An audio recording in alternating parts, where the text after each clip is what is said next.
Long ago, there lived a master blacksmith whose name was known far and wide. His shop overflowed with finely crafted weapons and armor, each piece fetching an extraordinary price.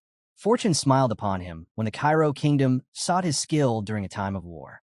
The alliance was his golden opportunity, and when the battles ended, his service earned him the title of Baron.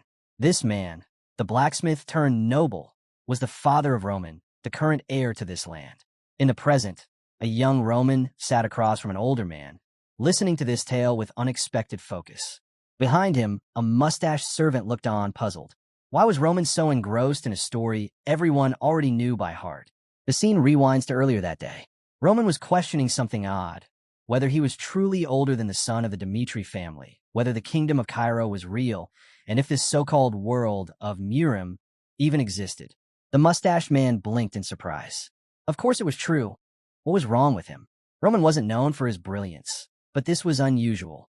Was he drugged? Among the wealthy, such indulgences were said to be in fashion, and Roman, unlike his capable brothers, had spent the last 25 years holed up in his room, earning the title the Fool of the Dimitri family. Breaking the moment, the servant mentioned that Roman's fiancée, a young lady from the Lawrence family, would be visiting today. She valued refinement and proper manners, so he should. But Roman cut him off. There's something more important, he said firmly. Take me to the elder of this land. Meeting Lady Lawrence can wait. I need to know how to survive in this world. The servant stared at him.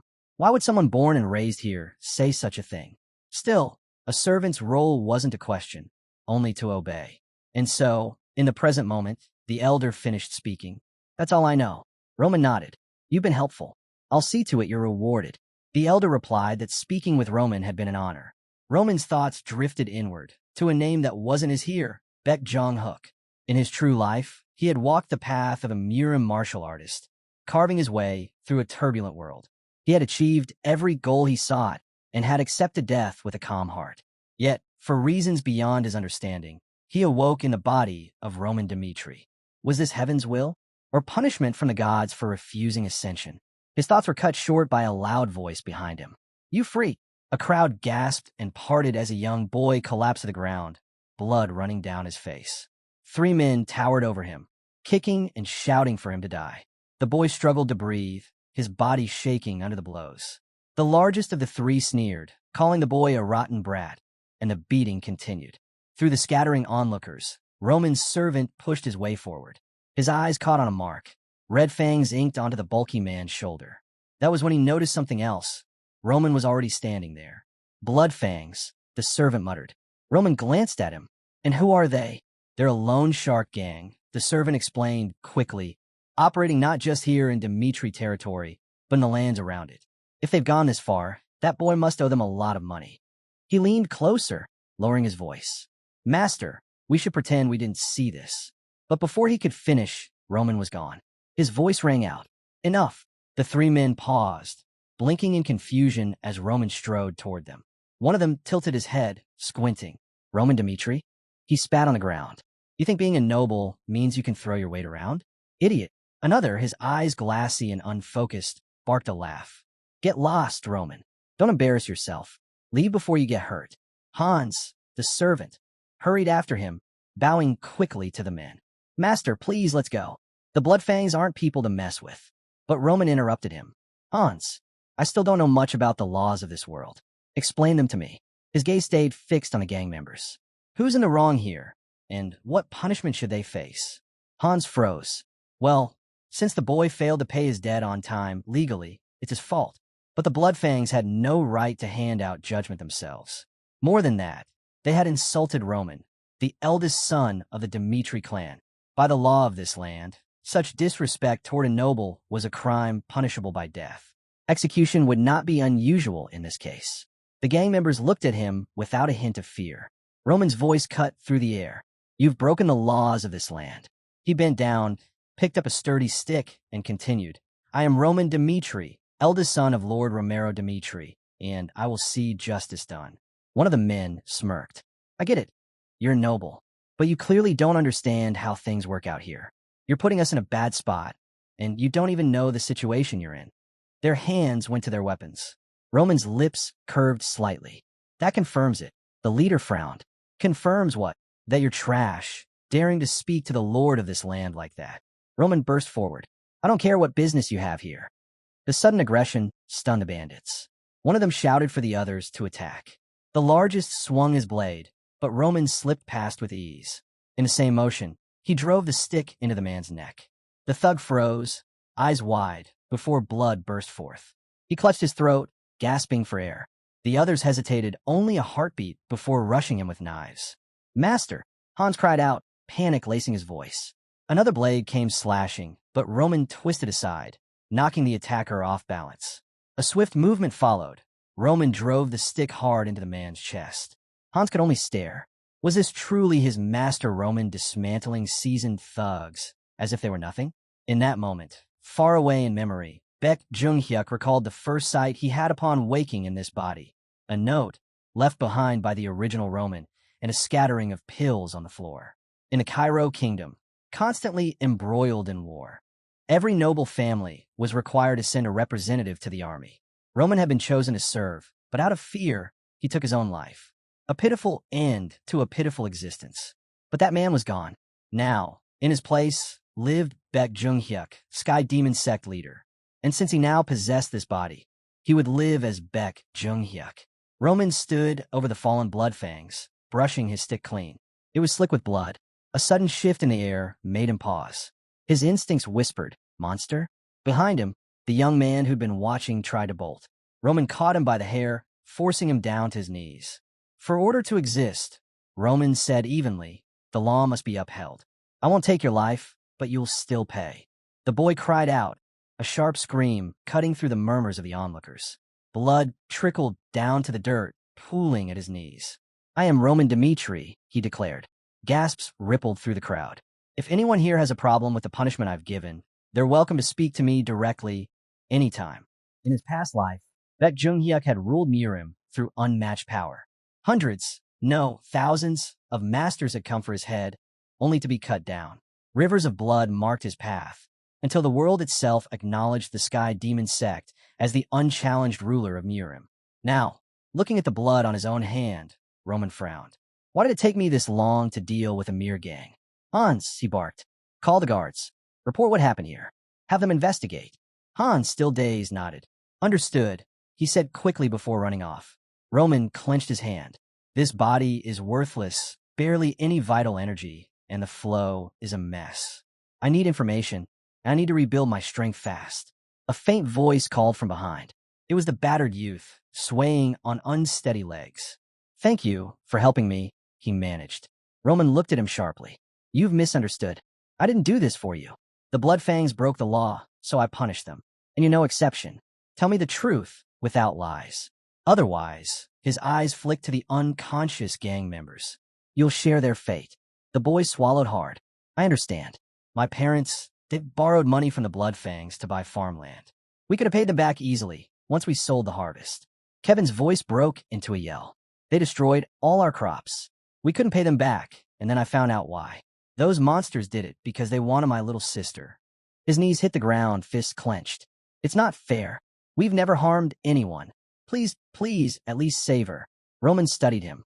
There was something in Kevin's eyes, a wild, dangerous glint. It reminded him of a mad demon, one of the 4 heavenly kings. Come to think of it, he'd once met such a man in a similarly broken, forgotten place. What's your name? Roman asked. Kevin. All right, Roman said. I'll look into what you've told me, and I'll deal with what happened here today. As Roman turned to leave, Kevin's voice followed him. Thank you so much. Roman didn't respond. Just a feeling, he thought, but this might be the last time we ever meet. The scene shifted to a carriage rolling down the road. Lady Flora, someone inside said, we'll be on Dimitri land soon. All right, Flora replied calmly. I'll be meeting Roman Dimitri soon. A month earlier, in the royal palace, a voice rang out, announcing a marriage of convenience between the Lawrence family and House Dimitri. Flora's father turned to her. You have to understand, our land is in a dangerous position. We have no choice. Her breath caught. It can't be marriage, and not just to anyone, to one of the Dimitri family, whose members were mostly minor nobility. It's too much, she said sharply. Her father didn't waver. I'm sorry. I hate that your pathetic father had to make this decision, but it's necessary. Back in the present, the carriage came to a stop. We've arrived, someone said. Flora stepped down, her thoughts bitter.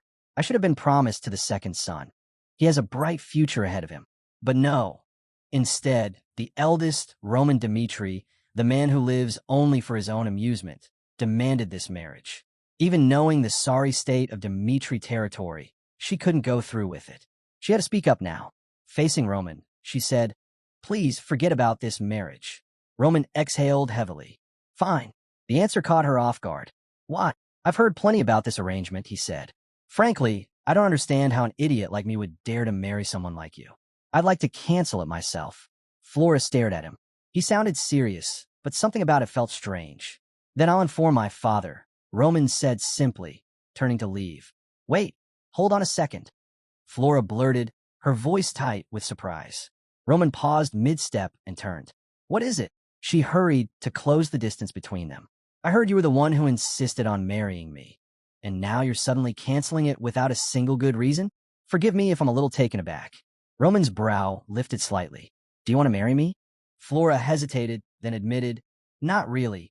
"Wonderful," Roman said at once. "Then we're in agreement. The marriage is off. That settles it." He waved a hand lightly. "I'll take full responsibility, so there's nothing for you to worry about. People already call me the idiot of the Dmitri family. Adding divorce to the list won't make much difference." Flora watched him go, baffled. They call him an idiot? Roman headed straight to his father's chamber. Inside, Lord Romero Dimitri's slurred voice rang out, followed by a roar. "An affair? Cancel the marriage?" His anger filled the room like fire. "Yes," Roman replied evenly. "I've already spoken to Lady Flora. We've agreed to end it." Romero's gaze hardened into a glare. "You fool." His voice dropped, heavy with disdain. "People may call you the idiot of this family, but I'm your father. I've been trying to prove them wrong. A marriage to the Lawrence family is the perfect step toward solidifying our noble standing. All you had to do was marry a noble woman, and you couldn't even manage that." Roman bowed slightly. "I apologize." "Apologize?" Romero's hand tightened around a glass. "You think that fixes anything?" The glass shattered against the wall above Roman's head. "If this had gone smoothly," Romero went on, "I could have salvaged some dignity for you.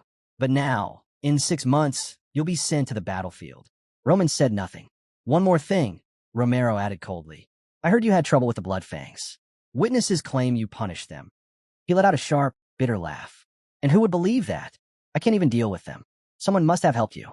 But since you failed in your duty, you'll face every consequence yourself. From now on, every problem you've caused, you'll fix it." He expected his son to crumble, to beg for leniency. Instead, Roman met his eyes. "I'll handle it myself." Romero stared, caught off guard. "What's come over you?" "It was my fault," Roman said. "I should be held responsible." "I'll be back once everything's settled," Roman said, turning away. His father stared after him, uncertain what to say. "Wait." But Roman was already gone. Outside the office, he pulled a napkin from his pocket and wiped the thin trail of blood running from his head. Flora's voice caught him off guard. "Are you crazy?" Roman looked at her. "Why are you still here?" She hesitated, then blurted, "It's the Bloodfangs. They're not afraid to terrorize nobles. If you've angered them, they won't just let it go. Without your family's help, you can't possibly handle them. You should just apologize to your father." Roman's eyes narrowed slightly. "Why are you telling me this?" She began to repeat herself, but he cut her off. "Lady Flora, you don't know your place." Her breath hitched, but before she could reply, the scene shifted to earlier that day. In the Dmitri estate, Roman scowled. "What's that smell?" Hans, busy spraying perfume on him, answered calmly. "Nothing to be done about it. Eureka blood." Roman tugged at his jacket. "And this suit, why is it so tight?" "You're meeting Lady Flora for the first time," Hans explained. "You should show her some respect." "A wedding?" Roman thought. "I'm still adapting to this world. Marriage will only make things more troublesome."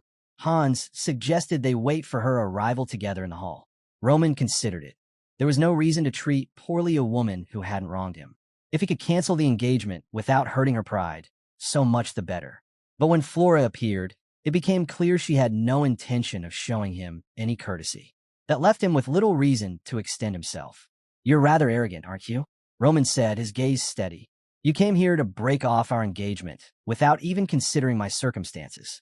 Yet when I told you I'd take full responsibility, suddenly you're concerned." Flora tried to speak, but he pressed on. "From a moment this engagement was questioned, You lost the right to interfere in my decisions. She stood frozen, unsure how to answer. Roman nodded slightly. That settles it. Roman turned away from Flora, his voice steady. Since our paths have split, let's stay out of each other's personal affairs. The only reason I said I'd take responsibility was to avoid any lingering talk of marriage after the engagement was broken, and because I have no interest in any relationship with you. He walked off without looking back, wondering if this would be both their first and last meeting. The scene shifted to the Dimitri mansion. Maybe that's enough drinking for tonight, someone suggested. Lord Romero Dimitri sat with his wife, staring into his glass. I've raised my hand against my son again, he admitted. Back when we were commoners, I favored Roman above all. But when we became nobles, I promised myself I wouldn't do that anymore. Rihanna, seated beside him, wrapped her arms around his shoulders. Because of that promise, our other children grew up to be fine people. That's true, Romero agreed. But Roman, he's the only one who went through those hard times with me. I don't know how to treat him. Rihanna kissed him softly. Don't blame yourself. Maybe you weren't the perfect father, but we're the only ones who can guide our children. And the Romero Dimitri, I know wouldn't let his son go astray. You still have a chance to make things right. Romero's brow furrowed. Roman is proud. He probably spoke in anger. But if we leave things as they are, who knows what'll become of him? Then why not ask Captain Jonathan to help? Rihanna suggested. Romero's eyes sharpened. You're right. He raised his voice. Come in. A servant rushed into the room. You call, my lord? Summon Captain Jonathan immediately, Romero ordered. The scene shifted again. Hans trailed after Roman through the streets. Master, it's too dangerous to be outside. The Bloodfangs could strike at any time. Let's just go back. This is exhausting. Roman stopped and turned toward him. Hans, do you know when the Bloodfangs gained the power they have now? Hans shook his head. No, they became infamous because they were ignored, Roman said. When they committed crimes, no one stepped in to stop them. That infamy bred fear, and fear forces people to obey. Hans blinked, unsure if he understood. So, you're saying they're not dangerous? Roman smiled faintly. For now, yes, they can still make me wary. The scene shifted to a lively restaurant, filled with chatter and clinking dishes. A server placed plates down on the table. Here's the food you ordered. Hans's face lit up at the sight, but Roman was already rising from his seat. You can stay and eat, Roman said. I'm going. Hans jolted. What? This is exactly what I mean, Roman replied calmly. From here on, I'll continue the investigation alone. It's too dangerous. You should stay here. Hans shot up from his chair. No, even if I might be in danger, I could never let you go alone. Roman's gaze settled on him. Hans, are you one of my people? The question froze Hans for a moment before he answered. Of course I am. Then stay, Roman said firmly. Don't throw yourself into danger needlessly. You've already done more than enough just by accompanying me this far. I'll be back soon. Hans watched him leave, stunned. To think he'd say something like that to me. I didn't expect it from him. He turned toward the door, but it wouldn't budge. It was jammed shut. If this weren't the time, Hans thought grimly, I'd tell them everything. The scene shifted to Roman, striding down a dimly lit street. One thing I've learned about the Bloodfangs in the last few days, they're strong. But because they operate in small groups, finding them is difficult. Maybe they've been lying low, afraid of the consequences if they fail to kill me. Which means there's a leader hiding in the shadows. If he couldn't track them down, then he'd make them come to him. That was why he'd walk the streets openly with Hans. They likely already knew where he was. And tonight, of all nights, was perfect. It was the time for regular night training, which meant far fewer guards patrolling the streets. If they planned to strike back, this was their best chance. And then, 3 figures in dark robes appeared behind him, knives flashing. This is Bloodfang's revenge, one of them roared, lunging forward. Roman didn't move. Far away, Hans was already running toward the captain, shouting for help. Captain Jonathan spun around and hurried over to Hans, demanding to know what had happened. Hans was breathing hard, struggling to speak. The captain told him to slow down and explain, and between gasps, Hans blurted out that the young master had sent for him at once. Roman was in danger. Meanwhile, Roman caught the attacker's knife hand, drove his elbow hard into the man's gut, and wrenched his arm until the blade slipped from his grasp. Snatching the weapon, Roman thrust it straight into the thug's chest. The bandit staggered back, leaving a trail of bloody footprints before collapsing to the ground. 2 other bandits froze in shock. What the? One stammered. This isn't what we heard all, the other muttered, eyes locked on Roman. Roman smirked. asking why they'd stopped moving. With a flick of his hand, he beckoned them forward, taunting them to come closer. Back with the captain, Hans was urgently explaining. Young Master Roman went into the city alone to face Bloodfang. The captain stared at him. What? No, you're joking. Hans shook his head, his voice sharp. It's the truth. We're wasting time. We have to move now. The captain recalled hearing about Roman's supposed fight with Bloodfang, even Romero asking him to intervene. Still, he muttered in disbelief, scratching his head. Why would he go there if he can't even handle a gun properly? He snapped out of it and barked orders to his men. Weapons ready. Hans, lead us to where he might be. Hans nodded, and the captain added, as long as we're there, Bloodfang won't dare lay a finger on him. But in the back of his mind, he couldn't help thinking. If Hans was telling the truth, Roman was a fool. Back in the city, the remaining bandits stared at their fallen ally. Roman called out again, asking why they'd frozen. Still smiling, he motioned for them to come. The bandits ground their teeth, shouting that he was throwing himself to his death, and charged forward with blades raised. One bandit lunged, but Roman sidestepped and drove his blade straight into the man's stomach. Another bandit, seeing this, cursed at Roman and charged, blade swinging. Roman leapt back, then delivered a sharp kick to the man's midsection, sending him flying several meters away. Roman strode toward the bandits sprawled on the ground and asked what all of this was about. The man spat out a warning that if Roman killed him, he'd never be safe again. Roman's tone hardened. I've already killed two, haven't I? You bandits only know how to talk. He raised the blade. Better answer my question properly. Then he drove the knife into the man's leg, drawing a scream. Who's your leader? Roman demanded. The scene shifted to a busy street. People milled about, chatting and laughing. Inside a lively bar, a man raised his mug mid-conversation, only to freeze when he spotted someone outside. Roman walked past the window, clothes dirted, hands stained with blood. The bartender turned, ready to greet the newcomer, but stopped short when he recognized him. Hello, young master. Roman nodded in reply. A murmur rippled through the bar. Roman Dmitri. Why is he here? Is he looking for someone? The bartender asked what he'd like to order. Tear of Dawn, Roman said. Sorry, we don't have that. Maybe something else, the bartender offered. Roman sighed. Fine, give him something stronger. He's got work in the morning. The room fell silent.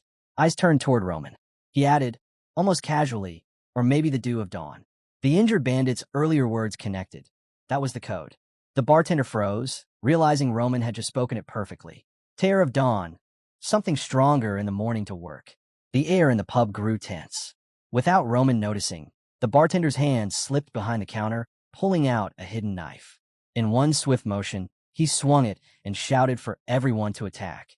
But his cry was cut short when a fist smashed into his face, dropping him instantly. Chaos erupted. Knives and swords flashed as patrons surged forward. He's a beast. Kill him, someone roared. Another voice shouted for the guards, and a man bolted for the door, smashing it open on his way out. Roman tore through the bandits with nothing but his bare hands, dropping one after another with brutal efficiency. Two men hesitated in front of him, and one stammered, What happened? Before they could move, Roman floored three more in quick succession. Whispers rippled through the crowd. This was Roman. They had heard something entirely different about him. Roman's thoughts flickered briefly. The greatest technique in the Mirror's sect, the one that boosts strength by controlling breath in short bursts. The heavenly demon's martial arts had reshaped his body. He was no longer the man he used to be. Smirking, he dismissed them in his mind as nothing but pests. A groan caught his attention. The bartender had regained consciousness. Roman stepped toward him. Perfect timing. I was just about to wrap this up.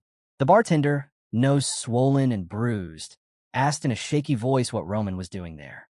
Roman reminded him that he had been the first to attack, and now they were alone. I'm curious about something, Roman said, pulling up a chair. Let's have a chat. Not long after, Captain Jonathan entered the scene.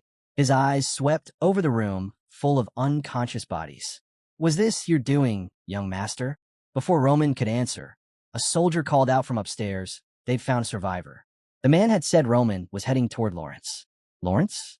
Why there? The captain asked. The soldier replied that Bloodfang's main base was located there. An hour later, the sun bathed the rooftops in warm light. Inside an inn, a tense conversation unfolded. The innkeeper was being pressed for information. I think it's in everyone's best interest if I talk, the man said, clearly nervous. A dark bruise marred his nose. Lifting his hand, he revealed 2 missing fingers. Cut them off myself. The innkeeper sneered. Go to hell.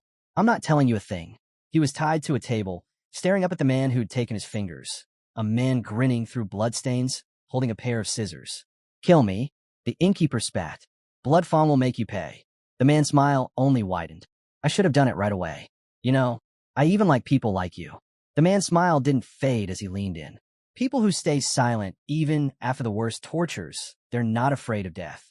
That usually means they hold the most valuable secrets. The innkeeper's reply was cold. Stop wasting time. Just kill me. Something in the man's expression shifted, serious now. He glanced at a framed photo of the innkeeper with a child. So you really won't speak until the very end? What if, he said, picking up the picture, I tracked down and killed your son? The innkeeper's eyes widened in fury and shock.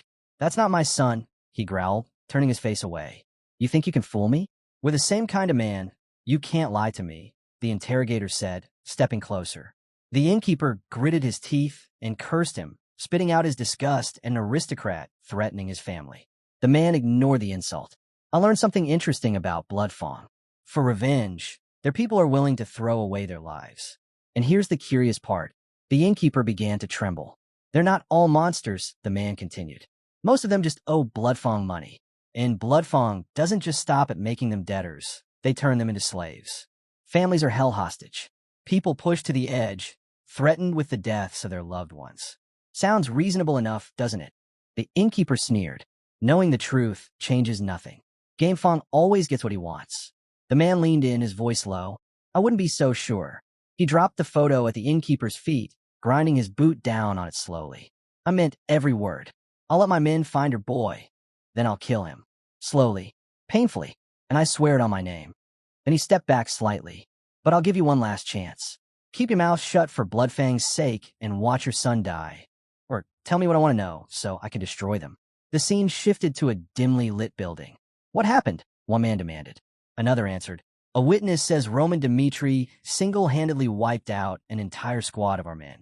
If a knight from the Dmitri family isn't good for business, then our business is in trouble. A broad-shouldered man with a beard and graying hair slammed his fist down on the arm of his cracked stone throne. Damn them. I refuse to believe it. Roman Dmitri isn't capable of that.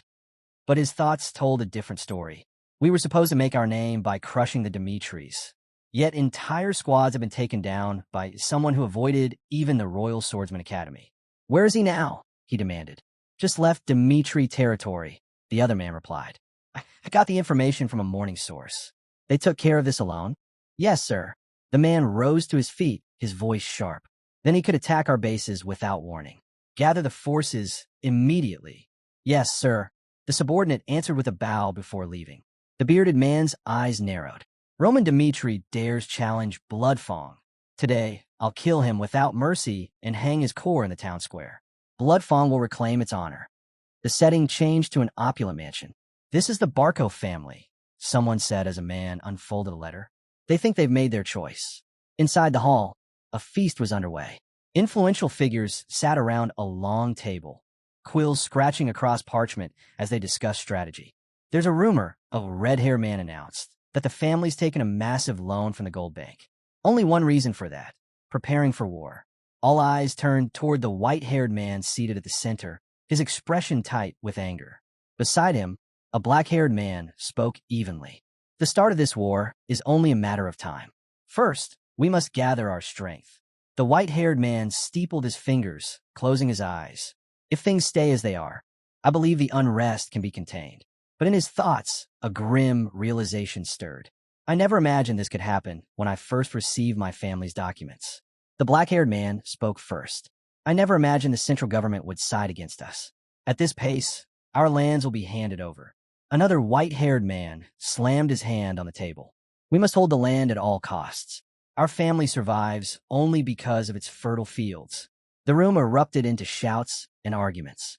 Our ancestors were born to this land. It's ours by right, one man argued. That's impossible, another countered. Even the central government was accusing them of secret dealings. Count Barco finally raised his voice. Enough. Leave things as they are. No matter what happens, we will not surrender our land.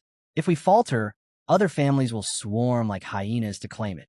His eyes swept the room. We will fight back with everything we have. That's why we allied with the Dmitri family. Murmurs of agreement spread. Dmitri is one of the richest houses in the Northeast, someone said. They may have been commoners once, but their wealth dwarfs ours, the black-haired man added. Count Barco nodded. Exactly.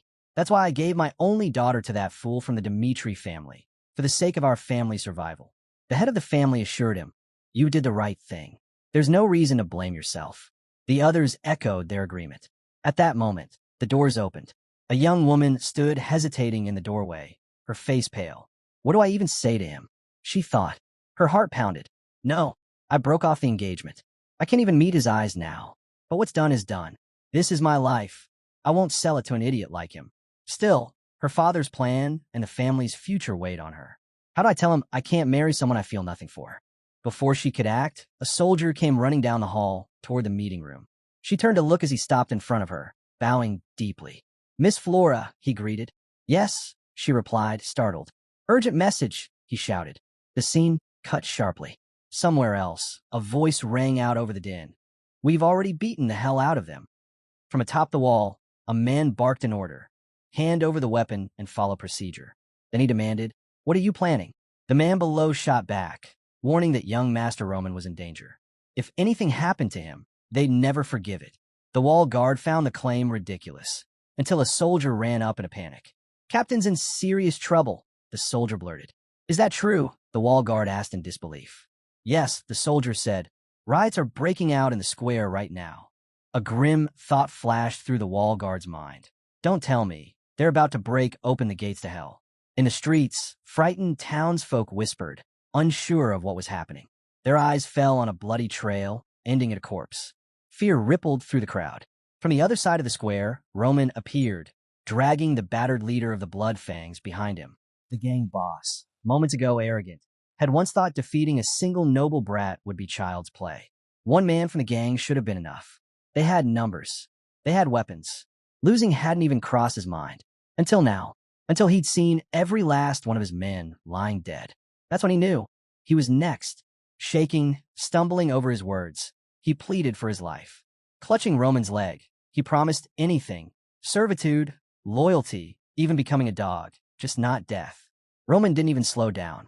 He hauled him into the city's center and tossed him to the ground for all to see. You should have thought about being a dog before you showed your fangs, Roman said coldly. He turned to the onlookers. This man is the leader of the Blood Fangs. You all know who he is. They threatened the Dmitri family. They lied. They manipulated. They bled this city dry. Every last crime is known. And today, I'll destroy their entire organization, along with the filth they spread. The crowd stood frozen. Jonathan, arriving at the square, stopped in his tracks. The scene spoke for itself. No explanation needed. The story then cut to an earlier meeting. Someone asked if the news was true. A soldier explained he'd allowed Roman Dmitri in because he was Miss Flora's future husband. But 30 minutes later, the soldier continued. He was dragging a man through the streets, saying he was the Blood Fangs leader, then killed him in public. The father was stunned into silence. Others questioned whether any of it made sense. Finally, a man with spectacles spoke. Taking justice into your own hands without the Lord's approval isn't something we can just overlook. The Lord wasn't overly rattled by the recent chaos. What caught his attention far more was that his soon-to-be son-in-law had single-handedly erased the Blood Fangs from existence. He ordered that Roman Dmitri be summoned. He wanted to speak with the young man directly. Before long, Roman arrived, escorted by Jonathan, the very knight who had led him into the city. The moment Flora's father saw Jonathan, a renowned figure, he assumed Roman must have relied on his help to win. Roman introduced himself as the Dmitri family's eldest son. The Lord skipped over the pleasantries and went straight to the point. Why did you commit such violence? Roman didn't hesitate. A few days earlier, he said the Blood Fangs had brutalized an innocent citizen. That was when he decided to end them, right there on the spot. Outside the chamber, Flora tried to overhear. She called a knight over. Did you let Roman Dmitri in? She asked. Yes, he replied. Then why is he in my father's room? The knight hinted she might be one of the last to know what was happening, a comment that left her uneasy. Back inside, Roman finished his account. He had stormed the Blood Fangs base and executed their leader. That, he said, was the whole story. But the Lord reminded him, Roman had no authority to carry out executions on Lawrence's land. Roman admitted as much, but questioned whether they were truly capable of handling men like that. The Bloodfangs had terrorized the region for years, while Lawrence's family looked the other way. That was why he had acted, because he didn't trust them to. The servants flanking the Lord exchanged startled glances. Roman looked at them, disappointed. "I thought I was called here to be praised," he said, "for doing what you refused to do. Was I wrong?" The Viscount turned to his aide. "Do you know about Ben Miles?" The man nodded. "We knew he wasn't an upstanding citizen, but never imagined he was the Bloodfang's leader." The Lord leaned back, his decision made. The argument was pointless. None of this would have happened if his own family had dealt with the problem first. "Enough," he said. "The boy will be rewarded. Let him go." Roman left without another word. Silence settled over the room, until the Lord began to laugh. The man beside him stared, half wondering if his lord had lost his mind. But the Viscount's amusement wasn't madness. It was admiration. He had never imagined this was the real Roman Dmitri. The advisor stepped forward, insisting they couldn't just let such an offense slide. But the Lord waved him off. "It's fine," he said. "He's going to be Flora's husband. Only a man with that kind of nerve can accomplish great things." The advisor tried again, but the Lord cut him short. "Enough. I've decided he's perfect for my daughter."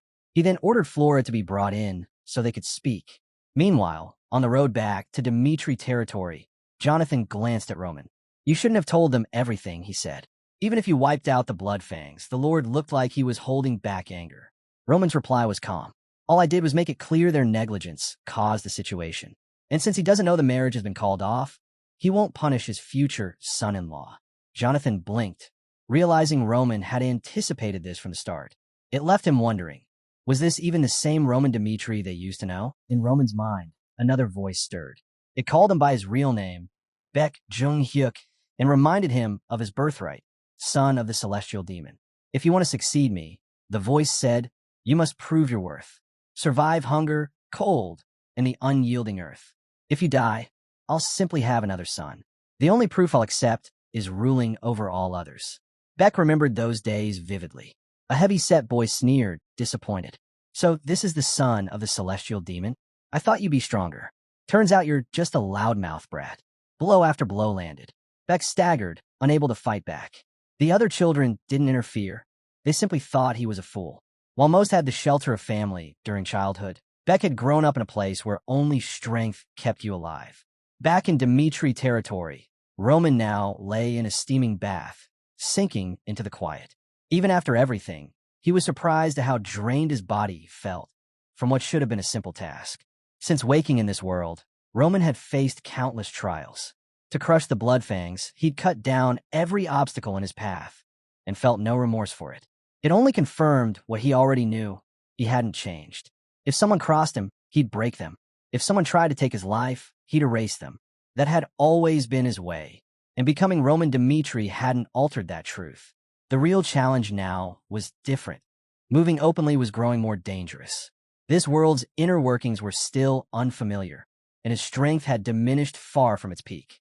Every move from here on would have to be calculated. A voice called from the door. "Young master, the Lord wishes to see you."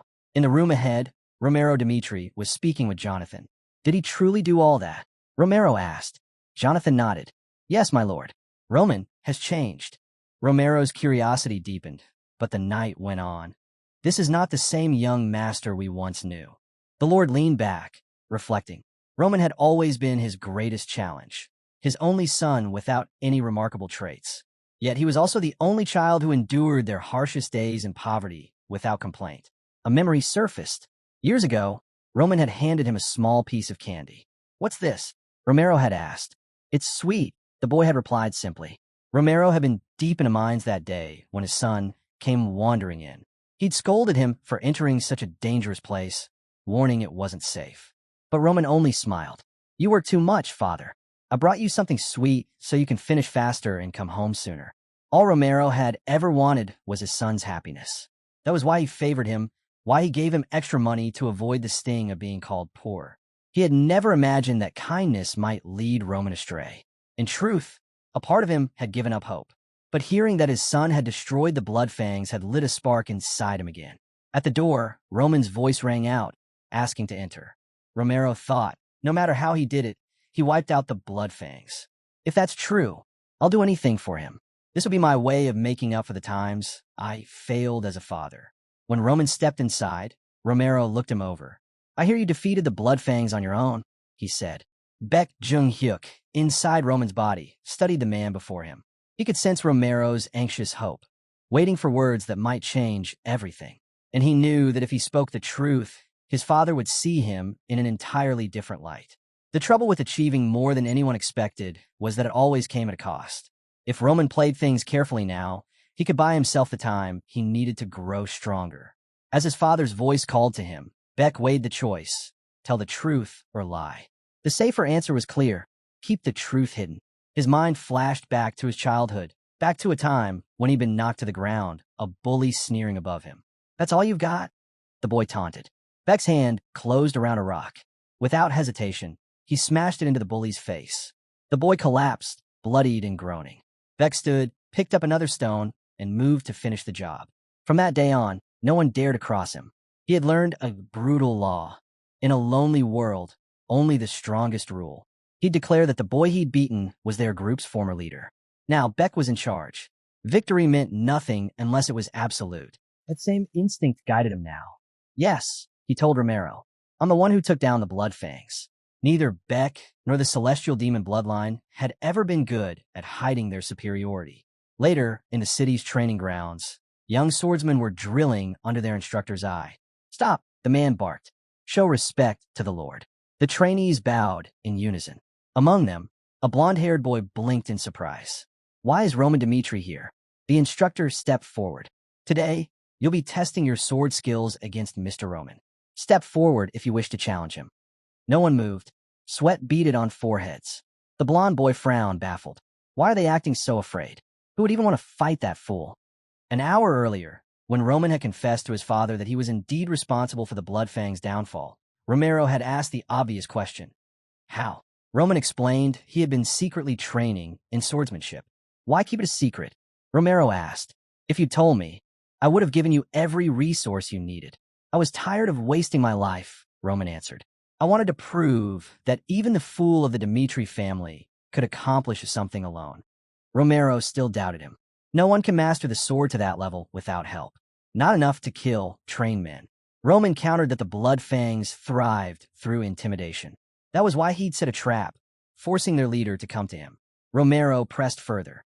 How exactly did you do it? Roman explained that the blood fangs had a habit of striking back at weaker nobles, so he had made himself the bait. That's dangerous, Romero warned. If they came for revenge, it would have been easy for them. Roman shook his head. Most of their men were held in check through fear. If I killed the leader, no one would risk saving the man who had been threatening them. Romero found himself impressed. The plan was sharp, calculated, and it had taken real courage to see it through. To think Roman could come up with something like that. He leaned forward. Then, may I ask a favor? Roman agreed. I want to see this swordsmanship you've been practicing, Romero said. With my own eyes. I want to understand how much you've changed.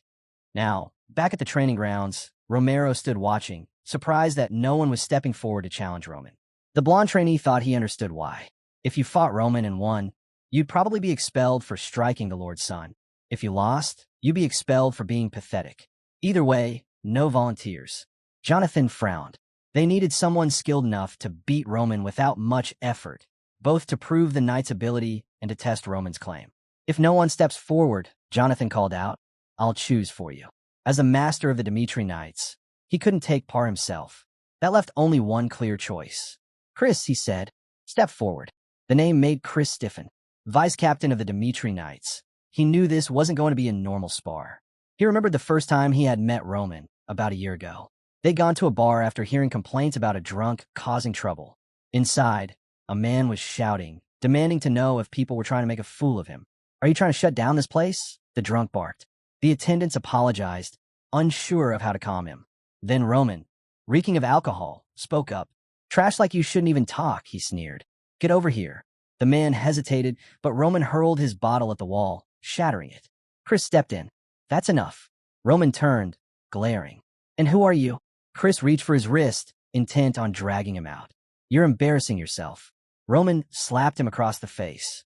How dare a lowly knight lay a hand on me? That single blow told Chris everything. Roman had never trained a day in his life. His strength was below that of an average man. Chris had pitied the Lord for having a son like this, certain that the boy was nothing but worthless. So why now? Was he being told to duel with him? Chris tried to speak up, telling the captain he didn't think this was a good idea. Surely, there had to be others better suited for the task. But Jonathan cut in, insisting the boy had brought down the blood fawn, so it had to be him. Chris opened his mouth to argue, but Jonathan silenced him before he could get a word out. All he could do was nod and say he understood. The crowd buzzed with anticipation for the duel as the two stood quietly, sizing each other up. Jonathan told them to hold off, but Chris suddenly raised his hand with a condition. He made it clear, once a duel began, he held nothing back, no matter who his opponent was. If they could accept that, he'd take part. In his mind, there was no way this fool was the one who'd beaten the Bloodfangs. Jonathan and Romero seemed fine with the terms, and Roman's smug grin only fueled Chris's irritation. Jonathan took that smirk as agreement and told both sides to prepare. When the signal came, Chris lunged without hesitation, while the boy stood rooted in place, waiting. Chris read his opponent's stance and struck with full force, only for the blow to be blocked with ease. Those who trained with Chris could see he was fighting seriously, and Jonathan was already impressed. That block had been flawless, and the boy's footing didn't even shift. Chris stepped back, gauging his opponent's strength from that single exchange. This wasn't how he thought things would go, but it didn't matter. He wouldn't be satisfied until this boy was on the ground. He swung again, only for Roman to slip out of the way. Chris caught the movement and spun, aiming for his side, but Roman blocked that too, still calm, still watching. Finally spotting what looked like an opening at Roman's back, Chris knew this was his chance. One clean strike, and it would be over.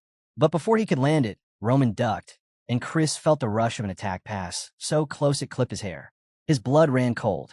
He jumped back, realizing just how close he'd been to taking a hit he couldn't shrug off. The captain and Lord stared in disbelief, and Chris's training partners couldn't understand how he was falling behind. Was this really the same Roman Daitri they knew? Defense, evasion, offense, nothing was missing from his skill set. Maybe he really had beaten the blood prisoners. But no, Chris shook off the thought. This was still the same idiot as before. That's when Roman straightened and said, almost casually, "All right, warm-up's over." Roman announced that this time, he would make the first move. Before Chris could even register the words, it was already happening, too late to react. By sheer instinct, he managed to block at the last possible moment. He couldn't believe the boy was that fast. Instinct told him to pull back, but Roman stayed right on him, pressing forward without pause. Chris was forced into pure defense, blocking strike after strike while the crowd watched in uneasy silence. Every blow came faster, harder, leaving him no space to breathe. He knew he had to find an opening soon, some chance to turn the tide, but then a sharp strike to his arm sent him stumbling to the side. He thought about retreating, but before he could move, Roman was already raising his blade overhead. The motion looked slow, almost lazy, and Chris saw what seemed like a perfect gap, right at the center of Roman's chest. He committed fully, swinging with all his strength. But it was a bait. Roman slipped away effortlessly, and the small smile he gave made Chris's stomach drop. He had walked right into it. At this pace, there was no winning. And the worst part? Losing to him. Chris tightened his grip on his sword, and a faint aura began to form around it. Jonathan's voice rang out, ordering him to stop, but it was too late. The one-star aura had already flared to life. Even Bake looked stunned, and the arena erupted in chaos. Dust and energy clouded the field, and for a moment, no one could see a thing. Romero's heart pounded until he finally caught sight of Roman, safe, having just avoided a direct hit from the aura-infused strike. Before Chris could recover from the disorienting surge of power, Roman's blade snapped upward, catching him on the chin. The fight was over. Chris was on the ground, and neither Jonathan nor Romero had expected Roman to take the win. Whispers spread immediately.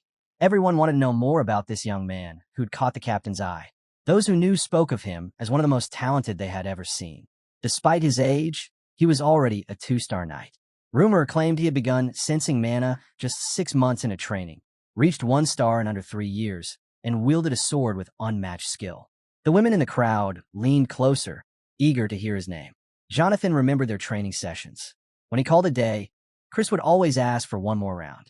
That hunger, paired with his natural gift, had convinced Jonathan long ago. Chris wasn't just talented. He was a true genius. And now, the so-called genius lay flat on the ground, completely outmatched by Roman, who casually stood over him. While Chris remained unconscious, Romero turned to Jonathan, demanding to know what had just happened. He'd heard Chris was a two-star knight. How could he lose like this? But even Jonathan couldn't fully explain it. Roman's performance had been the work of someone with years of dedicated training. Yet only a month ago, the boy had been doing nothing but grumbling and shirking work. The change didn't make sense. So Jonathan gave the only answer that fit. Roman was a natural-born swordsmanship genius. Roman, meanwhile, glanced at Chris and laughed quietly to himself. The fight had shown him just how relentless and determined Chris could be. With that kind of drive, he could easily have taken down the Bloodfangs himself. No wonder Jonathan was proud to have him as a disciple. But to the celestial demon within Roman, Chris was still weak, far weaker than even the lowest-ranked warriors of the celestial demon sect. Still, that strange power Chris unleashed at the end that was worth noting. Romero suddenly broke into manic laughter, startling those nearby. No one understood, but he quickly made it clear. This was the pride of a father seeing his son's brilliance. He asked Jonathan if he was absolutely certain about his claim. Jonathan didn't hesitate. No one could improve that quickly without being a genius. That answer only widened Romero's smile. Calling Roman over, Romero said it had been a long time since he'd felt this happy. He wanted to applaud his son and promised him anything he desired. Roman grinned and brought up the war set to take place in 6 months. Romero immediately assumed his son would ask to avoid it, but instead, Roman's request was the right to choose who would accompany him. The reply caught Romero off guard. He even suggested Roman could return to Flora and forget the whole thing, but Roman calmly insisted. He wanted to go. That left Romero momentarily stunned before nodding. If that was his decision, then he would have the right to bring whoever he wished and handle anything related to the war. Roman then said he had one more request. His father told him that as long as he carried himself properly, there would be no limits to what he could ask for. Roman's second request came with his gaze fixed on Chris, who was still lying unconscious. When Chris finally came to, his first question was why he had to teach Roman about aura. Jonathan's answer was simple. It was the master's order. Chris immediately protested. He barely knew Roman, and after waking from such a long coma, the situation was humiliating enough. Now, when he was being told to teach him, he scoffed that he'd rather lose his head. Jonathan cut him off with an offer. If Chris used this teaching opportunity to figure out why Roman had changed so drastically, Jonathan would allow him to learn any technique he'd been keeping secret from him. Chris shot upright, instantly interested. "Is that true?" he asked. Jonathan confirmed it. That was all he needed. He was certain this would be easy, and once he was done, he'd finally gain the secret to reaching 3-star knight status. He tried to play it cool, but still made Jonathan promise to keep his word. Meanwhile, in the castle, someone called out to Roman. It was Hans, who said he'd heard about the incredible duel earlier. Defeating a 2-star knight was no small feat. Roman asked if Hans knew anything about this 2-star aura talk. Hans admitted he didn't know much, only that it had to do with a knight's ability to use mana. Roman considered this. So here, they called it mana. Back in the Murum world, the power Chris had shown would have been called a key explosion, but the way it was applied here was entirely different. They called it aura, and to Roman, it looked like a complete waste of potential. Still, he needed to understand it, how it worked here, how people wielded it, and he was confident tomorrow's training would give him the answers he wanted. The next morning, Roman stood opposite Chris, who was clearly not thrilled to be there. Roman wasn't exactly excited either, at least until a quiet chuckle slipped from him. That was enough to make Chris bristle. Forcing himself to calm down, Chris began the lesson. Aura, he explained, was simply mana from the perspective of a knight. Chris went on to explain that mages also used mana, but in a different way, through spells and magic circles, while knights channeled it around their bodies. The very first to explore mana's potential was Emperor Alexandero, who discovered it could be used to strengthen the body. Aura, he explained, was simply mana released in an instant, allowing a person to unleash far more power than they normally could. Still, Chris brushed off the history lesson, saying it wasn't the important part. Only a handful of people could even use mana. About 1 in 1,000 could become knights, and only 1 in 10,000 could become mages. That's why the first and most crucial step was determining whether someone had the affinity at all. Without at least the ability to sense mana, becoming a knight with aura was impossible. Chris added that it had taken him half a year to sense it himself, and even doing so within a year was considered above average. Roman simply nodded and asked him to explain how to sense mana. Chris agreed, though in his head he scoffed. Roman might have won their duel, but sword talent and mana talent were entirely different things. This training would be his reality check. But there was one problem. Roman had already sensed this world's mana. Using the celestial demon techniques he'd mastered, he was already storing a portion of it at the center of his body. The only reason he was here was to learn why this world used it the way they did. Even if it wasn't efficient, he wanted to understand it. Chris began pacing and told Roman to focus on every sensation, on anything touching his body. Once he grew accustomed to feeling mana, he could start thinking about manifesting it. Success would mark the step to becoming a one-star knight. There are different ways to manifest.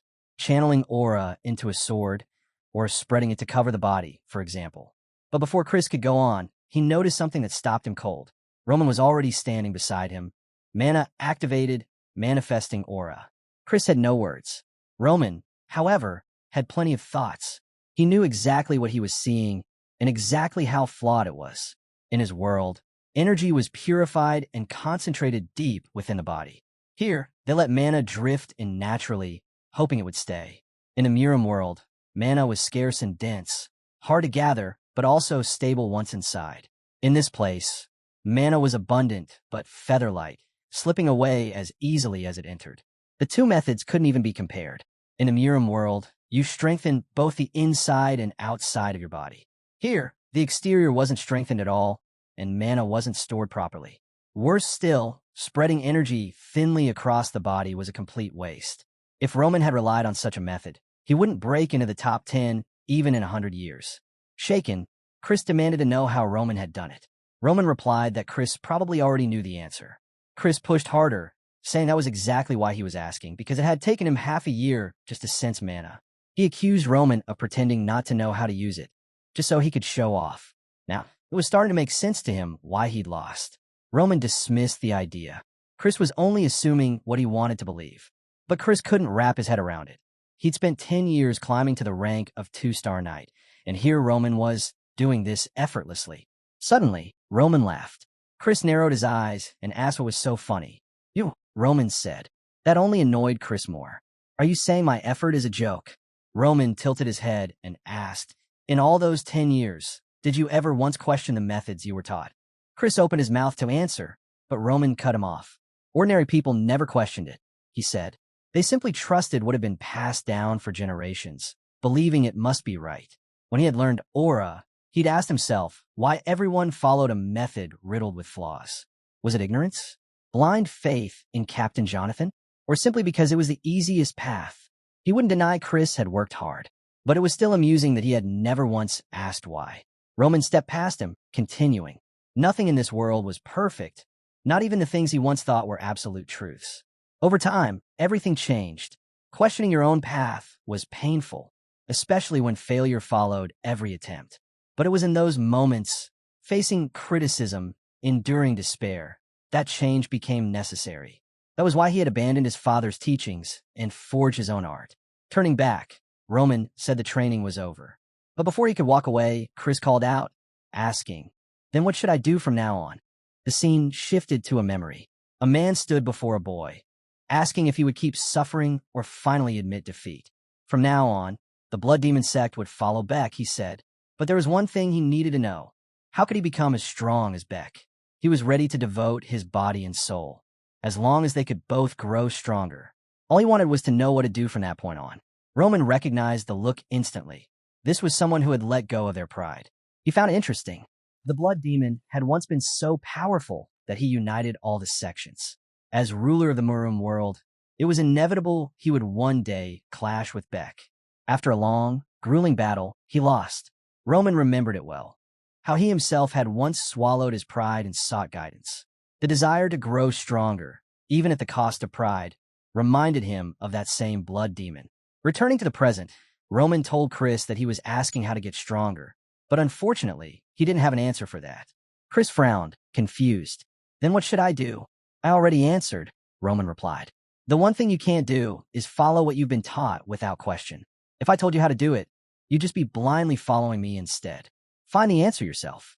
He gave Chris one hint: stay close to him. In 6 months, he would be on the battlefield, and there Chris would see him cut down countless enemies and grow stronger. If, 10 years from now, Chris was still at his side, Roman was certain he would have found his own answer by then.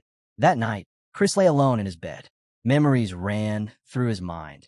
People telling him that the only way forward was to train until he was no longer human. Jonathan's teachings. The moment he was told he had become a 2-star knight. But Roman's laughter, mocking him for never questioning his path, burned hotter than any memory. Someone interrupted his thoughts, asking what was going on. Jonathan stood there, asking if Chris was certain. He had just declared that he would go to the battlefield with Roman in 6 months. Did something happen? The captain asked. Chris admitted something had. They locked eyes, and Jonathan seemed to understand. If Chris had a reason, then so be it. From that moment, Chris would no longer be part of the Dimitri Knights. Whatever happened, Jonathan hoped he could protect Roman on the battlefield. Chris simply thanked him. At that moment, Jonathan realized something. Chris was no longer the helpless child he'd once found on the battlefield, clutching a lifeless woman in desperation. Jonathan remarked that if Chris had chosen to follow Roman, then perhaps Roman wasn't the fool people claimed he was. He told Chris to stay close, because from now on, he'd be ready to guide him. If Chris wanted to survive out there, he'd need a weapon, something unique that belonged to him alone. The night's excitement was evident. The scene shifted to the city, where gossip was running wild.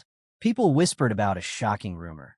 The so-called idiot of the Dimitri family had completely wiped out the Bloodfangs. Among those listening was Kevin, the man we'd met earlier in the story. He overheard people saying Roman had kept his word. Kevin found it believable. He had once seen Roman take down 3 armed men using nothing but a stick. Still, he doubted Roman had done this just for him.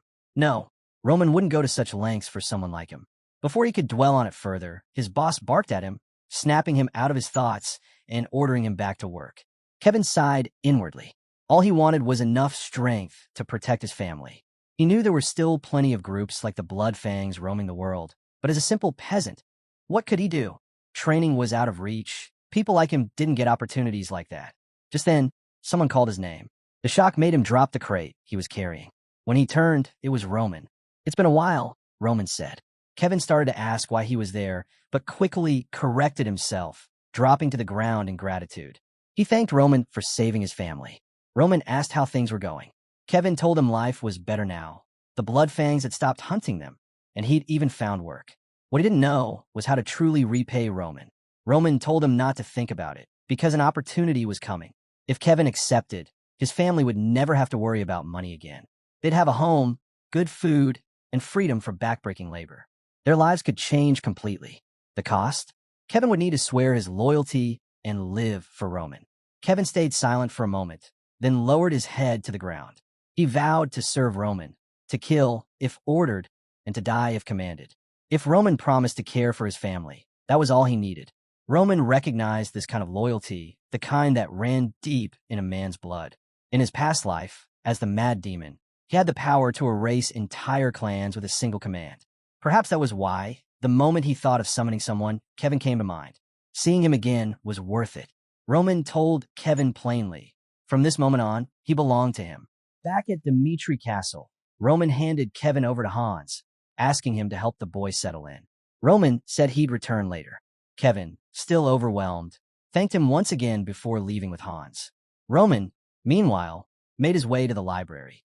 There, he began studying the path of the Aura Knights. The first milestone was the manifestation, the point at which one officially became a 1-star knight. To reach 2 stars, a knight had to be able to slice through steel using their aura. At 3 stars, their abilities defied ordinary understanding.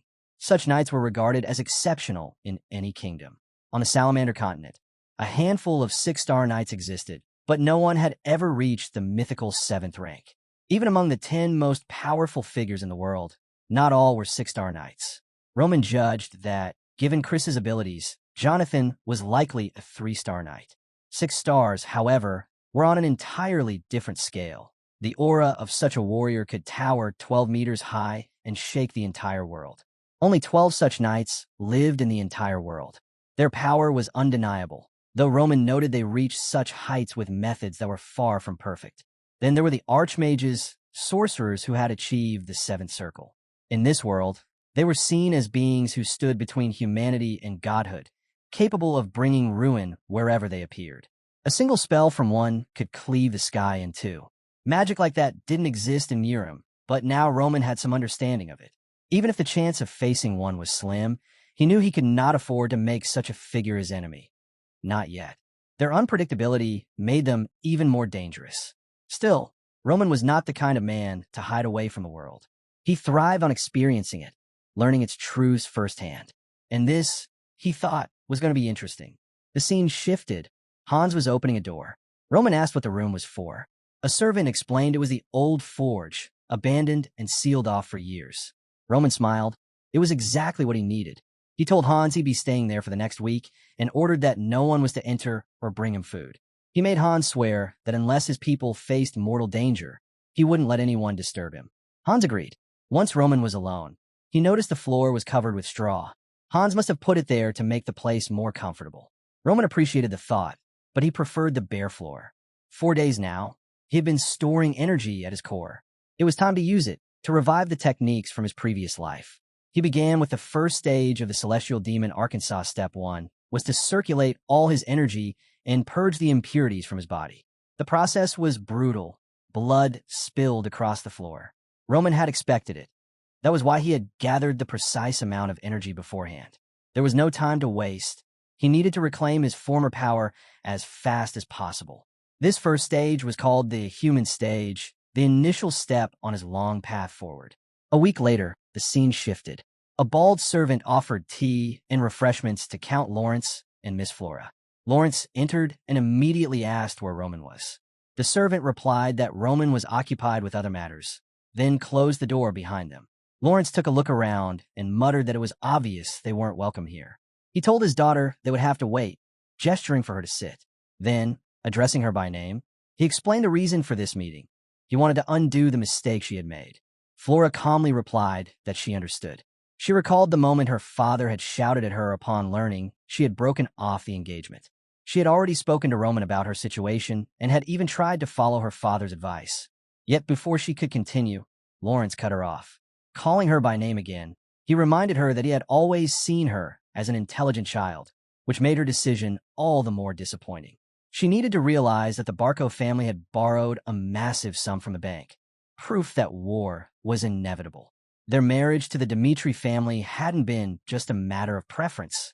It was the only way to stand against the Barcos in this region. Flora countered, saying the Lawrence family was not weak, and asked why they believed they couldn't win without Dmitri support. Lawrence explained that the government had approved all the necessary documents without a second glance. If the bank was willing to loan such an enormous sum, it meant the matter had already moved beyond personal disputes. This wasn't a fight they could win, it was a trap. Once defeated, they would lose everything: their land, their honor, and even her, known to all as the flower of the Lawrence family. In the present, Flora reflected on everything her father had said. She understood his reasoning, and she knew why he had made those choices. But she had ignored it all for selfish reasons. She couldn't keep living as a fragile flower.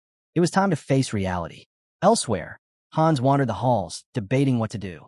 He was supposed to tell Roman that Flora had been waiting for him since morning. The problem was, it was already late afternoon, and Roman had made it clear that he wasn't to be disturbed. At last, the door opened. Hans lit up, calling out for the young master, only to freeze in shock. The scene shifted back to Count Lawrence. He had already expected this kind of treatment after Flora's misstep. He understood the political necessity of this marriage, but that didn't make it any easier to swallow. Suddenly, he rose to his feet. Flora called after him, but he announced he would sort this out himself. He would find Baron Dmitri and speak to him directly. Moments later, Lawrence flung open a door. Without preamble, he demanded to know why they had been made to wait so long. If Dmitri was dissatisfied with their presence, he could have just said so. There was no need for such pettiness. The Baron calmly asked if today's meeting had even been arranged beforehand. Lawrence admitted it hadn't, but argued that he had been asking for an audience with Roman for a week. If they had intended to refuse, they should have done so from the start. Romero, unmoved, asked why he would ever refuse a visit from the Lawrences. Then, without softening his tone, he pressed Lawrence. Was that really all he had come to say? That he was tired of waiting until noon for a meeting that hadn't even been scheduled? He reminded Lawrence that on the day Flora had visited, Roman himself had declared he wanted to end the engagement. They had argued with him, but it was clear Flora didn't want the marriage either. Even though it was an insult to the Dmitri name, he had held his tongue like a fool, because she had come there solely to say it wouldn't work out. And now, after the Lawrence family had been the ones pushing for the match in the first place, here he was, barging into a room to complain over a minor weight. Finally, Romero revealed something else. He had recently received a message from the Barco family. They had proposed a political marriage that would tie them to the central government and give them a piece of Lawrence's land. Even so, Romero said he had refused the Barcos' proposal and asked Lawrence if he knew why. Lawrence admitted he didn't understand. From his perspective, allying with the Barcos seemed far more advantageous. Roman's answer was simple. Dmitri had the power to choose any path they wanted. And since his eldest son favored the young lady from the Lawrence family, that was reason enough to stand against the Barcos. It was in that moment that Lawrence realized the truth. His own foolish pride had ruined everything. He acknowledged that his son's reputation as a fool didn't match well with the Lawrence name, but reminded himself to consider the kind of family the Dimitris were. Roman's standing would completely change the moment his name was tied to theirs. That was why it wasn't Dmitri who should be desperate for this marriage. It was the Lawrences. Unless, of course, he had misunderstood entirely. Flora's thoughts drifted back to her younger days at the academy, a place where children of noble families gathered to sharpen their minds. There had been one boy from the far north, the only representative of the Joel family. He was so quiet, it was easy to forget he was there. In a school where most children saw themselves as treasures of the world, he remained distant. One day, he made a small mistake, something insignificant for others, even if they had committed far greater errors. But for him, it resulted in the disciplinary committee's attention. When the teacher scolded him, his father came forward to apologize. He bowed, begged for his son's forgiveness, and promised to teach him better. Watching from afar, young Flora had felt sorry for him. Now, she found the memory almost laughable. The Viscount spoke again, saying he had nothing more to add. Flora, meanwhile, realized she had been wrong to pity that boy. The Viscount explained that her mistake had been one of immaturity, and at that time, Joel had been weak. Today, the Lawrences stood in the same position. Once again, he apologized, admitting his entrance had been disrespectful, and Flora finally understood. The weak have no choice but to bow before the strong. She leaned forward, ready to offer her apology to Romero. Just then, the door opened. A voice announced that Master Roman had arrived, and Flora realized she had learned her lesson far too late. Roman stepped inside, his hair now dyed white, his presence darker and heavier than before. He greeted his father formally as Roman Dmitri. Everyone in the room was caught off guard. His father asked if he had completed his training. Roman confirmed, adding that they could talk about it later. Right now, he was here to address the marriage with the Lawrence family. He admitted that the whole situation had started because of a decision he'd made, and so he would respect whatever choice his father came to. Roman immediately understood what was at stake. He knew the importance of an alliance between the two families. In the Lawrence family's current state, the wealth and power of the Dmitri name could serve as a shield. His father asked if he had requested this marriage even knowing all that. Roman said that at the time, it had seemed reason enough. But everything changed when he met her for the first time, and she had immediately spoken of canceling the engagement. She had clearly listened to the rumors and decided she wouldn't marry him based solely on what she had heard. To him, that meant all her choices were built on the words of others. And Roman wanted to be with someone who trusted only in what they had personally seen and experienced, not gossip. For that reason, he voted to end the engagement. The room fell silent. Count Lawrence realized that this was the end. This marriage had been their last card to play. No other family would agree to such a political match in their current position. That meant they would have to face their problems alone. If Dmitri and the Barcos ever combined forces, the Lawrences would have no chance. Lawrence had to do something, anything to at least prevent that. Bowing his head, he said the Lawrence family would take full responsibility. As an apology, they would exempt all Dmitri merchants from paying taxes when passing through their territory. He admitted this wasn't much for a family as wealthy as theirs, but it was a gesture of sincerity. Romero refused, saying Dmitri would not profit from his son's future. Instead, they would simply announce that Flora had canceled the engagement, and they would not ally with the Barcos. Relieved, Lawrence thanked him. This had been his greatest fear. They left the room, but before departing completely, Lawrence looked back one last time. seeing Roman Dmitri standing there. If only he had recognized the young man's potential sooner, he might have spoken to Flora with far more conviction. In the end, Lawrence realized he too had made a grave mistake.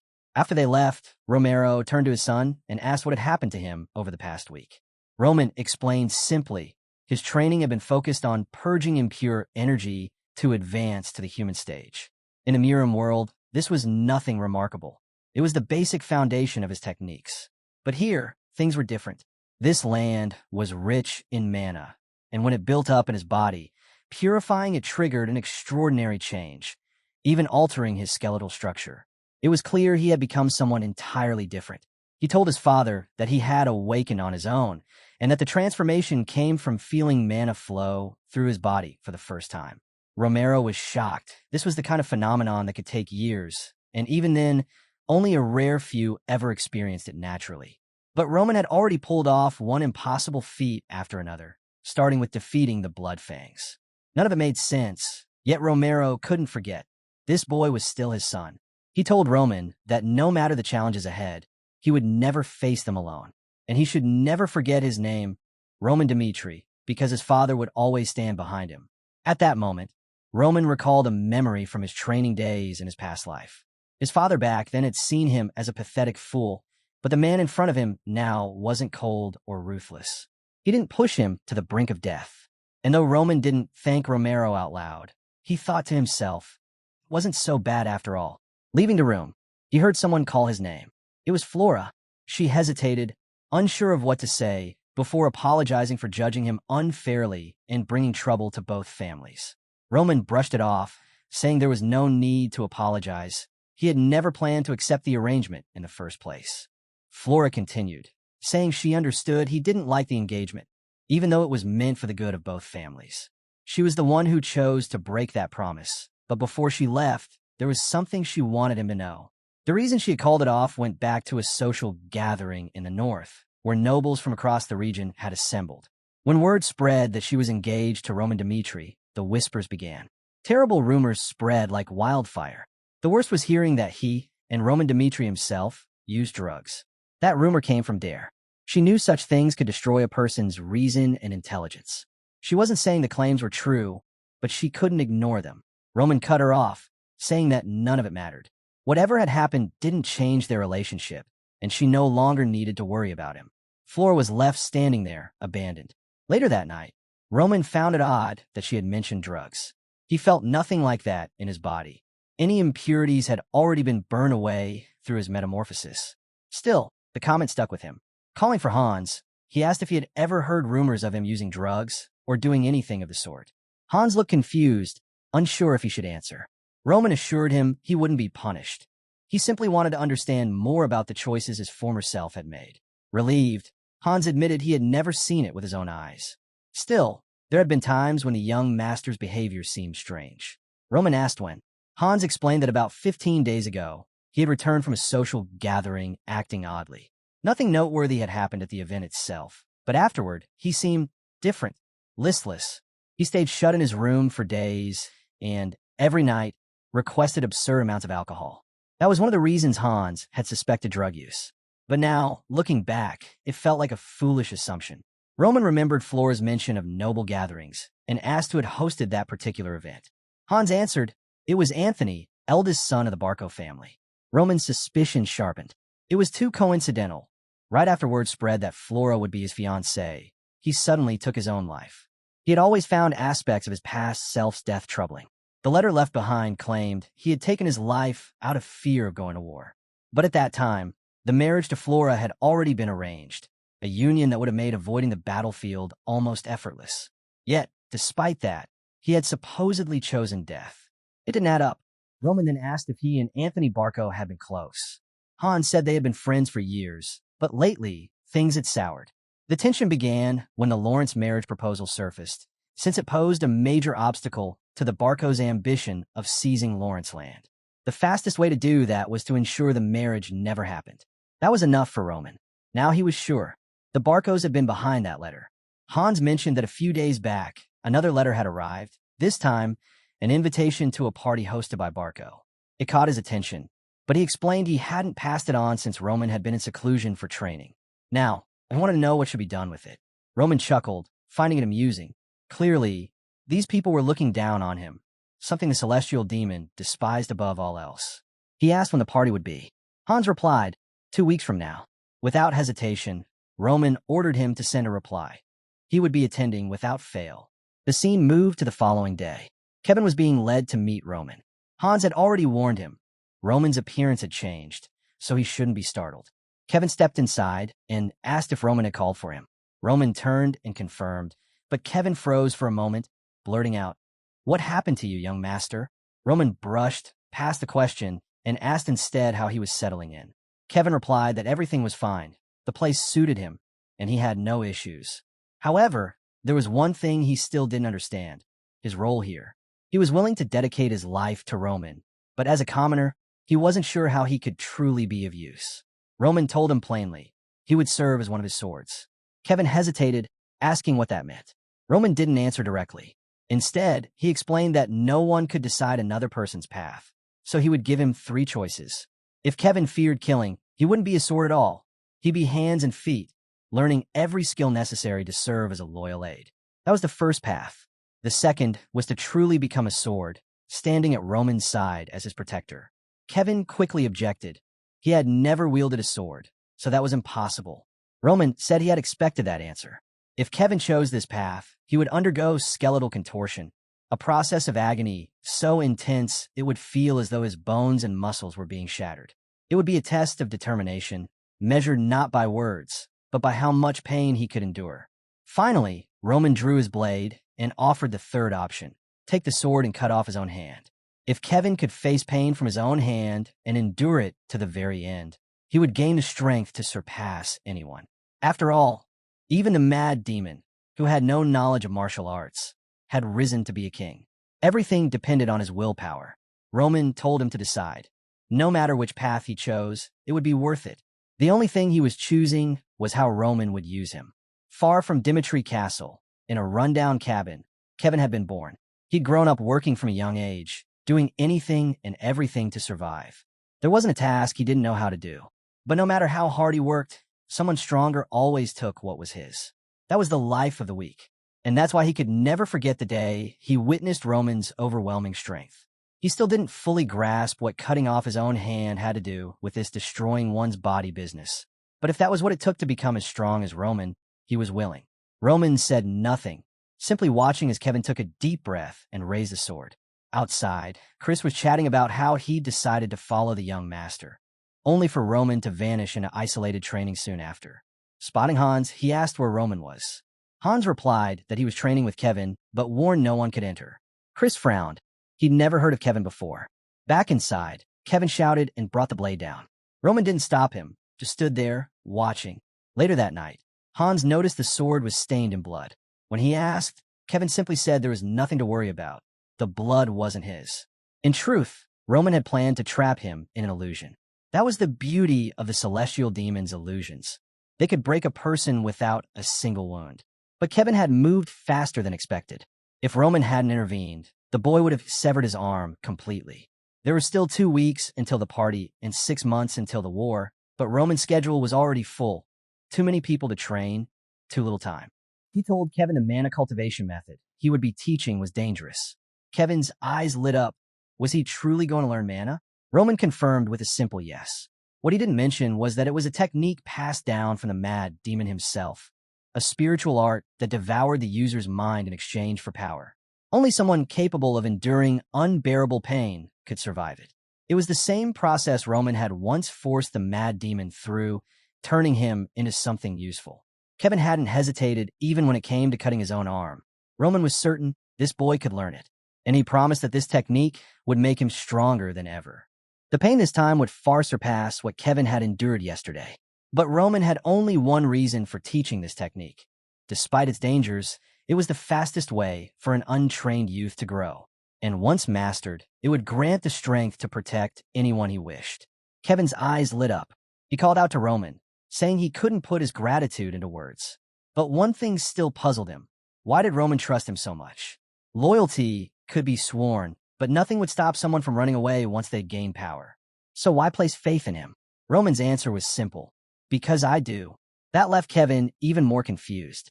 But Roman didn't elaborate. Instead, he told him to rest. The real training would begin tomorrow. Still, in the back of his mind, Roman recalled the mad demon asking that very same question. Unconditional trust, he thought, only works when you truly believe in someone. And he was certain Kevin would never betray him.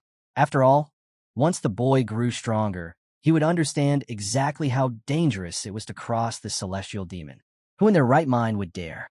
The next day, training began. Roman guided Kevin through swordsmanship step by step, how to hold the blade, how to control each motion, and how to maintain focus from start to finish. Off to the side, Chris watched in silence. His boredom was unbearable. He couldn't understand why Roman was pouring time into someone who looked completely talentless. Or worse, why he himself wasn't being taught anything. Wasn't following Roman supposed to make him stronger? Instead, he was treated as if he didn't exist. For a moment, he considered returning to his old master to ask for another chance. But in the end, he decided to wait a little longer. Days went by. Then, tossing his gloves to the ground, Chris walked straight up to Roman. It had been 2 weeks since he'd chosen to follow him. 1 week spent in isolation, and the second watching Roman focus solely on Kevin. He apologized for his attitude at the start, but made it clear he wanted to learn something. Roman met his gaze and reminded him he had already given instructions. Learn by watching. Chris had no idea what that was supposed to mean. Roman explained that everyone has their own way of learning. Kevin knew nothing, so he needed structured training until he reached a base level. Chris, on the other hand, had already been defeated. That defeat would make him accept any lesson without question. Chris asked if that meant he was going to keep standing around, just observing. Roman shook his head, then tossed him a sword. Roman made it clear. He wanted proof before accepting anything Chris claimed. And that proof would come in the form of a duel against Kevin. Kevin, thin and underfed, would have to take the blows if he wanted his technique to improve. Roman explained the rules. He would teach Kevin how to defeat Chris, while Chris's goal was to beat Kevin. If Chris still believed he was right after the fight, Roman would train him personally. Kevin's eyes widened. Facing a real knight? That was insanity. Chris, on the other hand, was insulted. Why should he spar with a total beginner? But frustration quickly replaced doubt. If Roman thought so little of him, he'd just have to prove otherwise. The two took their positions. Kevin protested. It made no sense for someone like him to fight a 2-star knight. Roman didn't deny it. Yes, Kevin was at a disadvantage, but he had nothing to lose in defeat. Out in the world, countless people would be stronger than him, just as his own family had been oppressed by the Bloodfangs, and just as Chris was trying to overpower him now. Would he always back down when facing someone stronger? That struck a chord. Kevin nodded. He'd try. Chris's irritation only grew. This novice really thought he had a chance? Roman gave the signal, and in an instant, Chris closed the distance. There was no way he could lose to someone with only a week of training. His first strike landed cleanly. Kevin spotted an opening and moved to counter with his sword, but Chris batted his arm aside and drove a blow into his stomach. Kevin was sent tumbling, hitting the ground hard and awkward. Chris frowned. The boy was even weaker than expected. He assumed Roman had some hidden lesson planned, but the man was just standing there, watching silently. Fine. If that was how it would be, he'd finish this quickly. Minutes passed. Roman stayed still, faintly smiling, while Kevin took hit after hit. Once more, Kevin was knocked to the dirt. Chris admitted grudgingly that the kid was better than he'd thought, especially for someone with no mana. Still, it was pointless to continue. In the blows Kevin had blocked, Chris hadn't even used full strength. If he had, he could have cleaved the boy's head in two. But this was a duel, so he'd held back. But Kevin showed no sign of surrender. Chris warned him one last time. If the kid insisted on continuing, he wouldn't be responsible for any broken bones. Kevin only laughed. Roman smiled, which left Chris even more puzzled. Kevin's response was simple. He wanted to see how this would end. Roman told them both to get ready. Then Kevin suddenly heard a voice in his ear telling him to focus. An unexpected attack was coming. The signal came, and Chris lunged forward. This time, Kevin managed to block the first strike. The voice urged him to sidestep and aim for Chris's chest, but his movements were clumsy, and he stumbled. Chris easily knocked his arm aside and slammed another blow into his stomach, sending him down again. Get up, the voice commanded. Kevin froze for a moment. He knew that voice. It was Roman's. Roman explained mid-fight. It was a mana fluctuation technique, a way to transmit sound directly using fine particles near the ear, so only the intended person could hear. Kevin was stunned such a thing was even possible. Dive right, Roman ordered. Kevin obeyed, and Chris's strike cut through empty air. Turn, left side of his chest. Kevin swung, but Chris dodged and countered with a clean hit to his ribs. Kevin realized what he truly lacked: speed. Block overhead. Wake up. Kevin barely caught the next strike in time, avoiding another shot to the stomach. Right now, but Kevin was too slow. Chris's fist connected with his face. Even with Roman's guidance, Kevin was taking a beating. Chris couldn't help but be impressed. This boy refused to quit. Roman, however, was watching with curiosity. Kevin had no chance of winning. His reactions weren't fast enough to follow the commands. But despite that, he was smiling. To Kevin, Roman felt untouchable. Against a two-star knight, his guidance seemed flawless. If Kevin's body could just keep up, he'd be winning. That's when he realized something. The real one being manipulated in this fight wasn't him. It was Chris. Another command came. Kevin dodged, narrowly avoiding the blow. Roman's voice came again: advance. Counterattack. Kevin surged forward, forcing Chris to narrowly evade. But the knight quickly retaliated, landing a punch squarely to Kevin's face. Yet, as the exchanges went on, Chris began to notice something troubling. He could no longer knock Kevin down with a single blow. Each strike he landed felt weaker, less decisive. Kevin, on the other hand, had reached his own realization. The so-called genius knight, praised by everyone, was nothing compared to Roman. This was the kind of man Kevin wanted to follow for life. If Roman gave an order, no matter how irrational, he would obey without question. If he was to become a true sword, there was only one way forward: through sheer willpower. Time dragged on. Chris warned him for the 10th time. This would be his final warning. If Kevin kept going, he would be responsible for whatever injuries came next. Kevin just smiled, repeating the same words. He wanted to see this through. That was the last straw for Chris. He snapped, calling Kevin insignificant. If the boy wanted it, he would get it to him. He'd shatter his arm and make him regret this fight. But before Chris could act, Roman's voice cut in. Step forward. Stop halfway. Put everything into it. Chris lunged, only to realize too late that he had put himself in a bad position. He managed to slip aside at the last second, but the fact that Kevin had dared to step forward in such a dangerous moment caught him off guard. Roman's next order came quickly. Turn. Go forward again. Kevin obeyed instantly. Chris scoffed. The move was slow, full of openings. But then his eyes widened. Kevin had set a trap. He dodged Chris's counter and left him with no room to escape. The strike landed clean. Roman stood on the sidelines with a faint smirk. Chris couldn't believe it. He had nearly been beaten by a boy with only a week of training. Frustrated, Chris rose and struck Kevin's hand, knocking the sword away. Kevin collapsed to the ground, exhausted. Roman stepped forward, noting with some satisfaction that Chris had recognized the second attack for what it was: a feint. Chris muttered that the kid was a crazy fool, but Roman simply told him that he had potential. If Chris wanted, he could start learning directly from him tomorrow. The choice was his. By the end of it, Chris was completely drained. He couldn't figure out why he'd even agreed to that duel. There was nothing to gain, and in the end, he'd almost lost. That final move from Kevin had been eerily similar to the one Roman used against him in their first fight. If he hadn't experienced Roman's technique firsthand, maybe he wouldn't have beaten Kevin at all, at least not without using mana. Somewhere nearby, another figure, an unpredictable presence in this story, burst into laughter, claiming that Chris had grown more in one fight than in all his training so far. The next day, Roman asked what he planned to do now. Chris's answer was simple. He didn't want formal lessons anymore. He believed he could get stronger simply by staying at Roman's side. The duel had taught him plenty, especially since Kevin's choices in battle had always been correct for the situation. Chris had assumed the boy was acting on his own, but he'd been wrong. By trying to understand Kevin's decisions, Chris had unknowingly absorbed countless lessons. And whatever was going on behind the scenes, Roman's level was beyond even Captain Jonathan's. Until the day he could surpass him, Chris would watch and learn, though not without a trace of resentment. He stared at Roman with quiet hatred, but Roman only smiled and said they'd continue training today. Days passed, and soon the date of Barco's grand social gathering drew near. A week before the event, in another corner of the city, a group stood before a painting, speaking in hushed but biting tones. One asked if they'd heard the news, that Roman Dmitri had broken off his engagement to the Lawrence family's daughter. A man claimed it was Flora's fault, though many believed her father had simply pitted her after seeing the pathetic Dmitri heir.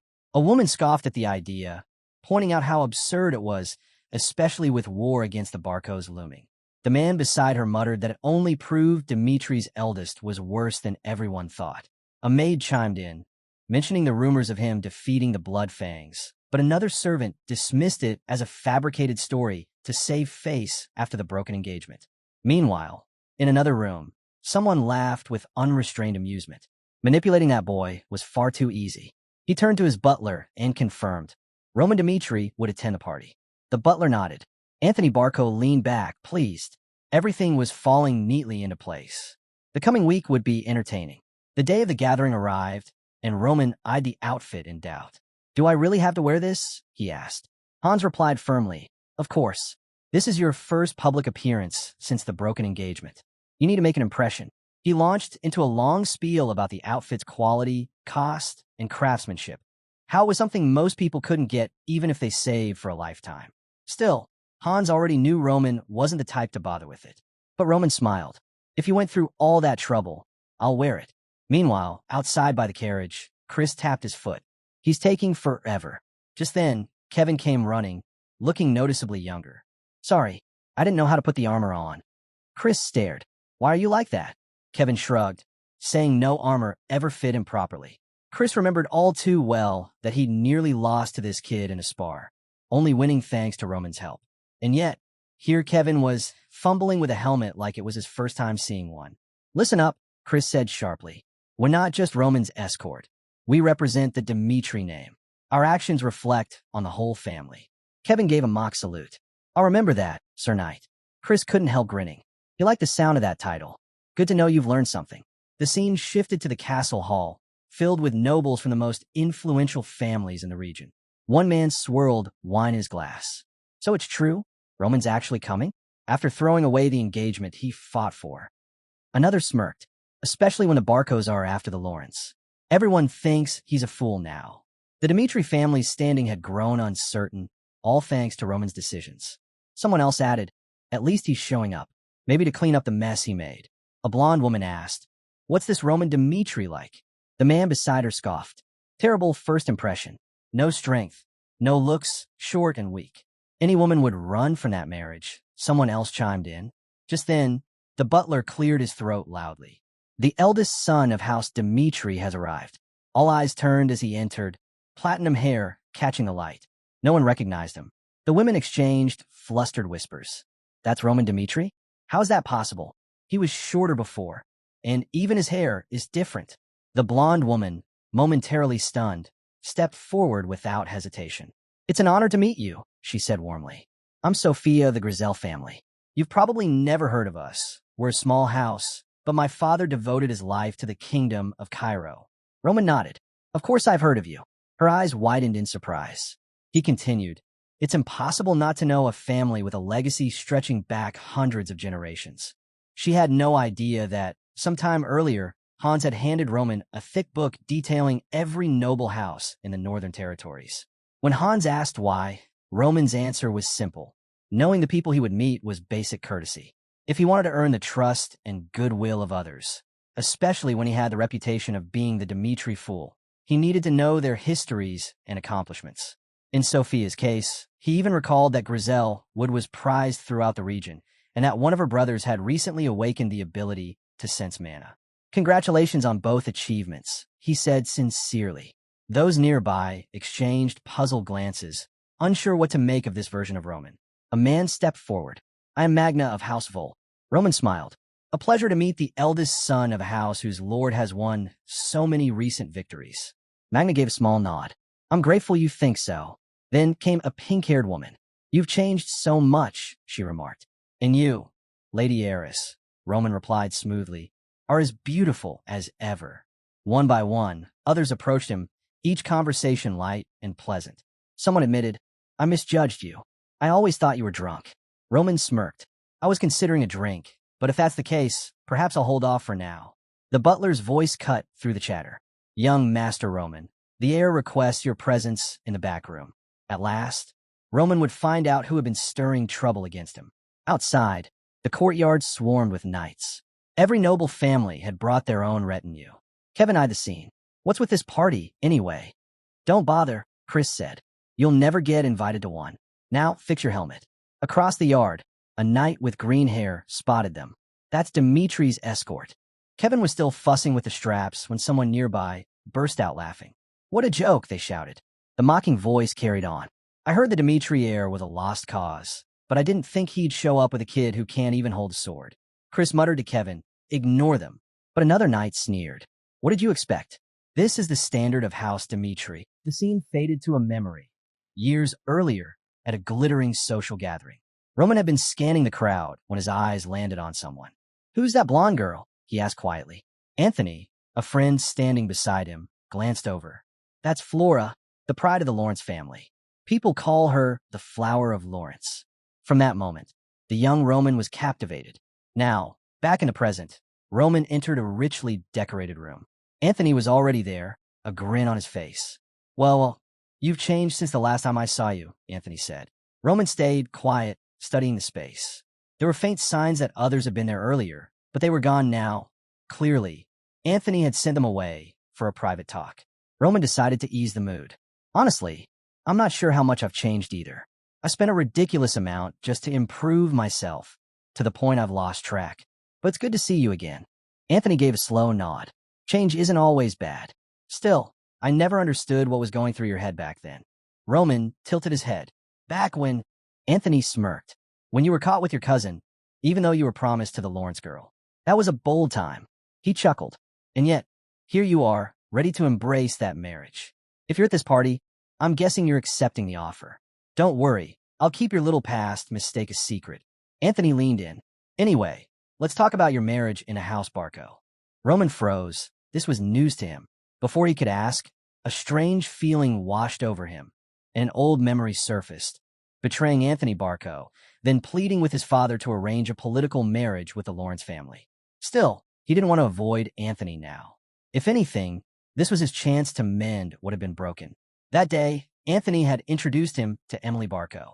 Think she can drink with you today? Anthony had asked with a sly grin. Anthony gestured toward a young woman nearby. Cindy here is family. She'll take care of you. Roman shook his head.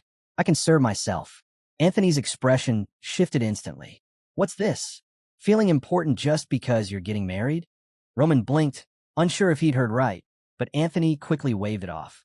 Relax, I'm joking. We don't even care about that family anymore. Relieved, Roman nodded. Glad to hear that. Anthony grinned. Then drink as much as you want. And so he did. The next thing Roman remembered was opening his eyes the following morning, lying in an unfamiliar bed. His head pounded, and he had no idea how he got there. The door slammed open, and Anthony stormed in, shouting his name. What did you do? Anthony demanded. Roman sat up, dazed. I don't know. I just blacked out. Anthony's face was hard. I don't care who you've been with before, but this time, it was Miss Barco. That's not something I can ignore. He laid out the terms. Roman could either end the engagement on his own or marry a direct Barco descendant to strengthen ties between their houses. As angry as Anthony was, he claimed he'd forgive Roman because they were friends, but the situation still demanded an answer. Now, back in the present, Roman finally pieced it all together. If that night's events came to light, House Dimitri's honor would be destroyed. He couldn't face his father's wrath. But breaking the marriage wasn't an option either. Not when he truly loved Flora, and when refusing would tarnish her name as well. His younger self had been so trapped, so desperate, that he chose to end his life rather than face it. Roman Dimitri, a man who had achieved nothing by his own hand, whose life was both pitiful and wasted. Anthony's voice cut through his thoughts. Why are you hesitating? The union of our houses would make us unstoppable in the north. No one could stand against us. Roman looked at him steadily. Is that the only reason? Anthony frowned, taken aback.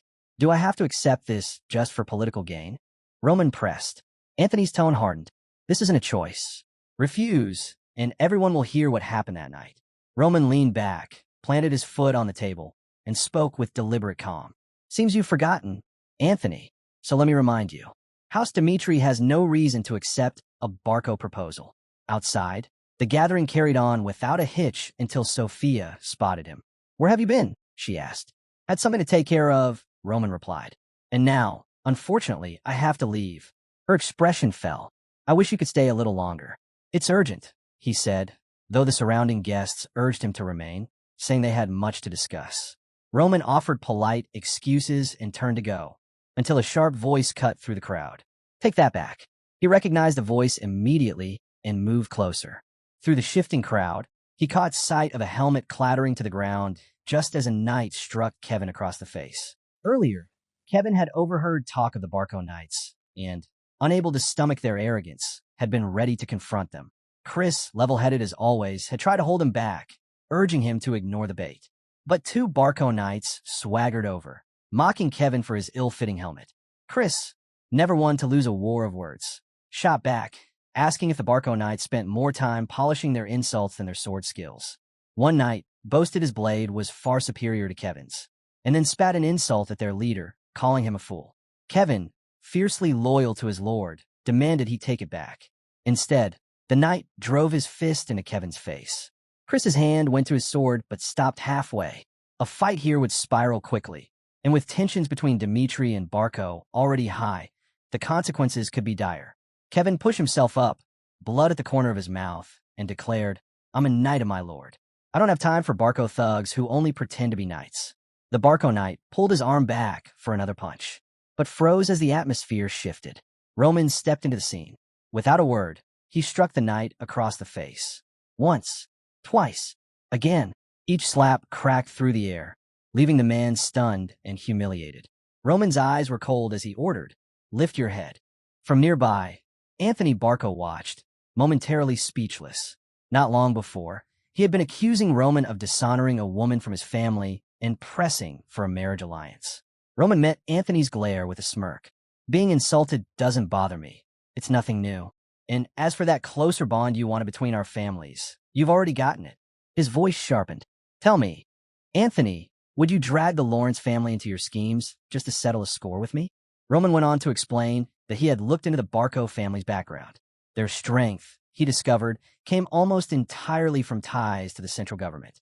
In contrast, when it came to influence and resources in the Northeast, House Dimitri stood on far firmer ground. Anthony was left turning over Roman's words when a servant rushed in, breathless. "Sir, Roman Dimitri and a Barco knight are fighting outside." Outside, a crowd had gathered to watch Roman repeatedly slap the knight who had attacked Kevin. The man pleaded for mercy, but Roman kept going until he decided the punishment matched the offense. Anthony stepped forward. "Roman, even as Dimitri's heir, you can't act like this. Apologize." Roman's eyes narrowed. "Your knight insulted me, then struck my man. Do you still think I'm in the wrong?" Anthony hesitated, recalling Roman's earlier warning about mixing personal grudges with politics. Finally, he conceded, "You acted fairly. I'd have done the same." Roman gave the Barco knight one last stinging blow, then stepped back to wipe his hands. Kevin, Chris, back to the carriage. As they left, it was clear to everyone watching. The fool they once knew as Roman Dimitri was gone. In the carriage, silence lingered until Kevin spoke. "My lord, I'm sorry. I caused the insult." Chris followed. "And I'm sorry I didn't act when Kevin was struck, when our family's name was dragged through the mud." Roman listened without interruption, then said evenly, "You both handled it until I arrived. But remember, don't act on impulse. Rash moves invite disaster. Your restraint kept this from getting worse." His gaze hardened. "Still, this isn't the result I wanted. In the northeast of Cairo, no one should even think about laying a hand on House Dimitri. Even if we're humiliated, we will endure, and we will remember. Keep the faces of those responsible in your mind, and let your anger burn. Never let it fade." His words carried the weight of a man who despised being under anyone's control. "Follow my path," he told them. "Live to rise above them all." The scene then shifted to the Grand Dimitri Palace. At the Grand Dimitri Palace, Hans approached Roman with the utmost respect, holding a set of documents. "This is the latest intelligence on the Barco family," he said. "It's from the Black Moon Information Guild." The Barco's recent activities had drawn attention, and Roman was quick to accept the report. According to the records, the Barcos had settled in the Northeast more than a century ago, and their rise began soon after, sparked when one of their members entered the central government. That single event had shaped their entire future. Roman studied the pages closely. What stood out immediately was that their actual military strength didn't match their public image. Hans also noticed the same odd gap between reputation and reality. Roman thought it over, concluding that the imbalance came from the central government's tight grip on power. On the vast salamander continent, two great empires dominated the map. Within that world, the Kingdom of Cairo was a relatively small and fragile nation. Its weakness lay in geography, surrounded on all sides by other kingdoms, with no natural defenses like mountain ranges. Over time, this left Cairo open to foreign incursions, forcing the kingdom to rely heavily on alliances to survive. The solution had been to align with the central government. This secured protection, but also placed Cairo firmly under their control. The central government dictated conscription laws. Any noble family that refused to send troops was branded as a rebel. Armies would be dispatched to crush them, their lands stripped away and handed to loyal lords who aided in the suppression. The rest of the territory went to newly appointed aristocrats who owed their loyalty to the central government. It was within this system that the Barcos found their hidden strength. Their close relationship with the central authority ensured their survival and influence in the Northeast. Hans was struck by how intricate and far-reaching this political network was, far beyond what he had imagined. Roman explained that it wasn't purely about military might. The Barcos were just as shrewd in economic affairs. For example, they had managed to secure a substantial loan from the Gold Bank, likely without putting up tangible collateral, using only a credit guarantee, which showed their skill in financial maneuvering. With that money, they had established the Barge Mercenary Company, led by a B-rank mercenary named Burga and composed of 100 trained fighters. Their primary income came from participating in skirmishes between territories. Roman noted that the Barcos' combination of strategic finances and a private fighting force was no coincidence. It was part of a larger plan to strengthen their position in the region's ongoing power struggles. Hans then revealed more troubling news. The Barcos had begun a fresh round of conscription, and if the signs were right, within half a month, they would launch an attack on House Lawrence. Roman absorbed the information with the sharp eye of a seasoned strategist. The Barcos were no longer just posturing. They were preparing for war. He calculated quickly. If attacked, Lawrence could endure a siege for no more than a month. In the back of his mind, he recalled the promise he'd made to Anthony Barco to stay clear of Lawrence's affairs. But that promise had been made under different circumstances. Now, the Barcos had crossed a line. By targeting him, they had set events in motion that demanded his involvement. Roman knew full well that Barco's forces were no match for Dimitri's military power. Crushing them outright would be easy. But to him, such a move would be meaningless, except for the lingering ties between their two houses. The nobles of the Northeast still dismissed him as irrelevant. That was what he truly intended to change. Just as he had done before, he would rise higher, this time in a way no one could ignore. Turning to Hans, he said, "I want to see my father. It's time to collect on the promises made to me." The tangled web of politics and power on the Salamander continent required careful steps, and Roman was determined to walk them with precision. The scene shifted to a bustling marketplace, far removed from the solemn halls of power. Merchants called out their wares, coins clinked, and the scent of fresh bread and steel hung in the air. Through the crowd came Lucas, a B-rank mercenary, wearing armor still marked by the stains of recent battles. He looked like an ordinary soldier, yet those who recognized him glanced with quiet respect. Lucas stepped into an armory, his gears showing the scars of close call. The shop owner, quick-eyed and friendly, asked about the fight that had left such marks. Lucas didn't sugarcoat it. He nearly died thanks to the recklessness of his companions. The shopkeeper examined the battered armor and asked where Lucas had bought it. With a sheepish grin, Lucas admitted he'd made the mistake of buying from another smith, a decision that had almost cost him his life. The shopkeeper took the opportunity to share some wisdom, praising the unmatched quality of Dimitri ironwork and advising Lucas never to purchase equipment elsewhere. Lucas nodded. "That's exactly why I came here." The shopkeeper promised to craft him a full set of new armor, though it would take time. "That's fine," Lucas replied. "I'm planning to rest here in Dimitri for a while. I've had enough of constant fighting for now." Leaving the armory, Lucas noticed a knot of people gathered around notice board. Curiosity tugged at him, so he pushed through to see what had caught everyone's attention.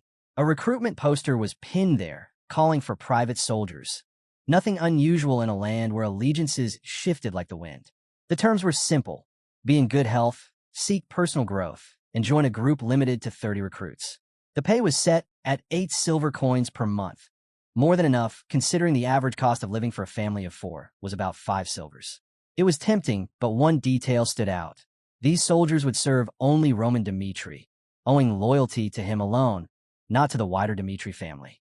An older man beside Lucas gave a knowing shake of his head. Wouldn't bother if I were you. The spots are probably already filled. Lucas smirked. I may not look it, but I'm a B-rank mercenary.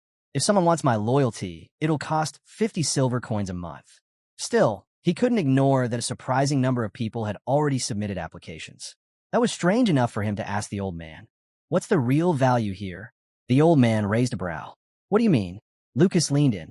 The pay's fair, sure, but is it worth swearing yourself to Roman Dmitri? From what I've heard, he's a fool. The nearby onlookers gave him sharp looks, but the old man only chuckled. You're behind on your news, lad. Lord Roman's not the man he used to be. Beat the blood fong, for one. And more importantly, he looks after his own. That's why people are lining up for this. Lucas frowned. You've got proof of that. Clark, the man replied simply. His boy Kevin serves Lord Roman now. That one decision pulled the whole family out of poverty. Changed their lives. Lucas was still processing the story when, as if on cue, Kevin emerged from a nearby bakery, carrying a small paper bag. The scene shifted to the Dmitri Palace, where Roman unexpectedly called Kevin over. Instead of issuing his usual orders, Roman said something that made Kevin pause. Take a break.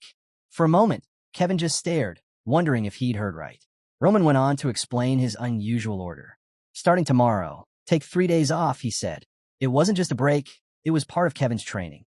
He acknowledged Kevin's hard work and told him the time should be spent with his family. Grateful, Kevin returned to his room, feeling strange about stepping away from his duties. The castle had become like a second home, and it had been far too long since he'd last seen his family. Even so, the bond was still there. Not long after, Hans found him. Ever practical and considerate, Hans asked if Kevin had decided how he would spend his time at home. He pointed out that if Kevin was going to see his family, he should look the part, and informed him that Lord Roman had already arranged clean, well-made clothes for him. Hans also pressed a small pouch into Kevin's hand. For gifts, he said, and then came the surprise. Kevin would now receive a monthly allowance of 30 silver coins, giving him a level of independence he'd never had before. In the bustling marketplace, Kevin chose gifts carefully. The new clothes Roman had provided were soft and comfortable, a luxury after so many days in armor. Stopping at a bakery, Kevin remembered his sister Mary's odd but endearing habit. She'd always wanted whipped cream on freshly baked bread. She'd laugh and complain about eating bread every day, even while eating it. Those warm memories were a sharp contrast to darker times, when members of the Blood Fong would come to their door demanding payment. Back then, Kevin had felt powerless, but under Roman's guidance, he was determined to become stronger to ensure his family would never face such threats again. When he arrived home, arms full of gifts, Kevin froze in surprise. His family, once worn down by hardship, now looked genuinely happy. His sister and parents greeted him with smiles, and his mother pulled him into a tight embrace. The homecoming was filled with warmth, but one revelation stunned Kevin. His parents told him that, following Lord Roman's orders, Sir Hans had given them a house and land. For a family that had once struggled for every meal, it was life-changing. The neighbors, seeing them move in, offered their help to make the transition easier. Kevin couldn't hold back his tears. The weight of Lord Roman's kindness and the transformation he'd brought to their lives was overwhelming. The warmth of Kevin's homecoming shifted when his father noticed the faint bruise on his cheek. What happened here? His father asked, suspicion creeping into his voice. Did Lord Roman? Kevin quickly shook his head. No, absolutely not. His mother, unconvinced, pressed him. If something happened, you tell us. We'll leave this place if it means protecting you. But Kevin held his ground. There's nothing to fear. Lord Roman would never harm me. As he began explaining the real story, the scene shifted to a lively restaurant in town. There, Kevin's father, chest puffed with pride, was recounting the news to his friends. Lord Roman gave us a house and land after Kevin became a knight, he declared. Gasps filled the table, but he wasn't done. And when a Barco knight insulted my boy, Lord Roman slapped him in front of everyone. The friends were stunned. The idea of a noble taking such direct action for a subordinate was unheard of. Word spread quickly, and with it came a change in how people saw Roman. The man once dismissed as a fool was now spoken of as a loyal and protective leader. Some began whispering that earning his trust might lead to a better life. Back at the notice board, the old man was explaining to Lucas about the rush of applicants for Roman's private soldier recruitment. Lucas, still processing, found it hard to match this version of Roman with the man he remembered. The same man who'd caused chaos in a casino just 2 years ago. Could this really be the same Roman Dmitri who had defeated the Bloodfang and handled the social party incident with such control? His curiosity deepened.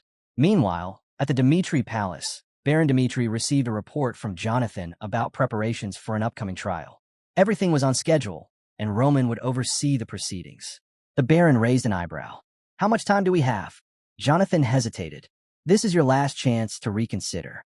Creating private soldiers for one man carries risk." That warning stirred a memory. The Baron recalled hearing that Roman planned to attend the Barcos social gathering. At the time, he feared Roman might side with the Barcos in a ploy to push Dimitri's second son into succession.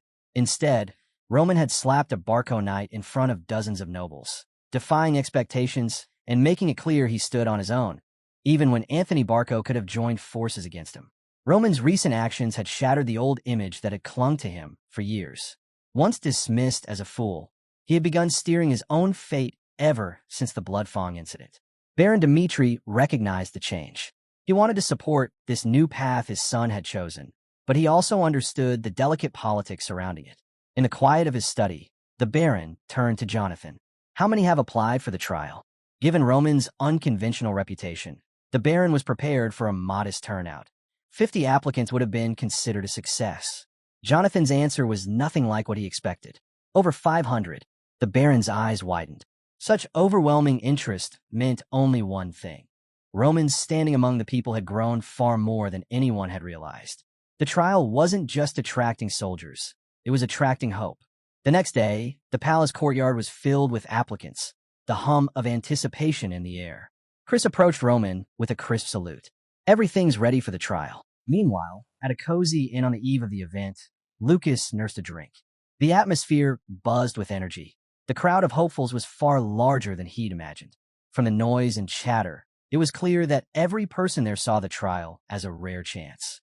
In one corner, 3 loud men caught his attention. Copper IDs dangled from their belts. C-rank mercenaries, not amateurs by any stretch.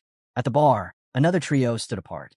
They had the hardened look of fighters, but no mercenary insignia to show for it. Lucas studied them all, wondering about the stories behind their faces. Dmitri was a place of many endings and new beginnings. Yet he couldn't quite understand why so many skilled people had come to this small town. The mix of hopefuls puzzled him. Some were clearly desperate, others just curious, and some, like himself, didn't really need to be there. Frustration bubbled up, and he set his mug down with a sharp thud, feeling the weight of unanswered questions. He was just about to call it a night when a nearby conversation caught his ear. "Why are you here?" one man asked. His companion, Henderson, replied, "I was planning to join the Lawrence family soldiers. They're the noble house from my hometown." Henderson's tone changed as he explained why he'd come to Dmitri instead of joining the Lawrence forces.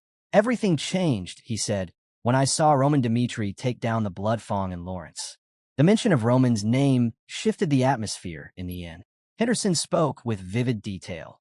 How in the plaza, Roman stood covered in blood, dragging the gang's leader by the hair. It was raw, brutal, and unforgettable. While many in Lawrence had doubted what they were seeing, Henderson had felt the truth in his bones. The strength, the authority, he still remembered the shiver running down his spine. That moment had erased every rumor of Roman's weakness. Fueled by drink and conviction, Henderson declared, "Roman Dmitri isn't just a leader. He's a hero. He fights for his people's well-being. This recruitment isn't just a job. It's a chance to serve him. I'll pass the trial, settle in Dmitri, and give him my loyalty, even if it costs me my life." The boldness of his words rippled through the room. For Lucas, it was a jolt, making him look at the gathering of applicants with fresh eyes. When the day of the trial dawned, the courtyard brimmed with anticipation. Lucas, still mulling over Henderson's speech, felt the air heavy with unease. The applicants shifted and murmured, each wrestling with their own doubts after hearing the rumors about Roman. Lucas figured the truth would come soon enough, once they saw Roman in action. Then, silence rolled across the crowd. Roman Dmitri had arrived. He walked with steady authority, and heads instinctively lowered as he passed. Lucas felt a chill. This was no empty rumor. Roman's presence was undeniable. Roman stepped onto the stage, and the courtyard went still. "Raise your heads," he commanded. Every gaze fixed on him, waiting. "I don't plan to live quietly in some far-off corner," Roman began, surprising those who had expected a safer ambition. "My path is one of power. It will lead us into battles where lives are on the line." His words were weighty, cutting through the crowd's excitement. Some people who had come with casual intentions now hesitated. "If you're unsure," Roman said, scanning the faces before him, "leave now. Following me means constant challenges and demands absolute dedication. Curiosity is not enough." Roman's voice carried across the courtyard, cold and unwavering. He warned them plainly. Those who followed him would face danger, hardship, and the risk of death. If there were casualties, no one was to blame but the path they had chosen. Then he added something that left the crowd stunned.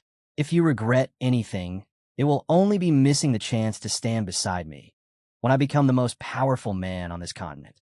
Gasps rippled through the applicants.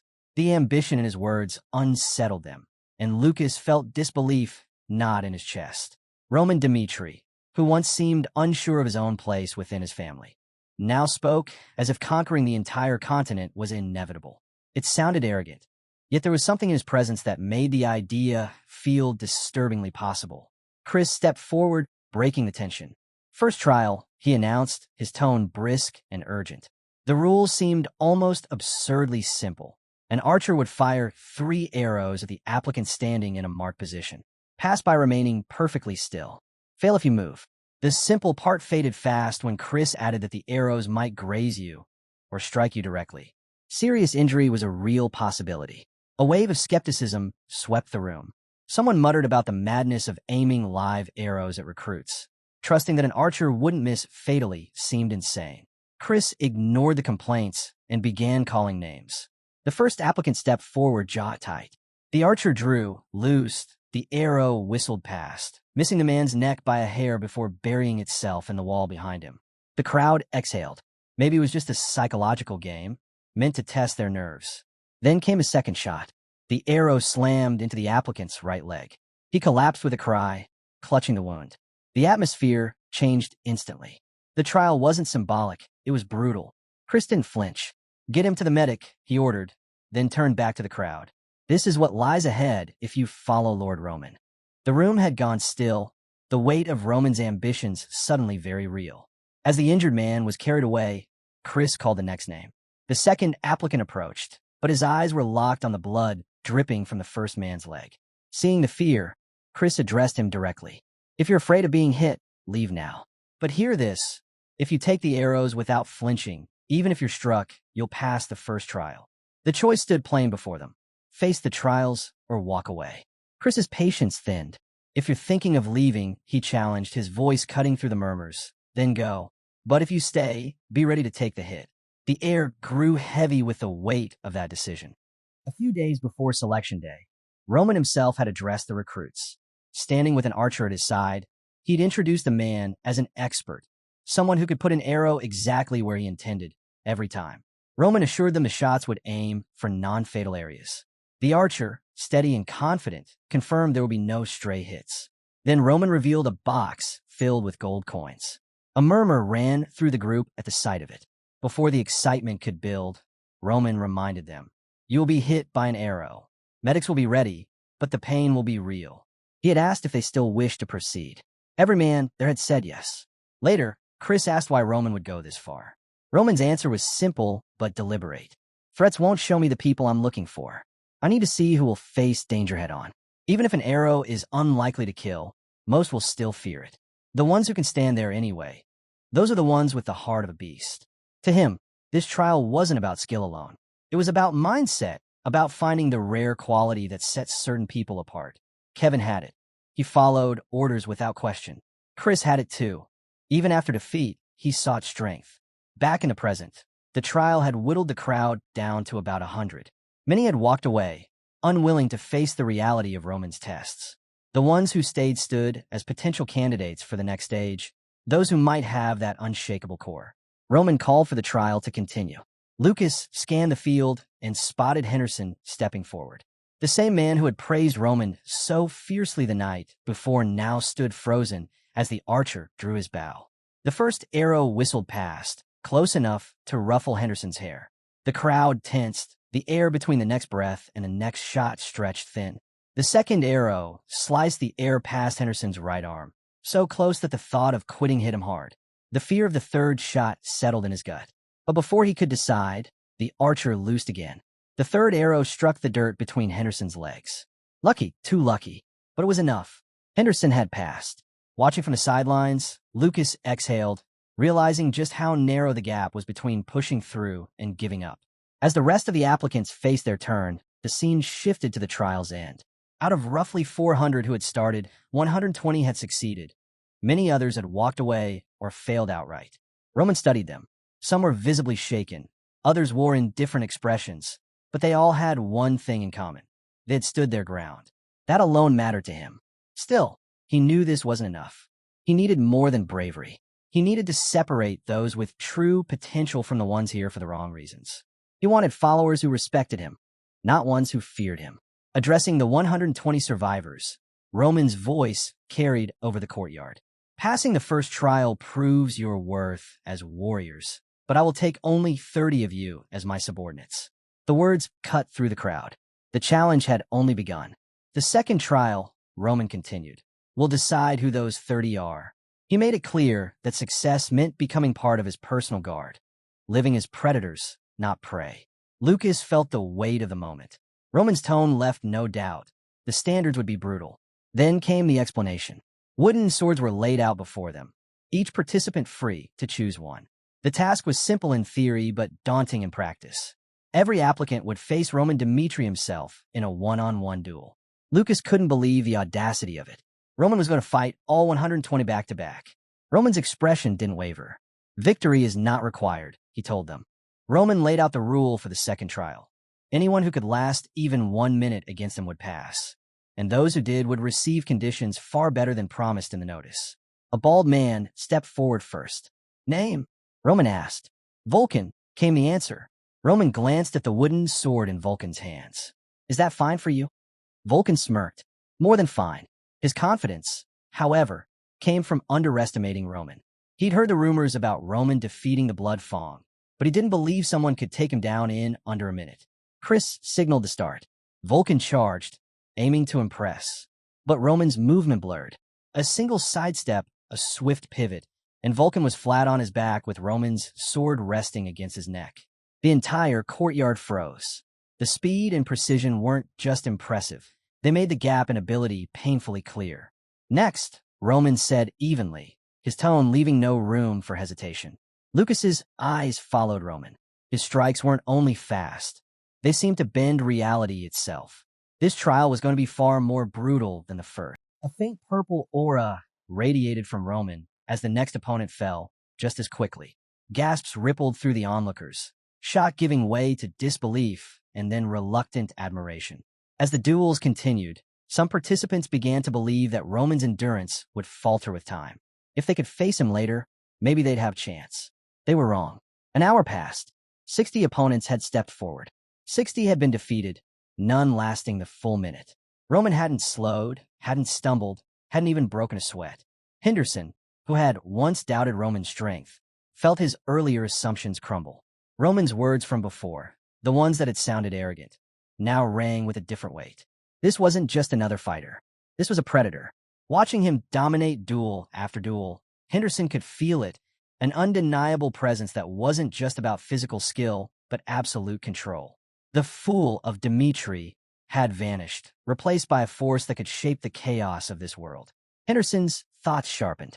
Many still underestimated Roman, but this trial might be the last chance to stand at his side. In a place where survival was never guaranteed, becoming Roman's subordinate could mean much more than safety. It could mean power. The real problem still hung in the air. How could they possibly face a man who seemed more beast than human? No one dared to move. Without a word spoken, every applicant silently agreed. Going up against Roman was asking for trouble. Then Roman's voice cut through the tension. His warning was sharp. If no one stepped forward, they would all fail. Fear nearly won, until one figure broke the stillness. Lucas, the 61st applicant, stepped ahead with steady resolve. His voice rang clear as he introduced himself, shattering the uneasy quiet. Now standing before Roman, Lucas could feel the heavy air between them. This wasn't just an opponent. This was a predator. The pressure Roman gave off went far beyond physical strength. Lucas thought back to the Roman Dmitri he had once known, realizing this man was different. This Roman spoke of more than fighting. He scorned their isolated outpost and openly spoke of conquering the whole continent. And somehow, Lucas believed him. 8 silver coins suddenly felt meaningless. What mattered was uncovering Roman's true ambition. The only way to do that was to fight. The 1-minute timer began.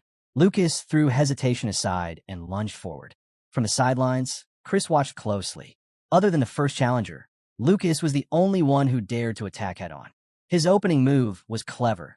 Sword aimed for Roman's head, dagger for the heart, testing for any weakness. But Roman's defense was flawless. He blocked every strike as though reading Lucas's mind. Still, Lucas didn't stop. He kept pressing, driving attack after attack, refusing to give Roman a moment's ease. Yet Roman was like a fortress, turning aside every blow with practiced ease. Frustration swelled in Lucas, but so did a reluctant respect. He was sure that if he kept pushing, he'd find an opening. Roman, however, had already read his intent. Stepping back to avoid the dagger, he parried the sword and stayed firmly on defense. Lucas knew the clock was ticking. Any pause could mean defeat. He had to keep the upper hand. His strikes grew sharper, faster, each one a bid to seize control. Roman's lips curled into a faint smirk. He could see the grit and instinct behind Lucas's attacks.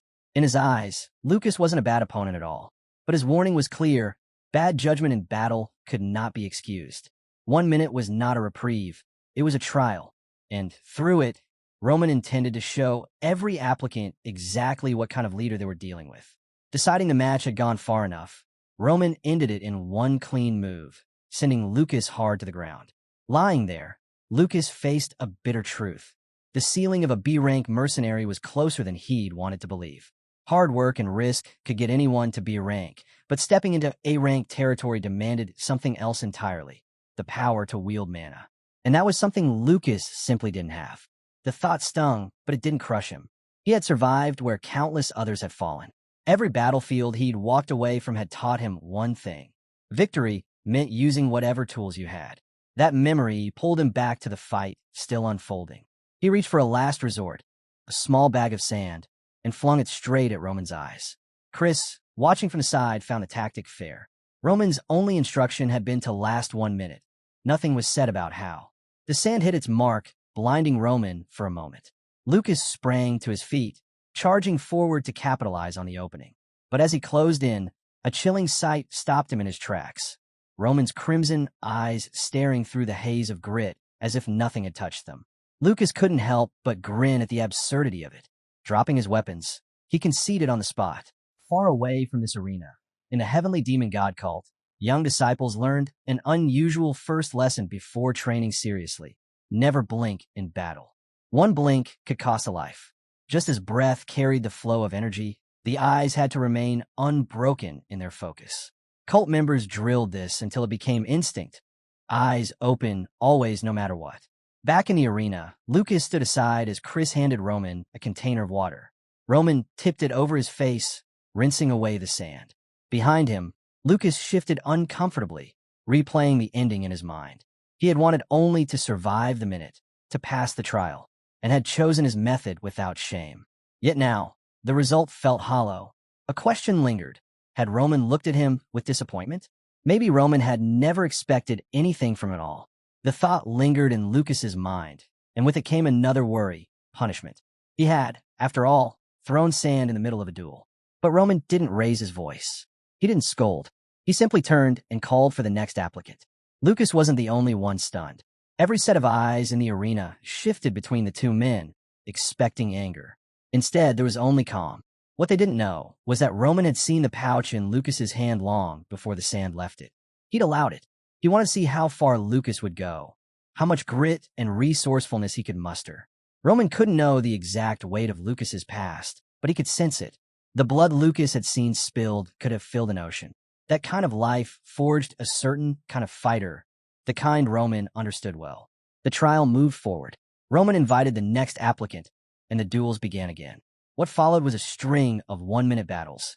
each fighter trying their own tricks to survive. Lucas had unknowingly set the tone, and now everyone was finding creative ways to endure. From his place at the edge of the arena, Lucas saw the unspoken rule forming. Cheating wasn't against the rules, but crossing a certain line still meant Roman would cut you down without hesitation. Lucas couldn't help but think, if he hadn't surrendered earlier, maybe he would have had to pull the same desperate moves he was now seeing others attempt. By the 100th duel, 2 hours had passed. Roman's breathing was steady, perfectly steady. Lucas knew what that meant. In real combat, opponents didn't go easy because they were tired. They made mistakes, lost focus, and died. Breath control was survival itself. Each inhale and exhale tied to every strike, every defense, and every draw of mana from the world around you. Roman's body, hardened from years of war and rebuilt for battle, showed no signs of wear. Lucas had heard the stories of him fighting for 3 days and nights without pause during the Murim conquest. Compared to that, these 1-minute duels were nothing. Lucas watched, a grudging respect growing.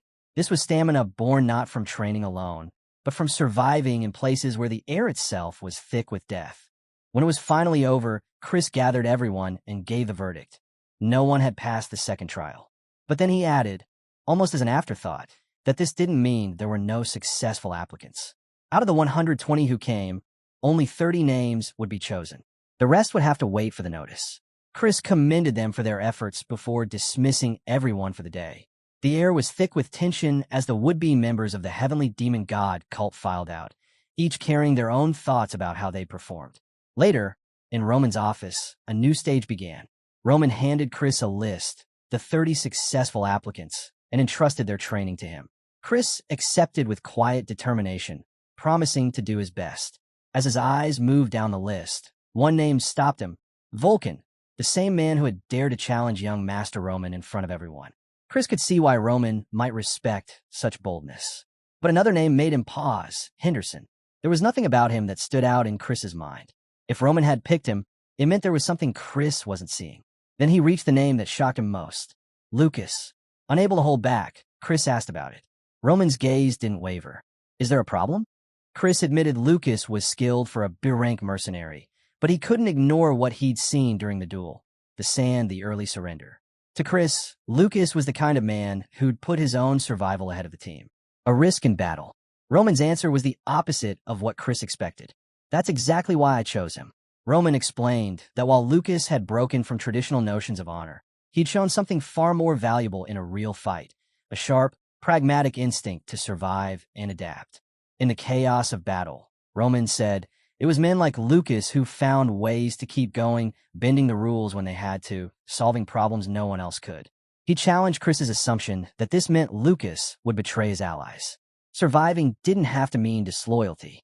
The word struck Chris, pulling his thoughts back to the lessons of his old mentor, Jonathan. Jonathan had taught that survival wasn't only for knights with power, it belonged to anyone who could stay calm under pressure, read the flow of battle, and adjust. Those were the ones who made it to the end. Jonathan's words echoed in Chris's mind. Flexibility and resourcefulness mattered more than clinging to old ideals of honor. Even the most skilled knight could be caught off guard by enemies hiding in the shadows. Thinking about Lucas's decision during the duel, Chris now saw the reasoning behind it. He realized his own perspective had been too narrow. There was still something he didn't understand, though. With 5 months until Roman headed to the battlefield, and knowing nobles rarely fought on the front lines, why was Roman already gathering soldiers? Roman only gave a vague answer. You'll know soon enough. The next day brought the answer to something else entirely. Barco made an official announcement. They had been patient, waiting for the Lorens to repay their debts and hand over the land pledged as collateral. But the Lorens had done neither. Feeling betrayed, Barco declared they would take up arms. Their message to the Kingdom of Cairo was blunt. Either the Lorens settle their debts or surrender the land within a week, or Barco, with the central government's approval, would begin a territorial war. The news hit Chris like a sudden gust of cold wind. The stakes had just risen. Roman then made his intentions clear. He would not sit this out. His army would join the fight between Barco and the Lawrences. Far from the Dimitri estate, in the halls of Lawrence Palace, Flora wrestled with her own turmoil. Night after night, she lay awake, weighed down by guilt. She couldn't shake the feeling that the trouble her family now faced was tied to her broken engagement with Roman Dmitri. Since returning from Dmitri, she had shut herself away in her room. Her maids whispered among themselves, convinced it was because of the rumors. They had heard it said that Lady Flora had made some grave mistake, leading to the engagement being called off. The story didn't match the man they remembered as a fool, and their confusion only grew into resentment toward Dmitri. That resentment deepened with the news of Barco's declaration of war. The Lorne family's future now hung in the balance. In her room, Flora struggled to reconcile the image she had of herself with the stark reality pressing in from all sides. Flora once thought herself clever, proud of excelling in her advanced academy courses. Her father's approving smile had always been proof enough that she was a good daughter. But now, that image felt fragile, like a flower nurtured in a warm greenhouse, suddenly left bare to the cold winds of reality. For the first time, she wondered if others saw her as the fool, no different from the moronic Dmitri she once dismissed. The thought cracked her confidence, making it difficult to even picture meeting her father's eyes. She couldn't ignore the gulf between who she believed she was and the truth, that her actions might carry serious consequences for her family. Her thoughts turned to Roman Dmitri. How would he face this? She remembered his independence, his refusal to rely on others, and the way he'd crushed Bloodfawn for his family's sake. When had he become so formidable? How could he move mountains by himself while she still struggled to stand without support? The comparison was not kind. Measured against his will, she felt small, insignificant. A knock broke her thoughts. Her servants, as they had done each day, brought a meal to her door. But before they could call out, she opened it herself. "I want to go to the library," she said. They froze in surprise, eyes flicking to one another. But she was already walking past them. Among the shelves, Flora thought of her father's efforts, his tireless push to rally other noble families before the Barcos struck. Yet doubt shadowed her thoughts.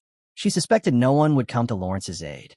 Like Romans standing alone against Bloodfawn, they would have to endure this with their own strength and wits. Elsewhere, in the Lord's chambers, the situation worsened.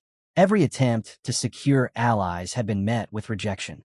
The Martel family was the first to refuse. The Vastra family, despite earlier promises, turned their backs next. Then came the whispers, rumors that Barco would punish any house in the Northeast that dared to side with Lawrence. Fear spread quickly, and with it, the collapse of every possible alliance. The Viscount of Lawrence sat in silence, watching support crumble one name at a time. In the quiet of the Lawrence library, Flora felt time pressing in on her. Only a week remained before war would break out, and the thought gnawed at her. She began shaping what she believed was the only real option left for her family. Elsewhere in the palace, the Viscount's office was thick with disbelief. Families they had once counted as allies now turned their backs. Hoping for another avenue, the Viscount asked for news from the Gold Bank. The reply brought no comfort. The bank was still investigating the collateral dispute, but any resolution would come too late. Worse still, there were whispers that the Gold Bank's heavy investments in Barco's territory might push them to side with Barco outright. The Viscount's concern deepened. With allies disappearing and no financial rescue in sight, the Lorens stood cornered. Then came a bitter suggestion from within, a noble proposed surrender. Barco's blockade had cut off help from surrounding regions, and their forces far outmatched Lawrence's.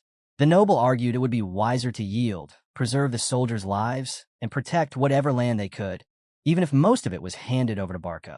The Viscount sat in grim silence, weighing the cost of resistance against the cold practicality of surrender. The door opened suddenly. Flora stepped in, breaking the heavy mood.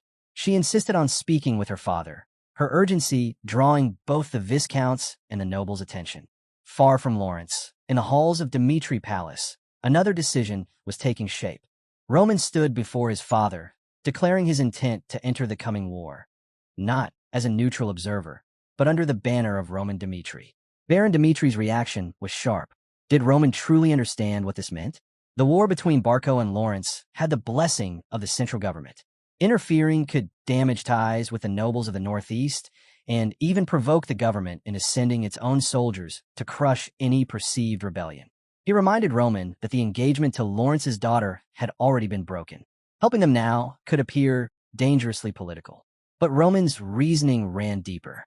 He spoke of Anthony Barco, the eldest Barco's son, who had once seen Roman's marriage as an obstacle and used threats to push him away. Roman admitted there was no proof, but the intent had been clear. And because of that, he felt there was no choice but to act. Roman's words carried more than just his decision. They carried a challenge. The Dmitri family's image in the Northeast was one of quiet strength, but Roman saw the truth. The Barcos looked down on them. That he could no longer tolerate. He turned the conversation on his father, confronting the family's passive stance. Power and wealth they had, but no will to push forward. Roman's ambitions were different. He wanted more than comfort. He wanted dominance. And with Barco's war founded on false pretenses, he saw no reason to stay idle. Life, to him, was an endless and unpredictable ocean. In those waters, he intended to be the one steering the course, not drifting with the current. He made it clear, he wasn't asking for the family's strength. He would act in this war under his own name, Roman Dmitri, and all he wanted was for his father to watch. This path, he said, would define the life he planned to live from this moment on. That declaration pulled Romero Dmitri into his own thoughts. He had always believed a man could never truly escape his origins. Birthplace and blood were fixed points, no matter how high one might climb. It was a truth that had shaped how he viewed ambition. His wife had once challenged that view, recalling the journey they took to the capital. She had noticed the stares from the nobles, sharp, assessing, not the looks exchanged among equals. Romero had felt them too, but to him, they meant little. He was satisfied where he stood. The endless grind for more wealth or influence did not appeal to him. In the same breath, he admitted he wanted better for his sons. If they had the will, they could rise beyond the constraints of their beginnings. That quiet hope had always been there, even if he himself would never chase it. Now, back in the present, Romero looked at Roman. His son's eyes were unwavering, carrying a will that could not be bent. In that moment, Romero Dmitri understood. His long-held hope had come to life. The timid boy he once knew now stood before him as a man, confident and unshakable in his resolve. He offered his son not caution, but encouragement. Roman was free to chase his ambitions, knowing he would not face the road ahead alone. His family would stand behind him. Beyond the walls of Dmitri Palace, the scene shifted to the heart of the family's industry, the blacksmith district. Dmitri's forges were known across the kingdom of Cairo, their reputation built on scale and skill. 30 great workshops lined the street, each alive with the clang of hammers and the roar of the forge. The air was thick with heat and the scent of worked iron. Roman walked through it all, quietly taking in the proof of the claims he'd heard. The blacksmiths of Dmitri truly were unmatched. Wealth was written into the very stones of the road beneath his feet. The source of that wealth lay just beyond the estate, the great iron mine, the largest in all Cairo. From there, ore of exceptional quality was drawn and passed into the hands of master craftsmen, who transformed it into fine weapons and goods sold at the highest prices. It was a power that went beyond gold. The nobles of northeastern Cairo knew well that the kingdom's armies depended on Dmitri iron. To provoke them was to risk the flow of weapons, a danger the kingdom could not afford. For Roman, this thriving trade was personified in one figure, the master blacksmith, the keeper of skill and tradition, the man who embodied the Dmitri legacy. The scene turned back to his father's office, a room heavy with history and decisions that had shaped the family's place in the world. Roman spoke plainly. He wanted control over his future. But to achieve it, he needed arms for the men who would follow him. His father listened, then offered a path. Once, he had led the family's blacksmith operations himself. Now, that responsibility belonged to Master Hendrik, the man who had long worked beside him. If you want the best, he told Roman, you'll speak to Hendrik. After Roman's father rose to a noble title, Crick stepped in without hesitation, taking full control of the ironworks. His task, managing every detail of Dmitri's iron production. Roman thanked his father for his support, but kept in mind the battles still ahead. Before letting him go, his father shared a crucial reminder. The Dmitri legacy isn't just about the family name. The blacksmiths here aren't easily impressed. They take pride in their craft and respect only those who truly understand it. The scene shifts to the bustling streets outside, lined with the finest iron creations from Dmitri's artisans. Roman can feel the weight of the workers' stares, sharp, skeptical, and far from welcoming. He knows winning them over will be an uphill climb, especially after his past mistakes. He makes his way to Hendrik, hard at work in his shop. Without looking up, Hendrik asks why Roman is there. Stepping inside, Roman suspects his father may have already mentioned his visit. Crix, the master blacksmith behind the Dmitri family's iron, meets his eyes with a steady, serious look. Roman wastes no time. He needs gear to arm 30 soldiers. Hendrik hears him out, then tilts the conversation in an unexpected direction, mocking that he half-expected Roman to show up looking for something to pawn after running out of money for his usual amusements. The jab catches Roman off guard, but Hendrik simply gestures toward a corner of the shop where weapons and armor are stacked high. "Take what you need," he says. "That pile alone will equip your 30 men." Roman blinks, surprised at the easy offer, and double-checks if Hendrik is serious. Crix confirms it, but when Roman inspects a sword from a pile, his surprise turns to disappointment. "If this is the best you have for soldiers," he says, "maybe Dimitri's iron isn't as legendary as people claim." The air grows heavy. Hendrik's patience thins, and he warns Roman that if he doesn't like it, he can leave. Roman refuses to back down, pressing the question of quality. This time, Hendrik's tone hardens. "Real skill," he says, "can't be judged by someone who's never endured the heat of a forge." And if it weren't for Baron Romero's personal request, Roman would have walked away empty-handed. Before Roman can respond, Hendrik delivers one last sting, comparing him to his younger brother Rodwell, who is learning the trade and preparing to inherit the craft, while Roman, the eldest son, has spent his years wasting time in the streets. Critch didn't hold back.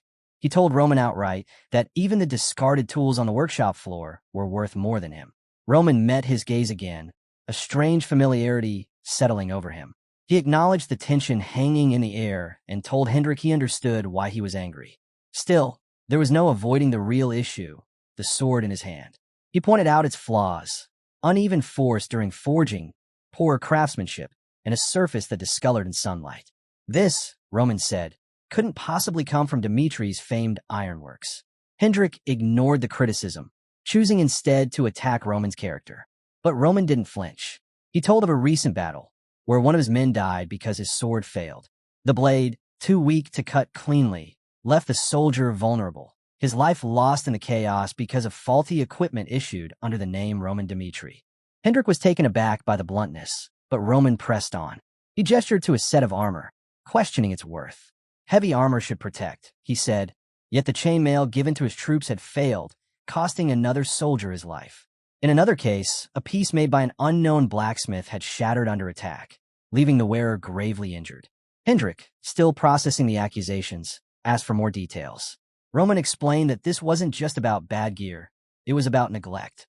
Hendrik's frustration stemmed from the fact that Roman only appeared when there was a crisis, instead of maintaining regular oversight of the smithy. Looking over the scattered ironwork, Roman saw a clear truth. Hendrik's heart wasn't in the forge anymore. But this time, he couldn't let it slide. With a hard tone, he warned that if Hendrik didn't view those floor pieces as scrap, then soldiers under his command would unknowingly march in a battle with dangerous, substandard weapons. This, Roman said, wasn't a matter of pride or personal grudges. It was about the survival of 30 men. Even if Hendrik refused to admit it, could he honestly call himself a Dmitri craftsman while handing out what Roman called worthless gear? The thought that Hendrik's personal dislike for him might be putting lives at risk hung in the air. Hendrik finally spoke, insisting he had never intended to endanger anyone. Roman stood firm. Intentions didn't matter. Weapons and armor existed for one purpose: to protect lives. He had come with the authority of Baron Romero, his father. Yet instead of proper gear, Hendrik had given him what he considered nothing more than scrap. To Roman, that wasn't just carelessness. It was an insult to his father's name. Their argument had drawn a crowd. Workers gathered, some glancing at the sword in Roman's hand, ready to step in if things turned violent. Before the tension snapped, Hendrik's sharp command froze everyone in place, stopping the conflict before it could escalate. Then came something unexpected. Hendrik apologized. His mind drifted back to his younger days as a blacksmith's apprentice. Back then, his work had been sloppy, and his elder often scolded him. They gave him menial tasks instead of letting him near important projects. One day, while sweeping the floor, he overheard an adventurer begging the shop owner for a sword. He couldn't pay up front, but promised to return the gold later. The owner refused. Hendrik, moved by the man's sincerity, decided to forge a sword himself and give it to the adventurer for free. The man left with gratitude, but tragedy followed. On his mission, the sword broke in battle. The adventurer died. That moment seared itself into Hendrik's memory, and from then on, he swore never to make something that could cost someone their life. Now, standing in front of Roman, Hendrik realized he had broken that vow, letting anger guide his hands, just as recklessness had in his youth. The weight of it hit him hard. He admitted his failure and told Roman he was ready to face the consequences. Roman, hearing the sincerity in his voice, chose a different path. If Hendrik truly regretted what he'd done, Roman said, then he wouldn't push the matter further. He was willing to let it go. Turning to the future, Roman acknowledged Hendrik's skill despite their clash. He offered him a chance to make it right, forge proper swords and armor for 30 soldiers. They would leave the past behind, and Hendrik could prove himself through his work. The offer caught Hendrik off guard. He'd heard whispers that Roman had changed, but seeing it firsthand was something else entirely. The man before him was not the reckless heir he once knew.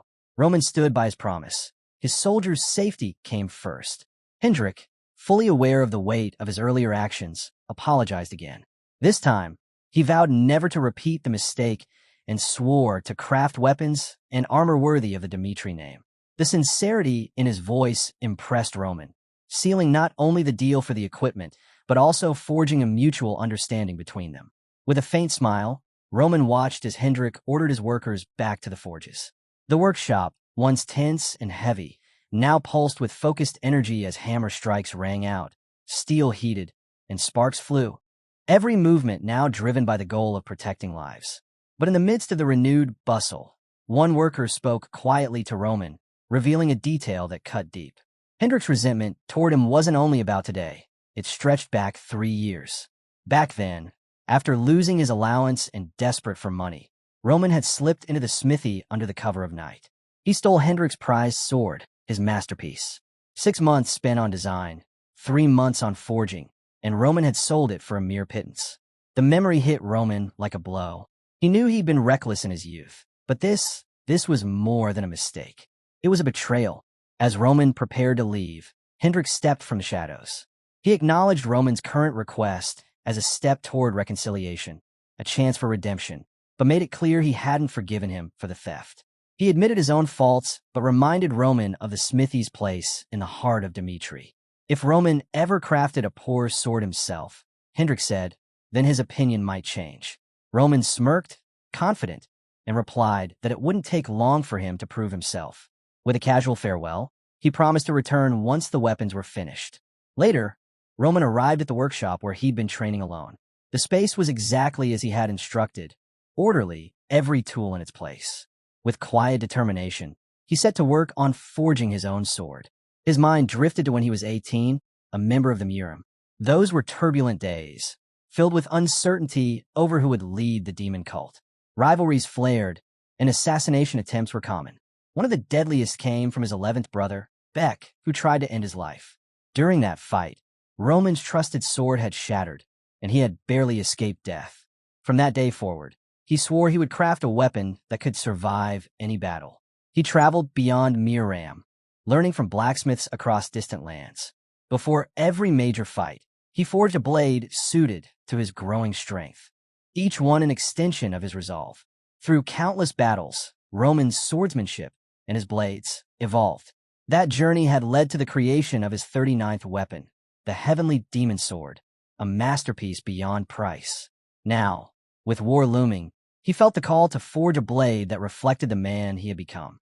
In the stillness of his private workshop, Roman worked with measured precision. Every strike of the hammer was deliberate, every motion flowing in a steady rhythm. The sound of metal rang like a heartbeat, and soon he was lost in the trance of creation. His mind narrowed to the glowing steel before him. As the blade began to take shape, his thoughts drifted. He remembered the life he once lived as Baek Young-hook, a life defined by survival, where only the strong endured. His father, the heavenly demon, cast a shadow so vast it shaped every breath Roman took. Yet those hardships had never been a weight. They were the forge that tempered him, the fire that made him unbreakable. The clang of metal brought him back to the present, and to a question that lingered like a whisper: what am I living for now? The truth was sobering. For all his victories, he wasn't yet strong enough to meet the unknown trials ahead. Accepting this, he resolved to push himself further, to strengthen both body and mind until nothing could break him. Unseen to him, great forces were already stirring in the world. forces whose reach he had yet to grasp. But he would be ready. His hammer rose and fell, each strike fueled by determination. He knew he needed more than raw skill. He needed power. That thought led him to an art from his past life, a dangerous technique known as the godly inferno arts. It was the signature mastery of the flame demon, channeling searing heat to rapidly gather mana. The cost was steep. Overuse could ravage his lungs and tear apart his body from within. But Roman didn't hesitate. For the strength to face anything, he would risk everything. The scene shifts, leaving the heat of the forge behind, and opens to the grandeur of Lawrence Palace, where Flora now stands before the gathered Lawrence nobles and her father. In the grandeur of Lawrence Palace, Flora stood before the nobles and her father with a grim truth. Lawrence was cornered. Support from neighboring territories was limited, and the military gap between them and Barco was undeniable. Some around the table began to whisper of surrender, of giving up just enough to keep a fragment of Lawrence's lands.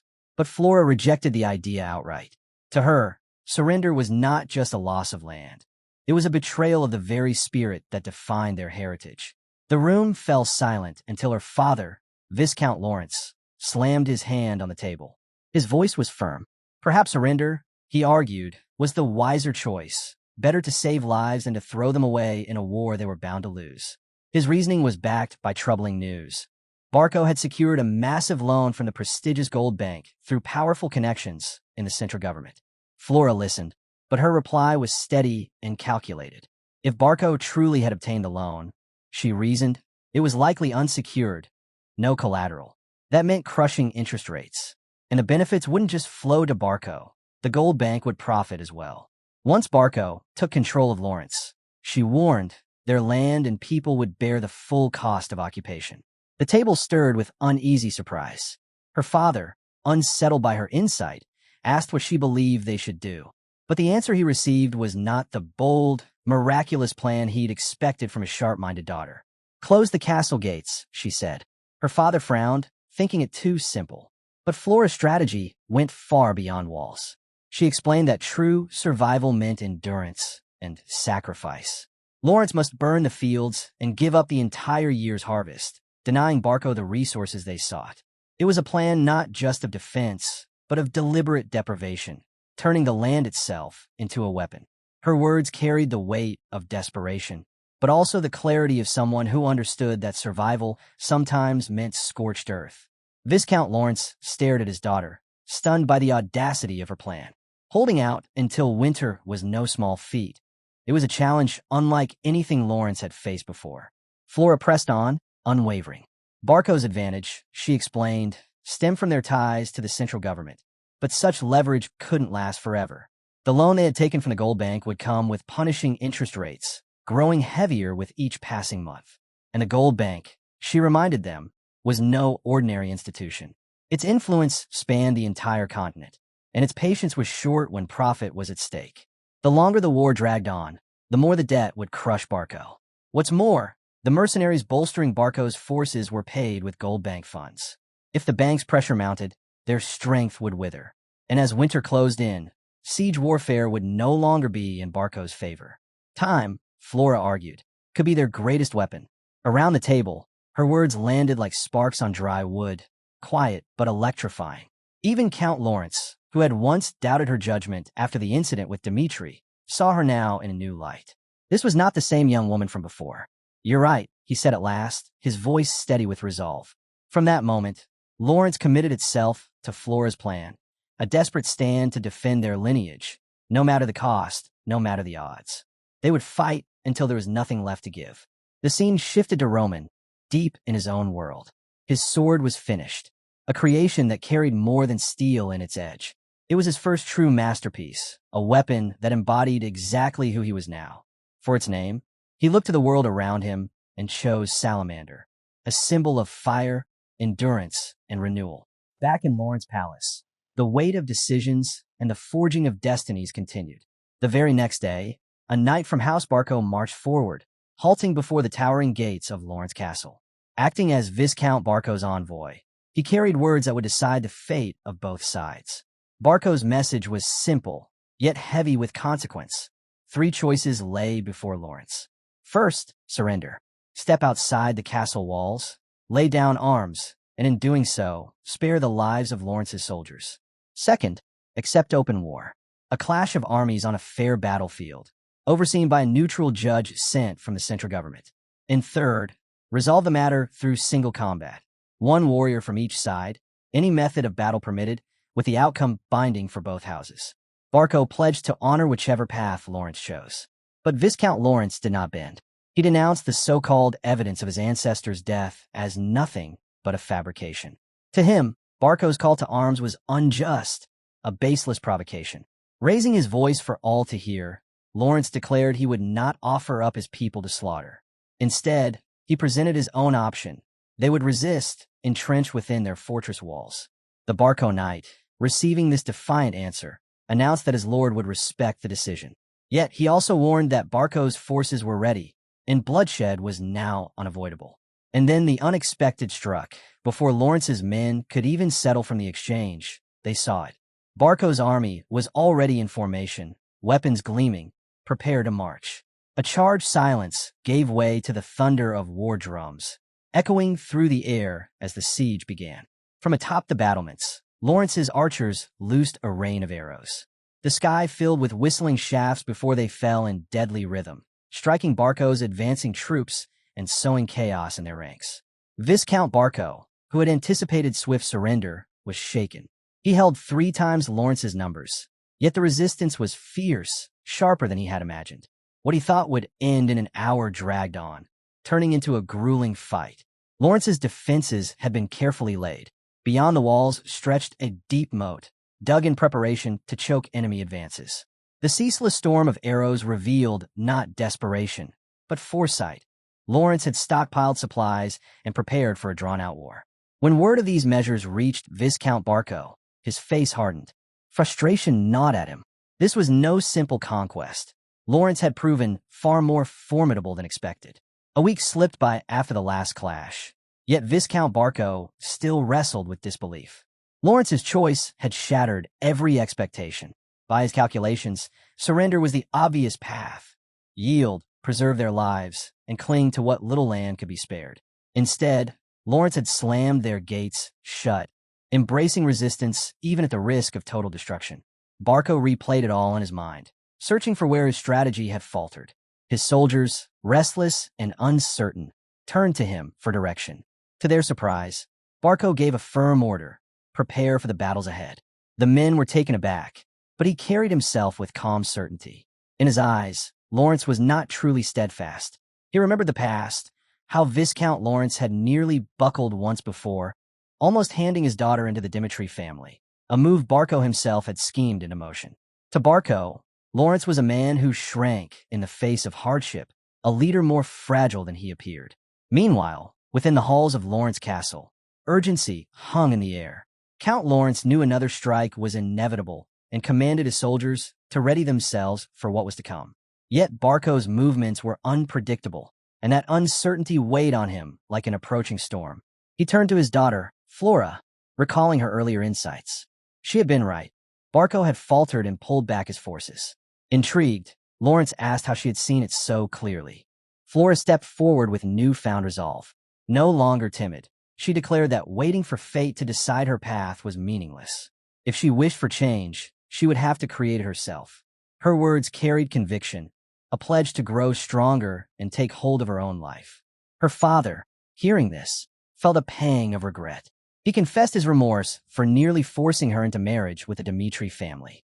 At the time, he had believed it was the only way to protect Lawrence under crushing pressure. Now, faced with Flora's strength, he admitted his mistake. In that moment, he entrusted her with greater responsibility, recognizing her as someone ready to shape the family's future alongside him. But their brief moment of connection was shattered by a sudden blast. The ground trembled as a violent explosion struck the castle walls. Flora rushed to assess the threat, only to find Barco had unleashed a devastating new weapon. A flare, a massive catapult hurling magical explosives against their defenses. Watching the destructive power of it, Flora's chest tightened with frustration. The weapon wasn't just brutal. It revealed the vast resources Barco had poured into this war. Each blast from the flare carried a staggering cost, Yet the weapon's use wasn't just about money. Approval from the central government was required, no matter how wealthy the wielder. That was what left Flora stunned. How had Barco secured both the fortune and the political backing to unleash such destructive power? Lawrence had few options. To counter the flare, they would either need a magical weapon of equal strength or take the dangerous gamble of meeting the assault outside the castle walls. Both choices bordered on impossible. For a moment, the weight of the situation pressed heavily on Flora, but she refused to give in to despair. The crisis demanded answers, and fast. It was then that her maid arrived with startling news. A magical call was waiting. The caller was none other than Roman Dmitri. Flora froze in disbelief.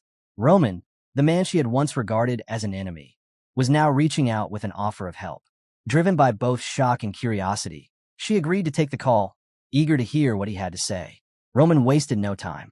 He admitted plainly that his goal was revenge against the Barco family, born from personal grievances. He made it clear this path was set in stone, and the only question left was when he would act. To Flora, he proposed an alliance. If Lawrence cooperated, he would bring forward his vengeance, striking swiftly to remove the threat Barco posed. Still, Flora sought clarity. What role would Lawrence play in this plan? Roman's answer was unsettling. They had to begin by making a sacrifice. The word carried heavy weight, and though it pained her, Flora could see there was little room to refuse. Roman knew Lawrence's dire situation, knew they had no alternatives, and laid out his terms without hesitation. Torn but resolute, Flora promised she would do whatever it took to protect her family. Yet Roman was not finished. To justify his intervention and shape a legitimate reason for his actions, he gave her an unusual task. She was to claim that Anthony Barco had threatened her into breaking off her marriage with Roman Dmitri. Though there was no truth to it, Roman insisted she present this story, that Anthony's intimidation had forced her to abandon the union with the Dmitris. This false claim, he explained, would create the perfect cause to act, a spark to ignite his strike against Barco, while shielding Lawrence from immediate destruction. Flora stood frozen as Roman's words sank in. His vow for vengeance against the Barco family was absolute. Struggling to steady herself, she pressed him for details on how exactly he intended to save Lawrence. Roman's reply was chilling. If she claimed that Anthony Barco had threatened her, insisting the incident occurred before their broken engagement, then she would be counted as one of his own. The weight of his condition pressed down on her. Beyond the castle walls, the sounds of war rumbled like a reminder of how little time remained. Driven by desperation, anger burst out of her. She shouted at Roman, demanding he wipe out every last member of the Barco family.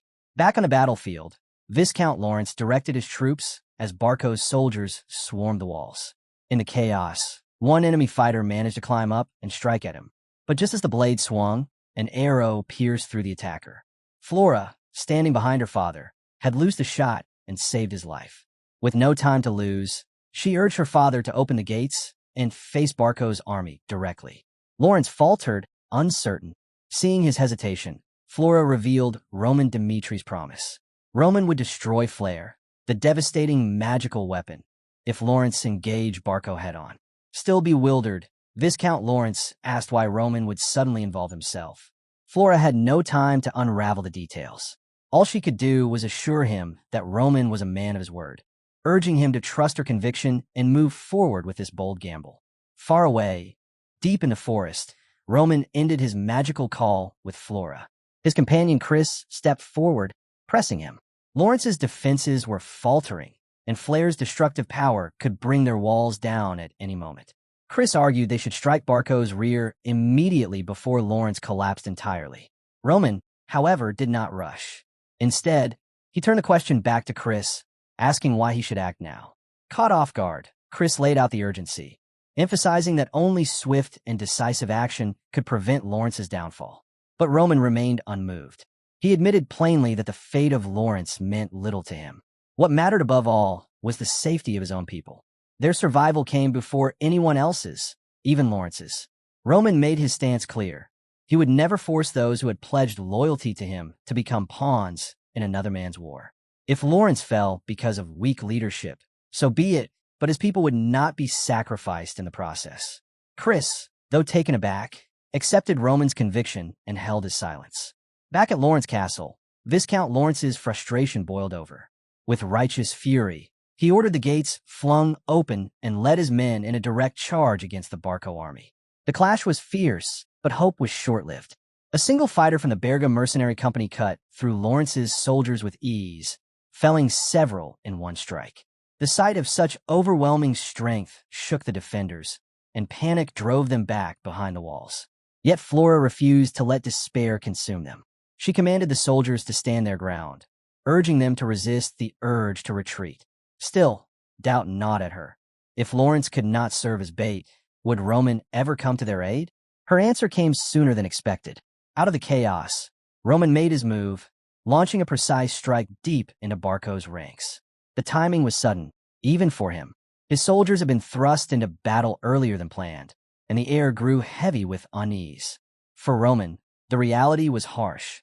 Every man beside him now faced death. To steel their resolve, he gave his soldiers a promise. They would live not as prey, but as predators. Survival itself would be their proof of worth. Just hours earlier, he had stood before them with a clear command: strike Barco's rear and destroy the siege weapon. Lawrence was merely the bait, though Roman had little faith in their effectiveness. He bore no illusions about what lay ahead. And so, with grim determination, he declared he would lead the vanguard himself. It was not blind confidence, but a sober recognition that only by his hand could this mission succeed. As his troops pressed forward, their presence soon drew Barco's eye. From his vantage point, Viscount Barco spotted the advancing force. A quick glance at their small numbers was enough for him to scoff. Certain they posed no real danger, he dismissed them outright, leaving their defeat to his soldiers while he lingered in arrogance. Roman didn't flinch at being underestimated. He spurred his horse straight into the enemy lines. The beast leapt over Barco's shields, and in one seamless strike, Roman cut them down without hesitation.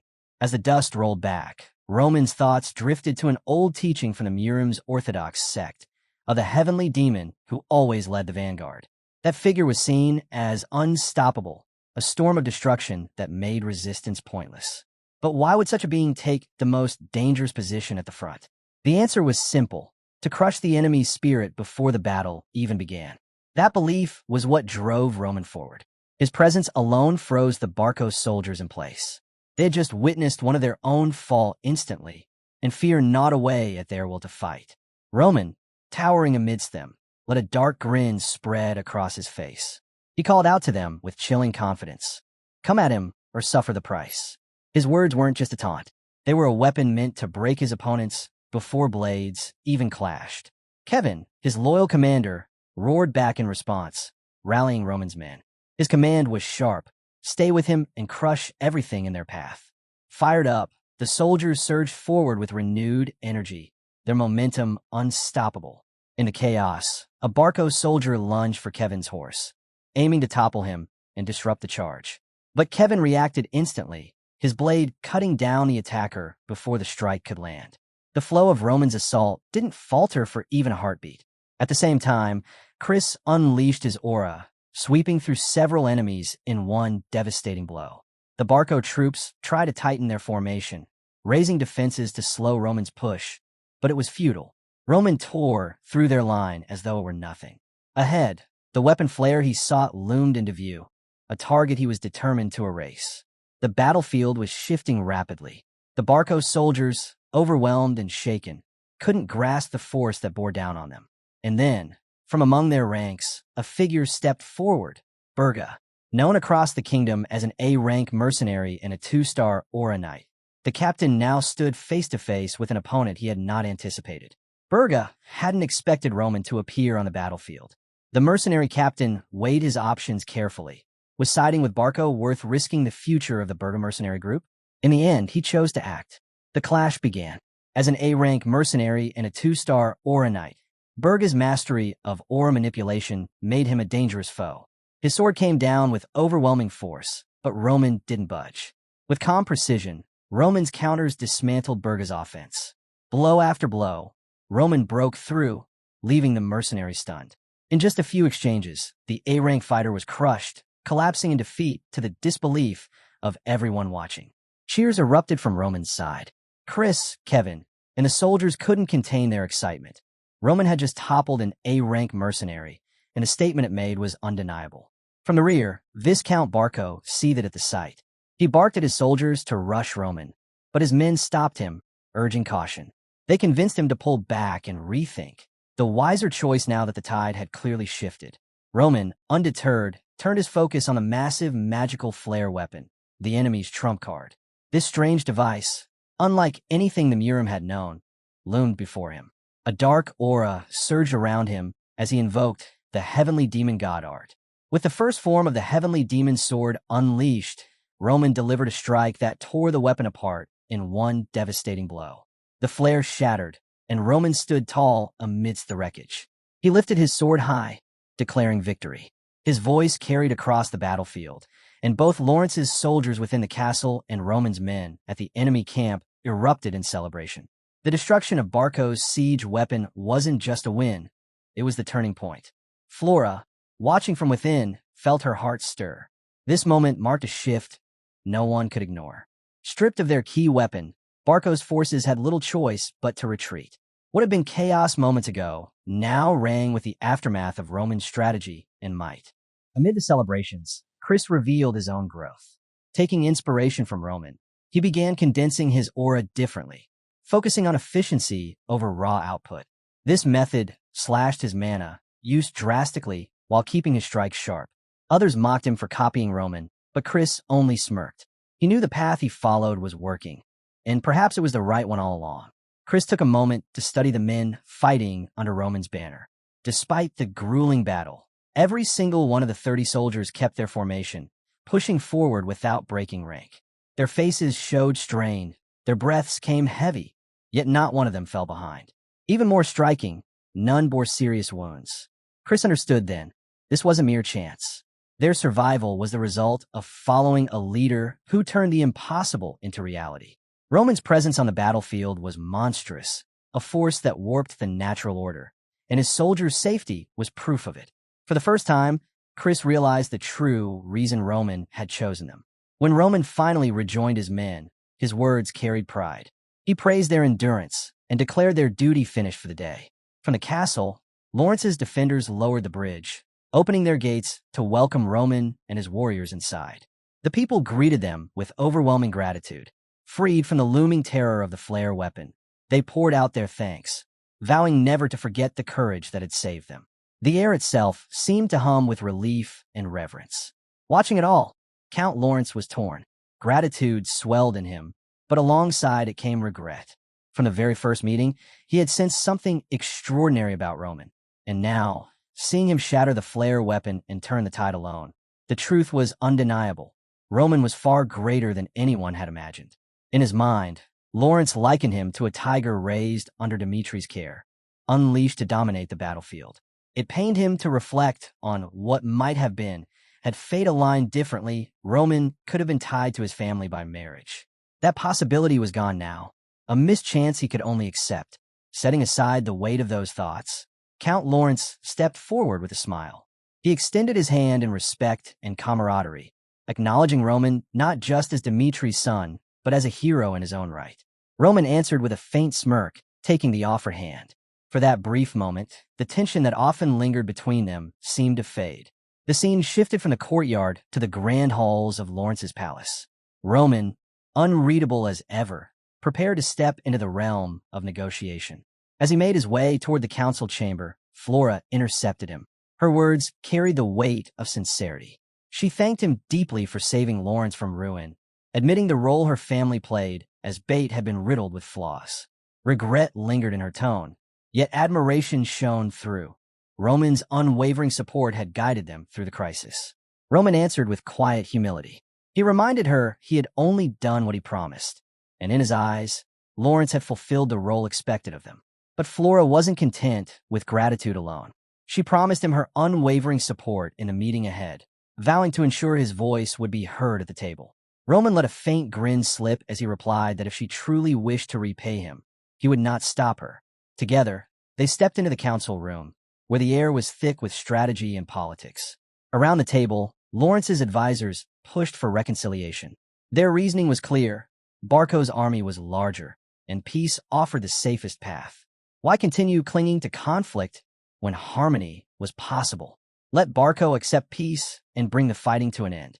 Count Lawrence, though heavy with pride, agreed with the logic. He knew their limits, and Barco's constant pressure had left Lawrence weary and strained. Through it all, Roman remained silent, listening. His gaze cut through every word, weighing each sentiment until the moment came. Finally, he rose. The room stilled, every eye fixed on him as anticipation swept over the assembly. His voice carried power, breaking the quiet with precision. Roman revealed what none of them had spoken aloud. Barco was drowning in debt, bound by the chains of a massive loan. Their aggression toward Lawrence wasn't born from strength, but from desperation. Roman made it clear. The destruction of the flare weapon didn't change Barco's desperate reality. Their debts still chained them, and their hunger for conquest wouldn't be appeased by peace. In a voice heavy with certainty, he warned what would become of any messenger Lawrence dared to send. Their remains would be the only reply. His words sank into the chamber like stone, leaving silence in their wake. Then Roman turned his gaze directly to Count Lawrence and asked the question that could not be avoided. Did he still dream of peace with Barco, even after all the crimes they had committed? To Roman, forgiveness was a farce.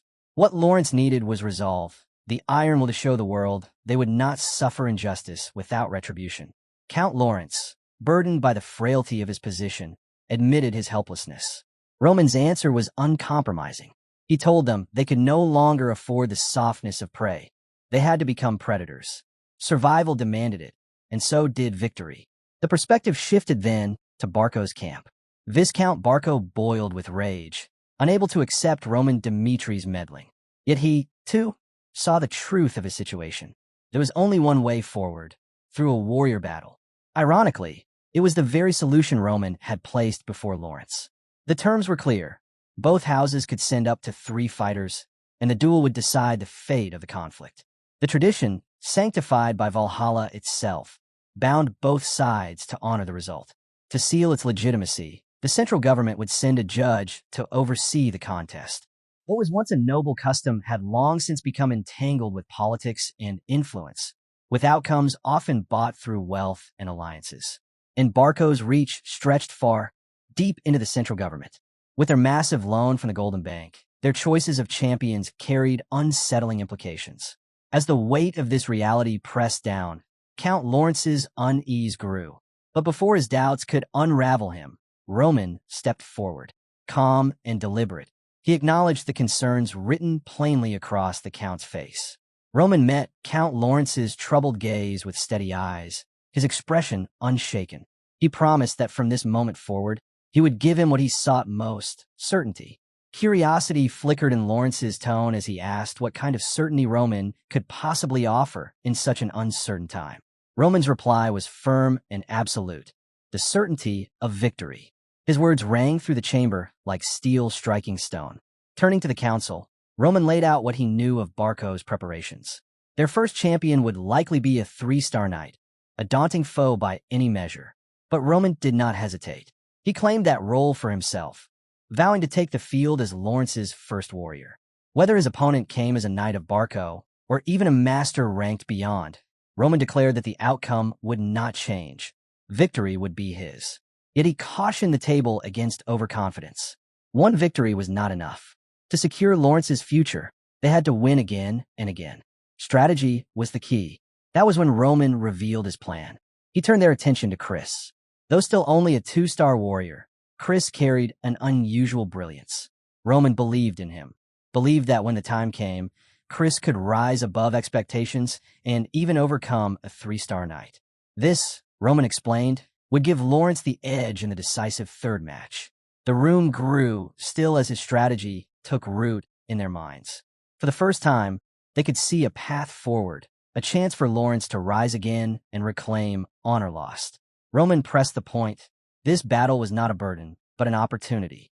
As his words settled, his gaze shifted to Flora. She felt the unspoken weight of it. Roman would take the battlefield, but Lawrence must also find the strength to handle what lay beyond his reach. She understood, and despite the danger that always followed Roman, she voiced her support for the warrior battle without hesitation. The decision was sealed, the challenge was issued, and within a week the arena stood ready. People from all sides gathered, the air thick with anticipation for what was to come. Count Erdes, the appointed judge, stepped forward to preside. His presence carried the full authority of the central government.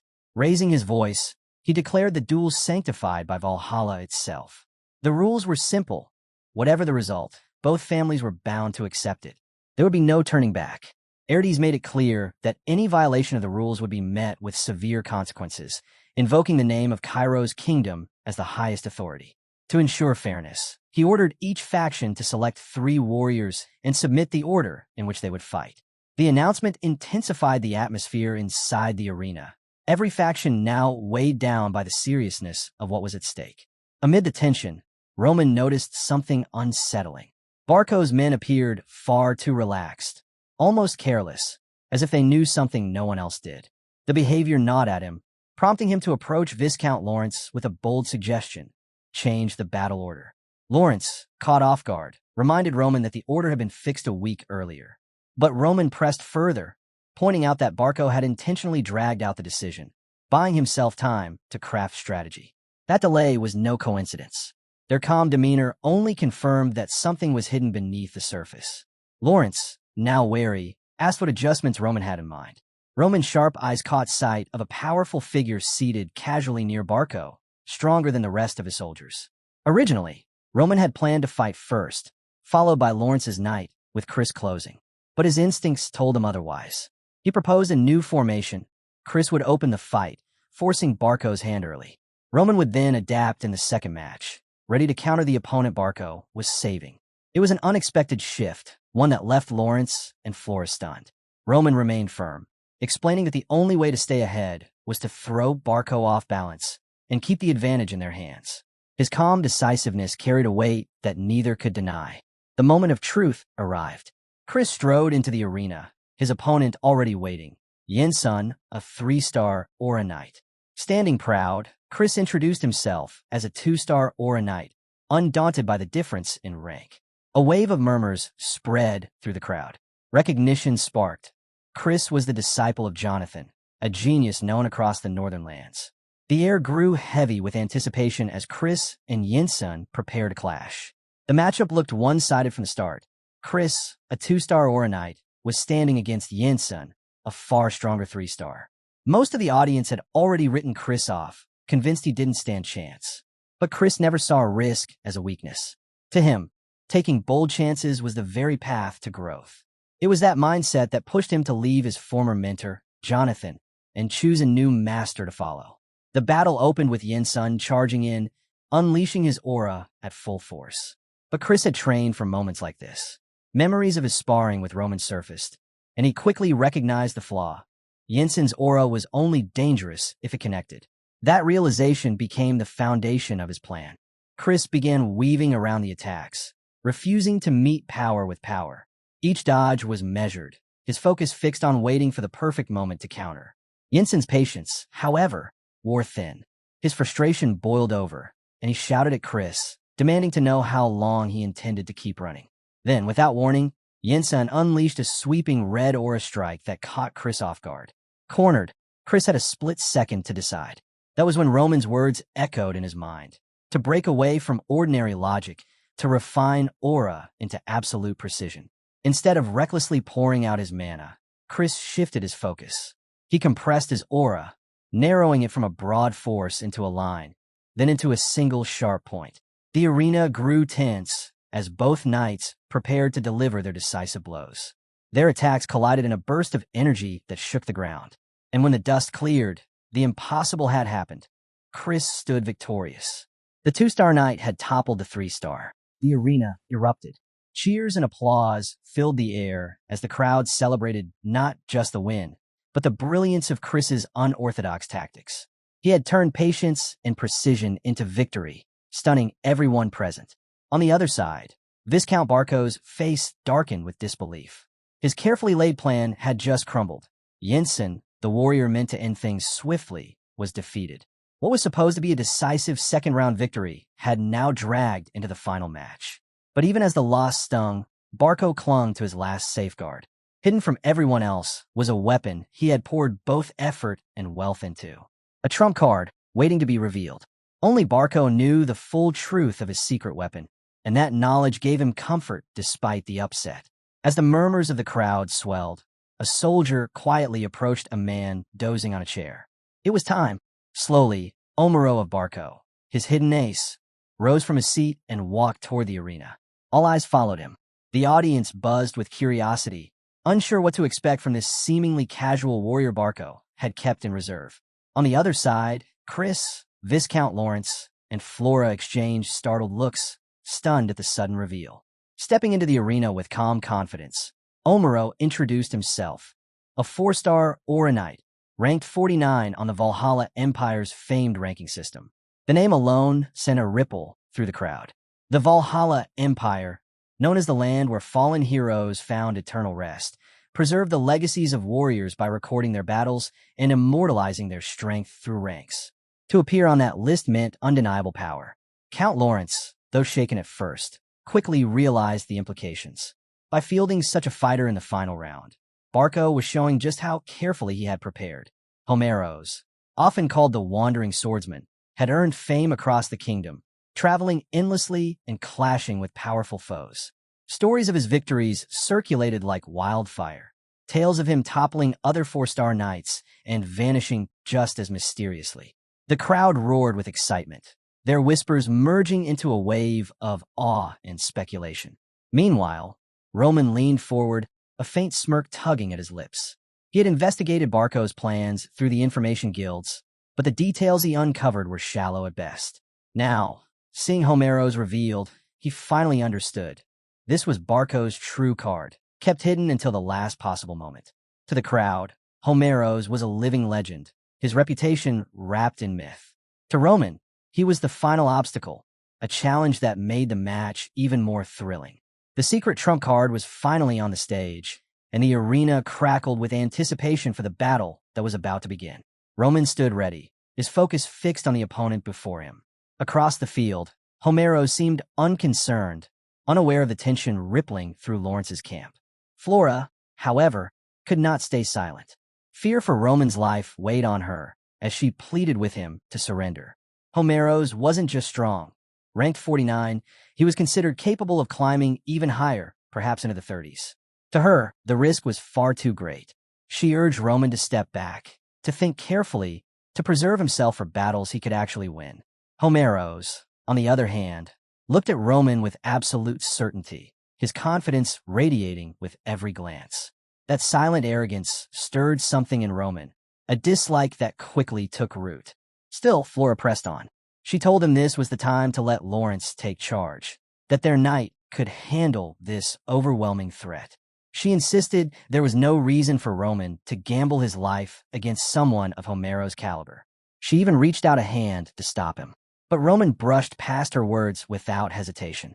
He had no intention of explaining himself. His decision was his alone, and no amount of pleading would sway him. With that, he stepped forward, leaving Flora's protest behind. The arena grew silent as he introduced himself clearly. Roman, standing under Lawrence's banner. Excitement surged through the crowd. The clash between the two was about to begin. Homeros studied him carefully. If Roman had truly defeated Flair, then he wasn't ordinary. Yet to Homeros, this match felt beneath him. He had been preparing for battles against giants like Fernando, ranked among the top 30. Facing Roman seemed like a distraction he wanted to end quickly. The match began with Homeros launching himself forward, striking with the full weight of his aura. But instead of being overwhelmed, Roman slipped past the assault with ease, his movements sharp and precise. Homeros' eyes narrowed. His first strike had missed. The veteran swordsman found himself taken aback, not just by Roman's speed, but by the way he moved, controlled, calculated, unshaken. The crowd gasped, whispers rippling as even Chris and Kevin struggled to believe what they were seeing. Homeros' speed was terrifying, yet Roman had avoided it cleanly. For the first time, Homeros reassessed his opponent. No longer dismissive, he grew curious. With a voice edged with respect, he asked Roman about his aura, how he wielded it, how he made it manifest with such control. It was the first sign that the wandering swordsman recognized the challenger before him might not be so minor after all. Roman had long been waiting for a true fight, but as he watched Homeros' movements, disappointment crept in. The swordsman wasn't giving his all. His strikes carried weight, Yet there was restraint, as if he considered Roman unworthy of his full strength. Homeros must have sensed the same thought. With a shift in intent, he finally let his aura surge. A crushing wave of energy poured out, rippling across the arena and shaking the crowd. The sheer force was enough to make the audience gasp. Yet Roman remained unconvinced. For someone ranked 49, this display felt hollow. It lacked the thrill of a warrior pushing beyond his limits. To Roman, Omuro was a dampener, killing the joy of battle by holding back. Tired of waiting, Roman made his move. He stepped forward, his intent sharp, daring Homeros to stop what was coming. His blade ignited with a dark purple glow as he unleashed the heavenly demon sword's black wave technique. Swift, formless, and precise, it was an attack born from mastery, not brute force. In that instant, time seemed to collapse for Homeros. His eyes widened as he witnessed the impossible. The flow of mana, the sheer control. It was beyond what he imagined this opponent capable of. Before he could recover, the strike landed. A single slash, clean and decisive, ended the duel. The scene cut briefly to memory, revealing how Homeros had come to stand here at all. His guild master had known of his hunger for greater battles, especially his fixation on facing Fernando, a ranked 30 powerhouse. But instead of granting that wish, the guild master redirected him toward what seemed trivial, a skirmish between two minor families. To Homeros, it was a distraction, nothing more than a warm-up. He accepted only because refusal wasn't an option. Despite holding an A-rank mercenary plaque, he had been ignoring missions, wandering the kingdom, clashing with strong foes on his own terms. Reluctantly, he had entered this match, unaware it would decide his downfall. Back in the arena, silence hung heavy before the shock set in. The spectators, Flora included, were frozen in disbelief. A man celebrated as a rising star, a 4-star knight on the verge of breaking into the 30s, had been cut down in an instant. Roman lowered his blade, his gaze cold. To him, Homeros' arrogance had been laughable. He had strutted as if he stood among the peaks, yet he had never reached them. One strike had been enough to strip away that illusion. Roman standards aren't bound by the customs of this world. They're rooted in his memories of a past life. He recalls the Murim, a realm as vast as a galaxy, filled with endless ranks of martial masters. In that place, hesitation meant death, and only the relentless survived. Compared to that, the mindset of this world feels sluggish and useless to him, trash unworthy of his time. With firm authority, Roman instructs the judge to declare the verdict. Startled by the shocking turn of events, the judge announces Roman Dmitri of Lawrence as the victor. The Barco Knights, along with the crowd, struggled to comprehend Homeros' sudden defeat. The arena, once buzzing with anticipation, falls into heavy silence. Chris, who had been closely watching, is shaken as well. His thoughts spiral. Was Roman always this strong, even back during their duel? Or had something impossible happened since then? Chris is certain that in their first battle, Roman could never have overwhelmed someone like Homero. The time between then and now simply wasn't enough for such a leap in strength. To him, the logic doesn't add up, leaving Roman's abilities shrouded in mystery. Doubt begins to gnaw at Chris. After defeating Yin Sun earlier, surpassing Roman had seemed within his grasp. But after witnessing this battle, the idea now feels hopelessly naive. Lawrence's victory thundered through the arena like a quake. Counters stepped forward, announcing that the result was settled. There was no point wasting further resources. Families were given the right to revise their order lists and select new fighters after discussion. On the opposite side, Viscount Barco stood frozen. Homero, a 4-star knight and one of the kingdom's true elites, had fallen. The Viscount's mind raced. Was the guild selection even real? Could this have been a fraud? The thought sent a cold chill down his spine. As he wrestled with confusion, a soldier rushed forward, reminding him they needed to send their next warrior. The urgency struck him hard. Further losses couldn't be afforded. And then, in a move that shocked even his own men, Viscount Barco called for Benson, a 0-star knight. The soldier's eyes widened, realizing the gamble and the risk behind sending out someone of such low standing. Count Barco, however, viewed this as a chance for redemption. Benson's past blunder at a social gathering had stained the Barco family's name, and now the arena offered him a path to restore that honor. When Benson stepped forward, the crowd strained to recognize the unfamiliar knight. Over in Lawrence's camp, strategies began to shift in response to this unexpected choice. Kevin's gaze locked onto Benson, sharp and cold, his intent clear without words. Roman understood instantly. In their brutal world, strength alone dictated survival, and defeat often meant death. Benson might have been a null-star knight, but Roman knew better than to dismiss him. Every opponent carried their own dangers. Behind his calm smile, Roman recognized the weight of the moment. With a simple nod, he granted Kevin the right to face Benson. As Kevin entered the arena, the air grew heavy with anticipation. Benson, meanwhile, wrestled with his own dread. Once his path had seemed secure, protected by his father's knighthood and elevated into the ranks of the powerful Barco family. But loyalty had a price, and now it demanded he risk his life on the battlefield. Sizing up Kevin, Benson found an odd comfort in a familiar face. A smirk crept onto his lips, his confidence misplaced but unshaken. As the two squared off, Benson taunted, questioning Kevin's reasons. Was this about revenge, or had he volunteered out of pride? Either way, he highlighted the irony of their shared fate, both abandoned by those they served. To Benson, this duel felt like fortune disguised as doom, a chance to turn his standing around. Kevin, unflinching, declared with a sharp glare that he was nothing more than a sword, loyal only to his lord. The words only fueled Benson's resolve. With a roar, he charged. Kevin slipped past the strike, blade ready to counter, but Benson surprised him, twisting at the last second and driving a swift kick into Kevin's stomach. Kevin crashed to the ground from Benson's kick, a shocking reversal that gave Benson the upper hand. From the sidelines, Chris analyzed the scene, unable to ignore the stark difference in their physiques. Roman's choice puzzled him.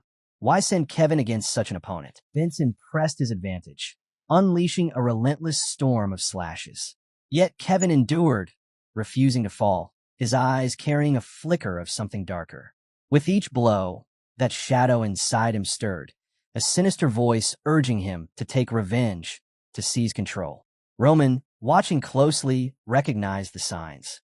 To him, Kevin's earlier sacrifice of his own arm had been the opening of a door, an invitation to a demonic presence lurking within. Roman believed this battle would force that entity to the surface, giving him the chance to confront and harness it. As the clash raged on, Kevin's struggle reached its breaking point. His eyes ignited with a crimson glow, his movements no longer his own. Guided by the demonic spirit, his body flowed with unnatural precision, dodging Benson's strikes and countering with lethal grace. The voice within pushed him harder, demanding he crush his enemy, demanding he prove himself worthy.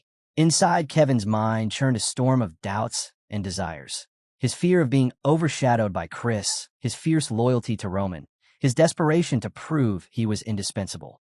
These emotions fused with a dark power, birthing something far beyond mortal strength. A blood-red aura engulfed him, otherworldly and menacing. With chilling composure, Kevin launched himself forward, his blade gleaming with unholy energy. Benson faltered, stunned by the sight. He had fought countless battles, yet never seen anything like this. Before he could recover, Kevin's strike came crashing down, his sword driven by demonic might, piercing past Benson's defenses. Even as Benson tried to evade, Kevin pressed in, his assault unrelenting, his will unshakable. The demonic force surged through Kevin, and with one decisive strike, he brought Benson crashing down. Silence gripped the arena as the crowd, Chris, Flora, Viscount Lawrence, and countless others, stared in shock at what they had just witnessed. Kevin, once thought ordinary, now stood revealed as a vessel of otherworldly power. With his opponent defeated, Kevin advanced toward Roman. Dropping to one knee, he pledged his return to the one who had guided him into this awakening. Roman, satisfied with the outcome, praised Kevin for his victory. In that acknowledgement, Kevin found the validation he had long sought, his purpose crystallizing at last. As the dust of battle settled, Lawrence's triumph was undeniable. 3 matches, 3 victories. Barco had been completely overwhelmed. At the center of it all stood Roman Dmitri, the architect of their success. His unorthodox tactics and bold choices had rewritten the course of the duel, and soon, the legend of his deeds spread far beyond the arena. Stories swept across the continent, embellished with both truth and rumor. Whispers claimed Roman had single-handedly cut down hundreds of Barco soldiers, striking from the rear. Others told of his power erasing Flair with a single blow. Whatever the details, The common thread was clear. Without Roman, Lawrence would have fallen.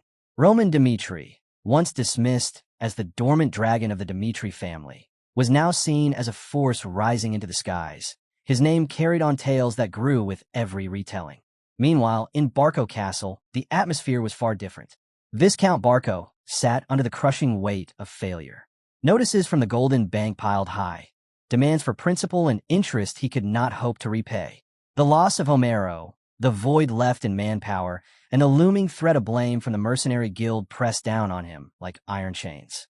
The once proud Viscount, who had strutted with confidence, now wore only the face of frustration, lamenting how swiftly his untouchable status had unraveled. Viscount Barco placed the blame for his downfall squarely on Roman Dmitri.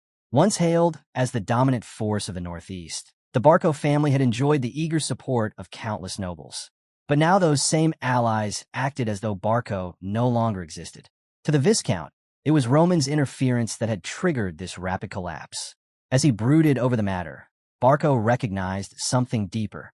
Roman had violated an unwritten law of the aristocracy. His actions weren't just bold. They were a transgression against the very order that sustained noble privilege. And so, Barco decided this was the final chance to salvage what remained of his family's power. Days later, he gathered nobles from across the region for a crucial meeting. With forced politeness, he thanked them for attending. The room, however, brimmed with tension. The nobles wasted no time with courtesies. They pressed him to state his purpose. Barco laid out his case carefully. He reminded them that Barco's war against Lawrence had been justified, rooted in a cause acknowledged even by the central government.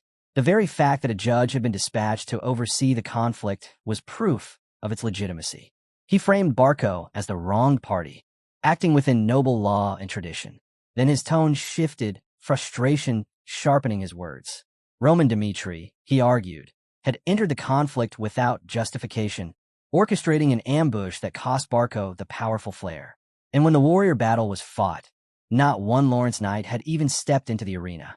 How, he demanded, could such an outcome be tied to the original cause of the war? To him, Roman's motives were utterly incomprehensible. The engagement between Dmitri and Lawrence had already been annulled. Roman had no ties to their family, no grounds to intervene. Barco insisted Roman's actions had crossed every acceptable boundary of noble conduct. The argument struck a chord. Around the table, heads nodded, murmurs of agreement building. For the first time since his defeat, Barco felt momentum returning to his side. Seizing it, he presented his solution. The Dmitri family should be held accountable. They must provide restitution, enough to cover the financial burden that now threatened Barco through the Golden Bank. It was the resolution he intended to pursue with all the weight of noble consensus behind him. Viscount Barco's plan to rally the nobles was cut short by the sudden creak of the chamber doors. To the shock of all present, Roman Dmitri entered without hesitation, his presence thickening the tension in the room. For a moment, Barco was caught off guard, but then the confrontation he dreaded was standing right before him. Roman's gaze was sharp as he invited Barco to air every complaint directly to his face. The story then shifts back to Lawrence's territory. When Chris heard of Roman's decision to ride into Barco's domain, he was stunned. He urged Roman not to go, warning that the Viscount would never let him leave unscathed. But Roman dismissed Chris's fears. To him, avoiding Barco now would only delay the inevitable. Chris, convinced that Barco saw Roman as a mortal enemy, argued that steering clear of him was the only rational choice. Roman, however, was resolute. If he had chosen not to involve himself from the start, things might have been different. But since he had already stepped into the conflict, retreat was no longer an option. He was certain Barco bore an unshakable grudge against him. With that, he mounted his horse, declaring that this moment, when Barco was most vulnerable, was the time to confront the roots of revenge. Chris could only watch in disbelief as Roman set out alone. Back in the meeting hall, Roman broke the silence, stating his interest in hearing the very cause Barco had just presented. Barco's anger flared. To him, Roman's mere presence was an insult, a blatant disregard for the gap in their ranks. He sneered at Roman, labeling him a commoner without title, and scolded him for ignoring the laws that defined their society. In a lecture laced with arrogance, Barco explained that according to aristocratic law, no one had the right to interfere in a war without a valid cause. He emphasized that Barco had declared war with proper grounds, gained approval from the central government, and even brought in a judge to oversee the matter. Roman's intervention, he declared, spat in the face of those rules. These laws, Barco reminded the room, existed to protect the honor of every noble house. To ignore them was to invite chaos. Ignorance, he warned, was no defense. With a stern, cutting tone, he accused Roman of dragging shame upon the Dmitri family.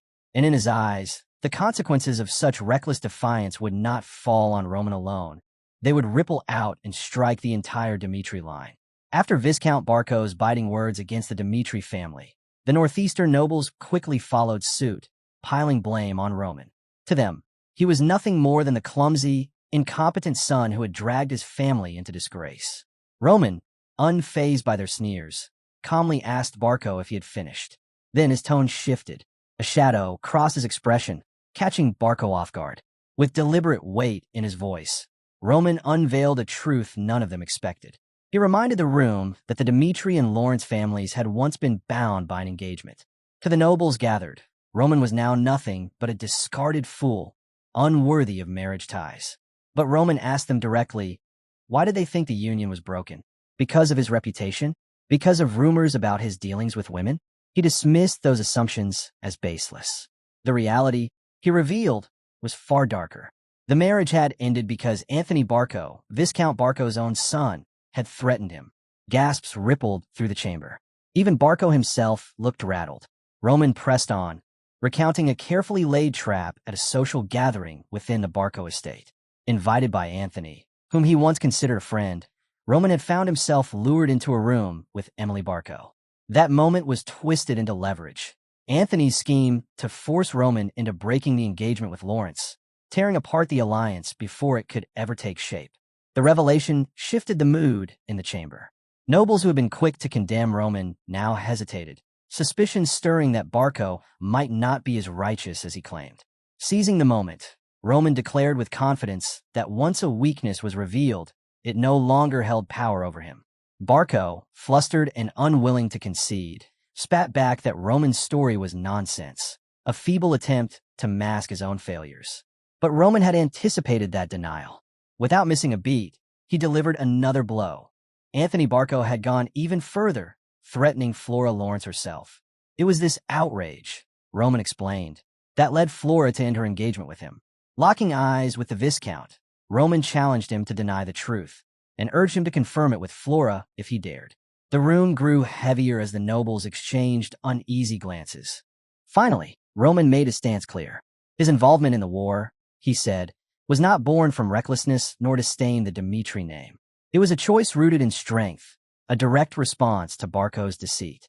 And in that declaration, Roman turned the tide, reframing himself not as a burden, but as the one man bold enough to confront the corruption festering in the Barco family. Roman made it plain that his interference in the war had not been reckless nor aimless. It was the only revenge he could take for Flora's humiliation. Facing the nobles, he asked them outright, did they still believe he lacked cause to act?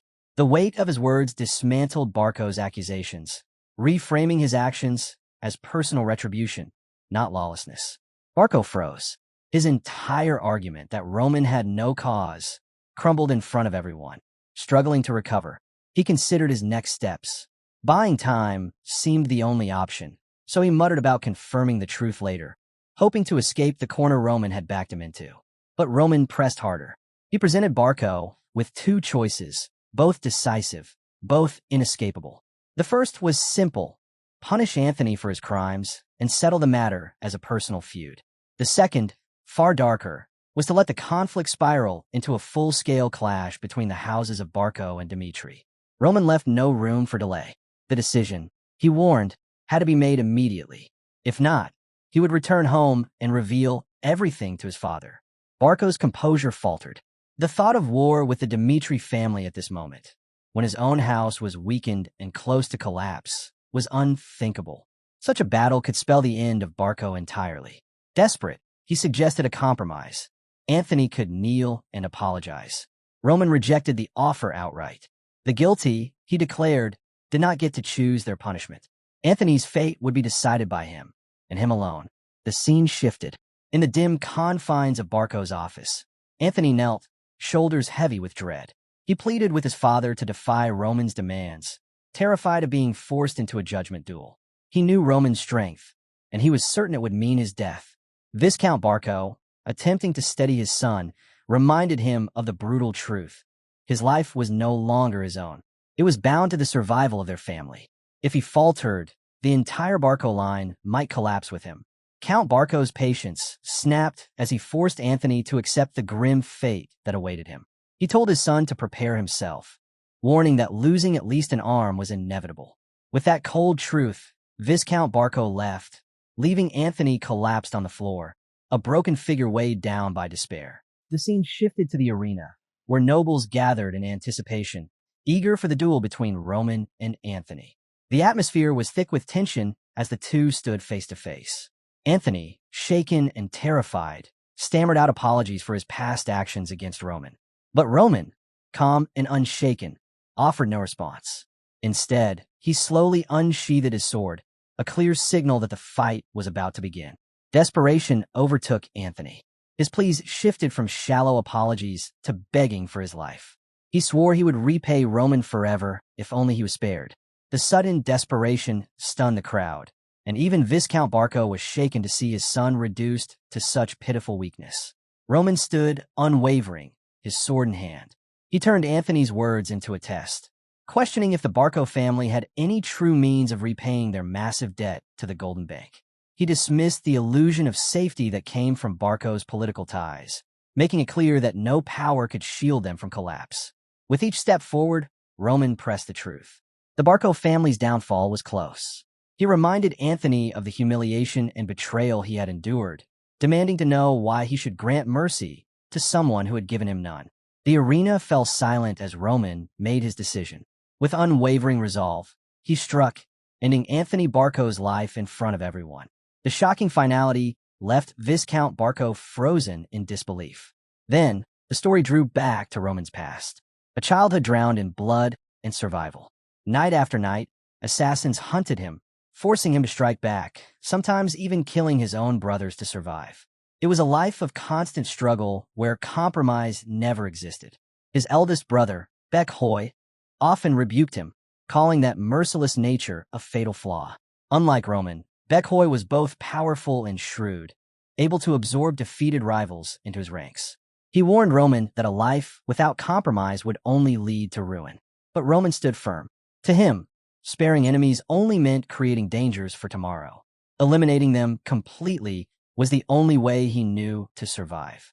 In a world where weakness guaranteed death, Roman had mastered survival through sheer strength and merciless resolve, skills forged in the cruel teachings of the demon cult. With unshakable determination, he made it clear that he would live by those same brutal laws. Back in the arena, silence lingered heavy after Anthony's death. As Viscount Barco rushed to his son's side, the reality of what had happened struck him like a blade. Roman stood firm, unyielding, and asked coldly what the issue was. After all, in their world, criminals falling in duels was nothing unusual. But grief twisted into rage. Viscount Barco ordered his soldiers to strike Roman down. Yet not one of them moved. Fear rooted them to the ground. Roman's fearsome reputation and unmatched strength made them hesitate. Desperate, the Viscount accused Roman of scheming all along, claiming he had come without guards because he intended this outcome. He called Roman's earlier talk of peace nothing but deception. Roman met the accusation with unwavering resolve, stating that the moment Anthony dared to threaten him, he had already chosen to sever ties with the Barco family. The tension in the arena grew sharper. Roman declared he could no longer coexist with the Barcos. Turning to the gathered nobles, he made it clear that every consequence unfolding before them was the fruit of their own choices. A chilling purple aura surrounded him as he warned that anyone who still stood with the Barcos would face his wrath without mercy. Viscount Barco made one last attempt to seize control, asking if Roman really believed he could walk away unharmed after this. Roman dismissed the question without hesitation. He promised to shadow the Barco family's every step, striking relentlessly until their downfall was complete. With those words, he turned his back and left, leaving Viscount Barco to choke on the ruin of his family's legacy. Days later, word spread of the Viscount's fate. In desperation to escape his debts to the Golden Bank, he had tried to run, only to be discovered lifeless on a barren hill. The once dominant Barco family of the Northeast was finished, their name reduced to shame and ruin. The story then shifted to Dimitri's palace. In the quiet of night, Hans encountered Roman. Surprised, he asked why the young master was wandering so late, especially with his clothes soaked in blood. Roman, wearing a faint smile, replied that the moonlight had drawn him out. It had been far too long since he had enjoyed a walk beneath it. As Roman began to change his clothes, Hans hesitated, then voiced his concern. He reminded Roman that everyone worried deeply about him. Hans admitted he was relieved that so many cared for Roman, but his relief was shadowed by worry. Roman's constant habit of throwing himself into danger, especially with war looming, left him uneasy. He urged Roman to be more cautious. Roman only smiled faintly, reminding Hans that he'd said these words before. Then, with quiet certainty, Roman told Hans that he was one of his people, someone he would never abandon. Hans froze for a moment, memories stirring from another lifetime. Back when Roman had lived as Baek Jung-hyuk, he had risen as the heavenly demon by cutting down countless enemies. Yet in that ruthless life, one rule always guided him: to protect those who served him above all else. Roman's voice carried that same conviction now.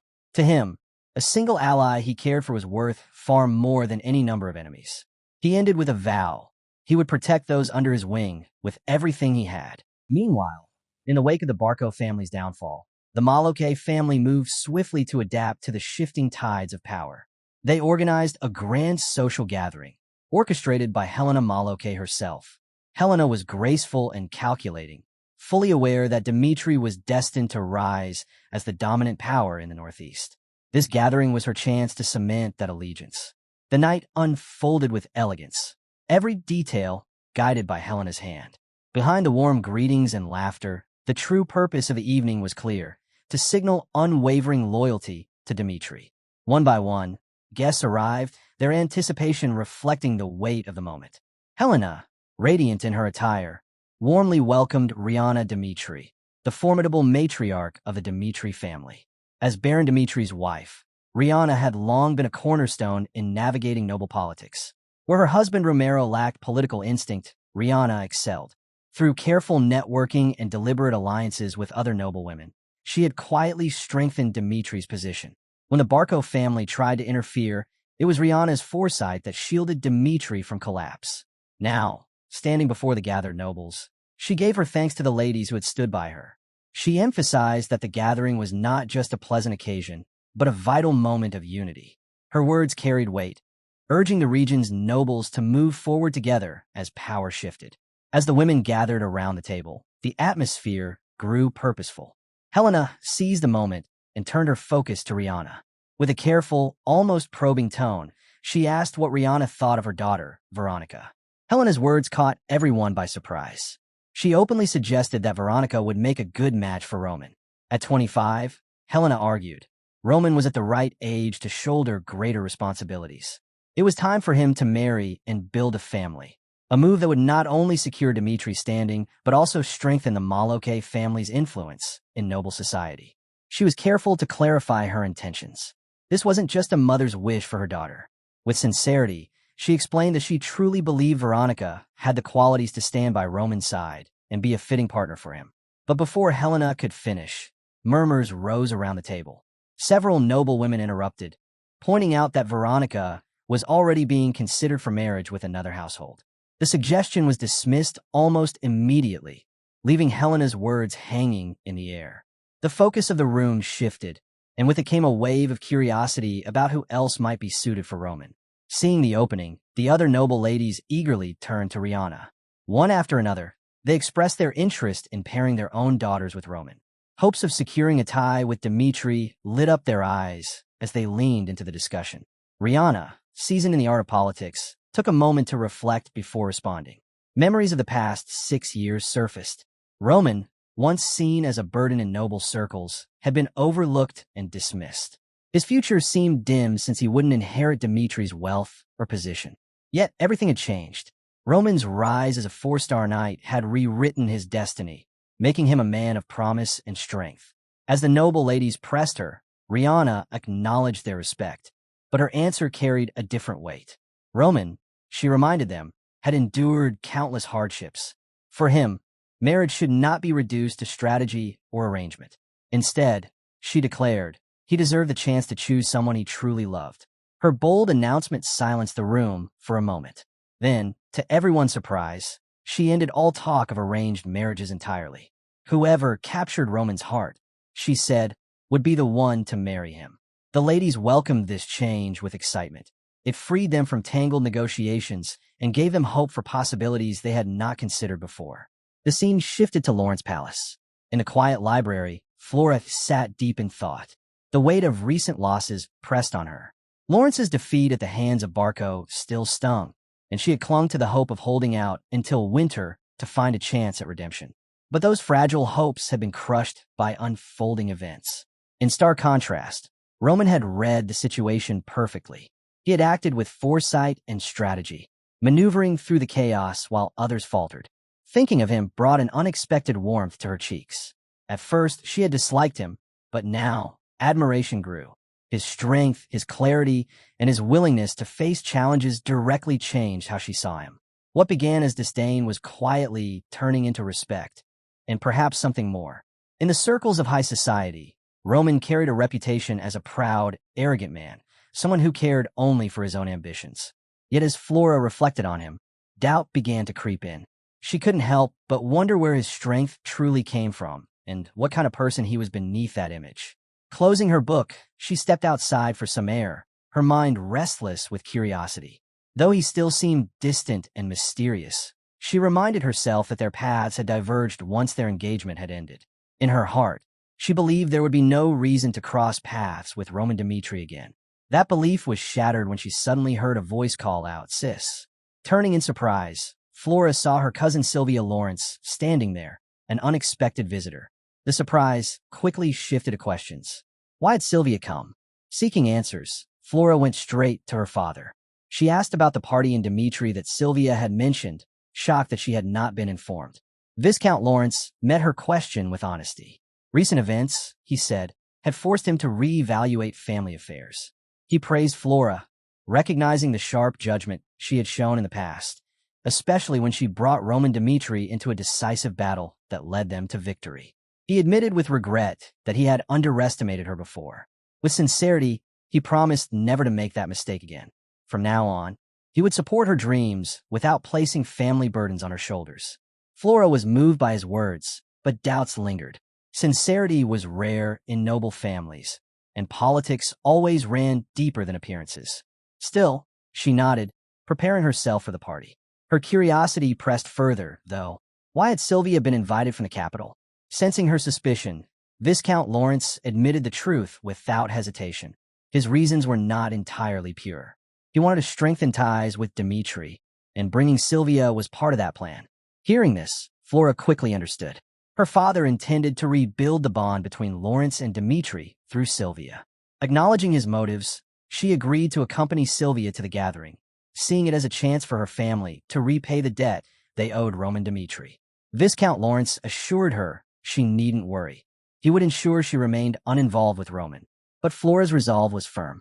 With quiet determination, she told him she would be cautious in her own way, unwilling to leave her fate entirely in someone else's hands. At the Valhalla Temple in the Cairo Kingdom, Willis, the temple's head and chief ranking evaluator, received startling news. Word had spread of a young nobleman, only 25 years old, who had defeated a 4-star Oronite in a single strike. The report seemed unbelievable, yet intriguing. Suspecting the rise of a new prodigy, Willis decided he would need to see for himself whether the story was true. Meanwhile, preparations for the upcoming party stirred excitement among the noble ladies. They chose to visit the Dmitri family in advance, eager at the thought of meeting the elusive Roman. Yet not all shared the same anticipation. Sylvia, in particular, couldn't ignore the dark rumors surrounding him. As their group traveled deeper into Dmitri's territory, the difference from the capital became impossible to ignore. The landscape was dominated by the grit and labor of mining, the very backbone of the region.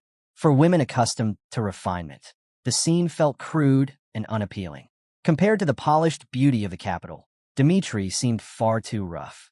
Sylvia made her disdain plain, shielding her face with a handkerchief as though the air itself offended her. Flora noticed, and in that moment she better understood her cousin. Sylvia's father, a merchant who had risen in the capital, came from a different background than the old Lawrence bloodline. To Flora, the capital's bustling sophistication stood worlds apart from both Lawrence and Dmitri, places that now felt like little more than countryside in comparison. The noblewomen's unease grew sharper as miners returned from their day's work. Dust clung to their clothes and skin, a reminder of the harsh labor that fueled Dimitri's prosperity. The women worried that even a passing brush might stain their elaborate gowns. Yet the miners walked with pride, embodying the raw, industrious spirit of the land. Amid this, Flora thought she caught sight of Roman. For a moment, her heart raced, only for her to realize it was a trick of her imagination. But soon after, the real Roman Dmitri appeared. His butler Hans hurried to him, clearly anxious. Seeing his master covered in dust from the mines, Hans quickly tried to clean him, but Roman brushed the effort aside. The scene drew immediate attention. The noble ladies, who had heard countless whispers of Roman but never seen him up close, were suddenly captivated. To their surprise, he was even more striking than the rumors had painted him. Sylvia, in particular, couldn't hide her fascination.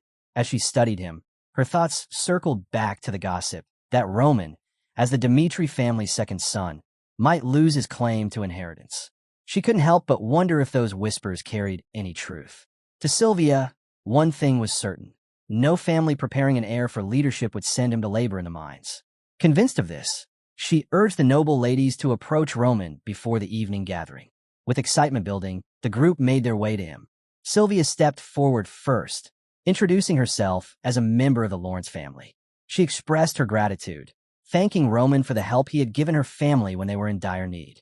Smiling, she told him he was just as extraordinary as the rumors claimed. Roman accepted her words with quiet humility, offering only a brief acknowledgement before excusing himself. He left alongside Hans, his loyal butler. Sylvia was taken aback by how swiftly he departed, while Flora, watching from the side, couldn't help but laugh softly at the scene. As they walked on, Hans turned to Roman and asked if he intended to attend the party later. He suggested that Roman rest a little first. Roman hesitated, admitting that he didn't enjoy gatherings where people lacked genuine respect. Seeing the noble women ridicule Dimitri's mining had made him question the point of attending.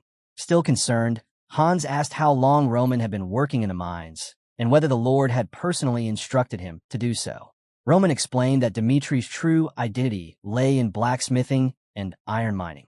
The miners toiled day after day to extract ore, and that labor was the foundation of Dimitri's strength. He worked alongside them because words alone couldn't capture their struggle. He wanted to truly understand it. Hans was deeply moved, struck by how much Roman had grown. His sincerity left a strong impression. The story then shifted to Dimitri's training grounds, where soldiers drilled under Chris's command. Roman respected Chris, knowing his battlefield experience against Barco had earned him both loyalty and authority among the men. Beyond the training in aura and magic Roman had introduced, Chris also incorporated Ajura cultivation methods and Azure sword techniques. These practices pushed the soldiers to new levels, and Roman himself had benefited from them, sharpening his power as an aura user. But Roman knew raw training alone would not be enough for the future he sought. With his sharp analytical mind, he understood he needed intelligence networks to expand his reach. For now, though, he lacked both funds and manpower. Calling Chris over, Roman asked about the soldiers' progress. Chris, full of energy, reported that the men were highly motivated and learning quickly. He was confident they would soon display remarkable improvements. At that moment, Roman revealed his plan to pass down a new sword technique to Chris. The offer caught Chris off guard, and he leaned in, eager to hear more.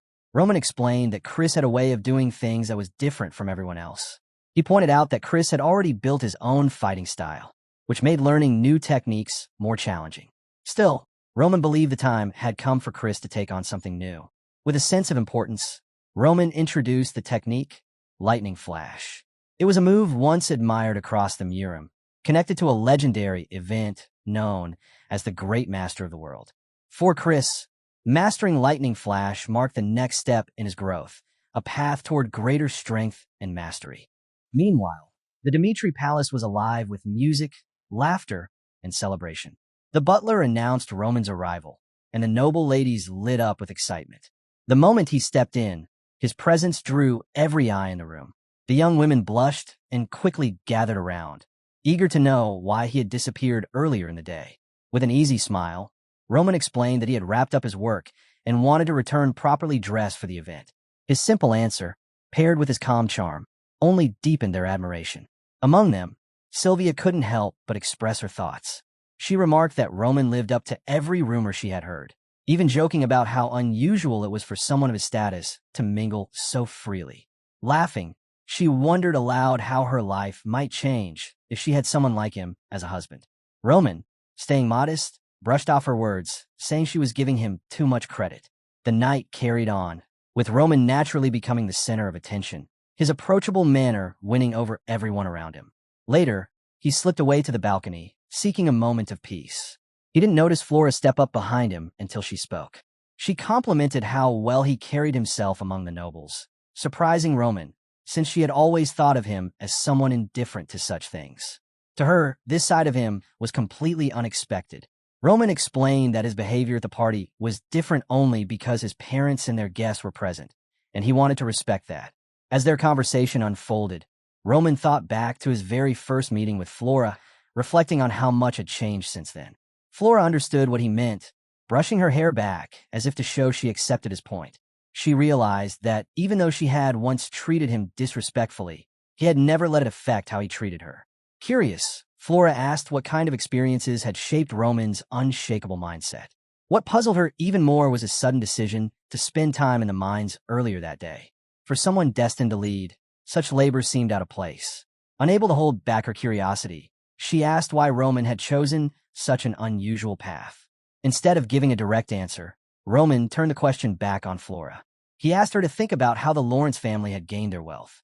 Caught off guard, Flora replied that most people believed it was thanks to fertile land and bountiful harvests. Roman shook his head and revealed a different truth. The Lawrence family's rise came not just from farming, but from business. They sold and traded their crops, which elevated their status. This perspective opened Flora's eyes, especially when Roman reminded her that Viscount Lawrence's brother had become a merchant in the capital. She was stunned, both by the information and by how much Roman seemed to know about Dimitri's history. Still curious, she pressed him on how any of this connected to his time in the mines. Roman explained plainly, Dimitri's foundation was built on iron. The miners, covered in sweat and dirt each day as they hauled or from the earth, were the backbone of everything the family stood on. For him, stepping into the mines was not just labor. It was a way to understand, to connect, and to carry the weight of those who made Dimitri's name possible. Someone bearing that name, he believed, could not ignore the hardships of the people who supported it. Flora was shaken by the depth of his words. She stood quietly, absorbing the meaning, realizing how little she had thought about such things before. Roman sensed the conversation had reached its end. Without another word, he excused himself and walked away, leaving Flora alone on the balcony. She looked up at the sky, smiling faintly, her thoughts clearer than ever. Meeting Roman had shifted something inside her. For the first time, she felt ready to make her own choice. The story then moved forward a few days. Flora prepared to leave Lawrence for the capital. This moment marked more than just travel. It symbolized her stepping out of the sheltered walls of her home and into the vast world beyond. It was the start of a turning point, one that hinted at change and growth waiting for her ahead. The scene then shifted to the mines, where Jacob, the master of the mines, discussed recent progress with Hendrik, the master blacksmith. Jacob spoke with certainty, assuring him that Lawrence Mountain had barely been tapped. Even if the Dimitri family continued mining for decades, the iron would not run dry. His years of experience made his confidence unshakable. Hendrik, however, brought up something else. He asked why Roman Dimitri had been acting differently, even coming to work in the mines over the last 2 weeks. There was an odd silence in the air that he couldn't explain. The story then flashed back to 2 weeks earlier. Word spread quickly among the miners that Lord Roman Dimitri himself would be joining them underground. Many scoffed, thinking he'd only appear briefly, take a glance around, and then vanish as nobles always did. Among the miners, Morcan, a veteran of the trade, voiced his doubts. To him, Lord Dimitri had long since lost touch with the people who mattered most. If Baron Dimitri truly wanted his son to inherit the family's legacy, He should have started teaching him years ago. Morkan argued that while the Baron always gave his support to blacksmiths, he overlooked the miners, the very backbone of the Dmitri family's success. He reminded everyone that the three Dmitri heirs had learned the art of forging from childhood, yet none of them had ever set foot in the mines to understand where the iron came from. To Morkan, this proved that miners had always been treated unfairly. Others thought his view was a little too harsh, but he stood by it. For him, the wealth and reputation of the family rested squarely on the miners' shoulders, not just the blacksmiths. Convinced that Roman had been dragged into the mines against his will, Morkan saw no reason to show him respect. Instead, he roused his fellow workers, declaring that they would teach Roman just how brutal mining life truly was. When Roman finally appeared at the site, Morkan took charge, introducing the crew and announcing that from that day forward, Roman would be working alongside them. He made it clear that safety came first and reminded everyone to keep that in mind before sending them back to their tasks. Roman quickly noticed how the miners brushed him off, refusing to acknowledge his presence. Yet he didn't mind. Rather than take offense, he remained calm and chose not to react. Behind him, the mining city of Dmitri rose against the landscape, its weight and complexity sinking into his thoughts. He reflected on the lives of the workers, the constant power struggles around them, and how he might one day shape this land for the better.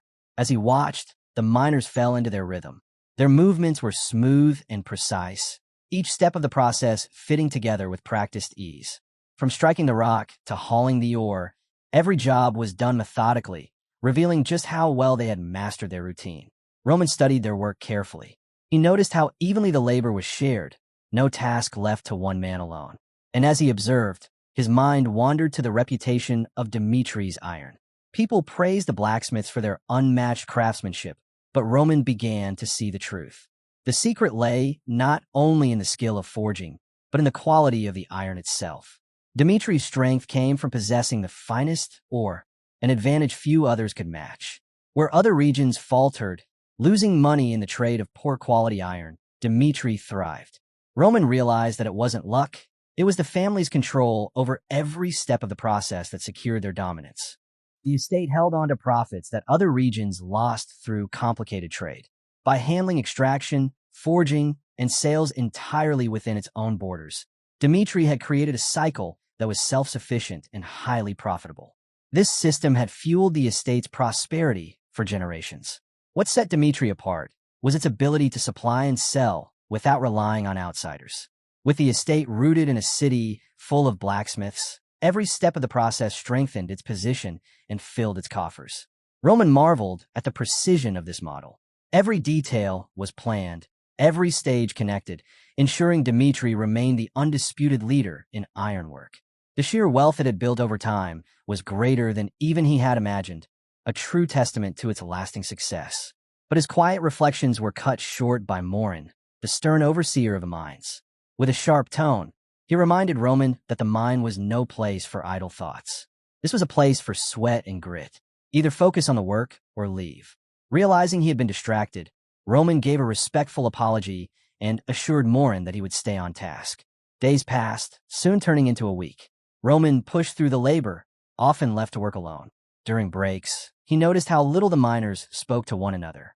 When he tried to join their conversations, they offered little in return. The silence carried an unspoken rule. Each man guarded his own space. Amid this tense atmosphere, Morin's curiosity finally got the better of him. After watching Roman for days, he approached with a question that had lingered in his mind.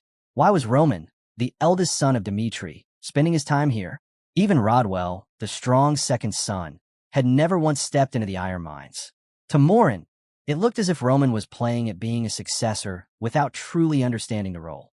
Yet as he watched more closely, Morin saw something he hadn't expected.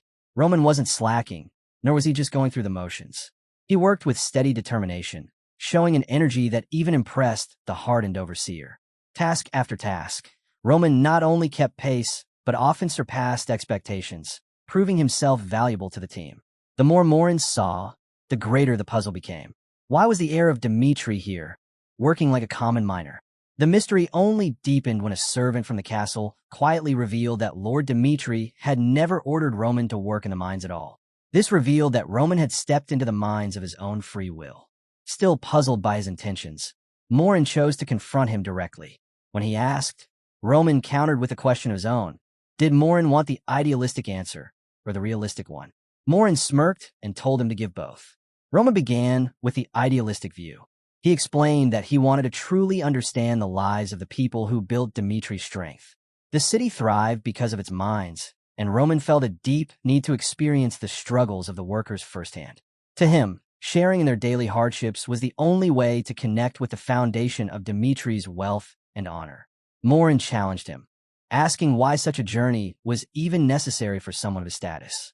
Roman's response was unwavering. As long as he bore the Dimitri name, he believed it was his duty to know the lives of those who toiled beneath it. He felt bound by both responsibility and a sense of kinship.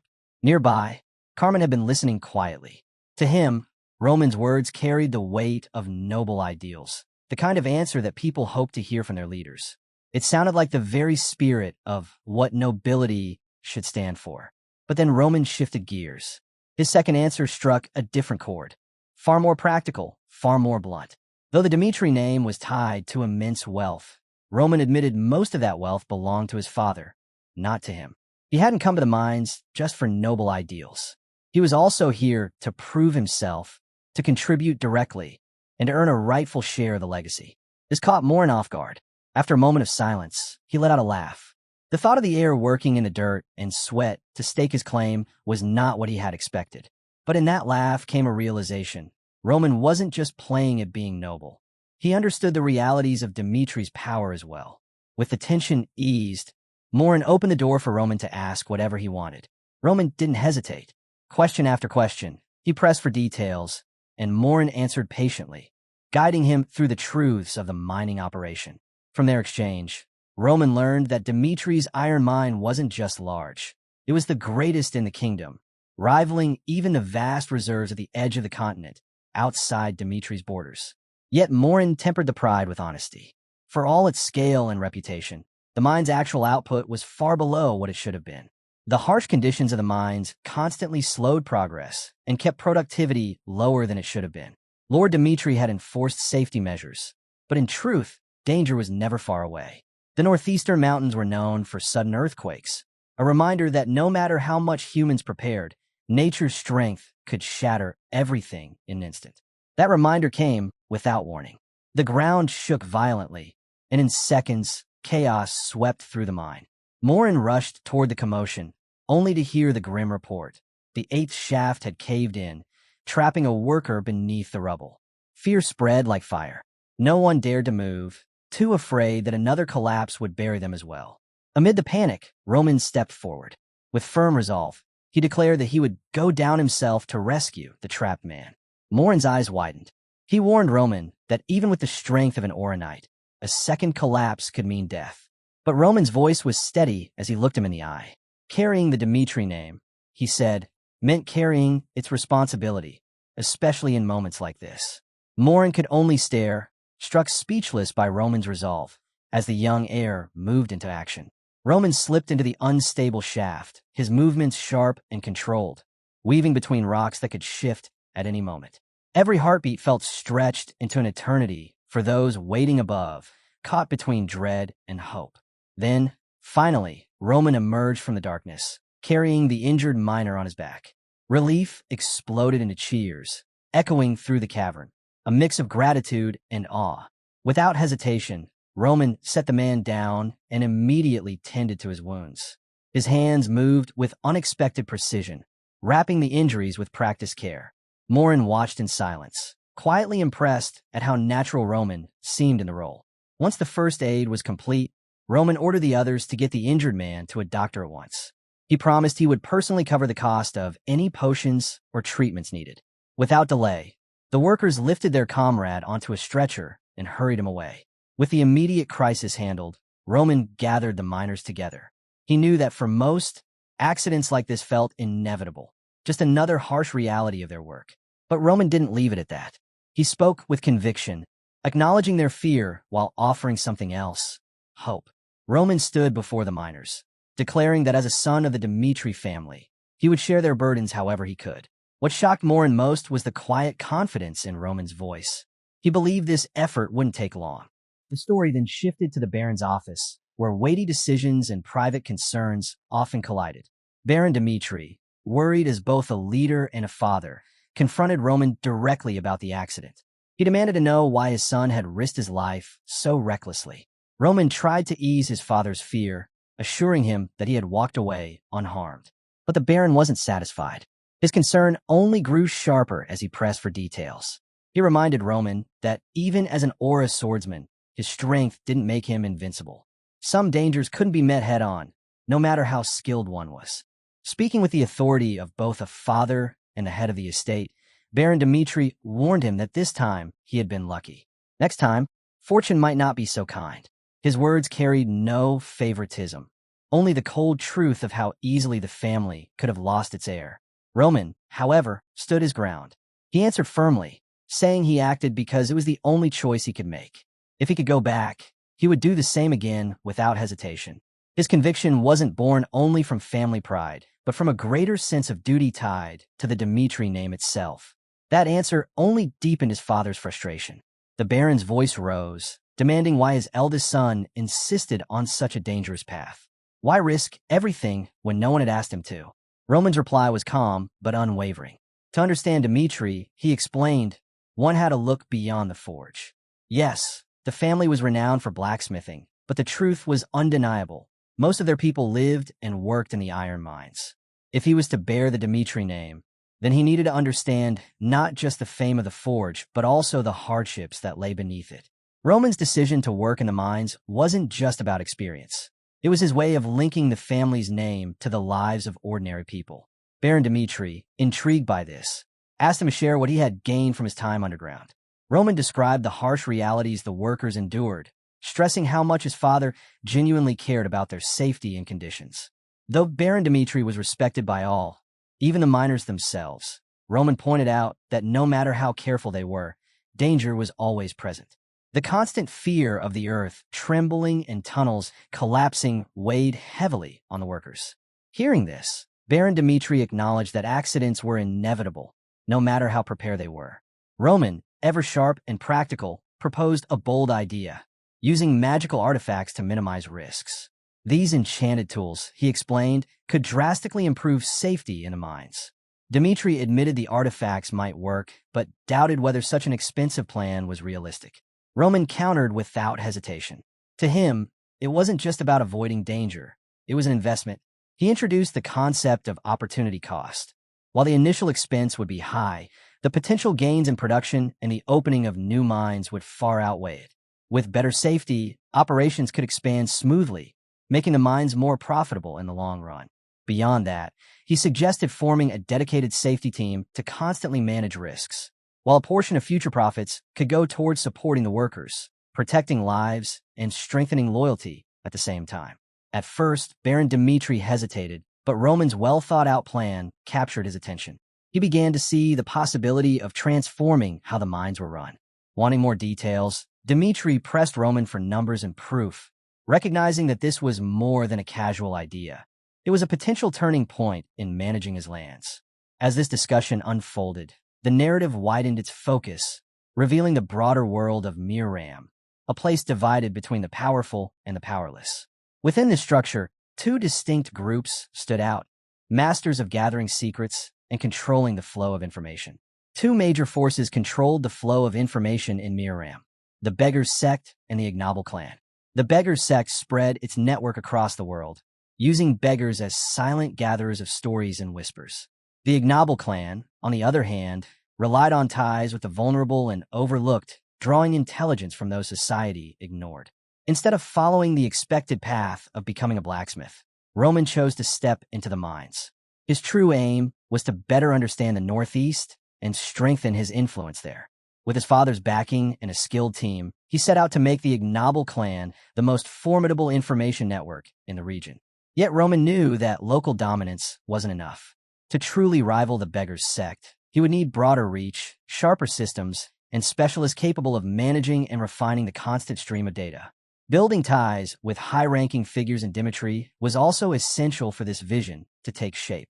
Meanwhile, the scene shifted to the training grounds, where Chris summoned the soldiers for a critical announcement. He introduced them to Roman's unique gift, training that combined swordsmanship with the control of mana. At first, the men were taken aback, uncertain about its purpose. Sensing their hesitation, Chris explained the real value behind this method, dismissing any doubts. Among the skeptics was Lucas, who assumed Roman's ideas might be little more than tricks, perhaps leading them on pointless quests. But then Chris revealed the name of the technique, Azura, known in a distant tongue as the ghost of the battlefield. The name alone carried weight. The soldiers quickly realized this was no game. As training began, even Lucas, the doubter, was forced to reconsider. Within days of practicing, he experienced something new, his senses sharpening, the breeze brushing against his skin with a clarity he had never felt before. The Azura sword technique, with its 108 forms of combat, revealed itself to be a complete, formidable art. Lucas was stunned, unable to grasp the depth of Roman Dimitri's abilities, constantly asking himself, who exactly is Roman Dimitri? He reflected on Roman's hidden strength, the Azura method, the Azura sword, and imagined what he would do if he possessed such power. Lucas decided he would keep it secret, even from his own blood. Having lost his fortune once before, he understood how harsh life could be. Yet through this training, he found a renewed sense of purpose. What began as doubt turned into determination, and in the Azura method, Lucas discovered not just a path forward, but himself. The focus shifted to Roman's office, where Lucas finally voiced a decision he had been holding back. Instead of pursuing the Information Guild on his own, he declared that he wanted to remain by Roman's side. Roman immediately understood that rejecting him wasn't an option. Lucas's years among mercenaries, his hard-earned connections, and the lessons carved into him through hardship made him the ideal candidate. Still, Lucas explained that taking over the guild would mean distancing himself from Roman. He reminded Roman of the promise he made during the war with Barco, to dedicate his life to protecting him. With conviction, he begged Roman not to cast him aside. Roman, impressed by his devotion, couldn't ignore one lingering question. Where had Lucas learned the aura technique and the Azura sword? Lucas could only admit he didn't know. Roman reminded him of the gifts already entrusted to him, symbols of loyalty that couldn't be taken lightly. Curious, Roman pressed further, asking how Lucas truly saw him. He made it clear that blind devotion wasn't what he wanted. To follow him meant understanding the cost, the willingness to risk everything, even life itself. Pushing the question deeper, Roman asked what Lucas believed he could offer to someone worthy of more than just Dimitri's soldiers. Startled, Lucas hesitated, questioning if anything could surpass the aura method. But with renewed determination, he pledged absolute obedience to Roman's commands and vowed to create the greatest information guild across the continent. Recognizing his sharp reasoning and clear vision, Roman entrusted Lucas with leadership of the Ignoble Information Guild. The story then returned to the mines, where Roman's presence was met with cheers and respect. The miners, still grateful for the rescue of a fellow worker's son, showed heartfelt appreciation. One miner even swore to give his life if Roman ever called upon him. Roman accepted their gratitude with humility, looking forward to their shared future. From that day forward, public opinion shifted strongly in his favor, so much so that it began to trouble Baron Romero. Time passed quickly. A month after the fall of Barco, the Great Hall of Dimitri's estate was filled with key members gathered for a crucial meeting. The weight of recent triumphs lingered in the air as an elderly councilman spoke with steady authority. House Barco, once a formidable rival, had been wiped out completely.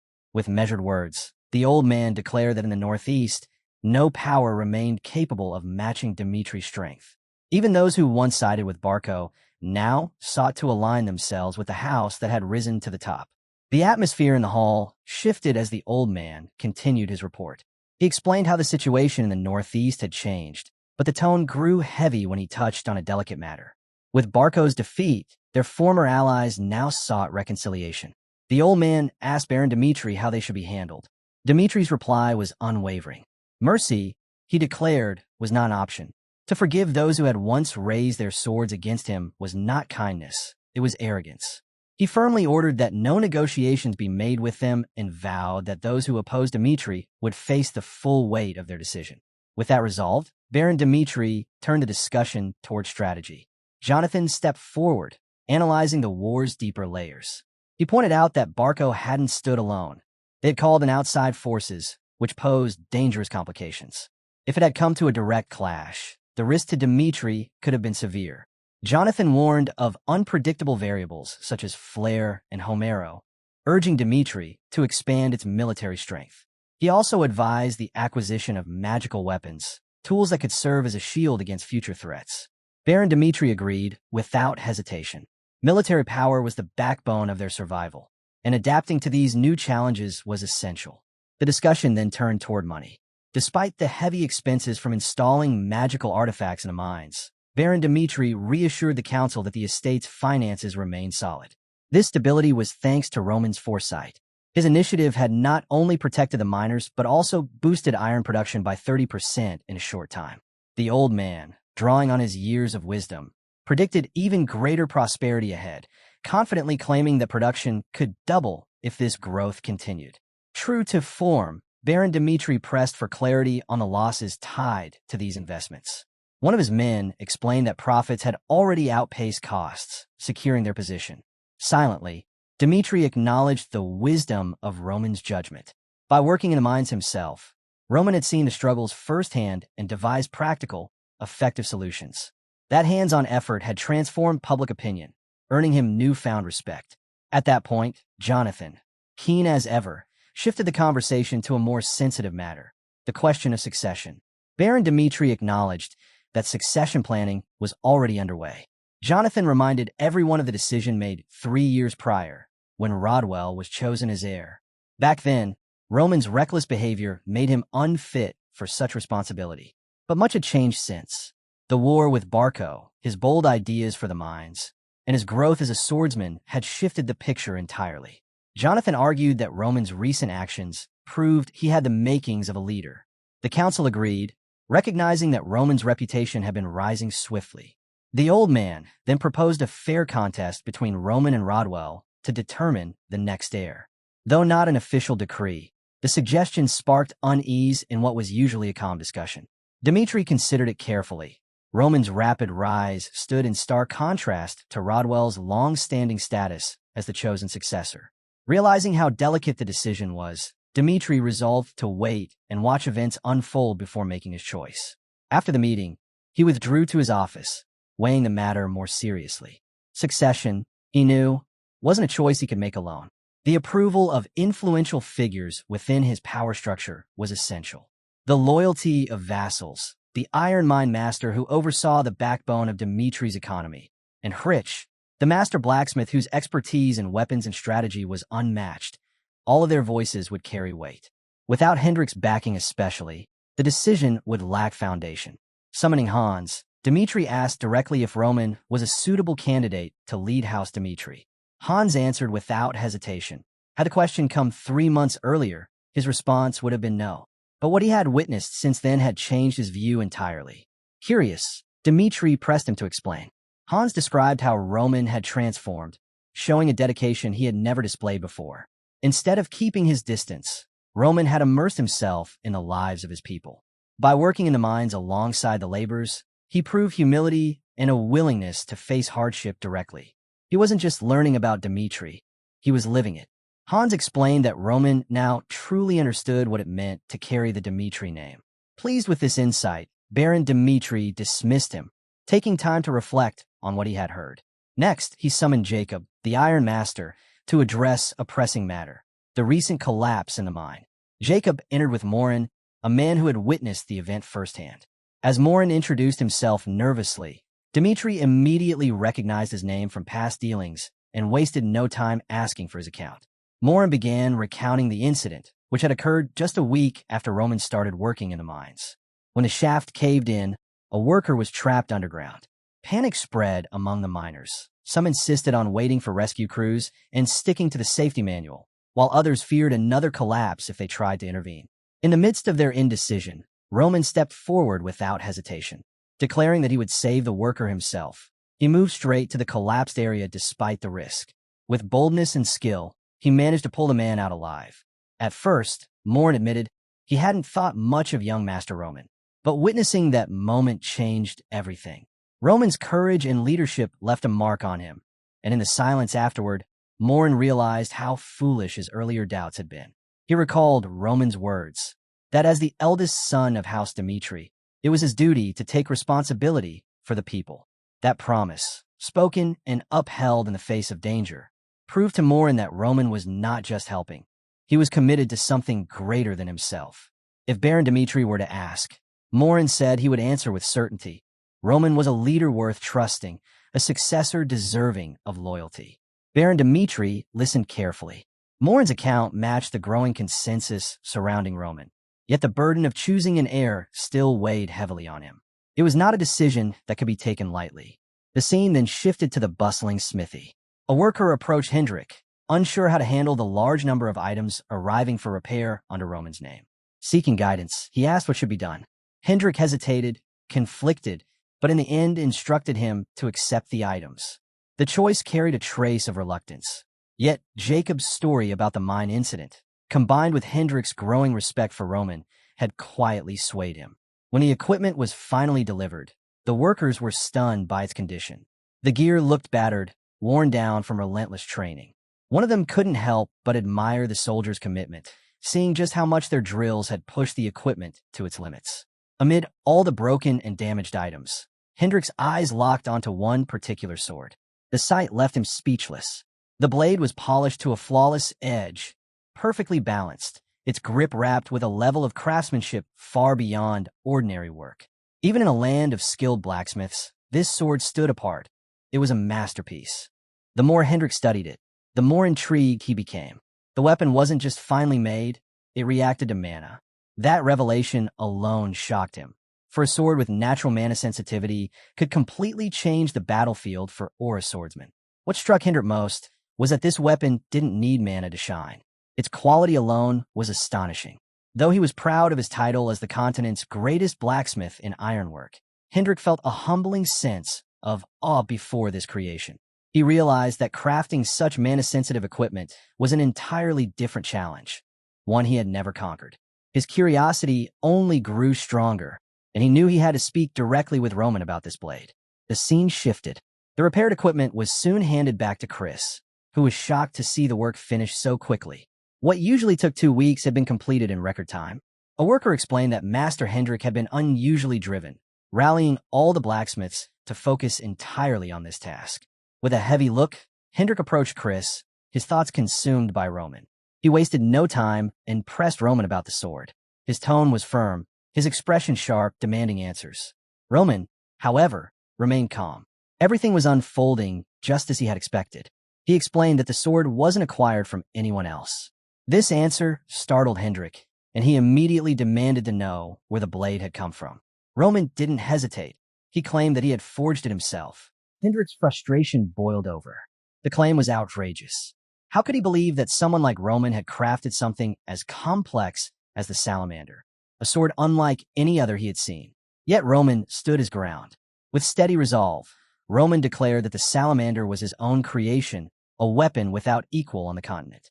Confident and unshaken, he promised Hendrik proof. Only by witnessing his unusual forging methods firsthand could Hendrik truly accept the truth. The scene transitioned to the roaring blacksmith shop, where the heat of the forge filled the air. There, in the heart of the workshop, Roman began to share the story of the salamander, his techniques, his struggles, and the path that led to its creation. Roman explained that as he prepared for the looming war against Barco, he realized he needed a weapon he could trust completely, a sword he could stake his life on. With that resolve, he stepped into the blazing furnace, hammering steel over and over until the rhythm itself became like meditation. Strangely enough, the forge became his refuge, a place where his focus and determination came alive. Turning to Hendrik, Roman believed the veteran blacksmith could sense the weight of emotion that came with each strike. Roman knew that soon he would shoulder the responsibility of protecting others, and that thought alone fueled his desire to forge a new weapon, one to surpass the old salamander. With determination burning in his eyes, Roman stripped off his shirt and prepared to begin the process. Hendrik frowned, thinking Roman reckless for ignoring basic safety and attempting to forge without proper protection. To him, it looked like Roman didn't even understand the fundamentals of blacksmithing, and that perception lowered his expectations. But the moment Roman struck the steel, everything changed. Hendrik's eyes widened as he witnessed something he had never seen before. The way Roman controlled the iron was unlike the methods of this world. Here, smiths struggled endlessly with channeling mana into their blades, pouring time and effort into their craft. But Roman, his strikes carried the smooth, fluid flow of ki, a discipline born of Miraram. In Miraram, smiths focused on harmony and flow, creating blades that amplified chi itself. Roman, who carried knowledge of both worlds, now displayed a level of skill that shattered every boundary Hendrik had known. His technique was unorthodox, but every strike was flawless. His rhythm was sharp, his speed unmatched, and the steel yielded to his hammer, as if it had been waiting for his touch. Hendrik was stunned. The scene unfolding before him reminded him of the golden age of Baron Romero Dimitri, when the Dimitri name shone with unmatched honor. As the hammer rang out again and again, it echoed in his chest, stirring memories of those glory days. In that moment, Hendrik's doubts dissolved. This was no trick. Bloodline, he thought, never lies. What he was witnessing was real. Finally, with deep respect, Hendrik admitted the truth to himself and to Roman. The young master was indeed the creator of the salamander. Humbled, he apologized sincerely for ever questioning his skill. Roman only smiled, accepting his apology with grace. Then, in a gesture that left Hendrik speechless, Roman offered him the salamander as a gift. The blacksmith froze, stunned by such generosity. Roman explained that he was already preparing a new sword for himself, and as he thought back to the weapons Hendrik had once made for him, he decided the salamander should be given to Hendrik as a token of gratitude. That single gesture marked a turning point between them. What had once been doubt and mistrust was now respect and recognition. The story then shifted to a memory from 3 years earlier. At that time, Hendrik had fiercely opposed the idea of Roman becoming Baron Romero's successor. In a heated exchange, he voiced his concerns directly to the Baron, insisting that people held little faith in Roman. He even went as far as to call Roman a fool, suggesting instead that Rodwell, the Baron's second son, was far more suited to inherit the title. Unlike Roman, Rodwell had proven himself. His blacksmithing skills were respected even in the capital, and he carried himself with the discipline of someone who worked tirelessly at his craft. But 3 years later, things were different. Roman had changed profoundly. His growth wasn't just visible in his blacksmithing, but in the way he carried himself, in the way those who once dismissed him now spoke his name with respect. Baron Dimitri himself could see that change. Still, he worried. Would Hendrik, who had been one of Roman's harshest critics, ever truly accept him as the rightful heir? To the Baron's surprise, Hendrik openly admitted that Roman's abilities now surpassed every other candidate. The revelation left Baron Dimitri stunned, and he pressed Hendrik for confirmation. With absolute conviction, the blacksmith assured him that he would never lie about something so important. He explained that Roman had not simply stumbled into this growth. He had worked relentlessly in silence, pouring his strength and emotions into every stroke of the hammer. At first, Hendrik admitted he had doubted Roman so much that he thought about deliberately giving him subpar weapons, convinced they wouldn't matter in his hands. But when Roman had sharply told him that such weapons were no different than murder, Hendrik had been forced to rethink his actions. Slowly, he began to see the truth. Roman's ideas, his methods, and his sheer determination were bringing real strength to House Dimitri. This wasn't hearsay. Hendrik had seen it with his own eyes in the forge. He had watched Roman endure the sweltering heat, striking the steel with an intensity and rhythm that no one could fake. That shared experience, blacksmith to blacksmith, created a bond between them that words alone could not. To put an end to all doubt, Hendrik brought one of Roman's swords directly to Baron Dimitri. He was certain that just a single glance would be enough to reveal the truth. And he was right. When the Baron examined the blade, his face filled with shock. The weapon was masterful, far beyond what he ever expected from his eldest son. He couldn't help but wonder how Roman had managed to craft such a sword. Seeing the Baron's disbelief, Hendrik stepped forward. For him, this was the perfect moment to suggest what had once seemed impossible.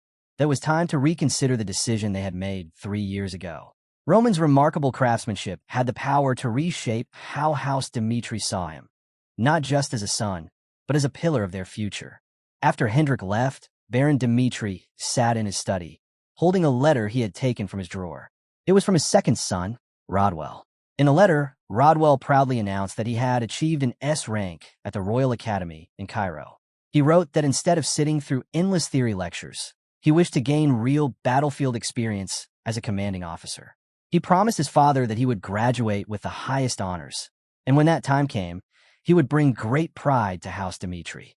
Baron Dmitri folded the letter and gazed out at the sky, lost in thought. Both of his sons possessed extraordinary gifts. Rodwell, the bright star of Cairo, and Roman, whose recent growth had been nothing short of astounding. Yet as he compared them in his mind, a realization struck him. Roman's talent might already surpass even Rodwell's. His strength wasn't just suited for the kingdom. It was something that could echo across the entire continent. With that clarity, the Baron began shaping a plan for the future. When Rodwell returned from the academy, Roman would assume command of their military defense. After that transition, he would formally announce the long-awaited battle of succession, the decisive trial that would determine the next heir of House Dmitri. The weight of these coming events hung in the air, filling the estate with quiet anticipation. A few days later, a priest from Valhalla named Willis arrived at House Dmitri. Baron Dmitri welcomed him with open arms, introducing himself with warmth and respect. Willis had traveled here for one reason: to confirm the rumors he'd heard about Roman's victory over Homer. Such an unexpected achievement had stirred whispers, and some even questioned whether Roman's rank should be reevaluated. Baron Dmitri explained with a faint sigh that Roman had spent the last several days in the forge, buried in his blacksmithing. Knowing the importance of Willis's visit, the Baron suggested he take the day to rest and arrange for him to meet Roman the following morning. He also invited Willis to tour the Dmitri estate while he waited. Willis accepted the offer, and Hans, one of the household's most reliable guides, was chosen to accompany him. Hans walked with pride as he spoke about the greatness of the Dmitri family. He boasted about their vast iron mines, the largest in all of Cairo, and their unmatched ability to produce the finest quality iron. He pointed to the castle around them, explaining how their iron was not only the backbone of its strength, but also a part of its elegance. As the tour continued, the sharp rhythm of drills echoed across the grounds. The sound of soldiers in training caught Willis's attention. Curious, he asked if he could observe their exercises for a while. Hans, more than happy to showcase the military power of House Dmitri, agreed without hesitation. Hans led Willis to the training grounds, where two soldiers, Kevin and Pucky, were locked in a fierce sparring match. The priest's eyes widened in disbelief at what he was witnessing. Both men were wielding aura, that rare power that elevated ordinary swordplay into something extraordinary. The clash of blades carried a sharp intensity, and Willis could hardly believe that such skill existed here, in what many considered a remote territory. These weren't the knights of a great empire, nor were they veterans groomed for decades. They were House Dimitri's own soldiers. Willis remembered hearing that none of the 30 men chosen by Roman originally possessed the qualities of aura swordsmen. Yet now, standing before him, he saw proof that something remarkable had changed. The turning point, as Hans explained, had come when Roman casually remarked that Pucky had a natural gift for martial arts. At the time, no one thought much of it, but within a month, Pucky astonished everyone by awakening his aura. That moment reshaped the entire spirit of the unit. Once aura appeared among them, every soldier felt the pressure. Rather than be left behind, they pushed themselves harder, embracing brutal training and risking their lives to reach new heights. Motivation surged through the ranks, and their growth was undeniable. The duel unfolding between Pucky and Kevin was living proof. Their movements, sharp and fluid, mirrored the mastery of seasoned aura swordsmen. Willis stood frozen, struggling to grasp how such progress had been achieved so quickly. Could all of them really be trained like this? He wondered silently, watching as strike after strike filled the air with sparks of aura.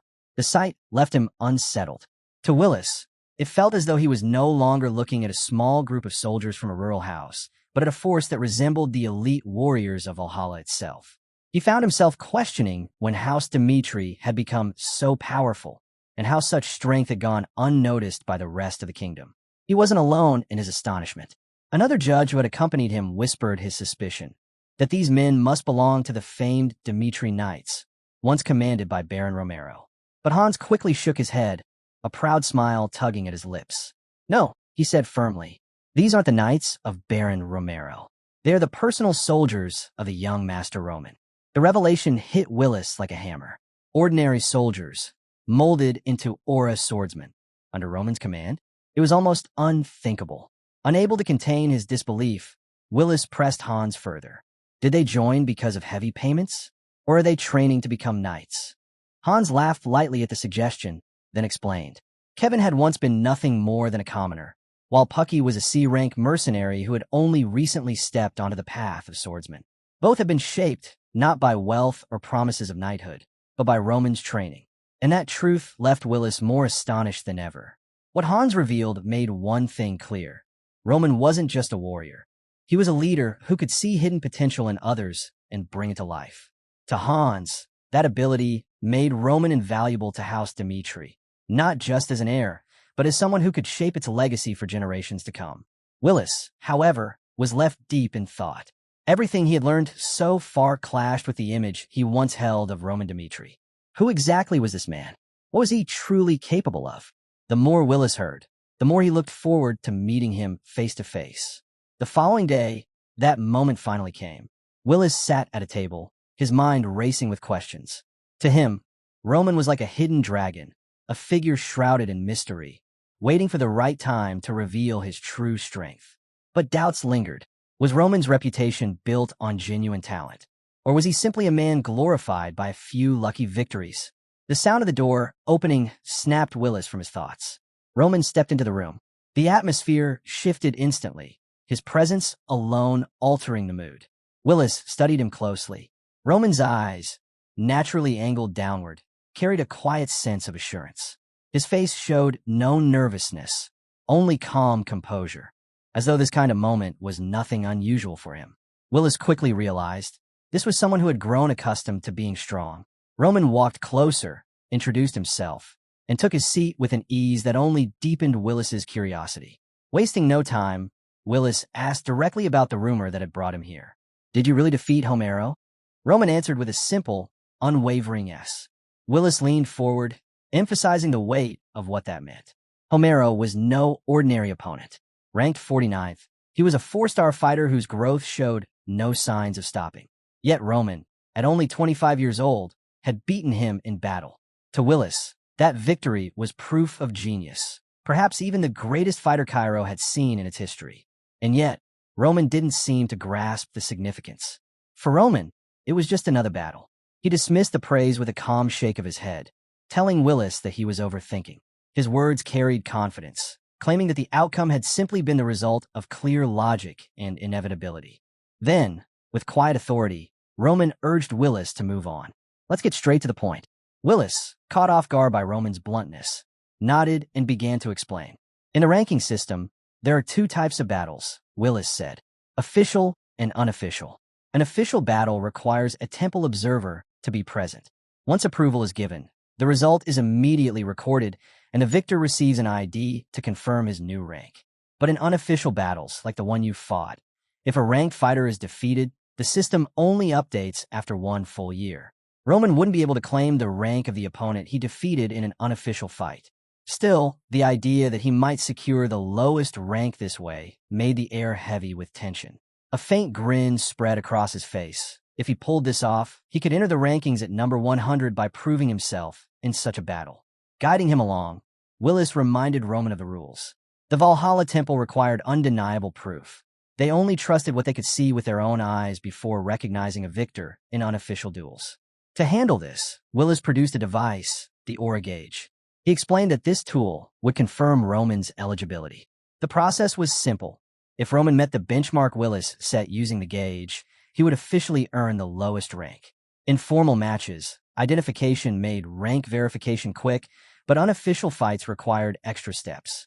Valhalla took no risks, especially since the rank 100 spot often attracted waves of challengers hungry for recognition. Curious, Roman asked why so many people chased after ranks.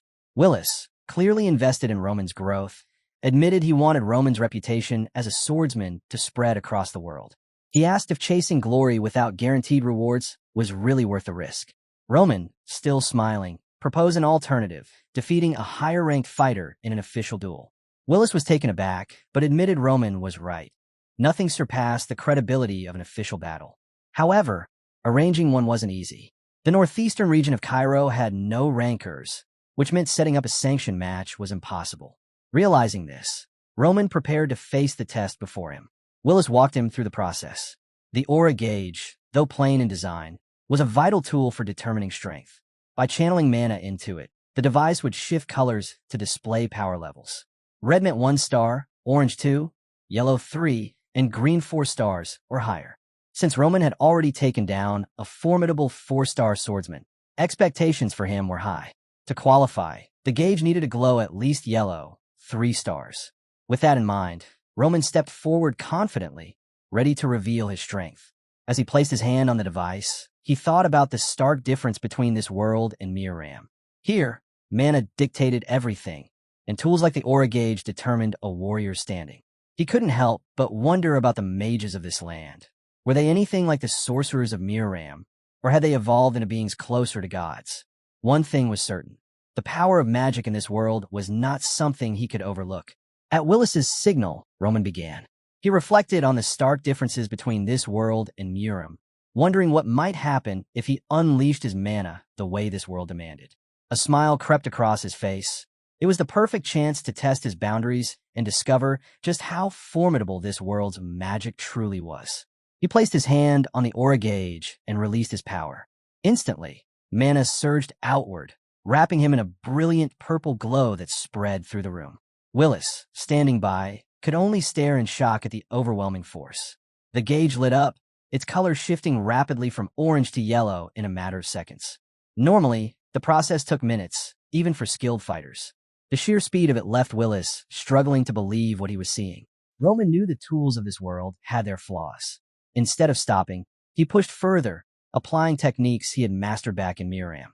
Mana flooded the gauge again, and this time, the device leapt to green, the highest level it could register. But before Roman could savor the result, the impossible happened. The aura gauge shattered. Willis froze, unable to process what had just occurred. The aura gauge was no ordinary device. Crafted with the infused mana of a 6-star swordsman, it was designed to withstand any power poured into it. Its scale only went as far as green, but even if the energy exceeded its boundaries, it was built to endure.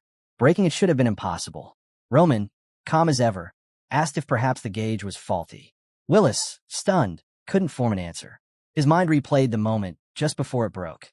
The brilliant green light blazing brighter than ever.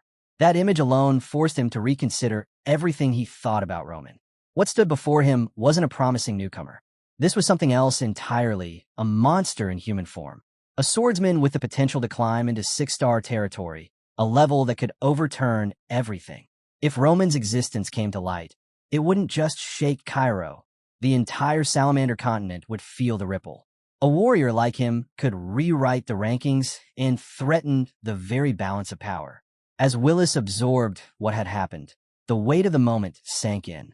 A broken aura gauge, something he had never witnessed before, forced him to tread carefully.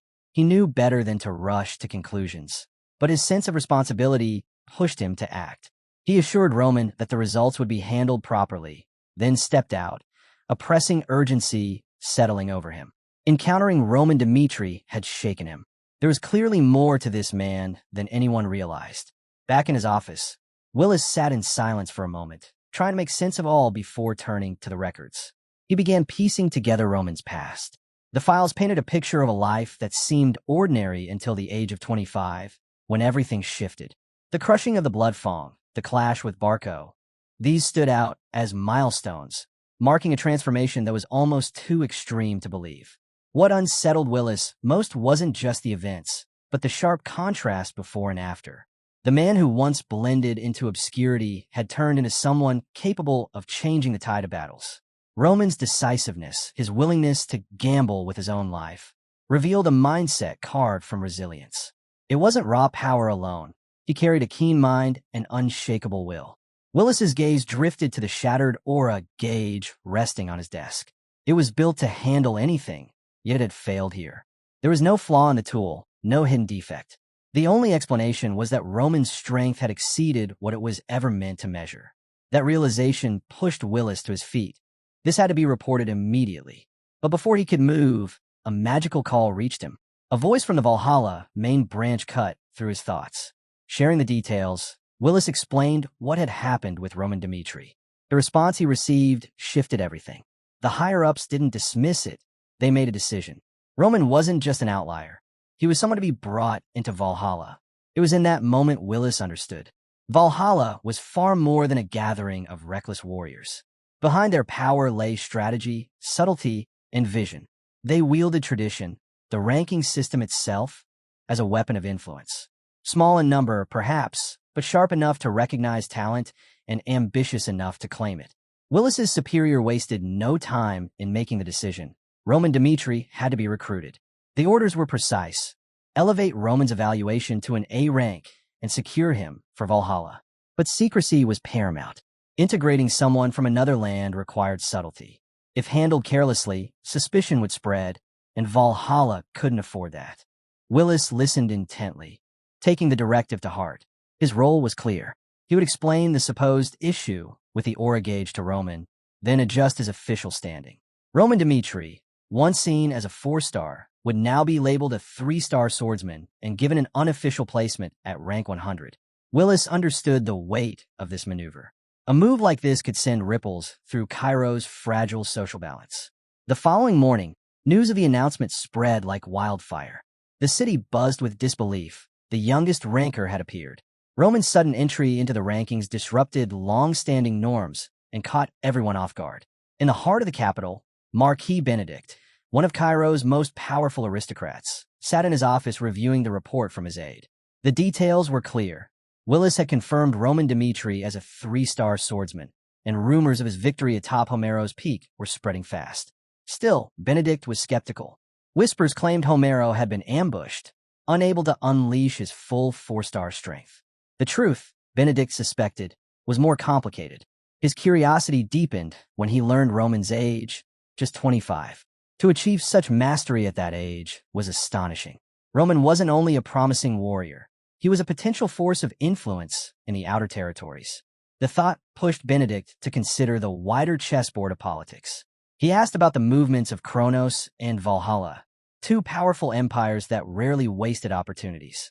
The answer only fueled his anger. They were already acting, maneuvering with speed while Cairo's central government hesitated. The idea that foreign empires might seize Roman before the capital secured its stance was intolerable. At this time, Cairo was fractured into 4 major factions. The royalists, loyal to the crown, wielded strong authority. The aristocrats, led by Marquis Benedict himself, held vast sway in political affairs. Alongside them were the pro-Kronos and pro-Valhalla factions, both vying for influence by aligning with outside powers. Each faction in Cairo was swayed by outside powers as well as their own ambitions. Mark Benedict grasped how urgent the matter had become. He immediately ordered an envoy to approach Roman Dmitri. The central government couldn't afford to let him slip into the hands of rival groups. His command was firm. The royal faction must not be the ones to claim Roman. That decision set off a chain of maneuvers that would alter Cairo's political landscape. Far away, on Cairo's western border, the harsh reality of foreign pressure weighed heavily. This frontier faced both the vast Kronos Empire and the Kingdom of Hector. Kronos, the land ruled by Emperor Alexandro, never ceased demanding Cairo's submission.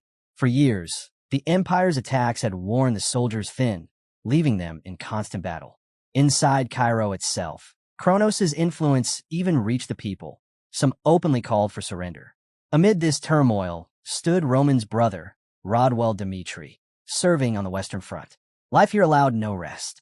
Skirmishes came without end, grinding down morale.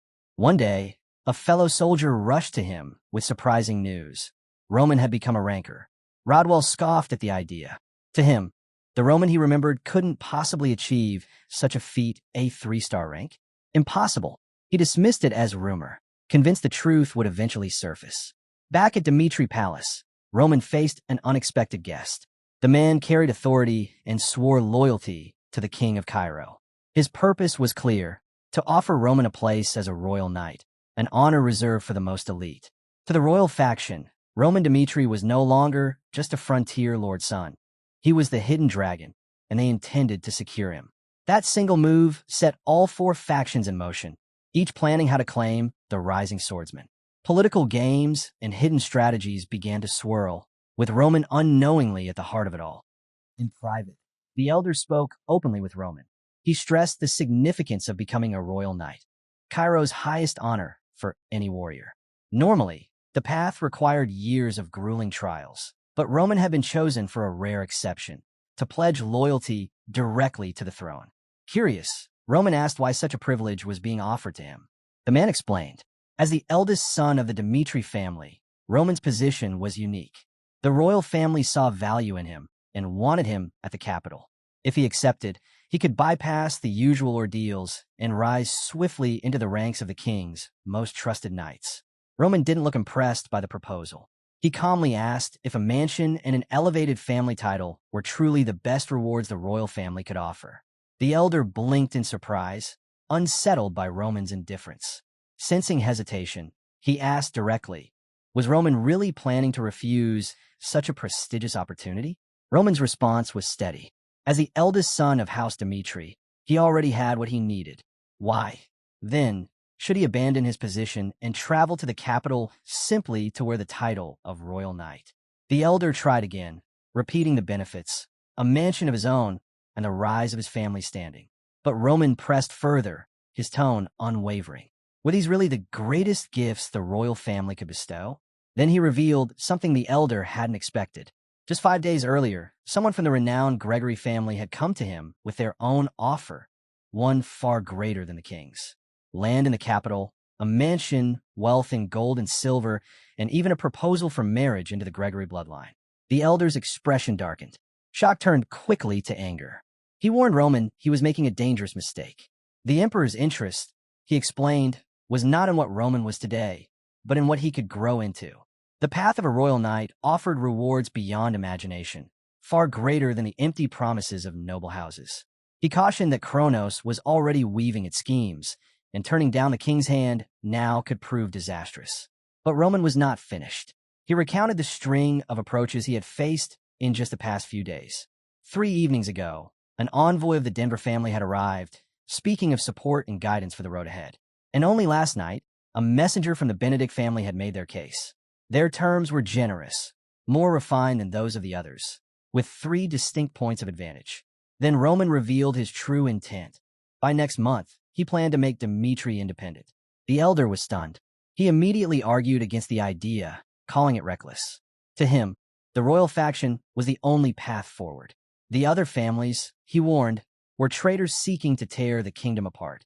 The royal knight's commander, Cairo's strongest swordsman, had gained fame for crushing rebellions and restoring order. Yet despite his efforts, the royal family still struggled to govern, unable to secure the crucial intelligence they needed. The old man knew how stubborn Cairo's nobles could be, and winning them over would not be easy. All he could do was offer Roman a place among the royal knights, humbly requesting his support for the crown. But Roman, remembering his own past as the 12th son of the heavenly demon, found little appeal in these offers. He neither accepted nor rejected them, keeping his stance deliberately unclear. That faint glimmer of uncertainty gave the old man hope. Roman hadn't turned him down completely. Still, Roman dismissed him for the day, saying he would wait until the right time came to declare his loyalty. With 4 factions making their approaches and 4 offers left unanswered, Roman had no intention of choosing sides. He expected conflict to break out eventually, so he bided his time, leaving every option open. Outside, while training with full focus, Roman was suddenly approached by a man who greeted him. To his surprise, it was Makin, an agent of Valhalla's intelligence division. What caught Roman off guard even more was that Makin wore the uniform of Dmitri's staff. Suspicion rose instantly, and anger followed. Roman demanded to know why Makin had come, especially since he had already spoken with the Denvar family days ago. Sensing Roman's displeasure, Makin quickly bowed his head in apology. He explained that pressing circumstances had forced him to step in directly, emphasizing that this visit represented Valhalla's genuine intentions. He acknowledged Roman's delicate situation, his ties to Dmitri, his nationality, and the difficulty of severing those bonds. Then came the unexpected.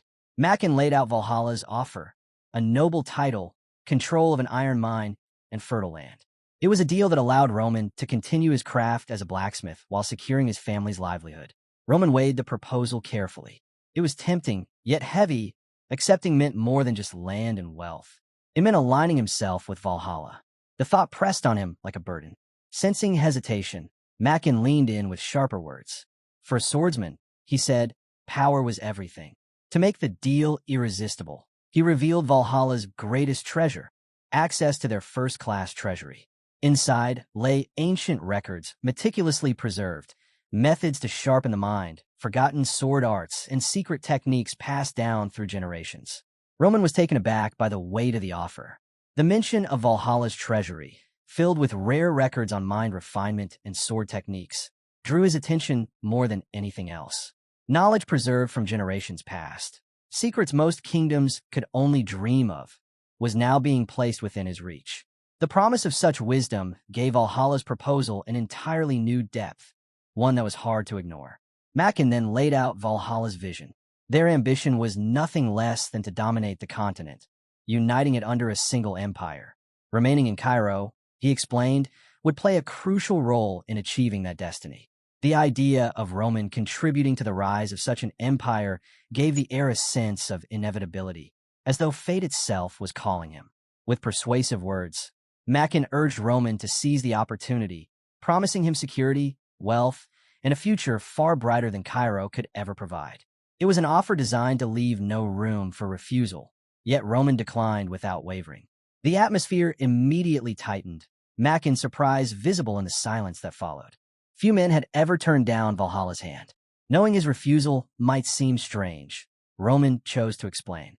It wasn't the reward he rejected, nor loyalty to Cairo that kept him bound. The truth was far more complicated. Recently, countless offers had been laid at his feet, all tempting him with power and position while asking little in return. Each one reflected the unstable balance of Cairo's politics, where factions, be it the Royal Knights, Marquis Benedict, Count Gregory, or Count Denver, were all vying to claim him as their own. On the surface, choosing might look simple, but in reality, the decision was like moving a piece on a chessboard where every step carried heavy consequences. Roman told Mackin that pledging loyalty was no small act. It meant committing his life, his future, and the fate of his family. For him, hesitation wasn't a weakness. It was a strategy. It was survival. He admitted openly that he needed to decide not just who to follow, but what cause was worth staking his life on. Cairo's tangled web of politics demanded patience, and his reluctance to rush an answer was his way of proving seriousness, not just to Mackin, but to every faction watching him. Hearing this, Mackin began to understand the complexity of Roman's position, but urgency pressed upon him. He warned that Valhalla's internal politics were shifting quickly, and time was a luxury Roman did not have. If he waited too long, the door might close forever. His voice softened, though his message remained sharp. Roman must act, and act soon, before the moment slipped away. Roman understood the weight of the situation and assured Mackin that he would give his answer within the set deadline. Just as Mackin was about to leave, he paused, his expression shifting to one of intrigue. With a knowing smile, he promised Roman a parting gift, a gesture meant to symbolize the growing ties between him and Valhalla. Before departing, he left Roman with a cryptic warning about the southern front, likening it to a ticking bomb. The words lingered, leaving Roman on edge and alert. At the Grand Dimitri Palace, Roman bid farewell to his father, taking on the heavy responsibility of protecting his nation. He promised to return alive, carrying both duty and family honor on his shoulders. As he prepared to depart, his mother, calm and unwavering, placed a hand on Romero Dimitri's arm.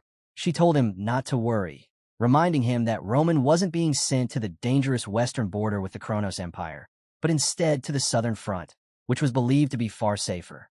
With quiet certainty, she expressed her faith that her son would come back unharmed.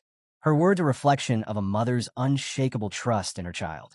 Outside, Roman stepped into his role as a commander. Addressing his men with firm confidence, he rallied them forward, igniting the spirit of their journey, a march bound by both duty and destiny.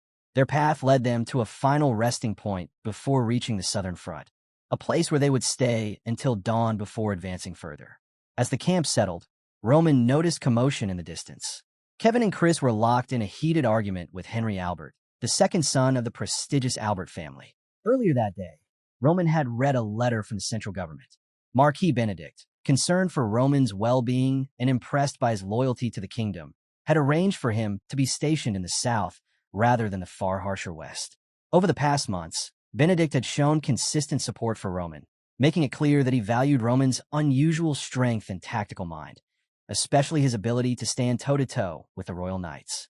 Losing him was something Benedict was determined to avoid. Yet, despite this apparent protection, Roman couldn't shake his doubts. Valhalla's intelligence had painted a far different picture, one of instability and danger, calling the southern front a time bomb waiting to explode.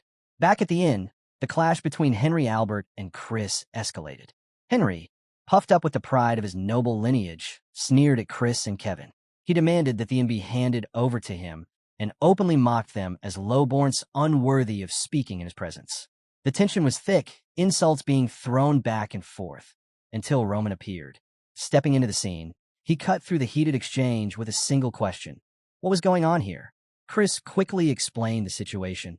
Henry Albert had demanded that he and the others clear out of the inn simply because Henry wanted it for himself.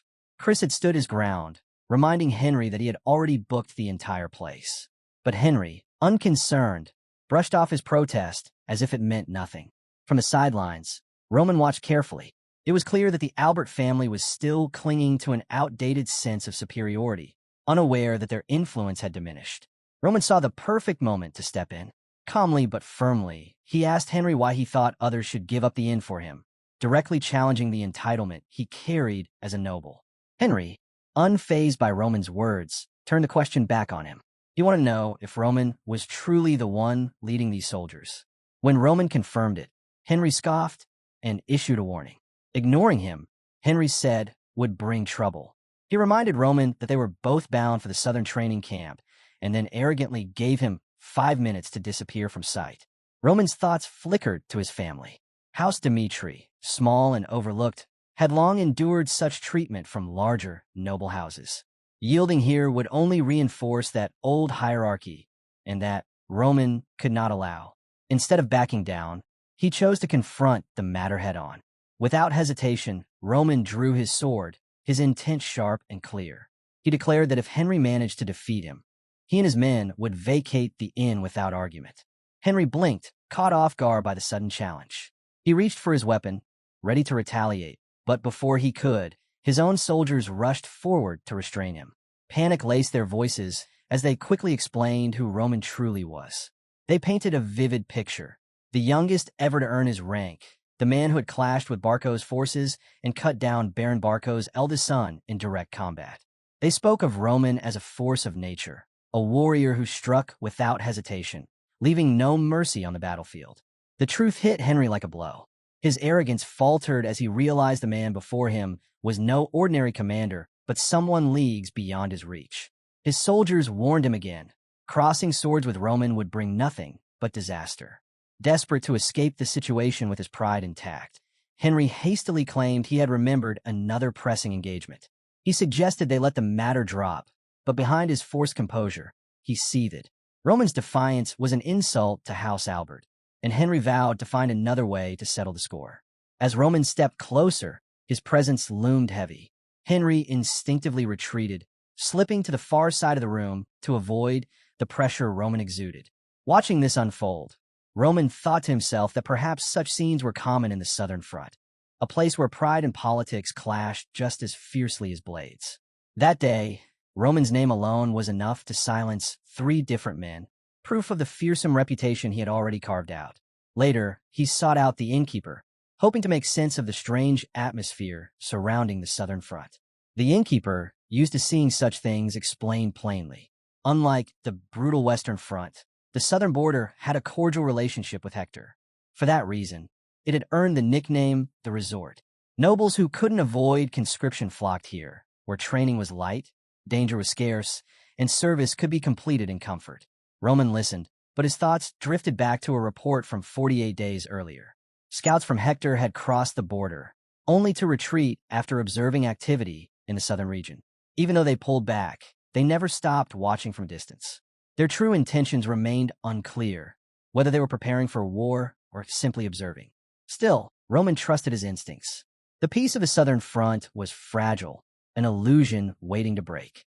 The faint smile that tugged at his lips spoke volumes. He could already sense the looming chaos, the familiar scent of blood in the wind.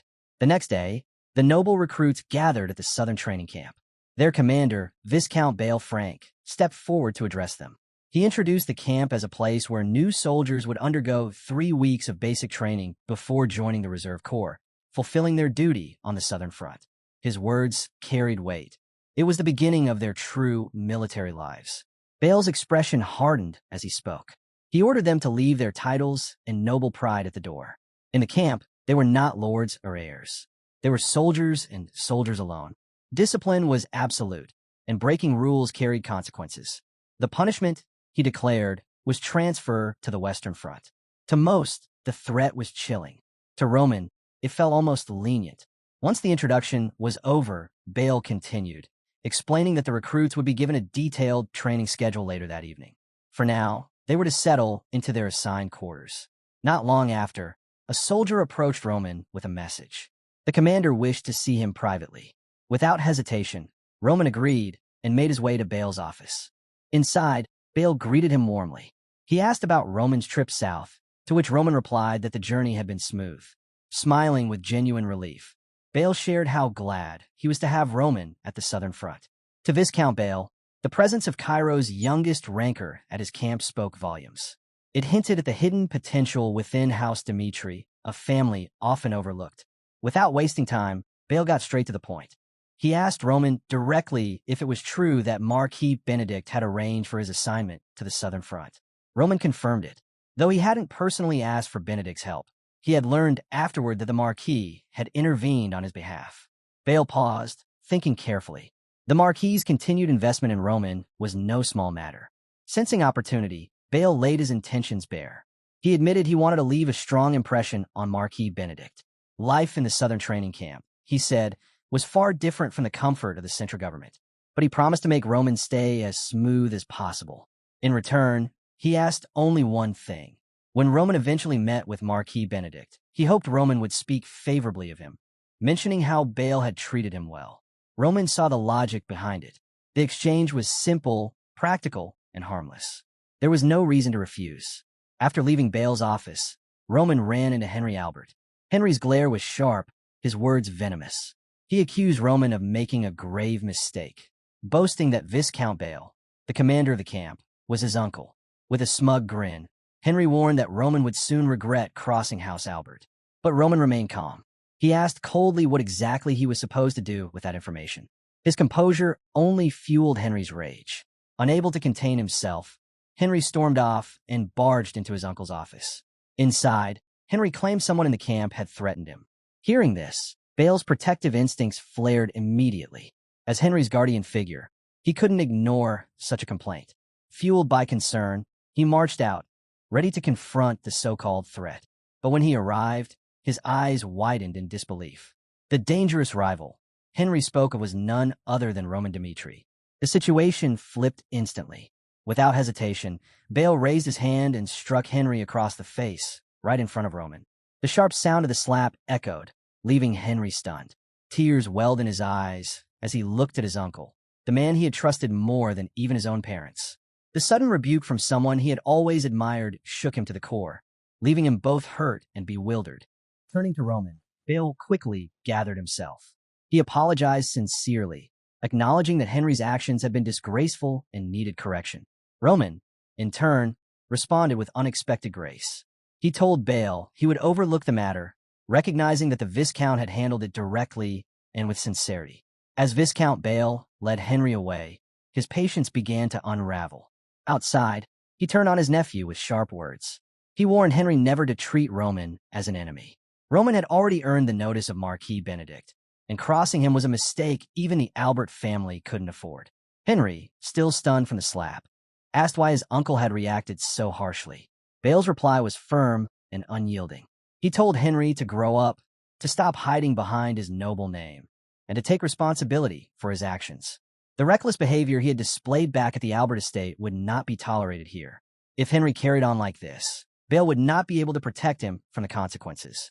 To prevent further trouble, Bale made a decisive move. He ordered that Henry would now be paired with Roman in every activity, from training drills to the eventual formation of the Reserve Corps. With urgency in his tone, he instructed Henry to put aside his pride and build a good relationship with Roman, no matter how difficult it might be. If Henry resisted, Bale warned, he would personally send him to the dreaded Western Front. The message was clear: adapt or be discarded. Roman, meanwhile, returned to the private quarters Viscount Bale had arranged for him. The room was well prepared, showing the lengths Bale was willing to go to ensure his comfort. Roman reflected quietly. Those who displayed their ambitions openly were often the easiest to handle. Despite knowing the Southern training camp might hold its challenges, he felt steady, ready to see what lay ahead. At the heart of the camp, another figure carried a story of resilience. Bernie, the lead instructor, had earned his place through hardship and sacrifice. Just 3 years earlier, he had stood on the Western Front, a seasoned warrior hardened by 10 long years of battle. He had volunteered for that brutal border, fueled by unwavering loyalty to Cairo, and rose through grit and determination to command 100 men. But in one devastating clash, fate struck. A fierce battle cost him his right arm, the arm that had once carried his blade. The loss was more than physical. It tore away his life as a warrior, the path he had fought for. To honor his sacrifice, the kingdom offered him a new role: trainer at the Southern camp. Though leaving the battlefield was painful, Bernie accepted. In this role, he could still protect Cairo, shaping new soldiers with the lessons he had bled to learn. The transition to life at the Southern camp weighed heavily on Bernie. To him, the place was in complete disarray. Unlike the Western camps, where every soldier, noble or not, trained under the same harsh discipline, the Southern Front allowed nobles to bend the rules. He had carefully designed a 3-week program, simple but effective, yet it fell apart almost immediately. The nobles refused to take part, using their rank to excuse themselves while the common soldiers followed the regimen with full effort. The imbalance frustrated him deeply. He could see the dangerous gap it created. The soldiers grew stronger, while the nobles, spared from the hard work, failed to grasp how vital that training was to true leadership. Walking through the camp, Bernie's eyes burned with disappointment. He thought of how their indifference might one day cost lives on the battlefield, where titles meant nothing and discipline was everything. Then, in the midst of this frustration, Bernie saw something that stopped him in his tracks. Roman Dmitri. Unlike the other nobles, Roman stood shoulder to shoulder with ordinary soldiers, moving in perfect formation. His presence radiated unity, something the camp sorely lacked. Watching him lead from the front, Bernie couldn't help but wonder if Roman was even aware of the Southern customs the other nobles clung to. Curiosity pushed Bernie to approach. He leaned close, offering what he thought was helpful advice. He explained that nobles didn't need to participate in the drills. If Roman wanted, he could rest in the shade, watching from afar like the rest of his peers. Roman tilted his head, intrigued by the suggestion. He asked if Bernie was saying this because of pressure from the nobles. Bernie hesitated, then admitted that Roman was right. Many nobles, and used to the camp's strict discipline, preferred to sit out of the physical training. Roman's response was sharp and clear. He reminded Bernie that on the battlefield, the enemy doesn't care about rank. A commander needs the endurance to lead through mountains, rivers, and swamps alike. For a leader to truly inspire, he must share in the hardships of his men. Bernie felt a spark of respect. Roman's words weren't just noble ideals. They carried weight, the kind of truth forged in experience. Roman pressed further, explaining that the purpose of Southern camp training wasn't simply to build strength. It was a way to pass down vital knowledge, a complete process designed to prepare soldiers for any battlefield. Roman's conviction left Bernie impressed, almost relieved. For the first time, he saw a noble who understood the essence of training, not as privilege, but as duty. Bernie finally understood that Roman wasn't just another noble playing soldier. He genuinely wanted to endure the same hardships as the men under his command. When Roman insisted that he was ready for any kind of training, regardless of his noble birth, it left Bernie stunned. He had never met someone of such high status willing to throw themselves fully into the grind. Up until then, Bernie had thought about easing the training for nobles, but Roman's resolve crushed that idea. If Roman wanted to be treated like everyone else, then so be it. The camp standards would stay just as strict. With renewed determination, Bernie prepared himself for the coming 3 weeks. driven by Roman's rare dedication and the unusual bond forming between a noble and common soldiers.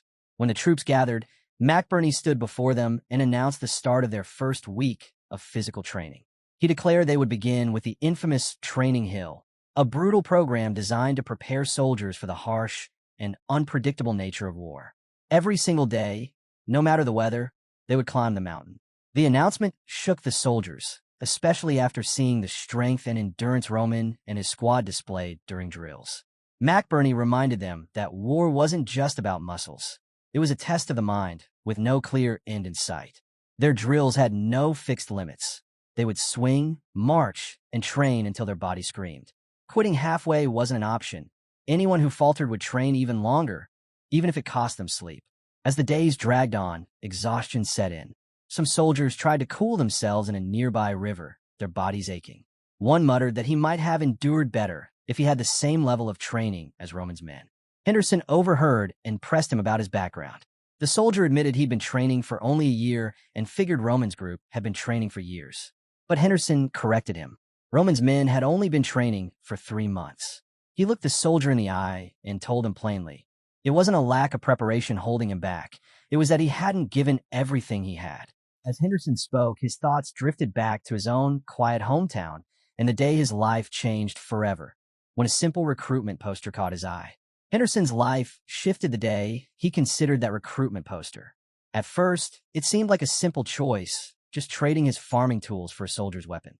He never imagined that decision would pull him into a world that would strip away everything he thought he knew about strength and readiness. When he joined Roman Dimitri's army as a private, Henderson assumed it wouldn't take much to fit in. But his confidence cracked the moment he saw hardened mercenaries like Lucas and Pucky discussing Roman's terms. Surrounded by warriors who carried themselves with the weight of real battles, he suddenly felt like prey among predators. The confidence he had as a farmer meant nothing now. Day by day, Henderson questioned whether he belonged. The things he once dismissed as unnecessary for an ordinary soldier, swordsmanship, discipline, raw endurance, suddenly loomed like gaping holes in his own skill set. In his uncertainty, he turned to Chris. Henderson admitted he felt unworthy of serving under Roman. He confessed his doubts, calling himself arrogant for thinking a farmer could stand among trained fighters. But Chris didn't scold him. Instead, he told Henderson a story. There had been a boy named Kevin, consumed with anger, who Roman had taken under his wing. At first, Chris had doubted Roman's choice, seeing only a bitter, ordinary kid. But Roman's training reshaped Kevin. That same boy grew into a formidable warrior, surprising everyone, including Chris himself. Chris assured Henderson that he wasn't any different. With Roman's guidance, change was not only possible, it was inevitable. He reminded him that Roman didn't choose carelessly. If Henderson was here, it meant Roman had already seen something worth molding.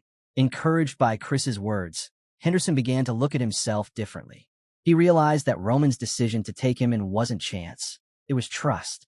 From that moment, he made a quiet vow to believe in Roman Dimitri, even when he couldn't believe in himself. The months that followed tested him like nothing before. Training was merciless. His body was pushed past its limits until vomiting or collapsing from exhaustion became almost routine. But through the suffering, Henderson refused to give in. He endured, determined to prove Roman's faith in him wasn't misplaced. Henderson kept pushing forward, refusing to surrender to weakness. Every step he took built the foundation of who he had become, proof of what determination, discipline, and the guidance of a true mentor could create. Now, he no longer thought only about his own struggles. He began questioning the very meaning of war itself. Speaking to his fellow soldiers, he forced them to face the truth. On the battlefield, survival often meant taking lives. There was no room for excuses, no space for half-hearted effort. Complaints, he warned, would only drag others down. Instead, weaknesses had to be faced and sharpened into strengths. As Henderson walked away, his words lingered, leaving the men in silence. Looking around at Roman soldiers, it was clear they already carried the mindset of warriors. Their training wasn't just about bodies growing stronger. It was about shaping an unshakable will. Together, they were preparing for a war that had yet to arrive. Meanwhile, at the edge of the training grounds, nobles watched in quiet confusion. They couldn't understand why Roman and his men, all of humble birth, were pouring so much into endless drills. To them, the southern front was far from danger. Such extreme preparation seemed pointless. Among these onlookers was Henry. He couldn't fathom why Roman, unlike other nobles, showed no interest in forming alliances or currying favor. The others dismissed the soldiers' effort as wasted energy. But behind their skepticism lay a truth they couldn't see. Roman's men weren't just training for battle. They were proving their worth, demanding respect through sheer effort. Henry, however, couldn't let go of his unease. To him, ignoring politics and noble connections was reckless. He wondered if this was the flaw of someone born outside aristocratic circles, not understanding how vital relationships were in the world of power. The thought troubled him, and he wondered where it might lead if Roman continued down this path. Far from the training fields, the scene shifted to the towering halls of Hector Palace, where choices were made that determined the fate of nations.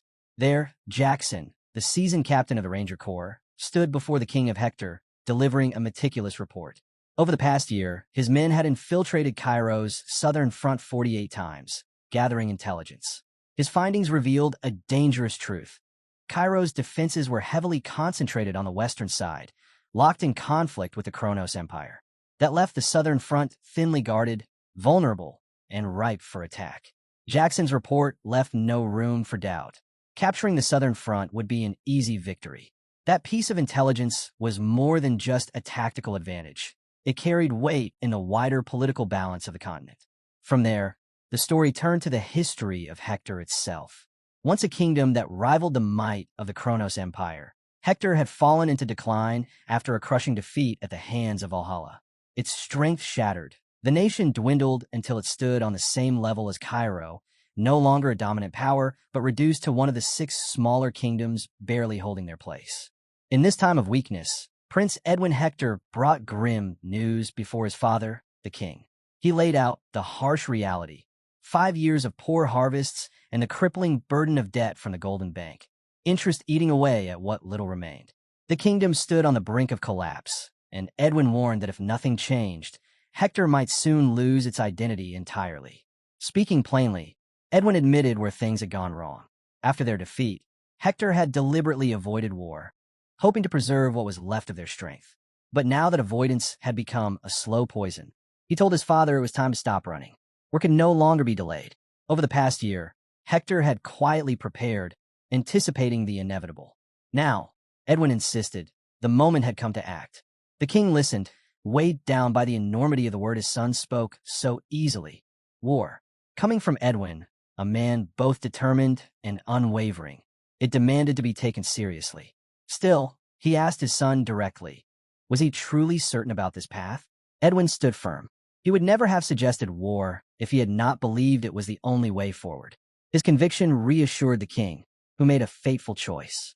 He granted full authority over the coming war to his only son. With that, the responsibility of Hector's future shifted to Prince Edwin, setting the stage for a new chapter in the kingdom's fate. The narrative then returned to the southern camp. 3 weeks of brutal training had finally ended, leaving the soldiers exhausted but proud of their progress. It was Bale who brought the news, his voice full of excitement.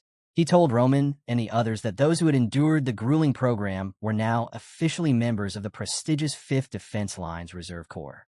This assignment was highly coveted, and Bale admitted with a grin that he had even pulled some strings to make sure Roman was placed there.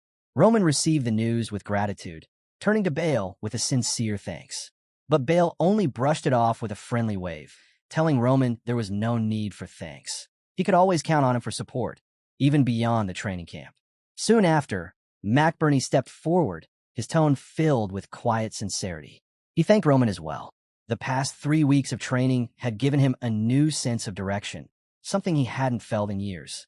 To show his appreciation, he handed Roman a folded piece of paper containing valuable details about the southern front, information he hoped would aid Roman should war break out. He also wished him safety. Roman accepted the gesture with genuine thanks, recognizing the thoughtfulness behind it. But as McBurney reflected on their time together, a realization struck him. He had grown to respect Roman deeply, enough to want to follow him. Yet that respect carried doubt. A one-armed man, unskilled with a sword. What place did he have among Roman's warriors? He worried his presence would only weigh Roman down. Still, as they parted, one small moment left its mark. Roman studied the map McBurney had painstakingly prepared, noting the depth of detail it carried. Even veterans like Lucas struggled to gather such precise information. Through that single act of selflessness, Roman saw McBurney's true value and found himself holding a quiet respect for the man. From there, the story shifted to the front lines. At the first defense line on the southern front, the silence was broken by a soldier's panicked shout. The enemy was attacking. Chaos erupted as battle swept through the camp. Meanwhile, at the 5th Defense Line's reserve base, Henry sat with Bale's words echoing in his mind. His uncle had deliberately placed him in Roman's unit, insisting that for the next 2 years, Henry needed to build a strong relationship with Roman. Yet Henry had no idea how to approach someone like him.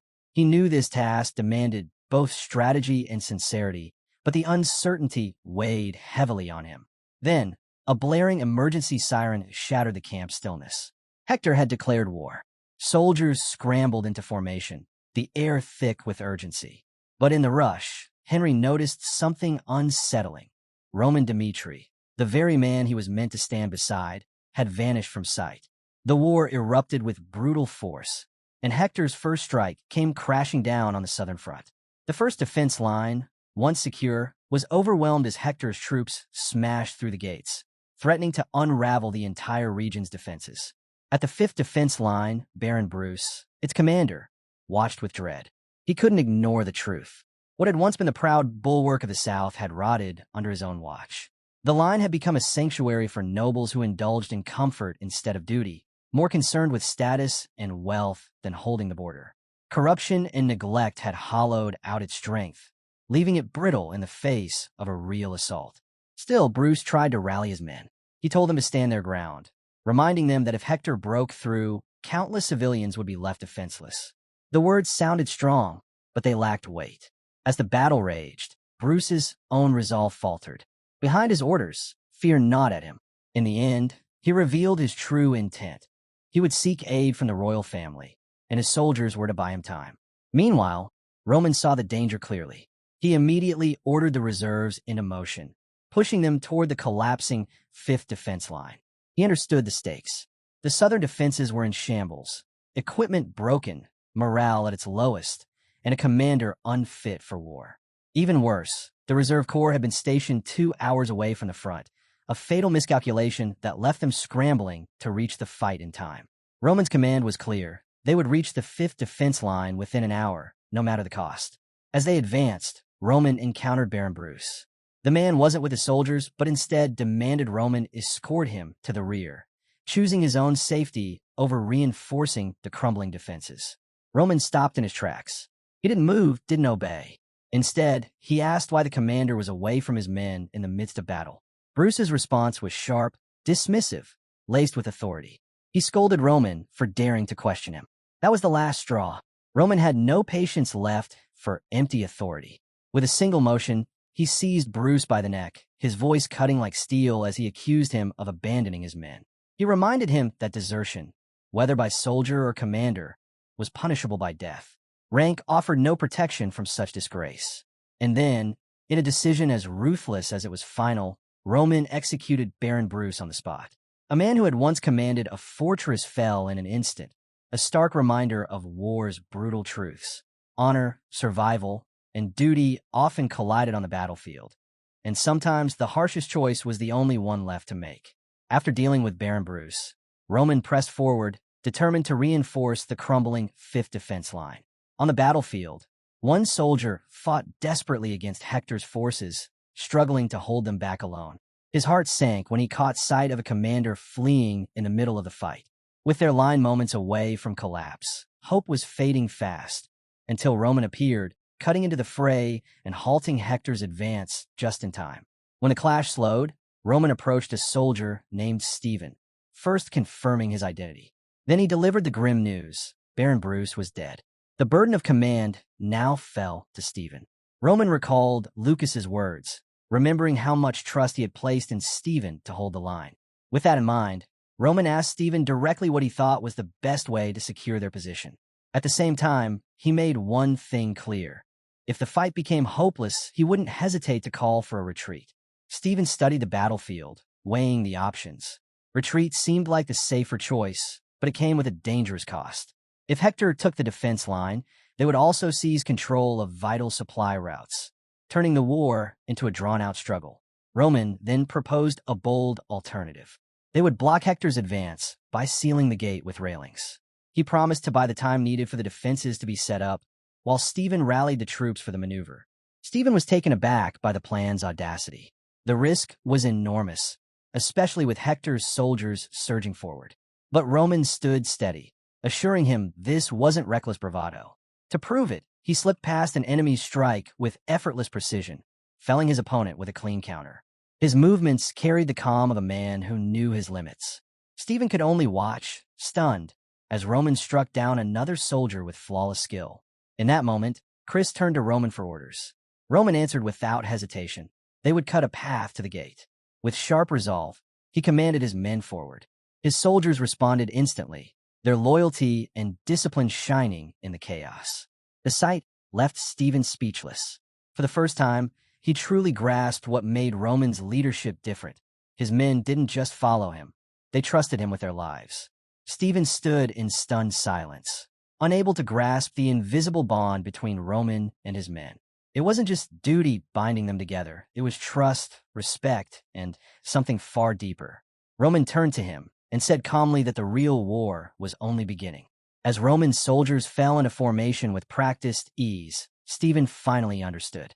Their loyalty wasn't demanded. It was freely given, earned by a commander who stood with them, not above them. On the battlefield, Roman's authority wasn't forced.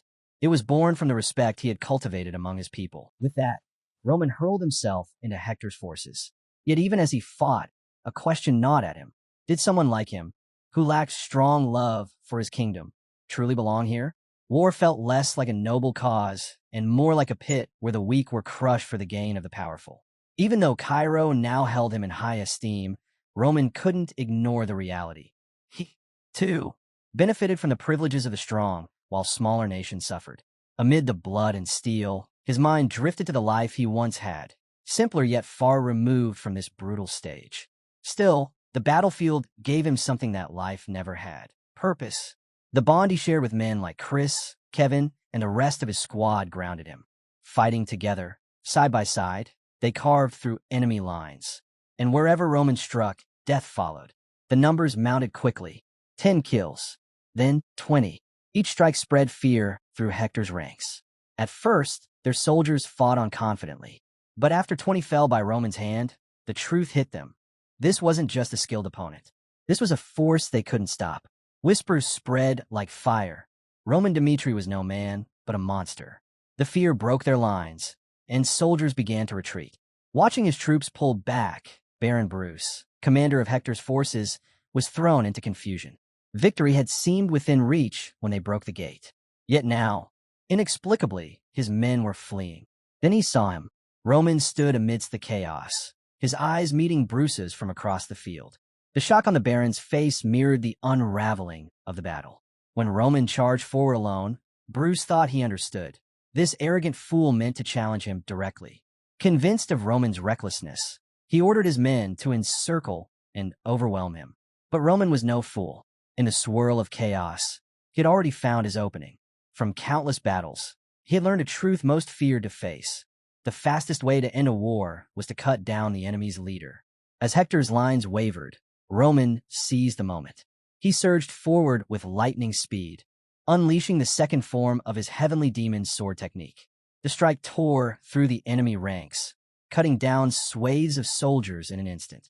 The sheer force of it left the remaining Hector troops frozen in disbelief. Baron Bruce, desperate to steady his men, stepped forward to reveal his authority and confront Roman. But he never got the chance to speak. Roman didn't wait. His blade flashed again, precise and unstoppable. In a single stroke, Bruce fell, silenced before a word left his lips. The battlefield roared with steel and cries of the fallen. But Roman stood victorious amidst the chaos. Raising his voice, he called out to the Cairo soldiers. He announced the death of the enemy commander, his words sharp and commanding. Then his tone hardened. Roman warned them that sparing the remaining Hector forces would only sow greater trouble for Cairo in the future. Even with the enemy already in shambles, he urged his men to press on, to fight until no foe remained standing. From a distance, Henry watched, unsettled. Roman's ruthless decisiveness left him conflicted. The man he was told to ally with now seemed distant, untouchable, someone far harder to approach than he had imagined. Without their commander, Hector's troops broke completely. Demoralized, they scattered, retreating in fear of Roman and his soldiers. The fifth defense line, thought to be on the verge of collapse, now held firm under Roman's command. Chris soon returned to report. Not one of the 30 soldiers in their group, including himself, had been injured. Roman praised them openly, acknowledging both their bravery and their flawless execution in battle. Then, to everyone's surprise, Roman reached into his supplies and began handing out potions. Not ordinary medicine, but rare healing elixirs from the magic tower. Items so valuable they were usually hoarded or rationed. Yet Roman gave them away freely, without hesitation. His men received not just strength for their bodies, but proof of their commander's unwavering commitment to them. McBurney, watching quietly, was struck by it all. Roman's strength, his decisiveness, his generosity. This was how Dmitri and his men had forged unshakable trust. As the battlefield finally quieted, Roman turned to Stephen. He told him to handle the aftermath and prepare for another inevitable clash. The war wasn't over. There was no time to rest. He instructed Stephen to find someone with knowledge of the southern terrain to guide them. Stephen blinked in surprise. "Do you mean to head there immediately?" he asked. Roman confirmed without hesitation. The war was still far from over, and every moment mattered. Stephen then introduced him to Kobe, a local who knew the geography of the southern front well. With a map laid out before them, Roman asked Stephen about the fastest way to reach the rear camp. Kobe suggested a mountain route, familiar from his own experience, and estimated the time it would take. Roman, after a quick assessment, calculated the journey at about 2.5 hours. Then, with sharp precision, he proposed a shortcut that could reduce the time to just 2 hours. Kobe was taken aback. Roman's timing was so exact that it was clear he wasn't guessing. The accuracy raised questions. How could Roman know the terrain so well? Kobe couldn't shake the thought that Roman's knowledge came from more than simple intuition. Sensing Kobe's surprise, Roman explained.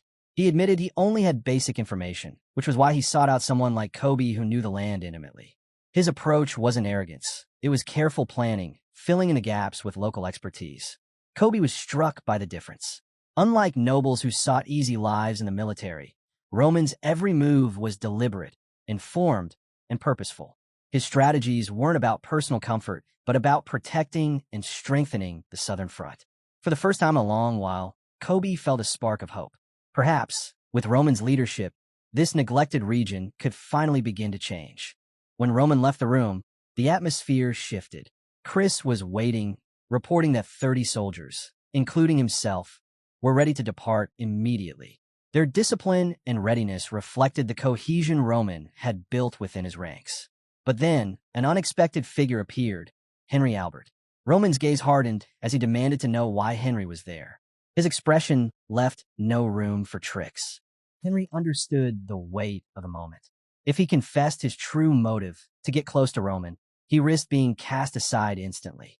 Taking a deep breath, he instead admitted his earlier mistake and apologized sincerely. He then pledged his loyalty, insisting that, like Roman, he could not stand idly by while history unfolded. Roman listened silently, his face unreadable, but his seriousness never wavered. At last, he permitted Henry to join them.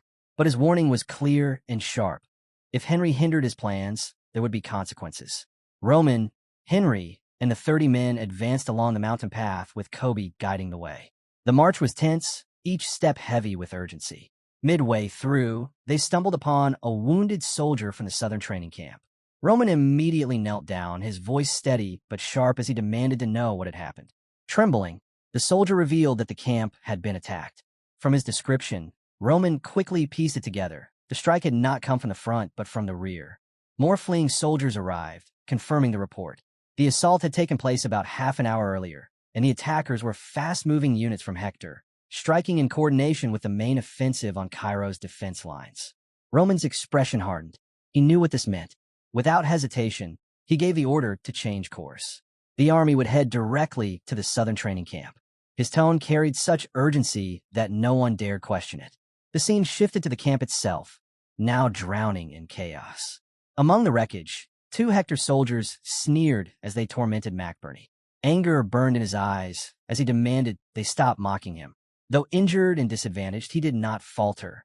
McBurney stood tall and declared he would face any challenge head-on. Even if it meant death, he vowed he would bring at least 1 Hector soldier down with him. But as he braced himself, his thoughts slipped inward. His missing right arm haunted him, the phantom weight of what once was eating away at him. He longed for the strength he had lost. More than that, he couldn't stop wondering where Roman was. The southern front was collapsing into disorder. Fear and despair weighed heavily on the men. Yet, in McBurney's heart, one name cut through the chaos: Sir Roman. He clung to it as his last hope. And then, just as the tension was about to snap, the wall behind the Hector soldiers exploded outward. Dust and stone rained down as a figure emerged from the wreckage. Roman Dmitri. He stood tall, radiating authority, his very presence shifting the battlefield. Hope ignited instantly among the defenders. Roman's gaze flicked toward McBurney, acknowledging the man still standing against all odds. Chris, reading the moment without hesitation, issued his command. Their mission was clear: eliminate the enemy soldiers and rescue the survivors. In an instant, Roman's troops surged forward, their counterattack crashing against Hector's men like a tidal wave. The battle, once a scene of despair, now burned with renewed determination. Amid the clash, a handful of Hector soldiers still dared to throw themselves at Roman. But before they could even swing their blades, Roman unleashed a technique wrapped in a strange purple glow. In an instant, their bodies locked in place. They were frozen, unable to move. Roman's intent was clear. He wasn't trying to cut them down. He wanted them alive.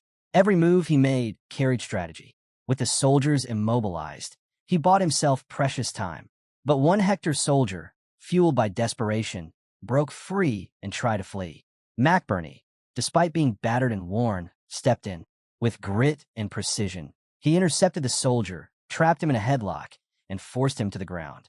Roman moved over, acknowledging the effort. He thanked McBurney for his help and urged him to rest, knowing how much he had endured. At last, McBurney collapsed, unconscious from exhaustion, leaving Roman to take command of what remained. Chris soon reported the outcome. 12 Hector soldiers lay dead, while 5 survivors had been rescued. From their accounts, Roman learned that Viscount Bale had slipped away into the mountains. Roman's mind immediately turned to strategy. This strike on the southern training camp felt wrong. The attackers numbered only a fraction of what Hector truly commanded. He suspected this wasn't their main force, but merely a diversion masking something larger. Determined to uncover the truth, Roman asked about the captured Hector soldiers. He ordered that only Chris accompany him inside the building where they were being held. Roman entered with steady purpose, knowing these prisoners might hold the answers he needed. He wasted no time addressing them. He gave a single, merciless choice. They had 3 minutes to tell him what he wanted to know, or they would suffer before death claimed them. One soldier, bold and defiant, sneered at him. He dared Roman to kill them where they stood. Unfazed, Roman began his interrogation. His first question was direct. What was Hector's true goal? Silence. The prisoner only smirked. Roman shifted, asking his second question, why had Hector attacked the southern training camp? Again, silence. The 3 minutes ticked away. Roman's voice dropped cold and final. Their time was up. A strange technique, radiating with a purple light, spread from Roman's hand as he pressed it against the soldier's shoulder. The soldier's scream tore through the air. Roman calmly explained that what they were feeling was like their muscles ripping apart and their bones being crushed. Soon, the pain would only lead to death. He admitted the soldiers had likely been trained to endure suffering, but warned them that revealing information wouldn't stop Hector's plan from moving forward. One soldier, resigned, spoke up. Even if they talked, Hector's scheme was already in motion. It was too late to change anything. Roman chuckled darkly. He hadn't been after answers at all. The interrogation was nothing more than bait, a way to test their reactions. As realization hit, the soldier's eyes widened, but it was too late. Roman struck swiftly and subdued him. Roman's thoughts then shifted. Hector's real strategy became clear. The battle at the southern front wasn't the true goal. It was only a diversion. If Hector's move worked, the southern front would be completely destroyed, a loss that would change everything. The scene moved to another chamber where Roman demanded a full report from Bernie regarding the southern training camp. Bernie began his account. Just 2 hours earlier, Hector's forces had launched their assault. While the camp was preparing for rider drills, enemy troops had stormed in without warning. Bernie and his men scrambled to mount a defense, but Hector's soldiers were too strong. The camp turned into a slaughter, and many soldiers were massacred. Amid the chaos, no one knew what had happened to Baal, the commander of the training camp. Roman, intent on learning more about the attackers, asked if anything unusual had been noticed about their gear. Bernie recalled that the soldiers wore lighter armor than expected, and their commander bore a face covered in scars. Roman quickly pieced it together. The men must have been the Rangers, an elite unit from Hector's kingdom. Bernie was stunned. He recognized the scarred commander as a decorated veteran, hardened by countless battles. His presence explained the precision and ferocity of the assault. But one question still lingered for Bernie. Why would Hector waste his elite force on a training camp instead of striking the front lines where the real battle was being fought? Bernie couldn't understand why Hector's soldiers had pulled back after the attack instead of pressing forward. Roman explained the truth. The southern camp stood on the path toward the rear. Hector had to strike it first. Hearing this, Bernie began to piece the puzzle together, but the more he understood, the more questions rose. He asked Roman directly what Hector was really after. Roman revealed the hidden truth. The battle at the front was nothing but a smokescreen. The real objective lay in the rear, where a warp gate was hidden. Bernie's eyes widened as the weight of it hit him. Roman elaborated. The warp gate was no ordinary structure.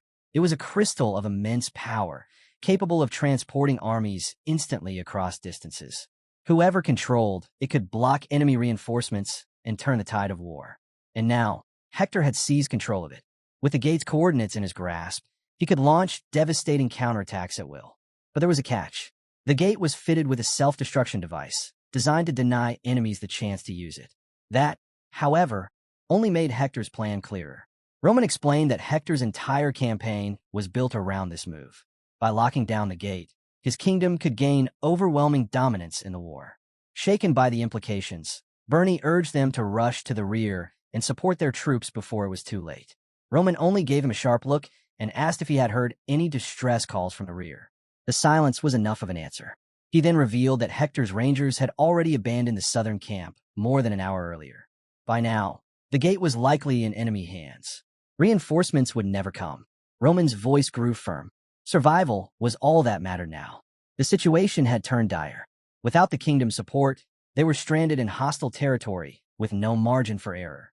The story then shifted. At the Hector border, Edwin stood at the edge of the captured warp gate, overseeing Hector's advancing army. A soldier hurried to report. Their forces were pushing closer to Cairo, moving swiftly after crushing the southern training camp. Yet Cairo remained blind to the true danger, their focus fixed on holding their defensive line. Edwin, ever calculating, warned his men not to grow complacent. Victory wasn't just about strength, it was about breaking the enemy's will. He ordered relentless attacks against Cairo's defenses, determined to grind down their morale before the final strike. Edwin laid out the reality. The mission's success rested on one thing: keeping the wall before Hector standing. He recalled how Jackson's Rangers had already infiltrated the southern front in the past, proving their skill and persistence. A direct assault on the southern front might have delivered a faster victory, but Edwin knew better. The true prize was the warp gate, and that was where Hector's future would be decided. His voice was steady as he issued a grim command to his men.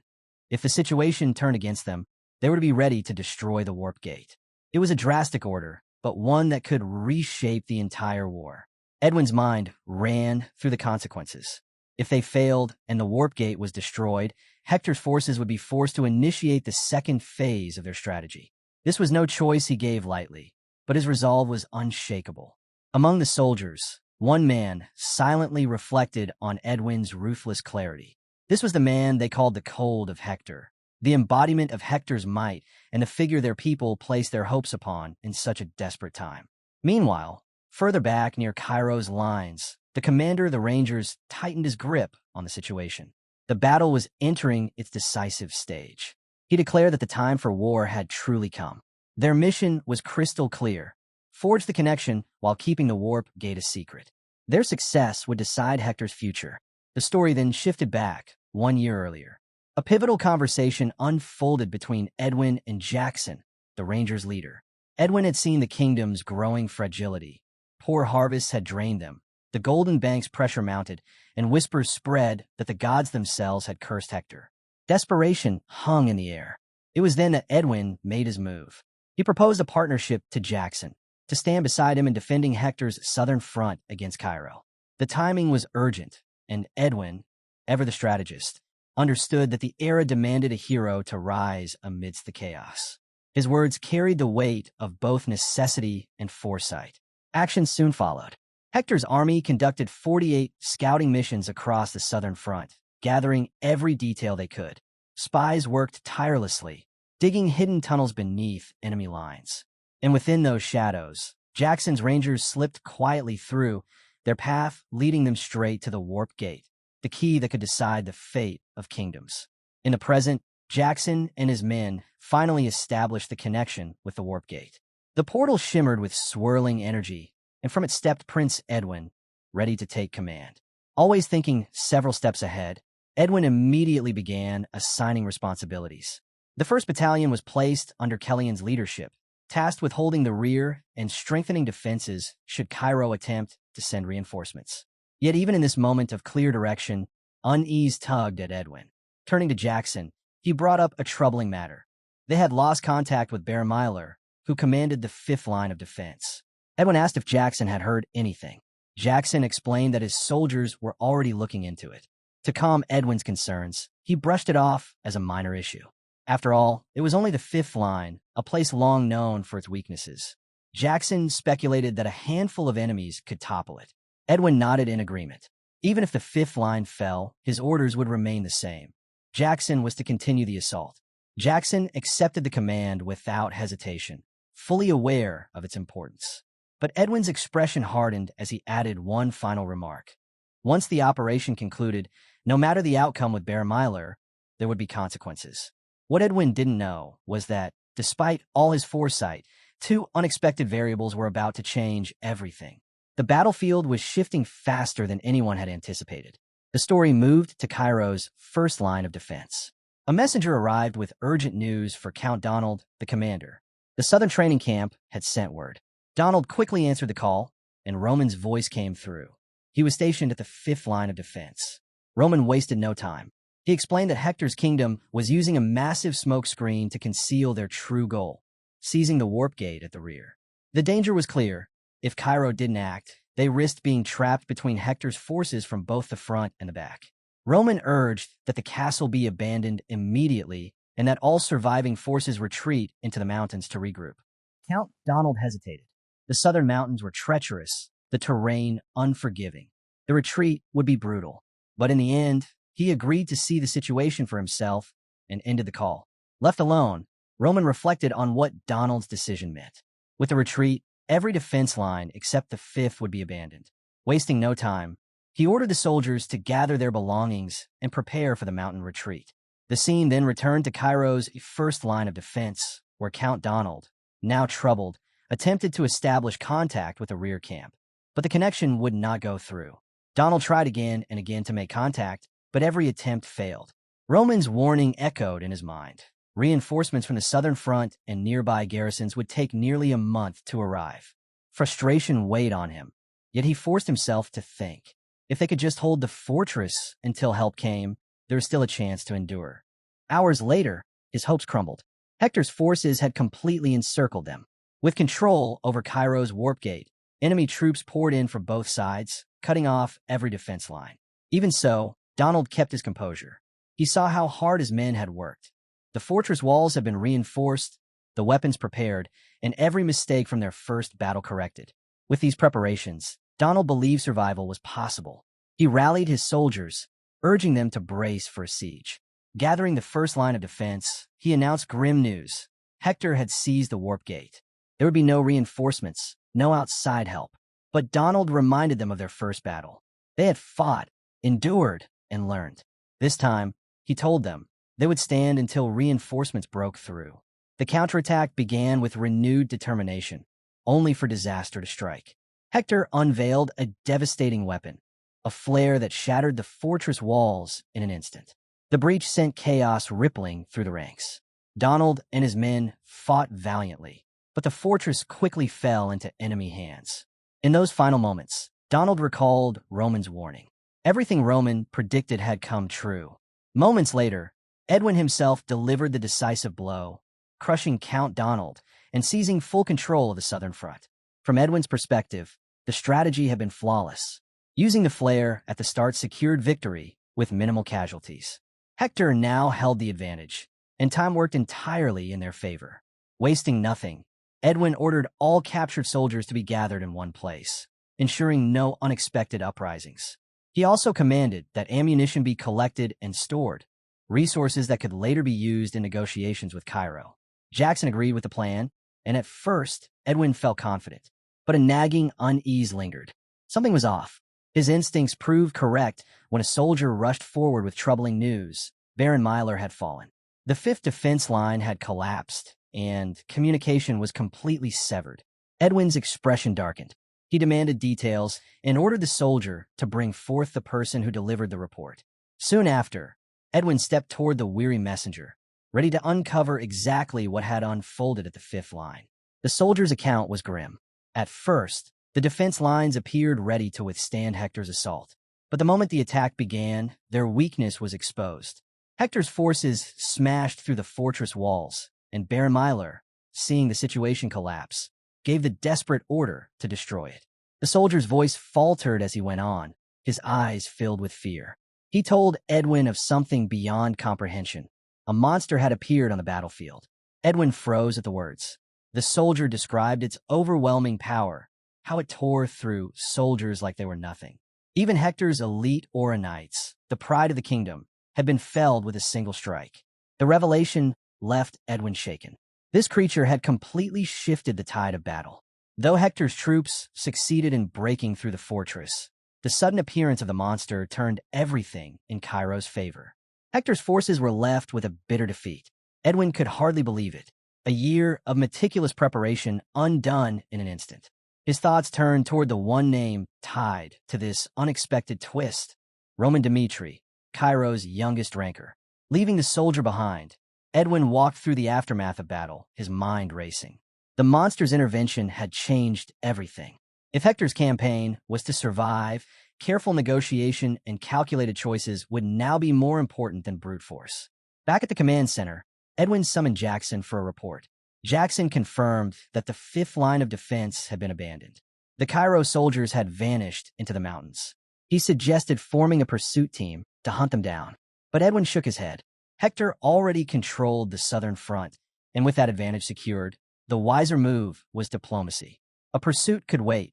Negotiations with Cairo could not. Edwin resolved to shift their focus toward reconciliation, aware that the balance of power demanded a different approach now. Far away, in Cairo's royal palace, King Daniel wrestled with his own frustrations. Even as king, he couldn't act alone. Every military decision required approval from the aristocrats who held true influence. The palace grew tense as everyone awaited the arrival of the most powerful figures. Marquis Benedict finally entered, offering a calm smile despite the heavy atmosphere. He excused his lateness, explaining that his carriage had broken down on the way. Close behind him came 2 representatives of rival factions, Count Denver of Valhalla and Count Gregory of Kronos. Both factions carried immense political weight, their presence making the choices ahead even more complicated. The palace chamber grew heavy with tension as King Daniel delivered grim news. Hector's forces had crossed into Cairo's territory and struck their camps without warning.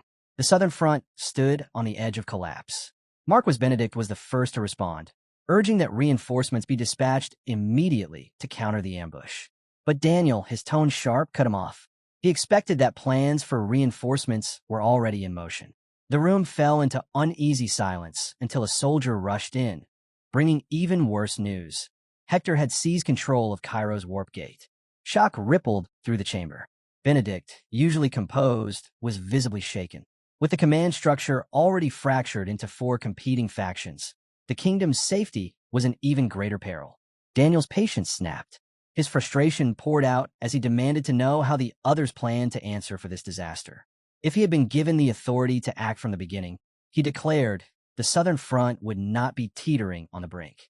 He accused the nobles around the table of causing the crisis with their endless interference. Before the arguments could escalate further, another soldier entered with an urgent announcement, a magical communication from Hector.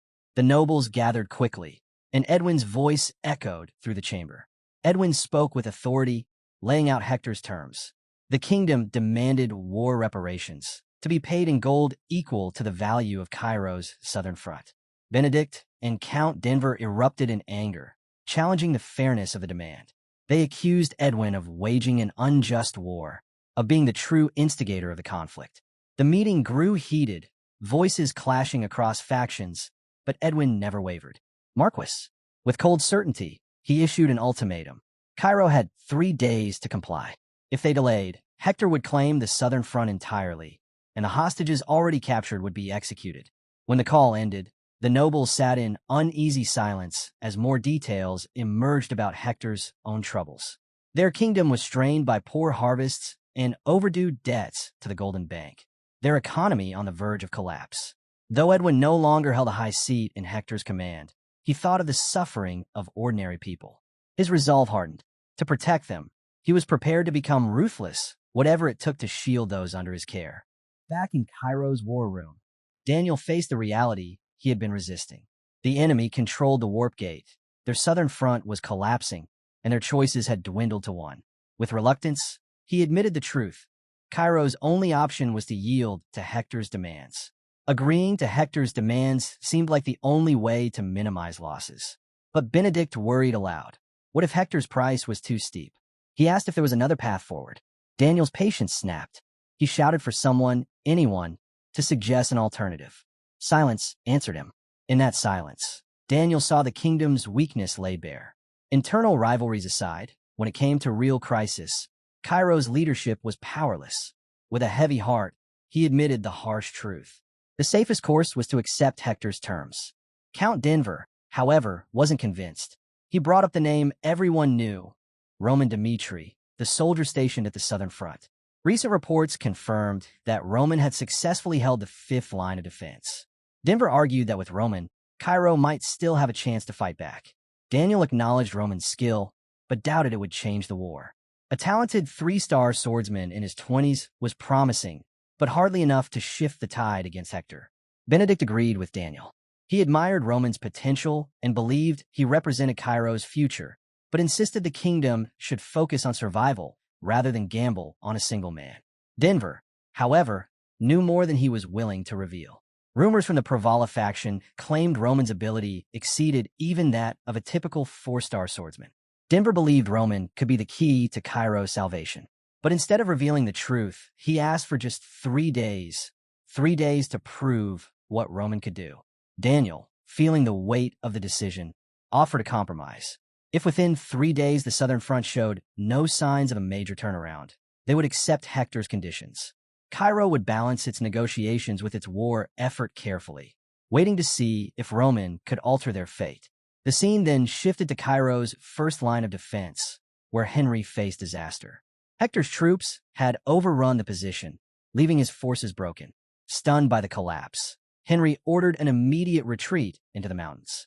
As he led his soldiers away, he thought about how fragile glory was, how quickly reputation faded. Survival, he realized, mattered far more than honor. During their retreat, a figure appeared, Chris. He instructed Henry and his men to remain silent and guided them into the safety of the mountains. Henry, still reeling, turned to Chris with confusion. You want to know where Roman was the one assigned to protect the rear. To Henry's astonishment, Chris led them to a hidden camp tucked deep within the mountains. It was a secret base Roman had prepared in advance, foreseeing that the rear might collapse. The discovery revealed Roman's foresight and careful planning. Henry, still shaken by the loss of the rear, urged that they retreat while they still had a chance. He questioned why Roman had chosen to build the hideout in such a remote and dangerous location. Chris's expression hardened. The war was far from over, he explained. This camp was not for retreat. It was a safeguard against enemy forces pushing into the mountains. Then, With a sharp warning, Chris told Henry that if he ever betrayed Cairo to side with Hector, he would kill him without hesitation. Henry was left unsettled, his mind spinning with thoughts of the mysterious Dimitri family. He asked where Roman was, since it had been so long since they had last seen him. Chris replied that Roman was not hiding. He was at the front, fighting. The scene shifted to the battlefield at Cairo's front line. The soldiers still standing fought desperately against Hector's overwhelming forces. Brant, the officer in charge, knew the truth. Survival was the only goal now, not just for himself, but for his men. Amid the chaos, Brant realized the harsh reality. Their commander, Count Donald, had doomed them with blind confidence. Their losses mounted, and Brant believed the end was inevitable. But just when hope seemed lost, a figure appeared: Roman. He cut through Hector's soldiers with ruthless efficiency, saving the Baguette Knights from annihilation. At one point, Roman found himself encircled by enemy troops. In an instant, he cut them all down, leaving the survivors stunned. Brant, frozen in disbelief, asked himself who this man could be, someone strong enough to defy impossible odds. Roman walked toward him, calm and direct, and introduced himself: Roman Dimitri, a reserve soldier from the 5th line of defense. The name hit Brant hard. He remembered that Donald's retreat had been suggested by Roman. But Roman hadn't come to abandon the battlefield. He had come to fight beside them. Despite his wounds, Brant stood and gave his thanks. Roman had saved them when it mattered most. He quickly explained the situation to him. The 1st line of defense had already fallen, and Hector's army was pressing against the 2nd. Brant, grim-faced, warned that the 2nd line wouldn't last long under Hector's relentless assault. Roman listened to Brant's grim outlook, then asked a sharp question: was he suggesting surrender? Brant hesitated. He admitted Roman was an extraordinary fighter, but insisted that in a war between kingdoms, one man alone could not stand against the might of Hector. Roman did not flinch. Instead, he studied the situation with care. Something about Hector's actions felt wrong. Their traps, their attacks, their movements didn't fit the pattern of a force prepared for a drawn-out campaign. Slowly, the truth became clear to him. Hector wasn't planning for a long war. Their aim was to capture the southern front as quickly as possible, to force Cairo into crisis and end the conflict by sheer pressure. Roman understood it then. Hector's true strategy was not conquest by endurance, but by speed, taking full control of the southern front so that negotiations with Cairo's royal family would tip heavily in their favor. It was a bold and dangerous gamble, one that risked the entire future of their kingdom. The scene shifted to the 2nd defense line. There, Hector's soldiers launched their assault with relentless ferocity. Bright flares streaked across the night sky, signaling the coordinated strikes against the fortress walls. Amid the chaos, ambushes sprang with deadly precision, each move designed to tighten their grip on Cairo's forces. At the same time, Edwin stood deep in thought, analyzing every angle. He considered Baron's role, believing the man's survival might expose the weakness of the 5th defense line. Yet doubt gnawed at him. The name Roman Dimitri weighed heavily on his mind. Could one man really disrupt Hector's advance? Edwin knew Hector's strength. His kingdom was not so easily shaken, even by a swordsman of rare ability. But then, a soldier rushed in with urgent news. Hector had lost all contact with the 1st Squadron, the very unit assigned to mop up the remnants of Cairo's army. Edwin's unease deepened as the report continued. The 2nd and 3rd Squadrons were also silent. No response. The shock hit him hard. 3 squadrons gone. Jackson stepped forward to explain. After the breach of the 1st defense line, he had dispatched the 3rd Squadron to handle survivors. But an hour ago, communication with them had gone dead. The likely conclusion was grim. Nearly 300 men wiped out. Edwin's suspicions solidified. His earlier doubts were no longer shadows. They had form and certainty. Only one man could be behind this: Roman Dimitri. Instead of fleeing into the mountains like the others, Roman had stayed behind. He was striking at Hector's forces directly, challenging Edwin head-on. The realization was sharp, undeniable. Roman was no longer just a nuisance. He was a serious threat. Turning to Jackson with urgency, Edwin declared that this problem had to be dealt with immediately.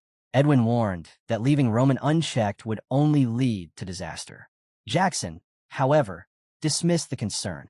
To him, Roman was nothing more than a distraction. Hector's true objective was the siege itself, and one man couldn't alter the outcome. But Edwin saw things differently. In the storm of war, his priorities began to drift from Hector's grand strategy. The kingdom sought to crush the defense camps and secure their advance. Edwin's focus, however, had narrowed to one point: Roman Dmitri, an unpredictable figure whose actions had already thrown carefully laid plans into chaos. With a cold, decisive tone, Edwin ordered the soldiers at the second defense line to retreat immediately. Jackson's brow furrowed in confusion. Why abandon their advantage just to chase a single warrior? It went against every rule of strategy. But Edwin was resolute. As night fell, Hector's forces gathered at the foot of the southern mountains. Edwin was certain Roman was there, hidden in the rugged terrain. His confidence wasn't just from evidence, but from instinct, sharpened by a year of planning. Facing his men, Edwin addressed their silent doubts. Yes, the defense lines were important, but the true danger lay elsewhere. Roman Dmitri was no ordinary enemy. His ability to unravel Hector's strategy made him a threat they could not afford to ignore. Jackson, though skeptical, knew Edwin too well to argue further. Edwin's choices were always deliberate, and his men trusted him completely. Their loud cheers carried through the night as Edwin gave the order. It was time to hunt the Cairo soldiers. Yet the mountains were vast, filled with shadows and places to vanish. Edwin feared that if his soldiers spread too wide, their prey might slip through. So, he laid out a precise plan. Patrols would advance from the mountain's base upward, tightening the net step by step. No one would escape. Each unit was given strict instructions. If they spotted the enemy, they were to blow a whistle at once. The trap would spring only when every soldier was in position. The goal was clear: corner the enemy while keeping casualties low. With determination, the patrols began their climb. The mountains loomed, silent and ominous, as the soldiers scanned every shadow. But then, something strange happened. One man vanished. At first, his comrades noticed nothing unusual. Then another disappeared, and another. Panic spread as they realized entire squads were gone. In the end, only one soldier remained, trembling in the darkness. Heart racing, he lifted his whistle to sound the alarm. But before he could breathe out, a blade pierced the silence. Roman Dmitri stepped from the shadows, striking the soldier down before the whistle ever touched his lips. Roman paused in the shadows, weighing the situation. His original plan had been simple: use Hector's assault on the defense camp to turn the tide in Cairo's favor. Yet Hector's response had been unexpected. Abandoning the second defense line just to halt Roman's advance was a bold gamble. Roman couldn't help but acknowledge the brilliance behind such a move. Whoever was orchestrating Hector's strategy was no ordinary commander. Meanwhile, Hector's soldiers began to realize something was wrong. Comrades were missing. Orders quickly spread: seal off the mountain paths, block every escape, trap the enemy before he slipped away. But before they could tighten their net, Roman struck. Moving like a shadow, he cut down the commander leading their patrols. The strike sent shockwaves of confusion through the ranks. As he emerged from the darkness, Roman's face carried an unsettling calm. Yet beneath it was the chaos of another life, the life of Baek Jung-hyuk. In that past existence, he had been one of the 12 sons of the heavenly demon, raised in a world of brutal trials and endless hardship. Every mission was a test of survival.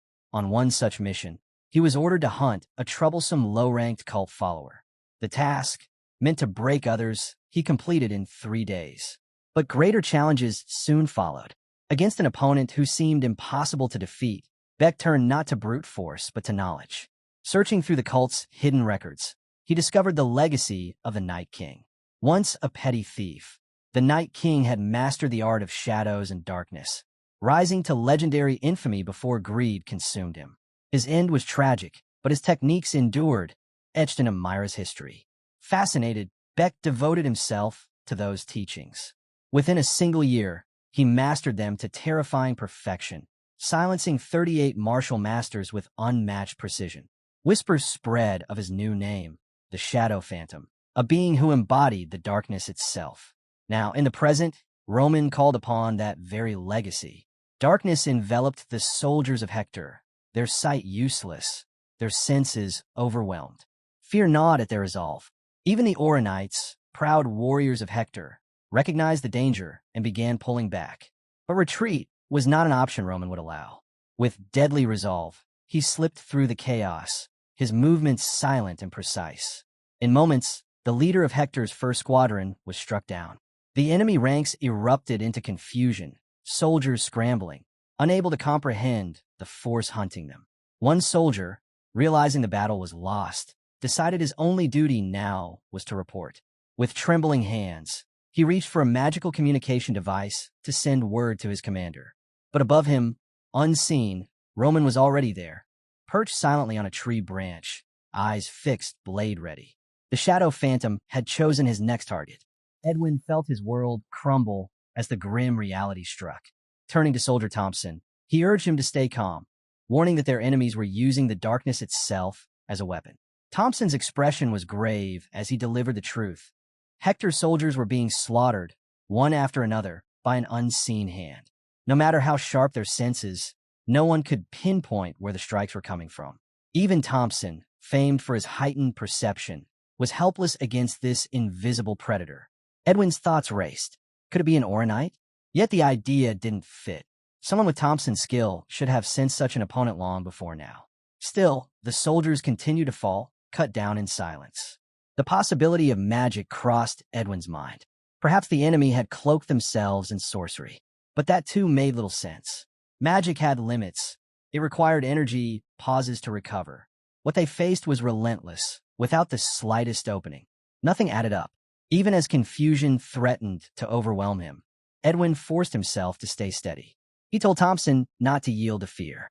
Reinforcements, he promised, were already on their way. Those words gave Thompson a sliver of hope. Thompson then reported that Hector's allies had already formed a defensive perimeter around the camp. It wasn't much, but it gave them a goal: endure until the prince arrived with backup. Rallying what was left of the first squadron, Thompson barked orders, pushing them to take defensive positions and brace for the unseen strikes. Summoning his aura, Thompson tried to pierce the veil of darkness, to sense the enemy hidden within. Then, movement. On the right, he lunged, attacking with all his strength. Relief spread for a heartbeat. They had finally landed a blow. But relief twisted into horror when the truth became clear. The enemy had lured them in, using Hector's own soldiers as bait. And then, out of the blackened silence, Roman appeared. He emerged like a predator born of the night, his presence as sharp and merciless as the blade in his hand. Frustration burned through Thompson as he shouted at him. He called Roman a coward, demanding that he abandon the shadows and face him head-on. Roman stepped from the shadows, his voice steady as he pointed out Hector's fatal flaw. Their greatest weakness, he explained, was arrogance, underestimating enemies they hadn't measured beforehand. That overconfidence was why Hector believed victory was already secured.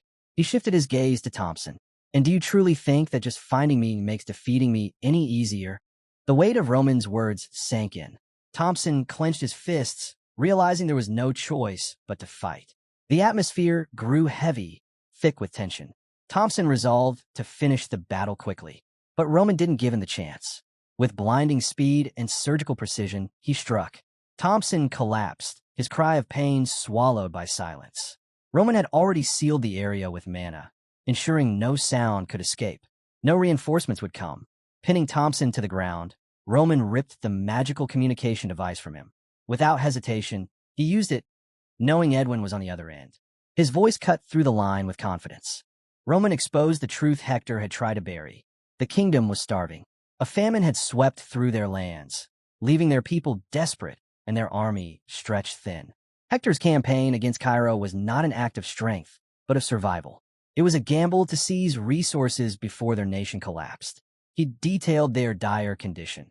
The army had no secure food supply, and within 3 months Hector would crumble. Roman vowed to sabotage their plans at every step, making sure the kingdom's struggle grew only worse until the collapse was inevitable. On the other end, Edwin listened in silence. He did not argue, because he couldn't. Roman's words were true. The famine had gutted Hector. Debts to the Golden Bank were suffocating them, and no further aid could be secured. Their kingdom truly was on the edge of ruin. Roman then asked coldly if Edwin was expecting pity. Edwin denied it. He wasn't begging for sympathy. He wanted Roman to understand. Hector had no choice but to fight. To retreat now would mean wasting the lives already lost, dishonoring their sacrifice. Then Edwin's voice grew heavy with warning. He begged Roman to deliver a message to Cairo's royal family. If Hector was denied the resources they needed, they would unleash their most terrifying weapon. The necromancer's creations, beasts of death, would be set loose, and the southern front would be reduced to a wasteland. Prince Edwin swore he would do whatever it took to safeguard his people. With determination, he turned to Roman, demanding clarity. Would Roman stand beside Hector in this desperate hour, or was he leaning toward negotiation? The alliance between Hector and Cairo hung by a thread, fragile and uncertain. Roman weighed the moment carefully. Edwin's words echoed a pattern he had already uncovered during his investigations on the southern front. Unlike the late king, Edwin had proven himself to be competent and well-regarded, both within Hector and beyond its borders. But beneath his offer, Roman sensed a dangerous undertone. His reply came without hesitation. In an instant, he lashed out, striking Thompson, a soldier of Hector, who collapsed in pain. The abrupt violence left Edwin demanding an explanation. Roman, calm and unyielding, answered coldly. He had dealt with the matter. When pressed further, his stance became crystal clear. He had no interest in Hector's internal affairs, nor in their desperation. In his eyes, the war was already underway, and Hector had forfeited any chance of leniency. Roman warned that no soldier would be spared, not even those who surrendered. He would hunt them down without mercy, ensuring every one of them paid the price for their choices. Declaring his name, Roman Dmitri, he left no doubt of his resolve. If Hector chose death and continued to resist, he promised their paths would collide again. Edwin, shaken, began to realize that Roman Dmitri was far more terrifying than he had imagined. As tension lingered, Jackson pressed Edwin to act. Edwin's response was sharp and resolute. He ordered Jackson to rally Hector's forces, surround the area where the communication device lay, and form a tight strategic net. The command carried a heavy weight. It was both a duty to their fallen soldier Thompson and a vow of personal vengeance. Determined, Edwin declared that he himself would confront Roman Dmitri. Jackson, understanding the gravity of the order, relayed it to the soldiers, urging them onward.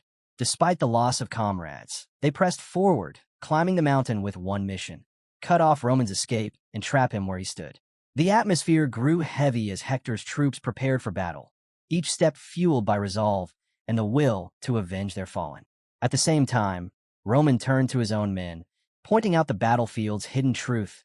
Every stone and branch around them carried unseen traces of mana, waiting to be unleashed. Roman introduced a new concept: the use of hidden mana to manipulate space itself, something he called a trap formation. As he explained, Chris listened in awe. When the formation activated, it was as if his senses had been sealed away. The battlefield shifted like an invisible chessboard, masking Roman's movements entirely. To Chris, it felt like stepping into another reality, one he could barely comprehend. Meanwhile, Hector's advancing troops marched straight into this carefully prepared trap. Empowered by his training under Roman, Chris unleashed a devastating strike that revealed just how effective the formation could be. The Hector soldiers, unable to detect him within the distorted space, were caught completely off guard.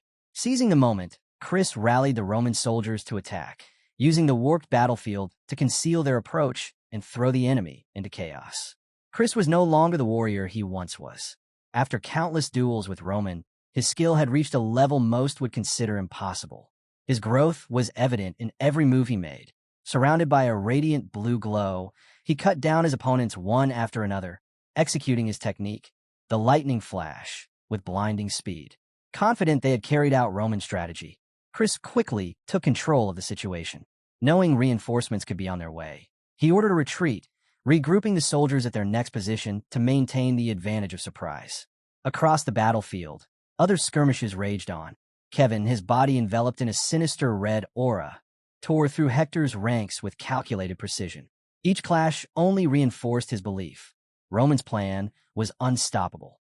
Elsewhere, Pucky led his squad flawlessly, ambushing Hector's men and cutting them down without leaving a trace. The four coordinated attacks struck all at once, shaking Hector's army to its core. Roman's strategy unfolded perfectly, leaving no room for recovery. High on the mountain, the situation grew grim. A wounded Hector soldier stumbled before Edwin with dire news. He insisted that a mage must be hiding among Cairo's forces, manipulating the battle. The soldier described how Roman's troops seemed to appear from nowhere, striking in sudden ambushes, even in places fully illuminated. When Edwin relayed this report to Jackson, Jackson suggested the truth. Hector's army had likely fallen into an elaborate trap. Edwin weighed the soldier's words carefully, considering the unsettling possibility that magic itself was being used to move Cairo's forces across the battlefield. Edwin quickly dismissed the idea that Cairo's forces were using high-circle magic scrolls. Such items were strictly controlled by the Magic Tower, a neutral power that managed all major magical resources. For scrolls of that caliber to appear on the southern front, where resources were scarce, seemed nearly impossible. That left Edwin with a troubling possibility. Could there be a mage operating in the south, independent of the Magic Tower? The thought was hard to accept. True mages were rarer than aura swordsmen, and nearly every gifted mana user was recruited into the tower's ranks. With its immense influence and promise of vast magical knowledge, the tower left little room for mages to exist outside its control. Yet, if what Edwin suspected was true, then a high-circle mage working freely in the south was a reality that shattered everything he thought he knew. Mages rarely defied the tower, and the sudden surge in magic users across the continent only deepened his doubts. Something about it felt unnatural, almost orchestrated. Despite his curiosity, Edwin chose restraint. With Hector's soldiers already locked in fierce combat against Cairo, now was not the time to gamble with his own life. Instead, he resolved to wait, biding his time until the moment Roman Dmitri would stumble into the trap he had carefully laid. Back in the mountains, Roman's clash with Hector's soldiers took an unexpected turn. After cutting down another opponent, his next challenger revealed a peculiar weapon, an artifact that flared with blinding light every time Roman moved. In the darkness, he shone like a firefly, his position impossible to hide. The Hector soldiers wasted no time. They relayed the discovery, and soon, the second and third squadrons converged, eager to avenge their fallen brothers and overwhelm Roman in a combined assault. Their morale surged with the belief that victory was within reach. But Roman had already anticipated them. Drawing upon the second technique of the heavenly demon arts, he unleashed a devastating counterattack. In a blur, he annihilated the advancing soldiers before they could even react. The sheer speed and efficiency of his strike left the survivors stunned, their hopes crushed in an instant. Though victorious, the exchange had taken its toll. Roman paused, allowing himself a moment to recover, when an injured Hector soldier staggered forward. Instead of attacking, the soldier raised a question. How did Roman intend to escape? The wounded soldier warned Roman that the mountain was surrounded. Thousands of Hector troops stood ready, and no matter how strong he was, escape seemed impossible. Roman, however, remained composed. He revealed that Hector's army had already stepped into his trap. Reinforcements were rushing toward the mountain in blind desperation, throwing themselves forward just to delay him. Roman found it almost amusing.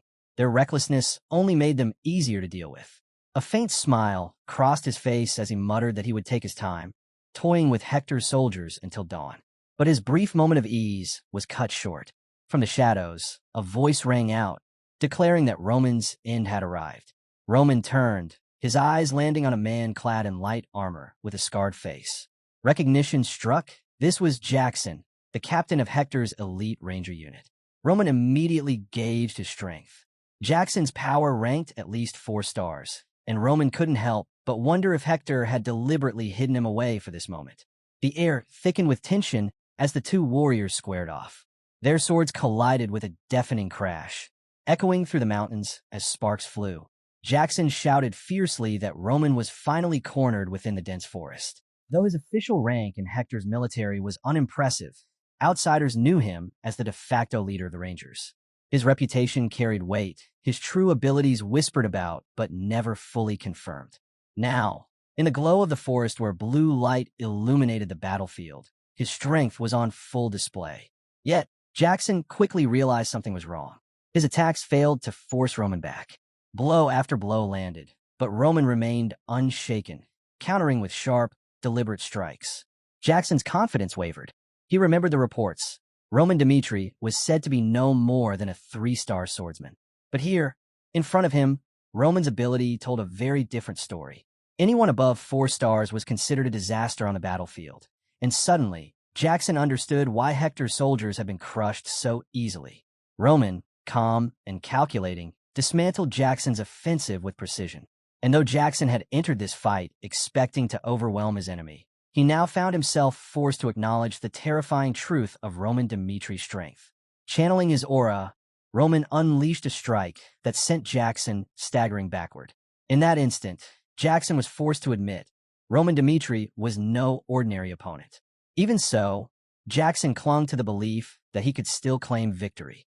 He stepped back, lifted a whistle to his lips, and blew a sharp signal. At once, Hector's soldiers closed in from all directions, encircling Roman. With renewed confidence, Jackson ordered him to surrender. But Roman only smiled. Calmly, he declared that the soldiers had built their hopes on false assumptions. One by one, he began tearing those illusions apart. First, he addressed the artifact Jackson had relied on, saying no such trinket could ever control him. To prove his point, Roman shattered the artifact before Jackson's eyes. Shock rippled through the ranks as Jackson realized Roman possessed a resistance to magic unlike anything he'd seen. Then came the second blow to their confidence. Roman stated boldly that no matter how many men surrounded him, he could leave whenever he wished. The claim was so outrageous, the soldiers froze in disbelief, unsure if his words were truth or taunt. Their hesitation proved costly. In a flash, Roman vanished and reappeared behind Jackson, catching him completely off guard.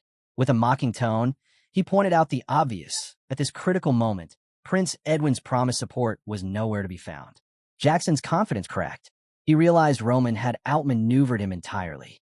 Before he could recover, Roman disappeared once more, leaving the soldiers confused and scattered.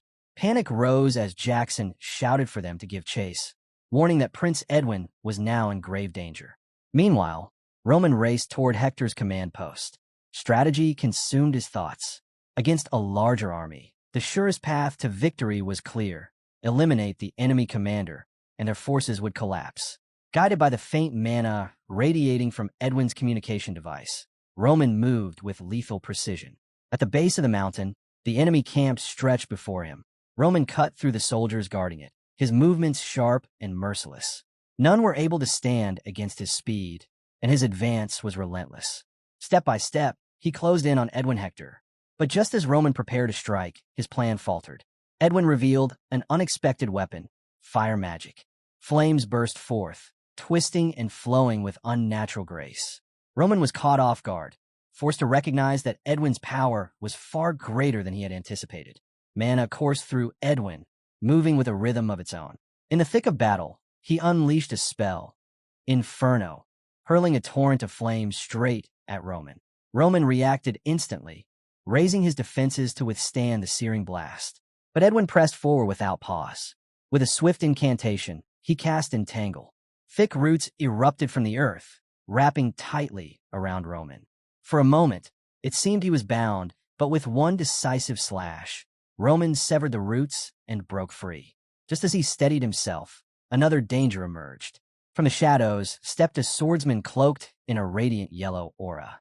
His strikes came with overwhelming force, and Roman was barely able to block, straining to hold his ground.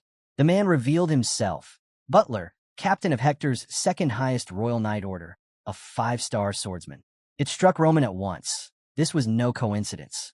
Edwin had orchestrated everything to crush him with sheer strength.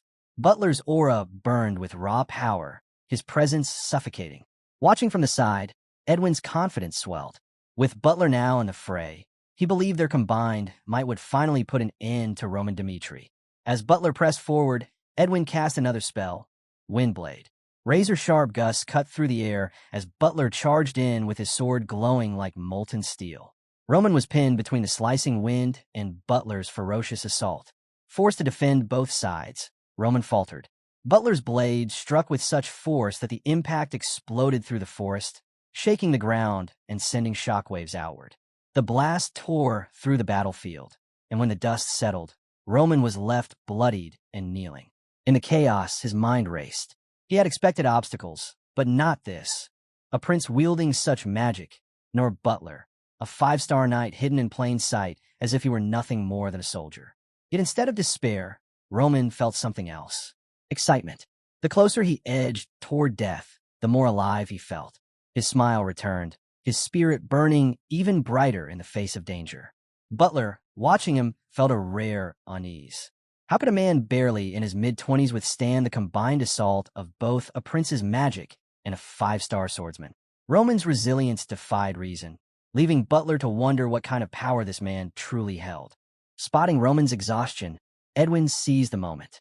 He urged Butler to deliver the finishing blow, but Roman refused to fall. Summoning the heavenly demon technique, he unleashed Breakhold twice in rapid succession. In a blur, he surged forward, his sword raised to strike at Edwin Hector himself. Butler reacted instantly, stepping between Edwin and Roman's blade. The strike came down with crushing force, and Butler used every ounce of his skill to parry it, shielding the prince from what could have been a fatal blow. Roman pulled back, surprised at the sheer strength Butler displayed. This was the true might of a five-star swordsman. But the toll of battle was catching up to him. After using the heavenly demon technique twice in succession, Roman's body was nearing its limit. He knew the fight couldn't continue. With one last glance at Edwin, he delivered a chilling warning. The next time they crossed paths, Edwin would not walk away alive. The words left Edwin shaken. As Roman vanished into the shadows, Butler and the soldiers could do nothing but feel the weight of humiliation. Their army, 1,000 strong, had been pushed to the brink by a single man. For Hector, it was a bitter truth that cracked the very foundation of his pride as a leader. Edwin, meanwhile, felt the sting of failure more than anyone. His decisions had led to disaster. What he believed to be the safer path had turned into the worst possible outcome. Regret settled heavily over him. When dawn broke, the soldiers descended the mountain with weary steps. Their morale was shaken, but Edwin stood before them and apologized for the consequences of his misjudgment. Yet the men did not turn against him. They reminded their commander that Roman Dimitri's strength had far exceeded their expectations, and no one could have foreseen such a battle. Jackson, steady and composed, spoke up as well. He urged Edwin not to lose heart, reminding him that his soldiers trusted him fully. Reassured by their words, Edwin managed a faint smile. He realized the true strength of Hector's army lay not only in weapons, but in loyalty. With that in mind, he addressed his men openly. He told them that rank would not silence them. If they believed his choices led toward ruin, they must speak out. The soldiers nodded in solemn agreement, their unity firm despite uncertainty. Determined to adapt, Edwin made a crucial decision. Hector would oversee the defense camp for the next 10 days, the most critical period before Cairo's main army arrived. After that, the rear camp would serve as their final line of resistance. It was a strategy born of both caution and necessity, a step to stabilize the shaken front. Butler, still unsettled by Roman Dimitri's strength, pressed Edwin for more insight. Edwin's expression grew serious as he admitted the truth. Roman was unlike any opponent they had faced before. He was a dangerous enemy, one that demanded far more than conventional measures. Edwin, however, reminded his men that the battlefield had shifted. Fighting in the mountains would be very different from clashing on the open plains. He admitted that while he himself might suffer defeat, Hector's army as a whole was far from broken. Jackson then raised a pressing question. If Hector continued to resist, could they still secure the compensation they sought from Cairo? Edwin, considering the larger picture, revealed a bold plan. He intended to open negotiations with the Kronos Empire. Meanwhile, in Cairo's royal palace, Count Ajur delivered grim news to King Daniel. He explained that the royal family had funneled massive resources into the Eastern Front, straining their finances due to Kronos' constant pressure over the past year. If Cairo were to give in to all of Hector's demands, it would bankrupt the kingdom. King Daniel suggested raising taxes to cover the losses, but Ajur quickly warned against it. Taxes had already been raised just 6 months earlier, and another increase would almost certainly spark rebellion among the people. This left Daniel with a troubling choice: seek support from the kingdom's nobles. But doing so would weaken the royal family's authority. Frustration mounting, Daniel ordered Ajur to urgently summon the central government nobles for a council. Before the meeting could begin, however, a soldier burst in with astonishing news from the southern front. The enemy had been pushed back. Daniel froze, stunned by the unexpected report. He immediately called the nobles together. Confusion swept the chamber. How could the southern front, outnumbered and under-resourced, possibly repel Hector's army of 10,000? The improbable victory left everyone questioning the truth. For Daniel, however, this was more than just relief. It was a spark of hope, a chance to turn the tide. Count Denver stepped forward, suggesting that the victory might be thanks to Roman Dmitri, a name already gaining weight across the continent. The court erupted with disbelief. How could one man achieve what armies could not? Still, the possibility couldn't be ignored. To confirm the truth, messengers were ordered to establish immediate contact with the Southern Front. Amid the tension, a figure appeared on the communication line, Henry. When King Daniel demanded to know who he was, Henry introduced himself formally as the second son of the prestigious House of Albert. The name alone shifted the room's mood. House Albert carried a powerful reputation, known for producing exceptional talent and wielding great influence in the central government. At once, Marquis Benedict's interest was piqued. Marquis Benedict didn't waste time. He demanded to know where Roman was and why Henry was speaking in his place. Henry answered without hesitation. He explained that he was part of Roman's core group, and since Roman had asked for time alone, he, as the only noble present, had taken the responsibility of answering the call. Benedict's irritation was obvious, but he let Henry continue. The Marquis urged him to get straight to the point. Unbothered, Henry began outlining why it was crucial to recognize Roman now, before his name spread across the continent on its own. He then revealed Roman's decisive role in the recent battle. With sharp perception, Roman had discovered that Hector intended to strike the southern training camp and seize the warp gate. Acting swiftly, he had established a hidden base in the mountains, preparing for an attack that others had overlooked. Had the Southern Command listened to him earlier, the outcome might have shifted even sooner. The revelation shocked both the king and the nobles. Henry pressed on, his voice loud and confident. He openly criticized those who had ignored Roman's warnings, making sure his words reached Roman's subordinates nearby. This was more than a report. It was a deliberate narrative, crafted to highlight Roman's foresight and strength. Henry continued, recounting how he had fought alongside Roman until dawn. With only 200 men against an enemy force more than 10 times larger, they had prevailed. His words brimmed with conviction as he declared that he and his soldiers were ready to march against Hector without hesitation. King Daniel listened intently, impressed by Henry's passion. He praised Roman Dmitri, commending his determination to fight on despite overwhelming odds. In contrast, he criticized Cairo's own executives, pointing out how quickly they had been willing to surrender. Marquis Benedict agreed with the king's judgment. He admitted that many within Cairo's leadership had already resigned themselves to defeat the moment Hector seized the warp gate. Yet now, thanks to Roman Dmitri, the perspective was changing from despair to resilience. Count Gregory, unwilling to waste the momentum, spoke up firmly. He urged King Daniel to dispatch reinforcements immediately to the southern front and condemned Hector's audacity for daring to trample upon Cairo's lands. King Daniel, resolute at last, declared that negotiations with Hector were finished. Cairo would fight to reclaim its honor. He entrusted Count Gregory, Count Denver, and Marquis Benedict with rallying their family armies and coordinating with the southern front. At the gathering of central government nobles, the official discussion centered on the safety of the South. But beneath the surface, their true agenda was clear. Each family was intent on securing Roman Dimitri's loyalty. They had all seen the same truth. Roman's strength and brilliance made him a figure too valuable to ignore. The nobles reached a quiet consensus. Roman must be drawn to their side. Afterward, Henry reflected on what lay ahead. He imagined that once the war was over, Roman's reputation would spread like wildfire. The nobles of Cairo would compete fiercely to win him over. To Henry, this was a rare chance.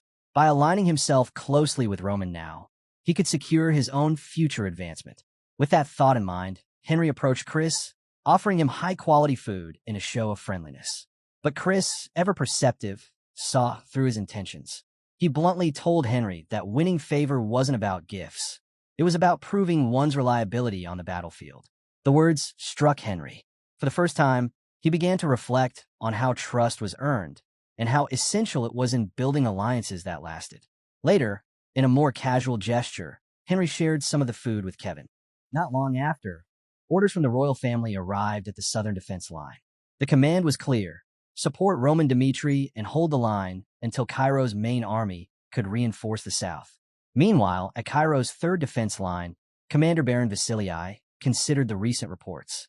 Rumors swirled that Hector's army, defeated by fewer than 200 men, might not be as formidable as believed.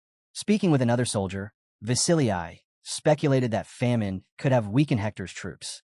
The soldier agreed, and in that moment Vasilii saw his chance.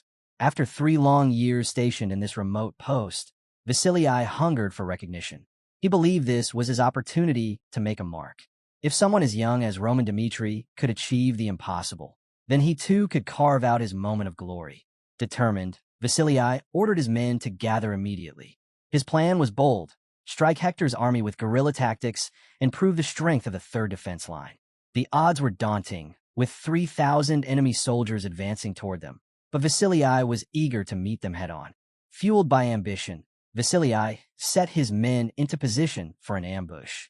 He believed the weakened Hector army would crumble before him. But the moment the clash began, his expectations shattered. Hector's soldiers did not resemble the starving, broken force he had imagined. They fought with discipline and sharp strategy, pushing back harder than Vasilii had prepared for. The disarray he thought to exploit was nowhere to be found. His own men, too accustomed to the comfort of their defense post, buckled under the pressure of Hector's renewed strength. In that moment of chaos, Vasilii finally understood. Those victories in the mountains had not been chance. They were the result of Roman Dimitri's cunning tactics, the work of a leader he had underestimated. By then it was too late.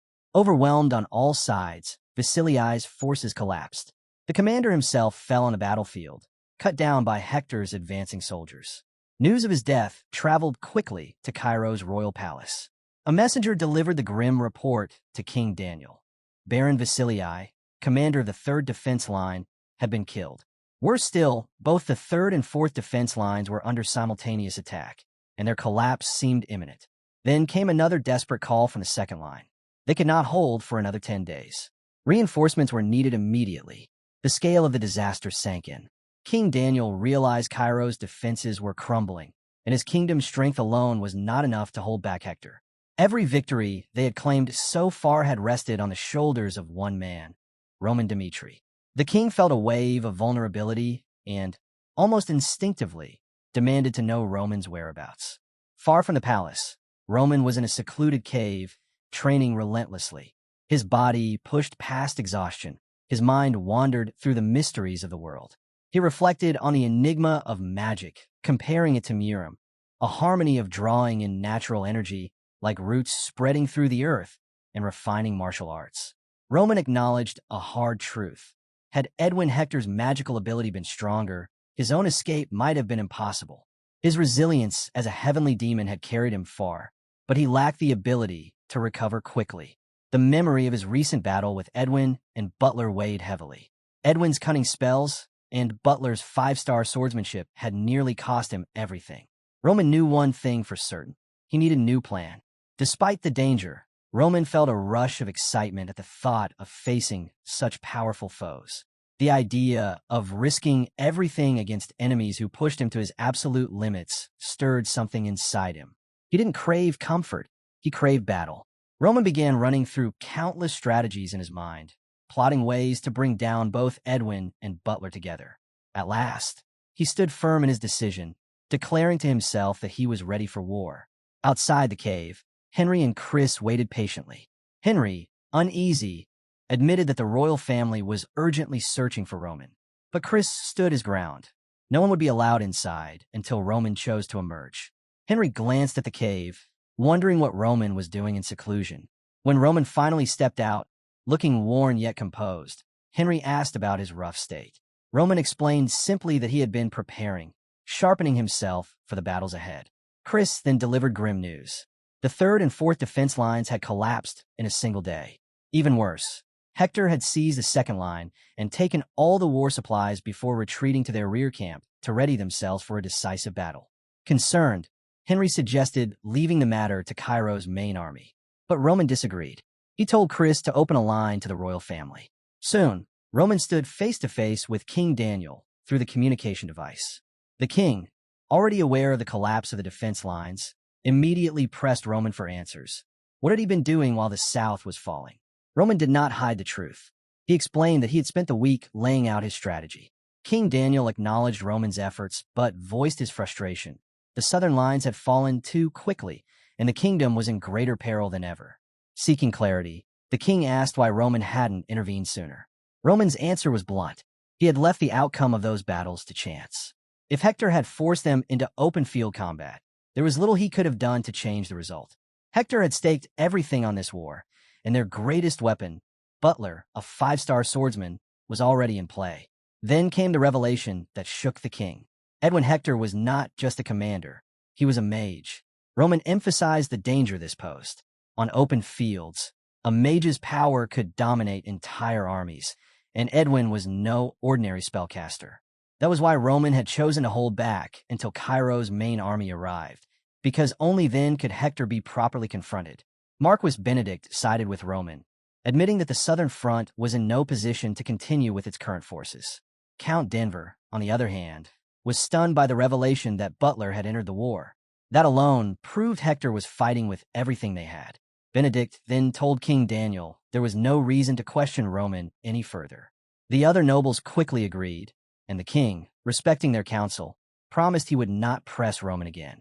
King Daniel then revealed that Cairo's main army was nearly at the southern front, while Hector had already fortified their rear camp. He urged Roman to join them once his own preparations were complete, so they could launch the attack together. Roman considered Hector's determination, even after all negotiations had failed. Then, to the king's surprise, he apologized. Cairo, he explained, did not have the luxury of time. Pressed for details, Roman made it clear. They had no more than 3 days once Cairo's main army arrived. If Hector's rear camp wasn't destroyed within that window, they would likely reach out for aid, possibly from the Kronos Empire itself.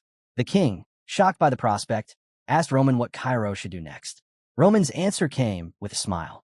There was only one path left, a direct, all-out assault. He declared firmly that Hector must be crushed within those 3 days, or the war would spiral out of their control. Meanwhile, inside Hector's stronghold, Edwin was deep in conversation through magic with Count Hadid of the powerful Kronos Empire.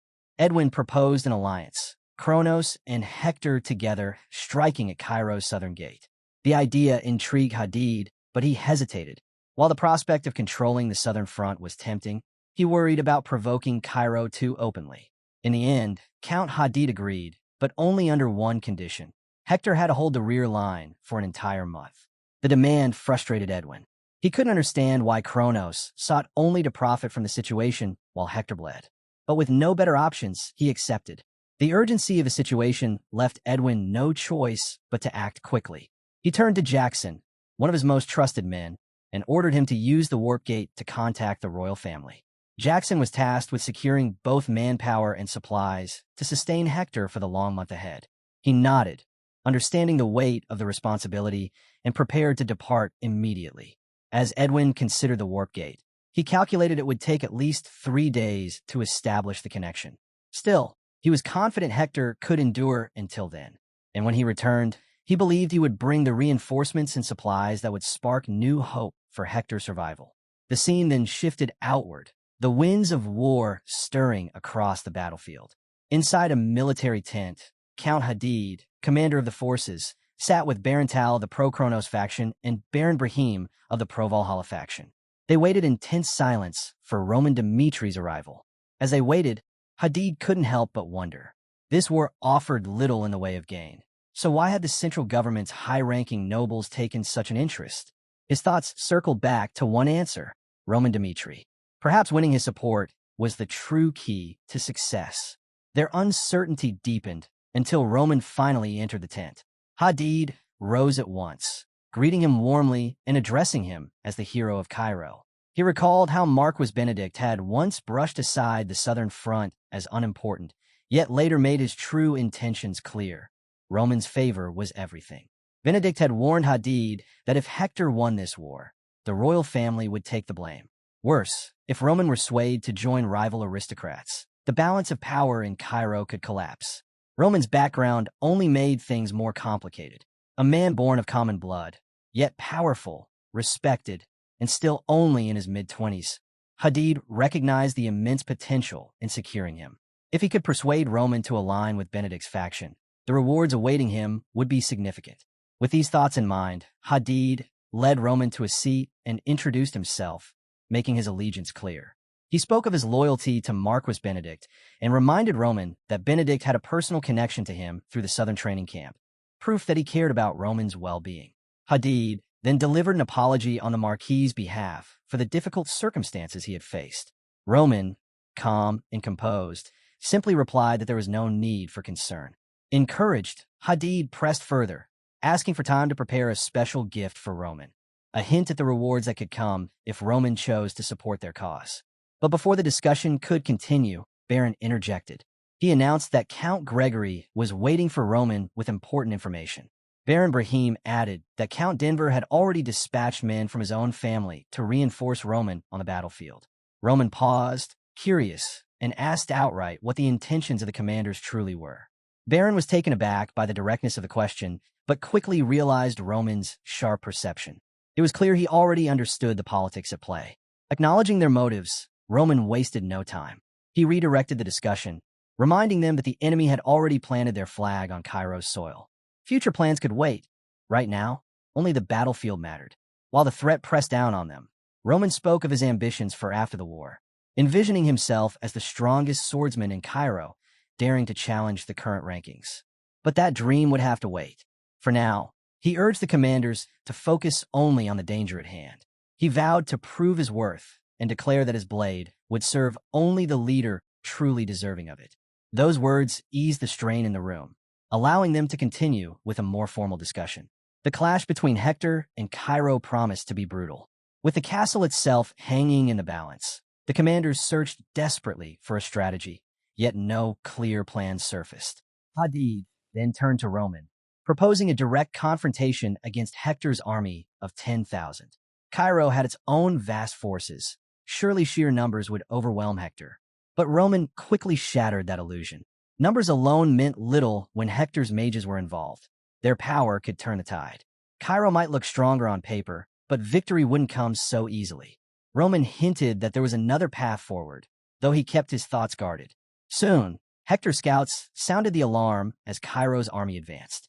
Roman, alongside the Viscounts, led the march toward the battlefield. Standing at the front, he raised his sword high and called out, issuing a bold challenge. One kingdom against the other, a duel to decide their fate. The sudden declaration stunned Edwin, who watched from the sidelines, struggling to understand Roman's intent. Roman demanded a ceasefire, determined to prevent needless slaughter. He insisted Edwin shared the same desire to save lives. His proposal was simple. If Hector won, Cairo would yield to his demands. But if Roman triumphed, Hector must withdraw entirely. Edwin's doubts grew. Roman wasn't stronger than Butler. So what was he plotting? Was this some elaborate trap? But before he could untangle Roman's true plan, the young commander issued a chilling warning. If Hector refused, Roman would unleash chaos by burning the rear camp, forcing Hector into a swift decision. He gave Hector only 10 minutes to choose. The air grew heavier as the countdown began, every heartbeat stretching the silence. Then, just when it seemed no answer would come, something entirely unforeseen broke the stalemate. Butler, Hector's strongest warrior, stepped forward and accepted Roman's challenge to a duel. Edwin, uneasy with the decision, couldn't stay silent. He feared the risks and tried to stop him. Butler, however, calmly assured him he would defeat Roman and return with the answer Hector's kingdom needed to survive. Even so, Edwin couldn't shake his concerns. He worried about the 7,100 soldiers already swayed by Roman overnight. Though he trusted Butler's strength, he suspected Roman might be hiding something.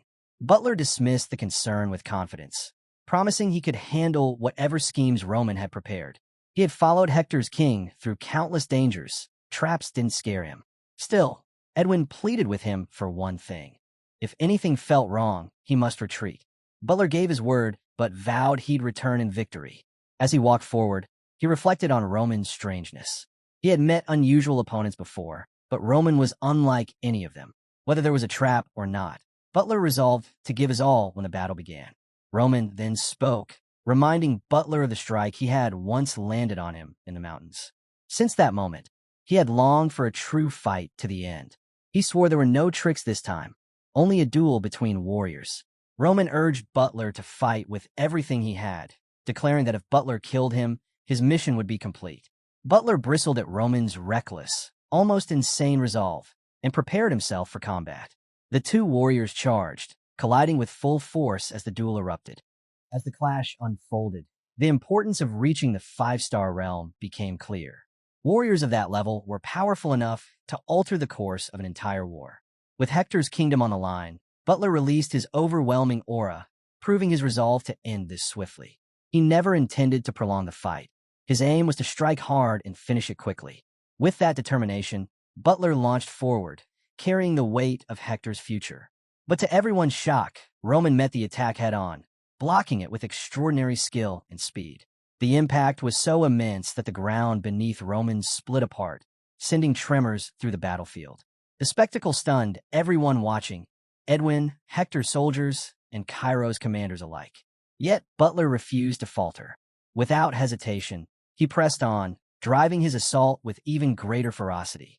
Roman narrowly evaded Butler's next strike, his defense sharp and precise. He immediately countered, but Butler's experience showed. He slipped behind Roman and unleashed a swing charged with aura. Roman managed to block, yet the force ripped a deep scar into the ground behind him, drawing gasps from those watching. Count Hadid, who had supported the duel to strengthen Roman's position, now felt a pang of dread. If Roman lost, it could ruin any chance of bringing him into Cairo's fold. Baronals shared the same unease, silently questioning whether Roman could endure Butler's overwhelming strength. On the other side, Hector's soldiers roared with approval, their confidence swelling as Butler pressed harder and harder. For a while, Roman seemed to be barely keeping up under Butler's relentless onslaught, but he refused to break. Instead, he pushed forward, launching strikes of his own. Steel clashed violently, the sound echoing across the battlefield. Hector's men shouted louder, chanting Butler's name, believing the fight was his. But then Butler noticed something unsettling. Roman's movements were shifting. His defenses grew sharper, his timing more precise. It was as if Roman was no longer simply blocking. He was predicting each attack before it landed. Butler's strikes, once unstoppable, were being read. Frustration welled inside him. Was Roman holding back all along, using this duel to gauge his strength? Meanwhile, Roman gained clarity of his own. He remembered his victory over Homaz, a 4-star swordsman, but this was different. Butler, a 5-star, stood on an entirely higher plane. And yet, in this clash, Roman saw the chance to measure himself against that level, to see if he could break through his current limits. Their battle intensified, no longer just about brute power, but about precision and strategy. Roman, resolved to advance beyond his barrier, charged forward with unwavering determination, aiming to prove himself in a fight that could decide Cairo's fate. Butler grew increasingly agitated. His aura-fueled blade slashed with raw force, but Roman studied it carefully.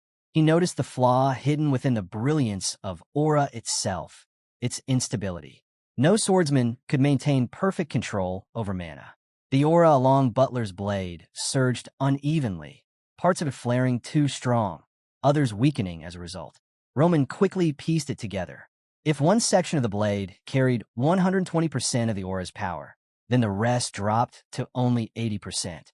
That imbalance left weaknesses waiting to be struck. With his sharp eyes locked on Butler's mana flow, Roman made his choice. He would attack precisely at the weakest point of Butler's aura, and he would strike not once, but twice in rapid succession. Butler defended with precision, but in the middle of the fierce exchange, Roman spotted an opening. Seizing the moment, he unleashed the third form of the heavenly demon sword technique. The sudden strike slipped past Butler's guard and crashed through his defenses, forcing the veteran 5-star swordsman backward. The entire battlefield froze. Shock spread through both armies, Cairo's commanders, Hector's soldiers, even the onlookers who had doubted Roman's strength. A 3-star swordsman not only surviving, but driving Butler back was something no one could have imagined. From a distance, Edwin's expression darkened. He understood the weight of this battle. If Roman truly defeated Butler, Hector would lose their greatest weapon, and retreat would be inevitable. The ripple effect on the kingdom would be devastating. Yet, even with his concern for Hector's future, Edwin couldn't look away. He silently hoped Butler still had something to counter this unexpected turn. On the field, Butler himself was shaken. At first, he had believed Roman's strange movements were just ploys, clever traps laid to confuse him. But now, He realized Roman's intent was genuine. He was fighting to win. The realization unsettled him. Hector's flawless war strategy was unraveling because of Roman's sheer will and unorthodox style. Butler's thoughts hardened. If Roman wasn't eliminated here and now, he would grow into a threat Hector could never contain. He had no choice but to end this. Gathering his aura, Butler's body blazed with golden light. Above him, a shining yellow sphere began to form, a terrifying concentration of power. This was Sunstroke, one of Butler's deadliest techniques. Only 2 men on the entire continent had ever withstood it. As he launched the devastating strike, the air itself seemed to split apart under its brilliance. Roman, momentarily stunned by the sheer radiance, immediately braced himself. He knew this was Butler's trump card, and he had to meet it head-on. Calling upon everything he had, he summoned the iron shield of the heavenly demon Beck Jonghyuk. Dark energy swirled around him as the shield rose to meet Butler's blazing sun. The two forces collided, light against darkness, aura against demonic energy. The impact detonated with a thunderous explosion, hurling dust and shockwaves across the battlefield. Soldiers from both sides shielded their eyes, unable to see who had prevailed. When the dust began to clear, the sight left Edwin speechless. Against all odds, Roman stood firm, having endured Butler's strongest blow. Butler himself could hardly believe it. His sunstroke, a technique feared across the continent, had been stopped by someone ranked far below him. Drained from pouring all his mana into sunstroke, Butler staggered. Roman saw his chance and struck. Though Butler managed to block, his guard faltered, and Roman's relentless follow-up pushed him back. The battlefield fell silent in disbelief. Butler, Hector's mightiest warrior, was being forced back by someone younger, someone far below him in rank. Butler himself was stunned. The idea of being overpowered by Roman seemed impossible, yet it was happening before his eyes. Still, surrender was not in his nature. Even if it meant his life, he fought on with desperate resolve. But Roman ended the exchange decisively. Seizing control, he pressed his hand against Butler's head and slammed him hard into the ground. The impact left Butler reeling in agony. Summoning the last of his strength, Butler released one final surge of mana in a desperate explosion, hoping to drag Roman down with him. But Roman endured the blast, his body unshaken. He looked down at Butler and spoke, not with arrogance, but with respect, saying he would remember the man's determination. Just as the duel seemed settled, a flare of magic tore through the field. Edwin had entered the fray. Rune flare energy streaked toward Roman, but he slipped away with swift movements, proving both his agility and his sharp awareness. The atmosphere shifted immediately. This was no longer a duel. Edwin barked orders, and Hector's soldiers rushed in to protect their fallen commander, choosing Butler's survival over the honor of single combat. At the same time, the fortress gates of Hector were left wide open, a choice that carried dangerous consequences. The decision could tarnish Hector's reputation and alter the balance of the war itself. Back at Cairo's camp before the battle, Count Hadid had once asked Roman a crucial question. What would Cairo gain if Butler was defeated? Roman's answer had been clear and cutting. He recalled the night Hector's men had paused to honor their dead, even after a savage fight. To him, it revealed Edwin Hector's heart, soft, compassionate, and ill-suited for the battlefield. Roman explained that Butler was the linchpin. If he could bring Butler down without killing him, Cairo would accomplish two things. Butler would be weakened, stripping Hector of its most fearsome warrior, and Edwin's compassion would lead him to save Butler rather than press the attack. That mercy, Roman believed, would mark the beginning of Hector's downfall. Now, on the battlefield, Roman executed that very plan. He turned his attention to the soldiers rushing to Butler's side, stopping them in their tracks. Amid the chaos, he spoke candidly of Edwin Hector. Though he admitted Edwin had talent as a leader, Roman declared the battlefield was no place for someone with a heart too soft to carry the weight of war. A handful of Hector's soldiers managed to slip past Roman's defense and reach Butler. Watching from afar, Count Hadid was struck with awe. Everything was unfolding exactly as Roman had foreseen. The precision of his plan left no doubt. Roman wasn't just a skilled fighter, he was Cairo's sharpest military mind. In that moment, Hadid fully understood the weight of Marquis Benedict's recommendation. Roman wasn't merely valuable for his sword, but for the strategy, insight, and foresight that could reshape Cairo's future. Convinced, Hadid gave the order. Cairo's ambush was to begin, and this time he trusted Roman's plan completely. On the other side, Edwin Hector was crushed by the consequences of his choices. The instant Butler fell, he had lost control, not just of the battlefield, but of his own judgment. Doubt and self-reproach consumed him as the demands of leadership collided with the cold brutality of war. Still, beneath the turmoil, Edwin's resolve did not crumble. He clung to one fragile hope. If Butler could be saved and the fortress gates secured, Hector still had a chance to turn the tide. Determined to reclaim the field, Edwin launched another wave of rune flare magic, joined by Hector's mages who rained down their own spells. The sudden cooperation shifted the momentum, forcing Hadid to react quickly. He barked orders. Cairo's forces had to storm the gates now, while they were still open. If those gates shut, countless Cairo soldiers would be trapped and slaughtered. Inside Hector's ranks, Knight Kellen saw the danger with his own eyes. The gates had to be closed before it was too late. When a soldier rushed to him, reporting that Butler was on his way, Kellen didn't waver. He demanded the gates be shut at once and ordered the mages to activate the fortress's defense spells the moment they sealed. But at that critical moment, Roman struck. His eyes locked on the gate. He surged forward with unstoppable speed. Hector's soldiers scrambled to stop him, but Roman cut through without hesitation. Channeling the second form of the heavenly demon sword, he unleashed a devastating blow that shattered the massive gate itself. The crash thundered across the battlefield. Roman stood tall in the wreckage, his voice carrying with absolute certainty as he roared. The gates of Hector now lay wide open. Count Hadid echoed the order, driving their forces forward with the intent to crush what remained of Hector's soldiers. The battlefield erupted into chaos, steel clashing, spells exploding, and warriors from both sides falling in waves. Amid the bloodshed, Roman allowed himself a flicker of satisfaction. The plan to break open Hector's gates had worked. Now, Cairo's mission was simple: bring down Hector's commander. Roman soon found himself face-to-face with Edwin. Surrounded by the wreckage of his army, Edwin stood alone, weighed down by bitter failure. His brilliant strategies, which had once seemed flawless, striking Cairo's rear bases and setting traps in the mountains, had all been undone by Roman.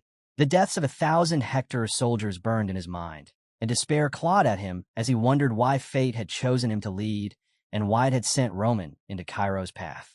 Roman addressed him, marking their reunion. Edwin's reply was grim and resolute.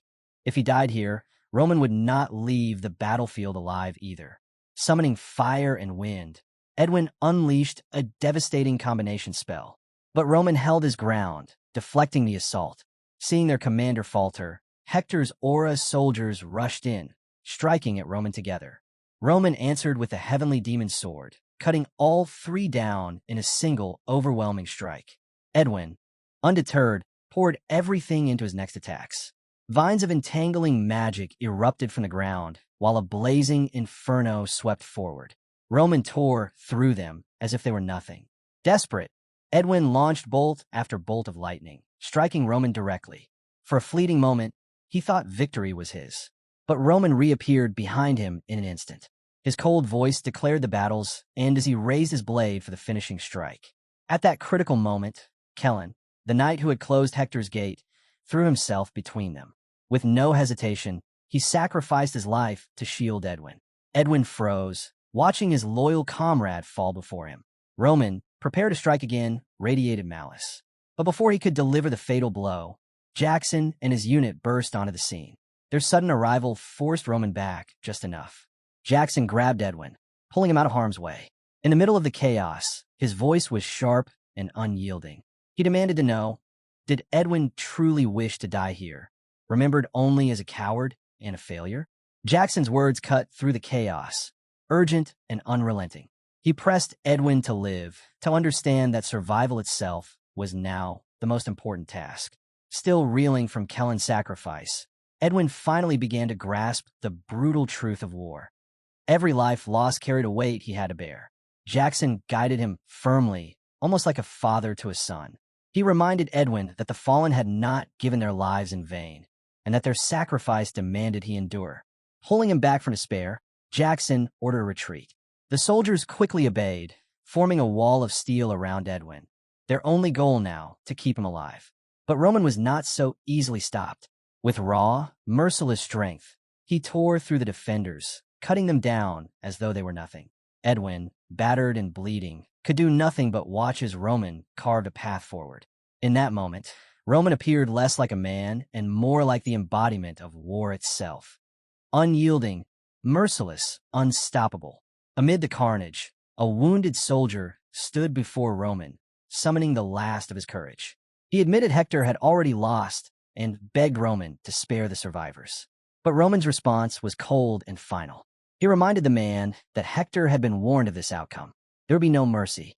He declared Hector's forces would be wiped out entirely, then silenced the soldier with one final strike. When the dust settled, Cairo's commander proclaimed victory.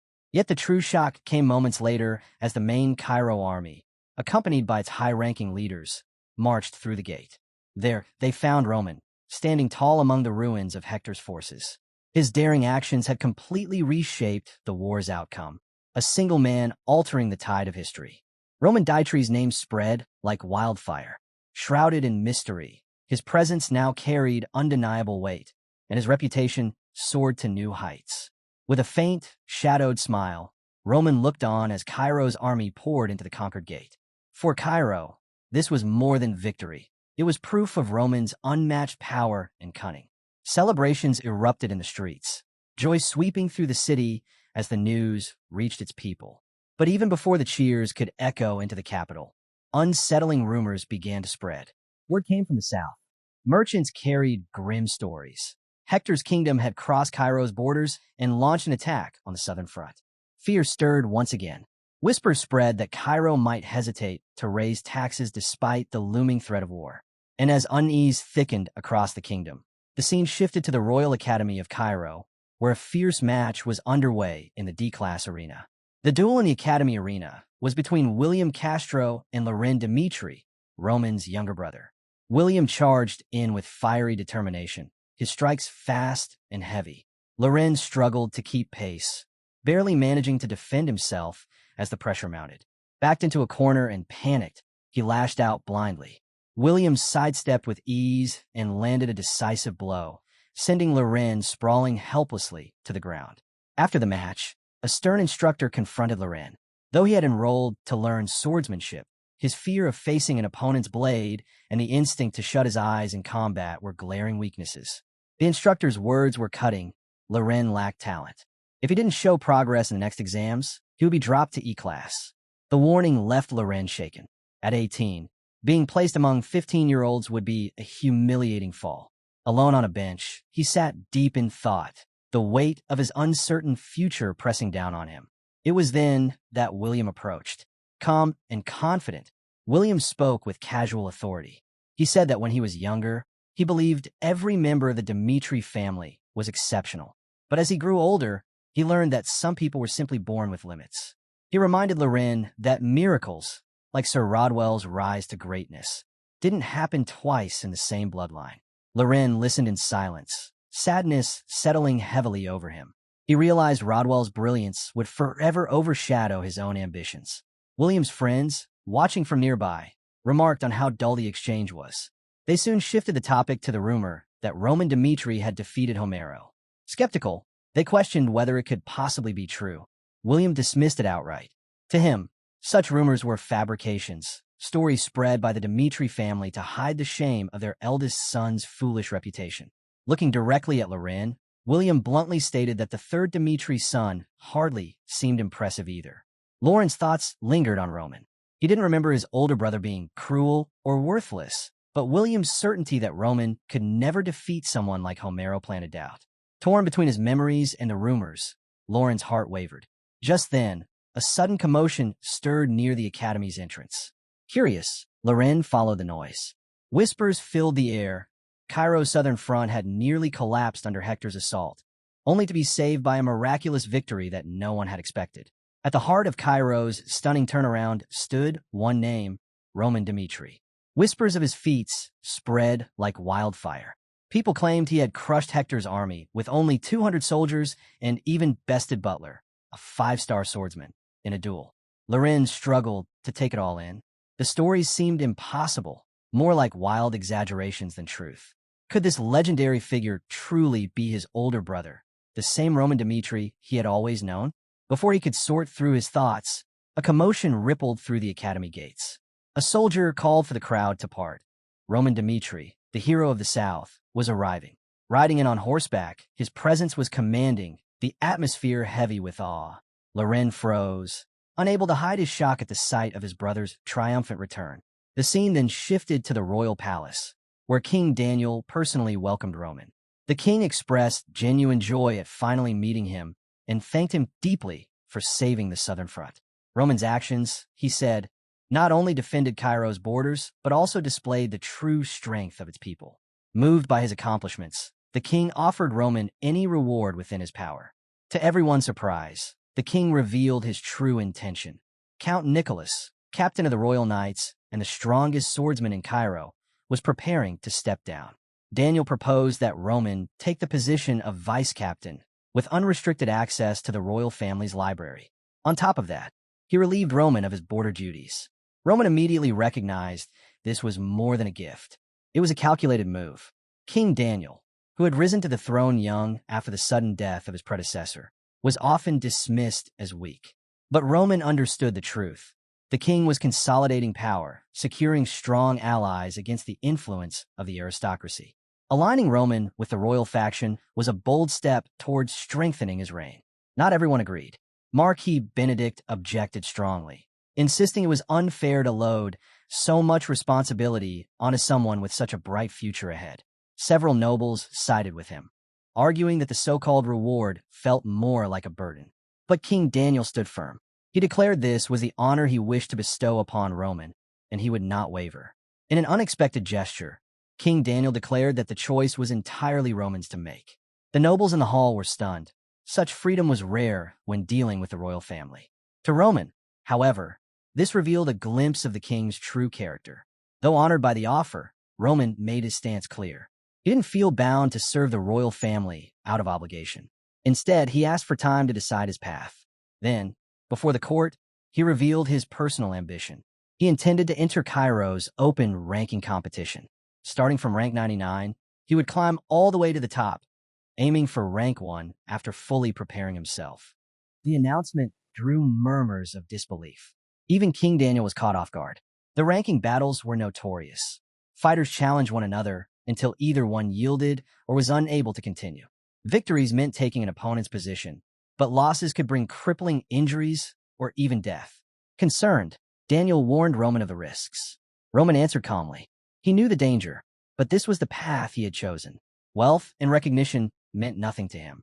What he sought was a relentless challenge to sharpen himself further. The king, seeing the conviction in Roman's eyes, respected his decision. The nobles, too, voiced admiration, hailing him as Cairo's hero and eagerly anticipating the battles to come. His victory over Butler had already made his name resound throughout the kingdom. Marquis Benedict, however, understood something deeper. He recalled how Roman had declined the king's offer to join the Royal Knights. This wasn't about avoiding responsibility. It was about something greater. Roman wanted to prove himself in his own way, through battle, without relying on titles or favors. Benedict chose not to stand in his way, confident Roman's true potential would shine naturally. Roman, still only in his mid-20s, stood before the king and nobles with certainty. He declared that when the ranking battles were done, he would no longer just be a subordinate. He would emerge as a figure of true importance, with a place earned by his own hand. Later that evening, the story shifted to Marquis Benedict's chambers, where he spoke privately with Roman. With a rare air of honesty, Benedict admitted the twists of fate were beyond what anyone could have expected.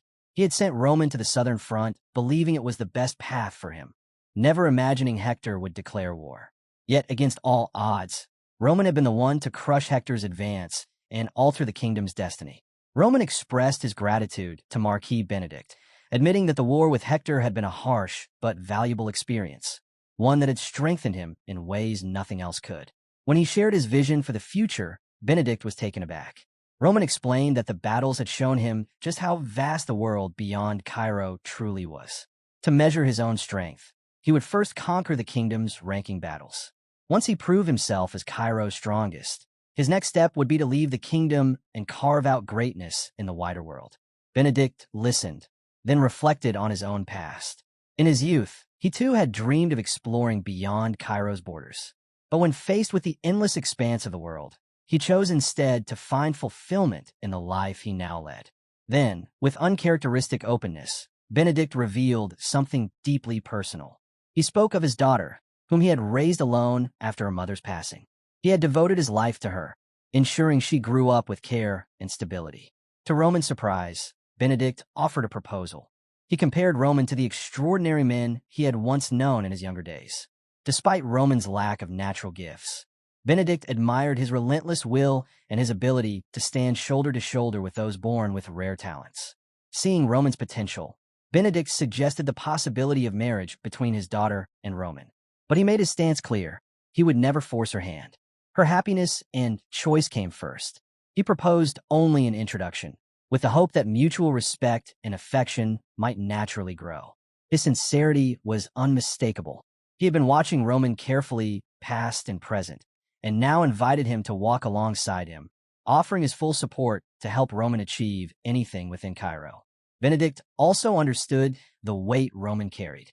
His very presence threatened to shake the balance of power in the kingdom. The four great factions were already competing to draw him into their ranks. Count Gregory and Count Denver had even made daring offers, yet Roman, known secretly as the heavenly demon Beck Jung-hyuk, stood firm. He would not bow to any of them. Later that night, in the quiet of his chambers, Roman was greeted by Hans, who rushed in unexpectedly. The loyal aide, overwhelmed with relief, hurried to check if Roman bore any wounds. Tears welled as he realized Roman had returned alive. That moment of raw emotion revealed the depth of their bond and showed just how much Roman's survival meant to those who truly cared for him. A few days later, Roman was seen enjoying a rare moment of calm, quietly sipping tea. Hans joined him and brought up something that had been on his mind. He suggested Roman meet with young Master Loren. Hans explained that since Roman had moved to the capital, he had run into Loren and noticed something troubling. Having cared for both Dmitri brothers since childhood, Hans could sense that Loren was carrying a burden he wasn't ready to share. Instead of forcing the issue, Hans chose to wait until Loren opened up on his own. During that meeting, Loren had asked Hans about Roman and the rumors spreading through the capital. He mentioned hearing tales about Roman returning with guards at his side and even defeating a Hector Ranker. Hans confirmed it all. He told Loren about Roman's broken engagement, his battle with the Barco family, his victory over Homeros, and his pivotal role on the Southern Front. Stunned, Loren listened silently, realizing every rumor was true. Hans went on to say that Roman's recent actions had changed so much that even the Baron was finally at ease. He urged Loren to meet his brother, adding that Roman would be back at their quarters later that night. Loren only gave a quiet assurance that he was fine before leaving. Afterward, Hans reflected on the brothers. Each was unique, but Loren, the youngest, stood out as sensitive and fragile. Back in Roman's room, Hans shared a suspicion that Loren might be suffering bullying at the academy. He believed the boy wanted help but couldn't bring himself to ask. Roman listened carefully. While he didn't believe family ties alone were reason enough to protect Loren, he still agreed to meet him in person. Hans's relief was obvious. Roman himself wondered if he had only agreed because Hans had asked so earnestly. The story then shifted to Viscount Hadid, who was quietly brooding over his failed attempts to recruit Roman. Yet, he was far from giving up. Hadid had noticed what others overlooked. Roman's followers were extraordinary in their own right. Among them, Chris stood out the most. His talent was so remarkable that nobles in the capital would compete to win him over. Confident, Hadid decided this would be his path forward. If he couldn't secure Roman, he would instead bring Chris and the others into his circle. With that, he was sure Marquis Benedict would be impressed, and his standing would only grow stronger. Hadid hadn't pieced this together from gossip. His conviction came from first-hand experience. On the Southern Front, he had seen Roman's men with his own eyes. Their discipline, their strength, their potential, especially Chris, left him certain that they were worth recruiting. If he could bring them into the central government, it would secure Marquis Benedict's approval and raise his standing in the political arena. Meanwhile, Chris was lost in his training, his blade cutting through the air with precision born of relentless effort. As he practiced, memories surfaced. He recalled the day he first met Roman. Back then, Roman hadn't seemed untouchable. Chris had truly believed he could surpass him. But that illusion shattered with time. Roman's growth was explosive, his power climbing to heights Chris couldn't even imagine. The duel with Butler had been the breaking point. Watching Roman fight that legendary five-star swordsman, Chris realized just how vast the gap had become. Roman had stepped into a realm Chris could hardly fathom. Yet, instead of discouragement, the sight lit a fire in him. Determined, Chris remained by Roman's side, watching, learning, and pushing himself harder. 6 months of grueling effort had reshaped him. His progress was so sharp it even surprised himself. What began as a fleeting ambition had hardened into an unshakable vow. One day, he would surpass Roman Dmitri. It was in the middle of this training that Viscount Hadid appeared. Wasting no time, he approached Chris directly, laying out his proposal. He praised Chris's raw talent and urged him to join the central government. He promised him a life of wealth and stability, where money would never again be a concern. He spoke of honor, fame, and the chance to serve Marquis Benedict, the true force behind Cairo's politics. With such backing, Hadid insisted Chris could achieve anything he desired within the kingdom. But Chris didn't even need to think. He rejected the offer outright. His loyalty to Roman was unwavering. Hadid blinked, taken aback by the speed of the refusal. Pressing harder, he asked why Chris would turn down such a golden opportunity. Surely he understood what he was giving up? He reminded him that moving into the central government could transform his life completely. When Chris remained unmoved, Hadid softened his tone. He told him this wasn't betrayal. Roman, he assured, would eventually join Marquis Benedict anyway. By accepting now, Chris would only be taking a smart step ahead of the inevitable. Chris doubted whether Roman would ever serve under Benedict, knowing too well the kind of man Roman was. Hadid, however, believed the opposite. To him, Benedict's overwhelming strength made Roman's eventual submission inevitable. But Chris saw things differently. He knew Roman as someone who would never bow to anyone, a leader who thrived on independence and unshakable resolve. Chris told Hadid plainly that no matter what promises were made, he would never abandon Roman. To him, Roman Dmitri was beyond replacement, and no reward could sever that bond. Hadid accepted Chris's stance, but found it amusing, thinking Chris had turned away from a rare chance. Still determined, he moved on to others within Roman's ranks. Kevin was the first, but Kevin turned him down without hesitation, declaring that his entire life belonged to Roman. Hadid was taken aback by the depth of his loyalty. Hoping for a different outcome, he approached Pucky next. Yet Pucky also refused, echoing Kevin's words. Betraying Roman was something he couldn't even imagine. One by one, Hadid reached out to more of Roman's people, and the result was always the same. Each of them rejected him, not for power, not for glory, but out of genuine loyalty. Then came Henderson, but instead of replying, Henderson covered his ears and walked away, leaving Hadid stunned. That single action hit harder than words. Hadid began to wonder, what was it about Roman that tied these people to him so completely? The story shifted then to Loren, training alone with his sword. Frustration weighed heavy on him as Hans's words replayed in his mind. He couldn't understand it. The Roman he once knew as the fool of Dmitri was now the hero of Cairo, the man who defeated Butler. As Loren slashed at the training post, the thought gnawed at him. Why had Roman risen so high while he remained stuck in place? Driven by that frustration, he unleashed his strength until he collapsed on the ground, gasping for breath. That was when Roman appeared behind him, catching him off guard. Roman asked what he was doing and mentioned he'd heard from Hans that Loren had been searching for him. Roman looked at Loren and told him plainly, if something was weighing on him, he should speak. Loren hesitated, brushing it off, but Roman dismissed him as pathetic and started to leave. That stung, and in a burst of courage, Loren shouted for him to wait. He said he wanted to talk, to let it all out. Roman stopped, giving him the chance. Sitting down on a bench, Loren poured out what had been eating at him. He admitted how shaken he'd been when he heard of Roman's transformation. The Roman he once knew showed no interest in swords, even leaving border responsibilities for others to handle. Yet now, that same Roman stood as the hero of Cairo. Loren couldn't understand what had changed him so drastically, and he wanted to know what experiences had shaped that transformation. He spoke of their shared struggles, then confessed what he truly longed for, to become someone his father could be proud of. Not through forced smiles or empty appearances, but through real accomplishments. His voice trembled as he admitted his feelings, and before long, he broke into tears.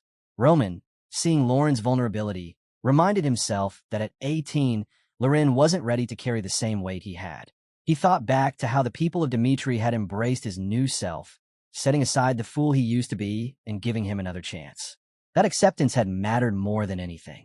And so, Roman resolved to do the same for his family, for Loren, for Rodwell. He would judge them by who they were now, not by their past. Turning to Loren, Roman spoke firmly. He said he despised seeing anyone with the Dmitri name treated with contempt. If Loren suffered such scorn, it would tarnish both the family's name and his own. But he also believed in Lauren's potential.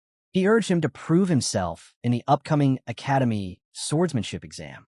This was a shift for Roman, from a life once spent surviving harsh trials with his brothers, to now offering his own brother a chance, along with his support. The next day, the exam began. The instructor gathered the students, and the matches kicked off with fierce energy. Amid the clashing swords and shouts of competition, Loren kept Roman's words close. The challenge had been made. It was his moment to prove his worth. Loren knew that if he wanted answers to the doubts gnawing at him, he had to give his all in the exam. His opponent was none other than William, who stood tall and confident, ready to settle the score from their past encounter. The instructor laid out the rules clearly. Victory wouldn't be measured by winning or losing alone, but by skill and precision. Fatal strikes were forbidden. The exam was about control, technique, and understanding. At the signal, William lunged forward with full force. Loren braced himself and managed to block the first strike cleanly, his defense steady. But William, fast and relentless, pressed harder, trying to break through and bring Loren down. In that moment, Roman's words echoed in Lauren's mind. This exam wasn't just a test. It was a chance to silence the whispers, to prove himself worthy of the Dmitri name. Seizing the moment, Loren struck unexpectedly, landing a hit straight across William's face. The sudden blow caught William off guard, halting the match for a breath. Fueled by the desire to follow Roman's path and carve out his own strength, Loren launched into a counterattack. The duel intensified, blades clashing as the two exchanged rapid strikes and defenses, each searching for an opening.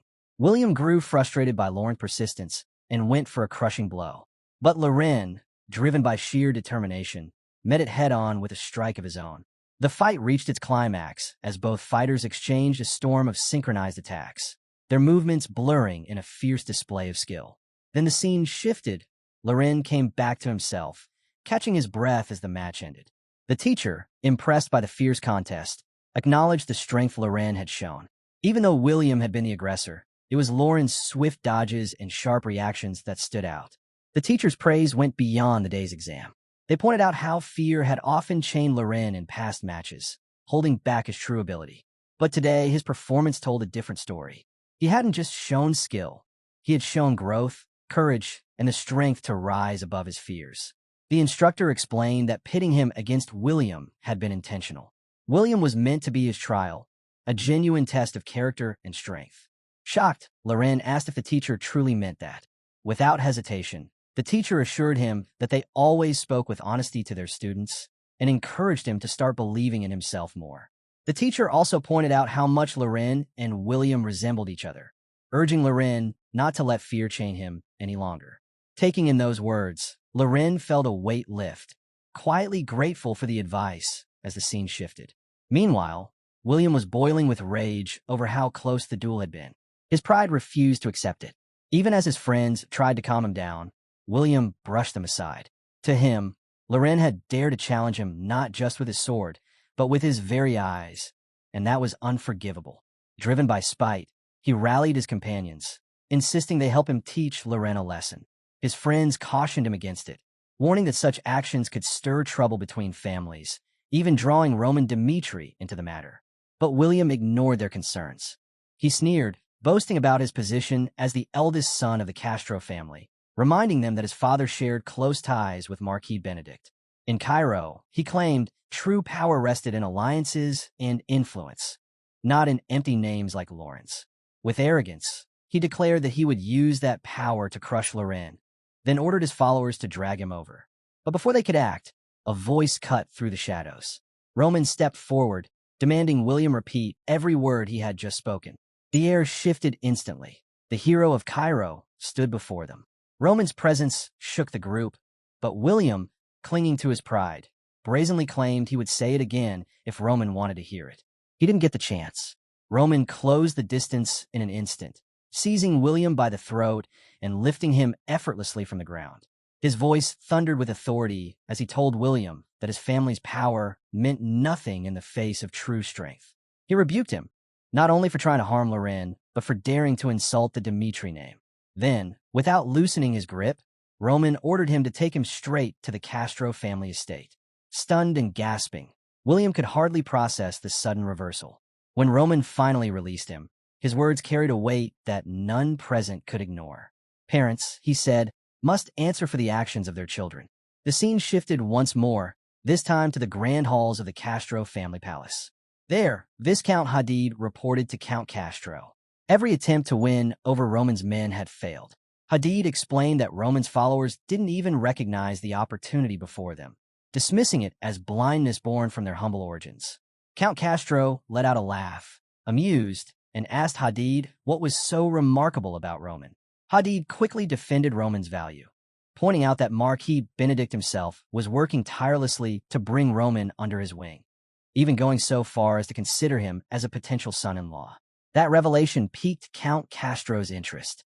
With a spark of curiosity, he told Hadid to arrange a meeting with Roman when the time was right. The scene shifted back, this time to Count Castro's office, where William and Roman now stood. William wasted no time accusing Roman, claiming he had made threats against him. Outraged, Count Castro demanded to know how a mere commoner dared to defy the heir of the Castro family. But before William could go further, his father's expression hardened. Count Castro rose from his chair and cut William off sharply. He reminded him that the man he was belittling was Sir Roman, the very hero who had saved Cairo. His disappointment flared into anger, and he struck William across the face, chastising him for his disrespect. Turning to Roman, Count Castro's tone shifted. With sincerity, he apologized for his son's behavior and promised strict punishment to ensure such insolence would never repeat. He asked for Roman's forgiveness, hoping to settle the matter peacefully. To further smooth things over, he even invited Roman to join him for tea, seeing the situation as an unexpected opportunity to forge ties with a man of growing influence. But Roman wasn't so easily swayed. His voice carried weight as he made it clear that forgiveness was his decision alone, not something Count Castro could dictate. He pointed directly to the root of the conflict, William. The situation, he said, had escalated because of William's reckless words and threats. Roman revealed that William had openly boasted about breaking Lauren's arm, and to him, that wasn't just idle talk, it was intent to cause harm. As the air grew heavy, Count Castro cautiously asked Roman what he intended to do. Did he plan to seek revenge? Wanting to ease the tension, the Count suggested they talk things through, hoping to salvage a potential relationship with him. But Roman answered with uncompromising terms. For peace, he demanded William kneel and publicly apologize before a crowd. On top of that, he insisted William leave the academy altogether. To Roman, it was the only way to protect his brother from someone like him. Roman left no room for negotiation. This was the only path forward. Either William yielded or the Castro family would find themselves at war with Dimitri. The choice, he said, rested entirely with Count Castro. But the Count sneered, brushing off Roman's ultimatum. To him, men of low birth were nothing but constant irritations. With a mocking tone, he questioned whether Roman's so-called importance came solely from Marquis Benedict's attention. He argued that Roman didn't even deserve to stand in the same room as a noble of Benedict's stature. Fueled by pride, Count Castro vowed to show Roman the true power of the central nobility. Looking to secure his position, the Count turned to Viscount Hadid, who had seen everything unfold. He asked him to serve as a witness before Marquis Benedict, hoping his testimony would help frame Roman as the one in the wrong. To Castro, Roman had crossed the line and needed to face punishment. But Hadid was no ordinary noble. Known among his peers as the Raccoon of Cairo, he had built his reputation on sharp instincts and an unmatched ability to survive. Plenty had talent, but only those like Hadid, who knew how to make the right alliances and trade favors, were able to thrive at the top. His family lacked great influence, yet his cunning had carved him a place among powerful circles. Count Castro, by contrast, came from an established house and had been close to Marquis Benedict since youth. But now, he found himself standing against Roman Dmitri, a rising force. Normally, Hadid might have backed him. Yet this time, the situation was far from simple. Marquis Benedict wasn't a man ruled by loyalty or sentiment. He was pragmatic, a man who valued victory above all. And with Benedict considering Roman as a potential son-in-law, Hadid knew the winds were shifting. In a calculated turn, Hadid advised Count Castro to stop covering for William and instead address his son's mistakes directly. The suggestion stunned the Count. Hadid was famous for his clever survival tactics, and this was not the support he had expected. But the raccoon had already chosen the more profitable side, seeing Roman's star rising higher with every step. Realizing that opposing Roman without the central government behind him could end in disaster, Count Castro swallowed his pride. He turned to Roman and offered an apology, putting his family's survival above his personal pride. William, however, was left reeling. To see his father, someone he believed untouchable, bow his head before Roman Dmitri was a humiliation he could scarcely comprehend. From Roman's perspective, the entire ordeal exposed the weaknesses of the nobility, their arrogance, their pride, and their constant need to feel superior. And as his influence in the kingdom grew, so too did the hostility of jealous and reckless rivals. Roman understood the danger. To protect himself and those around him, he would need to assert his authority and make an example of someone. Count Castro might have been the perfect target for that lesson, but in the end, Roman accepted his proposal. The Count promised that William would publicly apologize to Lorraine and withdraw from the academy on his own. The declaration left William stunned, unable to grasp how quickly his world had been overturned. Roman responded with only the faintest smile before turning away, signaling that the matter was closed. Count Castro thanked him for his restraint and accepted the resolution. But William stood there in disbelief, beginning to realize that the man he had provoked was far more dangerous than he had imagined. Meanwhile, in Lauren's dormitory, the mood shifted suddenly when one of William's friends burst inside, his face grave. He delivered the news. Roman had clashed with William. The spark? William's anger after taking a hit from Lorraine during their duel. Lorraine froze as the weight of the situation hit him. Then came the second blow. William had gone as far as to threaten breaking his arm. Roman had overheard the threat, and it had set everything into motion. A chill ran through Lorraine. The friend added that Roman had been taken directly to Count Castro afterward. Just hearing that name was enough to make Lauren's chest tighten. He knew how dangerous the Count was, and the thought of Roman facing him stirred panic. Guilt settled heavy on his shoulders. If anything happened to Roman because of him, Lorraine knew he would carry that burden forever. Overwhelmed, he rushed out of the dorm, his hurried footsteps echoing down the hallway. He needed help. Desperate, he turned to the only person he believed could intervene, their father. With trembling hands, he cast the communication spell, his voice shaking as he explained the crisis. Roman was in danger, entangled in a conflict with the powerful Castro family. On the other end, Romero listened in silence at first. But the tremor in his son's voice carried more than fear. It carried desperation. Shock and fury surged within him as the truth unfolded. This wasn't a minor quarrel. This was a cry for help. Romero's hand slammed against the table, a raw display of how much he cared for his son. It wasn't just anger. It was instinct, a father's need to protect his family no matter the cost. He had overheard Lauren's frantic call, and the unease in his chest only deepened. Lorraine was never one to panic. For him to react like that, something truly dire had to be unfolding. Turning to his wife, Romero confessed his fears, searching for clarity in the face of uncertainty. The Dmitri family's ties to the Castros weighed heavily on his mind, especially with their deep connections to the central government and Marquis Benedict himself. "Should we step in?" Romero asked, his voice laced with worry. He knew the danger. Any action against the Castros could spiral into something much larger. His wife didn't hesitate. Her answer was sharp, filled with urgency. "Do you still doubt this? Our eldest son's life is at stake. Politics can wait. The Dmitri are strong enough not to cower." Her words steadied him, and with renewed resolve, Romero summoned his trusted vassals to Dmitri Palace. Time was running out, and Roman's safety could not be left to chance. When the vassals arrived, Romero addressed them with urgency, laying out the danger. The conflict with the Castro family was already spiraling, and Roman had fallen into their hands. The Castros were not just any rival. They were allies of the central government. Opposing them would be risky, but Romero was prepared to shoulder that risk. Even knowing his plan might face resistance, Romero stood firm. To his surprise, Jonathan, captain of the Dmitri Knight Order, immediately stepped forward. Aware of the peril, Jonathan nevertheless declared his loyalty. Roman, the heir of Dmitri, could not be abandoned. Jonathan swore that he and his knights would stake their lives to protect him. The rallying cry spread further, reaching Hendrik, the master blacksmith. Without hesitation, Hendrik asked Romero for numbers. How many men needed arms? How much steel would be required? To him, the answer was simple. Roman's life outweighed all other concerns. The Castro's influence meant nothing. What mattered was protecting the future of Dmitri, no matter the cost. Romero believed the support for Roman would extend far beyond his knights and vassals. The miners, the ironworkers, the people of Dmitri's lands, all of them would stand together when it came to protecting the heir. What surprised him was how quickly that belief became reality. The Dmitri family had long been known for their peaceful stance, but now, in this moment of crisis, their people rallied without hesitation. For Romero, the meaning was clear.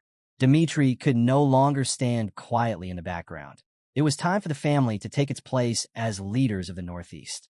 The news spread swiftly, carried down into the iron mines and through the dark tunnels. When Jacob heard it, he wasted no time. He called the miners to gather, telling them that even if they couldn't fight directly, they had a vital role to play. Supplies, weapons, and preparation would be their battlefield. Their contribution could mean the difference between survival and defeat. Morcan, who oversaw the miners' safety, stepped forward as well. The moment he heard that the nobles of the capital had endangered Roman, he saw no choice but to act. He didn't just agree with Jacob's plan, he pushed it further. Production had to be increased immediately, even if it meant working through the night. And so, the miners labored without rest. Every strike of the hammer, every bead of sweat became a declaration of loyalty. What had once been a peaceful community transformed into a united front, prepared to defend Roman with everything they had. The Dmitri family, once passive, now stood ready to rise as a true regional power. But while urgency surged in Dmitri lands, the capital remained oblivious. Nobles there carried on with their own ambitions, unaware of the storm building far from their sight. Meanwhile, at the academy, Loren left his room after reaching out to his father. A mix of dread and hope churned within him. He trusted his father would come, but until then, he couldn't sit still. Determined to find Roman, he stepped outside.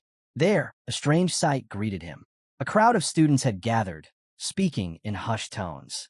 Loren frowned, unsure what was happening, until his eyes fell on the figure at the center. Standing among them was none other than Roman. Roman signaled for Loren to step closer, his expression firm. Then, turning to William, he delivered an unexpected command. William was to apologize to Loren, here and now, in front of everyone. His tone left no doubt. This was not a request, but a warning. Refusal would bring consequences. Loren stood frozen, eyes wide, as the demand echoed through the crowd. Count Castro, stepping forward, reinforced the order. He told William to do it quickly and without hesitation. Cornered, William lowered his head. His voice, stripped of its arrogance, admitted the truth. He had bullied Loren, and it had been wrong. Dropping to his knees, he asked for forgiveness. He went further, declaring he would withdraw from the academy and swore never to trouble Loren again. The sudden shift left Loren stunned. Relief clashed with disbelief, his mind struggling to catch up with what had just unfolded. Count Castro, noticing his hesitation, encouraged him to accept the apology. To Loren's greater surprise, the Count even bowed before him, apologizing on his own behalf and assuring him that such behavior would not happen again. When the tension finally broke, Loren sought Roman out. He needed to understand why. Roman told him plainly, it wasn't just about Loren. This was about the Dmitri family itself. The Castros had treated them unfairly, looked down on them, and today had been the moment to draw the line. Roman's actions were a defense of their family's dignity and honor. The explanation struck Loren deeply. He admired his brother's resolve, the courage it had taken to confront someone like Count Castro. Pride stirred within him, not just in Roman, but in their family. Roman reminded him of who they were. They were Dmitri, and they had to carry that name with pride. The bond between them grew stronger in that moment.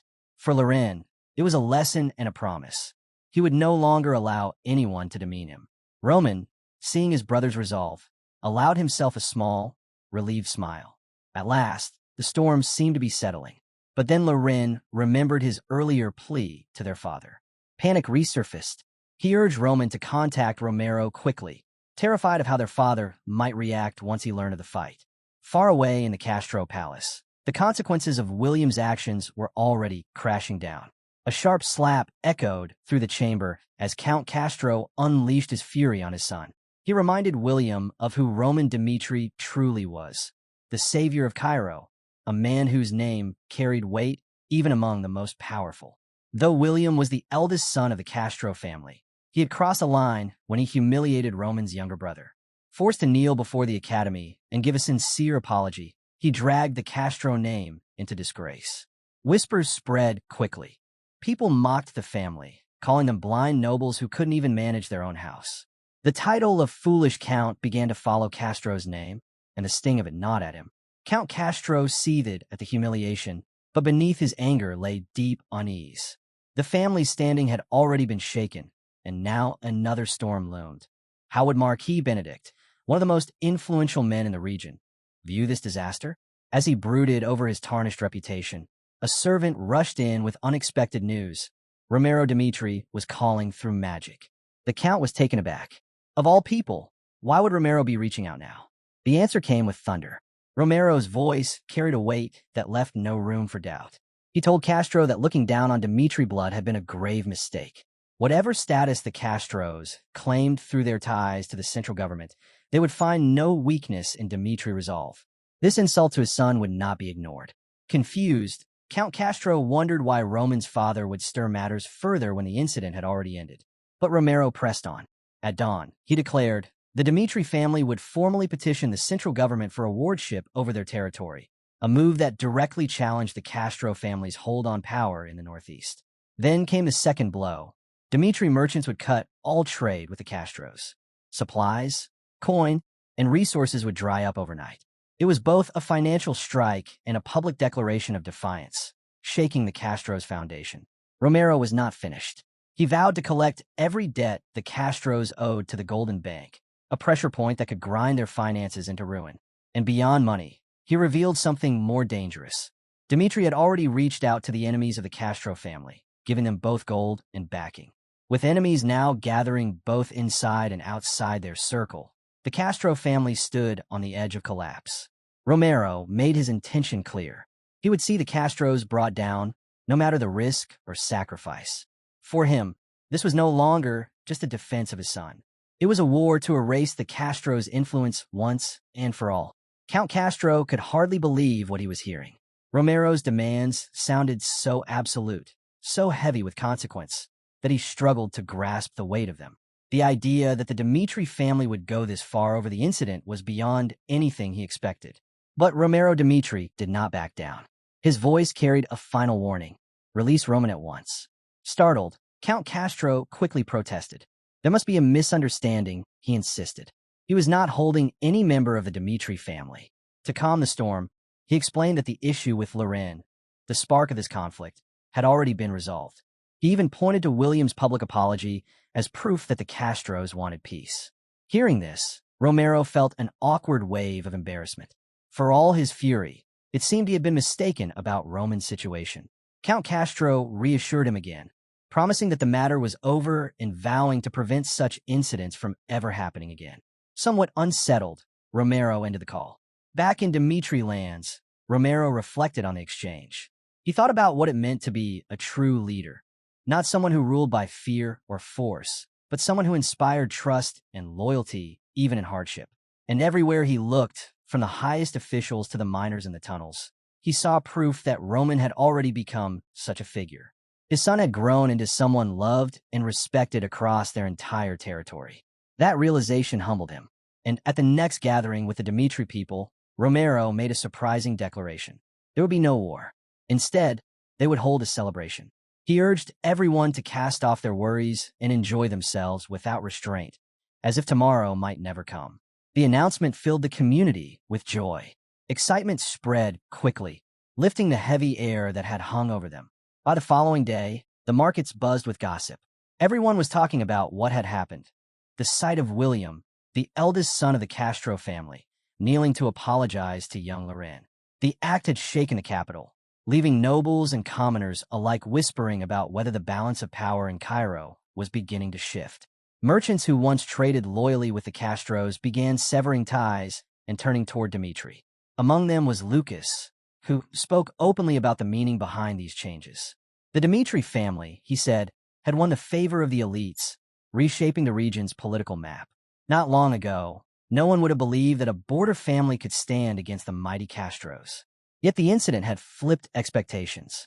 What shocked people most was not just the humiliation of the Castro heir, but the aftermath. Every major financial house in Cairo began to align with Dmitri. Despite the long-standing divide between central power and the borderlands, it was now clear where loyalties were shifting. One by one, voices that once dismissed them now stood in support of Dmitri. The shift in power had lifted the Dmitri family's status higher than ever before, marking their rise as a force to be reckoned with. Elsewhere, Roman sat quietly with a cup of tea in hand. His thoughts lingered on his family. For generations, Dmitri had avoided conflict, choosing peace whenever possible. He struggled to believe that his father, Baron Romero, would be willing to risk everything for war simply because of him. But as he thought deeper, he understood the decision hadn't been Romero's alone. It was made by the entire family together, the core of Dmitri standing united. That realization brought Roman a deeper sense of gratitude. It reminded him of the strength of their bond and the weight of the name they carried. They had been ready to fight, not because he demanded it, but because they chose to protect one of their own. It was a far cry from his former life. Back then, as a celestial being, he had lived in a world where power was everything and cruelty was survival. That past had made him ruthless, far harsher than he ever thought possible. Yet now, in this second life, he found solace in the difference. Here, family mattered. Here, loyalty and trust gave him something worth protecting. Far away, in the Hector kingdom, a different story unfolded. Jackson and Butler could hardly contain their relief when Edwin finally opened his eyes. Blinking in confusion, Edwin asked where he was. But almost immediately, his mind went to one name, Roman Dmitri. The memory of him lingered like a shadow. Edwin imagined a world where he could turn back time, where he might have stopped Roman before his rise. But the thought dissolved quickly. It was nothing more than a hollow dream. His own choices had brought ruin to Hector, leaving the kingdom in its bleakest state. The guilt weighed heavily, especially when he remembered Callion's sacrifice. Callion had died in his place, and that memory tore at him, a constant reminder of the pain his decisions had caused. Hector was broken, and he couldn't escape the truth that much of it was his doing. Yet in the midst of despair, a spark flickered. Edwin couldn't abandon his people to misery. No matter how deep his regret, they still looked to him for leadership. Their eyes held expectation, hope that he would guide them through the darkness. And though the burden was crushing, he knew he couldn't let them down. Edwin's thoughts were cut short by voices nearby. Jackson and Butler stood before him, their faces grim. They brought troubling news. A week had passed, and still there was no word of war. The silence itself weighed on the kingdom, filling the air with unease. But worse followed. Word had come from Cairo of the demon that haunted it. This figure had torn through Hector's soldiers, leaving death in its wake, and had even claimed the life of Butler, captain of the Night Order. The loss hit like a hammer, shaking the very foundation of their ranks. It was a brutal reminder of the dangerous world they lived in, one where unseen forces could strike without warning. Among the people, fear spread like wildfire. Whispers grew louder. Were they nothing more than frogs in a well, blind to the monsters beyond their narrow world? The realization stung, making them feel small, powerless, and afraid. In the midst of this turmoil, Edwin found himself summoned before his father, the king of Hector. Inside the palace, the king's concern was evident. He spoke with quiet resolve, acknowledging the heavy burden resting on his son's shoulders, but assuring him he would not risk Edwin's life recklessly. Edwin bowed his head and apologized for the troubles he had caused. Then he told his father about the omen he had witnessed in one of the villages. The once thriving land now lay shrouded in an unnatural black haze, its vitality fading away. Edwin confessed that he believed it was the work of something sinister, dark magic, perhaps the curse of a necromancer. The king stiffened at the words, but Edwin pressed on. He argued that the repeated famines plaguing Hector could not simply be the cruelty of nature. They were deliberate, orchestrated by someone hiding in the shadows. A hidden enemy was using powerful sorcery to weaken the kingdom itself. The king's expression grew grim. For years, he had quietly wondered if such a hand had guided Hector's past actions, even their disastrous attack on Cairo. Edwin confirmed those fears. The war, he said, had not been Hector's choice alone. It had been provoked, engineered by someone else for their own gain. Both father and son stood in the silence of realization. Hector was not a kingdom in control of its fate. It had been reduced to a pawn in another's scheme. The king admitted that lifting a curse of such magnitude would not be easy. Only an archpriest might stand a chance, and Hector lacked the resources to seek such help. But Edwin's thoughts drifted back to his past. He remembered the day the tower master of the heavenly palace had approached him. The offer had been simple but staggering. Surrender his title as prince, and in exchange, gain a place in the magic tower, with anything he desired placed within his reach. And now, faced with his kingdom's ruin, Edwin knew he had to make a choice. The king was caught off guard, his worry plain to see. Edwin faced him with a steady gaze, explaining that giving up a year was the only way to truly solve Hector's troubles. His choice revealed how far he was willing to go for his people, even if it meant setting aside his own life for their sake. Far away in the southern training camp, Bernie wrestled with his own destiny. He had always wanted to die fighting, but the loss of his arm left him uncertain of his worth. It was then that Roman appeared before him, an unexpected figure stepping into his path. Roman wasted no time, offering him a place under Dmitri. Bernie was touched, but reality weighed heavily. He thanked Roman, yet pointed out the obvious. Without an arm, how could he contribute? He stood before Roman, the doubt pressing down on him. What use could a crippled man be? Wouldn't he only drag Roman down? To his surprise, Roman didn't turn him away. Instead, he gave a knowing smile. What Bernie said didn't sound like rejection at all. It sounded like a hidden desire to fight, a spark waiting to be reignited. Roman then shared a story. It was about Song Beck, once a royal bodyguard. His life changed when he lost his right arm in war. The royal family rewarded him with honor and riches, but he couldn't accept a life of comfort. Song Beck longed to fall as a warrior, not fade away in peace. So, he trained his left hand relentlessly, building an entirely new way of fighting. With his tilted stance and unorthodox moves, he turned weakness into strength. Many who faced him in duels fell to his unpredictable sword. But every warrior's path has an end. In a final clash with the great swordsman Baek Young-hyuk, Song Beck was defeated. Yet in that moment, he achieved what he longed for, an honorable death in battle. Roman's tale carried weight. To Mac Burney, it was more than a story. It was proof that even broken warriors could rise again, and that true strength came from refusing to give up. Moved by the tale of Song Beck, Roman turned to Mac Burney with an offer that could change everything. He promised to teach him the ways of left-handed swordsmanship, guiding him toward a strength that even Burney himself could not imagine. It wasn't just an offer of training. It was a gesture of trust and brotherhood. For the first time since losing his arm, Burney felt purpose stir within him. Hope returned, and with it, the resolve to rise again as a warrior. Bowing low, he pledged his loyalty to Roman, ready to walk the path laid before him. Amid these shifting tides, men like Edwin Hector, Mac Burney, and even Henry Albert found themselves swept along by Roman's growing influence. Henry, in particular, struggled with conflicting feelings. He had endured hardships alongside Roman, yet he couldn't understand why he wasn't chosen to accompany him further. When Henry returned home to the Albert territory, he expected to be hailed as a hero. Instead, the people honored him not as the pride of his house, but as a celebrated figure of Cairo. His role in the war had been minor, but standing beside Roman on the battlefield had elevated his name far beyond what he deserved. The recognition didn't stop there. Soon, the Cairo Royal Academy invited him to give a lecture about his time on the Southern Front. Henry accepted eagerly, seeing it as a chance to build prestige. By praising Roman's greatness before the nobility, he knew he could raise his own standing as well. For Henry, this was more than just a speech. It was the turning point of his once ordinary noble life. Meanwhile, in Cairo's capital, Roman was preparing for his departure to Dmitri. A large crowd gathered to bid him farewell a testament to his growing power and influence. But as he left, Roman's mind was already focused on the future. When he returned, he would face crucial decisions. Until then, he planned to fortify his hold over the Northeast, laying the groundwork for the inevitable clash with the central government. On the road to Dmitri, as he passed through a forest, Roman encountered a group of distressed farmers. Their eyes were red, their voices heavy as they spoke of ruined fields. Curious about their plight, Roman turned to Chris for an explanation.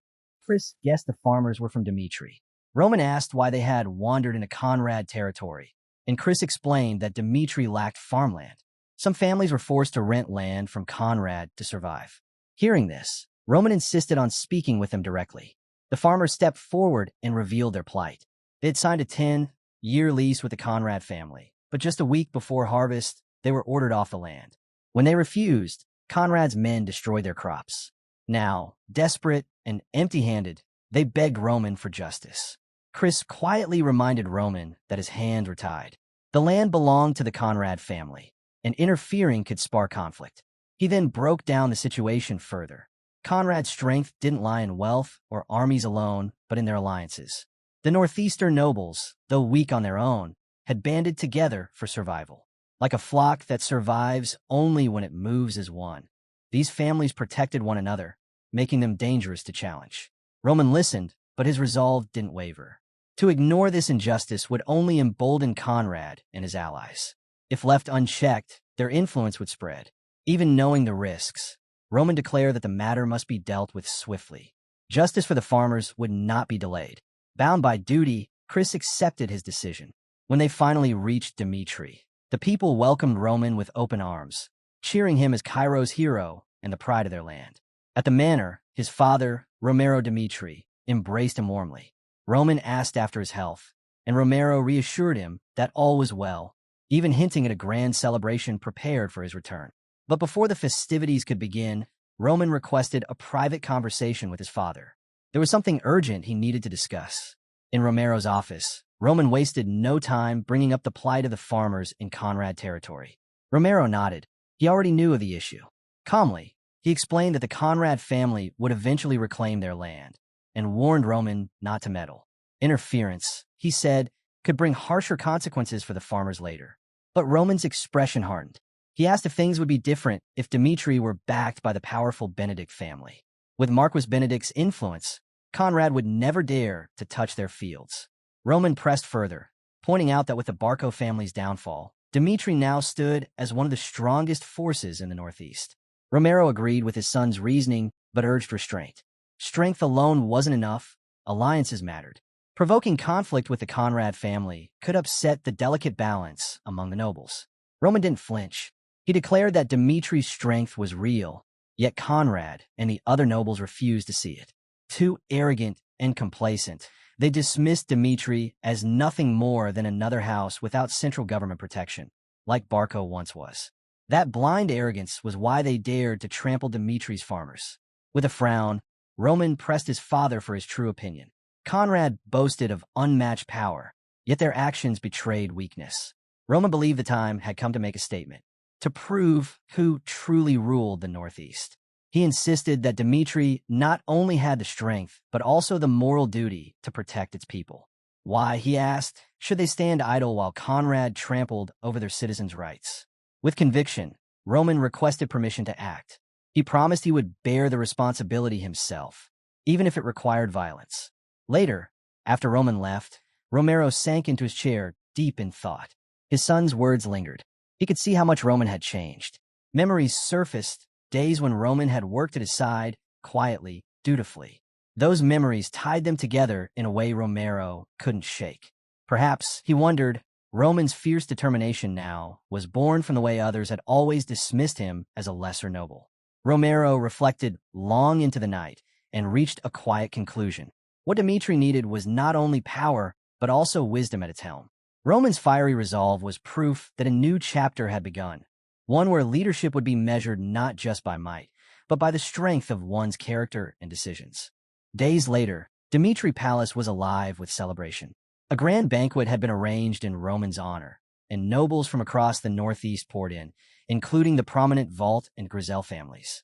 The air was heavy with formality, filled with nobles who valued influence and strength above all else. Yet even as Dmitri's presence loomed larger than ever, many still chose to overlook its rising dominance. Amid the gathering, Roman encountered Lady Sophia of the Grizel family. He recalled their earlier meeting, but this time her gaze was different, measured, assessing, as if she was now considering the prospect of uniting with him through marriage. The hall's mood shifted again when Viscount Conrad arrived. With a polite smile, he greeted Roman as the hero of Cairo. Roman, however, stood firm and answered with deliberate weight, "I am Roman Dmitri." His words carried pride, staking claim to both his name and the authority it bore. Conrad, still smiling, acknowledged Roman's feats, especially his victory over Butler, the famed swordsman. He marveled at how someone so young had accomplished so much, a sentiment shared by many watching. They whispered of Roman's potential, how far he might rise in the years ahead. Yet to Conrad's surprise, Roman didn't linger in polite conversation. His tone sharpened as he took command of the exchange, forcing Conrad to reassess the man before him. This was no ordinary noble's son. This was someone who could not be ignored. Offering courtesy, Conrad invited Roman to ask any question he wished. He did not anticipate the blow that was coming. With unwavering resolve, Roman asked why Conrad had stripped Dmitri's farmers of their land. The hall fell silent. The boldness of the question rippled through the nobles like a shockwave. Conrad's expression stiffened as he scrambled for an answer. He claimed that a merchant had made a lucrative offer, forcing his hand. Roman's response was cold, filled with disappointment. He denounced Conrad for putting greed above the welfare of the farmers, reminding him, and everyone present, of the human cost behind his actions.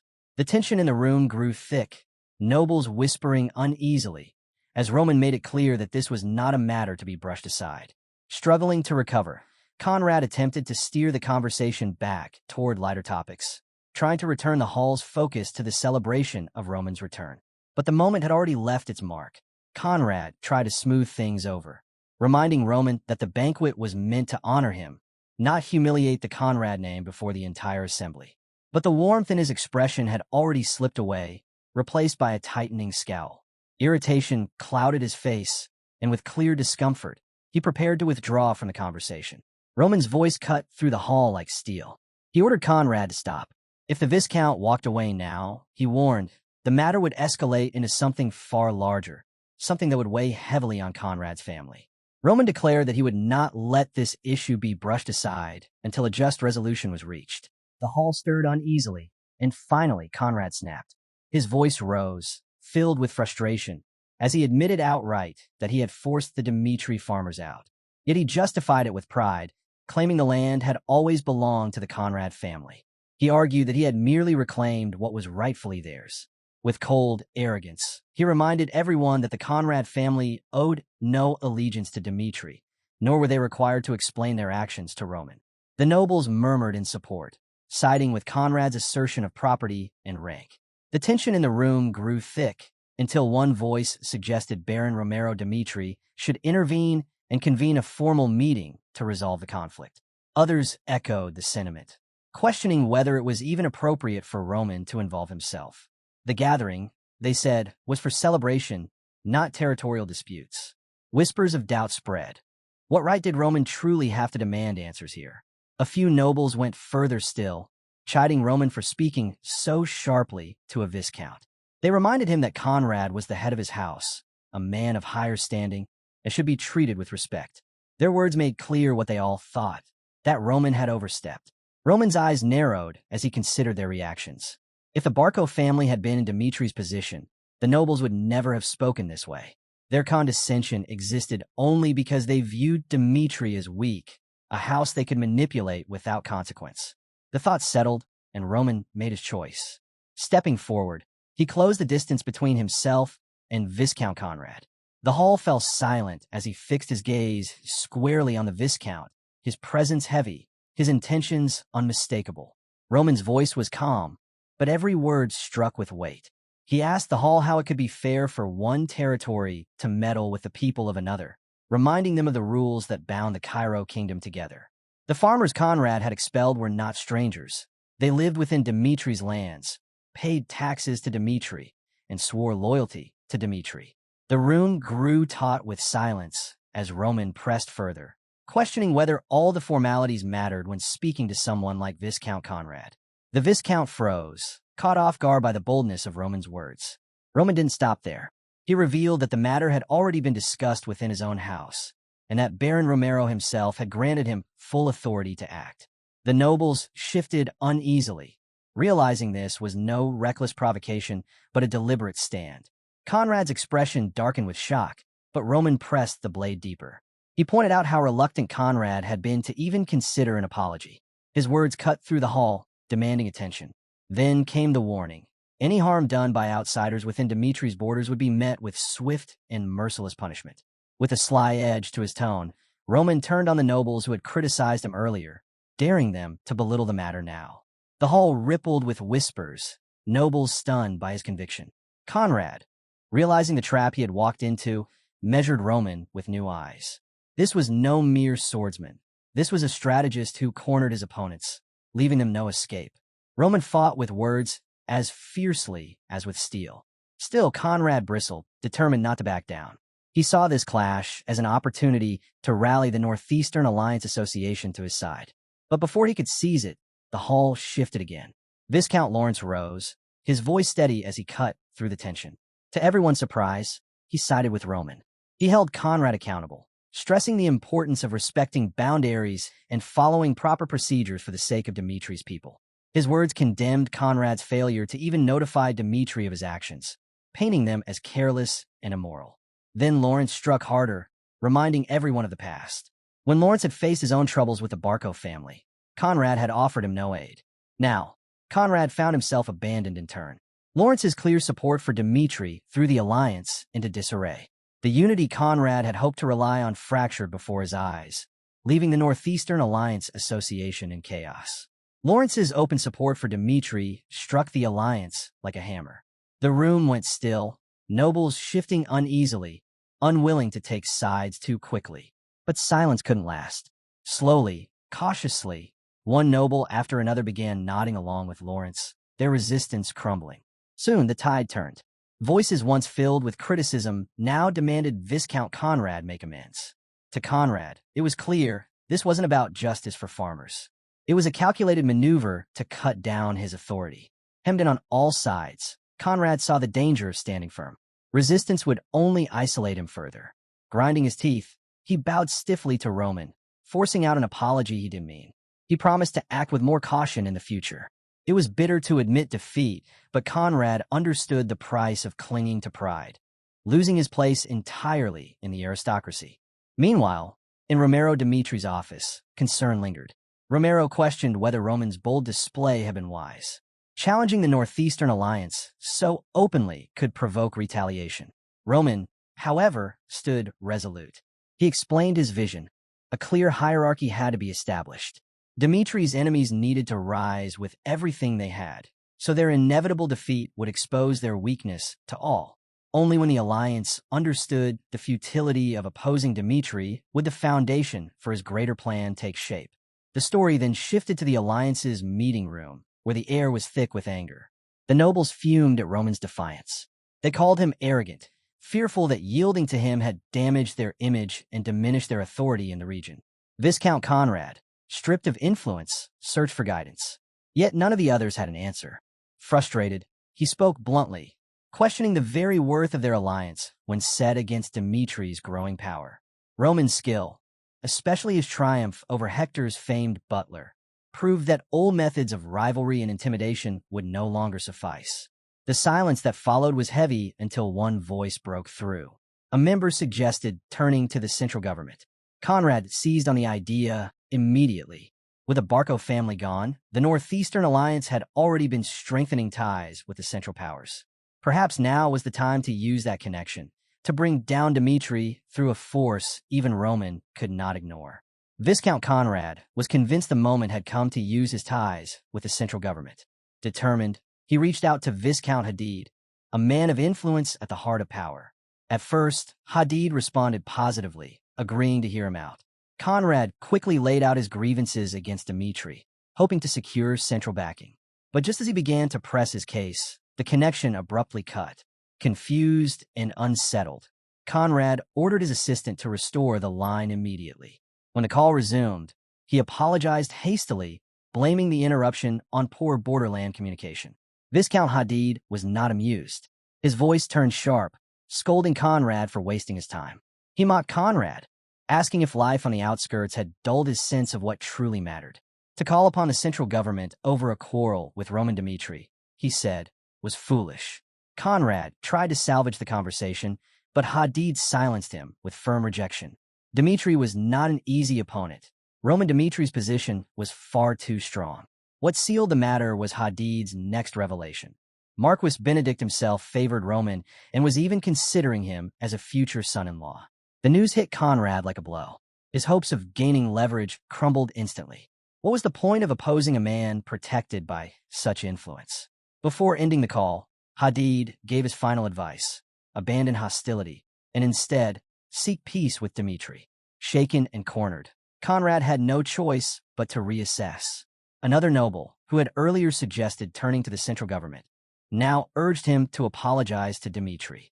Though bitter, Conrad knew it was the only option left. Swallowing his pride once more, he formally apologized to the farmers, promising to respect their contracts and not interfere again. The farmers, relieved and grateful, thanked Roman for standing up for them. One among them even pledged his loyalty, vowing to aid Roman in anything he might need. Roman answered with a calm smile, saying he had only done his duty as a son of the Dmitri house. Yet inwardly his thoughts sharpened. The Northeastern Alliance had no path left but submission. They might have dreamed of central support, but with the truth laid bare, they would be forced to accept Dmitri's rising authority. Roman did not let the noble's submission blind him. In his eyes, the alliance was nothing more than a colony of bats, creatures that clung to whichever side seemed strongest, ready to betray when the chance arose. Even now, though they bowed to him, he knew their loyalty was fragile. Noble politics demanded vigilance. Allies could be just as dangerous as enemies. Leaving the grateful farmers behind, Roman's mind shifted to strategy. Provoking the nobles had been the first step, but now came the harder task, turning tension into opportunity. Soon after, at the Dmitri Palace, Roman made a public announcement that electrified the crowd. Dmitri would host a grand sword-fighting competition. The prize, 100 gold for the victor. To ensure fairness, Roman declared that neither he, nor Captain Jonathan, nor Chris would participate. The excitement grew as Roman revealed more. Competitors would be divided into 6 groups, with one winner chosen from each.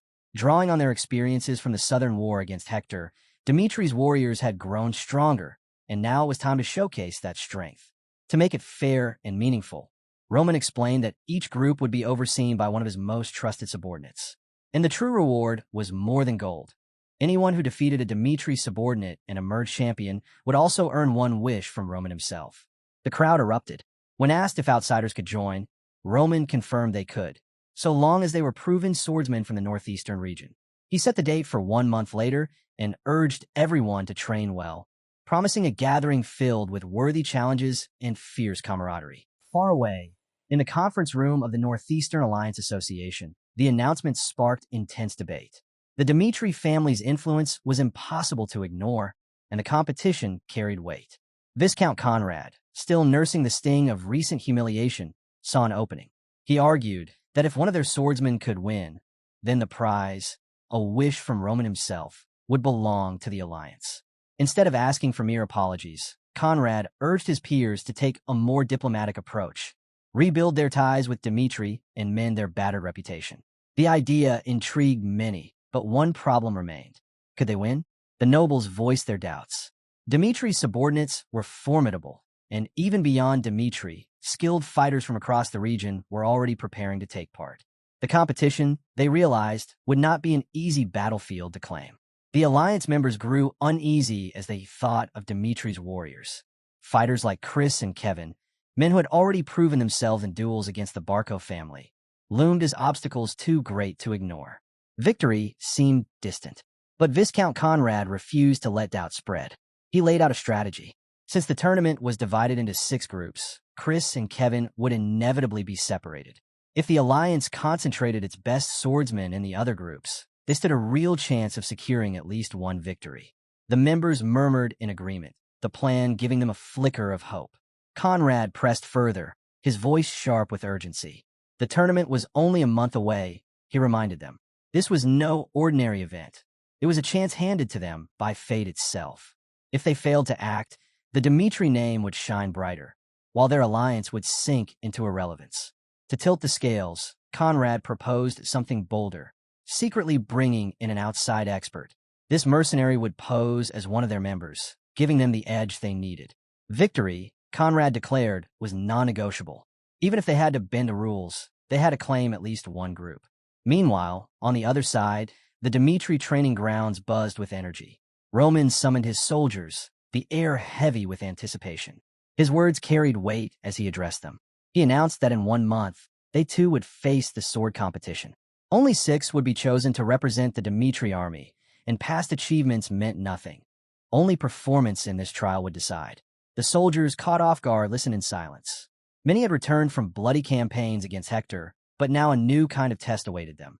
Roman looked over them like a commander sharpening blades.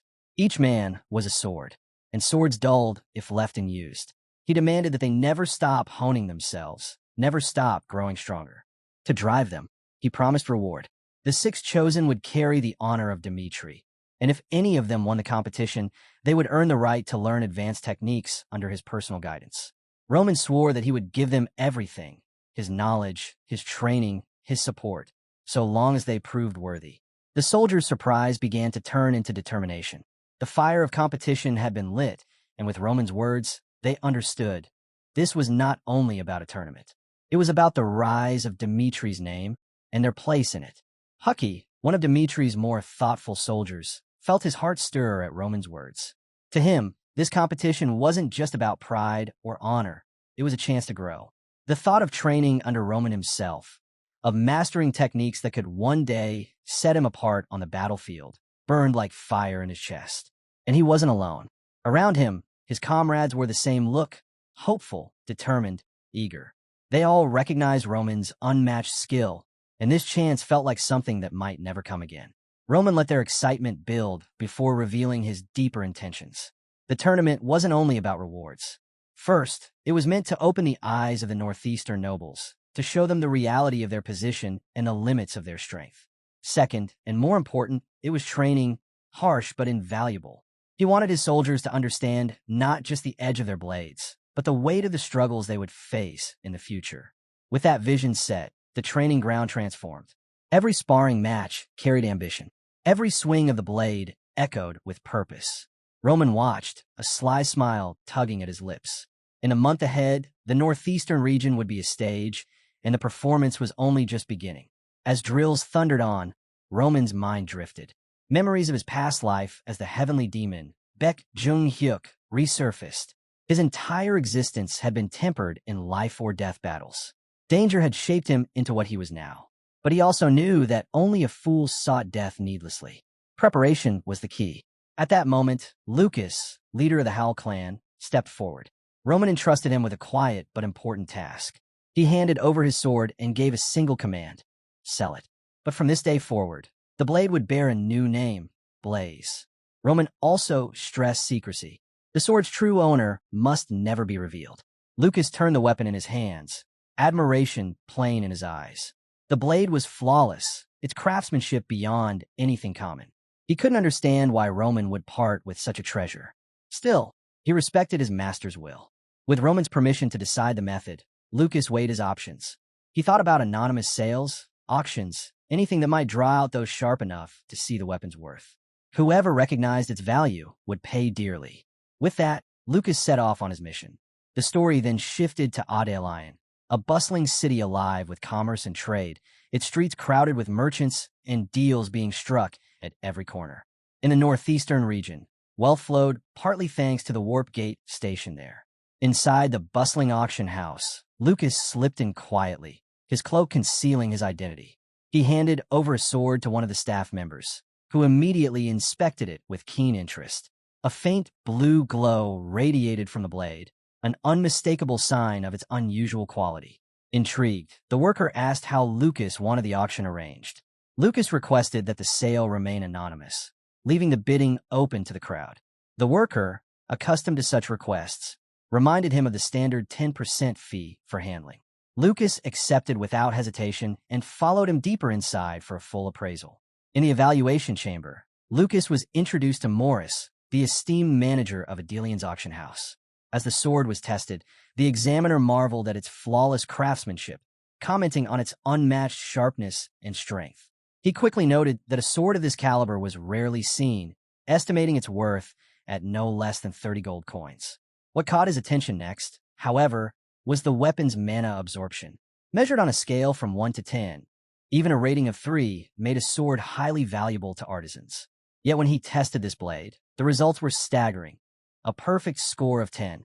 Stunned, the worker turned to Morris, explaining that this was no ordinary weapon. Not only could it absorb mana, it could amplify its own strength through it, a property unheard of even among the finest weapons. Morris immediately grasped the weight of what they had uncovered. Soon, the scene shifted to the Grand Hall, where anticipation buzzed through the crowd. The auction host took center stage, his commanding voice urging everyone to prepare for something extraordinary. This was unlike any auction held before, an event destined to make history. Wealthy nobles from distant lands and influential figures from the capital filled the seats, each drawn by the rumors surrounding today's main item. The energy in the room swelled until finally, the host unveiled the centerpiece of the day, the artisan sword known as Blaze. Gasps echoed as the crowd laid eyes on the radiant weapon. The host revealed its secret, stressing its unmatched mana receptivity. To drive the point home, he reminded everyone of a previous sale, when a simple rapier with only a grade 7 mana receptivity fetched an astonishing 300 gold coins. But Blaze shattered every expectation. With a flawless grade 10 mana receptivity and the rare ability to amplify absorbed aura, the revelation ignited the hall like wildfire. The crowd erupted, and the bidding war began in full force. The host, though seasoned with countless auctions, admitted he had never seen a weapon like this. His voice rang out as he opened the bidding at a modest 10 gold coins.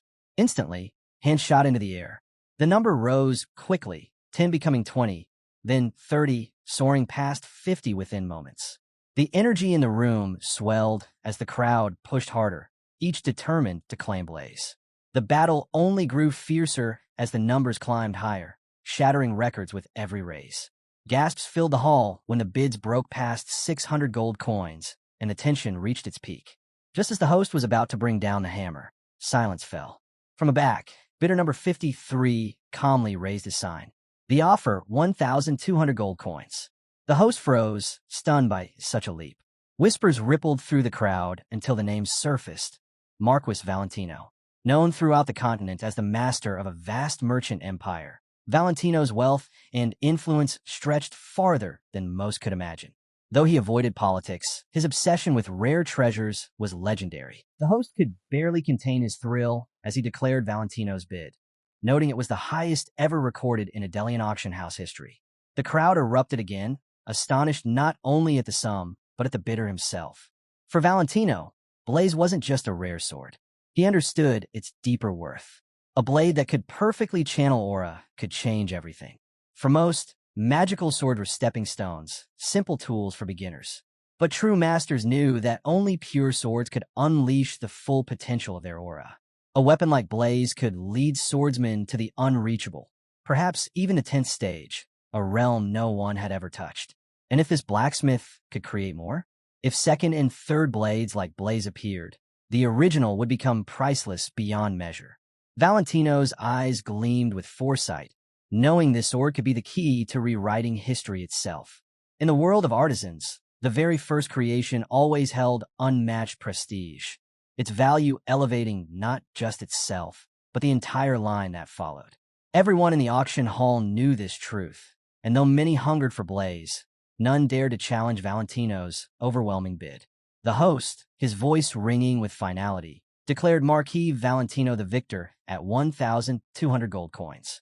Behind closed doors, the deal was sealed swiftly. Valentino placed 1,300 gold coins before Morris, pressing the extra 100 as a gesture of gratitude. Morris, caught off guard by the generosity, accepted with sincere thanks. Then Valentino made his request. He wanted to know about the blacksmith who had forged Blaze insisting he wished to meet him in person. At that, Morris faltered. Unease crept into his tone as he explained that arranging such an encounter would not be simple. He apologized repeatedly, his words stumbling out under the weight of tension. Valentino sighed, the disappointment plain in his voice. "A pity," he said calmly, before adding that it made sense for the auction house to protect its sources.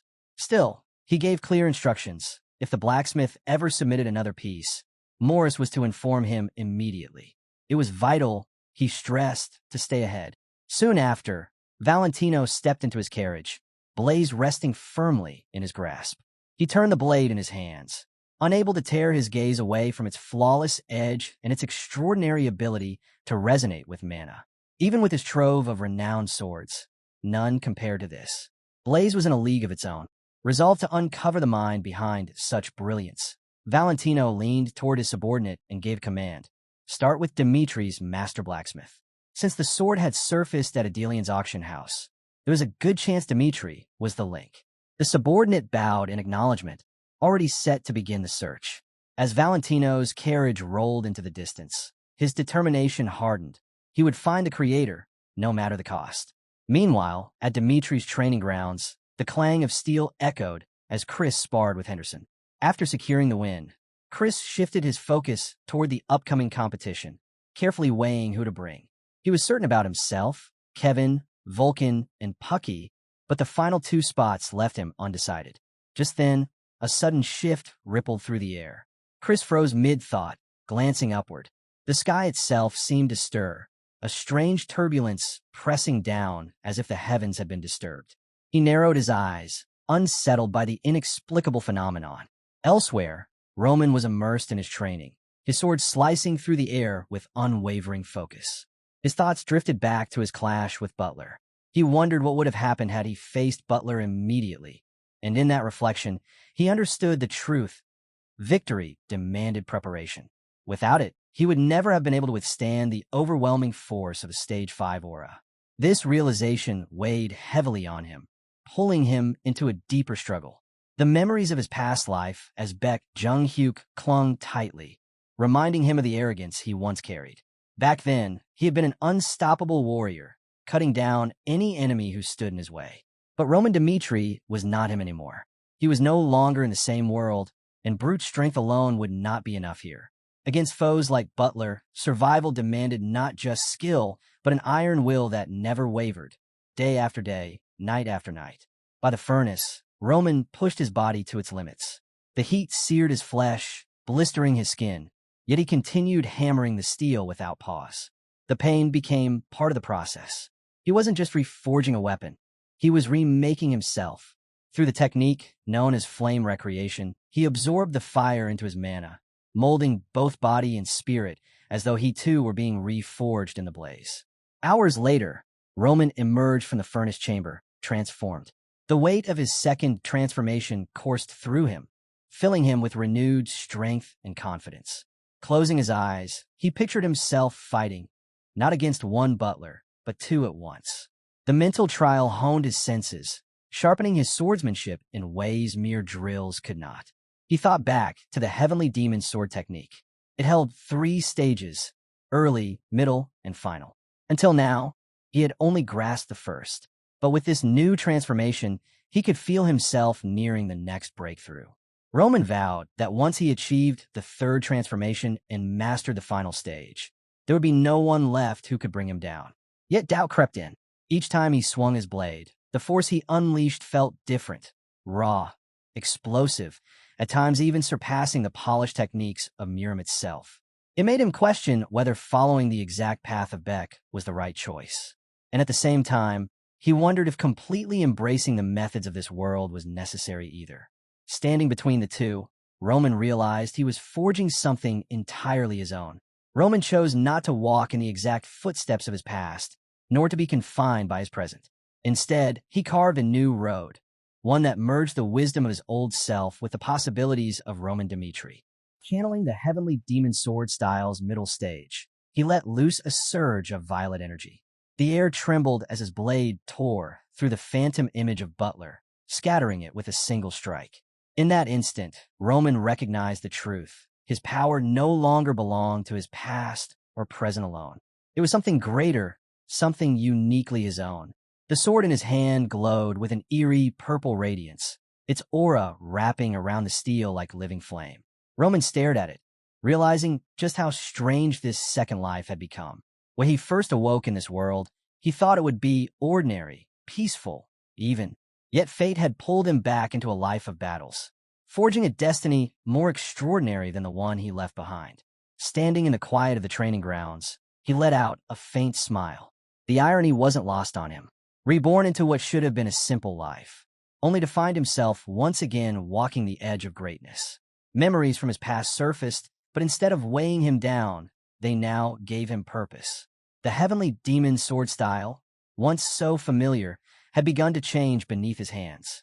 Its techniques no longer moved in the same rigid patterns. They branched into new, unpredictable paths. The realization thrilled him. What lay ahead wasn't just mastery, but evolution. Roman embraced the thought. Every obstacle he faced would no longer be a wall, but a stepping stone. Each challenge, each battle, would shape him further, pushing him to the peak once more. Even in this second life, he vowed he would rise above all.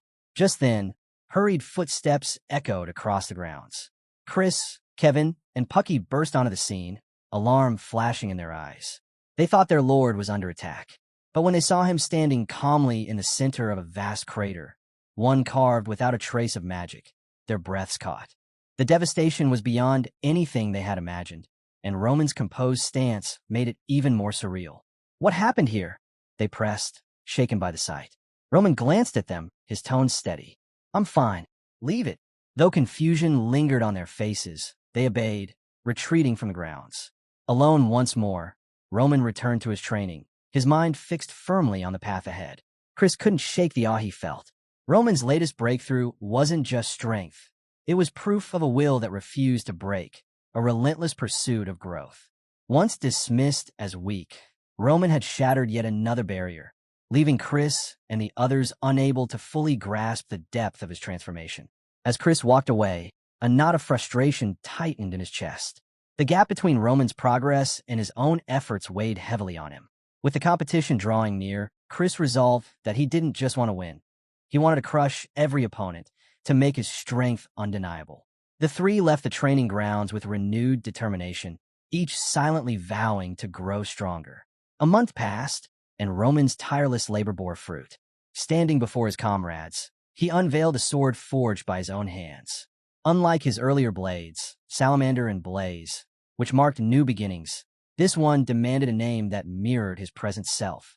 After careful thought, he chose to call it Darkness, a weapon meant to strike fear and embody his resolve. Not long after, Chris arrived with a report detailing the soldiers' progress. He had overseen their training, monitored their duels, and tracked their growth. From this, he had compiled a list of the most capable swordsmen. Presenting it to Roman, he named the top contenders: himself, Kevin, Vulcan, Pucky, and unexpectedly, Mac, Bernie, and Henderson. Though surprised by the last two, Roman trusted Chris's judgment and gave his approval. Later, Roman and Chris spoke privately. Roman shared his view on defeat, saying that a single loss meant little in the grand scheme. What truly mattered was the greater purpose. The competition bearing his name wasn't just about victory, but about displaying the might of his soldiers.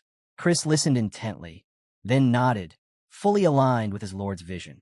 Roman's faint smile revealed his anticipation. Soon, their strength would be revealed to all. As the day of the competition drew closer, the gathered swordsmen buzzed with energy. Among them stood a striking figure, a soldier with vivid purple hair, brimming with confidence, eager to prove the skills honed in battle. At his side, a companion spoke quietly, hoping he would join Kevin's group, acknowledging Kevin's rising reputation. Across the ranks, names like Pucky and Vulcan stirred both excitement and unease. For some, the thought of facing such formidable rivals sparked fear. For others, it ignited determination. And when the competition groups were finally announced, the camp erupted with a mix of cheers, nervous laughter, and the sharp silence of those already bracing for the trials ahead. Each fighter studied the lineup, weighing their chances against the rivals in their group. Baron Liam, a noble from the Northeastern Federation, couldn't ignore the dread gnawing at him. His opponent was Chris, a warrior known for his raw strength and relentless drive. The thought of facing him unsettled Liam deeply. Sensing his unease, his allies from the Northeastern Alliance rallied around him. They reminded him of his family's proud lineage, of the generations of swordsmen who had brought honor to their name. He was not alone in this, and they urged him not to falter. Conrad, one of Liam's closest supporters, stepped forward with a speech that stirred the group. He urged Liam to stand tall and not give in to fear. With confidence burning in his eyes, Conrad declared that victory would belong to the Conrad bloodline. Their morale rose even further when he reminded them that one of their own was set to face Mac Burney, a match they believed would favor them. He stressed how vital this competition was for their alliance's survival, vowing to lead them to triumph. His fiery words ignited the group, who cheered and applauded in unison. When the day of the competition finally arrived, the arena overflowed with anticipation. The crowd buzzed with energy, eager for the duels to begin. Baron Liam stood in the waiting area, the weight of his people's expectations pressing down on him.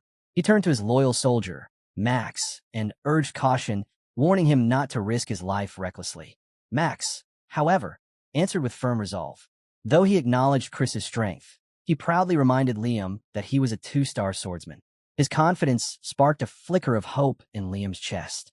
Fueled by Max's determination, Liam grasped his soldier's shoulders and urged him to fight without hesitation.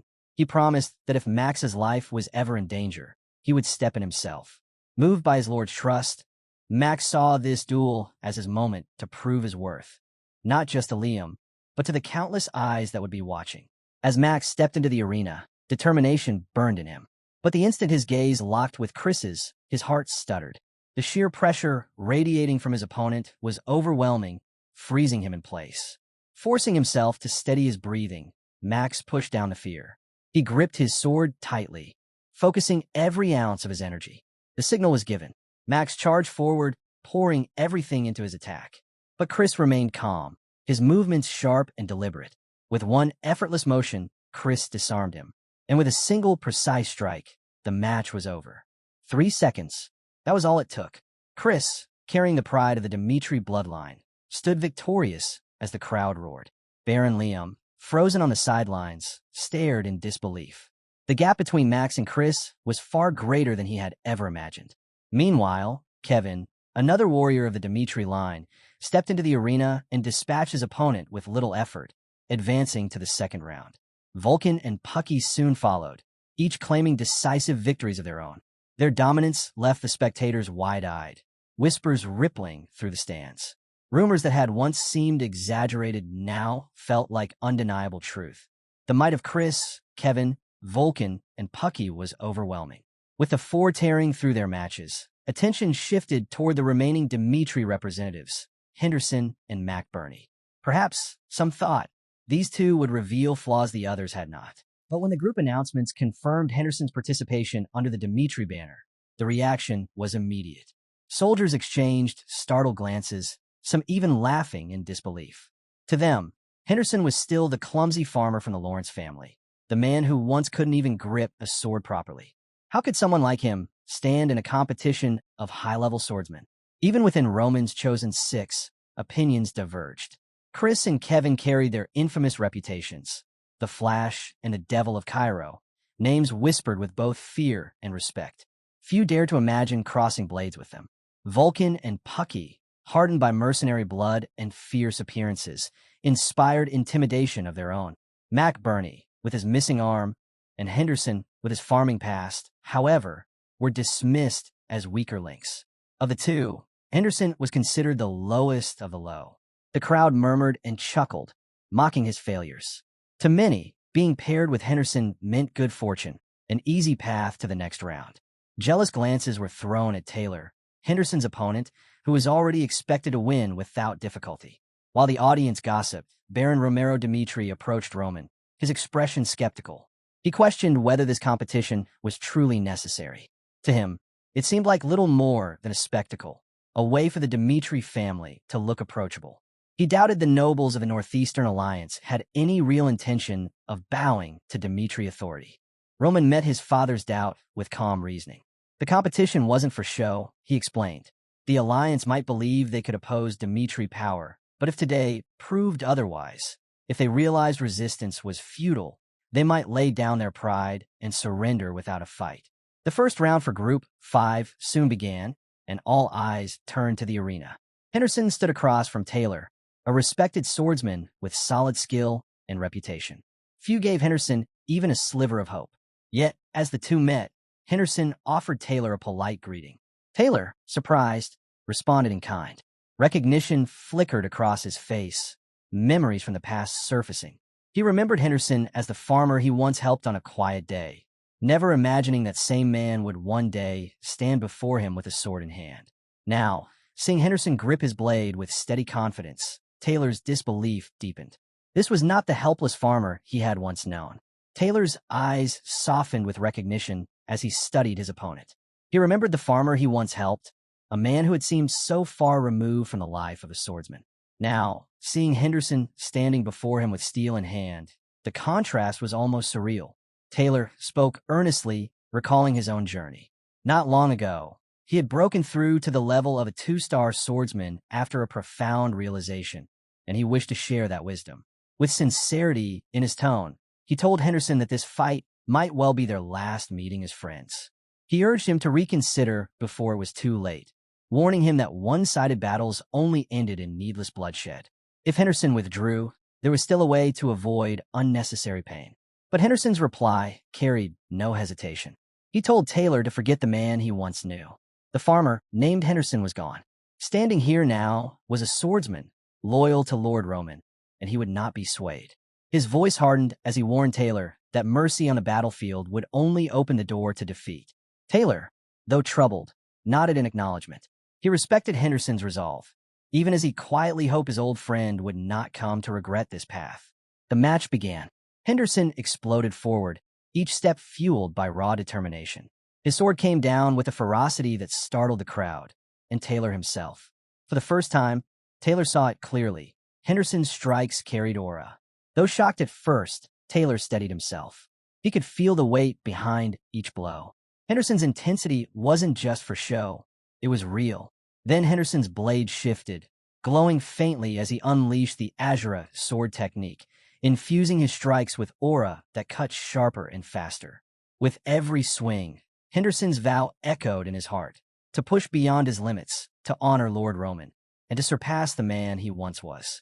He had always been the slowest to grasp aura, trailing far behind his peers who summoned and shaped it with ease. Every step forward for him had been harder, every advance slower.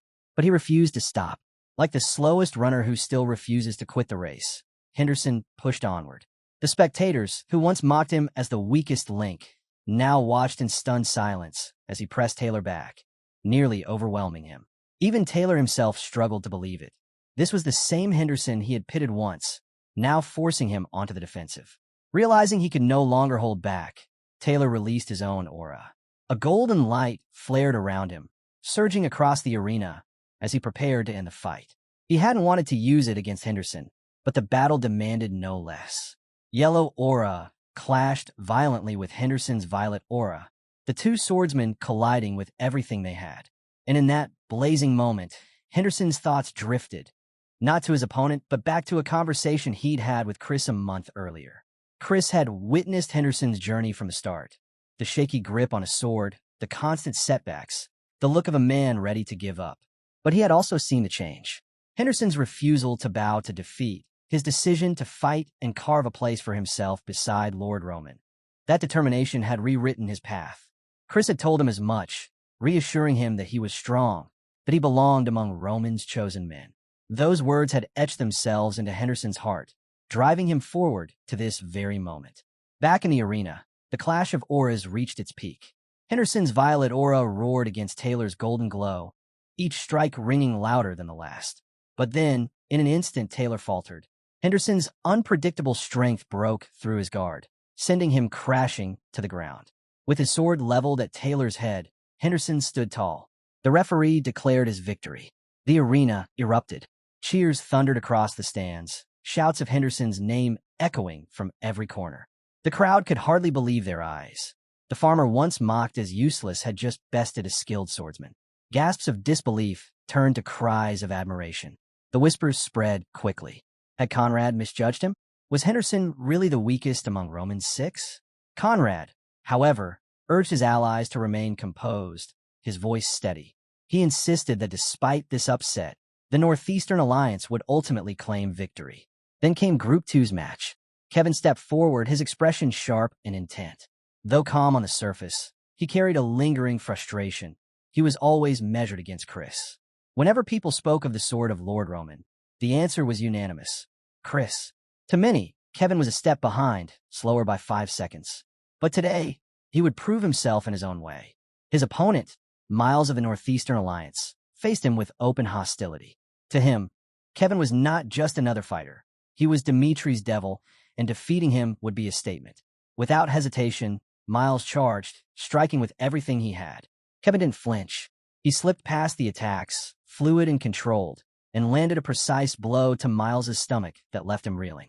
Miles refused to back down, pressing forward with relentless strikes, but Kevin's composure never wavered. He sidestepped, countered, and cut through every move with precision. His dagger danced, carving small, punishing strikes that drained his opponent's strength with each exchange. Exhaustion and despair finally overtook Miles.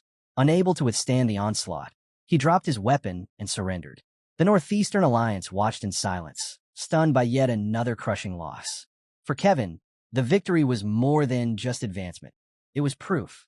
Proof that strength wasn't only speed or aggression, but the ability to break an opponent's will. In that moment, he showed the difference between desperation and mastery. Elsewhere, the scene shifted. The soldiers of the Dimitri Knights stood in formation, their discipline sharp as steel. At their head, Jonathan, their captain, addressed them. His voice was firm, carrying the weight of both duty and pride. As you all know, he began, this competition is held under the name of our young master, Roman Dimitri. Jonathan's voice carried firmly across the ranks of his men. He reminded them that among today's competitors was Chris, once the vice captain of the Knight Order, a name that had carried weight even before he swore loyalty to Roman Dimitri. Watch him closely, Jonathan instructed. Study his techniques, his movements, his strategies. This tournament isn't just for victory. It's an opportunity for you to grow as knights of the Dimitri Order. The soldiers' response was immediate, their voices rising in unison. Yes, sir. Out in the arena, Chris prepared for his next battle. Having already won his first round, his composure remained unshaken. Jonathan, watching from the sidelines, couldn't help but marvel. The Chris he saw now was a different man from the one he remembered in the Knight Order. His strength had grown immensely, and Jonathan silently credited the influence of young Master Roman for this transformation. For Chris, there was no room for pride or hesitation. Each step he took in the arena carried the weight of his lord's authority. He wasn't just fighting for himself. He was fighting as Roman's sword. His goal was absolute, to crush anyone who dared challenge his master's supremacy. Match after match, his dominance only became clearer. His victories came swiftly, yet he remained unsatisfied, yearning for greater obstacles to test his edge. Jonathan's astonishment deepened as Chris dismantled opponents with speed and precision that bordered on the unreal. The crowd, too, began to feel the weight of his presence. Whispers grew into murmurs of resignation. Many soldiers, realizing they stood no chance, chose to forfeit rather than endure public humiliation. Better to retreat with dignity than be shattered before the crowd. But not everyone bent to despair. One soldier, Frel, clenched his fists and stepped forward. Though he knew victory was out of reach, he refused to run.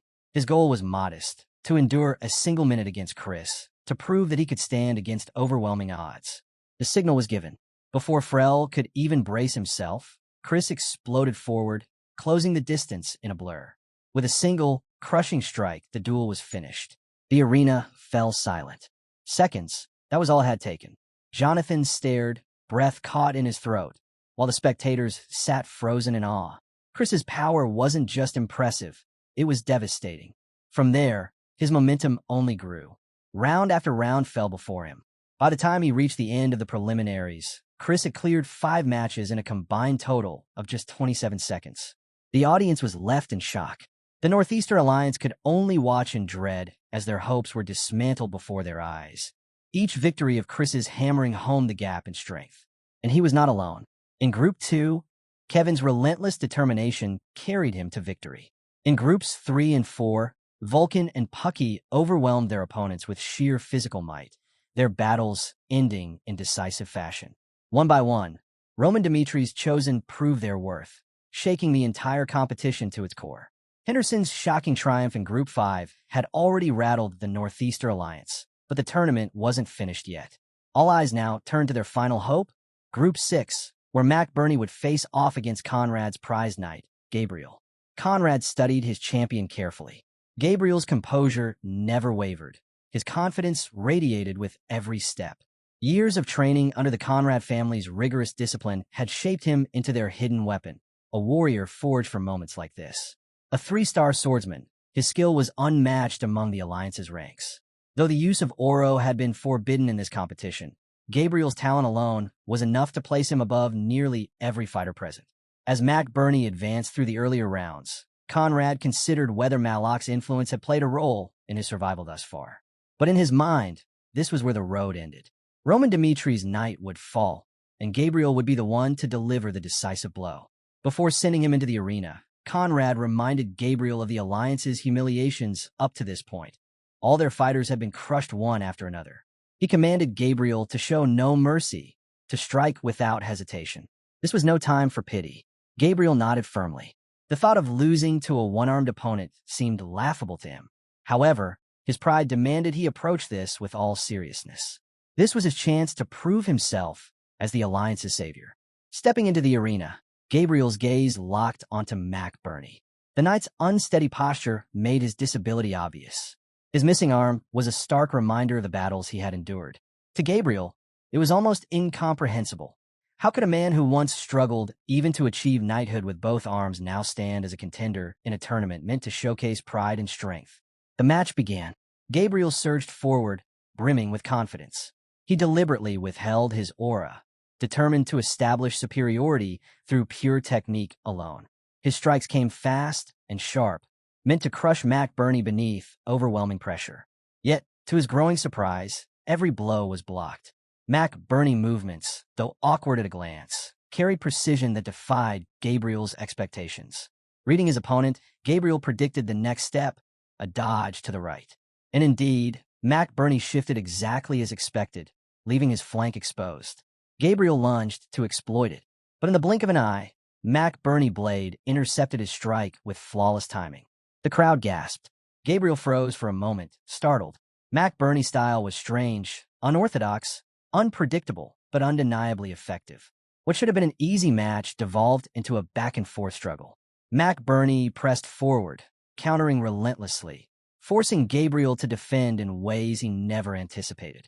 With each clash, Gabriel's frustration mounted. At last, impatience drove him to act. He unleashed his aura, yellow light flaring as he struck with brute force, driving Mac Burney back. And in that instant, a realization struck him.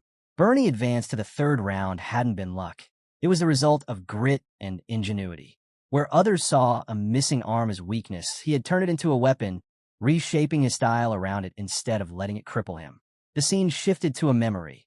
Roman standing before Burney, speaking with the calm authority of a true leader. He emphasized the essence of balance and swordsmanship and introduced Burney to a unique style, the left-arm sword art, a technique born from the will of a legendary one-armed swordsman. Roman admired the man who had created it, a fighter who refused to surrender despite overwhelming odds. In that reflection, Burney saw his own despair mirrored, the hopelessness he once carried when he thought his path as a swordsman was over. Through flashbacks, Burney's journey unfolded. The sleepless nights spent wrestling with his weakness, the countless times he nearly gave up, and the spark of defiance that stopped him each time. Slowly, a fragile hope grew. He swore to himself and to Lord Roman that he would master the left-arm sword art, that he would rise again, no matter how impossible it seemed. That vow became his lifeline. My life as a swordsman isn't finished yet, he had promised. I will prove it. Back in the arena, Burney's resolve burned brighter than ever. He parried Gabriel's blow, then leapt with precision, channeling all his strength into a single strike. His blade crashed into Gabriel's chest, forcing the proud 3-star swordsman to the ground. Burney stood tall, a triumphant smile breaking across his face. His heart swelled with gratitude. for it was Roman who had pulled him back from the brink, who had given him a renewed sense of purpose when he thought his journey had ended. The arena erupted. The crowd roared, chanting the names of the Dmitri swordsmen as their dominance became undeniable. Chris, Kevin, Vulcan, Pucky, Henderson, and now Bernie. Each had won their battles, their victories echoing like thunder across the northeastern region. For the Northeastern Alliance Association, the result was devastating. Their knights had been crushed, one after another, their strength dismantled before the entire region. Conrad, once confident, stood frozen in disbelief. His certainty had shattered alongside their reputation. The weight of the truth pressed down on him. Even with backing from the central government, defeating Dmitri was no longer something they could assume. The balance of power had shifted, and the alliance's pride had been torn apart. The members turned to Conrad, searching for answers, but he could only bow to reality. With heavy resignation, he accepted their defeat. The Northeastern Alliance would now be forced into submission, followers rather than rivals. As they withdrew from the arena, the crowd hummed with excitement and speculation. Whispers spread like wildfire. How had Chris and the others grown so strong, so quickly? And at the center of it all stood Roman Dmitri, the one who had forged them into weapons of unmatched might. Among the buzzing crowd, a brown-haired soldier spoke his mind. He explained that every great swordsman family rose to prominence under the guidance of a single leader, someone whose strength and vision carried the clan forward. For Dmitri, that figure was unmistakable, Roman Dmitri. His swordsmanship and leadership had elevated the family above all others, reshaping the balance of power in the Northeast. The soldier's words spread quickly, echoing what many were beginning to realize. The Northeastern Alliance Association, once dominant, had been utterly eclipsed. Now, anyone who dreamed of reaching the peak of swordsmanship would have to align themselves with the Dmitri family. Their path was no longer their own. It bent toward Roman. In the aftermath of the tournament, Roman stood proudly among his men, congratulating each one on their victories. He recognized the truth of their loyalty. Some had chosen to follow him out of necessity, drawn to his strength, while others stood by him out of respect and admiration. Roman, however, preferred to keep his relationships simple. He disliked webs of obligation and manipulation. To him, companionship was strongest when it was built on balance, each side giving and receiving equally. Feelings could forge bonds, yes, but what endured was mutual exchange, the assurance that both sides carried their weight. Roman viewed his soldiers through this lens. They strove tirelessly to grow stronger, and in return, he offered them guidance and trust. Each one had been chosen personally, a reflection of his confidence in their potential. Just as he had never doubted their ability to win, he expected them to believe in themselves with the same certainty. As a sign of recognition, Roman rewarded the winners of the tournament with 10 gold coins each and 3 days of well-earned rest. His words of gratitude were sincere, his appreciation for their loyalty and effort plain for all to hear. Later, in the quiet of his office, Lucas entered with a report. He informed Roman that the Northeastern Alliance Association had made its decision. As predicted, they had abandoned any thought of resisting Dmitri. Their will to fight had been broken. Lucas remarks that there's little chance they'll cross paths with Dmitri again, unless the perfect moment presents itself. Roman agrees, admitting that no leader can ever hold absolute control. Even under wise rule, opposition will always exist. With uncertainty hanging over Dmitri's potential clashes with the central government, Roman concludes that limiting losses in the Northeast is vital. For him, the Northeastern Alliance is a challenge that cannot be avoided. He feels he has already shaken them enough to force them into facing reality. Now, the next move is clear. Strength must be met with strength, and only with resolve will they prevail. With that, Roman instructs Lucas to push forward with their plan. The scene then shifts far north, outside Cairo. Count Douglas, a man with a reputation to maintain, is seething with anger. His fury is directed at his men, who despite their best efforts, failed to capture a group of bandits or recover a vital stash of money. They explain that while the surrounding bandits were defeated, the treasure itself has remained impossible to find. This fund originally belonged to Count Barco, who foresaw conflicts like the one with the Lawrence family and secretly amassed wealth from sources beyond the Golden Bank. Backed by Douglas and other allies, Barco even enlisted a powerful figure named Homero. Yet despite all that, he was crushed by Roman. In his desperate retreat, Barco lost his life, taking with him the secret of where the money had been hidden. Douglas recalls private conversations he once had with Barco over meals. Those talks reveal the existence of the hidden fund. Determined to reclaim it, Douglas turns to the Black Moon, a shadowy organization, hiring them to track it down. But before they can succeed, disaster strikes. A daring group of bandits ambushes their transport, stealing away the gold bars. The thought of lowly bandits stealing something so important enrages Douglas further. But instead of giving in to despair, he orders his men to scour the entire Northeast until the treasure is found. After relentless searching, a breakthrough finally comes. One of his workers rushes in with urgent news. The Black Moon has located the missing gold. Without delay, Douglas demands to meet them in person. Soon, he stands face to face with Donovan, the leader of the Black Moon, cloaked in mystery. Donovan brings startling news. After closely monitoring the black market, he has uncovered the identity of the thieves. Douglas, consumed with anger and the need for vengeance, demands that Donovan reveal their names at once. Donovan's revelation left Count Douglas stunned. The thieves weren't mere bandits. They were members of the Northeaster Association. What first appeared to be a routine clash with outlaws took an unexpected turn when soldiers from the Alliance Association appeared. The tide quickly shifted, the bandits were subdued, and the stolen carriage filled with gold fell into the soldiers' hands. With certainty, Donovan explained that the soldiers had known exactly whose carriage they were seizing, proving the association's hand in the theft. To strengthen his claim, he produced undeniable evidence: a gold bar retrieved from the black market. Its unique markings were identical to those from Barco's hidden fund. A deeper probe uncovered even more. The servant who sold that bar was directly tied to the Alliance. Reflecting on the moment he delivered this news to Count Douglas, Donovan recognized the weight of his actions. He had exposed what might have been the Alliance Association's perfect scheme. Yet he also understood they had brought this upon themselves by making an enemy out of him. The balance of power in the Northeast was shifting. Once known as a simple intelligence guild, the Black Moon had transformed. Now absorbed into the House sect under Hulkus's leadership, they operated with new strength, serving directly under Roman Dimitri. Douglas's rage ignited like wildfire. Without hesitation, he called for immediate action, demanding contact with the Alliance Association and vowing brutal retribution against those responsible. Meanwhile, within the Alliance Association's council chamber, the air grew heavy with unease. The members knew well the reputation of Count Douglas, feared across the north as a beast who showed no mercy. Fear and doubt rippled through the room as they faced the consequences of being entangled in the theft. It was then that Conrad, calm and composed, rose to address them. He urged everyone to look beyond fear and consider the broader picture. The stolen funds, he reminded them, were not solely Douglas's claim. The money had been loaned to the Barco family, giving the association every right as creditors to demand repayment. Yielding everything to Douglas, Conrad argued, would be unjust. Some wavered, torn between fear of Douglas's fury and the logic of Conrad's reasoning. But Conrad pressed further, reminding them that unity was their strongest shield. If they stood together, Douglas could not crush them so easily.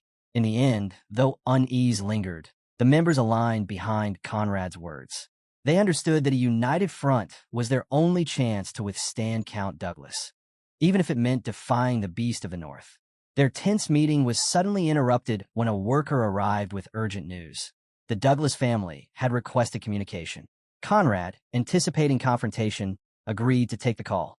On the other end, Count Douglas's fury was unmistakable. He demanded an explanation, accusing the Alliance of outright theft. Conrad, composed as ever, acknowledged Douglas's anger, but countered that the slush fund had always belonged to all the creditors, not just his family. He reminded Douglas that from the very beginning, he had tried to seize everything for himself. But reason did nothing to cool the storm. Douglas's anger only deepened. He declared firmly that the funds were his family's alone and dismissed Conrad's arguments without hesitation. Ignoring every attempt at diplomacy, Douglas announced his decision.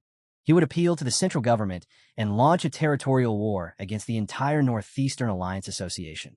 He vowed to expose their weakness, highlighting how vulnerable they had become without Barco's protection. Conrad ended the call gravely and turned to the others, warning that they now faced a dangerous crisis. The scene then shifts to Roman's office. Lucas steps in, delivering the update. As expected, Douglas has declared war on the Alliance. Roman, unfazed, responds calmly. Once Douglas makes a decision, he never wavers. And this, Roman explains, is exactly what he had planned for. He explains further. Conrad, despite his rationality, has one fatal flaw. If Douglas continues to escalate, Conrad will eventually abandon his pride and surrender, choosing survival over dignity. To ensure this outcome, Roman orders Lucas to spread rumors immediately. Conrad must be cornered, left with no path of retreat, no chance to avoid the conflict. The story then moves north to the bustling markets of Cairo. Among the noise of daily trade, whispers begin to ripple through the crowd. An old food vendor talks to his customer about growing tensions, shocking those who overhear. Word spreads that the Northeastern Alliance is preparing to attack Count Douglas's lands. Not long after, a beggar with a ragged cap joins in, carrying tales straight from a Conrad family servant. He claims Conrad, enraged after his call with Douglas, smashed furniture in fury and vowed to bring Douglas down no matter the cost. The rumors spread like wildfire, carried by merchants, servants, and common folk, all quietly linked back to the house sect. And soon, the entire territory is buzzing with the belief that the Northeastern Alliance is preparing for war. The story shifts back to Count Douglas, his fury now burning hotter as rumors spread across the land. Summoning his officials, he declared with unwavering resolve that he would never forgive the Alliance Association. On his family's honor, he vowed to crush them completely. Later, during a tense magical call between Douglas and Conrad, the atmosphere bristled with hostility. Conrad, keeping his composure, tried to soothe his friend's anger. He insisted that the Alliance had not taken any aggressive action. On the contrary, they were even considering offering monetary compensation as a gesture of goodwill, hoping to repair the damage caused by the incident. Conrad's tone was firm yet patient. He urged Douglas to see reason, assuring him that the rumors did not reflect the Alliance's true intentions. But Douglas's response was sharp and scornful. His voice carried defiance as he rejected every word. He made it clear that he had not called to discuss peace, but to declare war. With disdain, he branded the Alliance selfish and weak, vowing to erase them entirely. Without room for compromise, the call ended abruptly, leaving only silence in its wake. Conrad looked around the room at the uneasy faces of the other members. Their concerns echoed the same fear. If this conflict escalated, countless civilians would suffer. Unable to handle Douglas's wrath alone, Conrad suggested appealing to the central government. But when he reached out to Count Peru, the reply was disheartening. Peru acknowledged the seriousness of the crisis, but refused to intervene. This was a problem the Alliance had to resolve on its own. With no aid coming from above, the members of the Alliance were forced to face the truth. War was unavoidable. The shadow of conflict loomed heavier than ever. Just when despair began to take root, an unexpected message arrived. It was from Roman Dmitri. Conrad hesitated, wary that Roman might only be calling to mock their predicament. Yet, when he answered, what he heard surprised him. Roman's voice carried no arrogance. Instead, he spoke with sincerity, expressing a desire to uncover the truth behind the turmoil. Caught off guard, Conrad's suspicion slowly gave way to a spark of cautious hope. Against his expectations, he found himself opening up to Roman, revealing the growing tensions with Count Douglas. Grasping the gravity of the situation, Roman voiced his concern over the looming conflict in the Northeast. He asked Conrad directly, what were his plans now that Northeastern force was preparing to cross their borders? Roman insisted that he could not stand idle. He felt a responsibility to step in, to prevent further bloodshed before the fighting consumed the region. Conrad was caught off guard by the offer. He questioned Roman's sudden willingness to lend support. Was this truly out of goodwill, or was there something more beneath the surface? Though wary, Conrad recognized the potential advantages of cooperation and chose to listen. Roman did not shy away from Conrad's doubts. He admitted that while the past had been turbulent between Dmitri and the Alliance, his current concern was larger than personal grievances. If the Northeast collapsed into chaos, all of Cairo would suffer. His goal was simple: preserve peace and stability. Hearing the conviction in Roman's words, Conrad's skepticism began to ease. He found himself agreeing. Their goals were aligned. Both wanted stability, both wanted to avoid needless losses. With the enemy's advance pressing closer, Conrad knew he could no longer afford hesitation. Setting aside old pride, he pledged the alliance's cooperation and assured Roman that they were prepared to honor whatever terms he required in return. Roman weighed the risks carefully. Staying uninvolved could spare him effort in the short term, but the long-term damage to Cairo's fragile balance of power would be disastrous. Stability had to take priority. Thus, Roman made his offer plain. He would support the Alliance Association if they agreed to reconcile with Dmitri and work toward cooperation in the future. Conrad bristled at the request. To align with Dmitri, once scorned for his lowly origins, felt almost insulting. Yet, when he considered the Alliance's precarious position, he knew better than to dismiss the offer outright. Caution tempered his pride, and he resolved to think carefully before giving his answer. Meanwhile, in Count Douglas's camp, the seriousness of the coming war could be seen clearly. His entire army assembled, a display of strength and preparation. During council, one of his officials urged Douglas to set clear terms for what would follow after victory. Douglas agreed without hesitation. He understood that war was not only about the battlefield, it was about shaping the future that came after. His mind drifted briefly to the fall of the Barco family, which had left the Northeast fractured and exposed. To Douglas, that weakness was an opportunity. He knew the value of such territory and intended to seize control. While many believed Douglas was nothing more than a brute who relied on sheer force, he proved them wrong. He refused reckless charges. Every move was calculated, every step designed to maximize his chances of success. And in that cold, strategic patience, the beast of the North revealed his true nature. Count Douglas's careful strategy had kept him alive up to this point. He had never dared to strike Barco while the central government still backed them. But now the situation had changed. With Barco gone and the alliance left weakened, Douglas felt confident. He believed he could rally the northern lords to his banner and seize the fractured northeast for himself. When he marched to face the Alliance Association's forces, Douglas demanded to meet their commanding officer. It was his way of asserting dominance. Yet the alliance refused, insisting it was not the right moment for negotiations, and asked him to wait. Irritated, Douglas pressed further. Why delay when their armies were already gathered? He scorned their hesitation, calling it a relic of an outdated system. But before the argument could escalate further, one of his men cried out. A figure was approaching. Expecting reinforcements for the alliance, Douglas turned to look. Instead, what he saw left him speechless. The banner of Dmitri. And at the front of the troop rode Roman himself. Stunned, Douglas struggled to understand why Roman had come to the battlefield. But Roman wasted no time explaining. Just as Douglas had rallied the northern lords under his cause, Roman too had gathered support. Except he had done so for the alliance. His presence was not a coincidence. It was the result of a calculated strategy. The revelation shook Douglas deeply. He realized too late that Roman had turned his own call for northern unity into justification for joining the war. The lords who had come to support Douglas were equally unsettled. They grumbled among themselves, frustrated that they hadn't known Roman would appear. Some even admitted they might have thought twice about taking Douglas's side had they been informed earlier. As tension mounted, Conrad urged Douglas to act with caution. Charging headlong into battle would only play into Roman's hands. But Douglas, caught between anger and uncertainty, could barely process the shifting tides. Then Roman delivered challenge. The Northerners had a choice: fight in close combat or face the destruction of a full-scale battle. Douglas froze.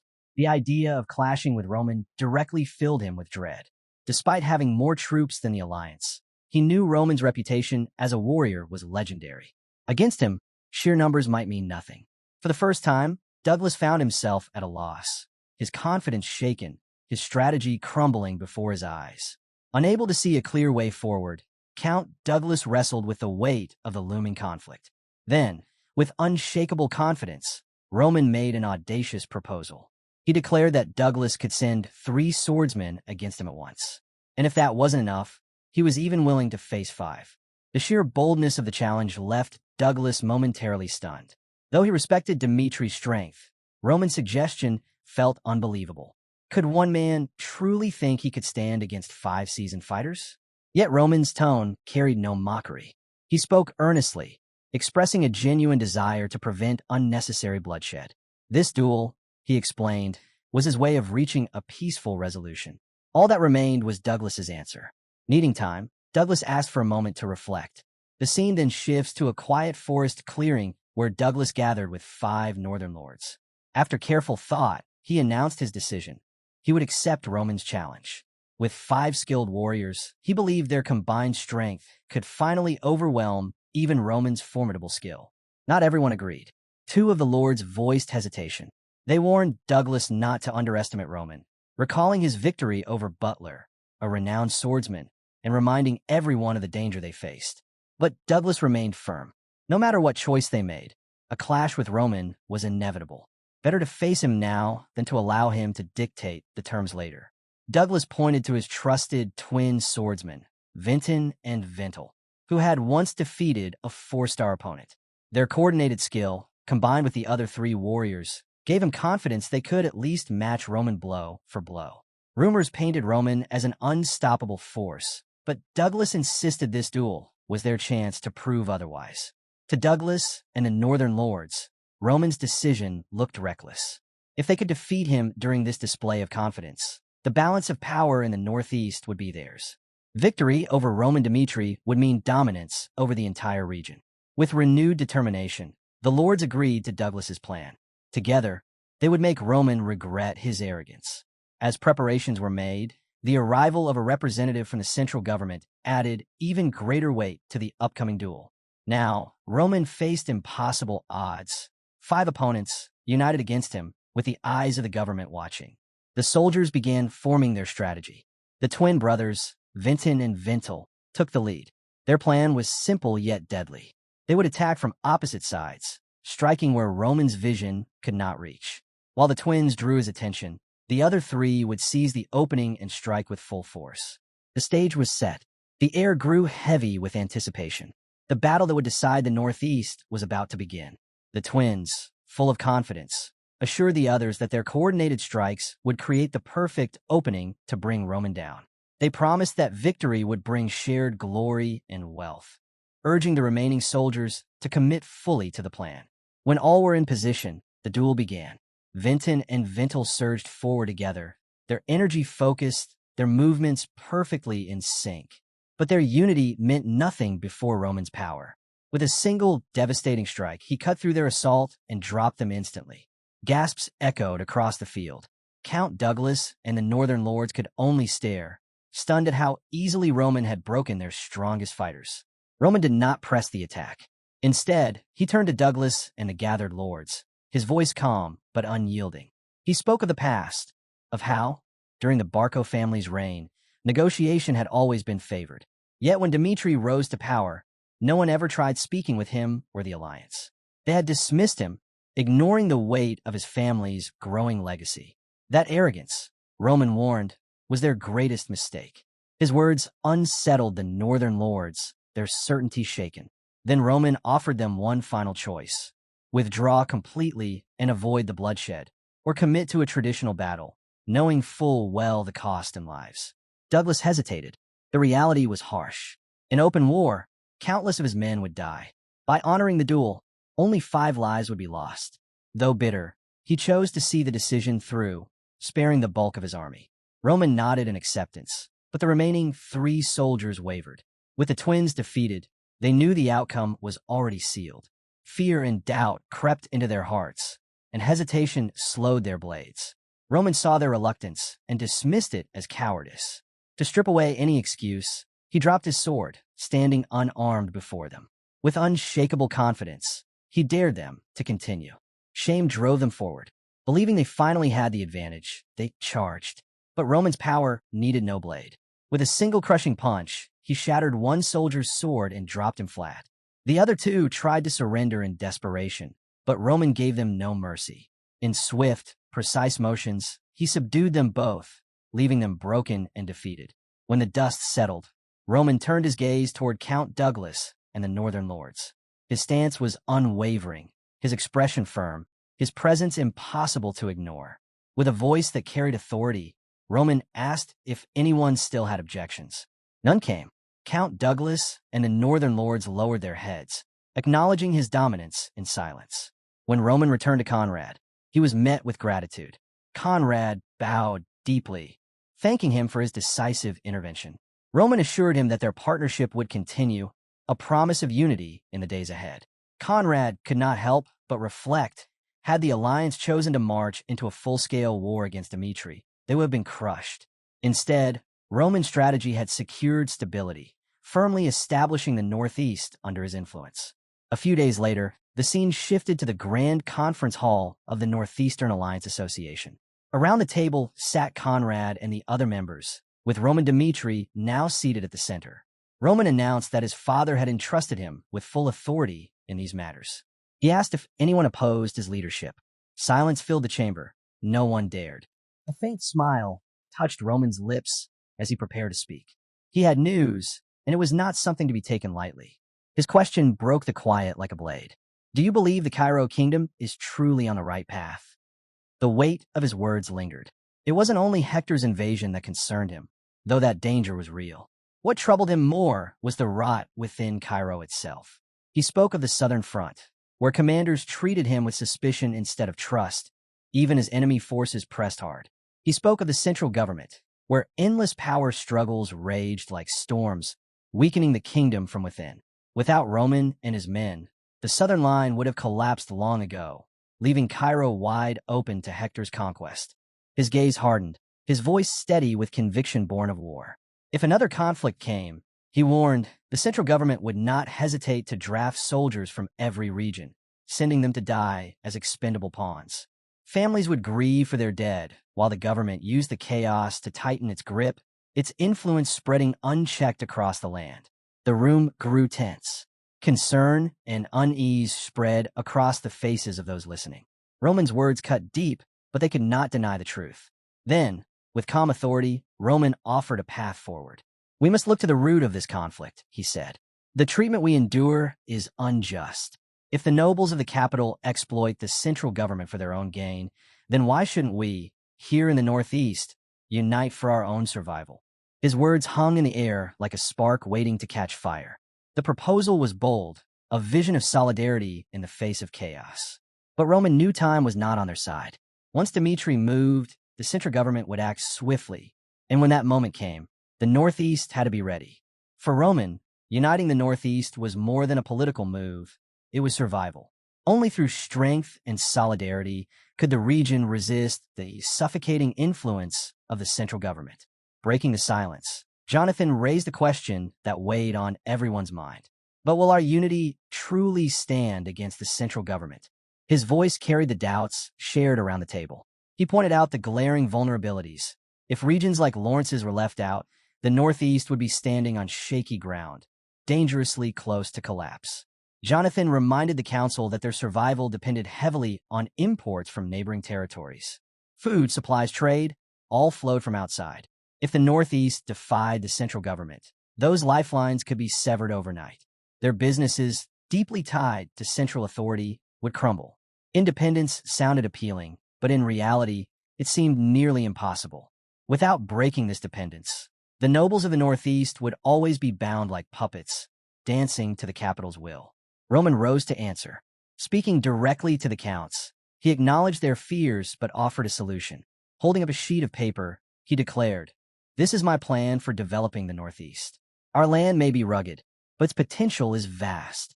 He pointed to the mountains dominating Dimitri's territory, endless ranges, imposing and wild. To most, they were an obstacle. To Roman, they were a fortress. He envisioned a stronghold built in those peaks, a place where the people could find refuge and protection. The mountains would not only shield them from external threats, but also provide fertile land to sustain their own population. Self-sufficiency, he explained, was the key to freedom. Conrad voiced his doubts, skeptical that such ambitious plans could truly be realized. But Roman's response was unwavering. It is possible. He recalled the fortress of the heavenly demon-divine cult, hidden deep within the 10,000 mountains. That bastion had withstood countless assaults from the Orthodox MIM for years, its natural defenses impenetrable. Roman compared that legendary stronghold to Dimitri's land, pointing out that the Northeast already had another advantage: skilled blacksmiths. Was it mere chance, or destiny guiding them toward this path? One by one, Roman laid out his plans before the nobles. Maps marked with reclamation zones, areas of development, blueprints for fortresses, each page a piece of a larger vision. His voice was steady, calm, and assured. He reminded them that this would not be easy. It would take years of effort. But brick by brick, the Northeast would carve out the strength to resist the central government's grip. The counts studied the documents in awe. The detail was staggering. Reclamation, fortress design, agricultural expansion. Every piece accounted for. Jonathan, who had raised the first objection, found himself speechless. His doubt gave way to amazement as he realized the depth of Roman's foresight. Roman's proposals were no mere words. They were a blueprint for the future, a concrete plan of action. One by one, the nobles gave their support. Viscount Lawrence pledged his family's loyalty to Dimitri's cause, soon followed by Conrad. In the end, unanimity prevailed. The lords of the Northeast stood united beneath Roman's vision. With solemn resolve, Roman gave their union a name, the Dimitri Alliance. It would symbolize their newfound unity and their readiness to stand together under his leadership. The scene then shifted to Romero Dimitri's office. Jonathan himself delivered the news of Roman's achievement. Romero listened quietly, a faint trace of sadness crossing his face as he thought of Rodwell, who had once given his all for the family. Yet pride overshadowed regret. Roman was no longer just a son of the house. He was becoming the very foundation of the Dimitri family's rise. Standing by the window, Romero looked out at the moonlit night. "Beautiful," he murmured, gazing silently at the world below, aware that history itself was being reshaped. Meanwhile, far from this scene, Marquis Valentino wrestled with frustration. For weeks he had been haunted by unanswered questions, ever since receiving a letter from Dimitri's master blacksmith, Hendrik. In it, Hendrik had confessed that not a single sword he crafted had ever been placed for sale in an auction house. This revelation only deepened Valentino's obsession with discovering the truth behind the mysterious blade in his possession, Blaze. Driven by curiosity, Valentino sought answers from countless blacksmiths across the land, but all of them came up empty-handed. Then, just as his doubts began to weigh heavier, a worker entered his study with startling news.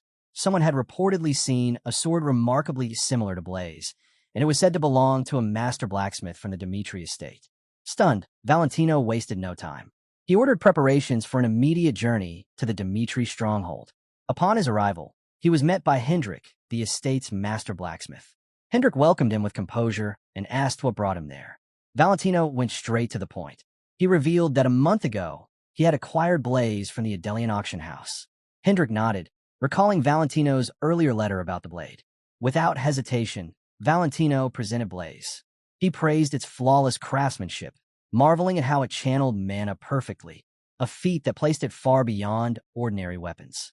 He was convinced that the creator of such a sword had to be one of the finest artisans in all of Cairo.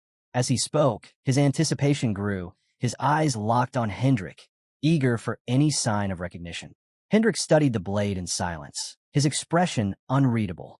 This only fueled Valentino's confidence. To him, it was proof.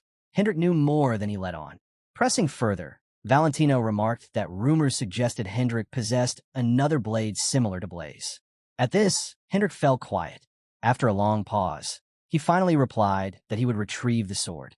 Valentino's excitement surged. He could hardly contain himself as he waited, certain that he was on the verge of uncovering a secret that would shake the very foundations of Cairo's blacksmithing world. Meanwhile, Hendrik himself pondered deeply, fully aware of the weight Valentino's discovery might carry. Surely a collector of Marquis Valentino's stature would grasp the weight of what he was about to see. With deliberate ceremony, Hendrik finally unveiled the blade. Its name was Salamander. The moment Valentino laid eyes on it, a chill coursed through him. His instinct screamed. This was no ordinary weapon. It was unmistakably the work of the same genius who had forged Blaze. Hendrik confirmed his suspicion. Both Blaze and Salamander came from the same hand. But there was more. Salamander had been the first creation, the predecessor to Blaze. Valentino's mind raced. If Blaze was already a marvel, then Salamander represented the artisan's raw beginnings, proof of a rising genius. Driven by desire, he carefully raised the possibility of purchasing it. But Hendrik shut him down immediately. The blade was not for sale. It was a gift, bound by sentiment and loyalty. Valentino froze. The answer revealed something deeper. Hendrik not only knew the creator, but held a personal connection to him. His thoughts spun wildly. Could it be Baron Romero, the retired patriarch of House Dmitri, who had secretly forged these masterpieces. But Hendrik's next words shattered that theory. The truth struck like thunder. The creator was Roman Dmitri himself. The revelation left Valentino reeling. Roman Dmitri, the youngest ranker in Cairo, already feared as a swordsman, was also the kingdom's greatest blacksmith. The weight of that realization was staggering. Valentino understood immediately what this meant. A sword's value could rise on craftsmanship alone, but a blade forged by Roman Dmitri was more than a weapon. It was a legend, infused with the story of a prodigy whose name already shook the kingdom. Such weapons would be priceless treasures, revered far beyond their steel. His decision was clear. He had to meet Roman Dmitri in person. The scene shifted to the Dmitri training grounds. There, Chris clashed against Roman in a sparring match. Blades danced through the air, cutting sharp arcs as soldiers gathered to watch. Chris attacked with relentless drive, pressing forward with strike after strike. But Roman, with calm precision born of countless battles, evaded every blow. His movements were smooth, deliberate, untouchable. Sensing a fleeting chance, Chris unleashed everything. Channeling his aura, he poured his strength into one decisive strike. The ground shook as a fierce explosion of energy tore across the field. Dust and smoke filled the air. When it cleared, Roman stood tall, unscathed, with Chris lying defeated. Murmurs of awe rippled through the watching soldiers. Roman extended a hand to his sparring partner, offering both praise and correction. "A fine strike," he said, "but bursts of power leave gaps. A skilled opponent will always find them. Learn to break your enemy's balance without showing your intent." His tone was calm, yet every word carried the weight of hard-earned wisdom. Roman's sharp grasp of combat shines through in every bit of his guidance. Watching from a distance, Marquis Valentino can't help but be impressed by Roman Dimitri's strength and mastery. Across the kingdom, Roman's name is already on everyone's lips, especially after defeating Hector's second strongest warrior. Marquis begins to wonder what recognition awaits Roman as he continues to rise in Cairo. Having witnessed his power firsthand, he realizes the balance of influence within the kingdom might soon shift. Even Marquis Valentino, seeing Roman in action, finds himself filled with newfound respect. It's now obvious, Roman is far more than just whispers and rumors. The thought that a blacksmith from Cairo could very well be the most gifted man on the continent catches Marquis completely off guard. Just as he's lost in this thought, an attendant announces a guest. Roman turns to see Marquis Valentino, who immediately steps forward and extends his hand. As they shake hands, Marquis can't help but marvel. This was the very hand that forged Blaze, the legendary sword. After introducing themselves, they move into a private chamber. There, Marquis explains why he came Blaze. Roman instantly recognizes the blade as the one he had once entrusted to Lucas. Marquis explains that he had poured his family's immense wealth into uncovering the truth behind the weapon's origin. Known as the wealthiest man in Cairo, Marquis wastes no time and directly asks Roman if he was truly the creator of Blaze. Roman reflects on the irony. Standing before him is Marquis Valentino, a man infamous for hoarding rare treasures, yet also one of Cairo's most influential figures. He commands elite forces called Mong, oversees the kingdom's thriving trade, and through his fortune alone could tip the scales of power. Yet, despite such power, Valentino always manages to keep the four factions in careful balance. To Roman, Valentino is an intriguing man, shrewd, far-sighted, and never simple. Their discussion continues, and Roman finally acknowledges the truth. He was indeed the one who crafted Blaze. Valentino's eyes brighten instantly. His admiration overflows as he thanks Roman for allowing him the honor of meeting the sword's true master. He recalls the moment he first laid eyes on Blaze at an auction, describing it as a strike of lightning, an unforgettable thrill. To him, Dmitri is the pinnacle of blacksmithing.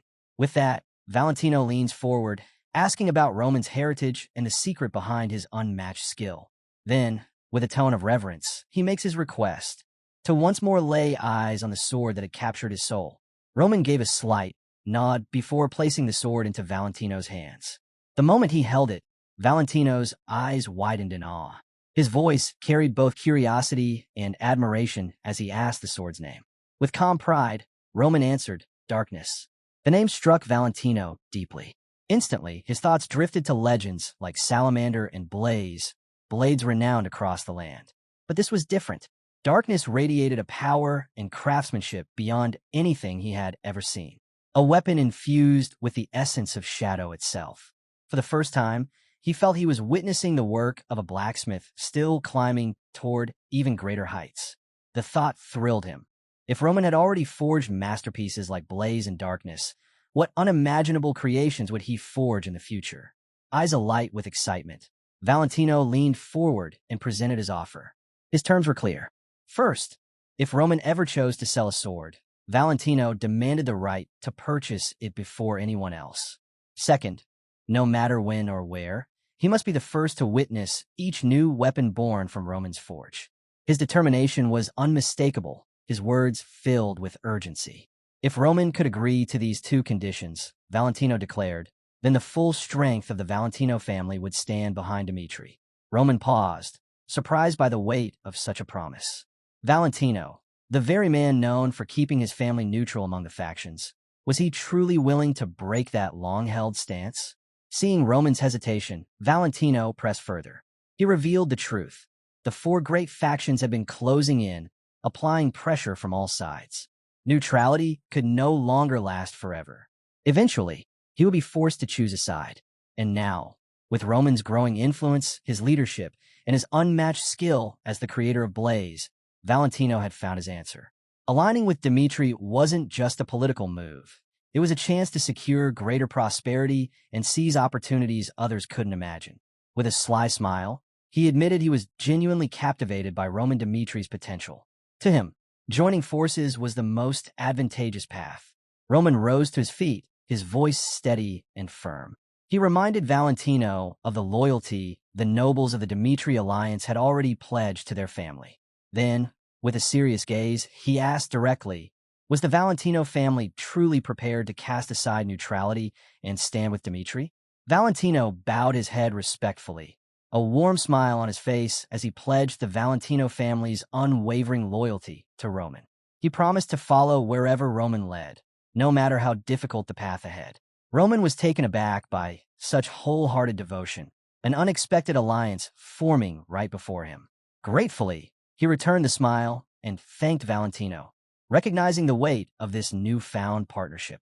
From that moment onward, he resolved to place his trust in Marquis Valentino's steadiness. Then, almost playfully, Valentino leaned in with a request. He asked if he might share the truth, that Roman was the one who had forged Blaze. He laughed lightly, admitting he would be far too restless if he couldn't brag about such a treasure.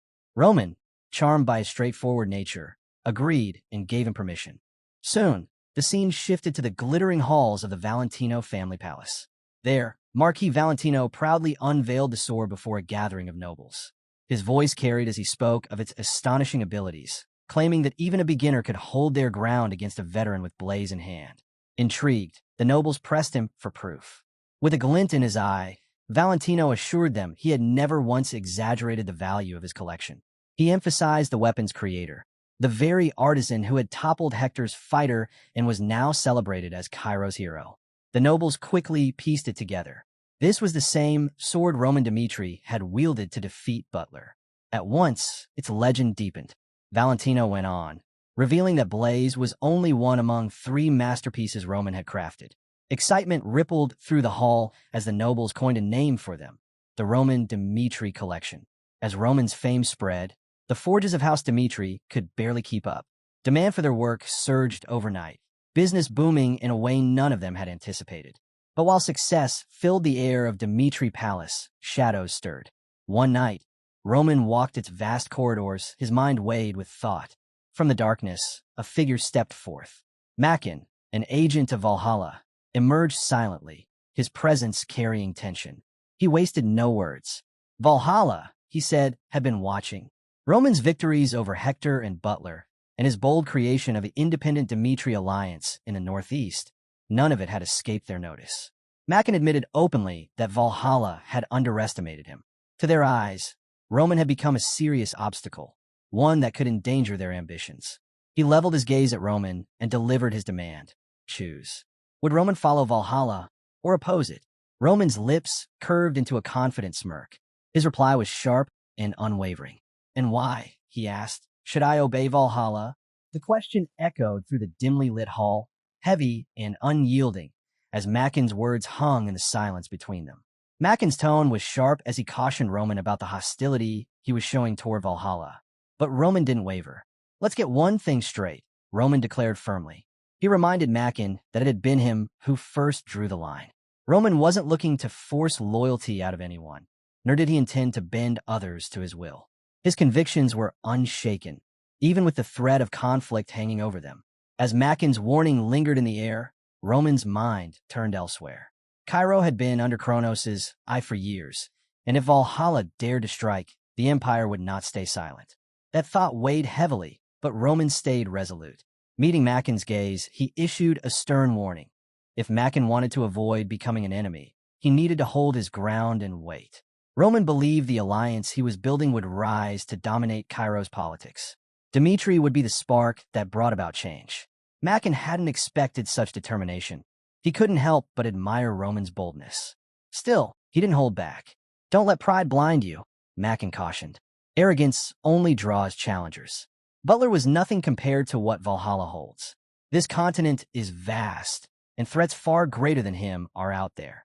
With those words, he slipped into the shadows, leaving Roman with time to reconsider. Macken hoped Roman would tread carefully in shaping the Dmitri alliance. The political currents in Cairo shifted restlessly. Various factions approached Roman, urging him to make his move. The pressure grew heavier with each passing day. Meanwhile, inside the opulent office of Marquis Benedict, unease stirred. A subordinate questioned Marquis Benedict about his stance on Roman. Mark's reply was elusive. If Roman joined him, past grudges would be erased. But if Roman sided elsewhere, Marquis promised he would face the weight of his retribution.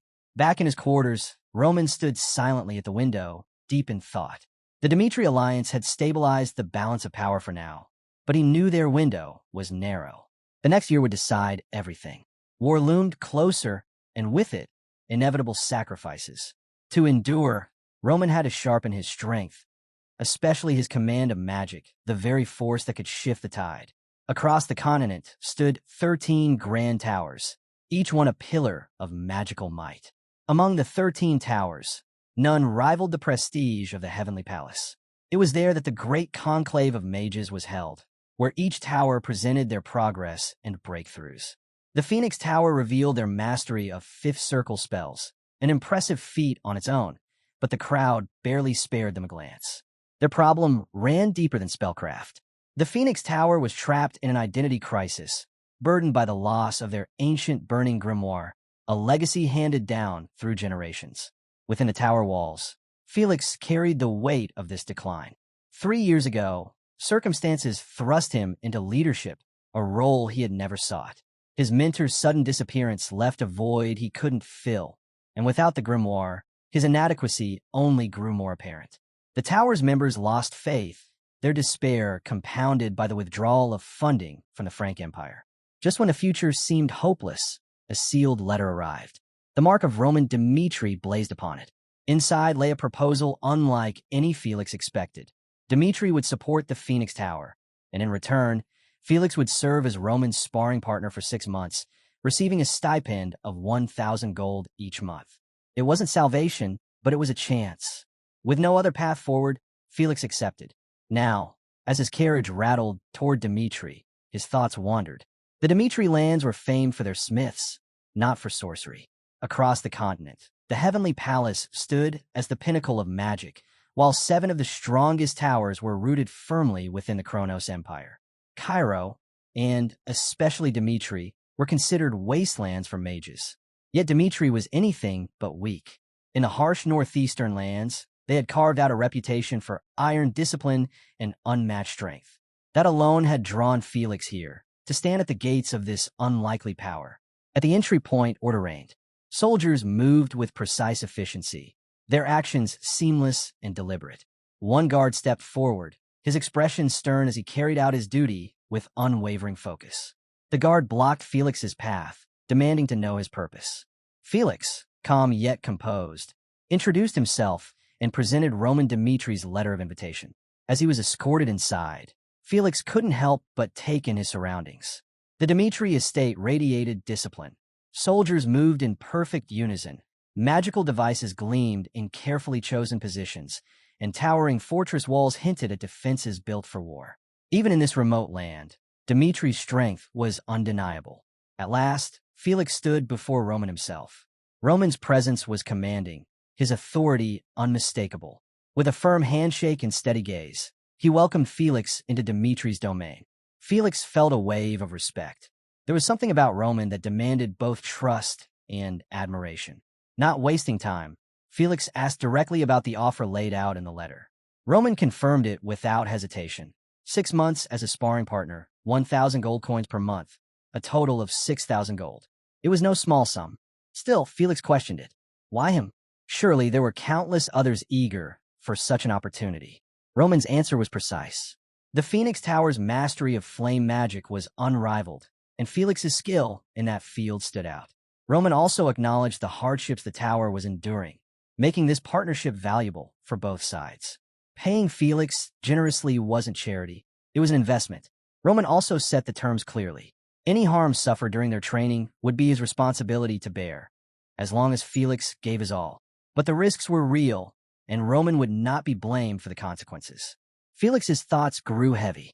Did Roman truly understand what it meant to challenge a mage's full power, or was he underestimating it? The scene shifted to Dimitri's training grounds. Roman stood ready, giving Felix the courtesy of the first move. Felix didn't hesitate. With determination, he unleashed his flames of the firelands, a fierce blast that detonated with a roar. Roman's swift movement carried him out of harm's way, the explosion erupting just behind him. Felix pressed on, refusing to back down. With a sharp incantation, he summoned an inferno, flames erupting in a blaze that surged straight for Roman. Fire walls rose on either side, trapping him in a blazing corridor. Not stopping there, Felix unleashed his final attack, a rune flare cast with everything he had. The searing spell streaked toward Roman, and for a moment Felix believed victory was his. But when the fire cleared, Roman was already behind him, untouched. A faint smile flickered across Roman's face as he remarked on Felix's hesitation to use fifth circle magic. The words left Felix stunned. Through the flames, Roman walked as though the fire were nothing. The calmness in his stride unsettled Felix, who instantly blinked away, teleporting to safety before Roman's hand could close around him. He barely caught his breath before Roman was on him again, closing the distance in a heartbeat. Desperate, Felix cast a binding spell, locking Roman in place. For a brief moment, it worked. Roman strained against the hold while Felix prepared his strongest flames. Channeling every ounce of strength, he unleashed another blazing inferno, torrents of fire flooding the training ground. But Roman was unshaken. He slipped past each wave with terrifying ease, appearing before Felix once more with a confident smirk. The spar ended there. Roman simply announced they would continue the next day, leaving Felix sprawled on the ground, shaken by what had just happened. He couldn't shake the feeling. Roman had read every spell as if he already knew what was coming. That shouldn't have been possible. No magic existed that could predict another's moves. And yet, Roman had done just that. Frustration gnawed at Felix as he thought about tomorrow's duel. How could he overcome an opponent like that? He needed a different approach, something Roman wouldn't expect. The weight of the Phoenix Tower pressed on him. Since the disappearance of his master, Felix had poured himself into fire magic, clinging to the tower's legacy even as it fell into decline. His perseverance had earned respect from his peers, but here, in Dimitri, that alone wasn't enough. The next morning, Felix stood across from Roman once again. This time, his focus was sharper. He cast his opening spell, but his thoughts were elsewhere. Roman's uncanny ability to anticipate his moves haunted him. If he wanted even a chance at victory, he had to break Roman's rhythm and strike in a way he wouldn't see coming. Felix raised his hands and summoned the Stone Age spell. A towering cliff surged upward, cutting off Roman's path. But Roman only smiled calmly, and in that moment Felix understood. Magic wasn't bound by the rigid rules of a sword fight. It was fluid, unpredictable, and he could use that unpredictability to turn the tide. With renewed focus, Felix cast a sweeping fire wave, trying to catch Roman off guard. Yet Roman dodged with ease, vaulting into the air. Felix didn't let up, launching a barrage of fire cannons that rained down relentlessly. Roman blocked them with flawless precision, forming a barrier through his sword alone. The sheer skill left Felix stunned. For a moment, he wondered if Roman's defense was aided by some enchanted weapon. But no. The truth was far more shocking. Roman had shaped the barrier himself. His strength was real. Before Felix could recover, Roman closed the distance and drove a strike deep into his stomach, sending him crashing to the ground. Pain seared through him, but frustration cut even deeper. His strategies weren't enough. Roman, noticing his struggle, broke the silence with an unexpected offer. Use whatever means you like in our battles. Bring in other mages if you must. If you win, I'll pay you 10,000 gold for every victory. The sum staggered Felix. That much could sustain countless lives for an entire year. But behind the offer was a harsh truth. Roman had never once considered him an equal. Roman pressed the question, "Do you accept?" Felix's pride flared. He accepted without hesitation, swearing that he would make Roman yield and drain him of every coin. For Felix, it stopped being about gold.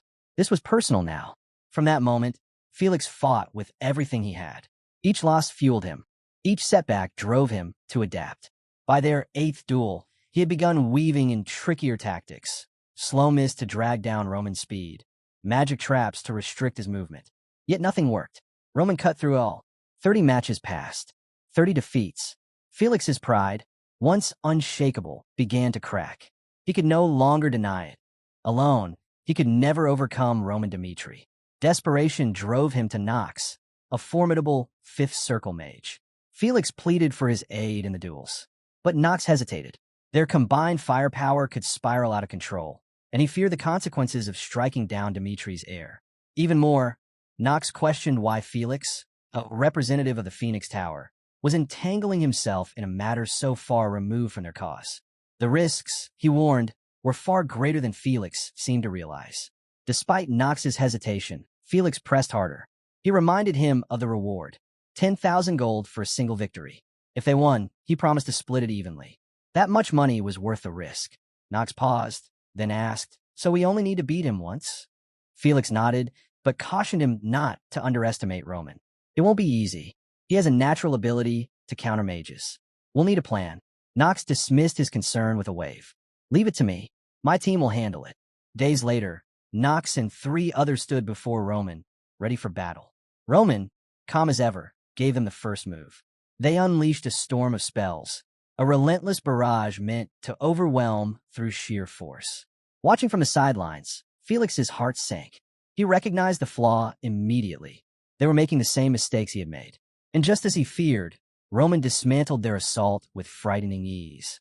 One by one, Nox's team fell until only silence filled the grounds. Roman stood unshaken, untouched. As the dust settled, Roman reflected inwardly. His second body transformation had rendered him immune to extremes of heat and cold, stripping away much of the advantage fire-based mages possessed. Against him, their spells were nothing. Nox and his companions groaned on the ground, stunned by the reality of Roman Dimitri's strength. Felix stepped forward and raised a hand. "Stay back. Let me speak with him." Inside the palace, Roman's presence was as commanding as ever. Felix approached cautiously, but this time there was no bravado in his voice. "I don't know if I'll ever be able to defeat you," he admitted. "But tell me this. How do you always know what spell a mage is about to cast?" Roman's lips curved into a confident smile. "I'll show you." Curiosity piqued, Felix followed him into a study.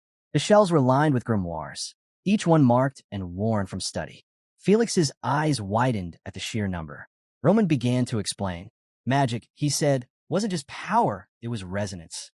Mana echoed with the elements. Fire, water, wind, each tied to the natural world. What astonished Felix most was when Roman revealed that the resonance within a magic circle could be read, like words in a language. The patterns told him what spell was forming before it was even unleashed. That was the secret. Roman broke it down into 3 essential skills. First, the ability to sense and understand the resonance of mana. Second, the knowledge to interpret those signals and identify the magic being cast. And third, the speed to act on that understanding before the spell could land. As Roman spoke, Felix listened intently, astonished by the depth of his understanding. The way Roman unraveled the mysteries of magic with such clarity made it feel effortless, yet profound.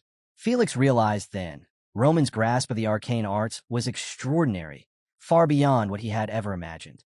Leaving the room, Felix's thoughts lingered on Roman Dmitri. To call him a genius seemed far too small.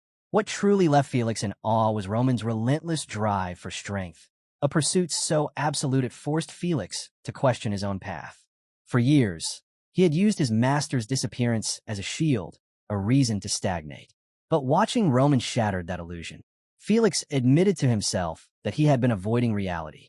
If he wanted to stand as more than a placeholder for the Phoenix Tower, he had to change. From that day forward, Felix pushed himself harder than ever. Weeks turned into months, and progress came steadily. His spells sharpened, his control deepened, and for the first time in years, he felt growth. Life within Dmitri continued to impress him. Though only a borderland barony, their soldiers carried themselves with unshakable discipline and loyalty. It puzzled Felix. What gave Roman such power, and what made his men so different from the forces of other noble houses? Driven by curiosity, Felix wandered into the blacksmith's quarters. He asked one of the workers if Roman often came to the forge. The man nodded, explaining that Roman usually worked in a private smithy, crafting his own blades. Then came the story. The master blacksmith had witnessed it firsthand, Roman forging while flames swallowed his entire body. The fire was so fierce, it looked as though the god of fire himself stood in the forge. Felix was struck speechless, imagining the scene. The description reminded him of his late master's words. To wield burning magic was not simply to control fire, but to embrace it, to live alongside it until flame became part of the soul. If one could endure fire without pain, his master had once said, he could be reborn as fire itself. Roman's connection with flames suddenly made sense. Generations of Dmitri had worked in fire, shaping steel, living and breathing heat every day. Perhaps they had forged not just swords, but a way to exist with fire itself. Unable to suppress his curiosity any longer, Felix sought Roman out at the training grounds. Standing before him, he finally spoke, unable to hold back the question burning in his mind. "Sir Roman, there's a rumor I've heard," he began. Felix studied Roman carefully, curiosity burning in his eyes. "Sir Roman, are the stories true? That you can stand in the flames of the brier as if they were nothing? Do you have some hidden technique?" Roman didn't deny it. He nodded, confirming that he did indeed possess a special method. The answer struck Felix like lightning. It was the missing piece he had been searching for. With clenched fists, he bowed deeply. "Please share it with me. The Phoenix Tower depends on it. For 3 years, we've endured nothing but decline. I can't let my master's legacy fade away." But Roman's reply was cold and direct. "And why should I give you such a gift? You've already been paid for your work. If you want more, what will you offer me in return?" Felix froze. Roman was right. Knowledge that valuable could not come freely. What would he possibly offer in exchange? The question haunted him as he gathered the Phoenix Tower's members in the conference room. He laid everything out for them, waiting to hear their thoughts. It was Nox who spoke up first. "Roman Dmitri is a threat to mages everywhere. But if we can't defeat him, maybe it's wiser to align with him." The room stirred. The suggestion was bold, even unthinkable. Yet Nox pressed on. "Our position in the Frank Empire is already weak. But if we broke away from the traditional order and attached ourselves to a family instead of a nation, we might survive." Felix was stunned. But as the discussion went on, the others agreed. The tower's future couldn't be secured by clinging to the past. Finally, Felix rose and declared his decision. From this day forward, the Phoenix Tower will entrust its future to the Dmitri family. It was a radical shift, a break from centuries of tradition, but it was also the start of a new path. Later, alone in his office, Felix reflected on what he had just set in motion. His thoughts were interrupted by a worker rushing in, breathless. "Tower Master, news about the budget Dmitri allocated to us." Felix braced himself, expecting a harsh reduction during the transition. Instead, he was handed the figure, 24,000 gold yearly. He froze in disbelief. Why? Everyone knew mages bled money, pouring fortunes into grimoires, crystals, and artifacts. To be granted more, not less, was something he had never imagined. The worker standing beside Felix was just as astonished. "It's hard to believe, isn't it? Not only did Lord Dmitri grant us ample funds, but he even said we could request more if needed." Felix was left speechless. Why would Romans show such generosity to mages when so many others treated them as nothing more than burdens. The worker urged him to step outside. When Felix did, his breath caught. Before him stood a grand palace, newly constructed for the Phoenix Tower's members. Its scale was staggering, large enough to house 1,000 people. Chris, standing nearby, noticed Felix's stunned expression. This palace was built with the future in mind. Lord Roman expects your numbers to grow, so everything has been prepared in advance. Curious, Chris asked, "What do you think?" Felix could only admit the truth. "I don't understand it. This level of support, we never expected such kindness from Sir Roman." Chris smiled faintly. "You'll get used to it. Lord Roman values his people deeply. He'll make sure you're cared for." Felix was left unsettled, but not in a bad way. Roman Dmitri was revealing a side he had never anticipated, a leader who didn't just command respect, but gave it freely in return. Meanwhile, within the Dmitri palace, Hans was busy instructing his replacement, Murphy. He carefully outlined Roman's daily routines, ensuring towels were always ready after training, and warm water was prepared for his baths. Though a little worried about Murphy's inexperience, Hans was reassured knowing the young man had graduated from the prestigious Adele Academy. Hans was preparing to take a rare day off, eager to attend his granddaughter's birthday party. Holding the small doll he had picked as a gift, he wondered anxiously if she would like it. But just as he was leaving, a worker awaited him by the gate. Startled, Hans asked why he was there. The man politely gestured toward a waiting carriage. "Young Lord Roman ordered us to escort you." The scene shifted to Harrison, Hans's son. When he arrived home, his modest house was in chaos. Workers bustled about, decorating and preparing for the celebration. Stunned, Harrison turned to his wife, but she was just as bewildered. The workers explained they had been sent by Roman Dmitri himself. Still overwhelmed, Harrison asked, "Why? Why would Lord Roman do all this?" "My father, he's just a servant." At that, one of the workers stepped forward. "My name is Lucas. Young Lord Roman sent us here as a gesture of gratitude for Hans's years of loyalty and service." Lucas's voice was calm but firm as he clarified, "Young Master Roman holds Sir Hans in the highest regard. To him, your father is more than a servant. He is someone irreplaceable. Tell me, Harrison, has your father ever spoken of Lord Roman?" Harrison froze. Memories surfaced unbidden. He remembered the way Roman Dmitri had once been ridiculed, called useless and unworthy of the family name. Back then, Harrison had shared the doubts of many, unable to see anything promising in the young master. But Hans had been different. His father had always defended Roman, saying he was simply enduring a difficult season, that greatness often came quietly before revealing itself. Now, with Lucas's words echoing in his ears, Harrison's eyes stung with tears. Roman hadn't forgotten. He had seen Hans's loyalty all along, and he was repaying it with respect no noble had ever shown before. As the guests began arriving for his daughter's birthday, Harrison's emotions swelled further. Their modest home had been transformed beyond recognition. Lavish decorations, tables overflowing with food, everything brighter and grander than he had ever dreamed. The guests murmured in disbelief, some whispering if they had stepped into the wrong house. The murmurs silenced when soldiers entered, forming 2 rows in disciplined unison. Everyone straightened, watching as the soldiers announced the arrival of an important guest.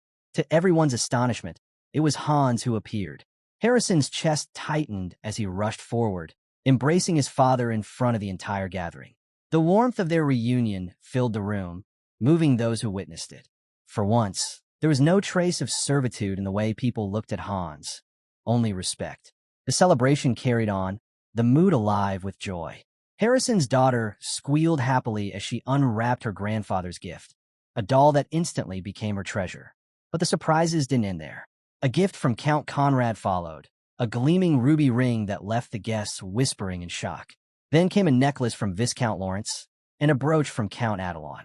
One after another, noble gifts piled up, each more extravagant than the last. The meaning was clear. These nobles weren't here for the child's birthday. They were here for Hans. His loyalty to Roman had earned him a place of honor. In standing by the young master when the world mocked him, Hans had become more than a servant. He was now a pillar of Roman's rise. And the nobles, ever cautious of power, sought to tie themselves to him. Harrison stood overwhelmed, his gratitude battling with uncertainty. Then, at last, he opened the final gift, the one marked with Roman's name. His heart pounded as curiosity burned inside him.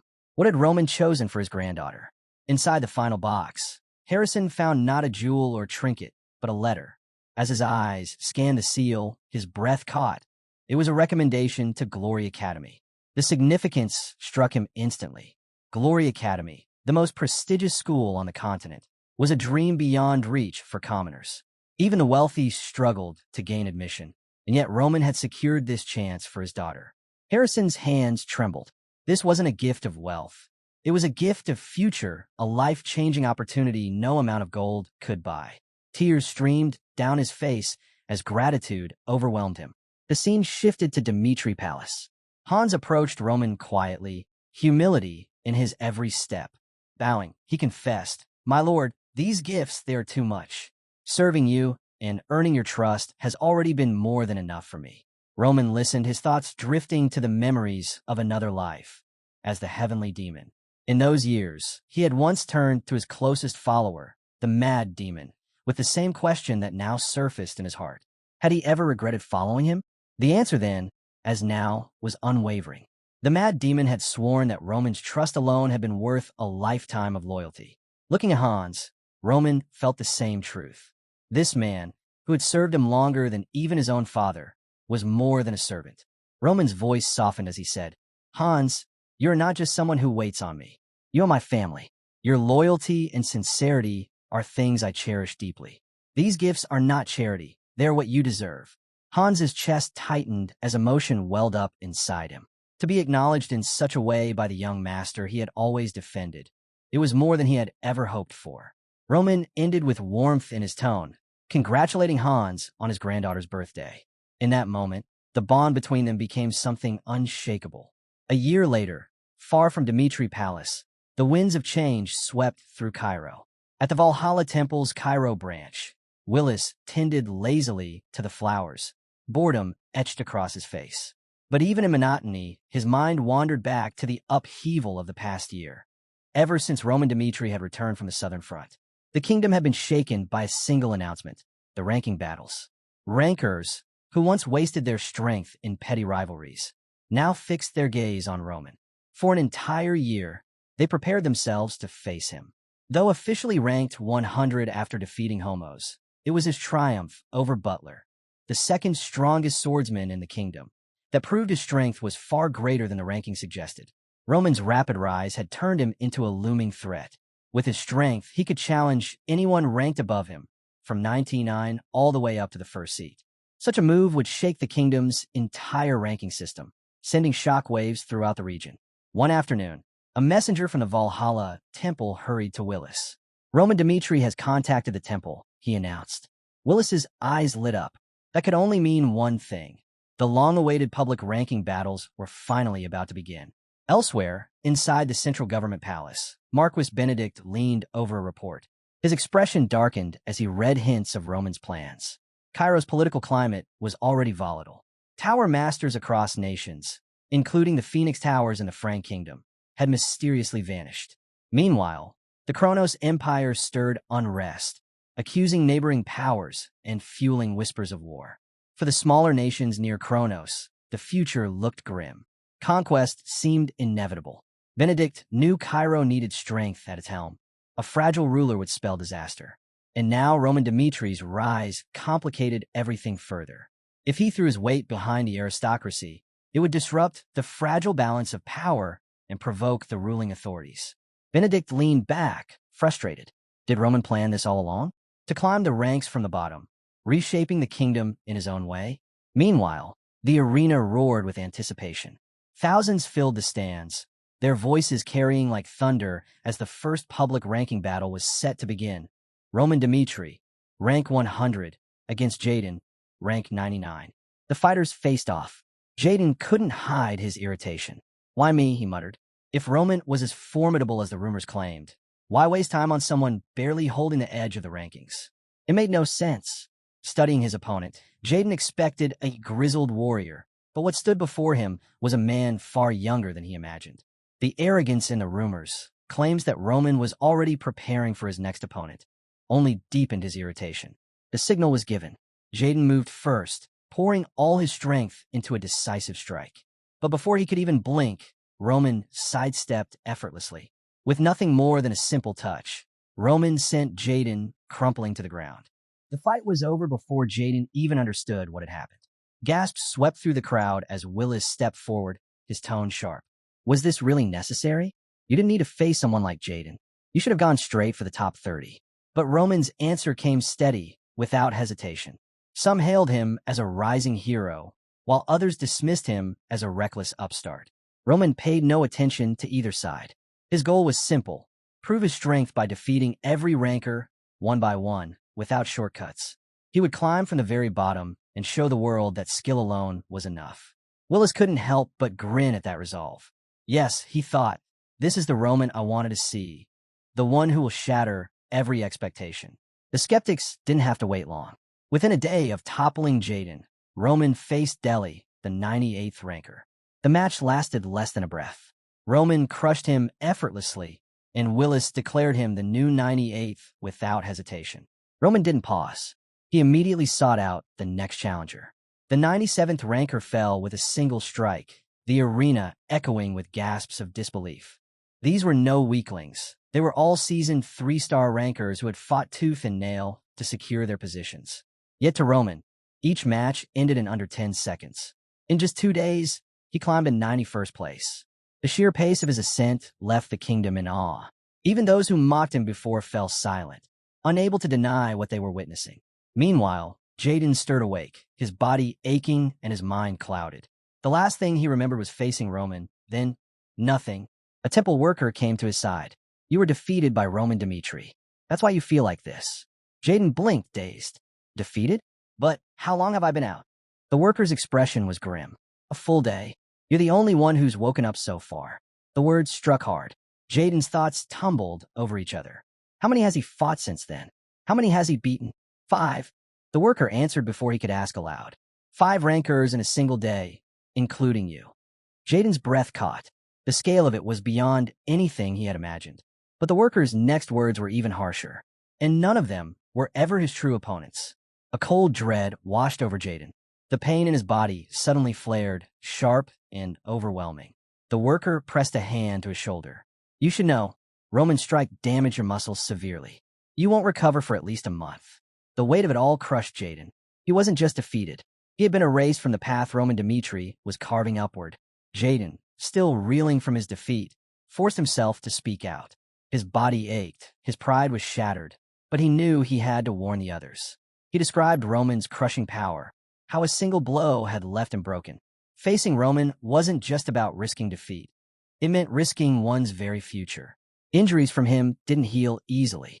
But even as Jaden spoke, Roman was already climbing. Within a week, he had torn through every ranker from 91 to 40, cutting them down with frightening efficiency. Each victory silenced another doubter, the rumors of luck or exaggeration fading like mist under the morning sun. Those ranked between 39 and 30 no longer resisted. They accepted their fate, knowing they had no chance of holding their ground. But Fernando, the 30th ranker, chose differently. Ranker 32 tried to dissuade him, warning that Roman was more like a 5-star warrior than a 3-star opponent. Most agreed. Facing him now was suicide. Yet Fernando stood firm. This isn't recklessness, he declared. This is what it means to be a ranker. To him, surrender was worse than defeat. Yielding without a fight would tarnish the dignity of every ranker more than any loss could. Fernando wasn't blind. He knew his own limits, knew Roman was stronger. But courage wasn't about certainty. It was about standing tall even when the odds loomed impossibly large.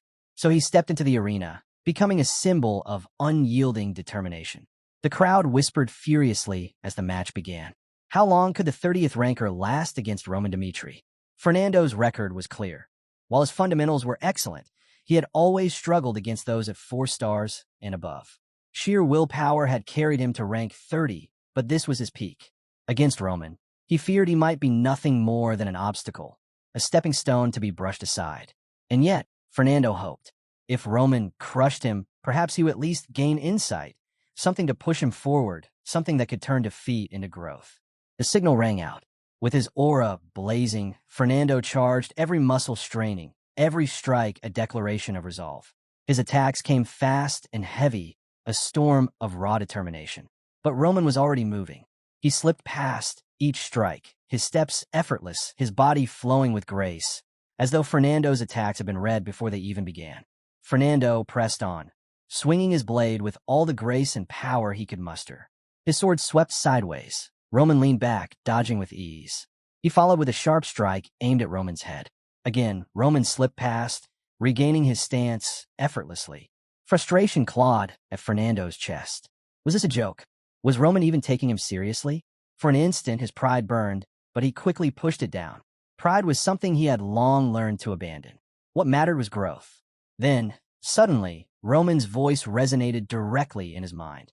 Your aura is strong, but your control is unstable.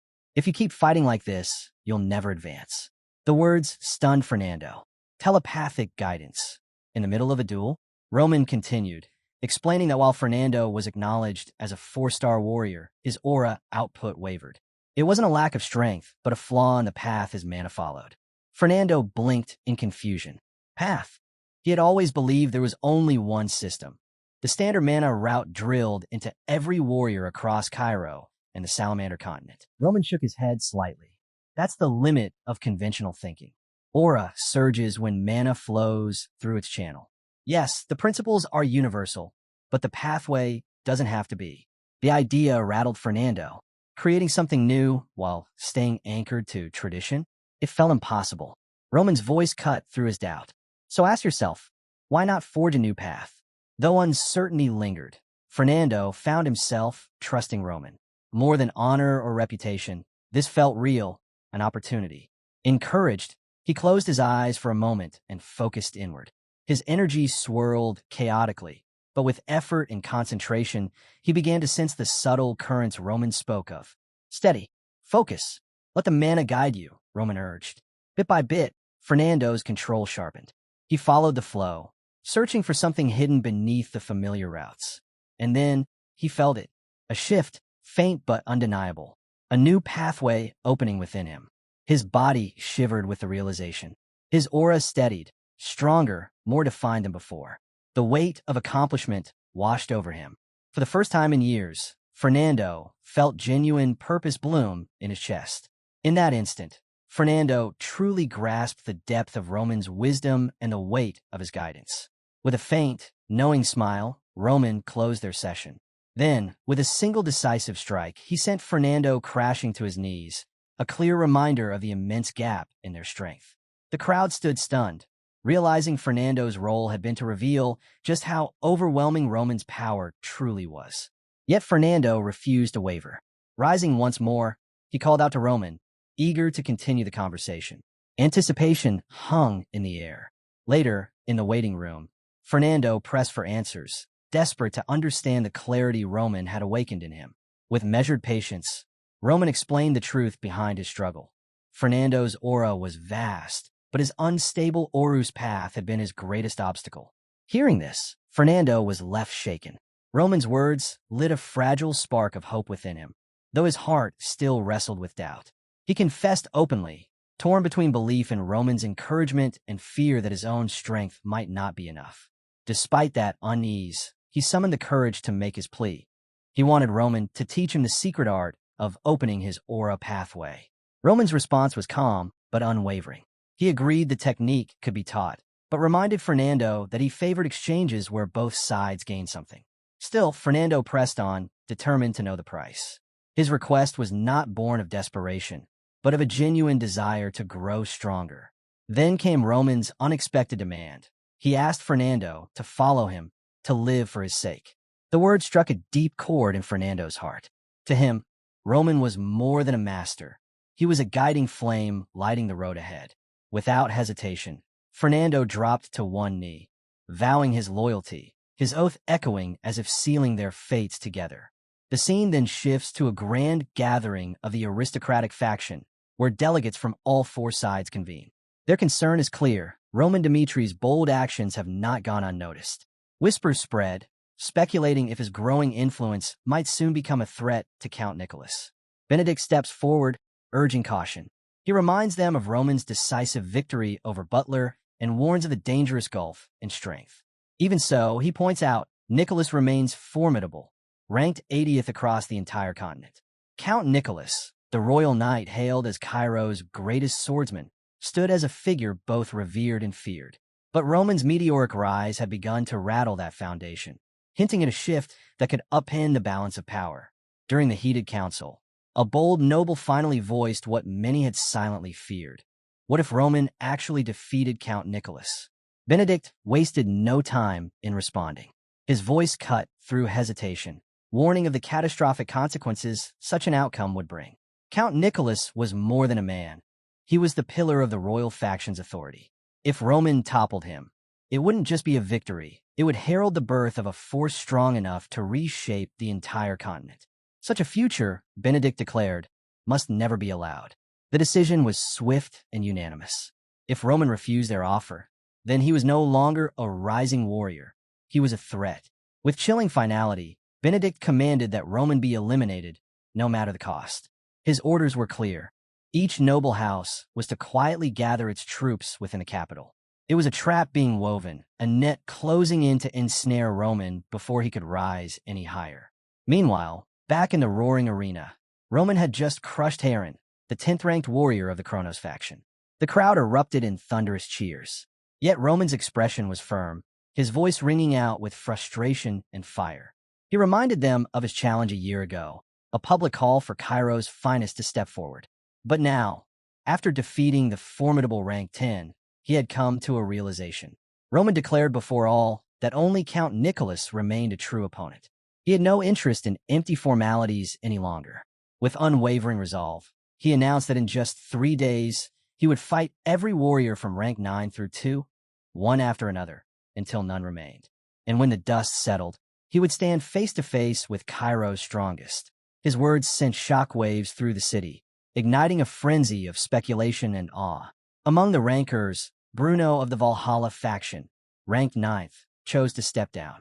He knew his style mirrored Heron's too closely, and Roman would surely crush him with ease. But Oscar, the aristocratic faction's second ranker, immediately opposed the retreat.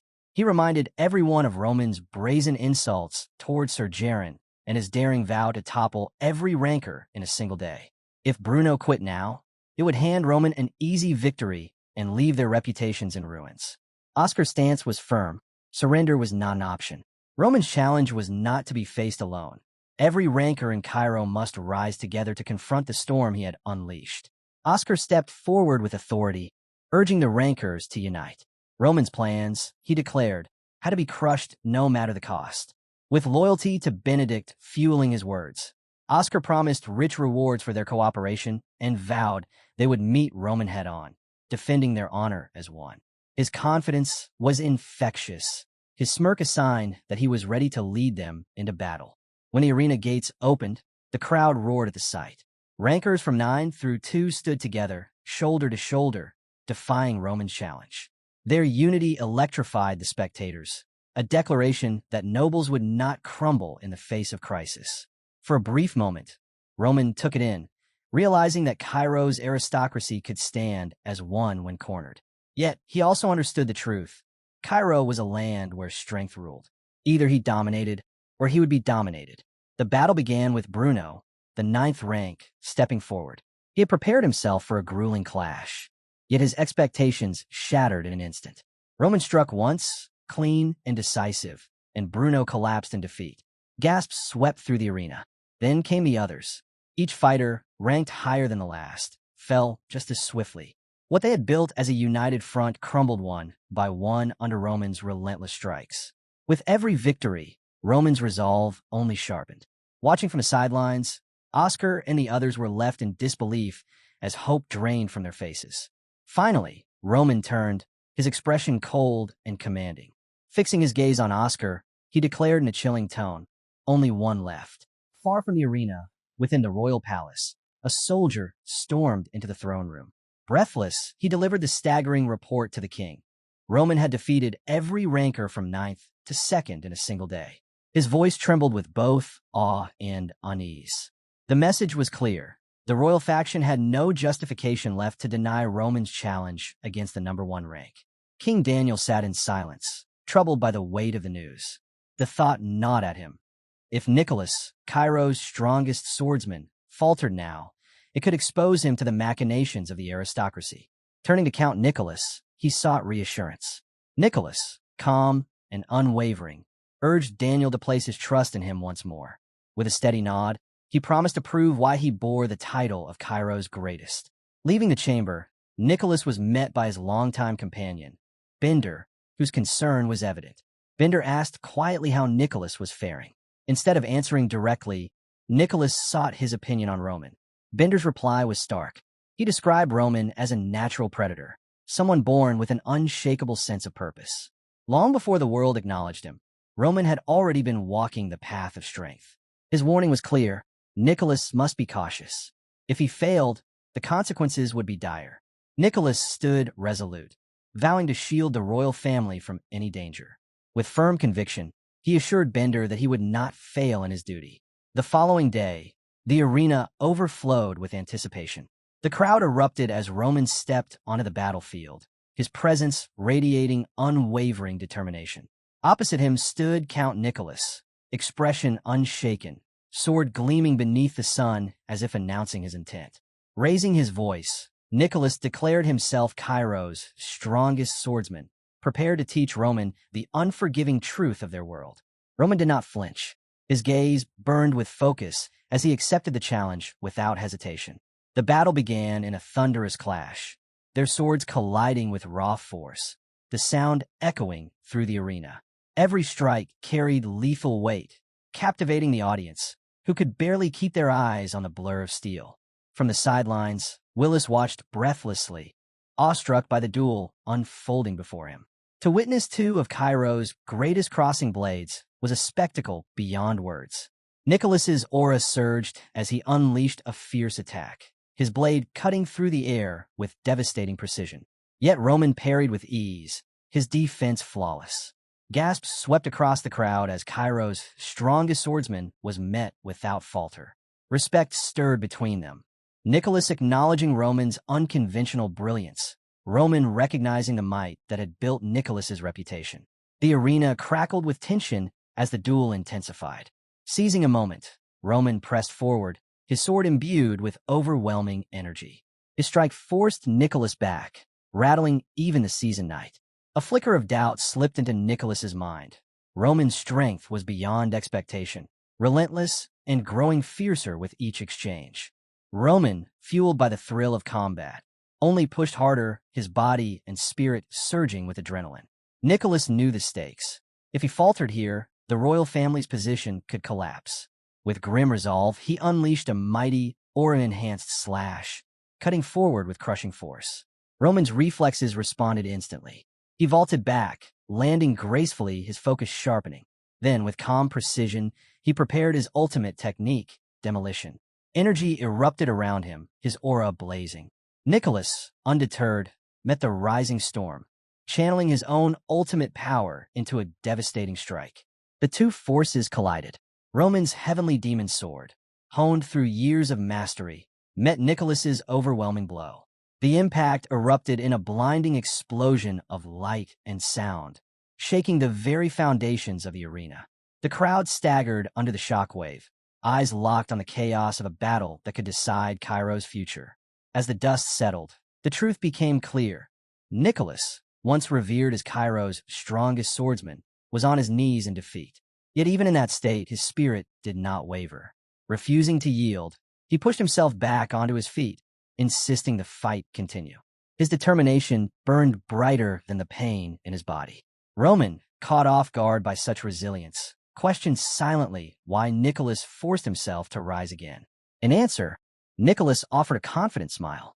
He declared that even if he fell here, he would remain the strongest swordsman of Cairo, because strength was not only measured by victory, but by an unbreakable will. Impressed by such resolve, Roman felt a deep respect for the knight before him. But admiration could not change the outcome. With a swift, decisive strike, Roman brought Nicholas down once more, this time for good. The legend of Cairo's top swordsman had ended. The arena fell silent. The audience, unable to process what they had witnessed, stared in shock at the fall of their champion. It was Willis who finally broke the silence, his voice carrying over the stillness as he proclaimed Roman Dmitri the new #1 swordsman of Cairo. Roman turned and left the arena with steady steps, the weight of his victory settling over the kingdom. Willis, still reflecting, wondered aloud whether the world had simply underestimated Roman, or if he had soared far beyond all expectations. One thing was certain: Roman Dmitri was a force that could no longer be denied. In the streets of Cairo, crowds gathered as Roman marched with his soldiers. Eyes followed him everywhere, filled with awe and respect. His presence commanded attention, his figure unmistakably that of the strongest swordsman their city had ever known. It was then that Benedict appeared, stepping forward to block his path. His soldiers moved in, forming a barrier, signaling that this encounter would not be a simple exchange of words. Benedict praised Roman's extraordinary skill, his voice tinged with genuine admiration for the man who had just toppled Count Nicholas, a feat that had sent tremors through every noble household. But beneath the praise lay something else. His tone shifted, sharper now, carrying both curiosity and warning. He spoke of Roman's year-long preparation, his intense training and precise planning that had puzzled many. Then at last, Benedict revealed his conclusion. It had all been for the Dmitri family. Every step, every effort had been to strengthen their standing and secure their place in Cairo's shifting power struggle. Fixing his eyes on Roman, Benedict posed his question. Would Roman align with the aristocratic faction, gaining their approval and support? Or would he choose another path, one that carried heavier consequences? The choice, Benedict declared, was Roman's to make. Then he stepped aside, leaving his words to linger like a blade at Roman's back. Roman stood in silence, deep in thought. As the weight of Benedict's ultimatum pressed upon him, memories of his past life flickered to the surface, coloring his reflection with shadows of what once was. In his memories, a tense scene resurfaced.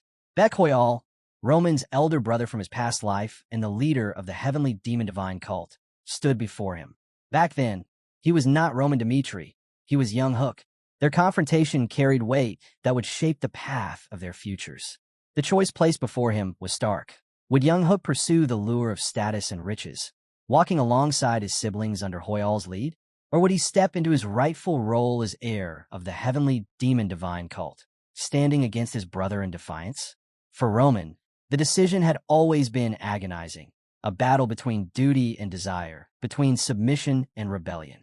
But at that crossroads, clarity had pierced through. He sought not what others demanded, but what truly mattered for himself. Climbing the long staircase toward his brother, young Hook carried the burden of choice with every step. At the summit, he offered an apology, his voice heavy with sincerity. Then, raising his sword, he declared his answer. He would not live shackled by the desires of others. His blade was proof of that resolve. Returning to the present, those very words left Roman's lips once again, this time directed at Benedict. His defiance was calm but unwavering. Benedict's eyes narrowed, disbelief flashing into disdain. Standing proudly on the streets of Cairo, he exuded confidence, certain that authority and power were on his side. To him, Roman's decision was reckless, even foolish. He dismissed Roman's strength as meaningless when set against the weight of the central government. With a commanding voice, Benedict leveled his accusation. The Dmitri family, notorious for their repeated clashes, was guilty of stirring internal strife. Under that charge, he ordered his soldiers to arrest Roman Dmitri and bring him in for investigation. The soldiers advanced, but the moment they moved, Roman acted. In a swift, fluid strike, he dropped one of them where he stood. Gasps spread among the ranks as silence followed, broken only by the echo of steel. Benedict's composure faltered as he stared at the defiance before him. His voice rose, accusing Roman of rebellion against royal authority itself. But Roman's reply cut sharp. His opposition was not against the king, but against Benedict alone. He declared it was Benedict who had twisted the order, betraying the balance of power. Frustrated, Benedict lashed out with warnings of ruin. He thundered that Roman's arrogance would bring the Dmitri family's downfall, for the central government carried the king's will, the highest law of the land. But Roman did not waver. His conviction stood firm. The king himself would be the final judge of their actions. The tension spiked as the moment of choice arrived. Roman raised his voice, commanding his trusted allies. Chris, Kevin, clear the path. Without hesitation, the two surged forward. Fierce and unyielding, Chris and Kevin cut through Benedict's soldiers, scattering them and carving open the way for Roman to advance. The air was charged with conflict. A battle ignited on the very streets of Cairo. Benedict stood frozen, disbelief etched across his face. Never had he imagined that Roman would dare to clash openly with the central government's troops, let alone in the bustling heart of Cairo. Panic seized him, with fear outweighing pride. He and his officials chose to retreat, slipping away from the chaos. Before fleeing, Benedict barked desperate orders to the soldiers left behind. They were promised lavish rewards if they could capture Roman Dmitri alive. But as the troops closed in, Roman cut through them with unshakable resolve. With effortless precision, he struck down their commander, dismantling the chain of command in an instant. To him, this was not senseless bloodshed. It was a purge, a necessary stand against Benedict's tyranny and the corruption that had gripped the central government. Far away, inside the grand chambers of the imperial castle, urgency rippled through the air. A messenger burst into King Daniel's presence, breathless, his words spilling out in shock.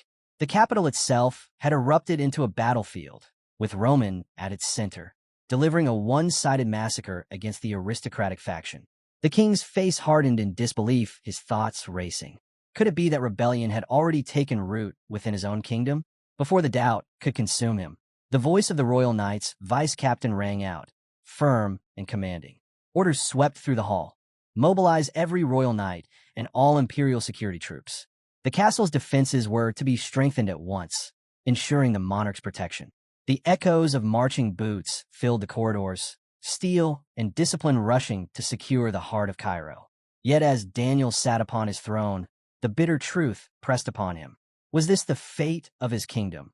To collapse from within? Perhaps chaos had always been inevitable.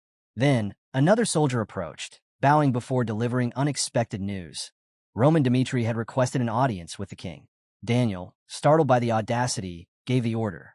Moments later, Roman entered with steady steps. He bowed respectfully, offering the king a formal greeting. But Daniel waved it aside, his voice sharp, urging Roman to speak plainly. Roman did not hesitate.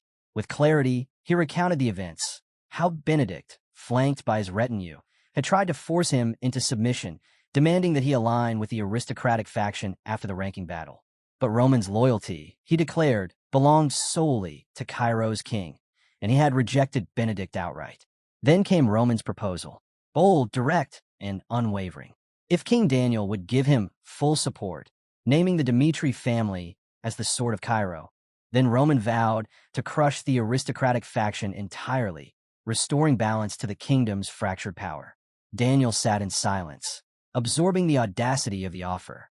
And yet, as Roman's words lingered in the air, a spark of hope flickered in the king's heart. Perhaps this man was not a threat, but the answer Cairo had been waiting for. Perhaps, Daniel thought, Roman's actions were not rebellion at all, but a calculated attempt to remove the aristocratic faction for the crown's benefit. His curiosity sharpened, and he asked Roman directly, what were his true motives? Was this really about Cairo, or simply a deal with the throne? Roman answered without hesitation. He spoke of his time at the southern front, where the Hector kingdom had stormed across Cairo's borders. Despite having ample time to prepare, the defenses had collapsed almost instantly. To Roman, the failure had a single root cause: Cairo's internal divisions. For factions fought endlessly for influence, while the kingdom itself weakened. Had the power structure been unified, the occupation of the south might never have happened. Pressing further, Roman challenged the king himself. He asked whether anything in Cairo had changed over the past year. He pointed to the chaos gripping the Salamander continent and questioned how long Daniel would remain passive while his kingdom fractured. Then came Roman's blunt truth. The figure who must unite Cairo was not Benedict, nor any noble schemer pulling strings in the central government. It was the king himself. The weight of those words struck Daniel hard. Was Roman truly pledging loyalty? Could it be that this warrior's ambition was not to overthrow, but to lift the monarch? The thought began to take root. Roman acknowledged the suspicion his actions might cast, but he stressed that the Dmitri family had staked their very lives on this cause. What they had built was not for themselves alone. It was a chance for Cairo to rise anew. He urged the king not to waste the opportunity that lay before him. When Daniel finally asked what Dmitri sought in return, Roman's answer stunned him. Roman revealed his vision for the East, to establish it as an independent duchy, a territory loyal to Cairo yet distinct, forever honoring its roots. The king sat in silence, unsettled by the audacity. Independence for Dmitri? It was bold, too bold. Yet Roman's voice remained firm. Sacrifices, he said, were sometimes the only way to secure stability and prosperity. For Cairo to thrive, change was necessary. Daniel stood at a crossroads, the responsibility weighing heavier with each word. Roman's insight painted a picture of both risk and possibility.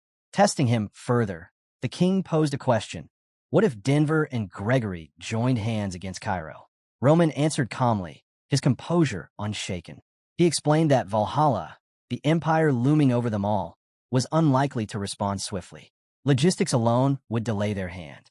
His reply reflected not just confidence, but a deep, strategic grasp of the greater game being played across the continent. Roman continued his explanation, noting that Kronos, locked in conflicts to the south, had little interest or capacity to interfere with Cairo. His analysis was sharp, layered, and impossible to ignore. King Daniel listened carefully, recognizing the truth in Roman's words and the complexity of the situation they faced. Looking directly at Roman, Daniel raised his concern. Roman's ambitions were bold, too bold, perhaps. Facing multiple enemies in such a short span, the king feared, might invite consequences beyond control. Eliminating adversaries so swiftly could fracture the delicate balance that barely held Cairo together. His words carried a sober warning. The kingdom's stability was fragile, but Roman did not waver. With a firm expression, he declared that risk was inevitable. Cairo's survival, he insisted, depended on decisive action. Stability and prosperity would not come through hesitation. They would only be won by facing danger head-on. Daniel felt a spark of admiration stir within him. Roman's clarity of thought, his courage in the face of uncertainty. It impressed the king, drawing even a rare smile. But the moment of respect did not last long. Simon, the Royal Knight's vice-captain, stepped forward. His tone was sharp, his stance rigid. He rejected Roman's proposal outright, accusing the Dmitri family of using the kingdom's turmoil as an excuse to elevate themselves. To Simon, Roman's talk of duty was nothing more than ambition cloaked in noble words. Roman's reply was calm, yet unyielding. He challenged Simon to name a better path. He reminded everyone of the corruption and greed that had plagued the aristocratic faction, the very group tearing Cairo apart. The Dmitri, he explained, sought no rebellion. What they demanded was fair recognition for their sacrifices, for the battles they had fought on Cairo's behalf. Even with ducal status, Roman argued, Dmitri's fate would remain bound to Cairo. Their roots were too deep to sever.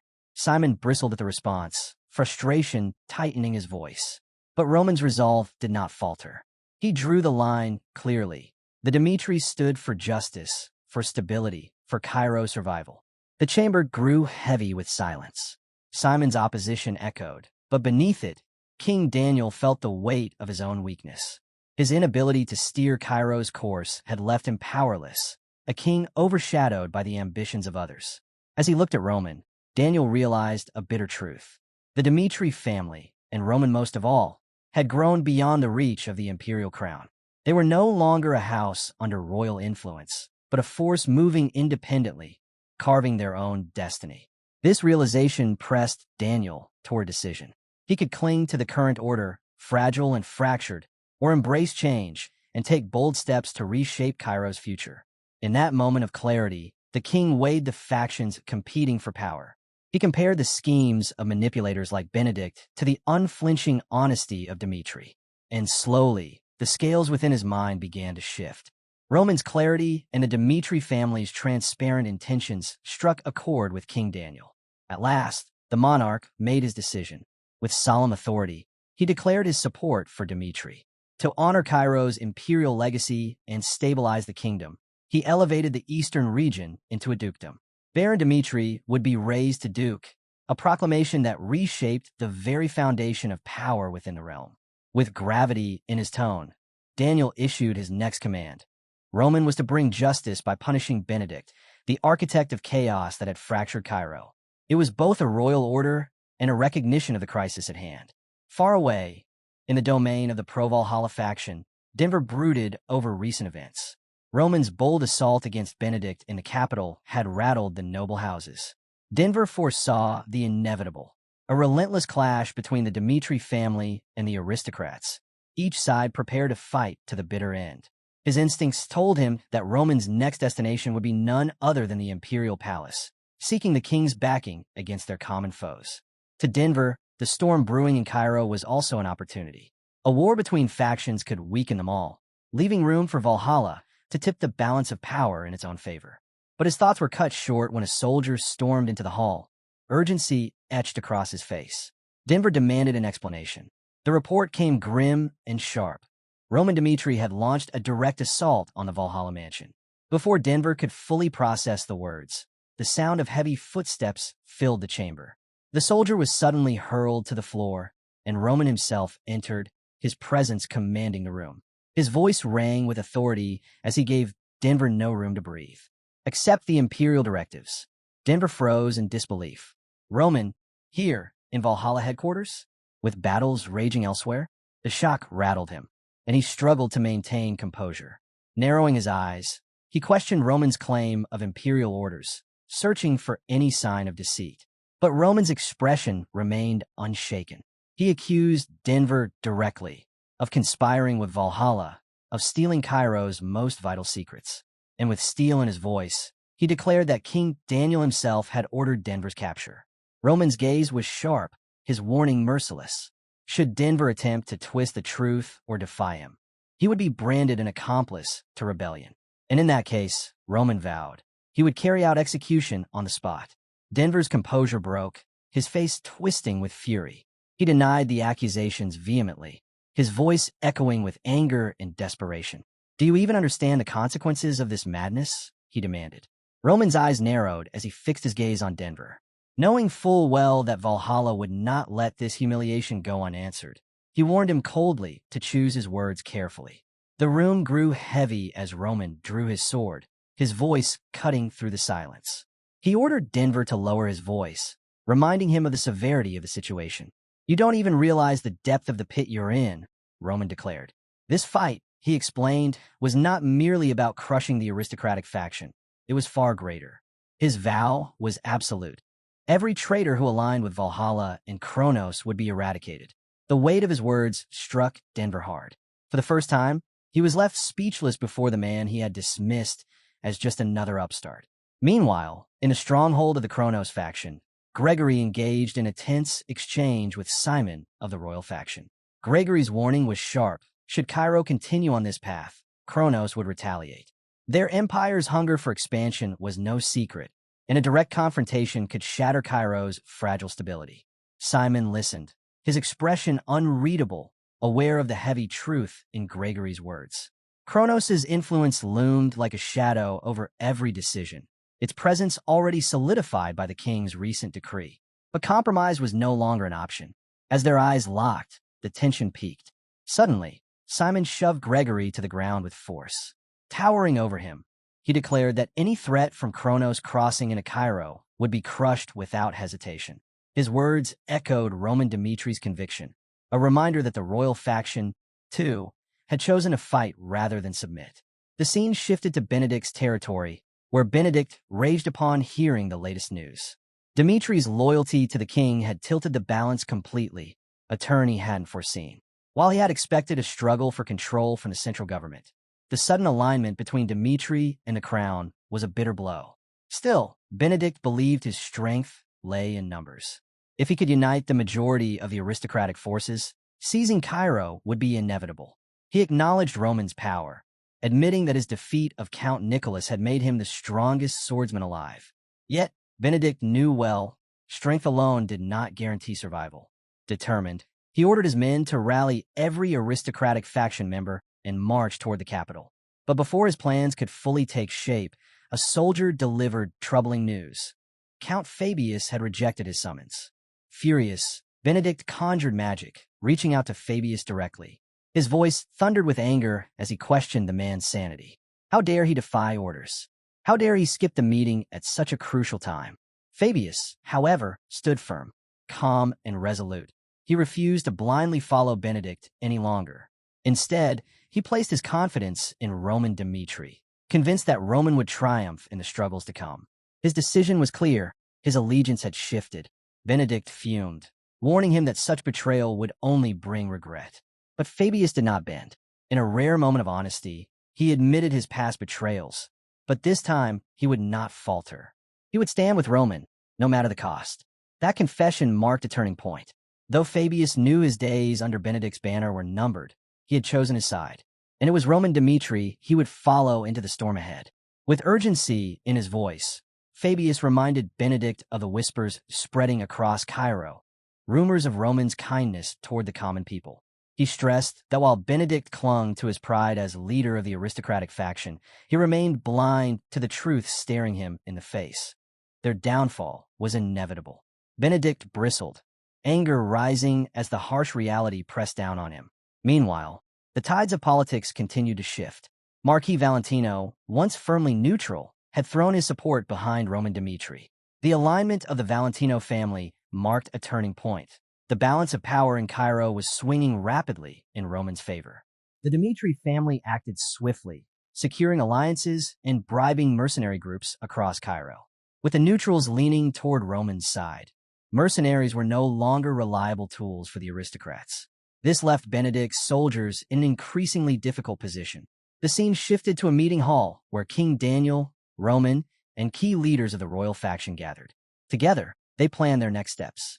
Roman informed them that Count Fabius and the families under his command had chosen to stand with him, further weakening the aristocrats.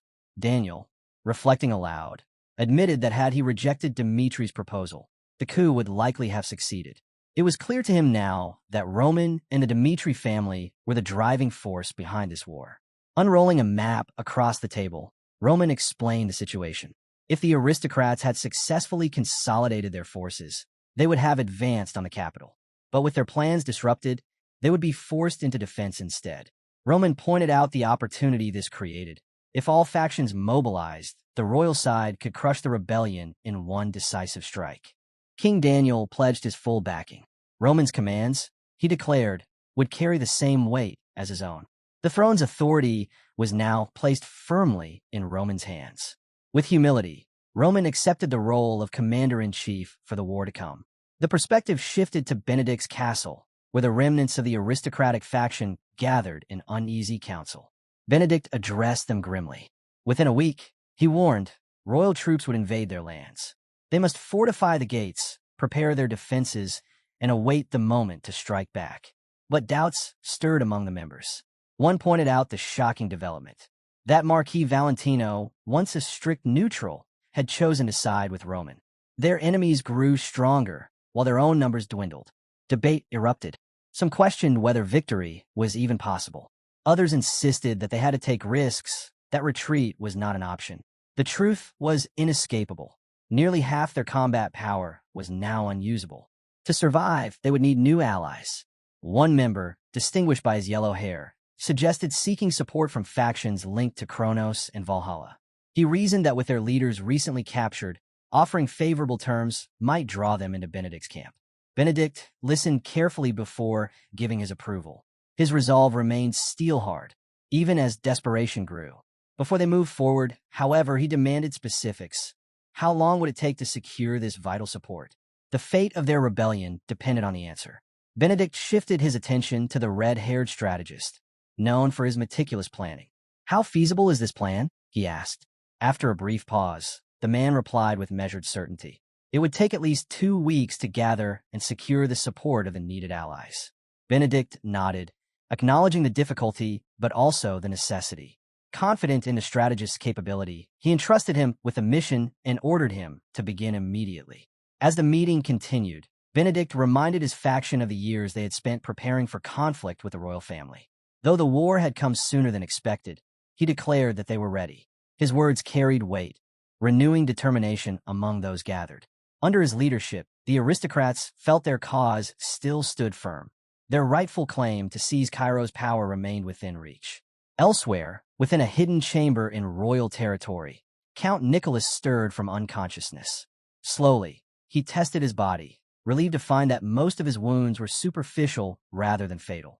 Flashes of his recent battle returned. Roman Demetri, the warrior who had defeated him, but who had also shown restraint and sworn loyalty to Cairo. The memory unsettled him, leaving him questioning Roman's true intentions. Before his thoughts could settle, Simon entered the chamber, relief and concern written in his expression. After a moment of calm, Nicholas asked what had transpired during his absence. Simon explained swiftly. The royal faction had begun mobilizing troops for the front lines, with Roman Dmitri now serving as their appointed commander. Furthermore, a decisive strike against Benedict's forces was already being prepared. Hearing this, Nicholas immediately ordered Simon to take him to where the troops were assembling. He knew his presence was required. The scene shifted to the bustling grounds outside the royal palace. Soldiers filled the area, tension rippling through the air like a storm. At the center, Roman advanced toward the stage with steady, confident steps. There, Count Nicholas awaited. With deliberate solemnity, he extended a sword to Roman. The gesture carried far more than steel. It was the symbolic passing of command, the acknowledgement that Roman now stood as leader of the royal faction's forces. In that moment, an unspoken bond was forged. Nicholas's act was both trust and surrender, a message that he and the king placed their faith in Roman. As Roman accepted the weapon, a deep understanding washed over him. Despite Cairo's fractured government and political turmoil, the sincerity of Nicholas and King Daniel shone through. The sword became more than just a weapon in his hands. It was a symbol of loyalty, resilience, and the values that endured even in chaos. Gripping the hilt tightly, Roman turned to face the gathered soldiers. His voice rose, filled with determination as he began to speak of Cairo's struggles, its trials, and the hardships they had all endured.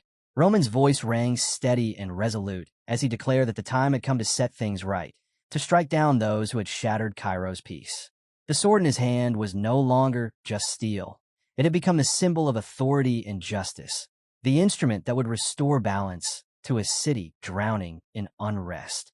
He spoke of the pain the people had endured, of families torn apart and lives lost. That sorrow could never be erased, but he promised that through their unity, they would carve a path toward a future free of such suffering. His vow of retribution sparked a glimmer of hope in hearts that had long been heavy with despair.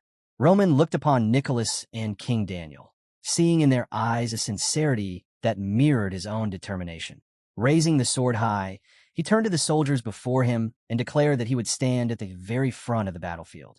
He called upon them to place their trust in him, to fight as one body, one will, for the future of Cairo. If we stand together with one purpose, he said firmly, then victory will soon be ours. A signal blazed across the sky, marking the beginning of a new chapter. The soldiers erupted in unison, chanting Roman's name with fervor. In that moment, he ceased to be just a warrior. Roman Dmitri became a symbol, a rallying figure of justice and order for all who sought to reclaim their kingdom. The story pressed forward. Now in full command, Roman led his forces toward the aristocrat's palace.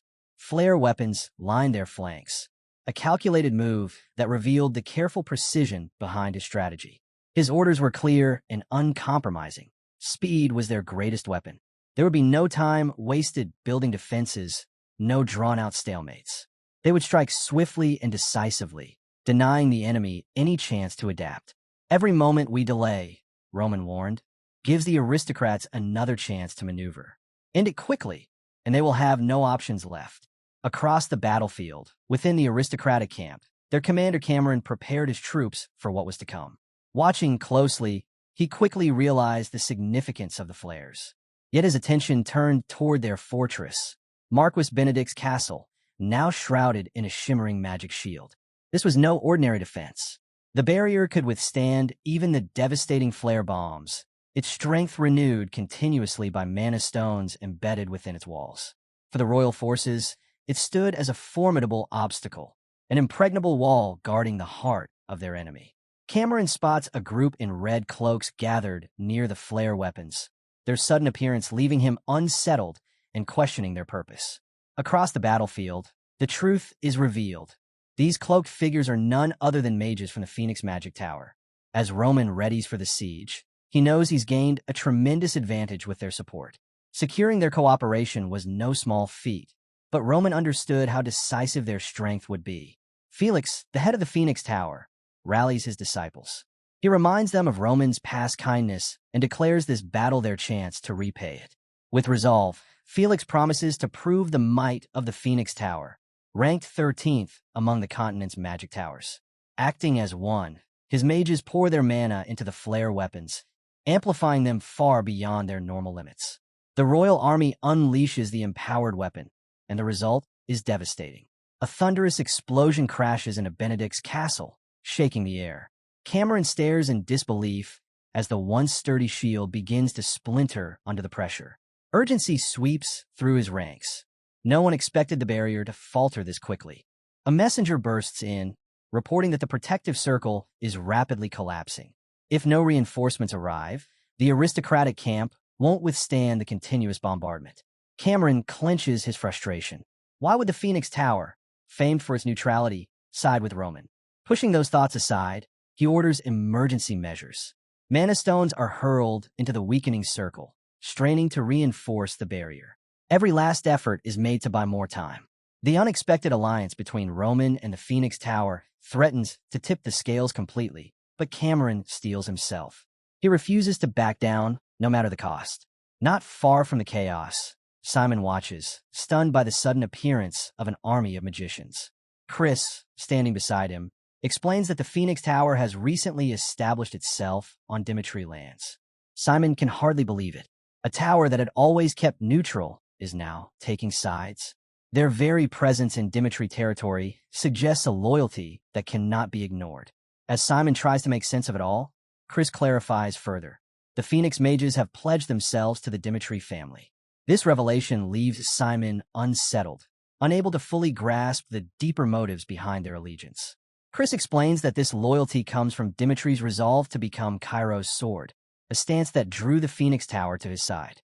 Simon watches as the mages methodically prepare the flare weapon once more, their amplification spells weaving into it with precision.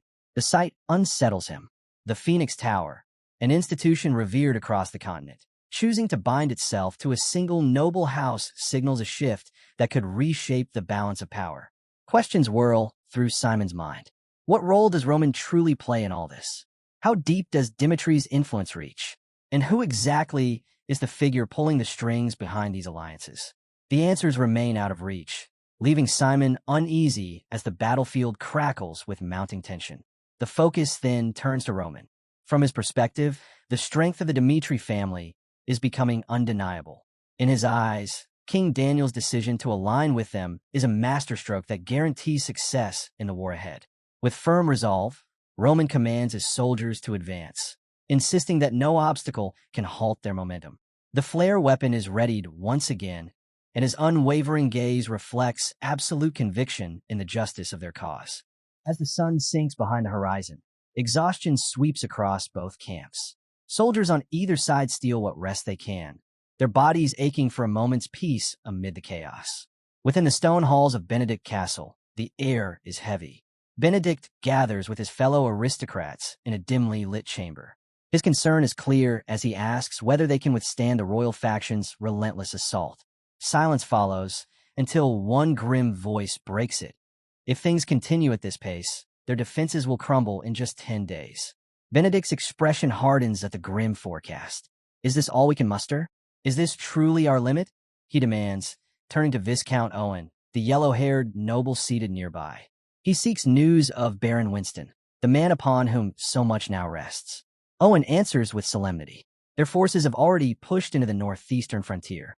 Benedict presses for details, demanding to know if there's any chance to turn Dimitri's strategy against him. Confidently, Owen assures him that Baron Winston, a commander of rare talent, will not fail. He predicts victory within 3 days. Hearing this, Benedict makes his decision. Once Winston evaluates Dimitri's forces, he will relinquish his own authority entirely, entrusting it to Winston's command. In Benedict's mind, their survival and their triumph depends on it. The story shifts to Baron Winston's camp, where the atmosphere is tense, every soldier waiting for his command. A scout steps forward, handing Winston a map marked with vital information. Studying it carefully, Winston spots Count Adelon's estate, a location of critical importance. The soldier adds that intelligence from the main forces places the estate about 10 days' march away. If they aimed directly for Dimitri's stronghold, the time would be dangerously short. Winston falls into thought. A reckless move could spark a wider feudal conflict, something they cannot afford in their fragile state. Instead of charging ahead blindly, he devises a careful strategy, one designed to conserve resources while increasing their odds of victory. As night settles, he maps out a route through 3 territories: Adelion, Rala, and Conrad. Unlike the northeastern lands under Dimitri's strong influence, these areas hold more uncertain loyalties. Adelion, a bustling hub of trade, has always favored neutrality, avoiding entanglement in political disputes. Baron Rala and Viscount Conrad, however, carry grudges against the Dimitri family, a factor Winston hopes to use to his advantage. To secure their cooperation, Winston sends envoys to approach the lords directly, offering support from the aristocratic faction in exchange for their allegiance. Rewards and fairness are promised, should they commit. Before long, reports return with success. Each lord has agreed. Diplomatically, it is a significant victory. Under the cover of dense forests, Winston leads his forces forward. Among the ranks, a red-haired soldier voices suspicion, worrying the lords may be luring them into a trap. Winston, steady and composed, reassures him. Even if it were a trick, Dimitri's strongest warriors are tied down by Benedict's siege. What remains are scattered border outlaws, no match for his elite troops. With open plains surrounding them, Winston argues, they can crush any rebellion swiftly. His confidence settles the troops, and they begin to trust his judgment fully. But the calm doesn't last. Their march is abruptly cut short when Dimitri's forces suddenly emerge from the shadows, surrounding them with precision. A voice breaks through the tension. It's Jonathan, one of Dimitri's men. He calls them out, accusing Benedict and Winston of treason, and warns of the dire punishment awaiting if they resist. Winston steps forward without hesitation. His voice is firm as he denies the charge outright. Benedict, he declares, is no traitor. The standoff hangs by a thread, both sides bracing for the clash. Winston tries one last gambit, offering Jonathan a deal. If Dimitri's forces allow them safe passage, he promises that Marquis Benedict will treat them with goodwill and acceptance. But his warning is sharp. Any aggression will be answered with swift and merciless retaliation. His hand tightens around his aura sword as he prepares for battle. Jonathan doesn't flinch. Instead, he turns to Mr. Knox, a fifth circle mage from the Phoenix Tower, infamous for his destructive magic. Knox answers with a devastating display, unleashing a blazing fire cannon that annihilates a dozen soldiers in an instant. The battlefield erupts as Jonathan gives the order to attack, and Dimitri's troops surge forward with overwhelming force. Winston fights back desperately, but it becomes clear he is facing an enemy unlike any he has met on the Western Front. Jonathan's mastery of the Azura sword technique cuts through Winston's defenses with precision and deadly speed. In a single, crushing strike, Winston is struck down, his army collapsing under the sheer might of Dimitri's forces. Days later, the consequences are felt at Marquis Benedict's castle. Relentless flare weapon strikes have left the fortress in ruins. The protective barrier is shattered, walls crumble, and fear spreads among the defenders. Seeking answers, Benedict demands a report. The news he receives is grim. Their defenses are nearly gone, and the aristocratic faction stands on the brink of annihilation. When he asks about Baron Winston, the soldier delivers the crushing truth. Winston's army was wiped out in their advance, and Winston himself fell in battle. Shock ripples through the chamber. Without Winston's leadership, hope dwindles and despair sets in. In the midst of this hopelessness, a green-haired noble hesitantly suggests surrender. With no reinforcements, no messages from allies, and their walls failing, surrender might be the only way to survive. But a brown-haired member fiercely rejects the idea, insisting they must not yield so easily. After Roman Dimitri's crushing victory and the aristocrats' downfall, the brown-haired noble proposes an even bolder course. He urges Benedict to abandon thoughts of siding with another faction and instead pledge allegiance directly to the empire itself. Benedict, confused, presses for clarification. The noble lays it bare. The war is lost. Their only chance at survival is to submit to the empire, even if it means becoming one of its colonies. Realizing the severity of their situation, Benedict makes his decision. He orders immediate contact with Kronos and resolves to lead the negotiations himself. Soon after, Baron Charlton of the Kronos Empire appears through a magic call. But Charlton's response cuts deep. Kronos now recognizes Gregory, not Benedict. Suspicion lingers in his words as he questions why Benedict suddenly seeks the Empire's support. Benedict, unfazed by Charlton's suspicion, lays out Cairo's grim reality. He speaks of the turmoil caused by the royal family, the imprisonment of Gregory and his allies, and the chaos threatening to tear the kingdom apart. Aligning with Kronos, he argues, would not only stabilize the empire, but also serve their shared interests. Charlton, intrigued by his reasoning, agrees to lend support to the central government. Seizing the moment, Benedict presses further, urging Kronos to strike Cairo's weakened western front. Charlton accepts without hesitation. Within just half a day, 3 defensive lines crumble, 2 already falling into enemy hands. At the same time, Benedict reaches out to King Daniel through a magical call. With a confident tone, he asks if the king is pleased with the gift he has presented. Instead of gratitude, he is met with Daniel's anger and confusion. The king demands to know why Benedict has drawn the empire into their kingdom's conflict, warning of the dangerous consequences. But Benedict remains calm. He insists there was no other option if he wanted to protect his faction. He challenges Daniel to stop hesitating and choose their path forward. 2 options lie before the king: abandon Cairo and cast Benedict aside, or stand and defend the kingdom by sending reinforcements to the western front. With the fate of Cairo hanging in the balance, Benedict urges him to decide wisely. When the call ends, Daniel is left shaken. The man he once affectionately called Uncle has become the very force dragging Cairo toward collapse. Alone in the silent palace halls, Daniel realizes the kingdom is standing on a knife's edge. Drastic choices must be made if there is any hope of survival. After careful thought, he resolves to shift his strategy. Rather than focus on destroying Benedict's stronghold and the aristocratic faction, he will redirect his efforts toward protecting the Western Front. It is a gamble, one that risks empowering the nobles and strengthening their ties with Kronos. But it is also the only path he sees to safeguard Cairo's future. In a private moment, Daniel confides in Simon. He reveals his plan to present himself as weak, to deceive his enemies into underestimating him. But beneath that facade, he vows never to let history remember him as a traitor to his kingdom. Urgency grips his words as he instructs Simon to contact Roman Dmitri immediately. When Daniel finally speaks with Roman through magical communication, the truth comes out. His voice heavy with concern, the king delivers the news that Marquis Benedict has allied himself with a formidable Kronos empire. The Western Front was collapsing. The second defensive line had already fallen, and the third was close to breaking. Daniel knew dismantling the aristocratic faction was vital. Yet he hesitated. Granting too much ground to Kronos' forces could cripple Cairo in the long run. Torn between threats inside and outside his kingdom, he sought Roman's counsel. Roman, calm yet firm, warned against indecision. He told Daniel that hesitation would only breed regret.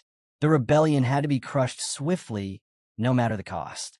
But Daniel's thoughts remained fixed on the west, where Kronos' advance threatened to consume the entire kingdom. The weight of leadership pressed heavily on him, every choice demanding sacrifice.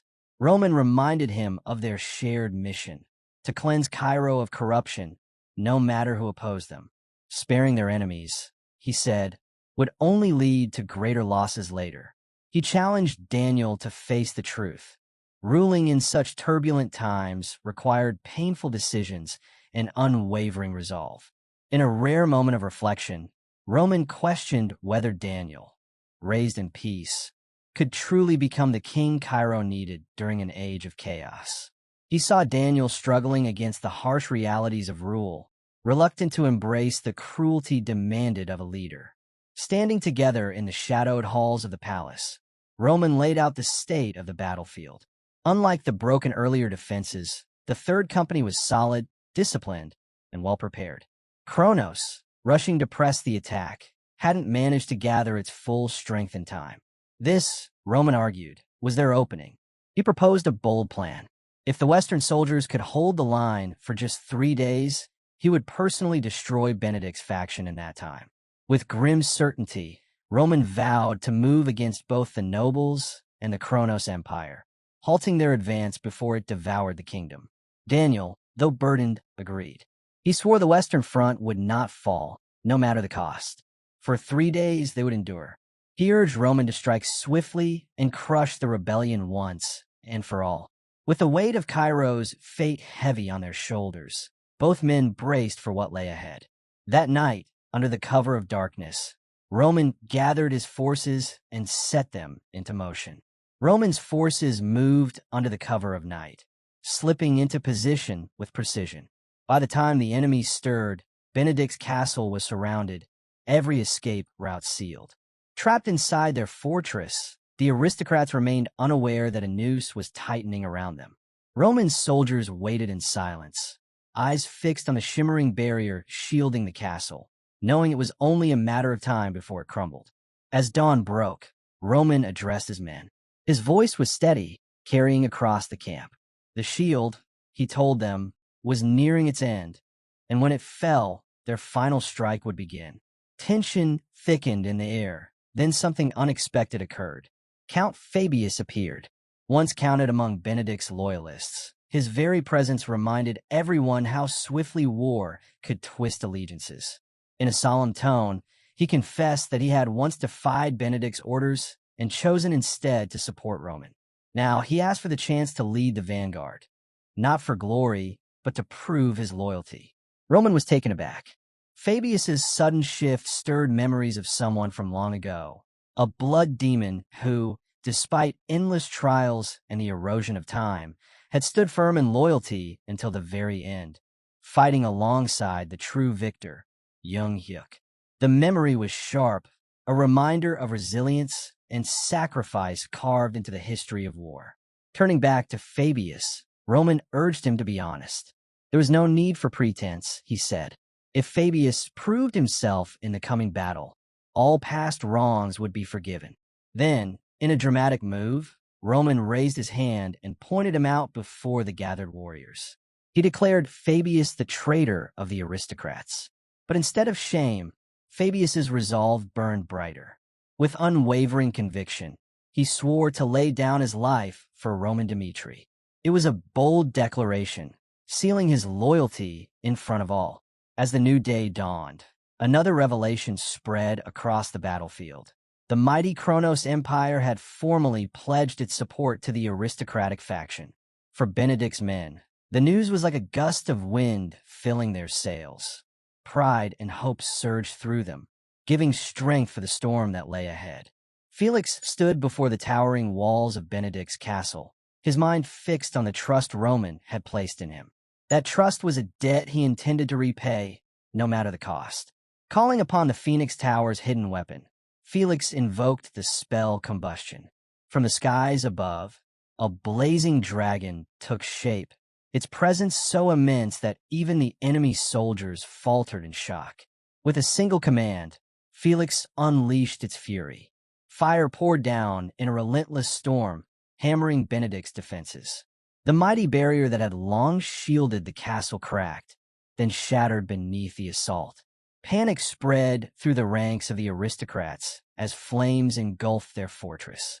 Stone walls that had once stood as a symbol of strength now crumbled into ash and ruin. Amid the chaos, Count Fabius seized the moment. Leading his men through the breached walls, he hurled himself into the fight with unmatched speed and precision. Empowered by an acceleration spell, he cut down enemies before they could even raise their blades. Where others sought to flee the inferno, Fabius pressed deeper, taking on the most dangerous tasks with fearless determination. His gamble paid off. In risking everything, he not only proved his loyalty, but carved his worth into the battlefield for all to see. After fulfilling his part, Fabius paused, knowing the time had come for Roman himself to strike. With bold steps, Roman entered the ruined castle. The aristocrats' soldiers raised their weapons, shouting warnings of the demon of Cairo come to claim them. Roman only smirked, as if amused by the name. Then, with precise and devastating efficiency, he tore through them one by one, leaving bodies in his wake. Elsewhere within the fortress, a desperate soldier activated a secret communication device, rushing to report to the faction leaders. But before he could finish, a new voice cut in, Romans. Taking control of the device, he spoke directly to the gathered nobles. His words dripped with disdain as he condemned their betrayal. He promised not only their deaths, but the destruction of their bloodlines, their names erased from history. Mercy, he declared, was no longer an option. Even if they begged for forgiveness, they would meet only the full weight of his wrath. Marquis Benedict sat frozen, Roman's cold warning echoing in his mind. The promise of an inevitable meeting gnawed at him, a shadow of doom hanging over every thought. A decade earlier, another moment had shaped his path. In Cairo, King Daniel's father had pleaded with Benedict, urging him to recognize the sacrifices of those fighting against the empire. The king warned of the growing threat, begging for unity. But Benedict, frustrated and bitter, saw only incompetence. To him, Cairo's failure to act decisively had allowed pro-imperial forces tied to Valhalla and Kronos to slip deeper into the kingdom, taking control piece by piece. The funeral of the queen, Benedict's sister, deepened his doubts. As he stood at her grave, he questioned whether Cairo could survive under such weak leadership. That moment planted a seed of resentment. Quietly, he began voicing his distrust of the royal family, and he soon discovered he wasn't alone. Many nobles felt the same, and together they formed what became the aristocratic faction. At first, the faction was born out of dissatisfaction with the crown, but over time, ambition corrupted its purpose. Benedict began to envision himself on the throne. He crafted secret plans, building his power in the shadows, waiting for the day to strike. Yet everything unraveled the moment Roman Dimitri's voice reached him through magical communication. Roman's chilling words shattered Benedict's schemes, leaving him in a spiral of panic. His carefully woven plans were undone in an instant. Consumed by fear, Benedict gathered what remained of the faction. He ordered them to scatter, to vanish before Roman crushed them completely. In desperation, he also sent pleas to the Kronos Empire, hoping for salvation. What was once a unified front dissolved into chaos, nobles fleeing in all directions. But Roman's forces were already upon them. At the castle gates, Kevin, one of Roman's most skilled warriors, appeared like death itself.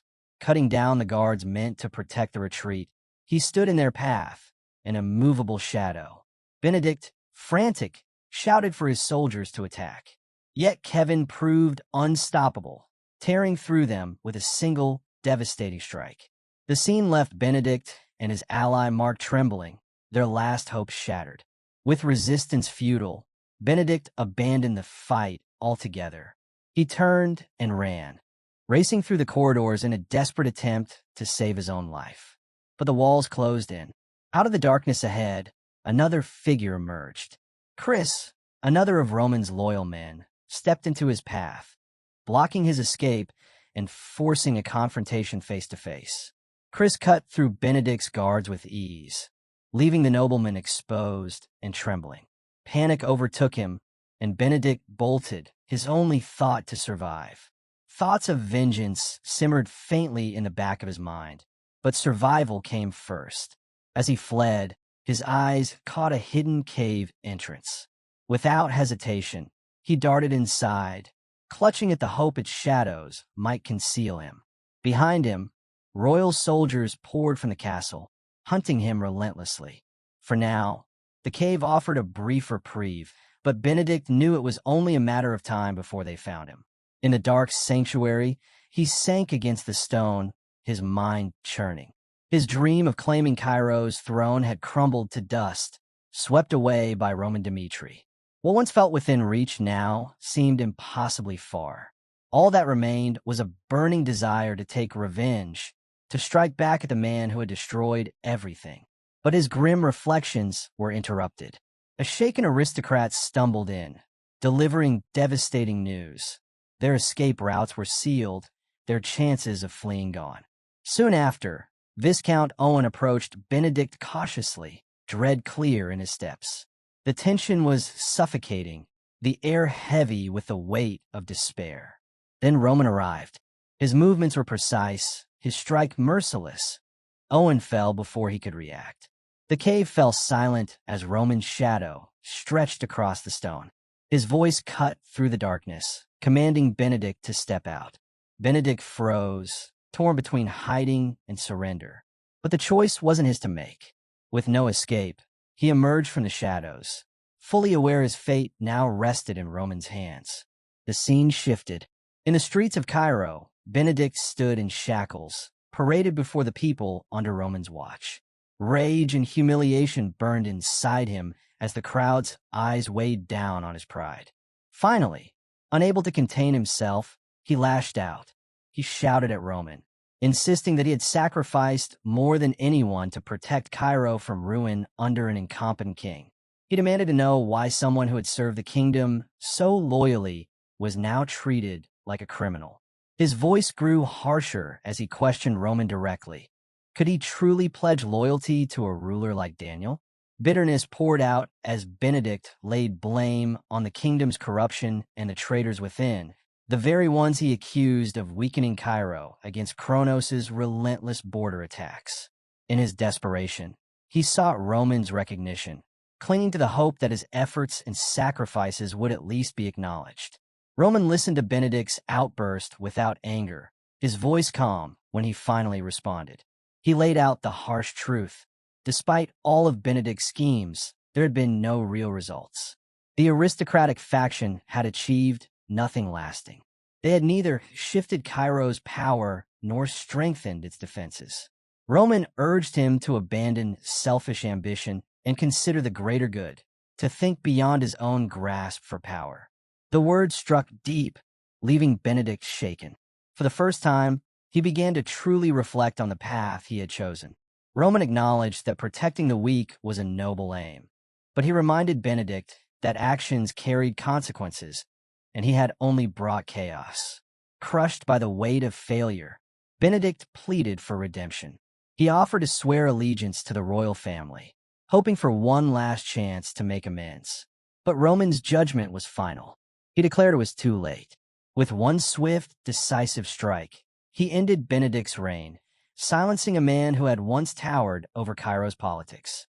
The scene shifted to the royal palace. A soldier reported the victory, the fall of Benedict, and the collapse of the aristocratic faction. King Daniel accepted the news with relief, even planning a celebration in recognition of Roman success. Yet his mind remained fixed on the looming danger of Kronos, advancing steadily on the Western Front. With urgency, he ordered Roman to march immediately to confront the threat.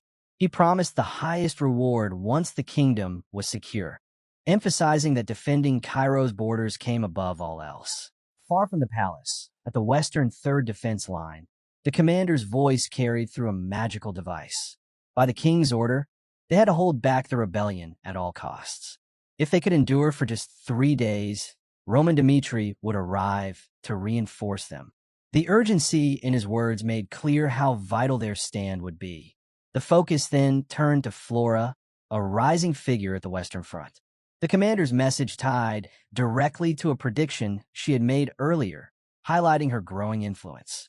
Her journey had begun when she first met Roman Dmitri and left Lawrence to continue her studies at the Royal Academy. But her ambition drove her further. She immersed herself in military strategy until she carved her place in history as Cairo's first female staff officer. Her appointment, however, was not met with universal approval. Many questioned the decision, dismissing it as a gamble. But Flora's sharp tactical mind and firm leadership soon silenced the doubts. She earned her place not as a token figure, but as a strategist respected for her skill. At the Western Third Defense Line, the officers gathered for a critical meeting. Baron Noel, the chief of staff, stood before them, ready to speak. Baron Noel, seasoned and pragmatic, laid the situation bare. Crushing the rebellion in just 3 days, he said, was unrealistic. Even if they managed to subdue the enemy quickly, reinforcements brought through the warp gates would still take a day or two to arrive. The timeline was against them, and the officers fell into uneasy silence, their confidence shaken by the grim reality. Then Flora spoke. Her calm voice cut through the doubt, carrying a confidence that caught everyone's attention. She offered a different perspective, one that challenged Baron Noel's cautious outlook. Though the task seemed daunting, she believed it could be achieved. Roman Dmitri had set the 3-day deadline, she guessed, but she was convinced the true battle would take no longer than 5. Count Vandenberg, commander of the Western Front, pressed her to explain. Flora spoke from experience, describing Roman as someone impossible to measure by ordinary standards. He was unpredictable, decisive, and capable of feats others could not imagine. Her conviction steadied the room, offering a flicker of hope. Still, Vandenberg wasn't fully convinced. He questioned whether her reasoning wasn't simply misplaced faith. Flora stood her ground. Roman's urgency, she explained, came from the collapse of Benedict's faction and the mounting threat of Kronos. In such a moment, extraordinary measures were not just possible, they were necessary. Outside their war room, those fears were becoming reality. Kronos' forces had crossed Cairo's western border, their advance leaving destruction in its wake. Amid the chaos, Flora and the other strategists studied the enemy's movements. Unfurling a map across the table, she showed Kronos' attack patterns with precision. Their ruthlessness was undeniable. Close-quarters fighting to overwhelm defenses, paired with war mages strategically placed to break resistance where it mattered most. Vandenberg's expression hardened as he listened. The mage towers troubled him most. Once activated, they could amplify a single mage's strength to devastating levels. Flora acknowledged the danger, but identified the weakness. Mages, she explained, were most vulnerable when casting. To win, Cairo's army had to anticipate their movements and strike them before their spells were unleashed. Her voice sharpened. We must eliminate the mages. The room stirred at her boldness, but Vandenberg raised a pointed question. How could they locate the mages in time? Mages could sense mana and conceal themselves before being detected. Flora didn't hesitate.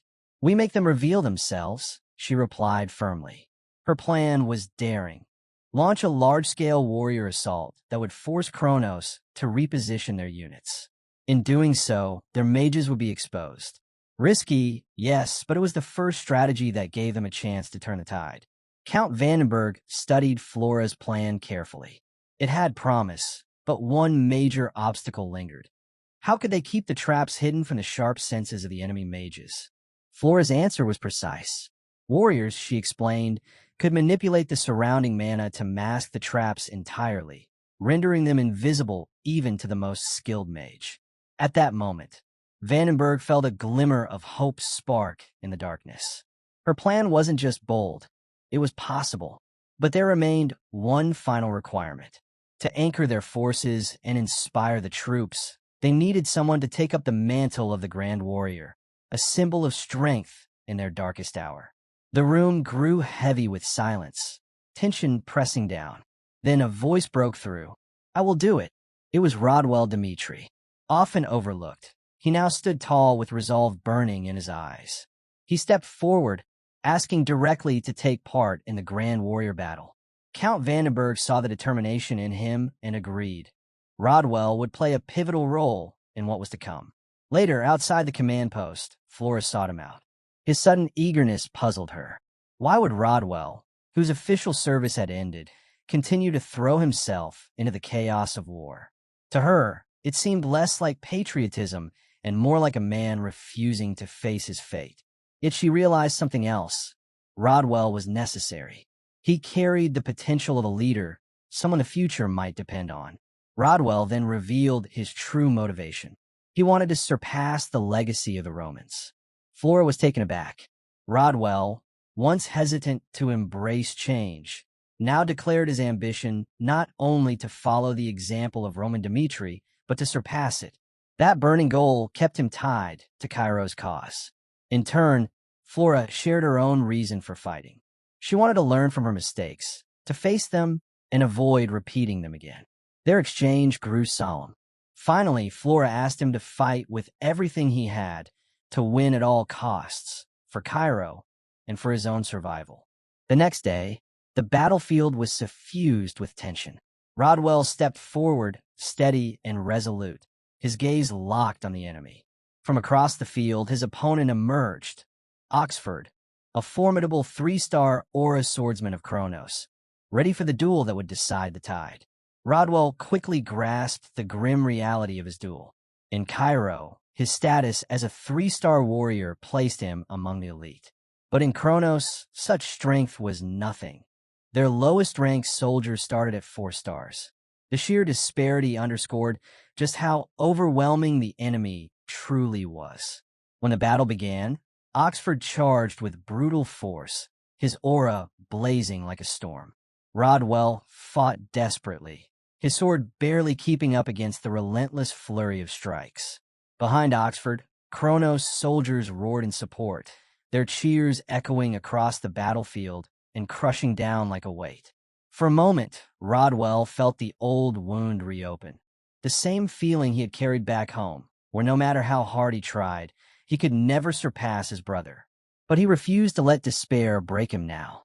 Gritting his teeth, he pressed on, determined to fight until the very end. Then came Oxford's most vicious strike, his aura blade flashing toward Rodwell's face. The moment stretched thin. If he dodged, it would mean conceding defeat. If he didn't, he risked losing his sight. With no time left, Rodwell made his choice. He charged forward. Sword raised, he met Oxford head-on, his swing faster and sharper than anyone expected. The blow landed. Oxford fell hard, defeated before his own men. Though injured from the exchange, Rodwell stood victorious, a triumphant smile breaking through his exhaustion. When he returned to camp, heart pounding, he sought Flora immediately, desperate to know if their gamble had worked. Her steady reassurance eased the storm inside him, lifting the weight of doubt he had carried since the beginning. For the first time in days, he allowed himself to feel hope. Hope for their city still clinging to survival. Across the field, Kronos tightened its grip. Count Van, their stern and commanding figure, rallied his men. Weapons gleamed under his orders. The dreaded flare weapons and the might of war mages, all ready to unleash devastation. The sight alone stirred unease among Cairo's soldiers, reminding them of the brutal fight still ahead. Sensing the critical moment, Count Vandenberg turned to Flora. Trust heavy in his voice, he asked when the traps should be sprung. Calm and deliberate, Flora explained that the enemy's mages were most exposed when channeling their spells. To strike too early would waste their chance. To strike too late would cost lives. Timing, she stressed, was everything. Vandenberg nodded, his confidence restored. The detonation would happen under Flora's lead. All that remained now was to wait for the perfect moment. As the Kronos mages began their incantations, silence gripped the battlefield, broken only by the hum of gathering power. At Flora's signal, a wave of movement rippled through Cairo's ranks. Count Vandenberg gave the command, and in the next breath, hidden traps erupted. A thunderous blast ripped across the field, unleashing a torrent of magic that engulfed the Kronos spellcasters. Count Fabio, leading Kronos with pride, surveyed the scene, caught off guard by the sudden strike. He raised his voice, ordering his soldiers to crush Cairo without mercy. For daring to stand against the Empire, he declared, Cairo would be shown the true might of Kronos. The Kronos army surged forward with unshaken resolve, their blades and banners cutting through the dust. Yet Cairo's warriors held firm, meeting the charge head-on and pushing their enemies back with unyielding strength. In the midst of battle, Flora stepped forward. Her arrow flew swift and true, dropping a Kronos soldier instantly. Her voice rang out above the chaos, rallying her comrades. She reminded them that without their mages, Kronos was weakened, and Cairo now held the advantage. Her call carried through the battlefield, steadying the hearts of her people. But within the city walls, families cowered together, fearful as Kronos pressed hard against Cairo's defenses.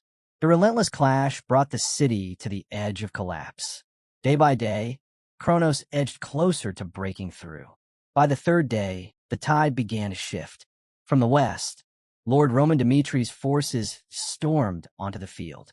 At the sight of his banners, Kronos faltered, panic spreading through their ranks before retreat took hold. In Cairo's war room, the commanders gathered.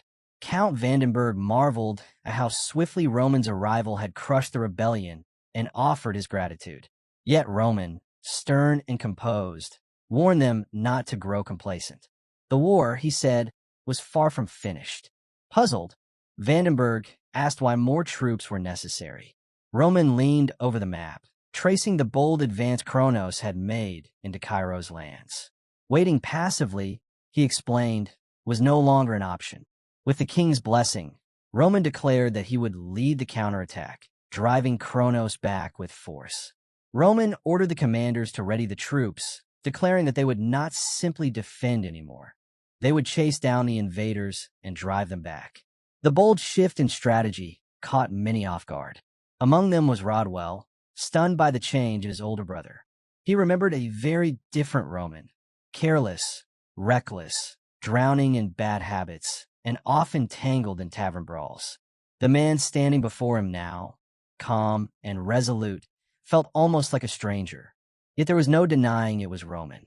Rodwell, who had spent his life guarding the Dimitri name on the Western Front, felt his own efforts dim in comparison. Once seen as the family's hope, he now wrestled with a heavy sense of insignificance. Years of sacrifice suddenly felt like burdens instead of achievements, and doubt crept in. Had all his struggles been meaningless? Breaking the silence, Baron voiced the question weighing on many minds. Was there truly any value in continuing the fight against Kronos? His words struck deeply, echoing the doubts stirring inside Rodwell. Flora stepped in with her usual straightforwardness, reminding everyone of the toll already taken on their soldiers. Days of battle had drained them, and pushing forward recklessly would only bring greater losses. Count Vandenberg, ever the strategist, offered a steady perspective. The Western Front, he reminded them, was more than just a battlefield. It was the shield protecting Cairo's people. Their goal wasn't simply victory, but the lasting safety of their homeland. Then he spoke, grounding the room with a sobering reminder. The wider war between Kronos and the Southern Kingdom's alliance was still unfolding. Their enemies weren't yet fighting at full strength, which meant the situation was far more precarious than it seemed. Roman, unwavering, answered with conviction. He called on them to rise, to fight not just for territory, but against the atrocities the Empire had unleashed. His words carried such weight that the commanders fell silent, struck by his determination. Count Vandenberg then asked for Roman's guidance on the path ahead. As the discussion settled, Flora found herself reflecting quietly on Roman's resolve, the strength in his voice leaving her with much to think about. Though she remembered Roman's reckless past, Flora couldn't deny the resolve he carried now. Her thoughts broke when her eyes caught sight of Roman standing beside Rodwell. Roman, ever attentive, addressed his brother with genuine gratitude. He acknowledged Rodwell's injury from the warriors' duel and praised his vital role in holding off the Kronos mages and defending the Western Front until reinforcements arrived. His words were sincere, and they struck Rodwell deeply, shaking the distance that had long stood between them. For Roman, the bond with Rodwell weighed heavily. He had built new ties in this life, but with his brother, caution was necessary. He knew Rodwell might not yet be ready to accept him fully. Still, Roman left him with a promise. If Rodwell chose to stand with him the next day, together they would wield the strength of the Dimitri name against any who sought to harm them. His voice carried a clear warning. The times were dire. Roman swore that the Kronos Empire would pay dearly in blood for the loss of Rodwell's eye. He urged his brother not to forget their bond, their shared blood, no matter how heavy the days ahead might be. The scene shifted to the Kronos camp, where Baron Charlton delivered grim news to Count Fabio. Benedict's rebellion had collapsed completely. Worse, the royal army was already on the Western Front. Cautiously, Charlton advised a retreat. Fabio's was shaken, unable to believe how swiftly the rebellion had crumbled. Yet even in shock, his pride held firm. He refused to abandon the battlefield, declaring that his honor and duty to his men bound him there, no matter the losses. Charlton countered with cold logic. With the Empire already locked in conflict against the Kingdom Alliance, every soldier counted. Losing even a fraction of their force here could cripple their hold over the southern territories. Though bitter, Fabios conceded. He agreed to pull back at dawn. When morning came, the Kronos army began its retreat. One soldier suggested leaving scouts behind to monitor Cairo's movements, but Fabios dismissed the idea. If Cairo dared to pursue, he said, they would deal with them directly. But as their march continued, something unexpected awaited them. On the retreat, a sharp-eyed soldier spotted an enemy force closing in from behind. Count Fabio, far from alarmed, allowed himself a faint smirk. To him, this was no threat. It was a chance. He swiftly ordered his troops to pivot and face their pursuers, intent on turning the situation into a crushing blow. If they struck hard enough, Cairo's western front could collapse entirely. The night before, in Cairo's strategy camp, their leaders had laid out a daring plan for this very moment. When Kronos retreated, the army would be divided and attacked from two sides. Roman, alongside Rodwell and Chris, would break through the center, while Count Vanderberg, Baron Noel, and Flora pressed against the rear. It was risky, splitting their strength while leaving the rear exposed, but their confidence did not waver. Bullman reassured Baron Noel that once the center gained momentum, reinforcements would quickly shift to aid the rear. Their objective was simple yet decisive: sow chaos within the Kronos ranks and seize victory for Cairo. Roman's unwavering belief in their success lifted the spirits of everyone present, bolstering their resolve. Back on the battlefield, Kronos' vice commander rallied his men.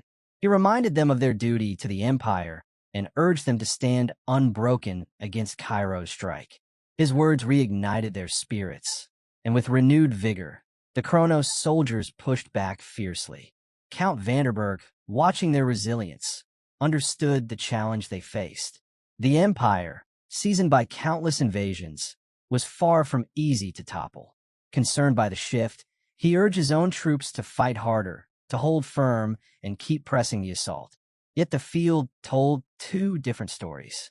While Vanderberg's forces strained against resistance, the center became a scene of carnage. Roman and Chris, leading their soldiers with ruthless precision, tore through the Kronos lines with unstoppable force.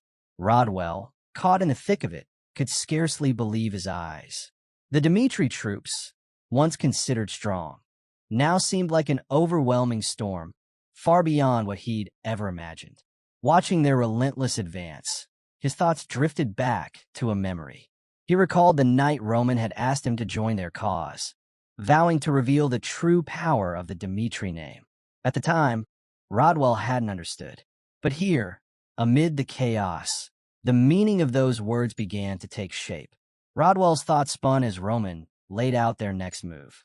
Chris was ordered to split off with a unit and strike the rear, while Roman would intercept the approaching Kronos soldiers from the flank.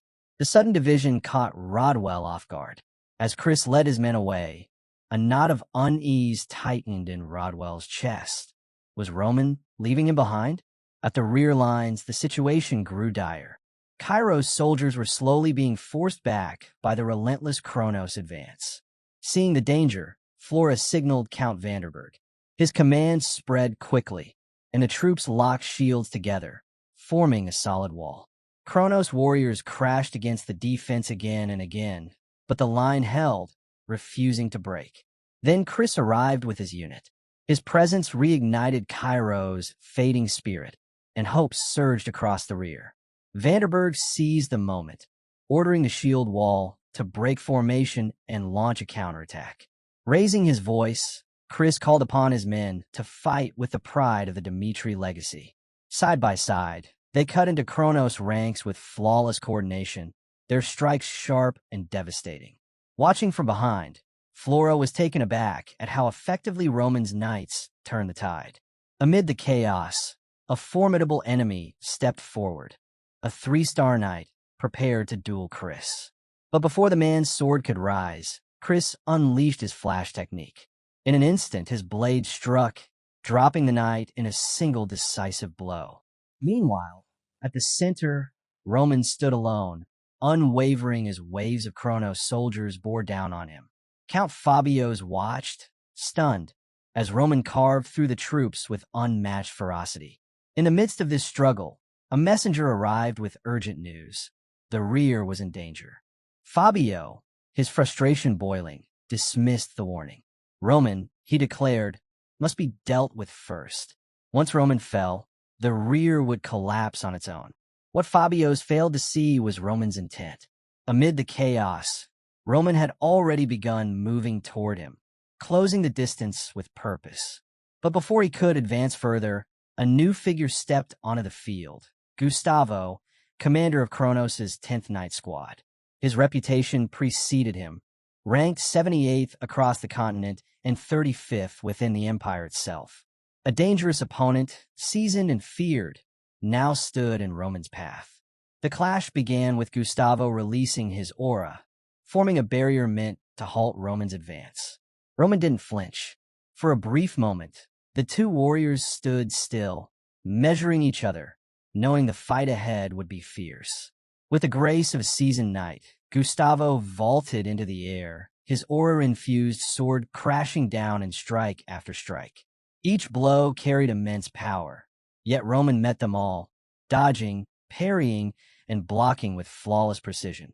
Suddenly, two Kronos soldiers tried to ambush Roman from behind, hoping to overwhelm him. But with lightning speed, Roman spun and cut them down in a single sweeping motion. Their bodies hit the ground before the dust had settled. Gustavo froze for a heartbeat, stunned by Roman's reflexes and efficiency. As leader of the 10th Night Squad, he had faced countless warriors, but none like this.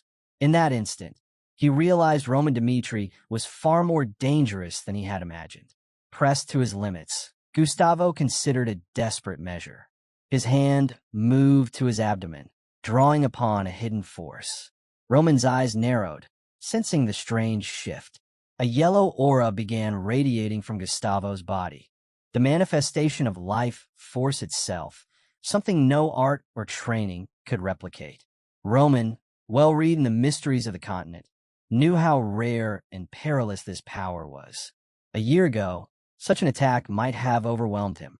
Gustavo charged, his strikes sharper and heavier than before. Yet Roman blocked every one, his calm defense leaving his opponent astonished. Then, in a single motion, Roman unleashed a precise counter. His blade cut through the clash, striking Gustavo down. Smoke and dust erupted across the battlefield as the knight collapsed, defeated. The Kronos soldiers gasped, frozen at the sight of their commander's downfall. At that moment, a man pushed forward, kicking Fabios from his horse. The noble crashed to the ground, his pride shattered. Rage and disbelief twisted his voice as he reminded Roman of his rank in the empire. Hurting an imperial noble, he warned, would unleash assassins to hunt him down. But Roman was unshaken. He accepted the danger, silencing Fabios with swift finality. The noble fell, his warnings meaningless in the wake of Roman strength. From the rear, soldiers stared wide-eyed as thick smoke rose from the heart of the Kronos ranks. The sight made it clear. Roman Dmitri was tearing through the battlefield, unstoppable. Confident and composed, Chris reassured Count Vanderberg, easing the doubts that weighed on him about the battle's outcome. Moments later, a green flare lit the sky, a signal marking Roman's triumph. The scene shifted to Cairo Palace, where a soldier rushed in with urgent news for King Daniel. Roman Dmitri had secured a decisive victory against Kronos in the west. Relief and pride spread across the king's face as he listened. Without delay, he reached out to Count Vanderberg through magical communication, seeking a full report. Vanderberg, his voice steady, shared the details from the Western Front. He explained how he and Roman had defeated Count Fabio, a key commander of Kronos, and captured the soldiers who remained. Curious, King Daniel asked about Cairo's condition. Vanderberg answered that their losses were minimal, crediting Roman's clever strategies and sharp battlefield decisions. The king was impressed. Roman had far surpassed every expectation, proving himself vital to Cairo's survival. With newfound confidence, King Daniel resolved to approach negotiations with the Kronos Empire carefully. He knew power had to be balanced and diplomacy handled with precision. Concerned for the safety of the captured enemy soldiers, he ordered his staff to treat them well. His determination to end the conflict without further bloodshed set the palace into motion, his attendants carrying out his commands with care. Meanwhile, on the western plains, Baron Noel approached Roman humbly. Bowing deeply, he admitted his regret for having opposed Roman's plans earlier. With sincerity, he thanked Roman for his leadership and bravery. Roman accepted Baron's apology, recognizing his words as genuine. Yet he also used the moment to impart a lesson. In the chaos of war, he said, relying on only one perspective could be dangerous. Differing opinions and opposing voices were necessary to reach the right decisions. What had once been a disagreement, Roman explained, had actually brought clarity. Baron Noel, moved by Roman's wisdom, then shared the latest development. Cairo had secured numerous Kronos prisoners, a victory that could serve them well in the coming negotiations. Roman, however, remained cautious. Drawing on his knowledge of the empire's ambitions, he warned that the path ahead would not be simple. The negotiations, he predicted, would be anything but easy. Roman doubted the talks would unfold peacefully. He reminded the commanders that Kronos' history was built on aggression and conquest, and their pride made it certain they would demand retribution. In war, he explained, battles might begin over reasons, but in the end, it was the struggle for power that decided everything. His words carried a chilling truth. The empire now faced an uncomfortable reality. A smaller nation like Cairo had defeated them, and that fact alone would send tremors through Kronos' core. Baron Noel, visibly shaken, turned to Roman, uncertain of Cairo's next step. With calm certainty, Roman answered. Cairo had no choice but to face the consequences head-on. Retreating now would only invite greater disaster. Negotiations were inevitable, and Cairo must be prepared. Meanwhile, inside the royal chambers of Cairo, King Daniel engaged in a magical conference with Baron Charlton of Kronos' foreign ministry. Speaking with the authority of the empire, Charlton outlined their stance. Kronos' invasion, he claimed, was ordered by Duke Benedict. With Benedict defeated, the army had withdrawn, but Cairo's retaliation had gone too far. The deaths of Count Fabios and Captain Gustavo, both honored figures in the empire, were branded as excessive brutality. Though he acknowledged Cairo had been at war, King Daniel pressed the moral question back on Charlton. Kronos had struck first, he argued, and fairness demanded that their aggression be recognized as the root cause. If Kronos refused fair dialogue, Daniel warned, Cairo would not hesitate to bring the matter before the international community. Charlton's response was sharp. He told Daniel to do as he wished, but made clear that the empire had no intent to negotiate. Instead, he delivered an ultimatum. Roman Dmitri, the man responsible, must offer up one of his arms. He was to travel to the empire, kneel, and atone with his blood. Only then, Charlton said coldly, would Kronos consider letting the matter rest. The demand struck King Daniel like a blow. Shock and fury warred within him as he grasped the weight of the empire's insult. Charlton pressed further, warning that refusal would mean full-scale war.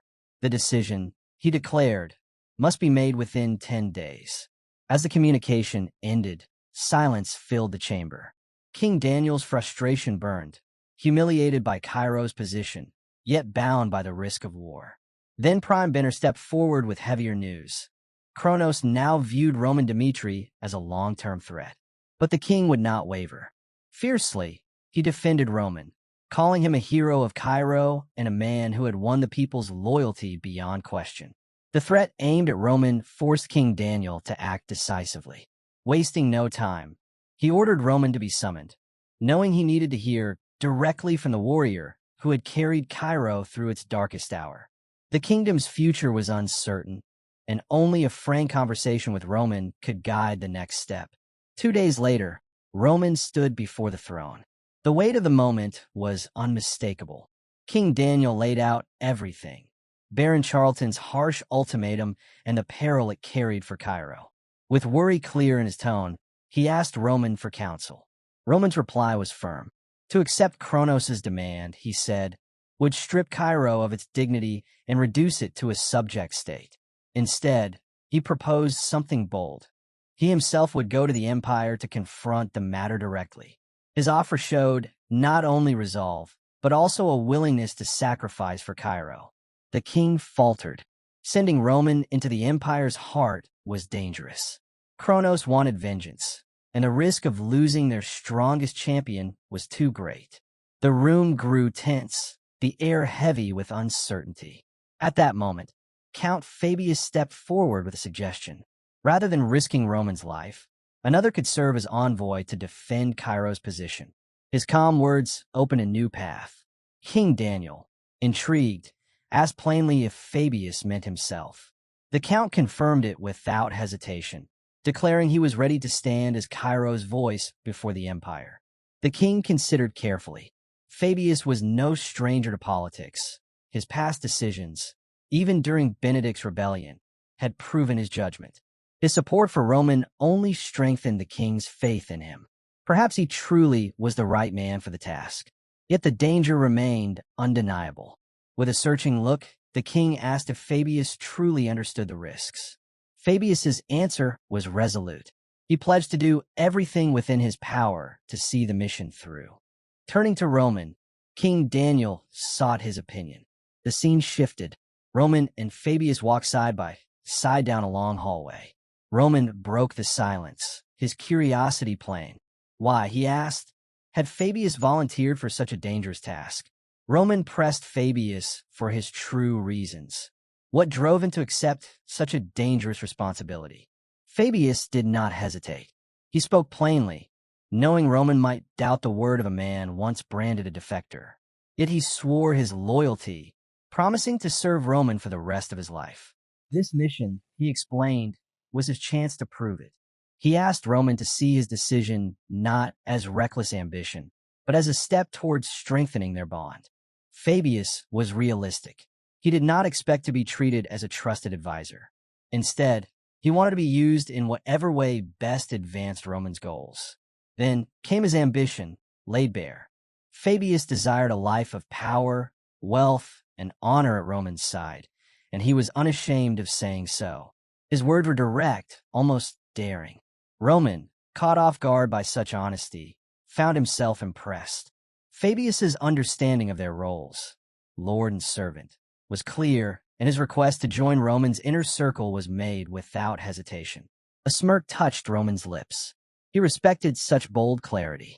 Without delay, he accepted Fabius into his service, assuring him that those who stood with him would share in the rewards of his rise. Days later, as Fabius journeyed toward Cairo to begin the diplomatic mission, he crossed paths with a family member who questioned him harshly. In the quiet of the forest, the relative accused him of surviving only through betrayal, asking how long such treachery could last. Fabius answered calmly. Betrayal, he said, was often tempting when it meant siding with strength. True loyalty was not blind obedience. It was choosing to stand with those who dared to shape the future. Serving bold leaders was his way of survival and his way of gaining power. The exchange grew more reflective. The family member mused that perhaps keeping defectors close, rather than rejecting them, could be a clever strategy. Fabius agreed with a thin smile, acknowledging the truth of it, but quickly waved the thought aside, ending the discussion. As he continued on his path, Fabius reflected on his life as a defector. He admitted to himself that betrayal had never brought him joy, but it had given him survival. He had never believed anyone truly deserved his full loyalty. Yet, in the back of his mind, an unsettling thought lingered. Perhaps Roman Dmitri might be the one exception. The scene shifted to the grand imperial capital, Alexander. As Fabius approached the empire's towering castle, he could not hide his awe at its vast scale and beauty. A soldier led him inside, and Fabius's eyes caught the emblem etched into the knight's armor. Though only of the 7th order, the man radiated strength greater than even Count Nicholas. When the chamber doors opened, a suffocating weight pressed down on Fabius. Stepping into the Emperor's presence felt like entering a world far beyond his reach. Every instinct told him that one misstep here could cost him everything. The silence was crushing. Then the Emperor's commanding voice broke it. He asked if Fabius was truly Roman Dmitri.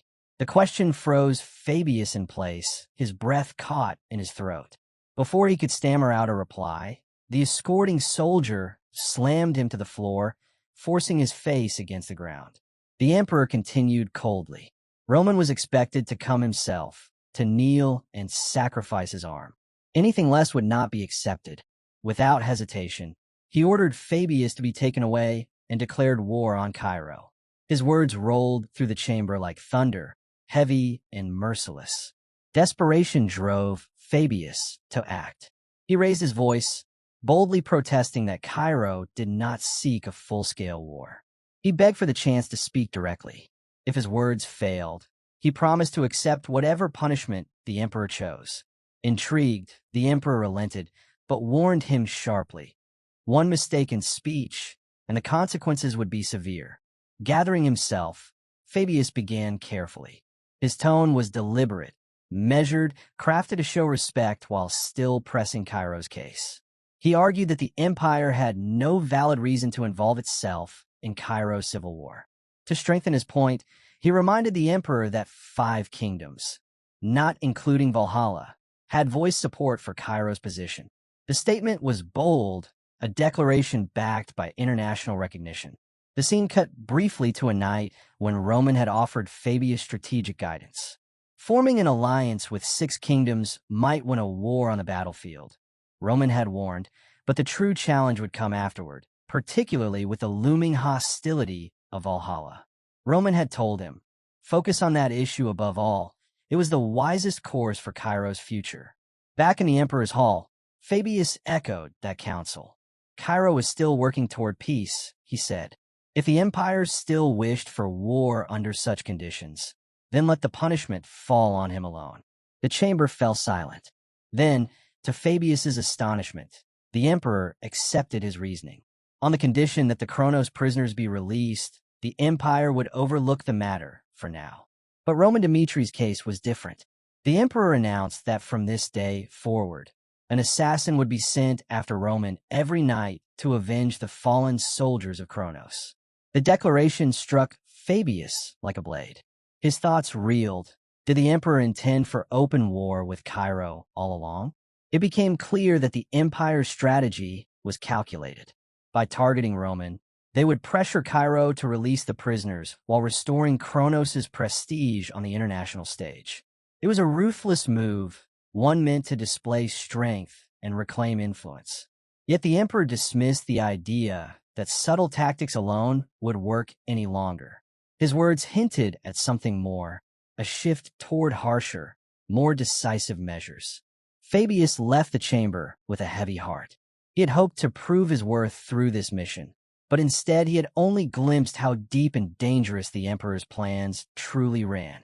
The scene shifted to Roman's office. With guilt pressing on him, Fabius apologized for failing to bring back better results. To his surprise, Roman commended him.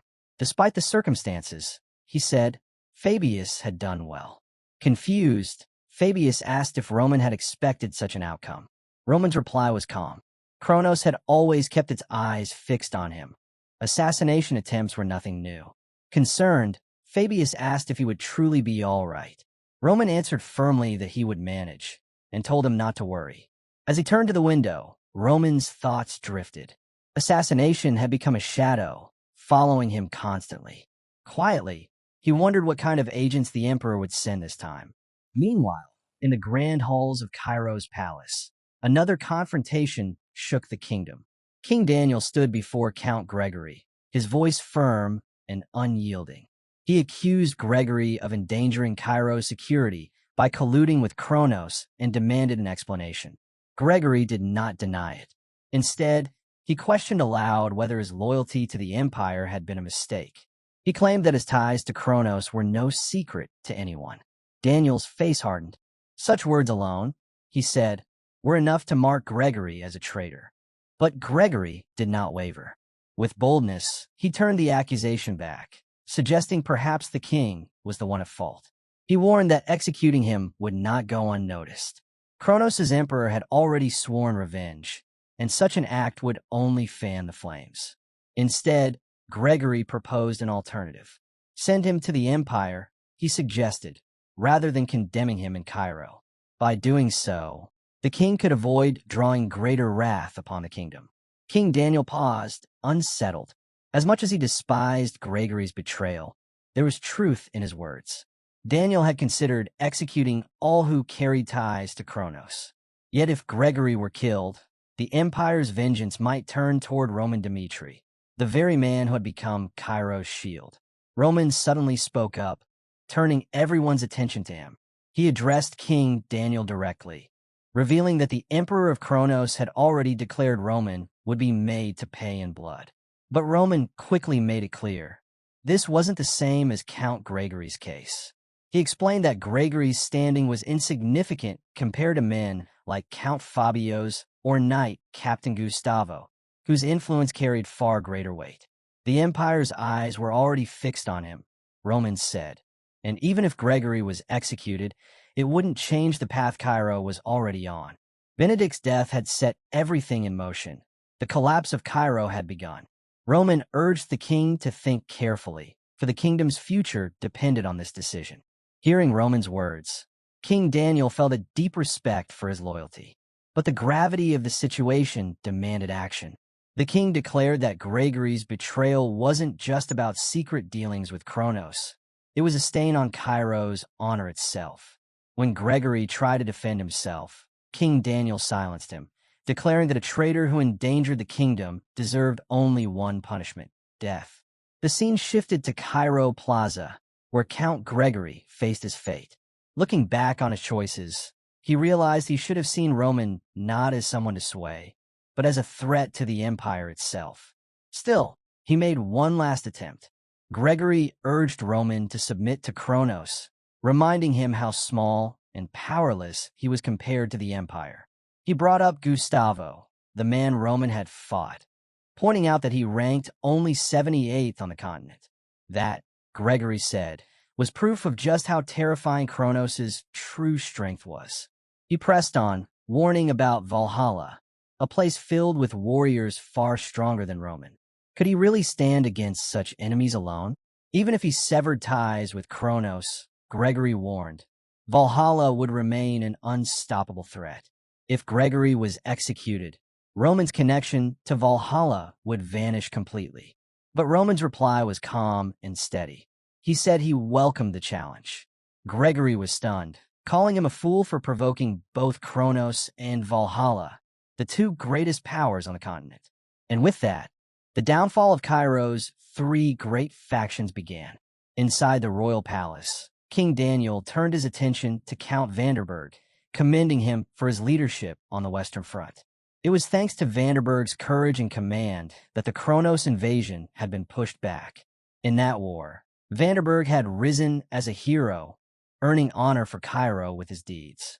As recognition, King Daniel granted him the title of Marquis, along with new lands to rule. But the king's rewards didn't stop there. He honored the many who had fought fiercely against Kronos, Baron Noel, Flora Lawrence, and Roman Dmitri among them, each receiving gold for their service. Yet it was Roman whose name carried the most weight in the hall. King Daniel openly expressed gratitude to Roman and the Dmitri family, declaring that their support had been critical to the royal faction's victory. The nobles voiced their agreement, many even insisting that Roman deserved far more than just gold. Still, not all shared the same enthusiasm. Some hesitated, uneasy about granting Roman greater rewards, worried that his growing influence could disrupt the delicate balance of power among Cairo's factions. Sensing the unease, Count Benner rose and silenced the room with his firm words. He reminded the nobles of Cairo's painful history, marred by betrayal and self-interest. He warned them not to repeat old mistakes. Now was the time to unite for the sake of the kingdom, not bicker over power. King Daniel supported Benner's call for unity. Speaking with a grave tone, He admitted the truth. The Dmitri family's power had surpassed all expectations. The war had proven it.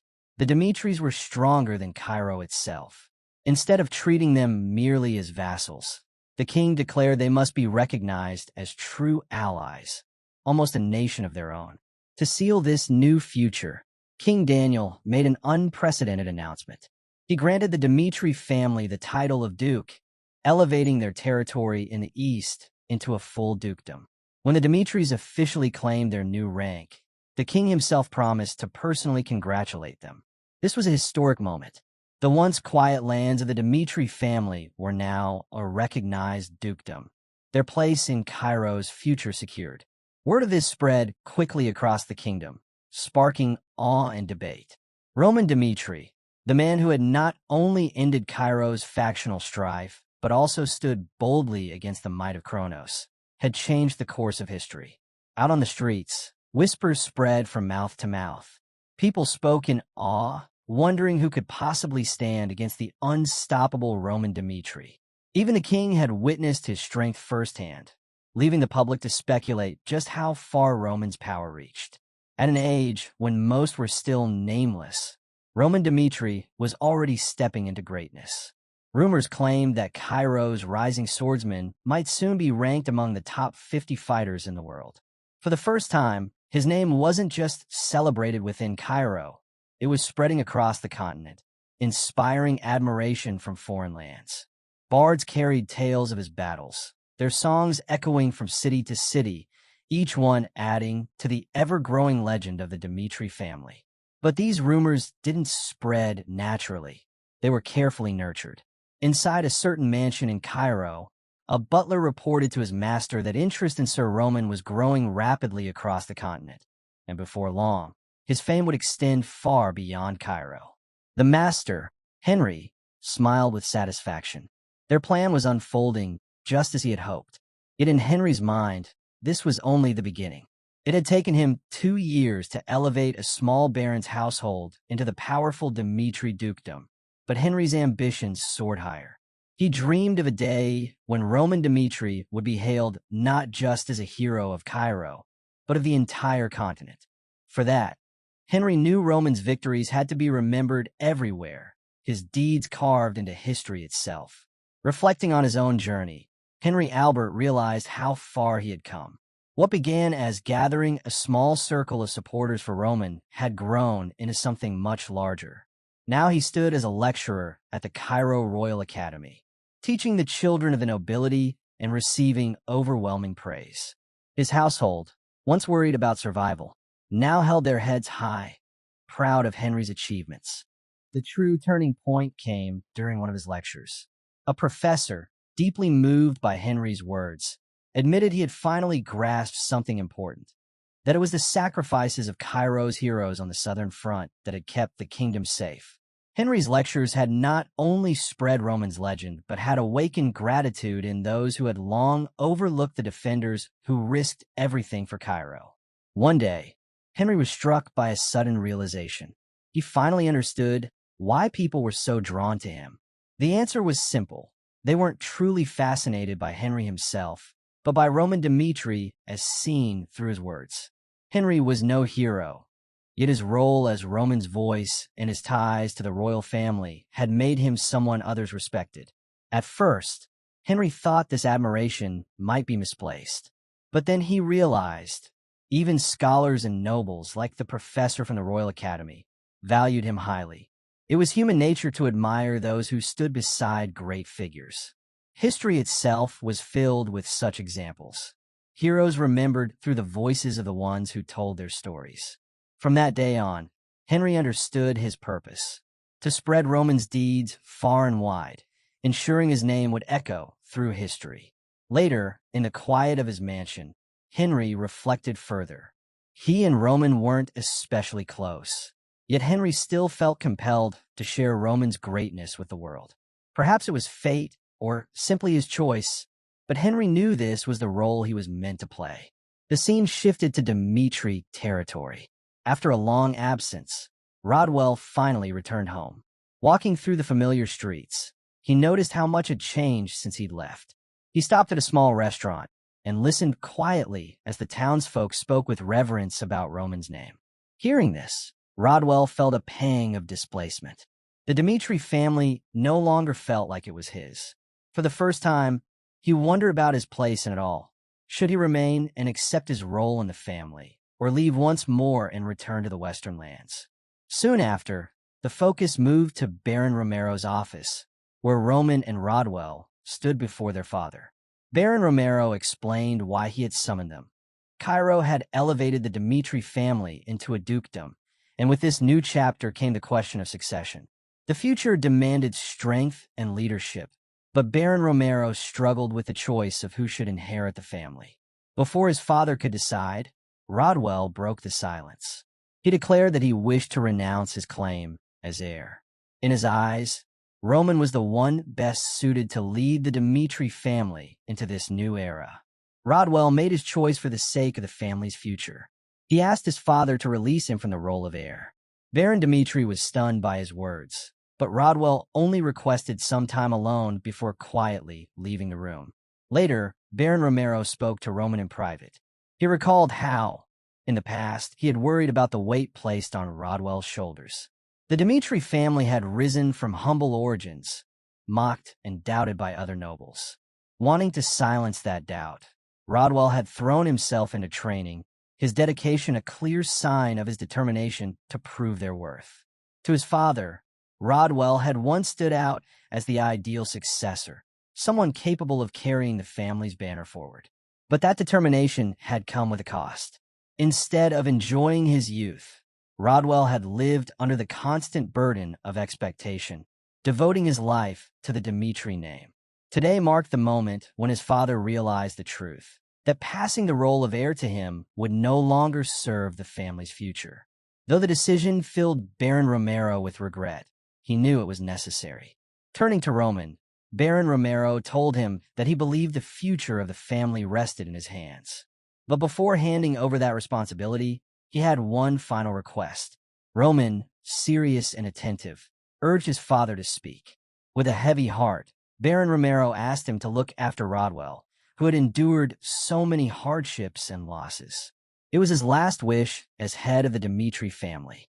Roman gave his word, promising to shoulder that duty with all his strength. The scene shifted to the Dmitri training grounds, where Rodwell practiced alone. His blade struck the air again and again, but his swings kept falling short.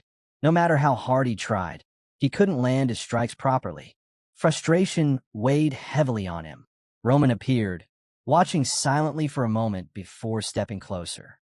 Calmly, he told Rodwell that aiming at a target alone would never be enough to overcome real enemies. He explained that years of training had shaped Rodwell's movements into habit, but losing one I had disrupted more than just his vision. Depth, distance, everything felt different now. Speaking with quiet resolve, Roman urged his brother not to fixate on what had been lost. Instead, he told him to embrace the strengths that remained, to adapt and rebuild himself. Only then could Rodwell move forward. Roman promised Rodwell that with the right guidance, he could learn to see beyond what his eyes allowed. Rodwell froze for a moment, unsettled by the words. With hesitation, he asked why he should even listen. Doubt lingered in his voice. Why did Roman care so much about him now, especially after becoming the successor? Roman's reply was firm. He explained that the Dmitri family stood in the middle of a storm. Both Kronos and Valhalla were enemies, unpredictable and dangerous, while the loyalty of the Kingdom Alliance could not be trusted forever. Dmitri had to grow stronger to survive.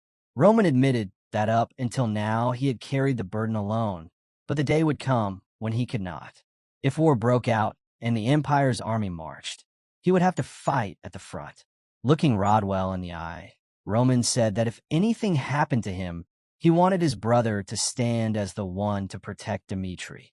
Rodwell was stunned by his brother's words. Far away, in the southwestern part of the Salamander continent, the four kingdoms of Umberto, Redford, Odelia, and Frank gathered in council. Surrounded by powerful empires, they had formed the Southern Kingdom Alliance to safeguard their independence. They all understood the importance of Roman Dmitri. Only days before Dmitri was officially raised to a duchy, a crucial meeting took place.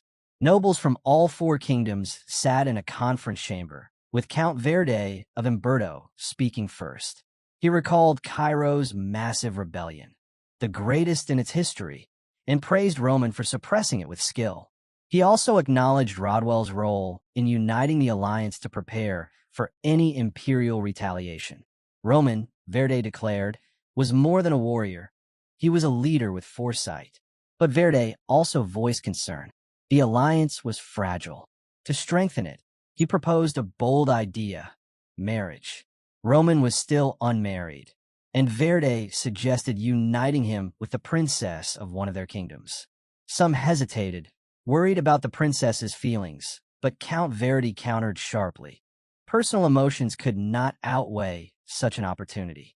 In the end, the king placed his trust in Count Verde, granting him full authority to make the marriage happen and secure their bond with Roman Dmitri. As time passed, the news of the Duchy of Dmitri spread across the land, sparking joy and celebrations. Streets filled with festivities, music, and cheers, marking the dawn of a new era.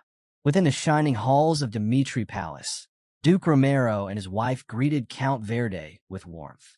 Verde carried himself with politeness, but behind his words lay a confident determination. Count Verde raised the subject of Roman's future, suggesting it was time to consider marriage. With eagerness in his voice, he proposed the princess of Umberto, the kingdom's treasured jewel. Not only was she renowned for her beauty, but she was also brilliant, having graduated at the top of her class from a prestigious academy. Verde believed that uniting her with Roman Dmitri, the rising star of Cairo, would create a flawless match. But then a question arose. What of Benedict's daughter? Where had she gone? No one seemed to know. The room stirred as Count Ringo of Redford stepped forward. He challenged Verde's suggestion, pointing out rumors that the princess of Umberto may have feelings for a man of lower rank, someone from a minor baron's family. Verde was caught off guard, demanding to know if such whispers were true. Seizing the moment, Ringo formally introduced himself to Duke Romero and his wife, insisting that instead of looking to Umberto, Roman should consider noble women from Redford houses. Soon, Marquis Martin of Odeliot joined in, followed by others. One after another, nobles began putting forth candidates for Roman's hand, their voices rising as the discussion turned into a contest of influence. Then, Duke Romero's voice thundered across the hall, silencing the chatter. He declared firmly that neither he nor his wife had any interest in a political marriage. What mattered was not alliances or status, but love. If Roman found someone he truly cared for, the Dmitri family would welcome her wholeheartedly, regardless of her background. His words echoed through the chamber, leaving the nobles to exchange glances and faint smiles at the Duke's unwavering stance. Meanwhile, on the terrace, Felix found himself approached by Baron Larson of Frank. Larson spoke gravely, revealing that his king was deeply troubled by the disappearance of the Phoenix Tower. He urged Felix to return to Frank, promising full support and swearing that things would be different this time. But Felix's answer was firm. He reminded Larson that Frank had once betrayed the Phoenix Tower's trust. He would not forget, nor forgive. Larson pressed on, insisting that such mistakes would not be repeated, but Felix's resolve did not waver. The Phoenix Tower had already found someone who valued them, Roman Dmitri. Their loyalty was now bound to the Dmitri family. With finality in his voice, Felix told Larson to deliver a message to King Frank. The bond between Frank and the Phoenix Tower was finished, broken beyond repair. Inside the grand halls of Dmitri Palace, Roman stood among the gathered nobles. As his eyes swept across the room, he noticed two glaring absences, the representatives of Kronos and Valhalla. Kronos' absence came as no surprise. They had already declared him an enemy.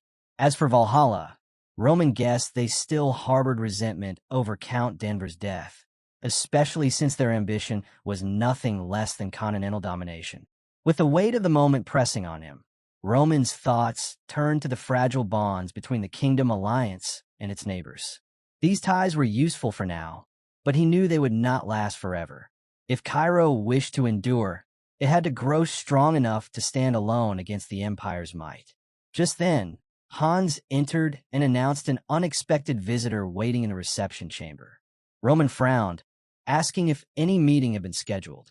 Hans shook his head before revealing the guest's name, the Prince of Hector himself. In the reception room, Prince Edwin greeted Roman with warmth, offering genuine praise. He congratulated him on the rise of the Duchy of Dimitri, commended his swift suppression of Cairo's rebellion, and acknowledged his victory against Kronos. But Roman, never one for empty courtesies, cut straight to the point and asked why Edwin had come. Acknowledging Roman's bluntness, Edwin admitted he never thought they would meet again outside of the battlefield. Then he dropped his revelation. The war between Hector and Cairo had not been as simple as it appeared. On the surface, it had been driven by years of poor harvests, a believable cause. But after the war, Hector's investigations uncovered something sinister. The famine had been manufactured. Edwin described how their fields had withered unnaturally, the land turning dark, with dead animals scattered across the countryside. These were not the signs of nature's hand, but of a necromancer's curse. Black magic had been at work.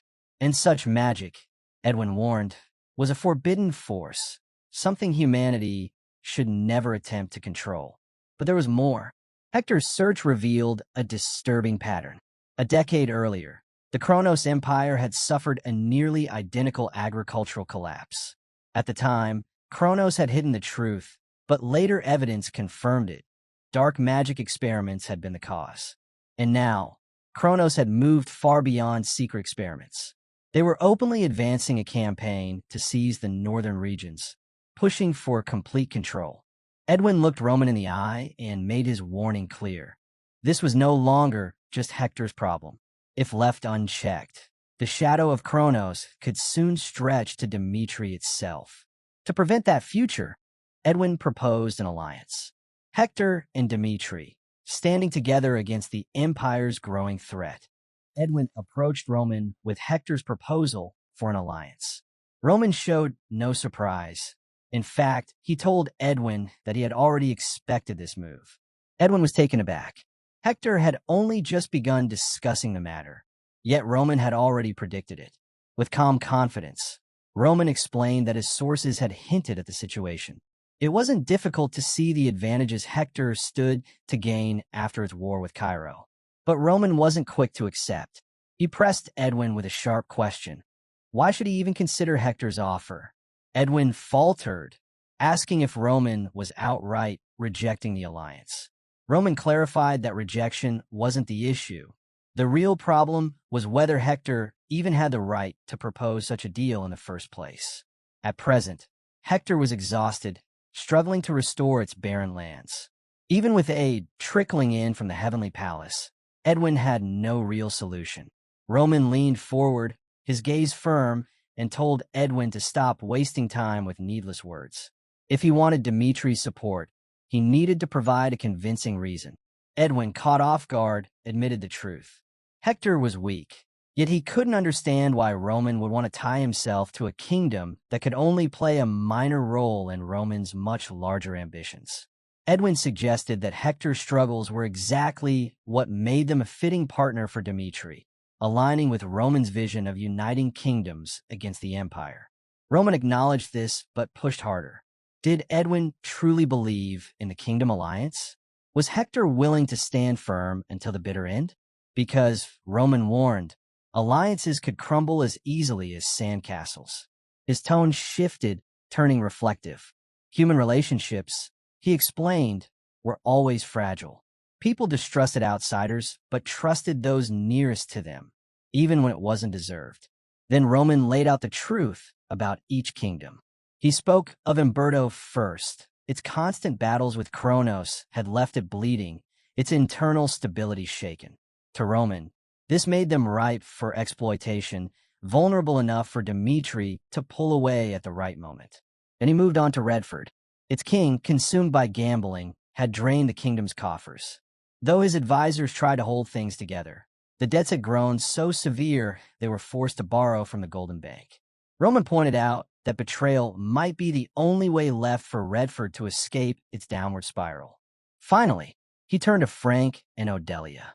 Both kingdoms had long carried grudges against Cairo, but unlike Cairo, where internal conflicts had been crushed, Roman doubted they had the strength to overcome their divisions. In the end, Roman concluded that all four kingdoms in the alliance were fragile, their weaknesses clear. To Kronos, they were nothing but easy prey. Edwin listened carefully, still shaken by Roman's blunt words about Hector. Yet he had to admit Roman was right. The kingdom alliance was fragile, ready to collapse like a sandcastle swept away by waves. Roman continued, pointing out that unlike the others, Hector's intentions were at least genuine. They sought revenge against Kronos. But in its current weakened state, he doubted whether Hector was of any real use. Roman pressed again, demanding a reason why Dmitri should even consider joining forces with them. Edwin answered with a heavy tone, equal parts acceptance and sorrow. He admitted that Hector was crumbling, torn apart from within. Still, he insisted their desire for revenge was real, even if they weren't strong enough to lead the charge. War, he reminded Roman, always demanded sacrifice. Even Dmitri would one day have to pay that price.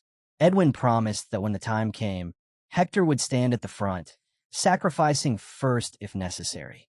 He contrasted Hector's determination with the hollow unity of the Kingdom Alliance, arguing that an alliance built on Hector's clear goal was far more valuable than one bound by fragile words. Roman smirked, acknowledging Edwin's conviction, but left him with a cryptic reminder to remember the promise he had just made. As Edwin departed, his thoughts drifted back to their first meeting on the battlefield. Roman had struck him then as someone unlike anyone he had ever faced, an unpredictable force that no strategy could fully contain. Despite all his experience within the Heavenly Palace, Edwin found himself admiring Roman's nature. He wanted Hector, too, to become that kind of force, unpredictable, unyielding. In that moment, he believed Hector could rise stronger than before. Roman, on the other hand, could already sense something stirring in Edwin. Though Hector itself had little to offer, Edwin's growth alone was enough to make them valuable in his plans. A week later, the scene shifted to Lawrence Palace. Inside, Flora spoke with an aged mage, recounting the events after Cairo's recent battle. She explained how Roman Dmitri had destroyed Benedict's castle in order to crush the rebellion swiftly. It was a bold gamble. Had the battle dragged on, the Empire faction might have intervened to aid the rebels. The old mage nodded thoughtfully, saying that Roman's boldness may have been influenced by the Phoenix Magic Tower. Ending the rebellion quickly, he agreed, had been the wisest path, as prolonging it would have only strengthened their enemies. Then, turning the conversation back to Flora, he asked what she thought of Roman's choice to open the castle gates. Flora hesitated, questioning whether such a risk was truly necessary. After all, it had endangered the entire Western Front.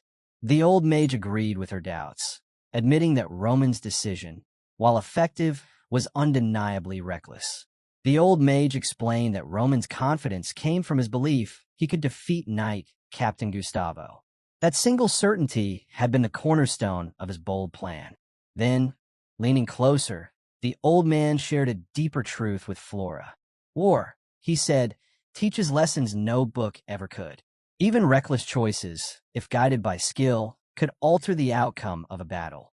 There was a fine line between foolishness and courage, and Roman Dimitri's ability to walk that line had been key in shaping the war. Flora listened in surprise, her perspective shifting at his words. Outside the castle, Count Lawrence approached his daughter. He admired her determination to study war, but his face revealed his concern. With a heavy heart, he admitted that not a day passed without fearing for her safety. He pleaded with her to reconsider her decision and return home. But Flora stood firm. She explained how her time on the Western Front had changed her. Every time Kronos invaded, the land was left in ashes, lives lost in flames and ruin. She had felt powerless, forced to witness the horrors of war unfold before her eyes. That helplessness had hardened her resolve. War was no longer an abstract idea. It was reality, and she had chosen to face it. With unwavering determination, she declared to her father that she would join Dimitri's army. The scene shifted to Roman's office, where Chris asked what should be done about Flora. Roman acknowledged her potential, but refused to accept her outright. Instead, he instructed Chris to tell her she would undergo 1 week of brutal training. Only if she endured it would she be recognized as part of his army. Chris obeyed, though inwardly he saw the command as a veiled rejection. At dawn, the Dimitri training grounds were alive with activity. Soldiers pounded across the field in their morning drills, their breath sharp, their pace relentless. Among them ran Flora, pushing herself to keep up. The distance was longer than she had expected, the pace exhausting, yet she pressed forward, hoping it would end soon. But the soldiers did not stop. Chris raised his voice, announcing that their ranks would be decided by the order they finished. Every man and woman had to give their all. Hearing this, Flora's determination flared. She tightened her resolve, preparing herself for the grueling test ahead. But as the soldiers surged forward, increasing their speed, her steps faltered. She strained to keep pace, but little by little, she began to fall behind. Panting heavily, Flora slowed for just a moment to catch her breath, but quickly realized the soldiers around her had no choice but to push forward. They ran with grit, their determination carrying them beyond exhaustion.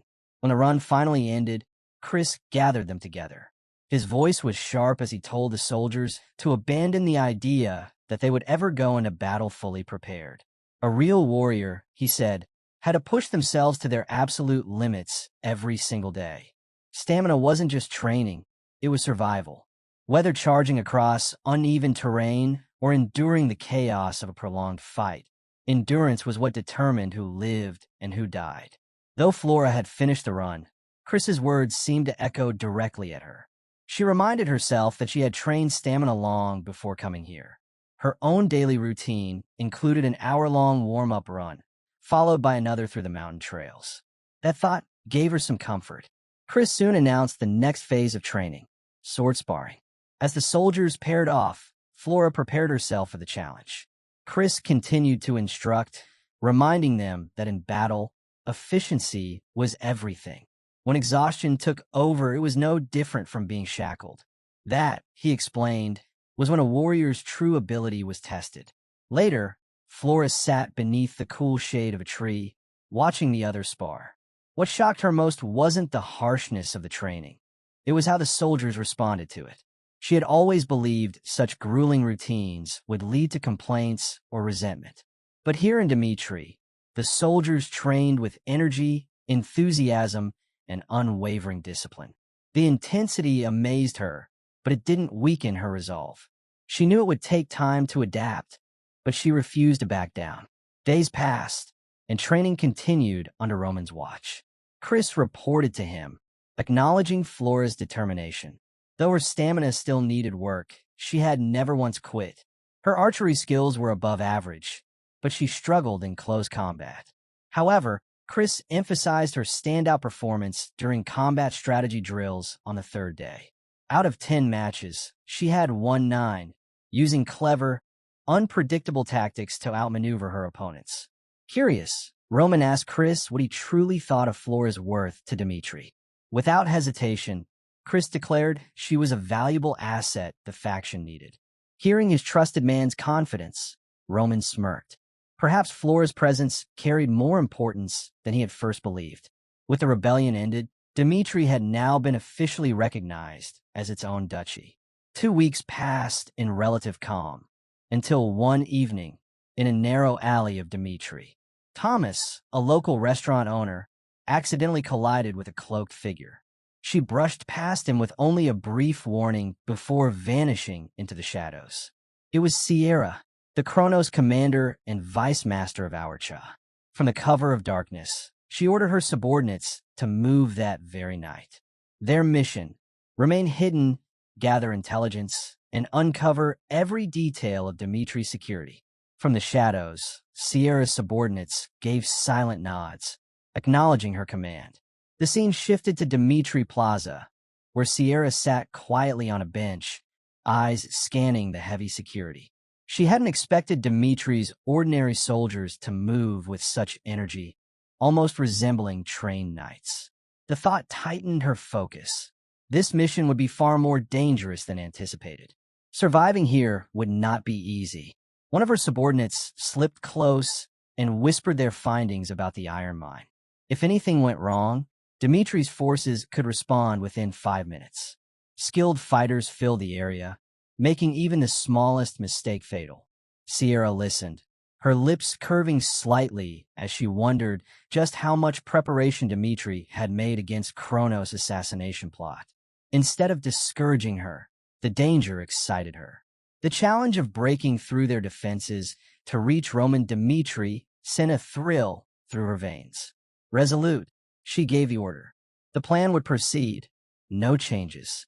As night fell, the guild assembled, cloaked and ready. Sierra addressed them with firm authority. They had 15 minutes to infiltrate the castle. Her voice carried confidence as she reminded them that though Roman Dimitri's strength was legendary, they were the predators of the night.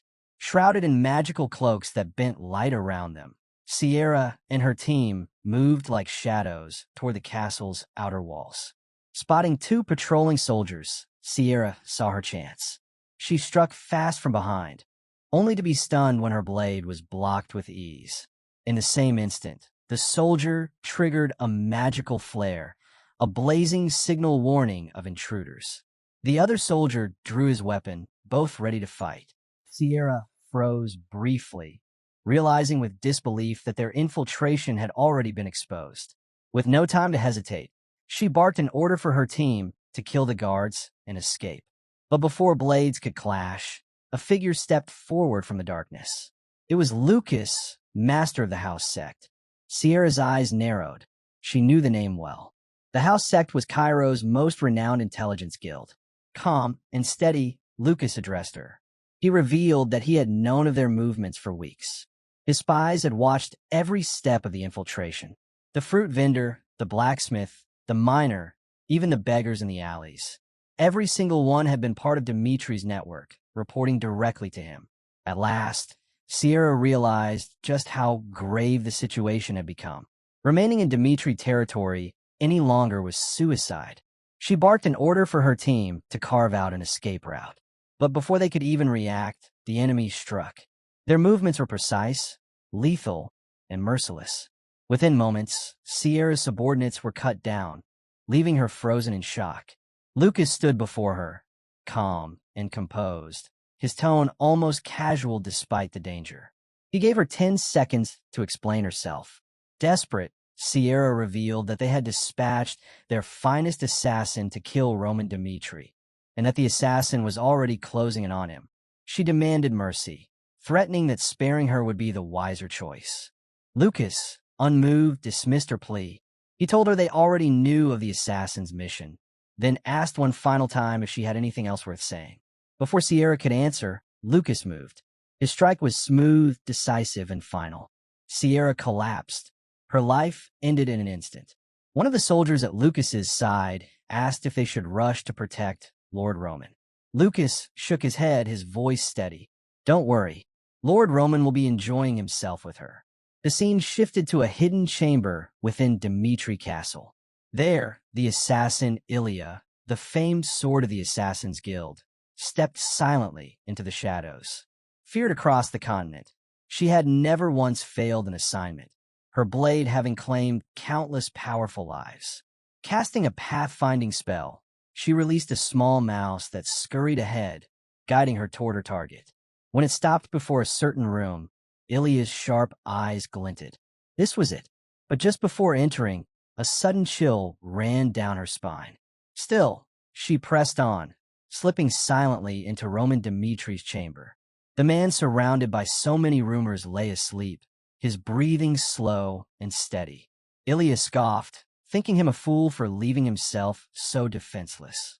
With flawless precision, she cast a binding spell to paralyze him, ensuring he wouldn't even stir as she delivered the killing blow.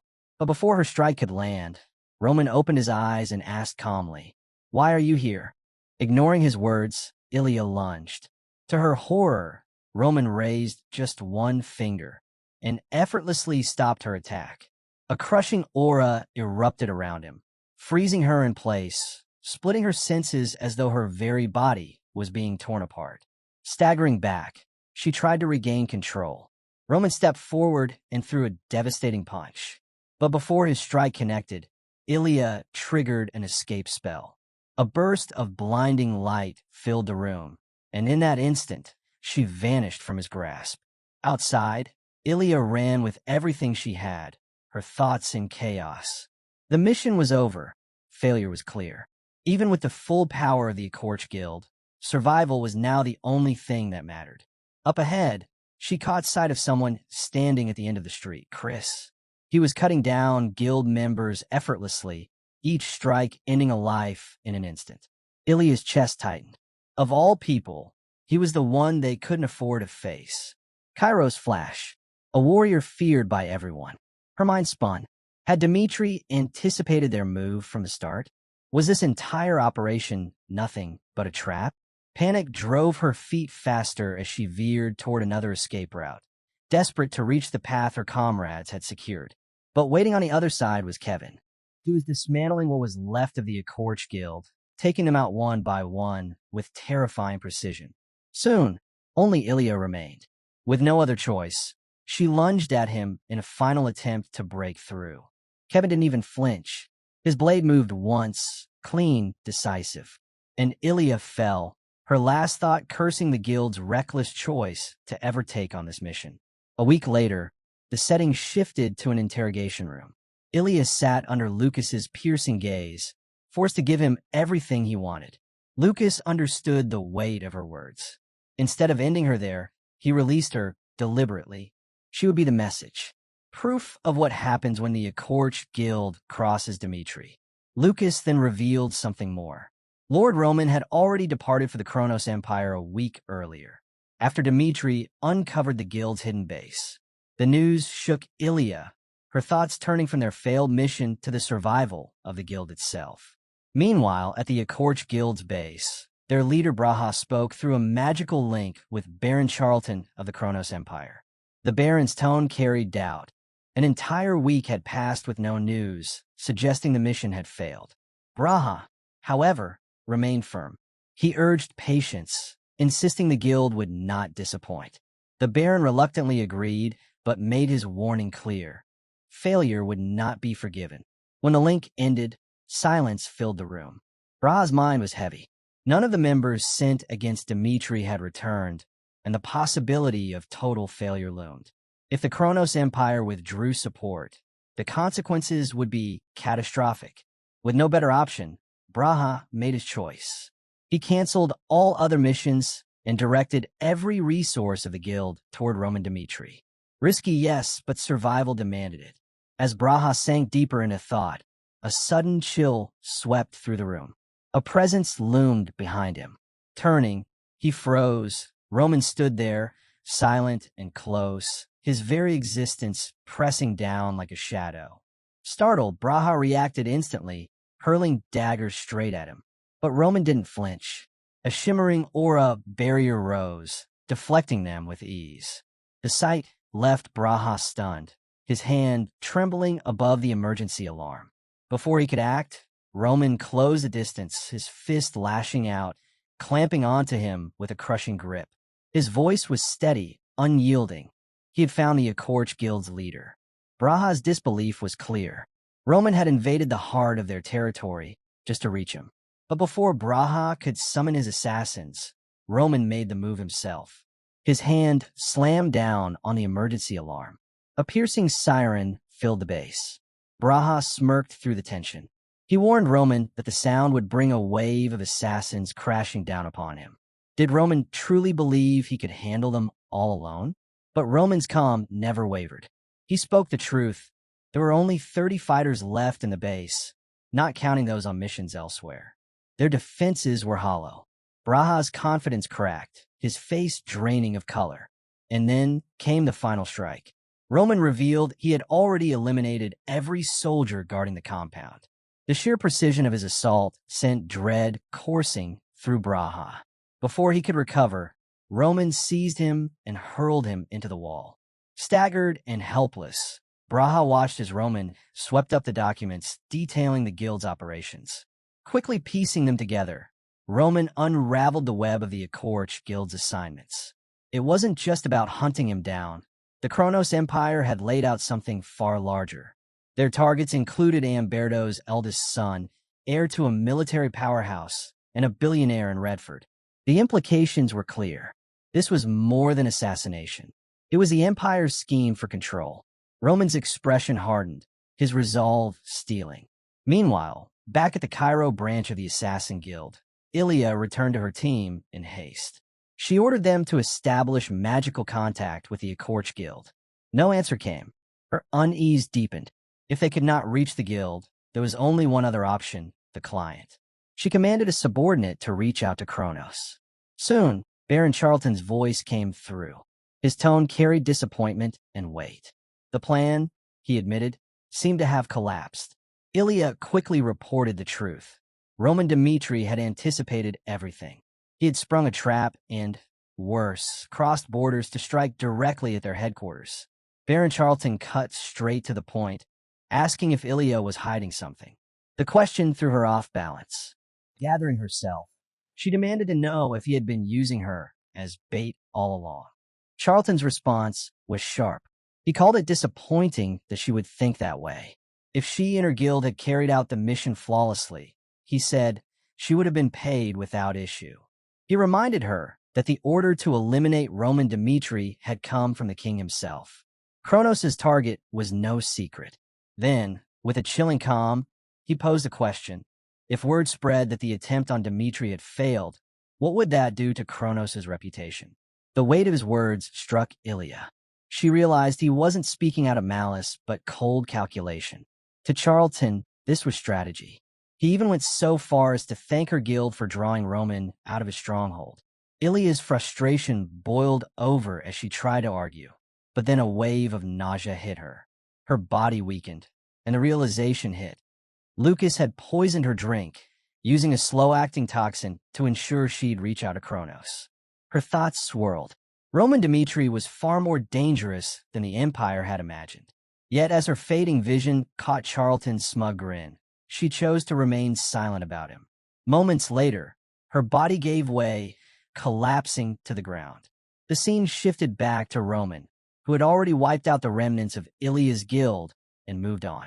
Entering the forest, he called for his hidden watchers to reveal themselves. 3 figures emerged from the shadows, bodies wrapped in bandages like mummies. Facing them, Roman asked if they were the so-called shadows, those who thrived by feeding on Kronos' darkness. His suspicions were confirmed. The Emperor had dispatched some of the deadliest operatives to eliminate him. The trio lunged forward, demanding to know when he had first sensed their presence. Roman only smiled, replying that he had known from the very start. His sword slashed out, striking one directly, but the blow did nothing. For a brief moment, Roman considered why. Then it hit him. Speed was the key. He unleashed his lightning flash technique, striking with blinding force. Still, the result was the same. His attacks carried no effect. It was then that Roman understood. This wasn't ordinary magic. Their power was something darker, something he recognized. In his previous life in Murim, there had been those who wielded a forbidden force. Here, they called it black magic. Now, back in the present, he blocked their strikes with ease, his mind clear. The Kronos Empire had chosen to ally itself with corruption and evil. Roman made his resolve. If that was the path they had chosen, then he would rise as the heavenly demon, one who would crush every trace of their darkness. With a smirk, he closed the gap. His fist blurred as he unleashed his heavenly demon technique, hammering one of the bandaged figures with relentless blows, sending the enemy crashing to the ground. The remaining shadows froze, stunned by what they had just witnessed. Roman had done the impossible. He had stopped their regeneration. He knew why. Black magic thrived on black aura, and the only thing capable of harming it was divine power. Slowly, Roman began to release his own aura, his thoughts sharp and methodical. These enemies had weaknesses. He only needed to expose them. The first weakness was clear. When their bodies dissolved into smoke, they couldn't withstand physical strikes while reforming. That fleeting moment of transition left them vulnerable. The second weakness lay deeper. Even as smoke, their mana still flowed faintly, tethered to a central core. Severing that connection would bring them down. When the shadows launched their next assault, Roman moved first. Calling upon the heavenly demon art, blood flow, he struck with overwhelming force, slamming one of them into the earth. A dark purple aura surged around him as he declared that the martial arts of the heavenly demon existed for one purpose: pure destructive strength. That was why they were feared as the arts of demons. One assassin remained. Terrified, he stared at Roman, realizing the truth. Roman had crushed their strongest operatives, even those infused with black magic. Panic set in. The mission had failed. He had to escape, even if it meant abandoning everything. He sprinted into the forest, fear gnawing at his mind. Roman Dmitri, he isn't human. He's a demon. The operation had been built on false assumptions, that Roman was only marginally stronger than past reports suggested. They had thought the precautions were excessive. Now he understood. They had gravely underestimated him. But his thoughts were cut short. Pain erupted in his body, and he collapsed to the ground, staring in disbelief at his severed legs. Roman had struck him down before he could flee. Shaken and trembling, the assassin realized the inevitable. Every shadow had fallen. He was the last. Roman stood over him and issued a command: return to Kronos and deliver the truth of what had happened. Obeying, the assassin sent a message to Baron Charlton.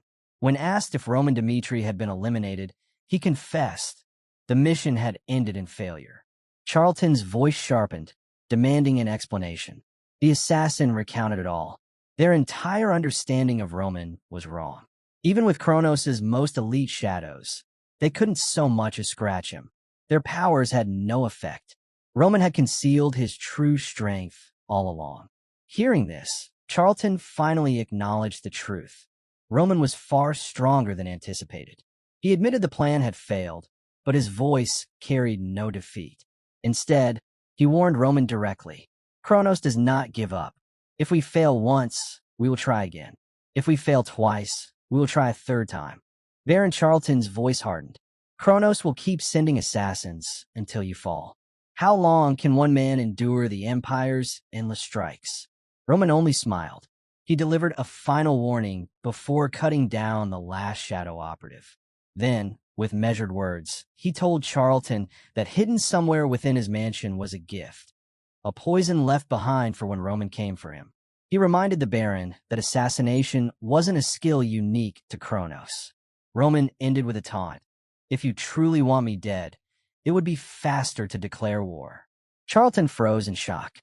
Roman smirked, adding that he looked forward to seeing the Baron's reaction once he discovered the gift. The connection ended. Panic rippled through Charlton's mansion as he immediately ordered his soldiers to search every corner. Hours later, they reported finding no signs of an intruder, but they had uncovered a single bottle stored in the warehouse. The moment Charlton laid eyes on it, he understood. This was the poison Roman had spoken of. Without hesitation, he commanded his men to prepare for a journey to Behemoth. The Behemoth Magic Tower was famed across the continent for handling deadly substances. Their antidote research was unmatched. When Matteo, one of Behemoth's magicians, examined the bottle, his face paled. He told Charlton the item was extremely dangerous. Irritated, Charlton snapped at him to skip the commentary and test whether it could be neutralized. Matteo obeyed, applying Behemoth's strongest antidote formulas. But to his shock, nothing worked. Staring at the bottle, he asked where such a poison had come from, because in its current form, he could not neutralize it. For the first time, Charlton was unsettled. Who exactly was Roman Dmitri? The scene then shifted to the Grand Palace of Kronos. Baron Charlton stood before the Emperor, delivering his full report. After listening, the Emperor posed a question: what did Charlton truly think of Roman? Charlton replied firmly: Roman was not someone who would bend or surrender easily. The Emperor pressed further: then what if he breaks instead? The question caught Charlton off guard. With cold authority, the emperor gave his command. The demons of the abyss were to be summoned. Roman Dmitri would be crushed, not simply killed, but turned into a public example. The hero who defied the empire would be struck down, so that no one would ever dare challenge Kronos again. Charlton bowed, accepting the order. Meanwhile, far away in Dmitri, Roman had returned. His mind weighed on the poison he had used as a warning. Even with the best magic, creating an antidote would be nearly impossible, because that poison came from one of the 4 heavenly temples. Roman believed his warning would force the Kronos Empire to tread carefully. They knew that if Dmitri retaliated, mutual destruction was possible, and Kronos would avoid that for now. But he also understood this was only a temporary measure, a way to buy time. Sooner or later, war was inevitable. Preparation was the only path forward. At that moment, Chris approached with news. He handed Roman an invitation for Valhalla. The letter declared that Valhalla wanted Roman to stand as their representative warrior at the upcoming festival held in honor of the spirits of warriors. If Roman failed to arrive by the day before the festival, just 100 days from now, it would be seen as his refusal. Chris added that Valhalla's chosen representative was Barbossa, one of the famed 12 swords of the continent. Ranked 6th in Valhalla and 11th overall, Barbossa sought vengeance for Earl Denver's death. Roman listened and compared the 2 great powers. Kronos relied on ruthless schemes, while Valhalla prided itself on fairness in combat. Chris then told Roman that he didn't have to accept. Dimitri's name was now known across the continent, and protecting Roman's life was more important than honoring a challenge. Roman calmly replied, Chris was right. Rejecting the invitation wouldn't cause any immediate issue. But Valhalla, bound by the honor of warriors, would treat his refusal as their victory. That stain would harm his reputation. He explained further. He had to be a symbol of strength, someone whose followers could look to with absolute trust. They needed to believe that standing with him always meant victory. To decline would plant doubt, a small crack that could spread. Chris was caught off guard by his reasoning. Roman's decision was final. In 100 days, he would go to Valhalla. It wasn't about pride or recklessness. It was about fulfilling the role that destiny had given him. Word soon spread. The Akorch Guild, who had dared to accept the mission to kill Dmitri, had instead been annihilated. That single event sent ripples through the assassin world. Contracts in the Northeast plummeted, especially those targeting Dmitri. Fear silenced the would-be killers. The downfall of one guild had become a warning to all. The focus then returned to Dimitri's territory. Kevin reflected on his lord. Roman had once again marched into the heart of danger alone, striking down the Akorch Guild at their headquarters. Kevin questioned himself. Was he doomed to only watch Roman shoulder every burden? People had begun noticing. Kevin, along with the other Dmitri soldiers, was growing stronger at an incredible pace. Yet even with that progress, it felt like the gap between them and Roman remained too vast. Could they truly walk the same path toward the future Roman envisioned? To stand against Kronos, the empire that ruled the continent, Kevin and the Dmitri soldiers needed to grow far stronger than they were now. One day, Kevin happened to overhear Felix and Chris in conversation. Felix revealed that he had been working on a magic circle capable of greatly increasing the density of mana within a set area. It wasn't flawless yet, but with time, he was confident he could resolve the remaining issues, perhaps within 6 months. Such a circle wouldn't just enhance magic. In theory, it could even serve as a tool to train Aura Knights. Later, Kevin and his comrades approached Felix directly. Felix warned them immediately that using the circle now would be reckless, stressing that the design was still unstable. But Kevin was resolute. He told Felix that the greatest priority for him and the other knights was to be of real use to their lord. Before long, they would face an empire that had stood unshaken for centuries. To step into that battle unprepared would be unthinkable. Felix studied Kevin's determination. At last, he agreed to help, though he repeated that safety was critical. If anyone were harmed before they could fight at Roman's side, he said, it would be his greatest shame. His words lifted the spirits of the group. giving them new resolve. 15 days later, the scene shifted to the mines. Workers toiled as usual when a panicked shout echoed.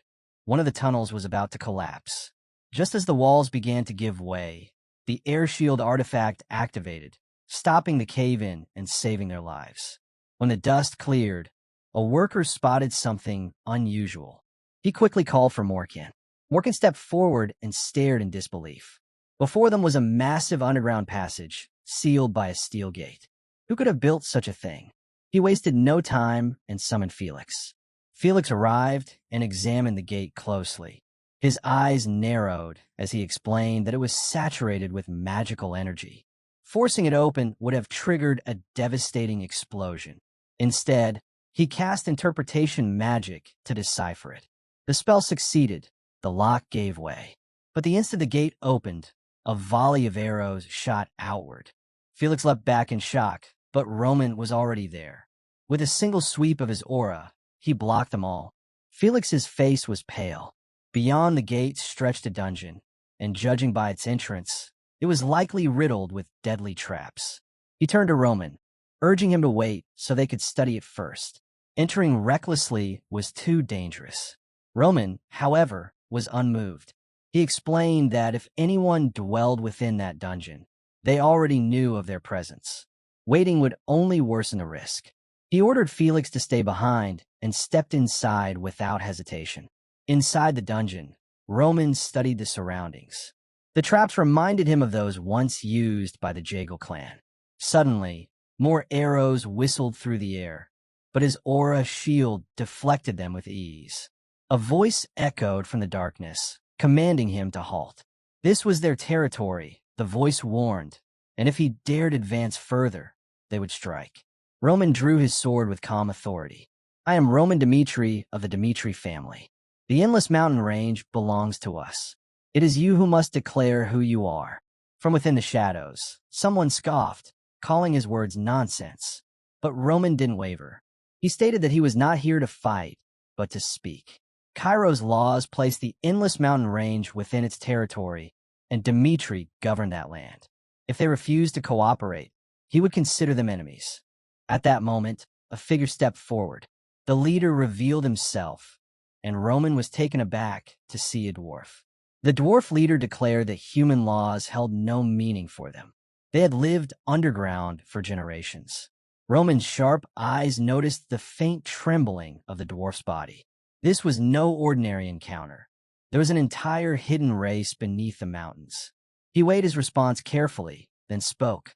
Even if they claimed the land as their own, he needed assurance they would not disturb Dimitri's territory. As the dwarf prepared to reply, his gaze fell on Roman's sword. His eyes widened. He asked if he could examine the blade. Roman raised an eyebrow, puzzled, but the dwarf pressed politely. Just 3 minutes, he promised. If granted, they would consider striking a deal. Roman handed him the weapon. The moment the dwarves touched it, excitement swept through them. The craftsmanship was extraordinary, balanced, unyielding, flawless in design. To them, it seemed impossible that a human could have forged such a thing. Surely, it had been crafted by dwarves elsewhere, for it looked as though nature itself had shaped it. With eager anticipation, the dwarf leader turned to Roman and asked who had forged the sword. Roman's answer was simple. I did. Shock rippled through the dwarves. Unbelieving, the leader channeled his power into the blade, reading its history. The truth was undeniable. Roman was both its wielder and its creator. Hope lit the dwarf's eyes. If Roman possessed such skill, perhaps he could help them. He lowered himself in a deep bow and pleaded, Please, help us reclaim our land. Roman frowned slightly, confused. Reclaim your land? What do you mean? The dwarf leader raised his head, voice steady. Before anything else, he said Roman needed to understand the reason his people were forced to live hidden away in this dungeon. The dwarf leader began his tale. The name Endless Mountain Range, he said, was one given by humans. In truth, the mountains did have an end. Beyond them lay Arcadia, once a land of peace where many races lived together in harmony. The dwarves had come from Arcadia long ago. Before humans had risen to power, disaster struck. A strange cold wave swept through the land, freezing everything. Even the world tree, the heart of all life, withered and died. That moment marked the beginning of an age of suffering. Countless races perished to cold and famine, and the dwarves' ancestors, desperate to survive, had no choice but to abandon Arcadia. Roman's patience thinned. He urged the dwarf to speak directly. The dwarf nodded and explained further. The dwarves had resettled in the endless mountain range, but decades ago they unearthed something deep underground, a fire demon. It carried power enough to burn the entire world. Yet if controlled, it might be the only force capable of reviving the frozen world tree. The dwarf leader then revealed what he had seen when he peered into Roman's sword, the power to command flame. Their meeting, he suggested, might not be coincidence but fate. He pleaded with Roman, bring the fire demon under control and deliver it to the dwarves. In return, he swore upon the sacred brown rock, the divine guide of the dwarves, that they would grant Roman any wish he desired. Roman's thoughts turned inward. Again and again, he was encountering people and places that echoed his former life. The Dmitri family, famed for their smithing and living at the foot of the endless mountain range, so similar to the 10,000 mountains of the heavenly demon. Though this life was meant to be different, his past continued to shape his path. Was this truly coincidence? Resolute, Roman agreed to the dwarf's request. The dwarf leader's joy was clear as he led Roman to the edge of a vast cliff. There he stopped. Beyond this point lay the fire demon. Its power was too dangerous for the dwarves to approach. He urged Roman to take care. Roman assured him he would. Stepping forward, his thoughts were steady. He lived by his beliefs and had never strayed from them. This trial would be no different. Soon he saw it. The fire demon blazed like a miniature sun, radiating waves of heat so intense that his clothes began to scorch.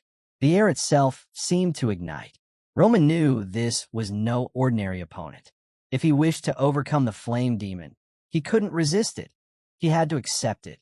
Drawing upon his mastery over flame, Roman reached out, gathering the demon's searing power into his own grasp.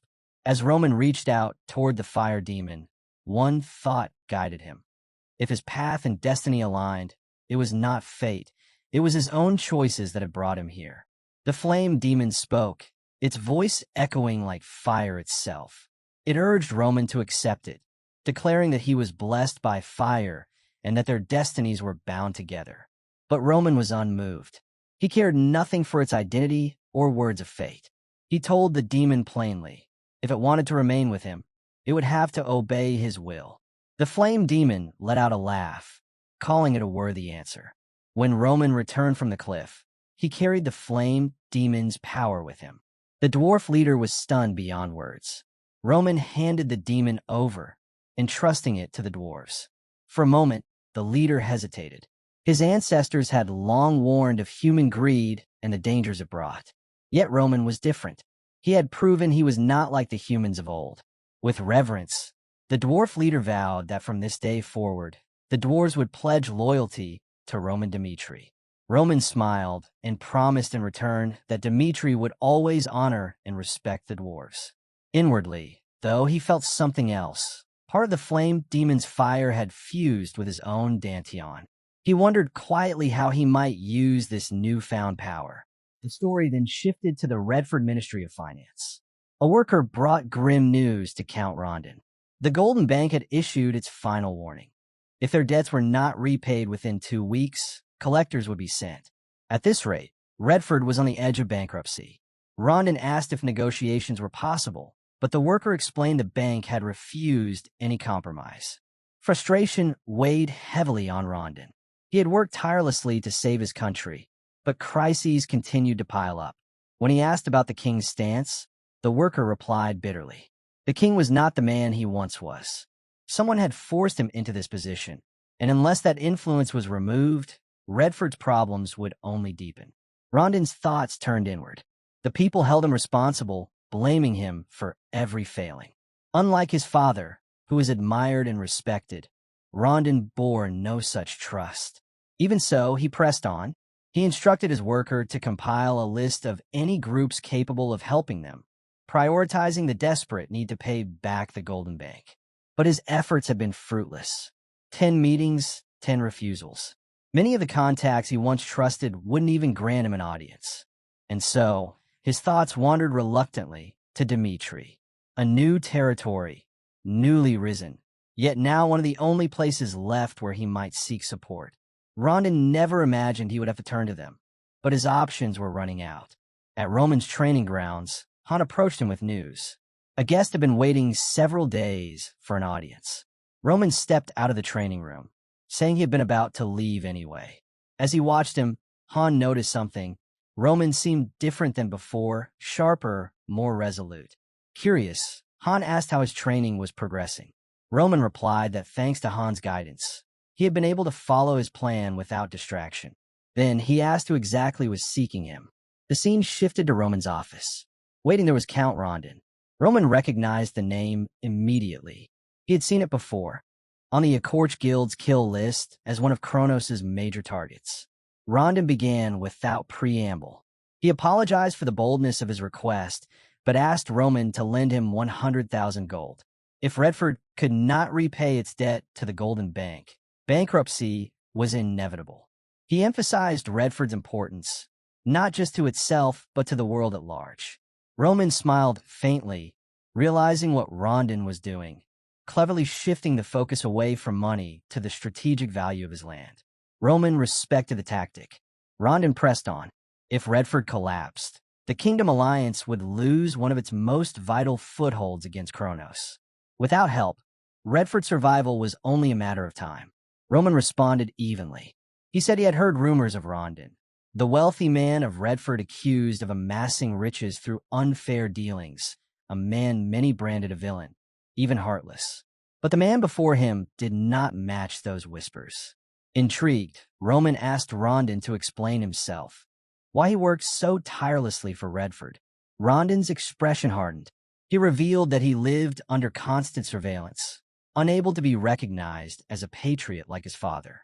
To protect Redford, he had deliberately stained his own name.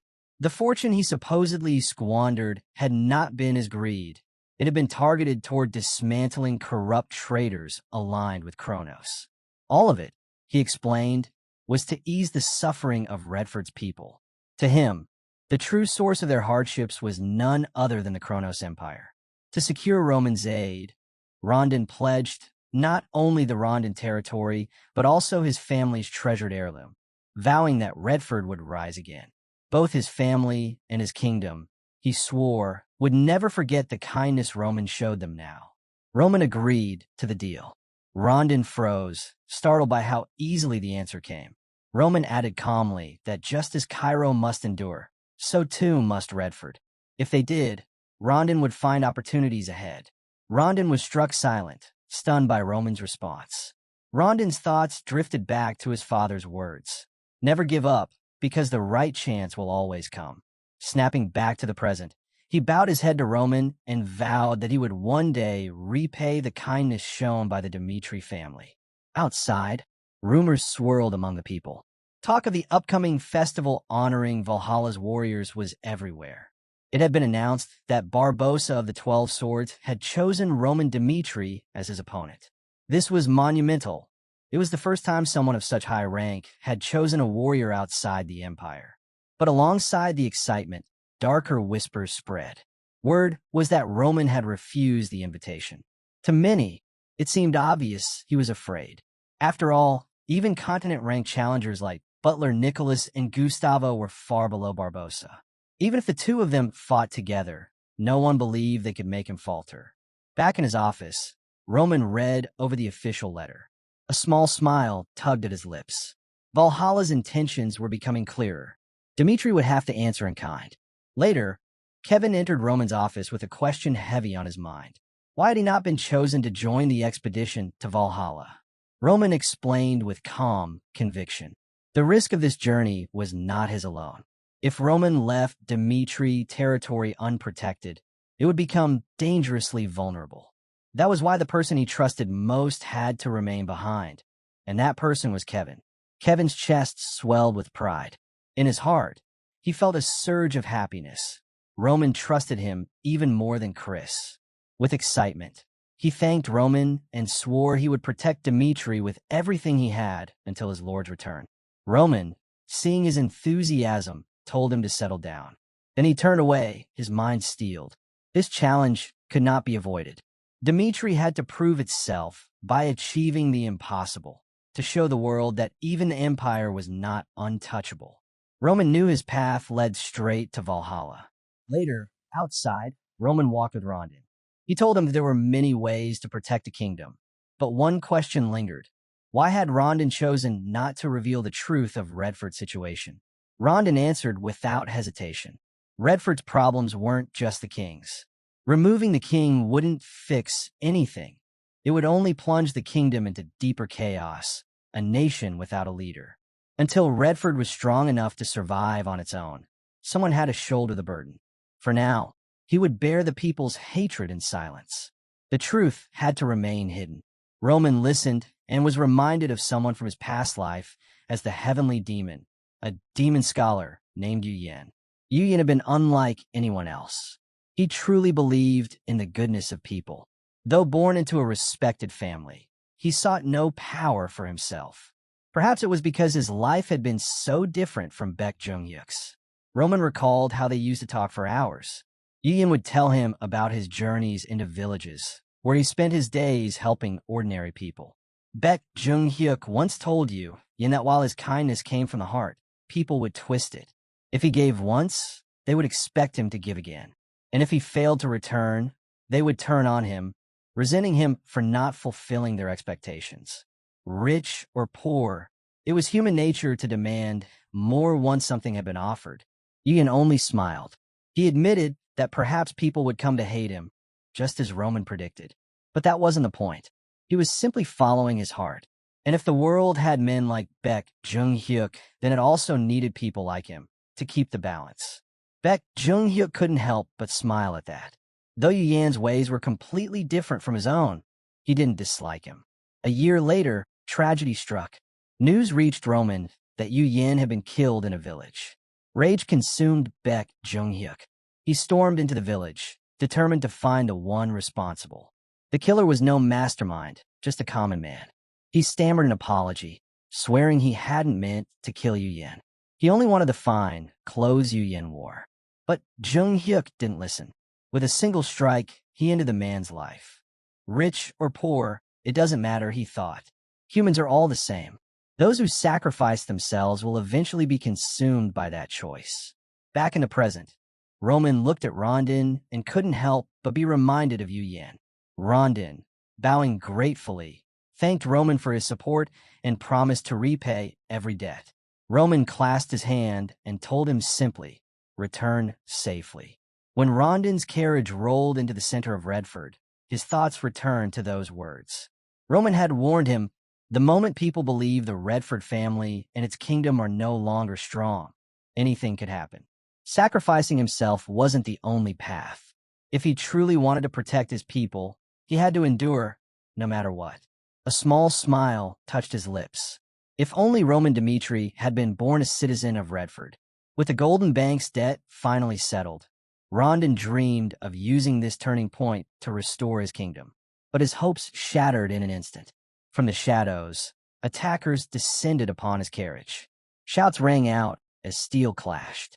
The knight captain roared for the knights to defend their lord. He swung his aura-forged blade, forcing the robbers back for a moment. But then, a child appeared before him. The boy flung a handful of dust into his eyes, and the captain stumbled, blinded. Seizing the chance, the robbers swarmed him, forcing him down. Another knight, stunned by the sudden ambush, muttered that these couldn't be ordinary thieves. Their tactics were too organized. Before he could react further, a sharp arrow pierced his shoulder. His vision blurred as poison coursed through him. Just as one of the attackers raised a blade to finish him, Rondon stepped forward, his voice sharp and commanding. "Stop!"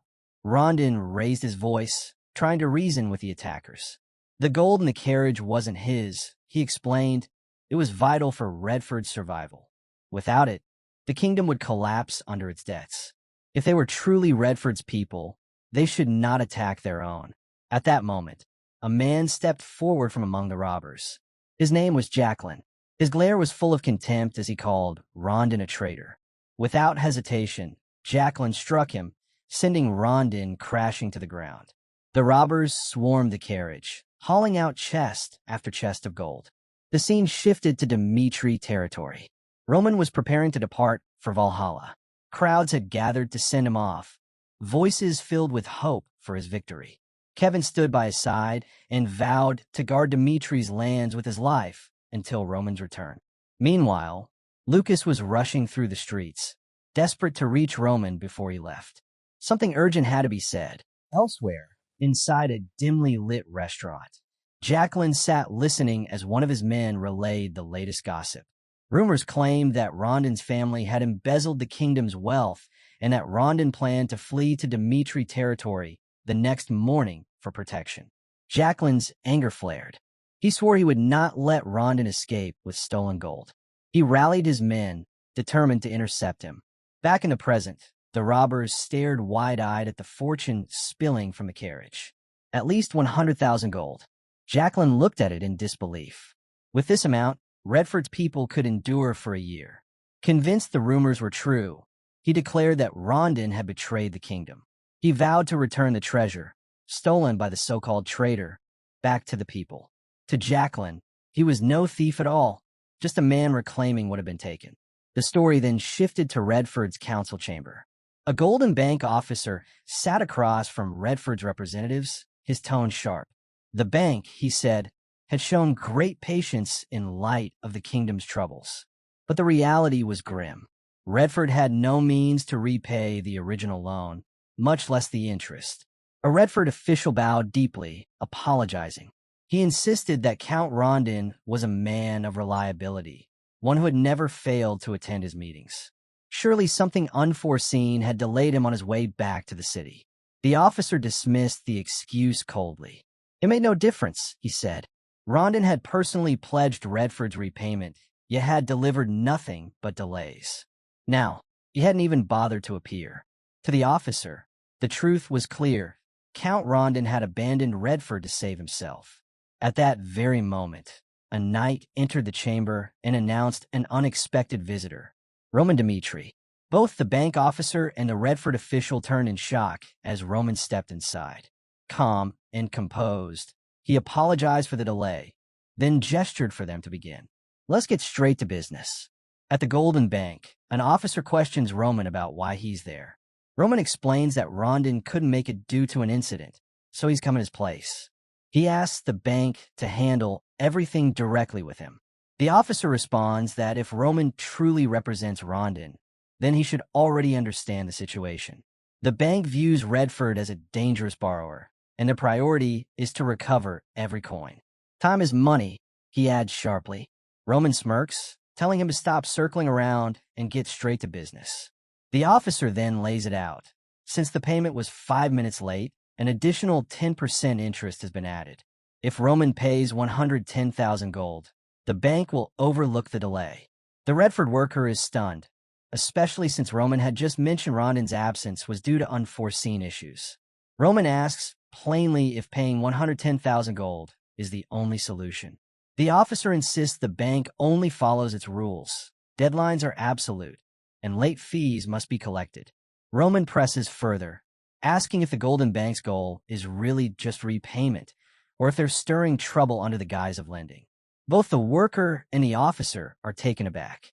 Roman continues, saying no lender in the world would start a conflict over collecting a loan. Irritated, the officer snaps back that the Golden Bank isn't just any lender. They operate on trust. Borrowers repay because the bank has a reputation for decisive action against those who don't. But Roman shakes his head, saying he still doesn't understand. Redford is drowning in debt. Their king is failing. The entire kingdom is collapsing. Yet the bank still lent them money. If this is about trust, it doesn't add up. The officer, now clearly frustrated, demands if Roman is accusing the bank of lending to Redford just to watch them fall. He cuts off the conversation, saying there's nothing more to discuss, and turns to leave.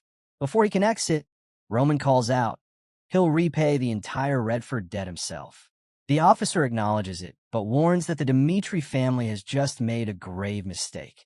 With that, he departs, saying he looks forward to meeting Roman again. The Redford worker bows his head to Roman, thanking him deeply for saving their kingdom from disaster. Roman brushes it off, saying there's no need for gratitude.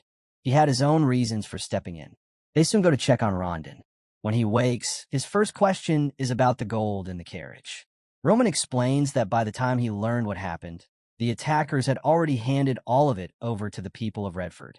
Rondon is stunned, convinced this spells Redford's downfall. But Roman assures him there's no need to worry. The debt with the Golden Bank has already been taken care of. Overcome, Rondon begins to cry, thanking Roman again and again, saying Redford owes the Dmitri family more than it can ever repay. But Roman cuts him off. This isn't the time for thanks. Rondon, startled, listens as Roman lays it out plainly. Redford's incompetence has dragged them into this mess. Rondon reflects on his words and realizes he's right. The fault lies not only with Redford's weakness, but with his own. Roman declares that from now on, they won't be following Rondon's way. They'll be doing things his way. He reminds Rondon of the warning he once gave. When a ruler gives too freely, people stop respecting him and turn unpredictable. But Rondon had chosen blind trust instead, a mistake that led to broken promises and failure. If Roman hadn't intervened with the 100,000 gold, Redford would already be at war. Rondon lowers his head, apologizing, admitting that no words could excuse his failure. Even so, Roman didn't abandon Redford. He paid their debt, which could only mean Roman wanted something in return. Rondon asks directly what it is that Roman expects. Roman tells him the Dmitri family's support still stands. There will be no fixed deadline to repay the 210,000 gold, but one day he will demand double that amount. And beyond the debt, he has one more request. He intends to tell the people of Redford the truth, that Rondon is not a traitor, but a patriot. Then Roman pushes further, urging Rondon to rise up, to start a rebellion, and seize the throne of Redford for himself. The words leave Rondon speechless.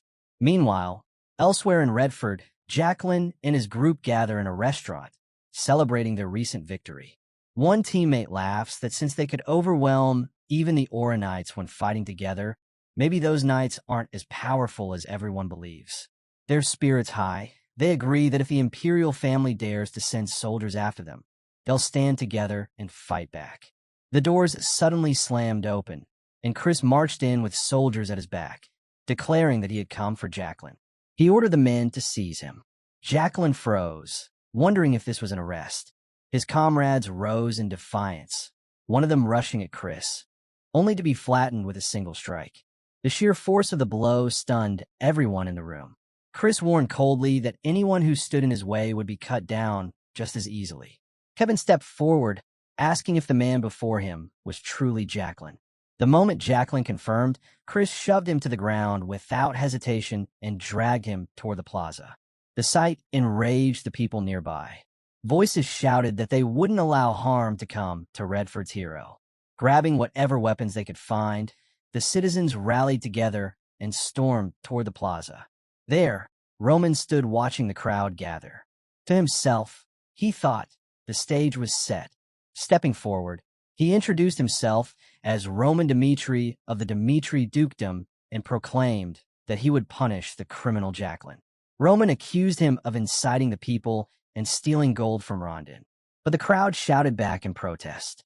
To them, Rondon was the real traitor, one who betrayed his own nation. They remembered well how he had turned against the Dmitri family. The gold, they said, was never his to begin with. It belonged to Redford. Everyone already knew that Rondon had tried to smuggle it into Dmitri lands to save himself. This wasn't a matter for outsiders, they cried. Roman should release Jacqueline immediately. Roman's response was simple. Where is your proof? Before the crowd could answer, Jacqueline shouted over them. Not only was it 10,000 gold, he said, but a massive 100,000. With that much wealth, what else could Rondon be planning other than an escape?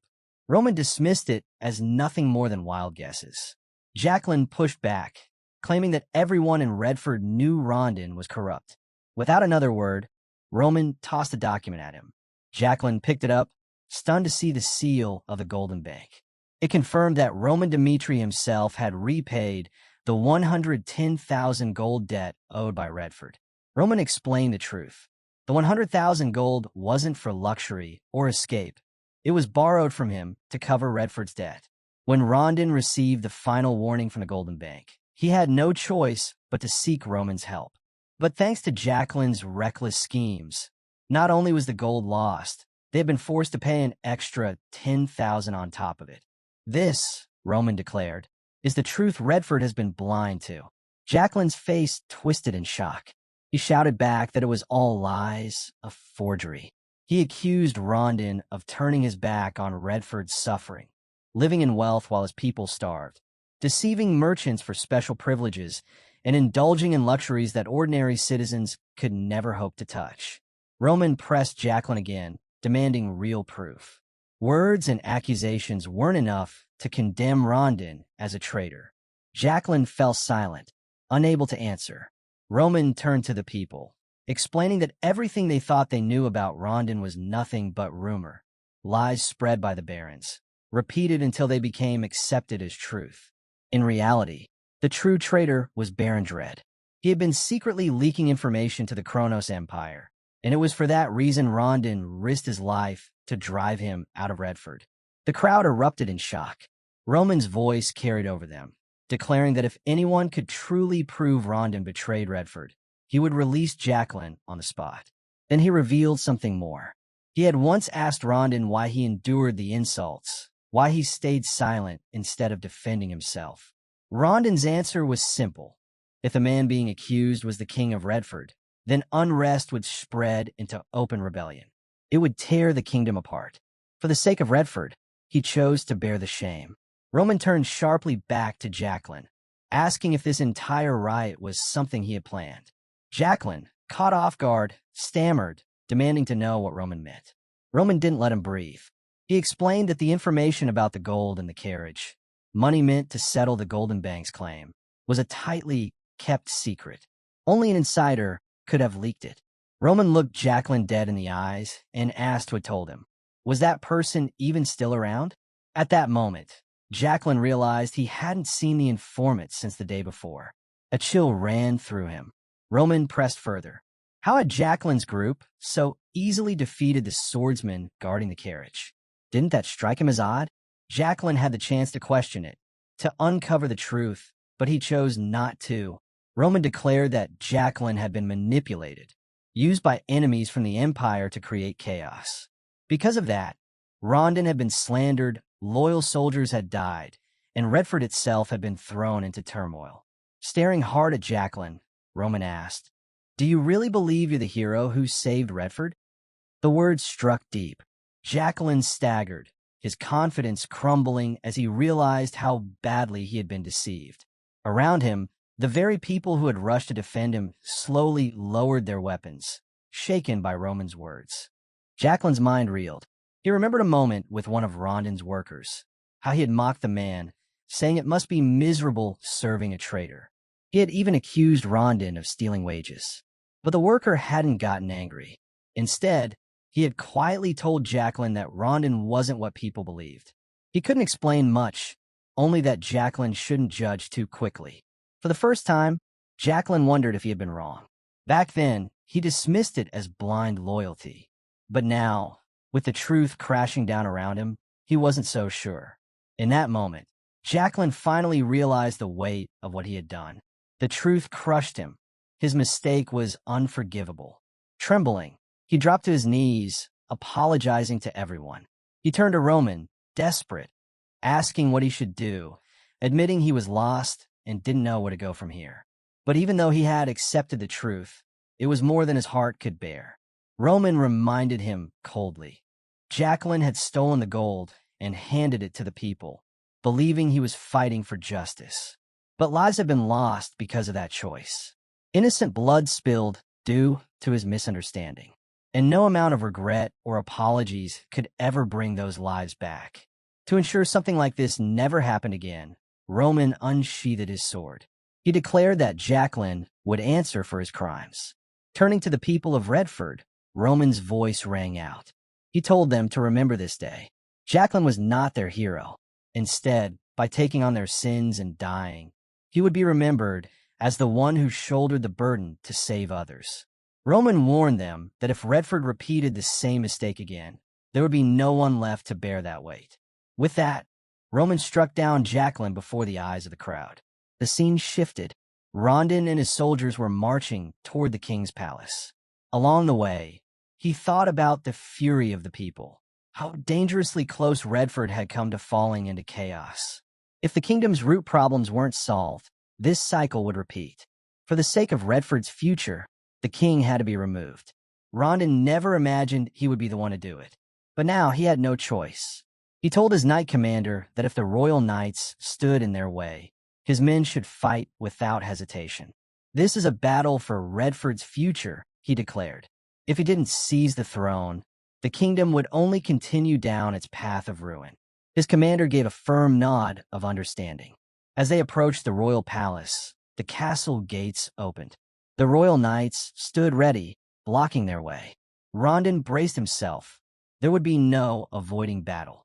But then, the commander of the royal knights stepped forward. He declared that their duty had always been to protect the royal family, and standing against the king was undeniably treason. Yet even so, they could not ignore the state of the nation. For the sake of Redford, for the kingdom itself, they would turn a blind eye. Rondon should do what needed to be done. Rondon was stunned. In that moment, he realized he wasn't the only one who longed for change. Others, too, were ready to see Redford reborn. Rondon stepped into the palace, prepared to face the king, but what he found stopped him cold. The king lay collapsed on the floor, clutching a letter in his hand. With trembling hands, Rondon picked it up and began to read. The letter revealed the truth. When the king first learned of the attack on Rondon, rage consumed him. He admitted he had often ignored Rondon despite knowing his loyalty to Redford, and for that he felt regret. Now he had decided to confess everything. The letter told of a warning the king once received. If he didn't continue his reckless lifestyle, his children's lives would be in danger. At first, he dismissed it as a cruel joke, but soon became horrifyingly real. One by one, his family was targeted. His eldest son was killed. His young daughter also murdered. His second son poisoned, saved only by medicine supplied secretly by the very faction that had threatened him. Racked with guilt and fear, the king abandoned his role as ruler. From then on, he lived only to protect his children, knowing that if he acted selfishly, countless Redford citizens would also be slaughtered. Now, broken by guilt, the king had chosen to end his own life. He would surrender the throne, sparing Rondon from a battle against him. In his final words, he asked Rondon to protect Redford. Rondon's hands shook as he finished reading, tears welling in his eyes. He went to another chamber, where Charlot, the last surviving heir, waited. Rondon told him the king was gone. Then, with a heavy heart, he asked if Charlot had known this day would come. Charlot admitted he did. He believed the recent chaos in Redford was all part of a larger conspiracy. Anger burned through Rondon. If Charlot knew, why hadn't he spoken sooner? Charlot looked away and confessed that telling the truth wouldn't have changed anything. He was afraid. He wanted to live. Rondon then asked if the king had wished for him to take over Redford. Charlot answered that survival demanded more than the king's abdication. Power in Redford had to be completely restructured. If the royal family remained, they would always be a source of unrest. They all had to be removed. Knowing how deeply Rondon cared for Redford, Charlot offered himself as the final justification for Rondon to seize power. Is this truly the only way? Rondon asked quietly. Charlot replied that since his father had made his choice, it was now his turn. Rondon's heart ached. In another life, under different circumstances, Charlot could have been a great king. Charlot smiled faintly, thanking him. Then he added that with this decision, the Valhalla Empire would no longer recognize his claim. Before his final breath, Charlot asked Rondon to rebuild Redford. 10 days later, Rondon stood deep in thought. He swore he would never allow Redford to fall. He would question everything, seek the truth, listen to his people, and forge a nation strong enough to withstand the Kronos Empire. He vowed revenge for the king and for Charlo. Turning to his knights, he announced that his coronation would take place in 5 days. When that day arrived, crowds filled the streets to welcome their new king. As Rondon looked out over them, he realized these were now his people. He remembered Roman's words. The very voices that once branded him a traitor were now the same voices calling him king. Their loyalty, their future, would depend entirely on how he chose to rule. Resolved, Rondon silently promised that Redford would not repeat its past mistakes. If the kingdom found stability, then Dmitri would also gain a trustworthy ally. Meanwhile, Roman prepared to leave. He told Chris it was time to return to the Valhalla Empire. Chris simply nodded. Okay. The scene shifted to Paolo, a border city of Valhalla. At the gates, guards stopped them, saying everyone entering had to be searched. Roman thought it was excessive, especially since Valhalla had been the one to extend the invitation. While Roman was being checked, Chris grew visibly annoyed. The guards warned them not to cause trouble, reminding them that Paolo didn't welcome outsiders. As they entered, Roman reflected on Valhalla's nature. Isolated behind its southern jungles, the empire had grown cut off from the world, and its people were notoriously unfriendly to foreigners. Chris muttered that Valhalla was exactly as the rumors described. Roman explained that those born in Valhalla were considered the strongest warriors on the continent. But for anyone not born within its borders, rejection was normal. Outsiders were not welcome. Chris grumbled, clearly irritated. What made it worse was that Valhalla had invited Roman, yet they hadn't even sent a guide to receive him. To Chris, it was rude. Roman agreed, saying the Empire's silence was deliberate. By inviting him, yet refusing to acknowledge him, Valhalla was making a statement. They didn't recognize his presence. Later, at a small inn, Roman and Chris sat together when a local man approached. Without even knowing where they were from, he warned them that if they were outsiders, they should just head upstairs and stay quiet. The man leaned closer, eyeing Roman. He scoffed that Roman looked soft, like someone who had never worked a day in his life, pointing to his pale skin. Roman stayed silent. The man grew angrier, snapping that Roman should stop looking down on him. Then, he raised his voice, demanding they leave at once. Roman leaned toward Chris and said calmly, "It's time to let Valhalla know I've arrived." The man at their table burst out laughing, mocking Roman's words. But before he could say more, Chris acted. He slammed the man's face down onto the table, the impact shattering it under the weight. Following Roman's order, Chris smashed his head against the wood again until it cracked apart. The man staggered up, furious, shouting that he would show them the true strength of Valhalla. Chris didn't even let him finish. He drove his fist straight into the man's stomach, dropping him with a single blow. While the man writhed, Roman calmly pulled out gold and placed it on the counter. He told the hotel owner it would cover the damage.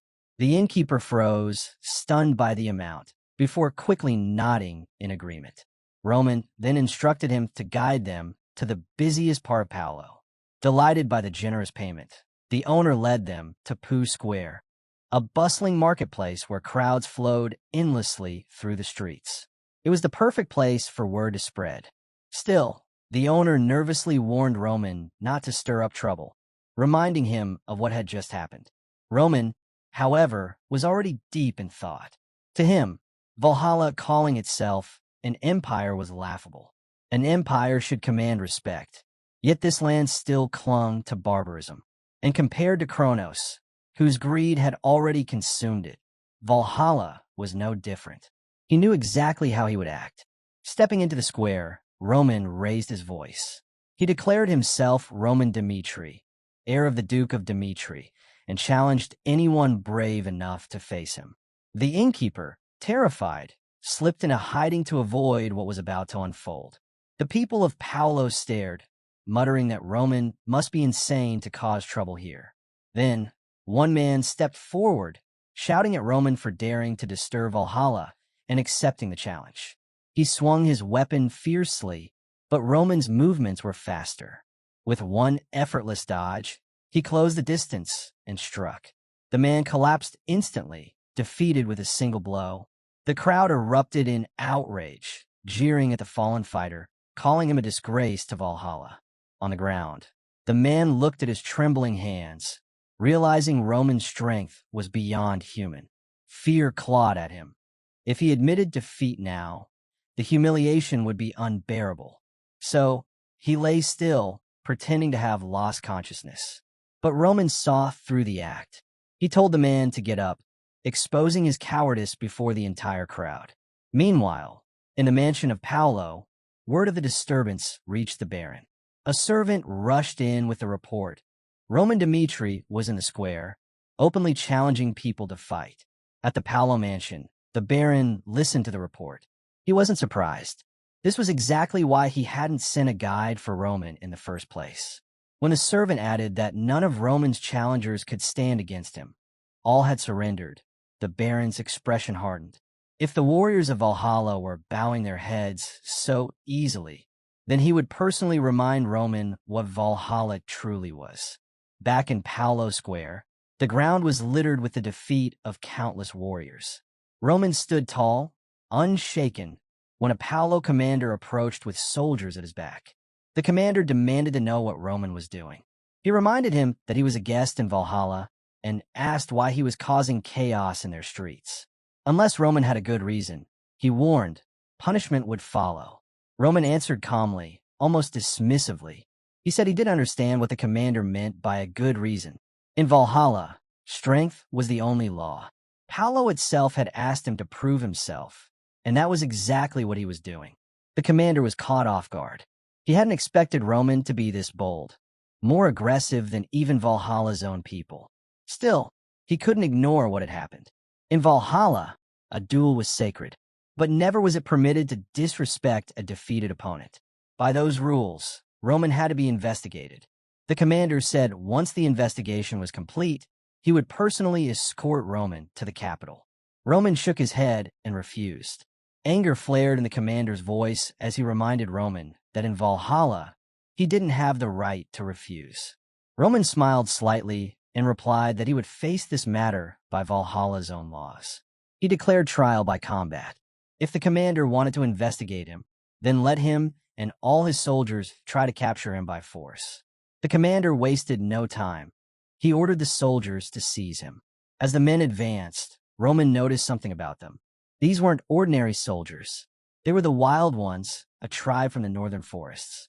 Known as the fiercest fighters in Valhalla, they lived on animal milk and endured brutal rituals that transformed them, giving them the strength and ferocity of beasts. They were Valhalla's elite warriors. The Wild Ones quickly closed in, surrounding him. "Don't underestimate Valhalla," the commander warned, before ordering them to strike. They charged as one. Roman's fist shot out, sending one flying with ease. He laughed quietly to himself. To him, they weren't warriors at all. They were nothing more than beasts. Roman cut through the Wild Ones with ease. One by one, they fell until none were left standing. Calmly, he told them that if they surrendered, he would spare them. To his surprise, one of the Wild Ones actually spoke. "I surrender." Roman chuckled. "So the Wild Ones can talk after all." The commander looked on in disbelief. He had seen the Wild Ones fight before. Fierce, relentless, stronger than most men. Even the Oronites struggled against them. Yet Roman Dmitri had defeated them without breaking a sweat. For the first time, the commander understood. This man was far stronger than he had ever imagined. Admitting his mistake, the commander bowed his head. He agreed to keep his word and arrange an escort to the capital. Roman smiled faintly. Lucas's report echoed in his mind. Valhalla had always been two-faced. Outwardly, they pretended to be content with the way things were. But secretly, they dreamed of unifying the empire, just like Kronos. In Roman's eyes, Valhalla had already picked a fight with him before he had even acted. Despite their proud claims, they were still just southern barbarians. If he defeated Barbossa, the old guard of Valhalla would have no choice but to acknowledge the outcome. But he also knew that the current rulers of Valhalla were sharp, ambitious, and forward-thinking. No matter what path he chose, danger surrounded him. The next day came. Sanchez, the man sent by Baron Paolo to lead Roman to the capital, rode alongside him on the journey. Roman quickly noticed that Sanchez spoke far more than the others. That evening, as they sat by the fire, Sanchez struck up a conversation. He admitted he had heard much about Roman and was deeply impressed. Even though Roman wasn't born in Valhalla, Sanchez said he carried the spirit of the old Valhalla warriors, the kind sung about in legends. Those warriors were said to split mountains with a single strike. Sanchez laughed softly and said that Roman was proof such warriors still lived. Then, lowering his voice, he asked if it was true that Roman had defeated Captain Gustavo. He admitted he knew rumors had a way of being exaggerated. Chris immediately snapped at him, telling him to watch his words. But Roman raised a hand, stopping him. He said it was fine, that Sanchez clearly had more to say. Roman told him directly, "If you have something on your mind, speak it." Encouraged, Sanchez leaned forward. Since Roman wanted honesty, he would be honest. He asked what made Roman think he was qualified to challenge Sir Barbossa, one of Valhalla's top warriors, ranked 6th. And not just Barbossa, Morales as well, the 12th ranked fighter. Sanchez began to explain the story every Valhalla warrior knew by heart. Barbossa and Morales had grown up in the same region, rivals since childhood. Morales was born with dazzling talent, hailed by everyone as a genius. Yet despite his gifts, he had never once defeated Barbossa, who came from a noble family with generations of warriors behind him. 6 months ago, Morales had been chosen to fight in the Great Festival, a sacred tradition Valhalla looked forward to each year. The belief was simple. If a warrior died in the festival, it didn't matter whether he won or lost. The gods would still welcome him into Valhalla. For Morales, facing Barbossa in the arena was destiny itself. He believed the god of warriors had granted him this chance. Sanchez, who had been Morales' student, told Roman that by stepping into this role, he had taken away the very dream every Valhalla warrior longed for. He admitted he didn't trust the rumors circulating outside their borders, claims about Roman's strength that sounded more like legends and truth.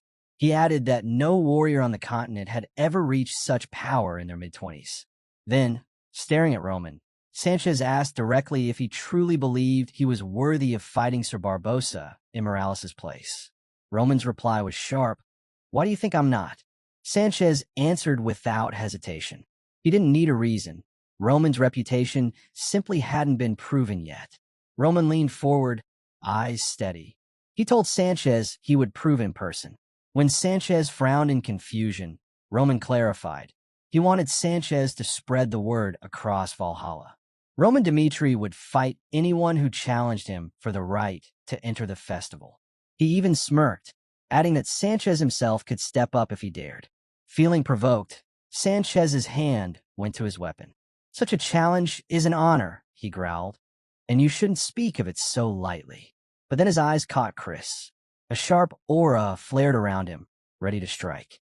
Sanchez froze. Recognition flashed in his mind. This was Chris, the Flash of Cairo. If even Roman's subordinate carried such terrifying strength, then maybe the rumors weren't just rumors after all. Even so, Sanchez reminded himself that the festival was reserved only for recognized Valhalla warriors. He sheathed his weapon, backing down, but not without a warning. "You'll regret those words," he said coldly. The story then shifted to Marin, the capital of Valhalla. Roman was received by Viscount Jonathan. The Viscount told him that Sanchez had already reported his declaration, that Roman would accept challenges from Valhalla's warriors to earn his place against Barbossa. As they sat together, Jonathan studied Roman carefully. "Will you truly be all right?" he asked. Roman answered with calm certainty. "I'll handle it." Satisfied, Jonathan leaned back. "Then I have nothing more to say. Just know this, before the festival, there's a tradition. 30 warriors step onto a grand stage together. None may surrender. The only way forward is to be the last one standing, or to die. In Valhalla, tradition dictated that the survivor of the 30-warrior battle received a special blessing from the emperor himself. Viscount Jonathan suggested Roman send one of his own men into the event to stir excitement before the festival began. The fighters couldn't be officially ranked warriors, but Jonathan had heard of the Flash of Cairo, now known as the Flash of Dmitri. Surely, he guessed, Chris would be the one to participate. Roman agreed without hesitation. Jonathan chuckled, saying Roman was more easygoing than he expected. He advised him to rest until the festival eve, though he hinted that with the words Roman had spoken to Sanchez, it might be difficult to relax. As Jonathan left, he wished Roman well, hoping they would see each other smiling in 2 days. Roman simply smiled back. The following morning, commotion erupted outside Roman's residence. Bartolo, ranked 89th among Valhalla's warriors, stood outside, shouting a challenge. Roman emerged, his sudden appearance startling Bartolo. Instead of addressing him directly, Roman turned to the crowd. "I'll accept any challenge until sunset," he declared. Then, facing Bartolo, he gestured calmly. "You first." Bartolo bristled, furious at being dismissed so easily. Gathering his aura, he thought to himself, "Let's see how long he can act so arrogant." With a roar, he lunged, but Roman ended the fight instantly. One punch, nothing more. Bartolo crumpled. Roman looked down at him and spoke evenly. Disappointing, especially for someone who talks so much. The crowd gasped. In most places, such a display of power might have silenced everyone with fear. But in Valhalla, it had the opposite effect. The more Roman displayed his strength, the more warriors wanted to test themselves against him. One after another, challengers stepped forward. Each was defeated with a single blow. By the end of the day, 12 had tried. None lasted longer than a moment. Roman's expression hardened as he addressed the gathering once more. "The sun is still high. Does anyone else wish to challenge me?" His voice carried through the square. Then he added, "Tomorrow is the eve of the festival. If any of you want to fight, you'll find me at my door." With that, he turned and left. Word spread quickly through the city. Since morning, warriors of Valhalla had been challenging Roman Dmitri, and every single one had been defeated. People whispered in amazement, questioning what their warriors had been doing if Roman could cut through them so easily. Sanchez, hearing the news, was shocked. Bartolo, once considered a capable fighter, had been the first to fall. In the crowd, some worried voices rose. Valhalla couldn't let Roman take over the festival like this. Surely the stronger warriors would step forward soon. Perhaps Sir Morales himself, the man originally meant to face Barbossa. Many believed that no matter how powerful Roman Dmitri was, he could never hope to defeat Morales. Hearing this, Sanchez left the crowd behind and slipped into the forest. There, he found Morales waiting. "Do you know why I want to fight Barbossa?" Morales asked. Sanchez guessed it was because of their rivalry, their long history together. Morales nodded. That was part of it. But then his eyes sharpened, his tone turning heavier.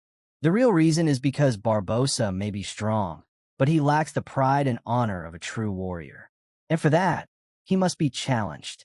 Morales despised leaders who lacked true strength, and among them, Barbossa was the one he loathed most. That hatred fueled his relentless training, sharpening his swordsmanship with the sole goal of defeating him. But now, someone unexpected had stepped forward to face Morales. Bills immediately ordered Sanchez to summon everyone in Valhalla. Standing before them, he declared his intent to prove himself worthy of standing on the grand festival stage. Soon, the infamous beast of Valhalla, the 12th ranked berserk warrior, stood ready to unleash his full might. The following day, the arena was packed with roaring cheers. The crowd was eager, chanting Morales' name, ready to witness his clash against Roman Dmitri. As the two faced off, Morales spoke first. He demanded to know why Roman had agreed to Valhalla's deal for revenge against Count Denver, despite clearly understanding Valhalla's true intentions. His words stunned the audience, leaving them murmuring in confusion. Roman stood firm, answering with confidence. Valhalla couldn't kill him. Morales smirked at the response, asking if Roman truly believed he had a chance against Barbossa. Roman didn't hesitate. He wouldn't have accepted the challenge if he didn't. Morales burst out laughing, calling him arrogant, yet admitting he liked warriors who carried pride in battle. With excitement, Morales declared it was far too early for Roman to dream of facing Barbosa.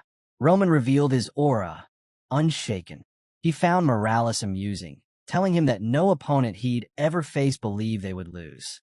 With his sword at the ready, Roman asked if Morales thought he'd be any different. Morales grinned, promising the festival would reveal who truly deserved victory. Then, his aura flared, wild, blazing with power as he lunged forward. In an instant, Morales closed the gap and swung his blade. Roman moved to evade, but the strike came fast, clashing against his sword. Morales was caught off guard. Roman's strength wasn't ordinary. For someone in his 20s, his skill was extraordinary. Pressing harder, Morales stomped the ground, shattering it beneath them. The earth split apart, throwing Roman off balance. Roman leapt upward, realizing Morales was turning the terrain itself into a weapon. His opponent wasn't just powerful, but cunning as well. Seeing his opening, Morales came at him again, declaring that escape was impossible. But Roman used the first form of his midway strike, stepping onto a piece of rubble midair to gain momentum. With explosive speed, he charged down at Morales.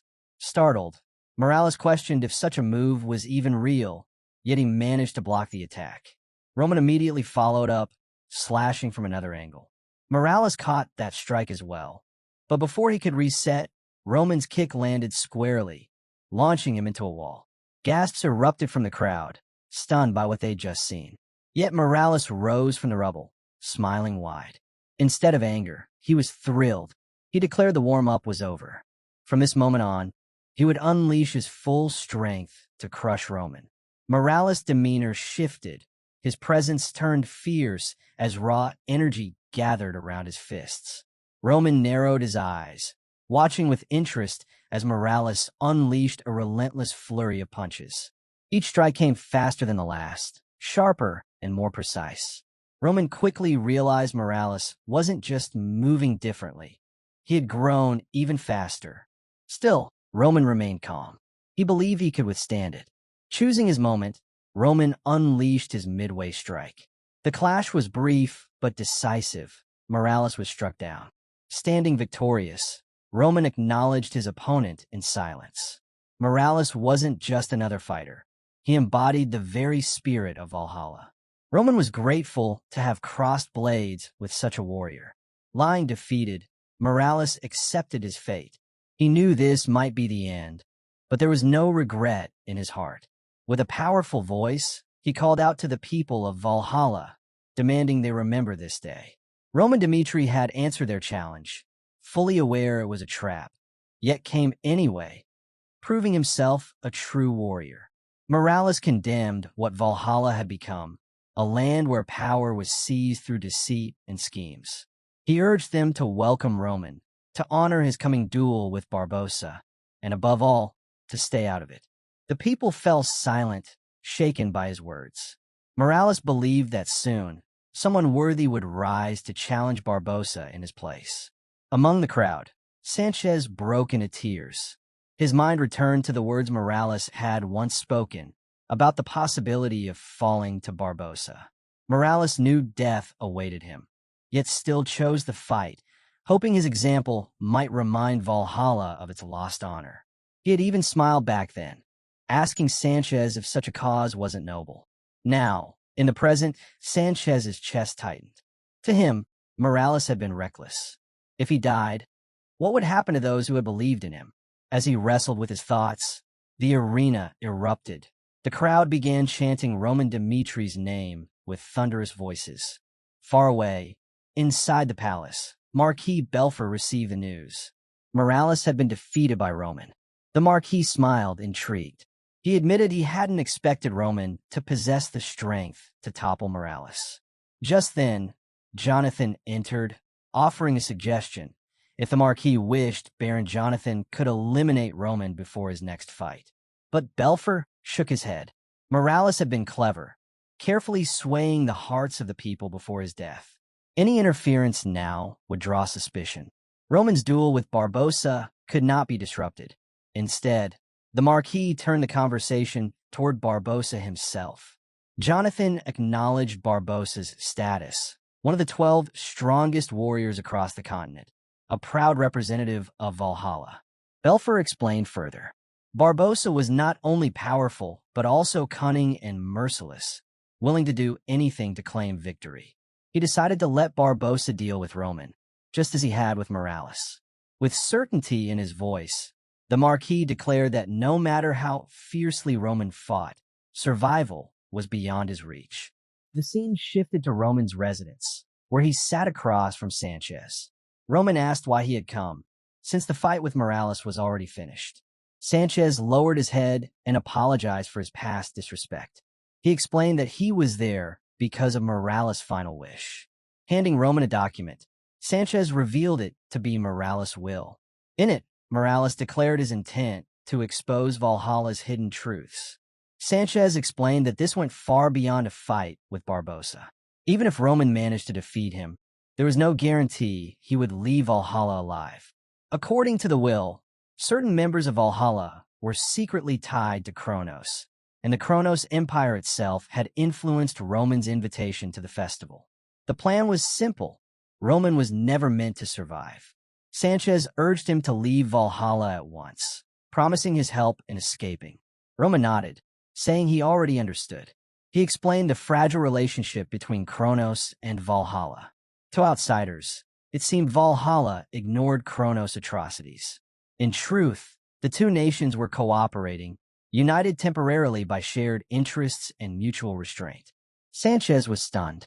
Roman continued, saying that once you looked closely, the alliance was obvious. Sanchez asked if Roman had known this when he accepted the invitation, and if he truly believed he could endure it. He admitted Roman was strong, but reminded him that everyone had limits. Once the warp gate to Dimitri was shut, escape would be nearly impossible. But Roman's response was resolute. Even if the truth came to light, nothing would change for the smaller nations like Dimitri. They still had to survive by their own strength. Valhalla's trap would not break his determination. Kronos had tried to eliminate him before, and they were trying again now. If he could overcome Valhalla's 12 strongest fighters and return alive, it would become the spark, a turning point in the looming war. His victory would give others the courage to stand against the Empire. Sanchez was struck silent. Morales' words echoed in his mind. He had once told Sanchez that if he ever met a true warrior, he should learn from his life. Even if he couldn't live exactly the same way, he could still carry those lessons forward. The story leapt to the present. Sanchez left Roman's palace, deep in thought, realizing the trials awaiting Roman would be unlike any before. The scene shifted once again, this time to the moments just before the grand festival.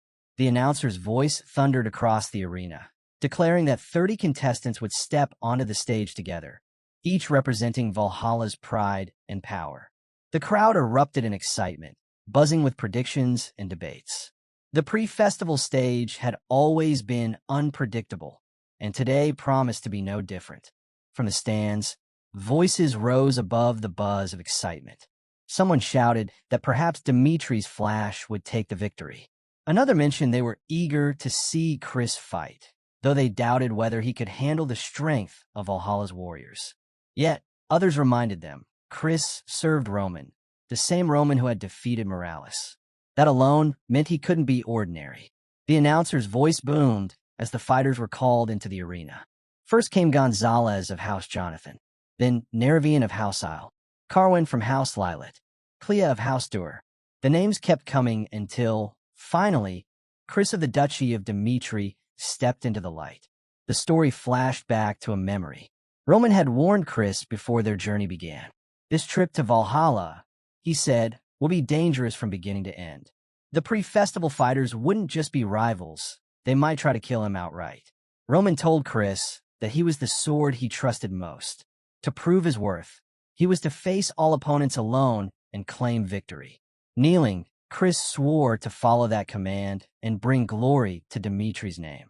Back in the present, Chris, known to all as the Flash of Dimitri, made his move the instant the signal was given.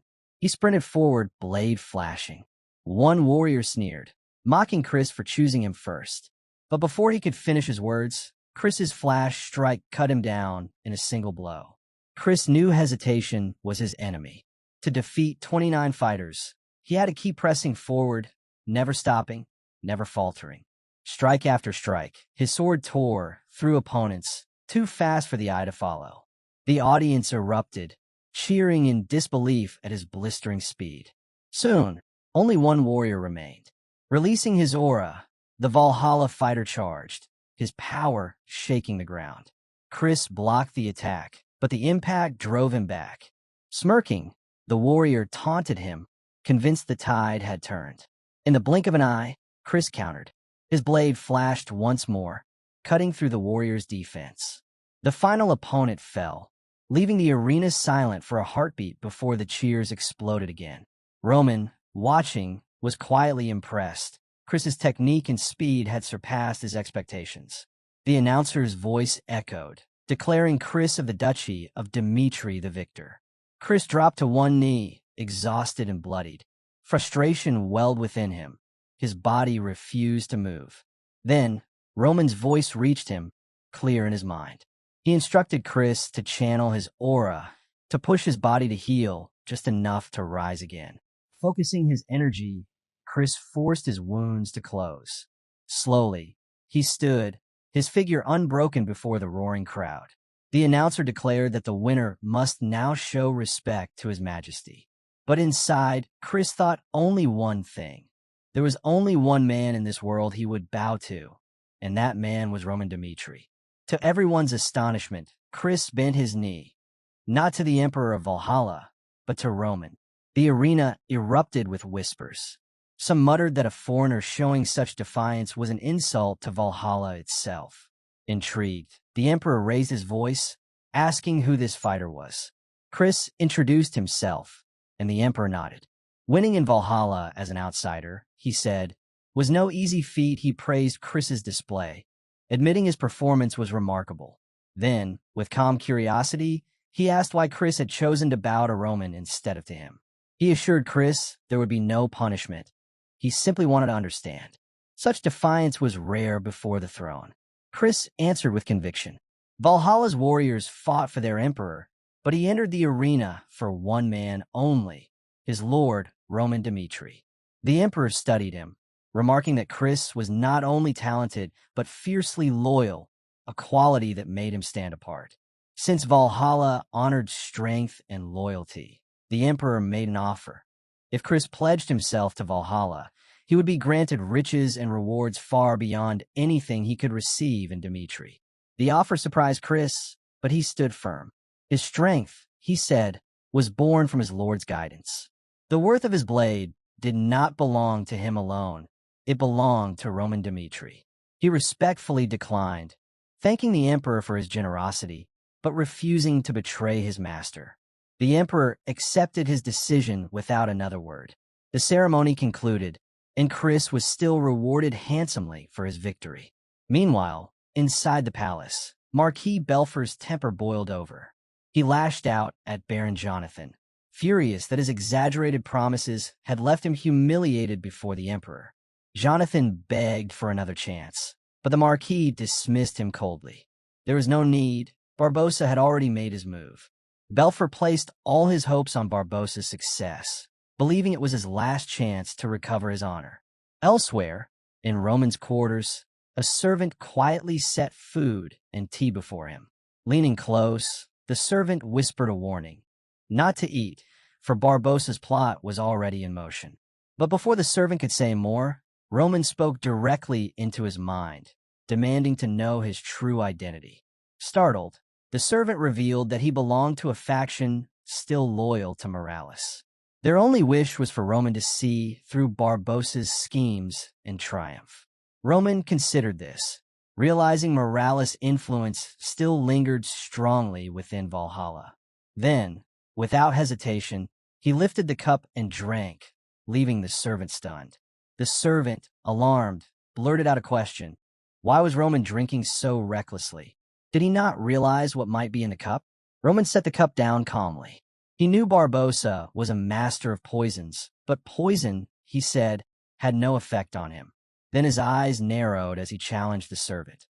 If he truly wished to help, he should drink the rest of the tea himself to prove it was tainted. The servant agreed, but warned that time was the real enemy. Barbossa had likely chosen this exact moment on purpose. By the time proof surfaced, no one would believe it, especially since the words of the defeated carried little weight. Roman reassured him. If the servant brought the evidence he needed, both of them would achieve their goals. For now, they would start by finding the culprit. The scene shifted to the kitchen. Roman confronted the chef who had prepared his food. Trembling, the man swore he had done nothing wrong. Roman told him plainly, if he was truly innocent, he should bring forth the one who bore responsibility. At that moment, Baron Jonathan appeared, stepping in hurriedly. Roman, keeping his voice steady, told him that his servants had given him poisoned tea, and afterward they had been rewarded with gold, as though congratulated for their deed. Someone clearly wanted him to fall before the festival even began. Baron Jonathan's eyes widened. Had Barbossa's plan already been uncovered? He quickly masked his shock, insisting Roman's claims were baseless. To accuse Valhalla so openly, he said, was to dishonor them at a sacred festival. He promised to investigate if anything improper had occurred, but accused Roman of overreacting. Roman dismissed the argument. The festival would continue as planned, but he warned that today's matter would not be overlooked. If poison was found in his cup, then Baron Jonathan himself would answer for his words. The story then shifted to Barbossa's palace. Marquis Belfer informed him that Roman had discovered the poison. The Marquis asked whether this posed a problem. Barbossa calmly explained that what he used was no ordinary toxin. At first, its effect was subtle, but with time, it would disrupt the flow of mana. Roman's confidence, he said, came only because the poison had not yet taken hold. The Marquis, impressed, acknowledged Barbossa's craft. Barbossa assured him that all was under control. He urged him, as always, to trust in his methods. Outside the palace walls, unrest was spreading. Whispers ran through the streets, carried by servants from the trade house. The news of poison discovered at Roman's quarters caused a storm of speculation. Many began to suspect foul play, and Barbossa's name surfaced repeatedly. Strange incidents, after all, always seemed to surround his matches. But with no evidence, the authorities had no grounds to accuse anyone. The case remained unresolved. Even so, doubts filled the crowd. If Roman truly had been poisoned, how could he possibly stand against Barbossa? Roman silenced those doubts himself. He announced he would still fight, refusing to abandon the field. His determination, even as a foreigner, struck a chord with the people. Many who once dismissed him began to see him with newfound respect. Meanwhile, in the emperor's palace, Count Gomez reported the situation. The rumors, he warned, were dangerous. Many questioned the fairness of the festival, and he suggested uncovering the truth, even if it meant canceling the event altogether. The emperor turned to Marquis Belfer for counsel. Belfer brushed it aside with confidence. The rumors, he said, were nothing but idle talk. Barbossa was far too powerful to need poison. He declared that Barbossa could defeat Dmitri with sheer strength alone. The emperor, reassured by his confidence, said he looked forward to the match. Yet inwardly, Belfer believed the rumors were the work of the conservative faction stirring trouble. To him, Barbossa was blameless. Soon, he thought, Barbossa would prove himself again, one of the 12 swords, the mightiest warriors across the continent. The next day, the arena trembled with anticipation. The announcer's voice thundered as he introduced the main event.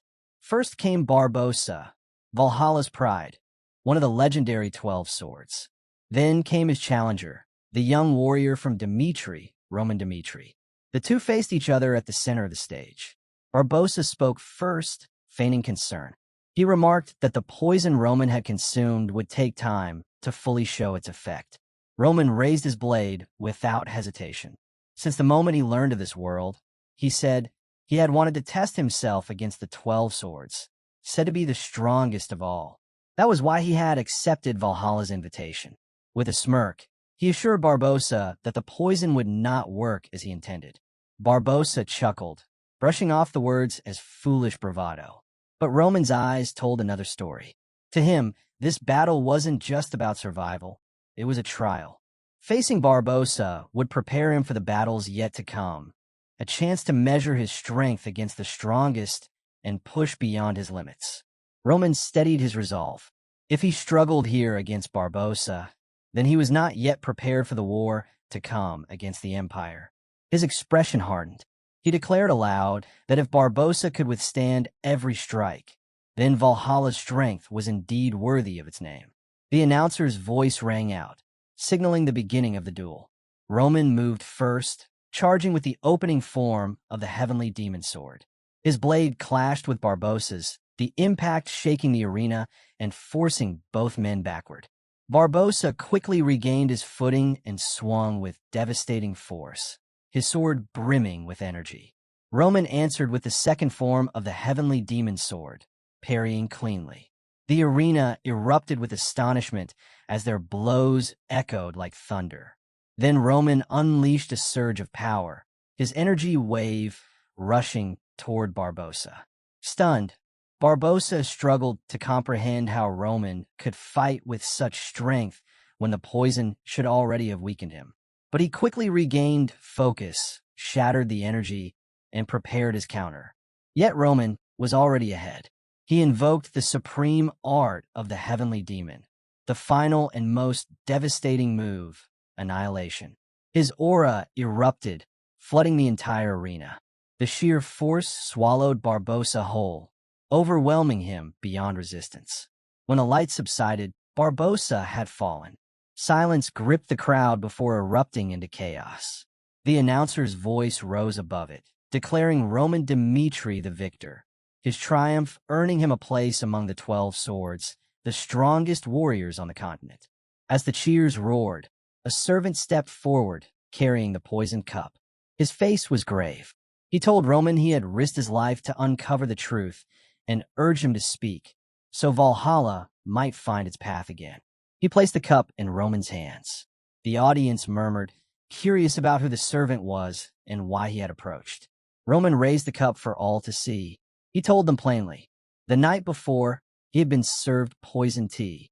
When he raised the matter, Baron Jonathan accused him of dishonoring Valhalla instead. Roman said he did not care much about the one who prepared the poison. What disappointed him was Valhalla's refusal to confront it. He tilted the cup forward, revealing the liquid inside. The tea had turned black with poison. The crowd gasped, voices rising in shock as rumors spread that Baron Jonathan had attempted to poison Roman before the duel. Roman's voice cut through the noise. If he had fallen today, he said, the truth would have been buried along with him. Looking straight at the emperor, he asked whether this was Valhalla's way, silencing truth while claiming to honor warriors. For a moment, the arena held its breath. Then the emperor finally spoke, his voice heavy. He admitted that Valhalla had fallen into disgrace. The emperor's gaze turned toward Baron Jonathan. His voice cut like steel as he demanded to know if Roman's words were true. Jonathan stammered, his face pale, fumbling for an excuse before finally lowering his head in apology. Without hesitation, the emperor ordered the soldiers to seize him.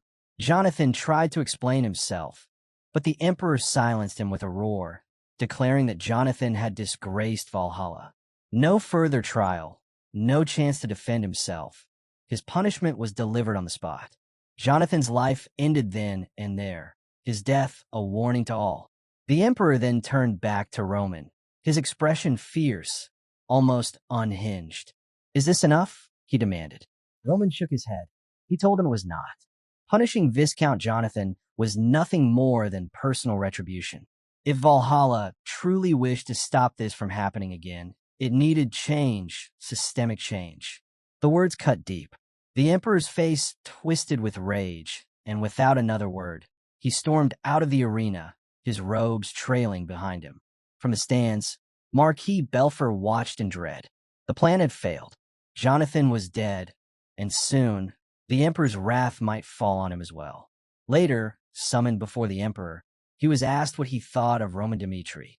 Belfer spoke carefully. Roman was dangerous, not only because he had defeated Barbossa, one of the 12 swords, but because he had dared to challenge the emperor himself. What made him most dangerous, however, was his audacity to openly criticize Valhalla's system in front of all. The emperor's fury boiled over. He growled that Roman had dared question his authority, an unforgivable insult. He then ordered Belfer to align completely with Kronos' plan. Roman Dmitri, he said, must not return alive. The scene shifted to the warp gate, where Roman and his men prepared to depart. A worker stepped forward, reporting an issue. The gate was out of service, he claimed, and repairs would take 2 weeks. Until then, Roman was advised to stay in Marin. Roman listened silently, but suspicion stirred. This was no accident.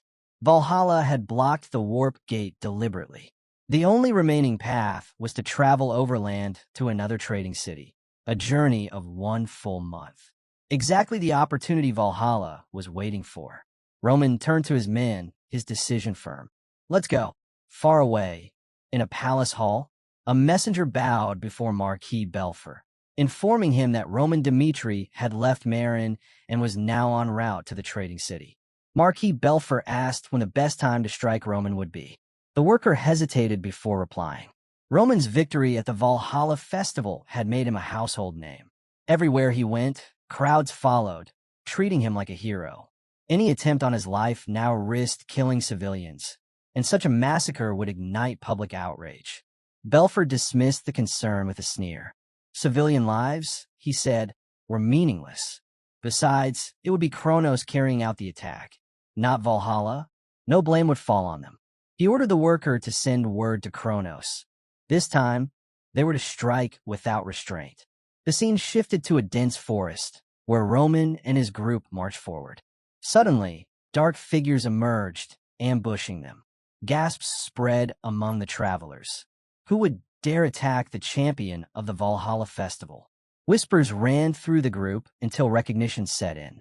These weren't ordinary foes. They were shadow warriors from the Kronos Empire.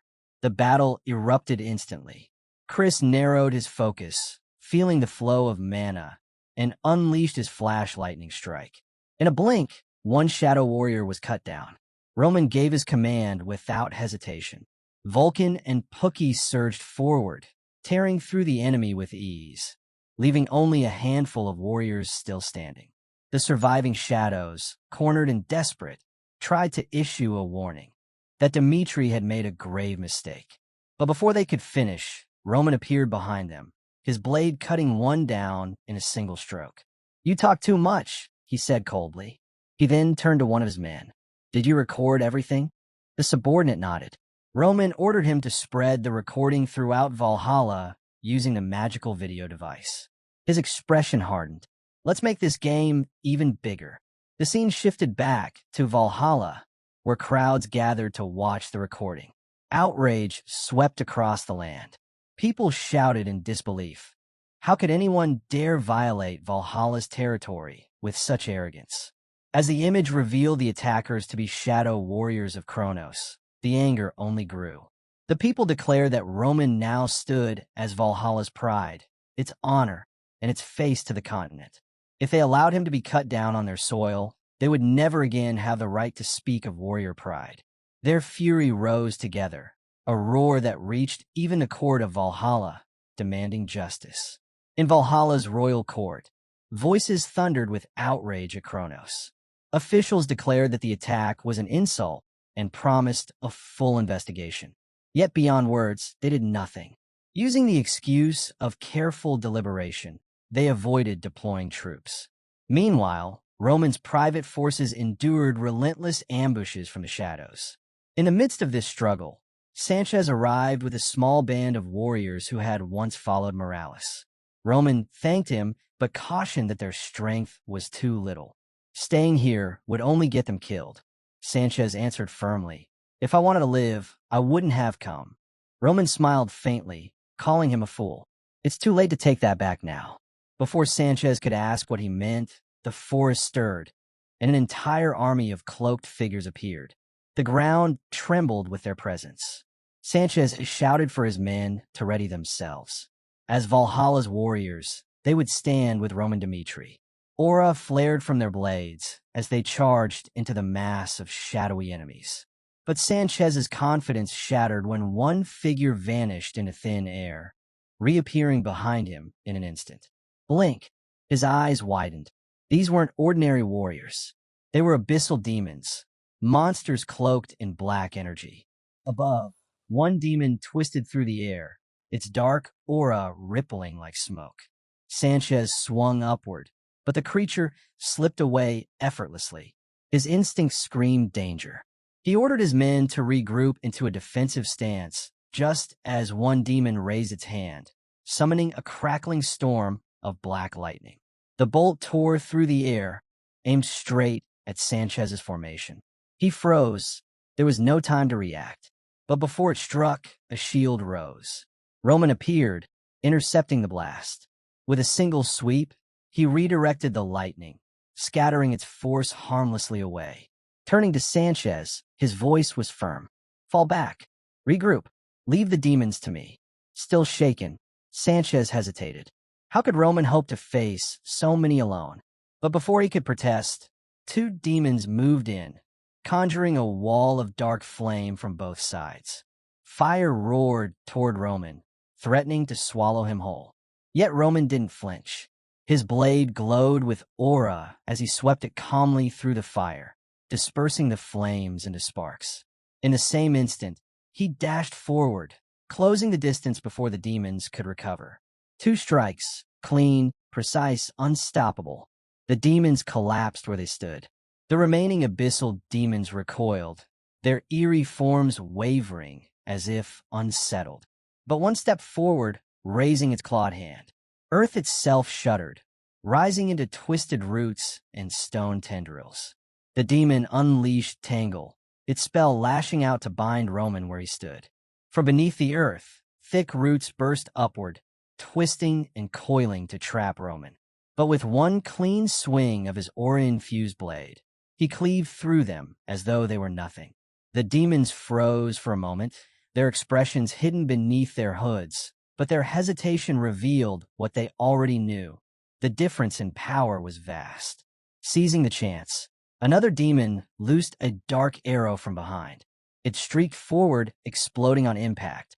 Dust and flame engulfed the spot. But when the smoke cleared, Roman was gone. In the blink of an eye, he reappeared and cut the archer down with ruthless precision. Now 6 cloaked demons circled him. Still, Roman remained calm. One step forward, weaving a spell.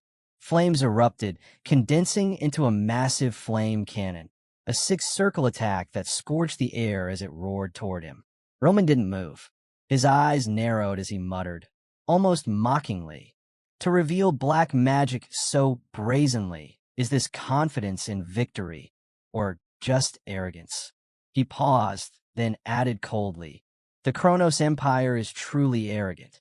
Activating his flame art, Roman met fire with fire, dispersing the raging blast as if it were nothing.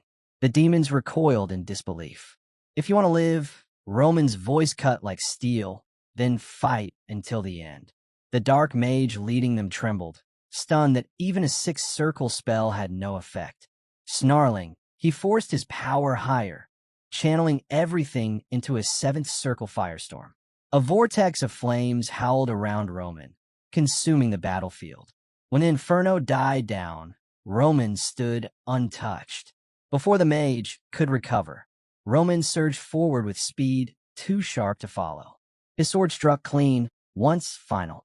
The mage collapsed without even a chance to resist. Roman turned toward the last surviving demon. His gaze was cold, his word to command. "Go tell your emperor this. The road to Dimitri is long, but if Kronos truly wants me dead, now is their best chance." The battle was over. Chris approached, battered and bruised, but steady. He reported that their side had taken only minor injuries. Valhalla's warriors, however, had suffered heavily. Nearly half had fallen. Roman received the news with a grim expression, then ordered Chris to prepare the troops. They would march to the trade city immediately, without pause.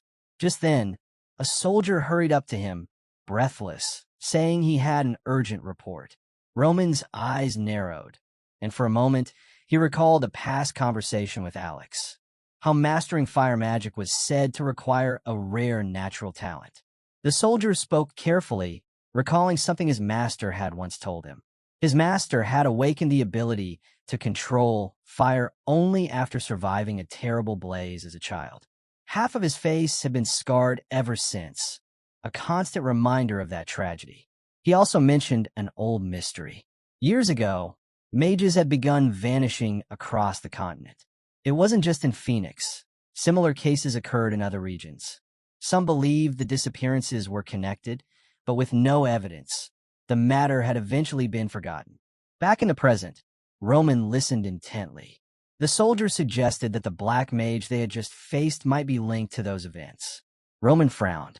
The mage's appearance, so like the former Tower Master, was unsettling. Were those burn scars coincidence? Or was there a darker truth? Even more alarming was the similarity between the mage's fire arts and Phoenix magic itself. Could black magic exist that enslaved its victims, forcing them to obey? Determined to uncover the truth, Roman instructed Chris to use the magical recording device to capture the faces of the shadow demons. Their identities might prove crucial later. Chris agreed, adding that they should formally report the attack to the international community. Not even Kronos could ignore such a charge. Roman nodded. By revealing one of their three most secretive warriors, the Black Mage, Kronos had taken a bold risk. When it comes to a nation like Kronos, he said, only fragments of the truth ever surface. But this battle has already unearthed secrets long buried. He gave his final order. The troops were to be ready to depart for the trade city within the hour. That night, Sanchez approached Roman with respect. He asked if Roman would teach him and his men how to fight the shadows. Roman studied him for a moment, then agreed. He would entrust the technique to Chris, who would train them. Surprised, Sanchez asked if he was serious. Roman reassured him.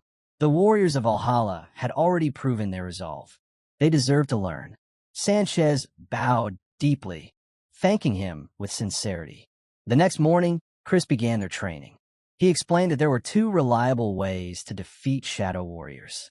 The first was to strike while their bodies were reforming, exploiting the brief moment when they were defenseless. The second, and more difficult, was to sense the flow of mana within them, then cut the thread that bound their forms together. The Valhalla warriors exchanged uneasy looks. Sanchez admitted that even as a 3-star Aura Knight, sensing another's mana flow was nearly impossible. Is Dmitri truly filled with warriors who can do such things so easily? He muttered. Doubt spread among the group as they wondered if they could master the technique before the next battle came crashing down on them. Chris heard the unease in the Valhalla warriors' voices and didn't deny it. Training them would take time, far more than they had. The scene shifted to a bustling trade city where Roman met Rodriguez, the commander of Valhalla's nighttime division. Ranked 7th in the Empire's hierarchy, Rodriguez carried himself with authority as he approached Roman. He announced that from here on, his men would be responsible for escorting him. Roman, however, refused without hesitation. He told Rodriguez to drop the act. He had no need for their protection. The shadows couldn't move freely within Valhalla without the Emperor's explicit permission. Roman pointed out that these troops had only been sent to maintain appearances, a show meant to preserve Valhalla's image. He advised Rodriguez to make up an excuse and withdraw his men. Rodriguez did not waver. Roman's blunt reputation, he said, was already well known. But if Roman wanted to survive, the only path was to stay quiet within the city and let them pretend to guard him. That way, Valhalla could save face and Roman could leave alive. Roman's eyes hardened. His aura flared, pressing down on everyone around him like a storm. With cold finality, he declared that Valhalla's thinking was entirely wrong. He warned that they could not kill him, and if he returned to Dmitri alive, both Valhalla and Kronos would pay dearly for their schemes. If Valhalla truly wanted his death, he dared them to stop pretending and face him directly. Rodriguez held his composure, though a trace of regret flickered in his tone. Roman had chosen his path, and he would have to fight to the very end. We'll meet again, he he said before departing. Later, at the warp gate, Roman was met with more bad news. A worker reported that traveling to Adeilon was impossible. Kronos' forces had invaded the border, and Valhalla had declared a state of emergency. All cross-border travel was banned. If Roman wanted to return to Dimitri, the only possible route was through Paolo, and the entire journey would have to be made on foot. Not long after, Sanchez approached Roman. His face was shadowed with doubt. He warned that this was a trap. Valhalla had no intention of letting him leave. They were simply waiting for him to cross the border, where both they and Kronos could strike. Roman listened in silence before replying, his voice steady. He admitted the truth. Once he stepped across, both Valhalla and Kronos would try to kill him. Sanchez pauses for a moment, then asks if Roman truly intends to go through with it. Roman's gaze sharpens, his answer firm and unwavering. He explains that Valhalla's rulers have fallen into corruption, and for that reason, he must act. His decision is final. Roman reflects on what Valhalla once was, a land of proud warriors, now reduced to weakness and compromise. To him, the nation has lost its soul, leaving behind only the hollow shell of its former glory. Accepting this decline would mean surrender, and he refuses to yield. That is why he has chosen this dangerous road ahead. Sanchez, stirred by Roman's resolve, pledges his loyalty and insists on joining him, even at the cost of his life. But Roman denies him. He explains that Sanchez's role in Valhalla is too important to abandon. Sanchez protests, determined to fight by his side, but Roman cuts him off. If Sanchez crosses the border, Valhalla will brand him a traitor, stripping him of everything. The royal family would go as far as erasing all witnesses to preserve their reputation. Roman then shifts to what must be done. He tells Sanchez to seek out Duke Vieto, a man of strength who has chosen seclusion on Valhalla's southern border. Others like him, who still hold true to Valhalla's spirit, must be gathered together under one purpose. Roman insists that only by uniting such people can Valhalla's honor be restored and its corrupt rulers overthrown. He entrusts this mission to Sanchez, leaving the rest in Dimitri's hands. The following day, Roman marches forward with his forces, resolve unshaken. Their advance is suddenly blocked by Rodriguez and his soldiers. With a mocking smile, Rodriguez greets him, asking if he slept well. He reminds Roman of his earlier warning that they would cross paths again. Rodriguez sneers that had Roman pledged loyalty to Valhalla, he could have lived a life of honor and wealth. But since he stands in opposition, Rodriguez declares he cannot allow Roman to leave alive. Roman answers calmly, his words sharp and deliberate. He says those who cling to power too long are blinded by arrogance, convinced they command everything, until their overconfidence becomes their downfall. Roman draws his sword, the blade catching the faint light as he declares in a steady voice that he's been waiting for Rodriguez. Without hesitation, Rodriguez seizes the moment and commands his soldiers to strike. Both sides clash, and the battlefield explodes into chaos. Amid the storm of blades, Roman's strength shines. His movements are sharp and precise, cutting down Rodriguez's finest warriors with ease. Rodriguez grits his teeth as he watches. Roman's reputation as one of Valhalla's greatest warriors is well known, and seeing it firsthand stirs both anger and ambition within him. Instead of despairing, Rodriguez views this as a chance. If he can be the one to kill Roman, his own name will rise above the rest. Determined, he draws his weapon and charges forward, eyes locked on his opponent. His strike is swift, calculated to end the battle in one blow. He watches Roman carefully, certain that victory is his. Rodriguez then unleashes his ultimate technique, the evergreen slash. The air ripples as his sword cuts through with deadly precision. But Roman, a seasoned fighter, anticipates the attack. In an instant, his blade meets Rodriguez's, blocking it with effortless control. Before Rodriguez can recover, Roman counters with a crushing strike that brings him down immediately. The scene shifts to the vast halls of Valhalla's palace. The emperor sits upon his throne, mulling over the recent battles. He speaks Roman Dimitri's name aloud, calling him a man of great intrigue. Turning to his advisors, he acknowledges that guerrilla tactics are useless now. Without Valhalla's strongest elites, there is no way to halt Roman's relentless march. He places the blame squarely on the Kronos Empire, declaring them responsible for these failures. After a brief silence, he issues his command. Valhalla's forces are to withdraw. He wants to observe Kronos' next move before acting again. Because of this retreat, Roman's army crosses the border without resistance. Valhalla's attacks cease, but the reprieve is short-lived. Soon after, Kronos launches a full-scale offensive. The Dmitri soldiers, hardened through grueling training, push forward despite their exhaustion. For more than 2 weeks, they have marched and fought without rest. Their bodies ache, but their resolve hardens whenever they see Roman himself battling alongside them at the front. Gritting their teeth, they endure. The army braces as Kronos' forces finally close in. Chris, weary and drained, thinks grimly that Kronos seems intent on never letting them breathe.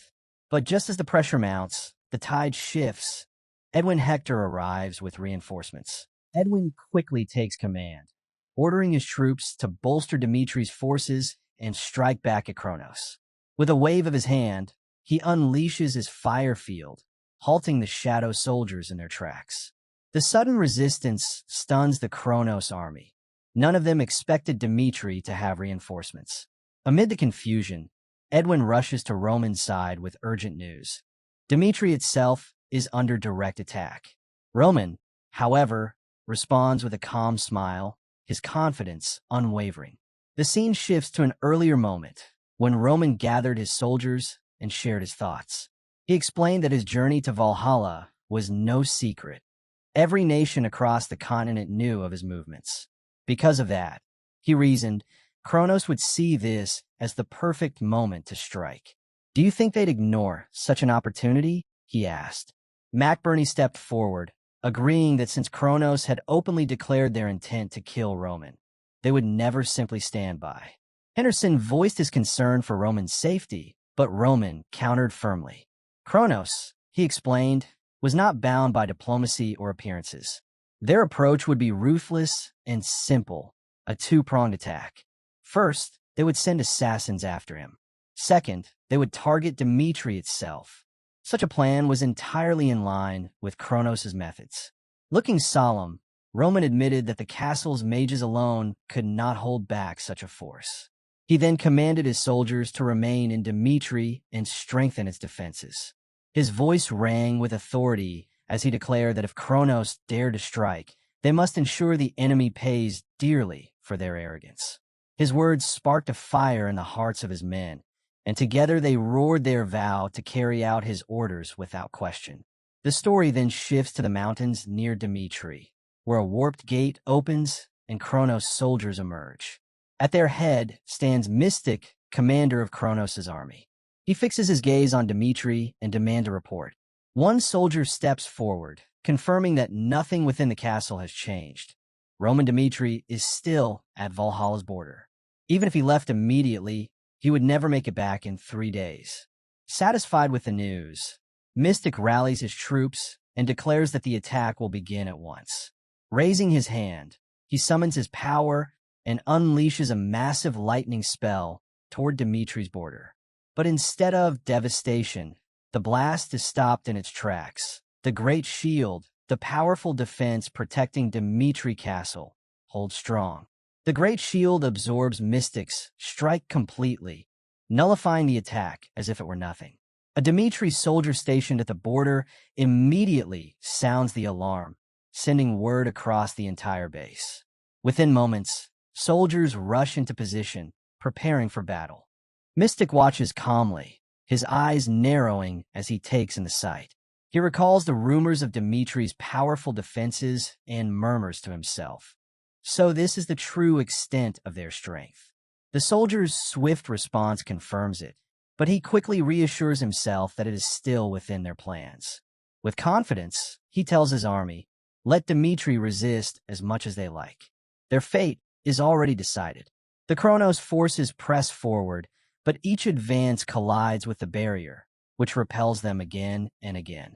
The focus then shifts to Jonathan, captain of Dimitri's knights, as he leads the second unit into the fray. Standing firm, he commands, "Load, then fire." Third unit, follow immediately. Archers move in perfect rhythm, unleashing volleys of air arrows that tear through the enemy ranks, dropping countless Chronos soldiers and slowing their advance. In the chaos, Felix steps forward. With a single incantation, he unleashes his spell, Rainy Fire. The sky ignites, and flames rain down across the battlefield, striking with unerring precision. Mystic's eyes widen as he recognizes the power, a six-circle spell. For a moment, his confidence falters. A six-circle mage in a duchy this small, he mutters. Dimitri, they have the power to defy the empire itself. But then his expression hardens. If Dimitri truly possesses this much strength, then destroying it will serve as an even greater warning. So be it, he thinks. Let this battle prove to the entire continent what happens to those who oppose Kronos. Meanwhile, deep within Dimitri territory, shadow soldiers slip into the city under the cover of advanced stealth magic. Their commander whispers sharp orders. Destroy the key facilities, eliminate important targets on sight. Moving silently, they advance, but unease creeps in. The streets are unnaturally quiet, too still. Ignoring the feeling, they continue their mission. Suddenly, the silence shatters. Henderson and his men spring from hiding, ambushing the infiltrators. Steel clashes, and the shadow soldiers fall, their plan unraveling before it can begin. From a distance, McBurney observes the clash with a grim look. Just as Lord Roman foresaw, he mutters, Kronos has indeed launched a direct strike at Dimitri, but they will pay dearly for underestimating them. Back at the border, Rodwell Dimitri stands in silence, his thoughts heavy. He knows the gravity of the moment.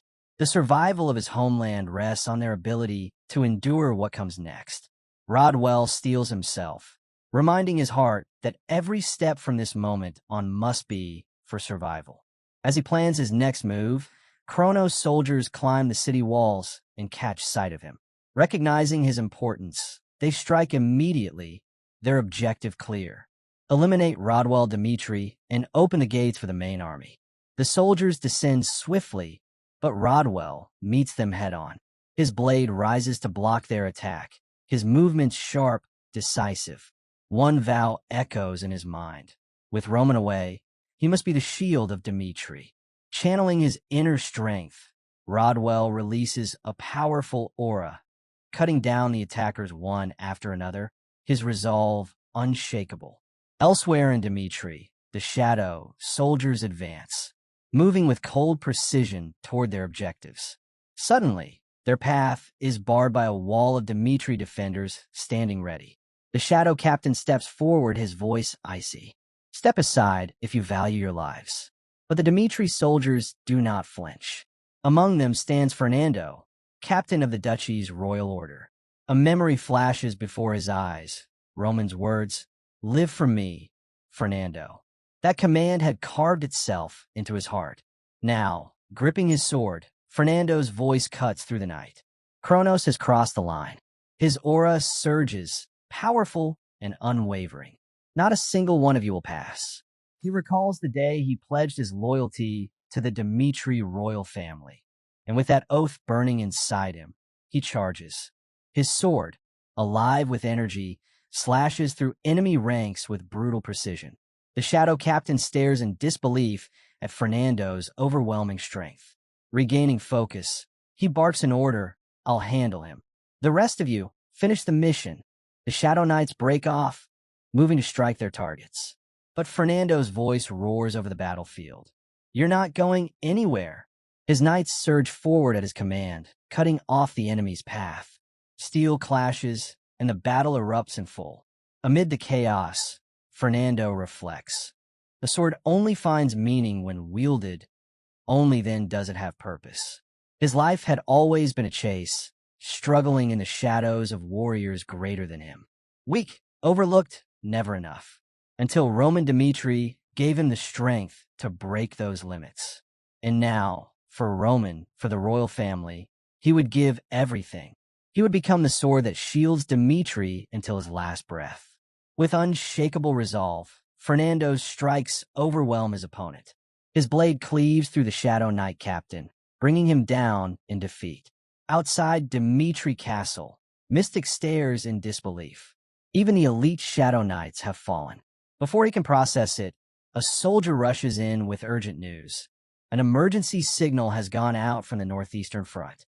Reinforcements from the Dmitri Duchy are already on their way, and troops from the Cairo Kingdom are marching toward the border. At this pace, enemy support could arrive in less than 12 hours. Mystic listens, his expression darkening. The more I see, the clearer it becomes. Dmitri is far more dangerous than expected, but his resolve hardens. That's why we cannot fail. Roman is not here. This is our chance. Dmitri must fall. The focus shifts to the royal palace. A masked intruder slips through the halls, moving like a shadow. With effortless precision, he cuts down a guard and finally reveals himself.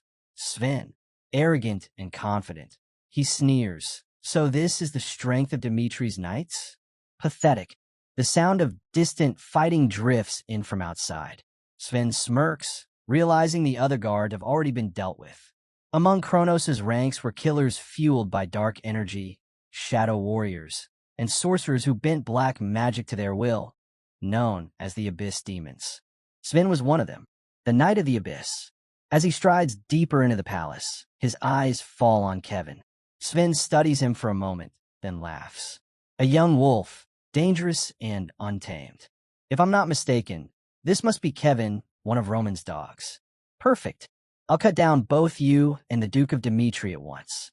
Dark energy floods the corridor as Sven releases his power, the air thick with suffocating force. He raises his voice with arrogance. I'll kill you right here, Kevin. The scene flickers to a memory. Roman, looking at Kevin with steady eyes and a reassuring smile. The one I trust most must remain in Dmitri. I've chosen you. Back in the present, Kevin plants his feet firmly, Roman's words echoing in his mind. But as Sven's crushing aura presses down on him, Kevin realizes the truth. He cannot defeat this opponent. Even so, his duty is clear. Roman had entrusted him with the defense of Dmitri. That means he must protect the Duke, even at the cost of his own life. With resolve, Kevin releases his own aura, ready to fight. But Sven is faster than lightning. In the blink of an eye, he slips past Kevin and slashes at his shoulder. The wound is shallow, not enough to cripple him. Sven pauses, intrigued. He sensed it, so the boy has sharp instincts after all. His lips curl into a grin. Good. Struggle. Entertain me. Kevin, rattled by how narrowly he avoided death, steadies his breathing. But Sven doesn't give him even a moment to recover. The true fight has only just begun. Sven lunges again. Kevin lifts his sword just in time to block, but the sheer power behind the strike sends him staggering. His arms tremble, his balance slips, he can feel it in his bones. Sven's strength is overwhelming, far beyond his own. In fact, it rivals, maybe even surpasses, Count Nicholas, Cairo's greatest swordsman. Against such a foe, a fair fight feels impossible. But Kevin refuses to surrender. He pushes forward, charging at Sven head-on. At the last second, he feints left, then cuts right, changing his rhythm again and again. His movements become erratic, desperate, searching for even the smallest gap in Sven's guard. At last, Kevin slips behind him and raises his blade for a decisive strike. But in a blink, Sven is gone, reappearing right in front of him. With one hand, he seizes Kevin's head and slams him brutally into the ground. Mocking laughter escapes Sven's lips. Is that it? That's all you've got? Pain surges through him, but Kevin forces himself up. His chest burns, his breath ragged. I can't lose. He whispers it, then says it louder to himself. I won't lose. Sven lifts his weapon, ready to end it, but Kevin narrowly dodges, stumbling back to gain distance. Gasping for air, he confronts the truth. This is a battle he cannot win. Memories flood him. The boy from the slums, always clawing to survive. The day Roman lifted him from nothing and entrusted him with meaning. From now on, you are my substitute sword. Roman's voice still echoes in his mind. If he dies protecting Roman's will, then his life will not have been wasted. Clenching his fists, fury and resolve burn through him. I will not let Lord Roman down. Kevin steadies himself and shouts with everything he has, I won't run away. Sven raises an eyebrow, smirking. What nonsense are you babbling now? He dashes forward, striking again, but this time, Kevin slips aside at the last possible moment. Something shifts. All his anger, fear, and determination sharpen into one clear edge. His aura flares, glowing brilliantly as his voice cuts through the air. Lord Roman's orders are absolute. You will not pass these gates. Sven's eyes narrow. For the first time, he sees not a struggling boy, but a blade, refined, unwavering, sharp. He smiles.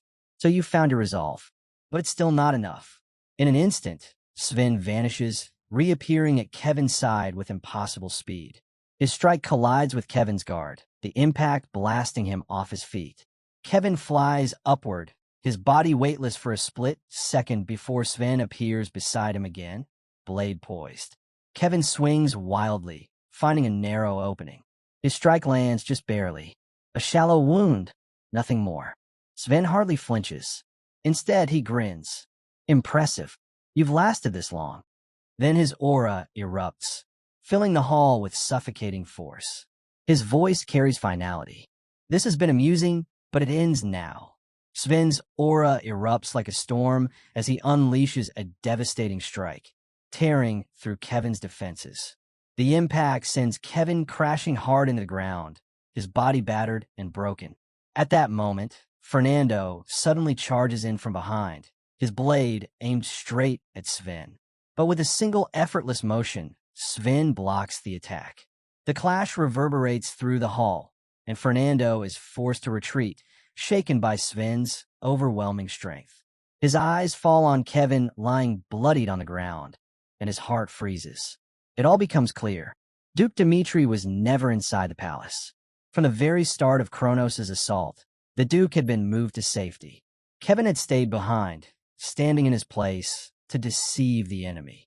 Fernando realizes the weight of this sacrifice. Had the shadows discovered the truth, Dmitri would already be lost. Still, Fernando feels a bitter sting. Kevin's resolve is admirable, but fighting alone against such an opponent is reckless. Before he can move, Henderson and Mac Burney arrive at his side, blades ready. Fernando wastes no time explaining. Our enemy is a 6-star swordsman. From here on, we fight with everything we have. With grim determination, the three knights rush Sven together. Sven studies them calmly, curious how much strength these soldiers truly hold. But he has no intention of dragging this out. With firm resolve, he unleashes a spell, Shackles of Darkness. Black chains bind Fernando, locking his body in place. The sight sends dread through Henderson. If Fernando falls here, everything ends. Memories flood his mind, his days as an ordinary man with no noble blood, no natural talent. But he had drawn strength from Roman Dimitri's example, training harder than anyone, chasing an ideal that once felt beyond his reach. He had often wondered, what could someone like him truly offer to Lord Roman and Dimitri? Now he knows. He will give everything. Snapping back to the present, Henderson steps between Sven and his captain, shielding Fernando with his own body. Sven's strike crashes into him, pain tearing through his frame, but Henderson refuses to fall. His grip on his sword remains ironclad. For the first time, Sven's expression falters. This ordinary knight still stands after taking his blow. Fernando realizes what Henderson is doing, buying time. He cannot waste this chance. Gathering his mana, he forces his body to break free from the shackles of darkness. Sven immediately turns his focus back toward him, but Mac Burney leaps forward, blocking his path. Pinned down on both sides, Sven cannot react in time. Fernando channels everything he has into a single strike, his blade surging with power. With precision and force, he cuts through, delivering a decisive blow. Sven staggers under the impact, then falls. The Knight of the Abyss, brought down by the unyielding will of Dimitri's defenders. As the dust settled, Fernando and Mac Burney rushed to Kevin and Henderson's side. They used what healing supplies they had, but the wounds were too deep. Their conditions barely improved. Even so, Henderson, gritting through the pain, told Fernando that the war was far from over. Their duty was not yet finished. Fernando rose to his feet, his expression hard. Looking at the two fallen warriors, he spoke firmly. "Hold on. Don't you dare die." Rage and resolve burned in his chest as he vowed to crush the remaining Kronos forces without hesitation. Outside, the clash between Mystic and Felix raged on. To Mystic's surprise, Felix held his ground, his magic pressing back against Kronos' commander. So this is the new Dimitri's strength? Mystic muttered to himself, shaken. Realizing the tide of battle had turned, Mystic made his decision. He ordered a retreat, warning over his shoulder as he withdrew, "Don't think this is the end. Dimitri will fall." But just as he and his forces began to withdraw, a figure with striking yellow hair appeared, blocking his path. "I warned you not to let me catch you," she said coldly. Mystic froze, caught off guard by her sudden arrival. She continued with confidence, her voice cutting like steel, "You'll tell me where he's hiding." Before Mystic could reply, a massive explosion ripped across the mountainside where Kronos' troops had been stationed. The blast shook the battlefield, marking a turning point in the war. Days later, after Dimitri's defenders successfully repelled the Kronos invasion and Mystic was forced to flee, the duchy began to recover. Amidst the rebuilding, the long-awaited moment arrived. Roman returned. The scene shifts to Dimitri's gates, where Roman marched in with his soldiers. The people erupted in cheers, celebrating his triumph and hailing him as one of the strongest men on the continent. Inside the palace, Roman greeted his father. "I have returned." His father, filled with pride, admitted that he wished he could ask about Roman's well-being, but the urgency of the situation left no room for it. With a serious tone, he asked his son how Dimitri should move forward. Though the duchy had stood firm, Kronos' invasion had left scars. Fear and anger still lingered among the people. Roman met his father's gaze calmly and reassured him, "Don't worry, I'll handle everything." Lucas then stepped forward with reports. He detailed the heavy damage Dimitri had suffered and revealed something troubling. Kronos had somehow moved their army without using a warp gate. The news unsettled Roman. How had they achieved such a thing? Lucas promised to investigate further and uncover the truth. He also gave Roman an update on Kevin and Henderson. Both were gravely wounded in their battle against the Six-Star Swordsman. Their lives hung by a thread, with Henderson's condition being especially dire. Roman listened quietly, then asked one question. "They're still alive, aren't they?" When Lucas confirmed, Roman's eyes sharpened. "Then take me to them." When Roman arrived at their side, the doctor greeted him with grim news. Despite the finest potions and the priest's strongest healing spells, Kevin and Henderson's lives still hung by a thread. Their condition was unstable, and something unnatural lingered inside them, a strange aura that prevented their recovery. Roman stood in silence, his thoughts turning inward. So this is what it has come to. Memories surfaced. The Mad Demon, one of Baekhyun-hyuk's most loyal followers, always charging at the front, always victorious against the 9 great sections, a warrior who carved countless triumphs for the demonic sect. Baekhyun-hyuk had trusted him above all others. Yet even he had died in battle. That loss had enraged Baekhyun-hyuk, but even then, he had accepted it. Sacrifice was inevitable in a life consumed by war. Followers would fall so the leader could rise. Back in the present, Roman thought of Kevin and Henderson. Perhaps their deaths would be the logical outcome, even the best option for Dimitri's future. And yet, something inside him rejected that thought. A fire, sharp and burning, rose within. He refused to let them die. With fierce resolve, Roman commanded, "From this moment on, I will handle their treatment personally. Everyone stand back." He summoned the heavenly demon art, channeling it into the essence of life itself. Examining their bodies, he understood the natural energy within them, The life force they were born with was nearly spent. When it was gone, death would be final. So Roman made his choice. He would give them part of his own life force. It would shorten his years, drain his vitality, but hesitation never entered his mind. To save his loyal soldiers, any price was worth paying. Time passed. 2 days, then a week. During that time, Chris arrived at the Dmitri mansion, his expression heavy. He demanded to see Lord Roman, but the butler stopped him, explaining that Roman was consumed with treatment and had refused all audiences. Chris pressed on. I understand, but this cannot wait. The kingdoms of the Salamander continent have called an international conference. Dmitri must lead the alliance to hold Kronos accountable. The urgency in his voice left no room for denial. The butler reluctantly stepped aside, but urged Chris to remind Roman to care for his own health. Chris entered the room to find Roman still focused, his aura flowing steadily into Kevin and Henderson. Without looking away, Roman asked, "What is the situation?" Chris explained everything. The conference, its importance, and how Dmitri had no choice but to stand at the forefront. He admitted he had no desire to interrupt, but the matter was far too critical to ignore. Roman stayed silent after Chris's words, his expression unreadable.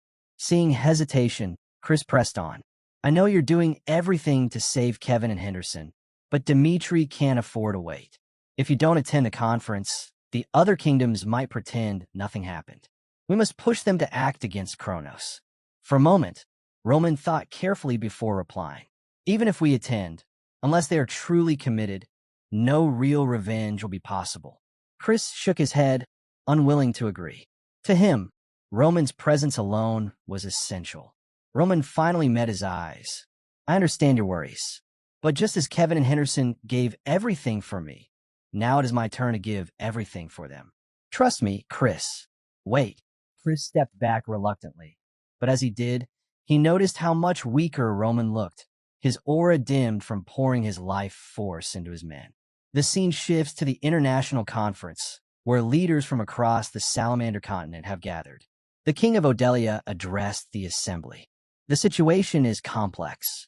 Kronos' sudden assault on Dmitri was unforgivable. It deserves punishment, but if we retaliate, we risk plunging into full-scale war. Such a war could accelerate Kronos' conquest, turning their ambition into reality even sooner. Fear weighed heavily on the room. Many rulers realized that Kronos' actions had revealed something terrifying, a way to move armies without warp gates. With such power, no kingdom was truly safe. The attack itself was not just an invasion, it was a warning. The king of Odelia urged caution. None of us wish for greater conflict.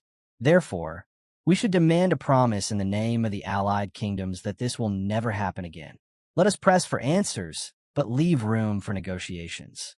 His words seemed to calm some of the rulers, until the king of Redford rose to his feet. Forgive me, but I cannot agree. His voice was firm, leaving no room for compromise. The scene shifts back 1 month earlier. Redford's soldiers had reported troubling news. Valhalla and Kronos had formed an alliance. Roman Dmitri, the man who had once saved their kingdom, was now their target. They pleaded with their king to take action. The king of Redford had listened carefully. He remembered well how his nation, once on the brink of collapse, had been saved thanks to Roman. Back in the present, his voice carried determination. If necessary, Redford will go to war for Roman Dmitri. He turned his sharp gaze on the others. You are avoiding the truth. Kronos attacked Dmitri without cause, and yet you would settle for empty promises? The king of Redford's voice cut through the chamber. And let us not forget, Valhalla allowed assassins to move freely within their borders. They did nothing to stop them. Every nation here knows what that means. If any of us dares to oppose Kronos in the future, the Empire will threaten all of you. He glared around the hall.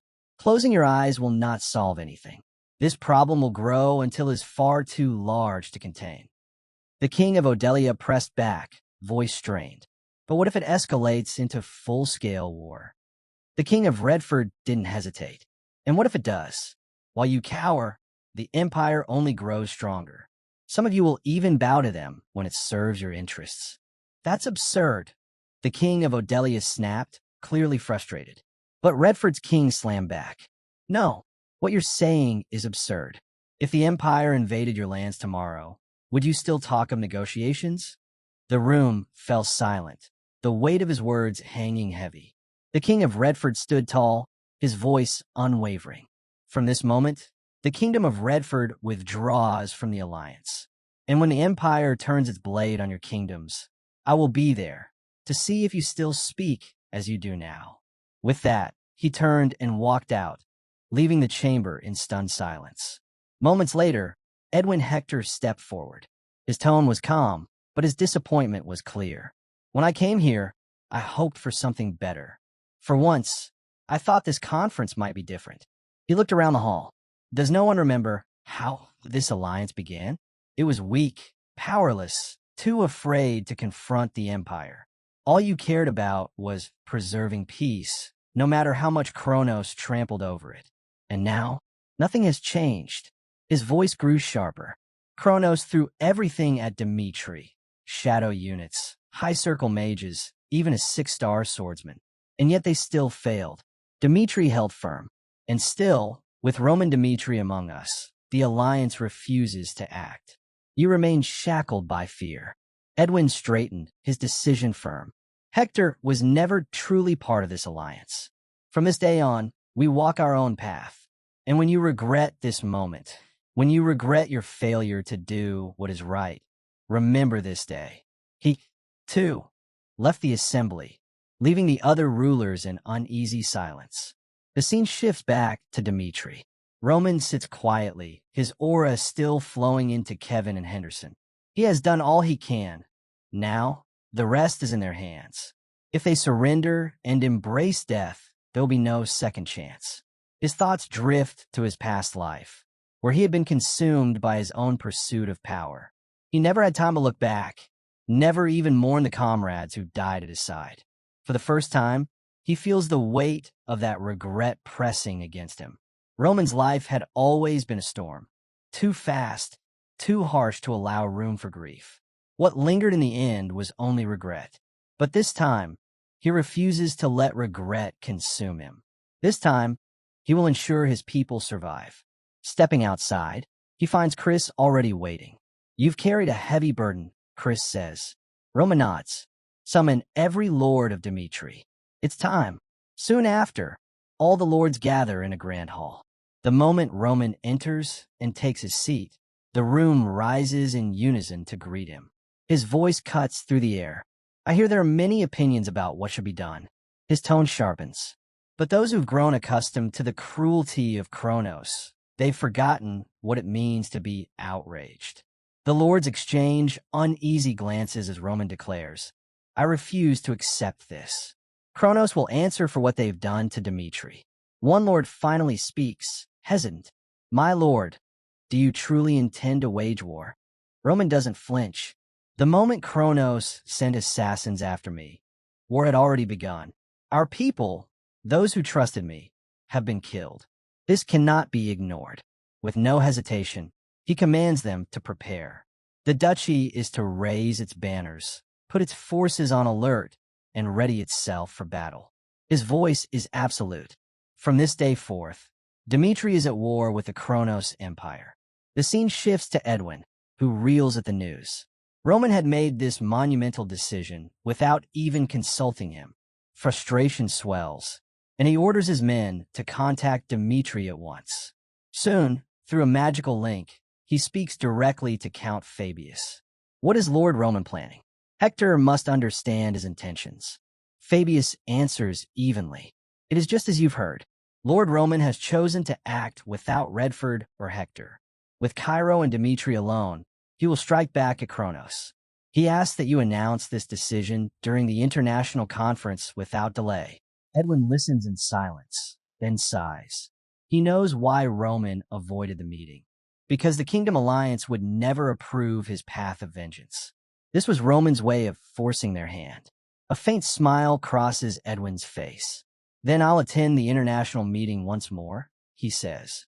The scene shifts again, this time to the gathering of nations. The king of Odelia was furious. News had reached him that Dimitri's declaration of war excluded both Odelia and Redford. His voice echoed in anger as he demanded, "Why is this different from what we had previously agreed upon?" Edwin answered carefully, "I don't know the details. Dimitri has refused to discuss it with me. That is why I've come here today, to speak on their behalf." But inside, Edwin knew the truth. Roman's purpose was never cooperation. It was to shatter the alliance itself. Turning to the gathered rulers, Edwin pressed on. If Cairo and Dimitri fall, the entire alliance will be endangered. Once Kronos seizes the northern territories, they'll gain an overwhelming advantage. From there, their conquest of the continent will be inevitable. And when that day comes, they will turn their full might against us, the Kingdom Alliance. The king of Odelia, however, was unmoved. His conclusion was simple. We must abandon Dimitri and Cairo. To preserve our strength, the alliance should focus on itself. Immediately, the king of Redford stood in defiance. His voice was steady and unyielding. "I will say it again, as I did before. Redford's fate is tied to Dimitri's. This is the duty of a feudal lord. No matter what you say, Odelia, Redford will prepare for war and answer Dimitri's call." And so, the fracture widened. The Kingdom Alliance began to splinter before their eyes. The king of Odelia turned his back and walked out, leaving the Second International Meeting to end without resolution, without unity, and without hope. The scene shifted to Odelia's palace. The king sat in frustration, convinced the situation had unraveled beyond repair. Roman Dimitri's reckless choice had endangered them all. Even the full power of the alliance could not rival Kronos. So how could Cairo and Dimitri hope to stand alone? His thoughts hardened. A king's duty was not honor. It was survival. Odelia must endure, no matter the shame. With that resolve, he summoned Baron Charlton. "The alliance is finished," he confessed. "Tell me what Odelia must do to survive." Charlton smiled at the words. To him, it was confirmation. Among the three allied nations, aside from Frank, the other two had already bowed to reality. The scene then shifts, days later, to the Kronos Empire's eastern frontier, the Laskal territory. The scene opened with two Kronos soldiers talking quietly among themselves. They doubted Dimitri's chances, wondering how a small duchy could ever stand against the might of the Kronos Empire. "No matter how strong Dimitri is, he can't win against us," one of them muttered. Before he could finish, Chris appeared from the shadows. With a single strike, he dropped the soldier to the ground. The other panicked, trying to call for reinforcements, but Chris moved faster. Another clean blow, and he too collapsed. Chris pulled out a magical device and reported, "Lord Roman, we've secured the target location." Roman calculated quickly. At best, the main Kronos army would arrive within 6 hours. Without hesitation, he gave the order. "Defeat as many as possible before their army gets here." Chris replied firmly, "Understood, Lord Roman." And so, under the cover of night, Dimitri ignited the flames of war. The story shifted to Count Pablo, ruler of Laskal territory. He sat reading a letter sent from the Kronos Empire. Its words dripped with contempt.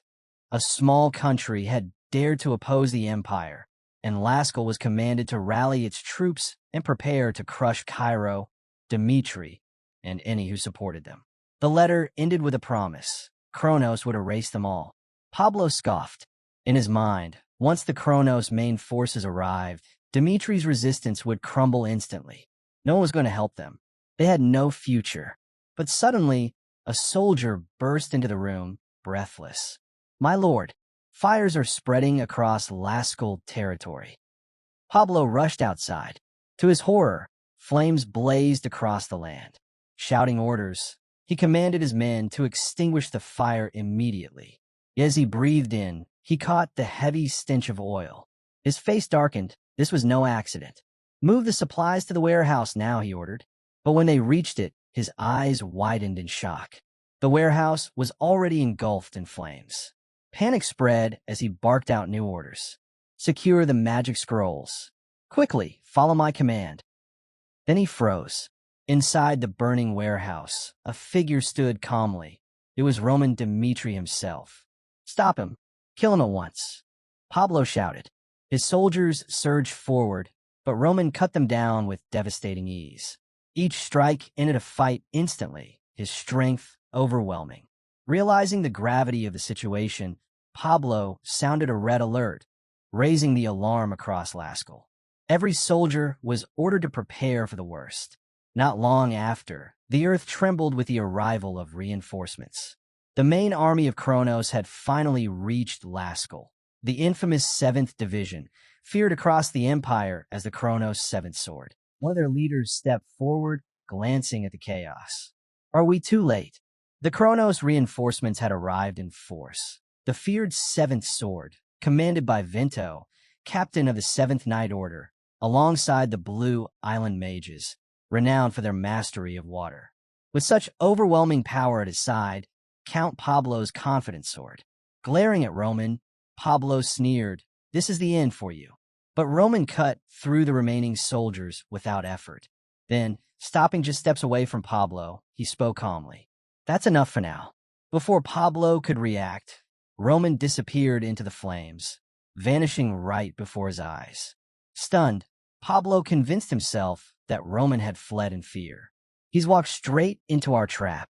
Don't waste this chance. Find him at once," he shouted. Squads of soldiers spread out, determined to hunt him down. One group cornered Roman, but in moments he overwhelmed them all. Only a single soldier managed to escape, frantically sending a message to Vento. "Captain, he's too strong, we can't." The report was cut short as Roman appeared and struck him down instantly. Another team pursued him, only to report that Roman had vanished into the fire again. Moments later, they too were wiped out. Then another squad, and another. Roman carved through the search parties one after the other, leaving chaos in his wake. Watching from a distance, Vento's eyes narrowed. What in the world has Roman done? He found a wounded soldier, barely clinging to life. Kneeling beside him, Vento asked, "Where did he go? Tell me." The soldier's voice trembled. I don't know. He defeated everyone and then disappeared into the flames." The reality hit Vento. Roman had single-handedly crushed the Lascaux forces. But the fires raging through the territory were spreading fast, and the priority was clear. He had to stop them before all of Lascaux was consumed. "Blue Island Mages," Vento commanded. Burge, one of the senior mages, stepped forward and raised his staff. Chanting powerfully, he unleashed Aqua Field, a mighty spell that summoned torrents of water to drown the flames. But to his shock, the fire refused to yield. Burge's expression twisted with disbelief. "Impossible." Even with a spell of this strength, he studied the blaze, then realized the truth.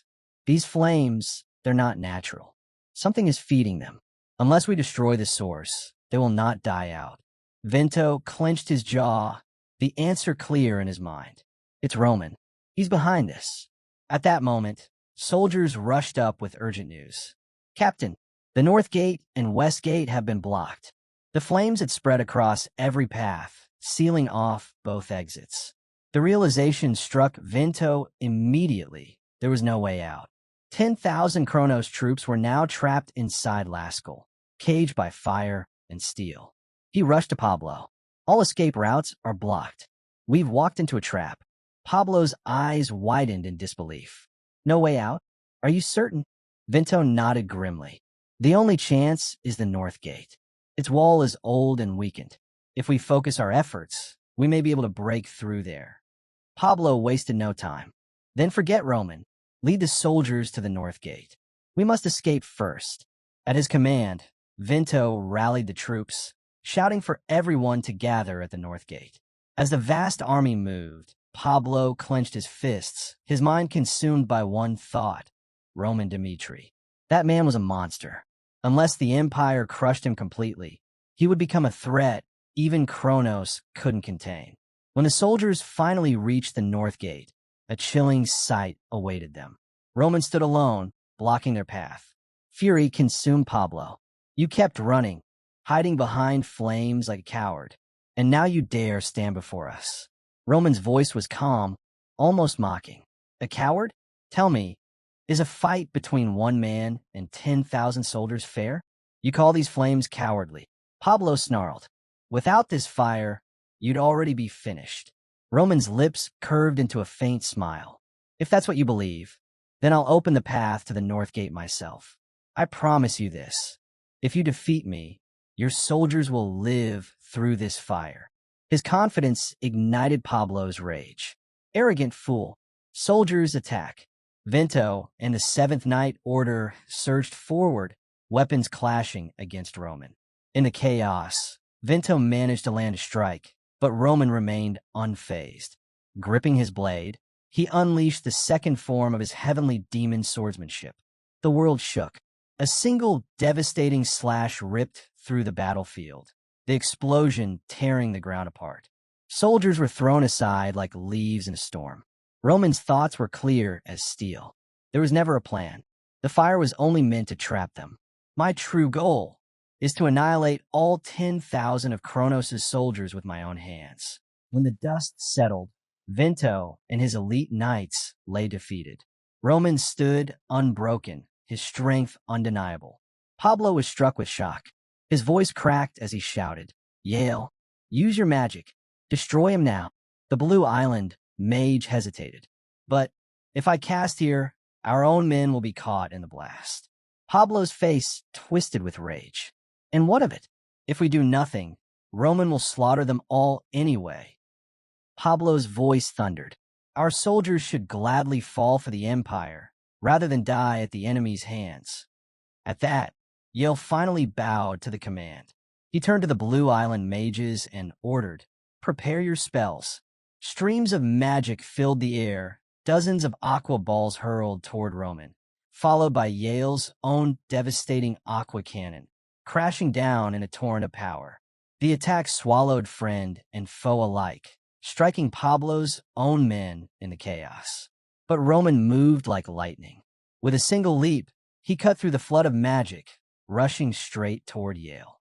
Desperate, the mage tried to ensnare him with a binding spell, but Roman shattered it instantly. Before Yale could react, a storm of lightning erupted from Roman's blade. The blast tore across the battlefield. Yale and every Blue Island mage collapsed in one strike. Silence fell, broken only by the crackling flames consuming Lascaux. Roman advanced steadily toward Pablo. Shaken but furious, Pablo demanded, "Why go this far? Why throw yourself away? Dmitri will never win. Lascaux soldiers are nothing compared to Kronos' true army. No matter what you do, you cannot win against the Empire." For a moment, Roman's gaze darkened. The scene shifted back to another memory. After the Mad Demon's death, Baek Jung-hyuk had walked alone into Hanam Province. He climbed Sun Mountain, sacred ground of Shaolin, where the leader of the 9 great clans resided. His presence sparked chaos among the righteous warriors gathered there. Only one man stood before him, Baek Jung-hyuk himself. Amidst the destruction, a figure stepped forward and asked why he had come. His reply was cold and unyielding. "My person has died." The words shook them to the core. With unbreakable resolve, he declared that even the leader of the 9 clans had no right to touch his people. The vision faded, returning to the present battlefield. Roman fixed his eyes on Pablo. "Do you know why I chose to strike at Kronos before hearing any answer? Because they dared to set foot in Dmitri and threaten my people." Pablo's eyes widened in disbelief. To him, it was madness. "So this entire war, because of your pride?" His laughter was bitter and mocking. "Foolish man, you've doomed Dmitri. You've dragged your people to ruin, and you don't even see it." Roman's lips curved into a smirk. His voice was cold as steel. "Survive if you can, even if it means being buried alive. Carry word of Lascaux to your empire, and then die. Do whatever you wish." Without hesitation, Roman's blade cut Pablo down. The scene shifted swiftly to the Kronos Palace. A messenger rushed in, bowing low before Marquis Memphis. "My lord, an urgent report has arrived." All of Pablo's forces in Lascaux had been annihilated. When Marquis Memphis received the report, he was stunned. 10,000 men wiped out, He immediately ordered reinforcements to be sent to Laskell, but he knew the situation was far worse than he could control alone. Without delay, he went to the imperial palace. Standing outside the emperor's chambers, he bowed deeply and spoke with grave urgency. Your Majesty, Laskell has fallen. The enemy is preparing to march on Dmitri. I never imagined 10,000 soldiers could be defeated so quickly. The fault is mine, and I accept full responsibility. For a moment, the emperor was silent. Then his voice came, calm yet heavy. Marquis Memphis, Roman Dmitri is sending us a message. He dares to claim that Kronos does not rule this continent. His attack on Laskell was his declaration. Since his rise, our empire's perfect record of victory has been broken. The emperor called for the mystic. When the hooded figure entered, he bowed and began his report. Dimitri's every move has been deliberate. They are watching Kronos closely, and the creature that appeared alongside them, it was a warning. They want us to know they cannot be underestimated. The emperor listened, then slowly smiled. Good. This is our opportunity. As before, Kronos will crush them. This time, we will make certain of it. The mystic bowed his head, a faint smile on his lips. Understand. Without hesitation, the emperor gave his commands. Spread the decree. All subjects of Dmitri will be conscripted into our army, and let it be known across the continent. Every kingdom will bend beneath the rule of Kronos. His voice grew darker as he continued. When a monster of the continent rises, war follows. Long ago, when the first door opened, cold energy spilled into this world. It froze the lands, bringing disaster without end. The prophecy speaks of one chosen by divine will, someone meant to restore balance. But if that moment is missed, the world will sink into eternal despair. He paused, his eyes narrowing. Those who carried the prophecy before failed. None could claim a continent. But this time, it will be different. The second door has opened, and with it, Kronos now holds the power to face all enemies. Their struggle will end soon. The emperor's voice rang with finality. Kronos has always had the strength to claim this continent. Now we will prove it. The emperor vowed that soon the entire world would recognize the strength of Kronos. But word spread quickly of what had happened at Laskell. The empire's stronghold, defended by 10,000 soldiers, had been utterly destroyed.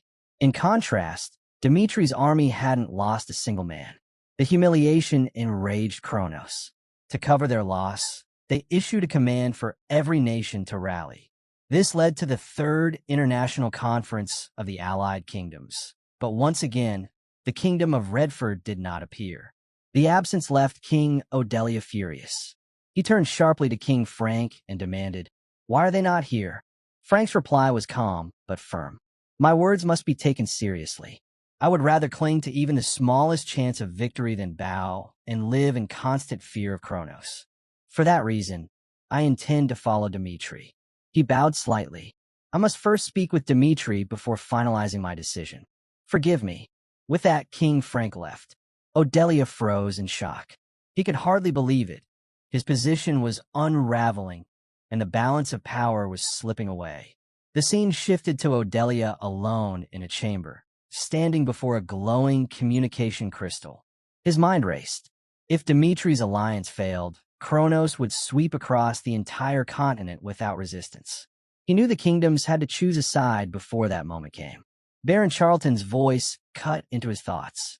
"Your worries are misplaced, Your Majesty. The truth is, the Emperor of Kronos is already enraged by the defeat at Laskell. Even if every allied kingdom threw its support behind Dmitri, the Empire has already issued its summons. The allied kingdoms will be destroyed regardless. But," Charlton's tone sharpened, "you still have a crucial role to play in what's to come." The scene shifted again several days later. At a defense outpost, Baron Vors greeted a guest of great importance. "It is an honor to welcome you here. Thank you for coming such a long way." The man he addressed was no ordinary commander, a veteran of countless battles, a living symbol of Kronos' military might. He had arrived with 30,000 troops under his banner. This man was Duke Vamford, commander of the Kronos Empire's army. The moment he arrived, Vanford asked curtly, "What is the situation?" Vors reported quickly. "Dmitri has joined with Cairo. Their combined forces are gathering on the Western Front. We don't yet know the full scope of their plans, but it is clear they are preparing for war." Meanwhile, Redford, Hector, and Frank openly declared their rebellion, calling their people to unite. In contrast, Odelia and Umberto appeared to remain loyal to Kronos. Hearing the reports, Duke Vanford reflected grimly. "So many kingdoms have turned against us. The world truly has changed." But his resolve did not waver. His voice rang with conviction. "This war marks the beginning of Kronos' rule over the continent. In 10 days, we will launch a grand assault on Cairo and Dmitri." A thunderous roar echoed from the soldiers, their unified shouts affirming the Duke's command. But suddenly, chaos erupted within the camp. Soldiers began collapsing without warning, stricken with fever, writhing in pain, vomiting as their bodies failed them. Panic spread quickly. Baron Vors rushed to Vanford, his face pale. "My lord, since this morning, more soldiers have been falling ill. 10,000 are already sick, and 300 have died." Vanford's eyes narrowed. "Poison. It must be Roman's doing." Without hesitation, he ordered, "Inspect every well, every source of water. Find the cause, and contact the Behemoth Magic Tower immediately." "Yes, sir." Wars hurried off. The scene shifted to the interior of the camp. Vanford now stood with the master of the Behemoth Magic Tower. His tone was sharp. "Can you save the soldiers?" Vors, clearly distressed, added desperately, "The poisoning isn't only here at the first defense post. It's spread to 7 other outposts as well. If this continues, we'll lose countless troops." "Silence," the tower master snapped. Vanford frowned inwardly. The arrogance of these behemoth mages never changes. The tower master turned to his subordinates. "We will begin neutralizing the poison immediately. First, we must understand its nature." All 32 magicians raised their hands, channeling their mana as they analyzed the corrupted energy within the 6 soldiers. Then, the tower master suddenly froze. His face turned pale with disbelief. "Impossible," he muttered. The others stared at him in confusion. "This poison, it's unlike anything I've ever seen. It would take years of research to create something like this." His voice shook as he quickly rushed to examine an afflicted soldier up close. Then he shouted to his magicians, "Stop what you're doing! Now!" They recoiled, startled. "What's happening, master?" His eyes widened as the truth sank in. He whispered, almost trembling, "There is more than one poison." Vanford stepped closer, his voice low and urgent. "Explain yourself. What exactly is going on?" The tower master inhaled deeply, steadying himself. "Give me more time. I must confirm something first." As the tower master continued his study, the truth became horrifyingly clear. Across all 8 defense posts, he had identified not one, but 32 different poisons. And worse still, not a single one of them was known on the Salamander continent. His voice was heavy with dread. "With so many poisons, there's nothing we can do. We cannot purge them in time. We cannot save the soldiers." Vanford froze in shock. Even the proud master of the Behemoth Magic Tower admits defeat. If he cannot fix this, then forcing them will change nothing. After a brief silence, Vanford gave his orders firmly. "Separate the poisoned soldiers from the others at once. Do it quietly. Panic must be avoided. And Vors, contact Dmitri immediately. By the laws of war, we'll make them pay for their use of poison." The scene shifted to Cairo's Western Command headquarters. Marquis Vandenberg gathered his officers and spoke grimly. "Kronos has requested talks with us. But after everything the Empire has done, the continental laws hardly matter anymore." Chief of Staff Baron Noel replied flatly, "That's simply how Kronos operates." Flora Lawrence stepped forward, her voice calm but firm. "Kronos is moving far faster than we expected. If Cairo wants to buy time, we must accept their request for negotiations." Vandenberg considered this in silence, then nodded. "Very well. Count Fabius will take part in the talks." A few days later, the scene moved to the Cairo border. There, Duke Vanford arrived alone to meet Count Fabius. The two men faced each other, tension heavy in the air. Vanford wasted no time. Dmitri has broken the continental law. The use of poison is forbidden. Fabius only smiled. I understand your concern, but the law is more of a guideline, isn't it? Not something binding. His smile widened into a laugh. Besides, since Kronos so often crosses borders without warning, I assumed poison wouldn't be a problem either. Vanford's jaw tightened in anger. Watch your words carefully, Fabius. Dmitri should not forget that poison is banned on the Salamander continent. Fabius's tone remained calm. And yet, there was a very important event in the past, wasn't there? Vanford's voice grew harsher. Long ago, before Kronos became an empire, when the land was divided among petty kingdoms, they fought endlessly for territory. In those wars, they used poisons that spread like disease. Entire populations were wiped out. 30% of the people in 3 nations died in that disaster. Fabius nodded slightly. Yes, I know that history well. But let's not forget, the 3 nations that perished from those poisons were later absorbed into the Kronos Empire. And didn't Kronos benefit greatly from their ruin? His tone grew sharper. If it were any other country raising this argument, perhaps it would make sense. But from Kronos? A nation that openly employs dark magic? To criticize poison as immoral? If poison is a minor evil, then dark magic is a threat to all of humanity. Vanford's eyes narrowed. Do you have any proof that Kronos uses dark magic? Fabius smirked. Proof? You send shadow assassins. You unleash dark mages against Dmitri, and you still dare to ask for evidence. Vanford's expression hardened, his silence betraying his frustration. Fabius stepped closer. If Dmitri truly wanted to destroy Kronos with poison, we would have scattered it in the heart of your empire itself. But we restrained ourselves. So enough. Neither Kronos nor Dmitri has the right to preach about what is righteous. Vanford let the words sink in, then answered steadily. Do you know why I stepped away from the battlefield, Count Fabius? Because I know the truth of Kronos' strength. Even without me, the Empire will rule this continent. He leaned forward slightly, his voice calm but absolute. Roman Dmitri is remarkable. His achievements so far are impressive, I'll admit that. But in the face of Kronos' power, they are meaningless. Then, with the faintest smile, he added, So resist us. Fight until the very end. Because only in the face of such defiance do I feel truly alive. The scene shifted. Kevin sat in confusion, still struggling to understand why he was fighting at all.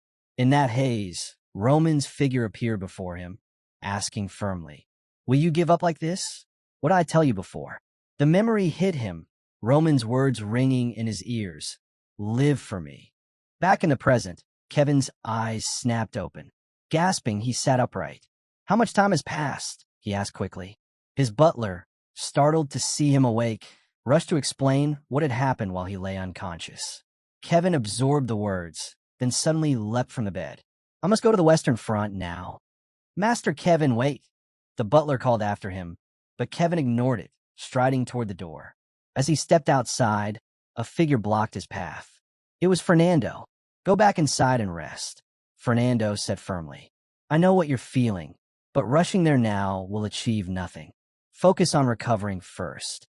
Kevin shook his head, determination burning in his voice. I can't. My reason for living is Lord Roman. Kevin didn't stop. As he sprinted past, he called out, If Lord Roman is on the battlefield, then I must be there too. Fernando stood frozen, watching him disappear into the distance. He sighed under his breath. How am I supposed to stop him? The scene shifted to the Cairo border. A soldier rushed forward, waving a signal. The enemy is advancing. Marquis Vandenberg stood with Flora and Baron Noel, gazing across the battlefield. His voice was grim.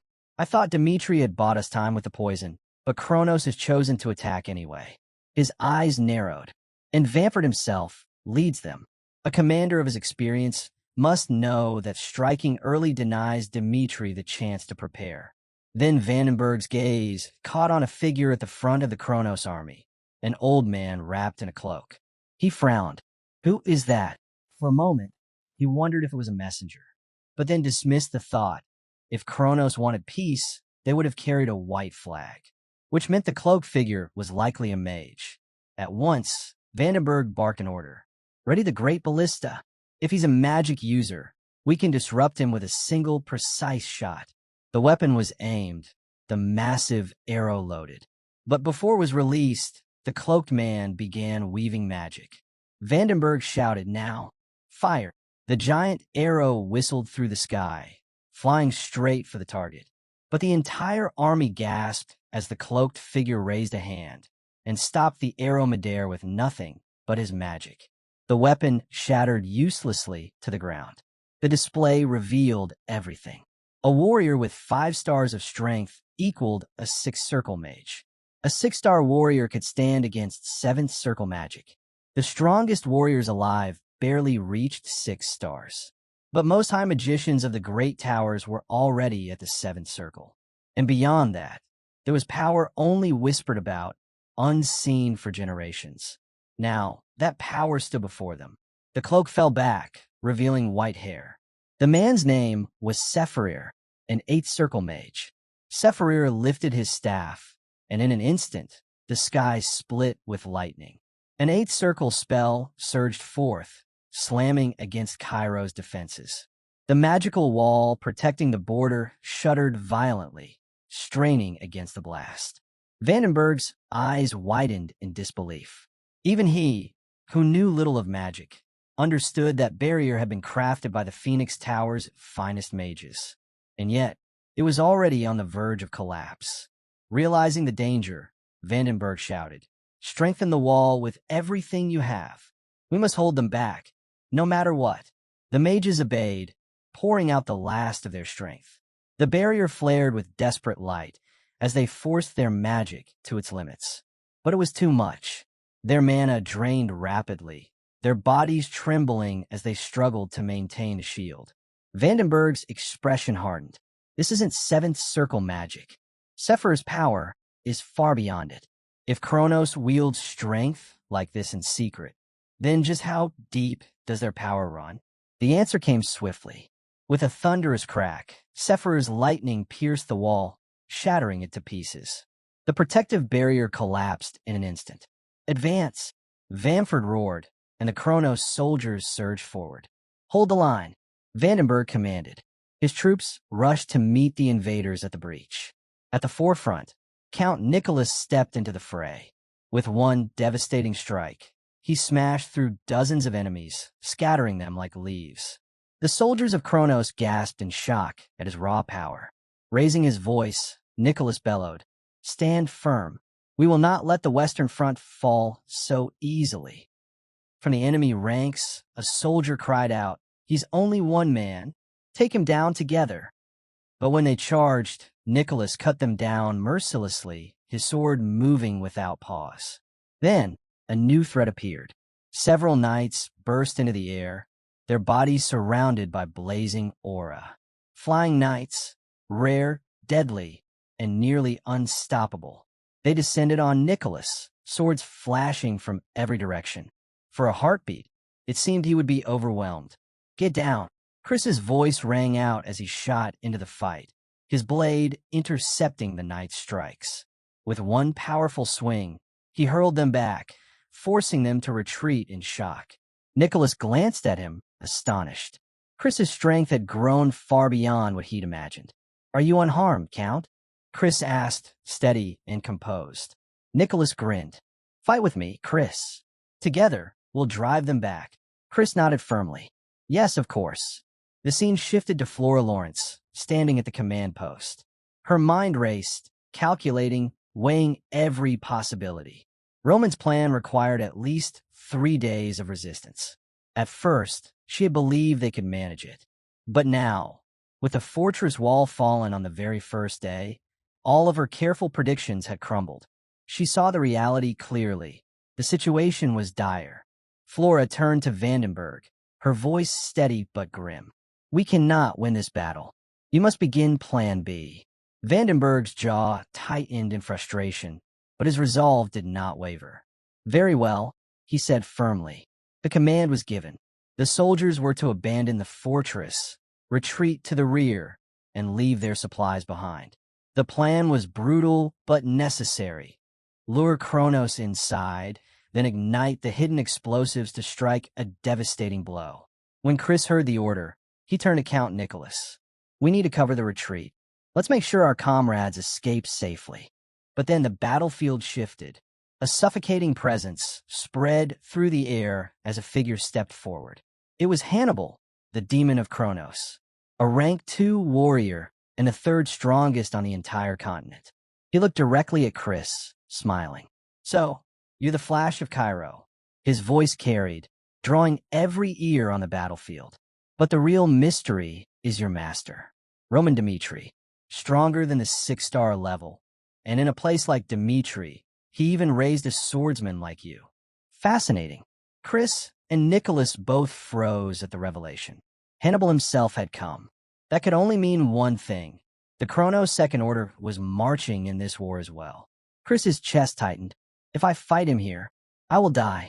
He raised his eyes to the sky, a bitter thought crossing his mind. I always dreamed of surpassing Lord Roman. But now, it seems I'll never get the chance. Gripping his sword, he prepared himself to face Hannibal. But Count Nicholas stepped forward, voice ringing with resolve. No, I will face him. Roman and Chris are needed for the battles to come. My life ends here, and I accept it. He glanced at Chris and added with a faint smile, after I defeat Hannibal, I'll catch up to you. Chris's eyes widened. Count Nicholas, go. Nicholas barked, his tone brooking no argument. Chris trembled with anger, fists clenching, but he knew the truth. He could not stay. Gritting his teeth, he shouted, I won't forget this day.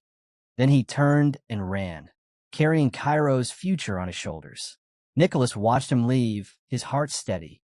He entrusted everything to Chris. Hannibal chuckled. Who allowed him to escape? His words dripped with arrogance as he prepared to move. But Nicholas struck first. His aura surged into his blade, and with a roar he unleashed a powerful strike. The impact shook the ground, dust and debris exploding into the air. For a moment, silence. Then the smoke cleared. Hannibal stood untouched. Nicholas smiled faintly, gripping his sword tighter. I've always longed for this, to test myself against someone as strong as you. The battle opened with Hannibal asking Nicholas what rank he held in Cairo. Nicholas proudly declared, I am the greatest swordsman in Cairo. Hannibal let out a laugh. You truly don't know your place. With that, Count Nicholas lunged forward, but Hannibal, wielding his sword infused with energy, slipped past every strike with ease. Nicholas recalled his lifelong struggle to reach the 6-star level. Only after his fight with Roman had he finally surpassed that barrier.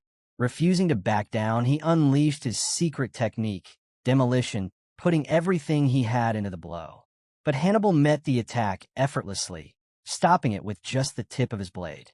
Smiling faintly, he mocked, So this is all Cairo's strongest can offer? In the next instant, Hannibal countered, striking Nicholas over and over.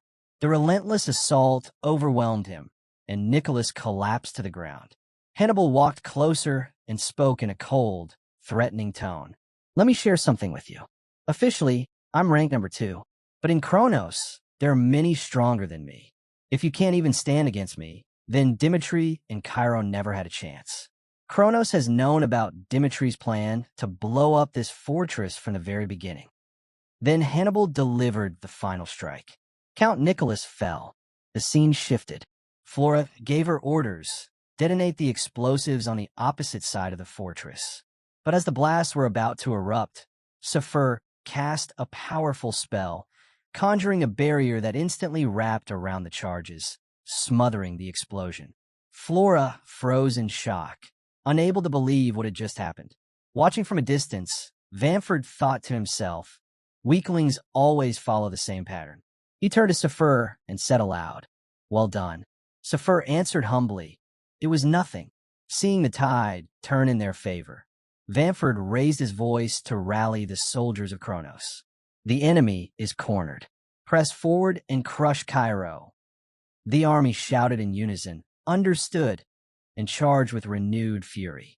Yet despite the clear advantage, Vamford's unease grew. Something didn't add up. Why would Cairo waste time defending the fortress? And why? Even with the Western Front collapsing, had Roman not appeared? Was this desperate defense only a distraction tied to Roman's absence? The scene shifted again, this time to Gordas in eastern Kronos. On a cliff overlooking the land stood Roman, with Nelson at his side. Nelson reported quietly that security across the region was extremely tight. Roman replied calmly, "From here on, I'll open the path." Without hesitation, he leapt from the cliff and sped toward the western border of Kronos. He dashed along the fortress walls effortlessly, as if the terrain posed no challenge at all. Nelson watched in disbelief, stunned by the speed and ease of Roman's movements. Suddenly, a rope dropped down from above. Nelson seized it and climbed quickly, but when he reached the top, he froze in astonishment. Roman had already wiped out every guard on his own. Roman looked back and gave a short command, "Stay close." "Follow me." Still shaken, Nelson answered quickly, "Why, yes, sir." The two advanced swiftly until they reached a locked chamber. Roman stopped, then turned to Nelson. "From here, it's your turn." Nelson steadied himself and nodded firmly. "Leave it to me." Inside was their target, the warp gate of Kronos, the key to their plan. As Nelson placed his hand on the gate, alarms suddenly blared throughout the fortress. They had been discovered. Roman showed no concern. "Focus on your task. I'll handle the enemy." The story shifted back to several days earlier at the Cairo Dimitri Allied Command meeting. The room was thrown into shock when Roman revealed his plan to seize the warp gate at Gordas. Many considered it reckless, nearly impossible. The prime minister spoke up, explaining that even if they succeeded, the overwhelming gap in strength would still place Cairo and Dimitri in a dangerous position. Roman listened but saw things differently. With a firm gaze, he told them that if Dimitri had any hope of standing against Kronos, then they needed to prove their might, to make Kronos fear them. His words caught the council off guard, leaving the room tense and uneasy. The prime minister then voiced another concern. Cairo trusted Roman, but Kronos' strange warp technique remained a threat. He reminded everyone how Kronos had warped into Dimitri without using a gate. That unpredictable ability, he warned, made both sides vulnerable. Roman disagreed. He reasoned that if Kronos truly had unlimited freedom with their warp ability, they would have bypassed the front lines entirely and struck at Cairo and Dimitri's core directly. The fact that they continued to fight on the Western Front proved there were limits. His logic left the chamber in silence. One by one, they began to consider his point. Roman pressed further. Against an empire that claimed dominion over the continent, Cairo and Dimitri had to show they would not be cowed. At that moment, Marquis Valentino spoke up. "May I say something?" Roman gave a slight nod, granting him the floor. Marquis Valentino suddenly posed an unexpected question. After the war, will Lord Roman forge a new sword? His words left Roman and the council puzzled. Seeing their confusion, Valentino explained with a serious tone, "I've been waiting far too long for your next masterpiece. I cannot wait any longer." Roman stayed silent, weighing the request. But Valentino continued, "If you create a new blade, I will dedicate the full strength of my family to support your plans. Even with the nation facing hardship, I cannot suppress my desire to obtain a weapon of true excellence." The scene shifted back to the present.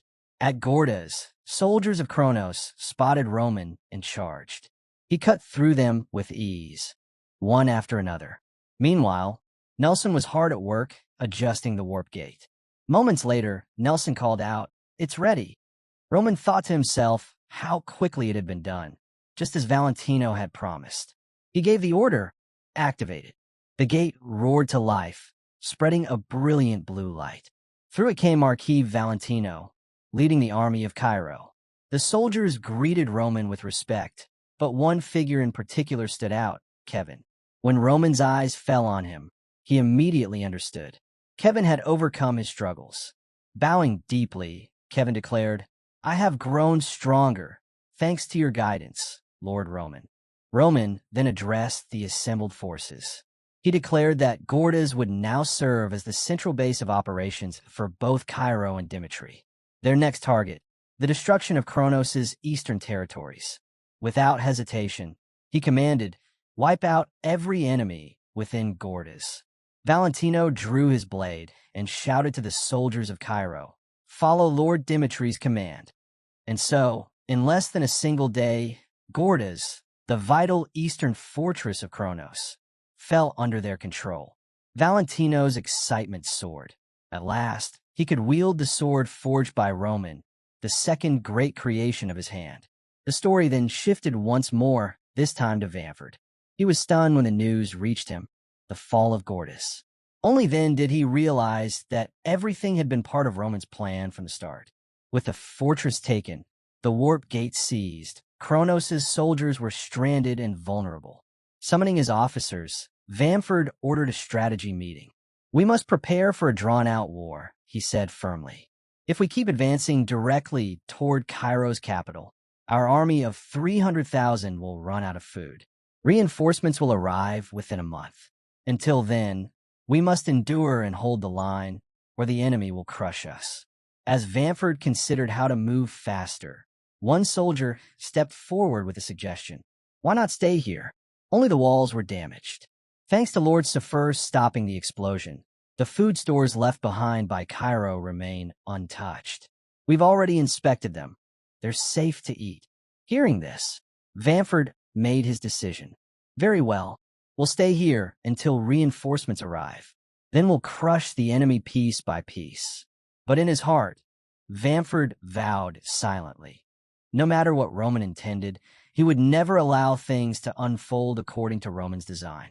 The scene then shifted to Tesla, Kronos' eastern base. Commander Baron Zeekman had just received a letter from Vamford. The message was clear.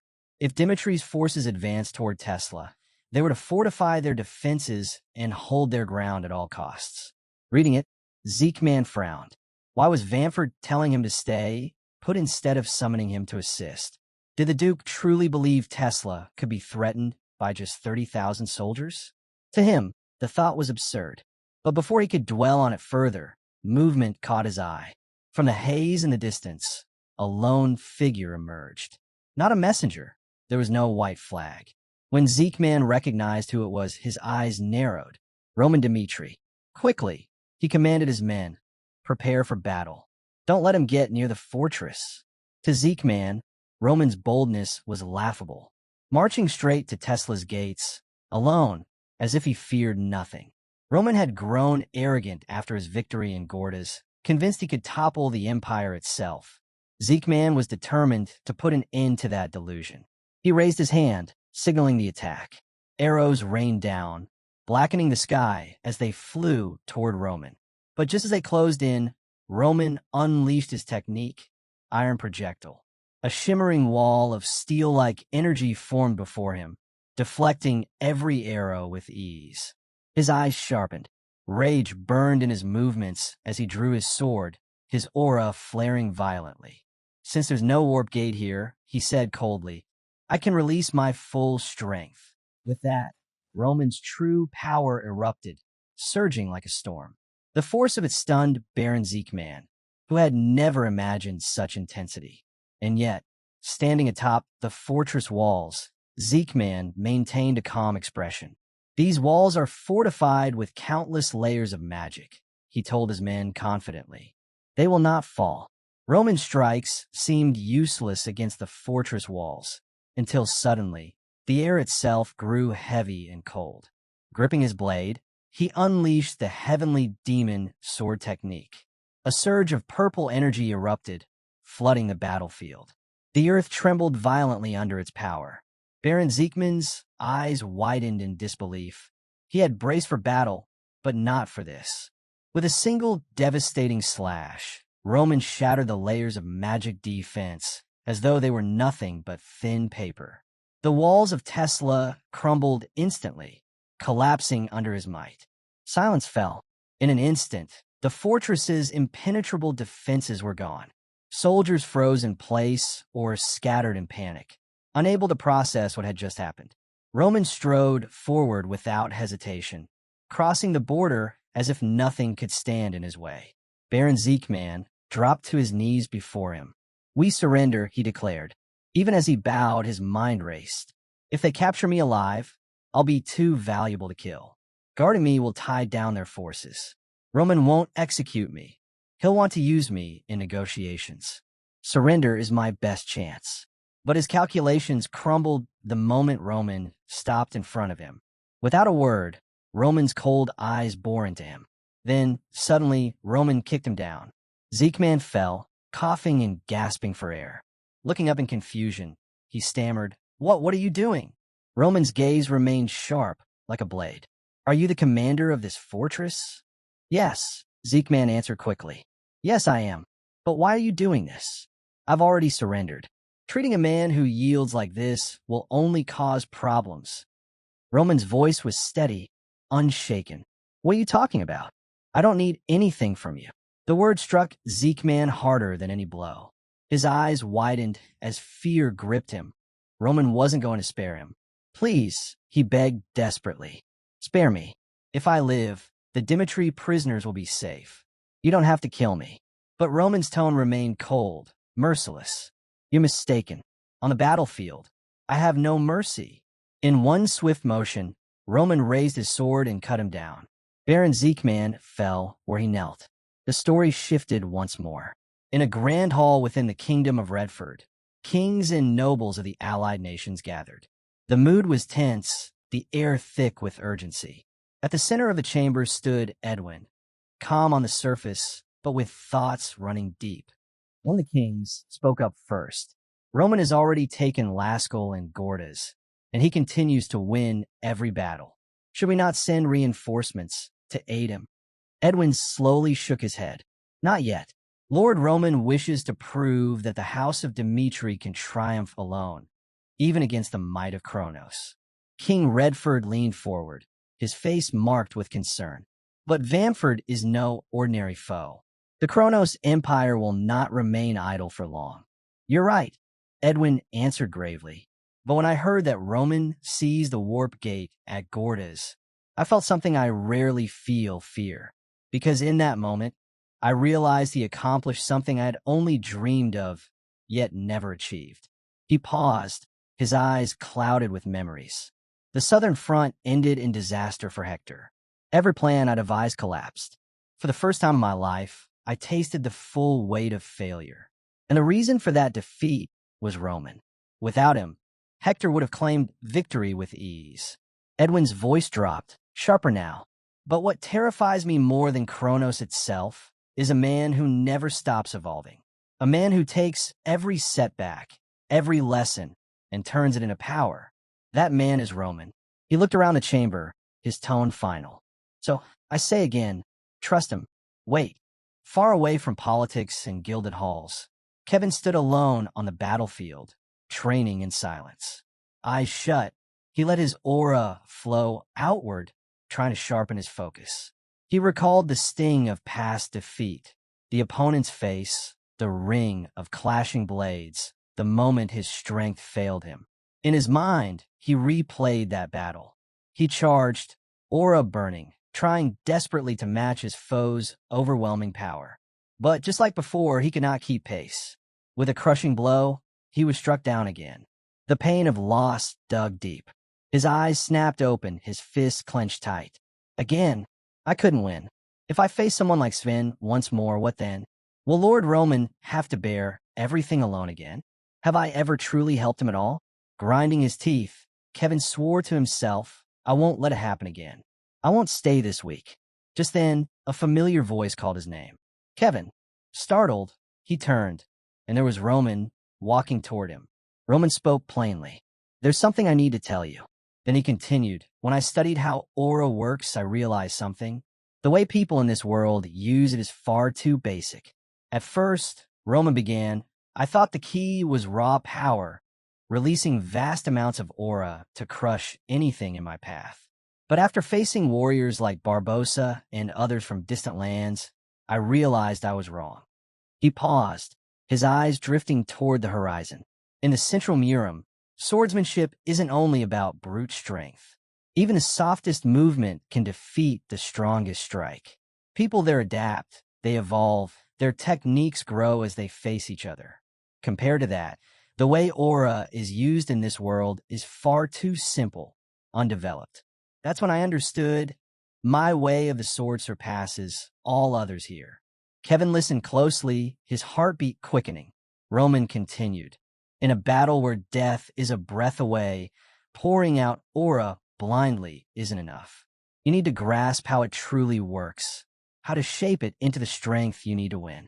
If you learn this, Kevin, you'll have the power to overcome even a 6-star warrior, even a master swordsman. Kevin's eyes widened in shock. Roman finished firmly. To begin, I will teach you a technique, one that will change everything. The heavenly demon sword technique. The scene shifted. At the base of the battered western defense line, Chris stepped out of his tent, his face weary from a sleepless night. Not far away, Kevin sat quietly, staring at his sword, lost in thought. He remembered Count Nicholas's words to Chris when the war ahead. We need both Roman and you. I will defeat Hannibal and come to your side soon. But suddenly, a wounded soldier stumbled into camp with grim news. Count Nicholas had fallen. Chris clenched his fists, the truth hitting him harder than he wanted to admit. He had wanted to believe Nicholas's promise, but deep down, he had always known better. Fear had held him back. If only I had been strong enough to stand with him, things might have been different. Looking at Kevin and the other soldiers, Chris's thoughts grew heavier. I wished Roman would guide me directly, but he said I was someone who could find the answer on my own. Doubt gnawed at him. He couldn't even trust himself. Yet, Roman, always unshakable, always certain, had placed his faith in him. Roman believes I can carve my own path, but can I? Encouraged by Roman's faith in him, Chris began to concentrate on his aura, pushing himself through practice. But the more he tried, the more frustration built up. What am I supposed to do? How can I really find the answer on my own? Doubt weighed heavy on him until a memory surfaced. Roman's words echoed in his mind. Don't think of aura as sheer destructive power. Its true strength lies in what it really is. In that moment, understanding struck. Aura wasn't chaotic or wild. It was the energy flowing through all things. It was already within him. Chris let his aura surge, and a radiant light spilled across the camp. He entered a selfless state known as body reformation. His form began to change, his hair lengthening, his presence calm and centered. By morning, as the camp stirred awake, soldiers stepped outside in confusion, staring at the brilliant glow. Their eyes widened as they saw Chris, his hair and face shining with a unique aura. Turning to them, Chris said calmly, "Prepare for morning training." One soldier whispered in awe, "I feel like I've witnessed this before." But within himself, Chris reflected, this power isn't Roman's style, nor is it Commander Jonathan's hidden technique. This is something different, something that belongs to me alone. The scene shifted to the Kronos Empire's camp. A soldier rushed in with urgent news. Roman Dmitri is advancing with his army.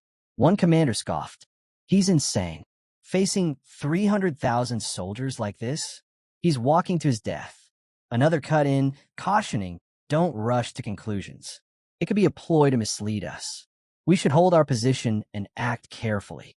The tent filled with raised voices as the commanders argued. But then Vamford entered, his presence silencing them immediately. Enough, he commanded. It doesn't matter what Roman intends. A small kingdom cannot hope to defeat a great empire. But if we allow him to flaunt his victories, Kronos itself will become a laughingstock. His expression hardened. From this moment on, I will deal with Roman Dmitri myself. Yes, sir, the soldiers responded in unison. The following day, both sides stood prepared for battle. Vamford at the head of the Kronos forces, Roman at the front of his own. With steady steps, Roman walked forward, his voice calm but resolute. I propose a champions duel against the Kronos Empire. Hannibal stepped forward, eager to face Roman, but Vamford raised a hand and stopped him. I won't allow it, he said coldly. Inside, Vamford's mind turned. Does Roman truly want this fight? No, he must be hiding something. Roman smiled faintly. If you're afraid to fight me, then let's change the terms. I won't participate in the champions duel. Instead, how about a 2-on-2 battle without me? He paused before adding, and if you refuse, then there will be no duel at all. Vanford's temper flared. To him, Roman's demand was nothing but arrogance. Do you know why Kronos is the strongest empire on this continent? It's because we have countless talents. With that, he accepted the challenge. Roman turned to Chris and Kevin. As the two stepped forward, he said evenly, "From this moment, you are Dimitri's champions. If either of you feels unready, step back now." Chris and Kevin bowed deeply. "Thank you for this chance. We won't fail you. We will win." Vanford barked an order. "Diego, crush them." A man stepped out, the sixth strongest in Kronos, and ranked 12th among the continent's greatest swordsmen, one of the legendary 12 swords. Diego smirked. "I've heard tales of Dimitri's loyal warriors. I wonder, how long will Roman Dimitri bother remembering such loyalty?" Chris looked at him steadily. "Are you here to fight or to talk?" The taunt struck a nerve. Diego roared and charged, swinging his blade with brutal force. Chris met the blow cleanly, his sword holding firm. Watching closely, Roman thought to himself, "People often say Chris is Dimitri's best talent, but I see more than that. He is the brightest talent on the entire Salamander continent." On the battlefield, Chris and Diego exchanged fierce strikes, each clash ringing with explosive power. Aura surged as their swords collided again and again. Focusing, Chris gathered his aura tightly into his blade and moved in with precision. Diego barely managed to evade before their weapons smashed together, the impact sending both men skidding back. Chris steadied his stance and pressed forward with another strike, this time his blade wrapped in aura. The attack broke through Diego's guard and left him wounded. Yet, when Diego still stood tall, Chris frowned inwardly. Was the blow not deep enough? Or is this new technique still too unstable? With a furious roar, Diego unleashed his full strength. His aura erupted violently, forming a storm that spiraled around Chris, pressing down like a crushing weight. At that moment, Chris recalled the times when Roman's teachings had seemed distant and difficult to grasp. Words and lessons that once felt confusing now, in the heart of battle, began to shine with clarity. Without hesitation, Chris charged at Diego once more. Their blades collided, but this time Chris shifted back instantly, widening the gap. Diego blinked, caught off guard. Only then did he realize just how fast Chris truly was. The tidal flash of Dimitri suited him perfectly. Now that Chris had grasped the natural flow of aura, he allowed it to move freely from his core into his sword. With this new clarity, he created a technique greater than flash step, something entirely his own. Gathering his aura, Chris shot forward at blinding speed. In a single strike too fast to follow, his blade cut through Diego. Diego staggered eyes wide. He hadn't even seen the attack land. How is this possible?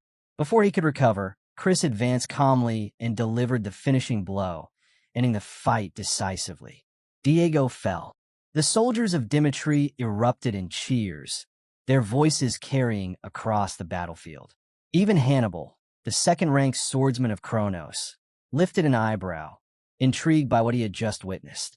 Vanford's face twisted with rage. Diego, one of the 12 swords, one of the continent's strongest, defeated by a warrior with only 4 stars. It was unthinkable. Are Dimitri's fighters beyond all logic? If we ever face Roman directly, our top warriors must be protected. Hannibal must be kept alive at all costs. Turning sharply, Vanford called another commander forward. His expression was grim. "Blanco, your opponent is only a 3-star swordsman. But hear me well. If you lose, your entire family will suffer the consequences." Blanco's jaw tightened.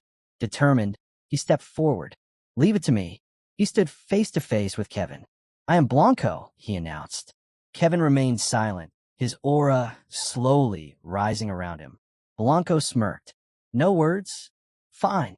He released his aura as well, the pressure between them intensifying. "For my family's future," Blanco vowed silently, "I'll end this in one strike." He lunged without hesitation, swinging his blade with full force. Kevin met it head-on, steel clashing with a burst of aura that shook the air. The surrounding soldiers gasped at the intensity of the exchange. Blanco's eyes narrowed in shock. A 3-star blocked me? Kevin's stance trembled as he was driven back, but he held firm. Blow after blow rained down, yet he refused to yield. Seeing an opening, Blanco surged in for the finishing strike. But suddenly, Kevin's aura flared violently. He unleashed his special technique, mutual destruction. Kevin's counter came with the exact same power as Blanco's strike, clashing in a brutal impact. Blanco jerked back, barely dodging, retreating quickly to reassess. His mind raced. What is he doing? He put himself on the line just to force his attack through. Does this man think he has more than one life? He's like a demon. Kevin finally spoke, his voice steady. Not someone like you. The one I wanted to face was that 6-star swordsman from earlier. Blanco frowned, confused, but before he could reply, Kevin added, I'm going to strike 3 times. Try to stop them. The remark infuriated Blanco. Such arrogance. But then he froze. A chilling energy poured out from Kevin. Dark, suffocating, unmistakable. It was the forbidden power of the heavenly demon sword. Blanco's eyes widened. Impossible. He's using that? Before he could react, Kevin moved. The first slash tore through the air. The front half. The second slash followed instantly. The front half again. Kevin recalled Roman's words. Because of the ghost-soul demonic technique that had shaped his body, he could only perform half of the heavenly demon sword technique. But Roman had told him clearly, that much is enough. His strikes landed with crushing force. Blanco's defense shattered. In disbelief, the commander collapsed, defeated. Kevin exhaled slowly, a faint smirk on his lips. This is Lord Roman's technique. Looking down at Blanco, he said coldly, I told you, I wanted to fight a 6-star swordsman. Blanco lay motionless. The duel was over. Vanford's eyes blazed with fury. Diego, one of the 12 swords, and now Blanco, both had fallen to Dimitri's warriors. But what shook him most was the ominous aura. What is that darkness? Dark magic, Vanford roared, pointing accusingly at Kevin. Dimitri dares pollute an honorable duel with forbidden powers. We cannot accept the results of this tainted battle. His voice thundered across the field. The Empire will not be mocked. The Empire will always prevail. Raising his hand, he gave the order. The Kronos soldiers surged forward, charging at Dimitri's knights. Kevin clenched his fists as chaos broke out, guilt gnawing at him. Because of me. Then, a steady hand rested on his shoulder. Roman's voice was calm. You've done enough. Leave the rest to me. Kevin hesitated, unsure of what Roman intended. He couldn't imagine what would happen next. The scene shifted. 10 years had passed since the death of the heavenly demon, Baek Jung-hyuk. On a quiet river, 2 men sat together in a small wooden boat. One man turned toward the figure beside him, a cap shadowing his face. Tell me the truth, he said. When I first entered the martial world, the Central Murim, it was already ruled by the demonic cult. Because of that, it's hard to trust the stories about Baek Jung-hyuk. Were they real? The man in the cap nodded slowly. They're real. On the day Shaolin Temple's 108 Arhats were defeated, even they admitted they had no chance against Baek Jung-hyuk. The man in the cap paused before continuing. It was all because of one man, Baek Jung-hyuk. The other leaned closer.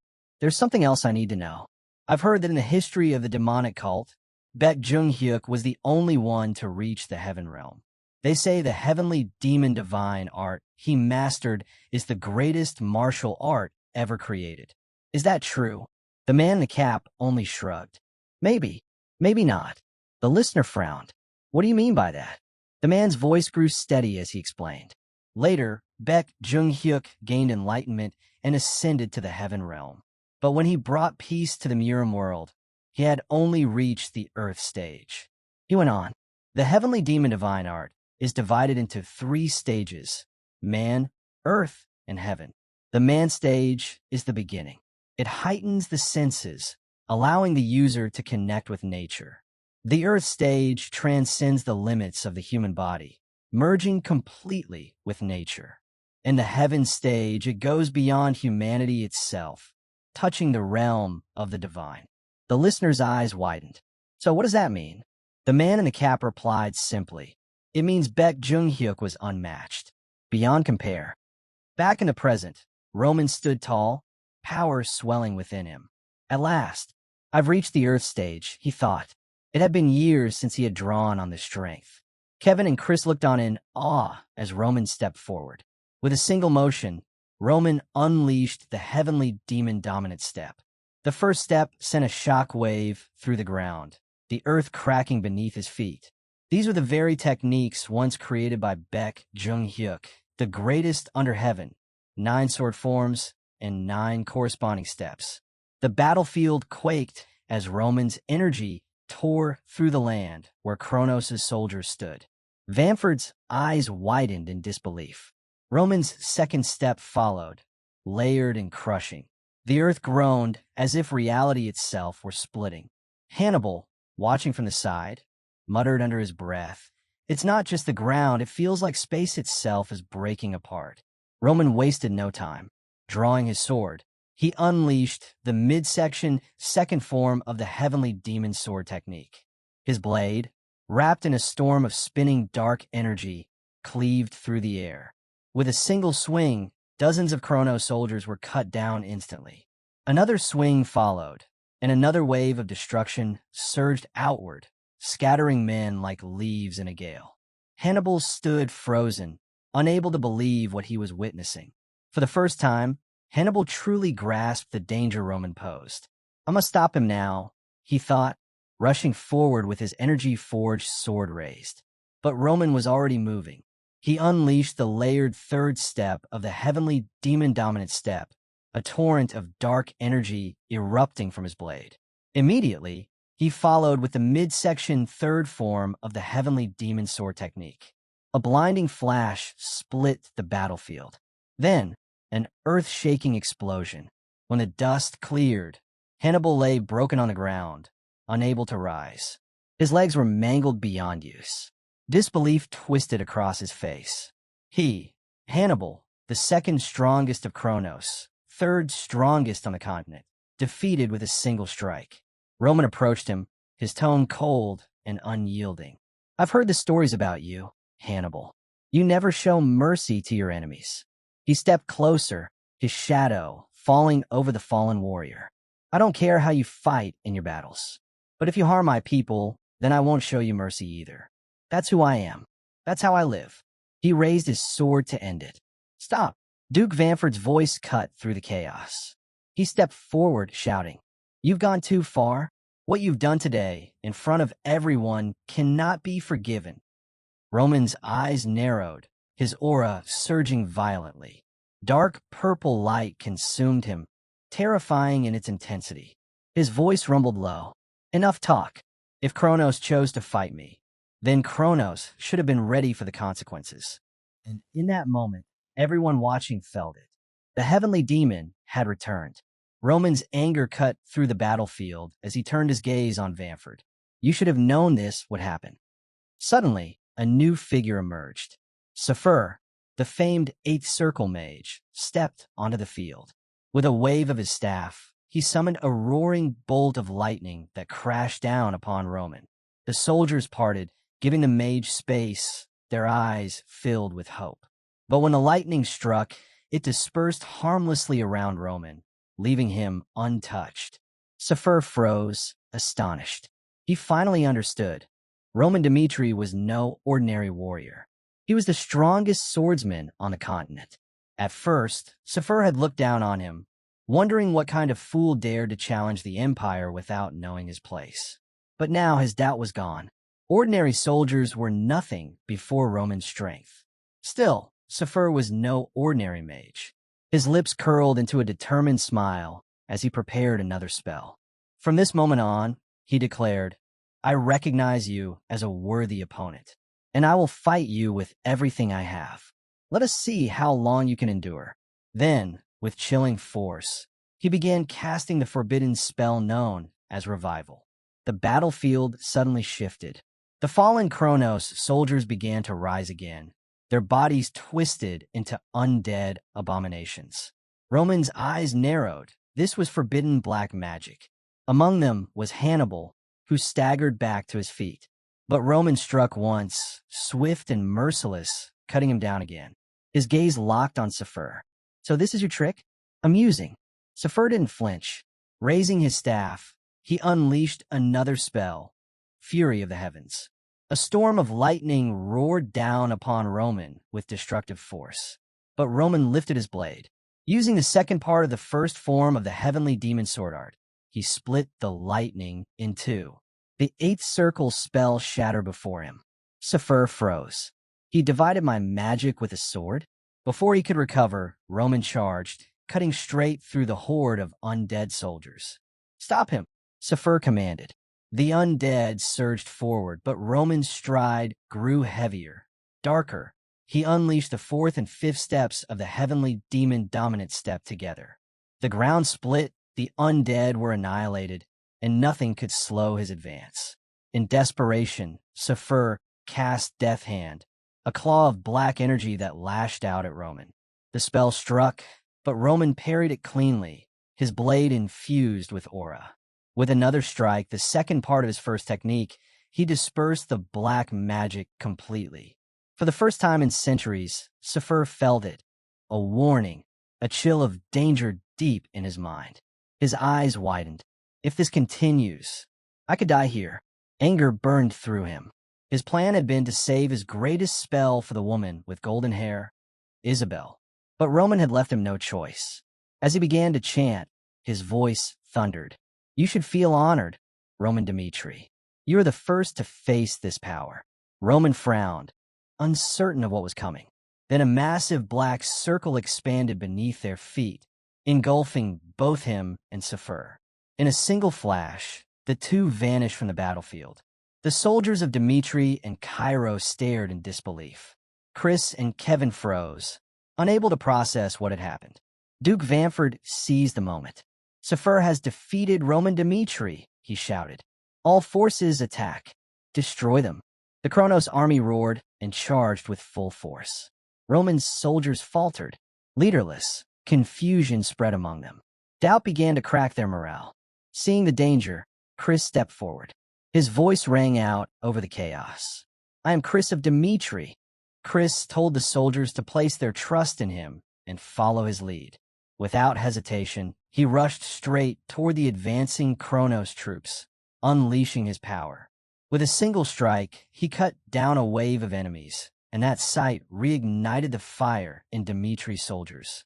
Their spirits soared as they rallied behind him, shouting proudly that they were Dmitri's warriors, unyielding and unstoppable.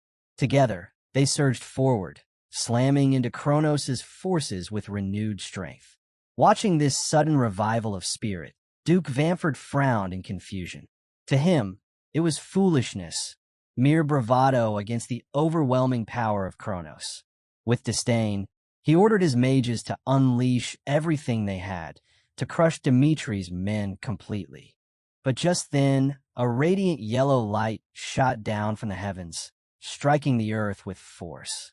A commanding voice echoed, demanding the Kronos soldiers halt.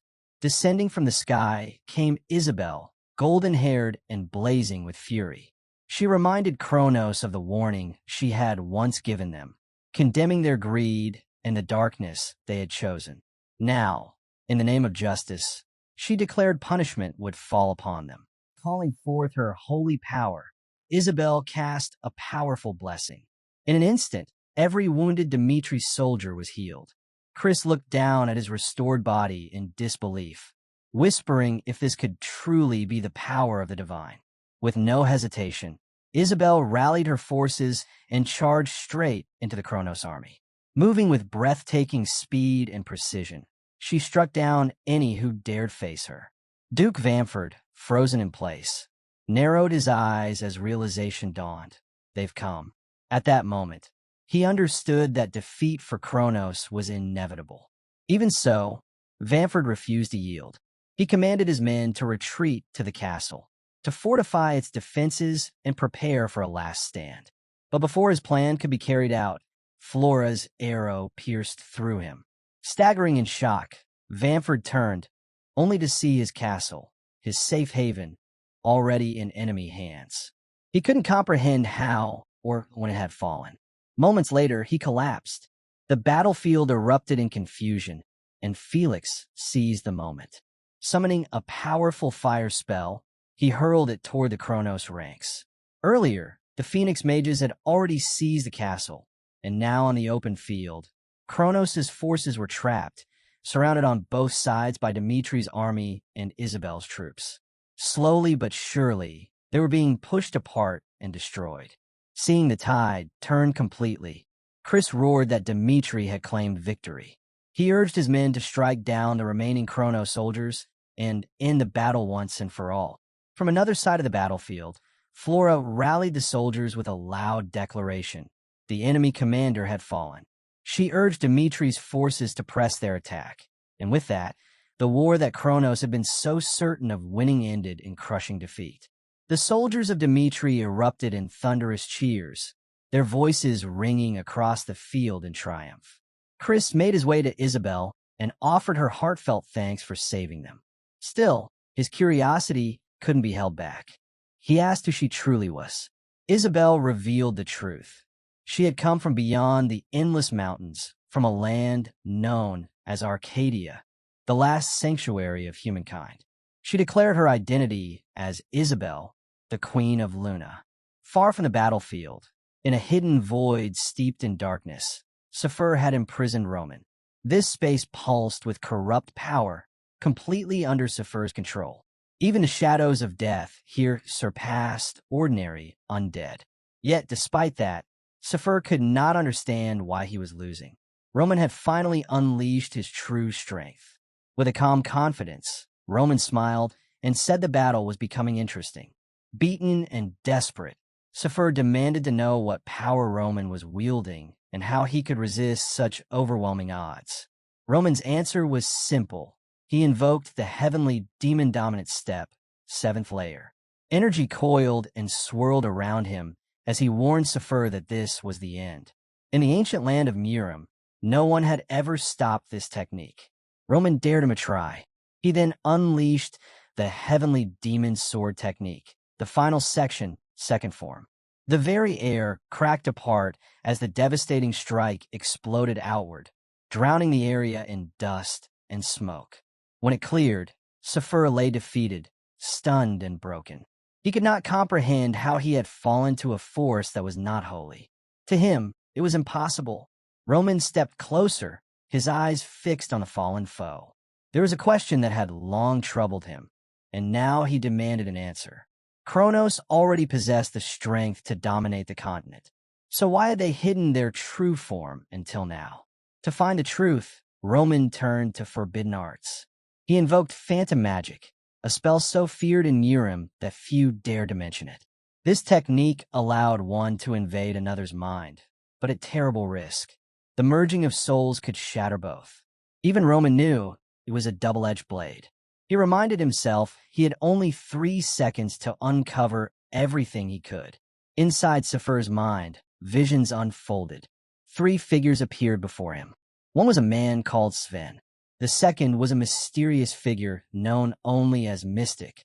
But it was the third presence that stopped Roman cold. He stared at the unfamiliar figure in shock, unable to comprehend who this person was. In an instant, Roman was forced out of the subspace. He reappeared at the edge of the endless mountains, puzzled. Was it Sephir's death that shattered the subspace magic? And why had it brought him here, of all places? With no clear answer, he decided to return to Dimitri first. When he arrived, his butler was stunned to see him. The man asked in confusion if Roman hadn't gone to the battlefield. Roman answered calmly that something unexpected had happened, then added that he would depart for Cairo the next day. Through magical communication, he confirmed both Dimitri's victory and Isabel's safety. He promised her they would meet soon in Cairo. But before that, there was something else he needed to uncover. Roman went straight to the Dimitri library. He combed through countless volumes until finally, he found what he sought. The first record spoke of Maximilian, a wandering swordsman who once shook the Salamander continent. His skill had caught the eye of the Kronos Emperor, who granted him the title of Count. Maximilian then served the empire until his quiet, unnoticed death. Next, Roman read about Sven, the shadow who had struck at Dmitri. Then Mystic, an enigmatic figure who mastered the forbidden art of spatial manipulation, spreading chaos across the continent before vanishing without a trace. Finally, he found Ellington, a brilliant mage born into the Ellington noble family. Over the years, Ellington had gone by many names: Sarone, Sapphire, Serapir. Roman now realized the man had concealed far more than anyone had ever known. But among all these names, there was one last revelation from Sapphire's memories, the identity that shook Roman the most. Alexander, the great emperor himself, the one who had created Aura. The scene shifted to the heart of the Kronos Empire. In his chambers, the emperor awoke and called out for his knights. When no answer came, his voice grew sharp and impatient. "Is anyone there?" he shouted. At once, the knights rushed to his side. Elsewhere in the corridors, Marcus Memphis reflected on the crushing news. Duke Vanford's army of 300,000 had been wiped out by Dmitri. The scale of defeat was staggering, and Memphis knew the emperor's fury must be immense. He could not fathom how Vanford, who had been so confident of victory, had fallen in such disgrace. At last, the throne room came into view. The most powerful figures of the empire had assembled, all waiting for the emperor's decree. When the Kronos emperor entered, he ascended his throne with a heavy presence. His words shocked the hall. He admitted regret for starting a war so unjustly and then declared a ceasefire. All fighting was to stop immediately. The chamber erupted in disbelief. One man stood and demanded to know what the emperor truly meant. Memphis then spoke up, pointing out that although Kronos had suffered defeat against Dmitri, many of their forces were still carrying out missions in Umberto and the kingdom of Odelia. Why then was the emperor suddenly halting the war? At once, the emperor's expression hardened. He demanded to know if Memphis was questioning his command. The air grew heavy, and silence swept through the hall. None dared to speak. Memphis quickly bowed his head and replied, "Of course not." He pledged to obey, and with that, the ceasefire, something no one had ever imagined, was officially declared by the Emperor of Kronos.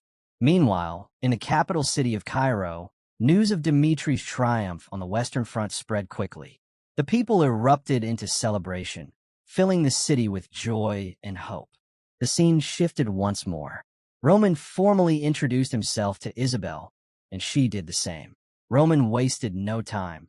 He spoke of the legendary names he had uncovered: Sven, Mystic, Sapphire, and even Alexander. Figures who should have been lost to history, yet were somehow still alive within Kronos. Looking directly at Isabel, he asked the question burning in his mind: what truth is Kronos hiding? Isabel answered solemnly. For him to understand, she said, he must first hear of Luna's prophecy. Long ago, a gate to another world was opened, and from it came a freezing cold that swept across the land. That calamity never faded. It became a permanent scar upon the world. Not long after, the great world tree of Arcadia froze solid. Isabel revealed that this prophecy was not just about ice and death.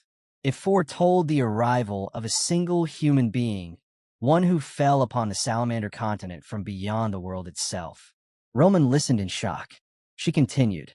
The human was consumed by greed and desire. He embraced the powers of darkness and claimed the Kronos Empire as his own. For generations, Isabel's family had stood as guardians, striving to resist this terrible force. But now, even Luna had reached its limits. Roman pressed further. Who is this human? Her answer shook him. Alexander, she said, the first emperor of Kronos, the man who created Aura. Roman's eyes widened at the revelation. Isabel explained that Alexander's arrival was the reason swordsmen came to be and why knights gained their power. Alexander was no ordinary man. He carried the soul of someone from another world. He already understood aura the moment he arrived here. Records revealed that he had once spoken a strange, unfamiliar name, Kim Pansok. Hearing this, Roman thought to himself that Kim Pansok must have been a martial artist from the Central Plains. The story told of the day it happened. While Kim Pansok was gathering herbs in the 10,000 Great Mountains, dark clouds suddenly filled the skies. It was as though the heavens themselves had grown furious, dragging everything upward. Kim Pansok, caught staring at the phenomenon, was also pulled into the sky. By pure chance, an ordinary man named Kim Pansok had been chosen. In a vision, a woman approached him gently, asking if he was all right. The man, now known as Alexander but once Kim Pansok, simply replied, "My name is Kim." Once, he had been nothing more than a poor man, struggling each day just to survive.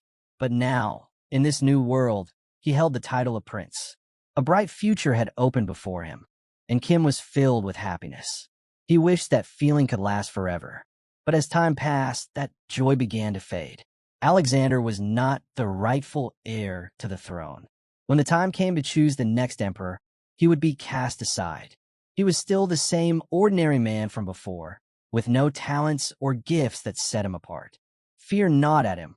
How could he possibly endure? There had to be a way to survive. Then a thought struck him. His past life. In this land, the Salamander continent, magic existed, but martial arts did not. If he could wield martial arts here, then he could claim the throne. From that moment, Kim Pansok shut himself away. Day after day, he tried to recall fragments of the world he came from. He remembered a minor martial artist he had once met long ago and the simple words that man had spoken. To others, they might have seemed meaningless, just empty pride from a nameless fighter. But for Kim, they were a lifeline. Through countless failures, he persisted. At last, his mana gathered in his dantian, and a shape began to form. That was the birth of Alexander's legend. With the rise of aura, swordsmen who had always fallen before mages suddenly had hope again. The one who had stood at the back of the line for succession now rose as a figure of great power. But the truth was far darker.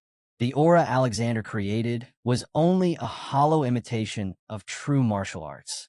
The stronger one grew with it, the more obvious its flaws became. Alexander's hunger to hold on to power twisted into obsession, then into madness. And in the end, he failed again. It was then that a devil whispered to him, an offer of power if he was willing to abandon the path of the sword. On that day, Alexander accepted. He laid down his blade and embraced dark mana. This is the hidden truth of aura, the truth buried beneath the myth that the world reveres as perfect. The scene shifted back to the present. Mystic stood before Alexander, explaining the current state of affairs. He reported that the Kronos Emperor had called off the war. He also revealed that with Saphir's death, the dark mana he had been holding collapsed, and control had been lost. Alexander responded coldly. He admitted that he had ruled through the Kronos Emperors for generations, bending each of them to his will.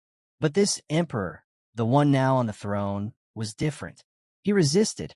He refused to surrender his mind completely. Mystic cautiously asked Alexander what should be done about Roman Dmitri. At the mention of the name, Alexander's thoughts grew heavy.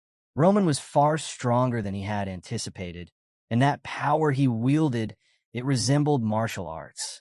If that was true, then Roman might be another dimensional traveler, just like him. But unlike himself, Roman seemed to truly grasp the essence of martial arts. Alexander wondered, if it had been Roman in his place, perhaps he would never have given in to the darkness. Perhaps Roman could have sparked a different kind of great change across the continent. Intrigued, Alexander decided he wanted to see Roman's power with his own eyes. He told Mystic there was no need to act hastily. Yes, Roman was dangerous, but in the end, he was still only an aura swordsman, bound by its limits. Even so, Alexander kept part of his thoughts hidden. Mystic didn't need to know too much. In irritation, Alexander suddenly snapped, asking if Mystic actually believed Roman could stand against him. Terrified, Mystic bowed quickly and stammered, "Of course not." He declared it impossible for Lord Alexander to ever lose. After all, he was already an immortal mage. Satisfied, Alexander explained their course. Overturning an imperial order would not be easy, so things would continue as they were for now. But soon, the war against Isabel would begin again. And when it did, Kronos' thousand-year plan would finally be unstoppable. At this, Mystic allowed himself a small smile. The scene then shifted to Roman and Isabel. Isabel spoke earnestly. She explained that she had revealed the truth to him because he had already proven himself, defeating great foes, enduring countless trials, and saving the Salamander continent without even possessing holy power. She asked Roman to join her, but Roman shook his head. No. Startled, Isabel asked if he truly intended to abandon humanity. Roman replied firmly, "That's a different matter." To him, Kronos was Dimitri's enemy, and for that reason alone, he would see it utterly destroyed. But sacrificing himself for the sake of the continent, that was not who he was. Irritated, Isabel argued that since their goals were the same, there was no reason for him to refuse. But Roman denied it. Their goals were not the same. Frustration filled her thoughts. Was Roman really not the warrior the god had foretold would come? Roman answered calmly. He was acting on his own convictions, and those convictions demanded Kronos' downfall. Then he turned the question on her. Kronos had sacrificed countless lives for its ambitions. If it came to that same choice, could Isabel abandon her people just to bring down Alexander? She fell silent. Roman continued. That was the difference between them. If it were him, he wouldn't hesitate for even a moment. Yet, that didn't mean he sought conflict with Luna. Even without an alliance, he declared Kronos would fall.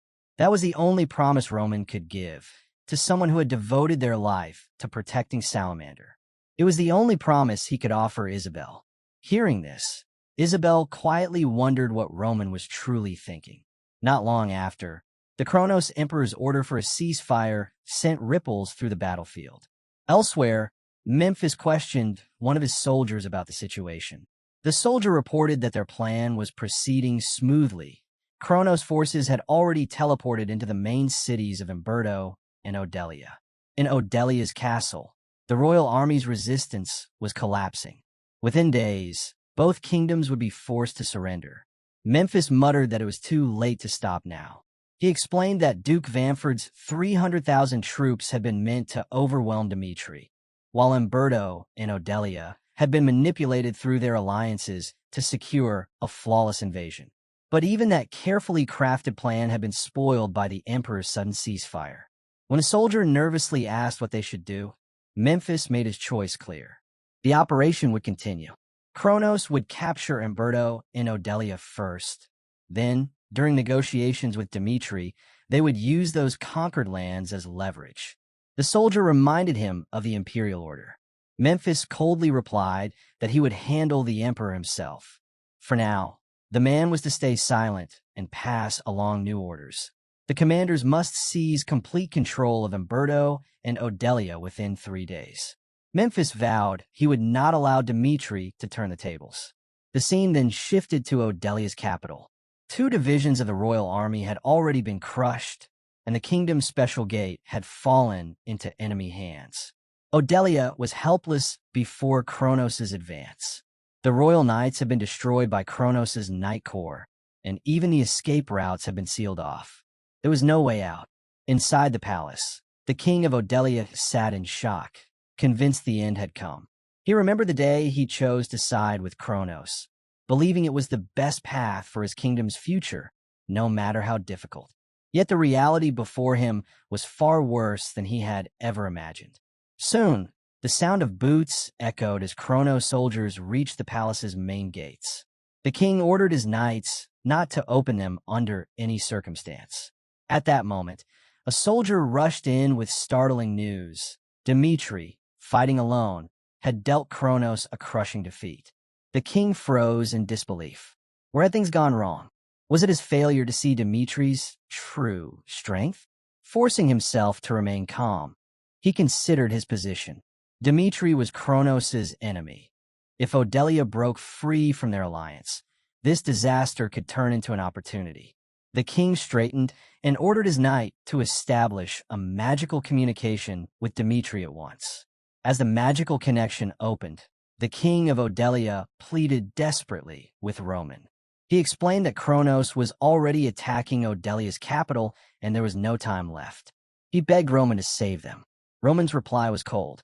Why should Dmitri help the kingdom of Odelia? The king froze in shock at the response. Roman pressed further.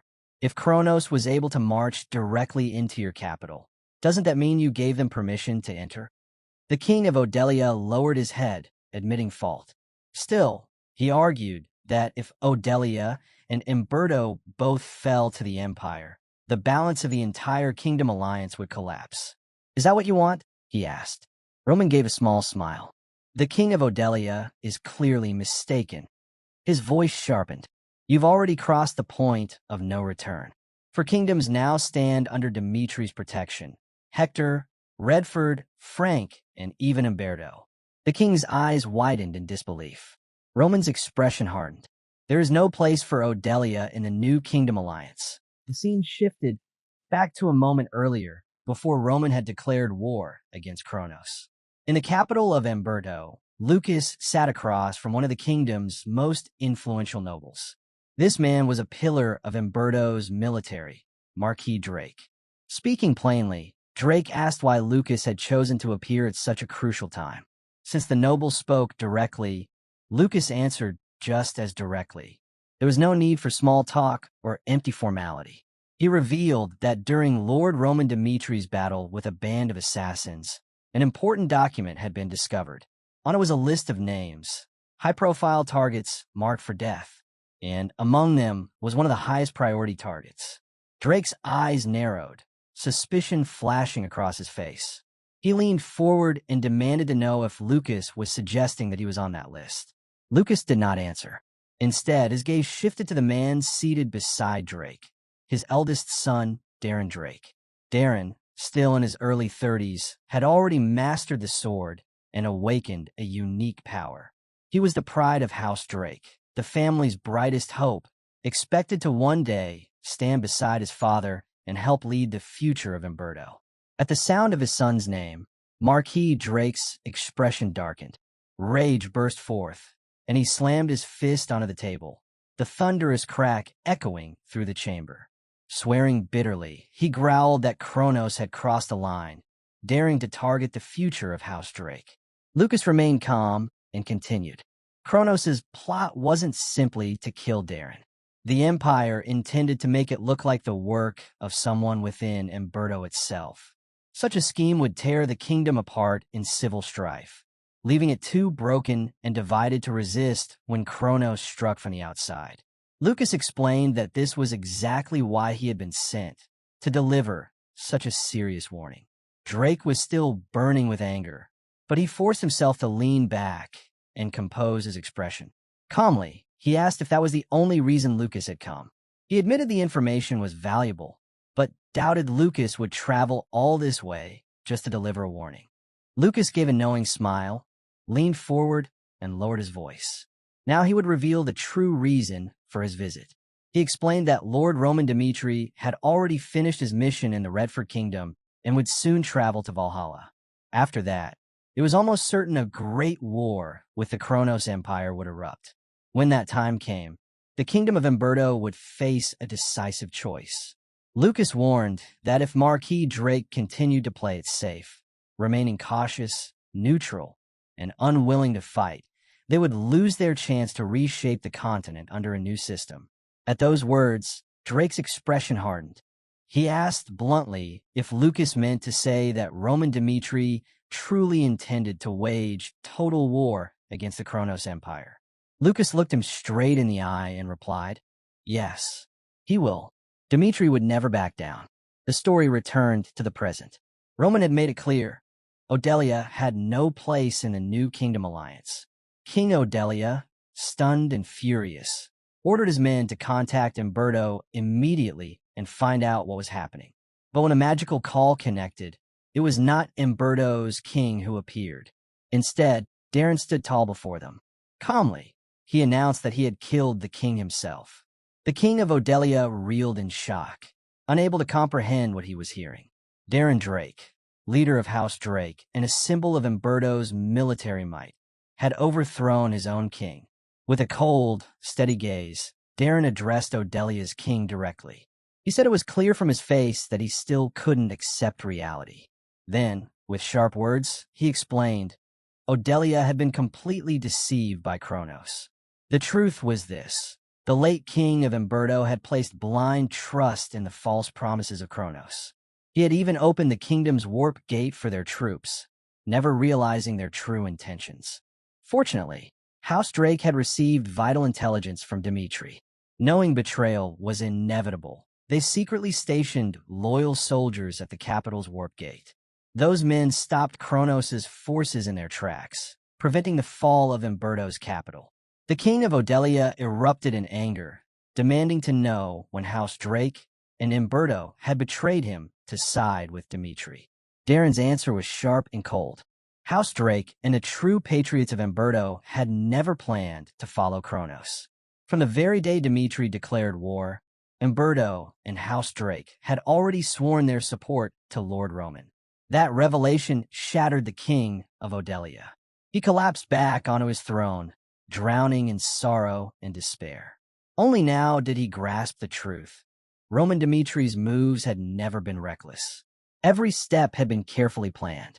Before striking at Kronos, he had already secured the backing of more than half the kingdoms on the continent. The overwhelming proof of Dimitri's strength was undeniable. The heavy palace doors groaned as they slowly swung open.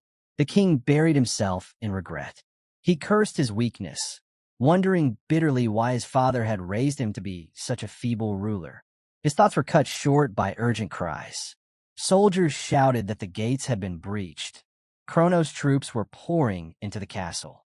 Far away, in Cairo's capital, within the Grand Palace, Charlton, the envoy of Kronos, stood proudly before the king of Cairo. With a thin smile, Charlton spoke smoothly. He said that a war which began from something small had grown far beyond control. He claimed he understood why Dmitri and Cairo had entered the conflict, but urged the king to consider a ceasefire. Charlton added that the Emperor of Kronos no longer wished for needless bloodshed. Out of great kindness, he was offering peace. The king of Cairo's fury rose at the sheer audacity. How could Charlton dare to speak of peace while Kronos waged such a cruel, merciless war? Charlton only smiled colder, his eyes glinting with arrogance. With biting words, he asked if the king of Cairo truly believed that Dmitri and Cairo together could endure to the end against the might of the Kronos Empire. He dismissed what had happened so far as a single battle, nothing more. To assume that one victory meant winning the war was, in his view, a grave mistake. Then Charlton made his offer.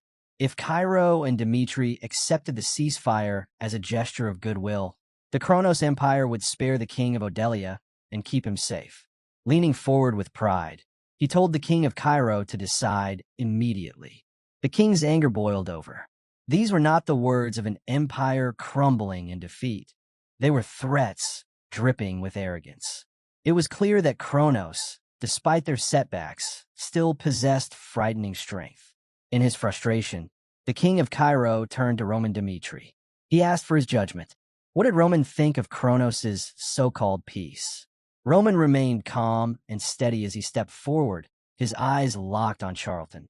His words were clear and sharp, making one thing undeniable. What right did Charlton have to even stand there? Charlton flared up, shouting that he was a messenger of the Kronos Empire and demanded the respect owed to one.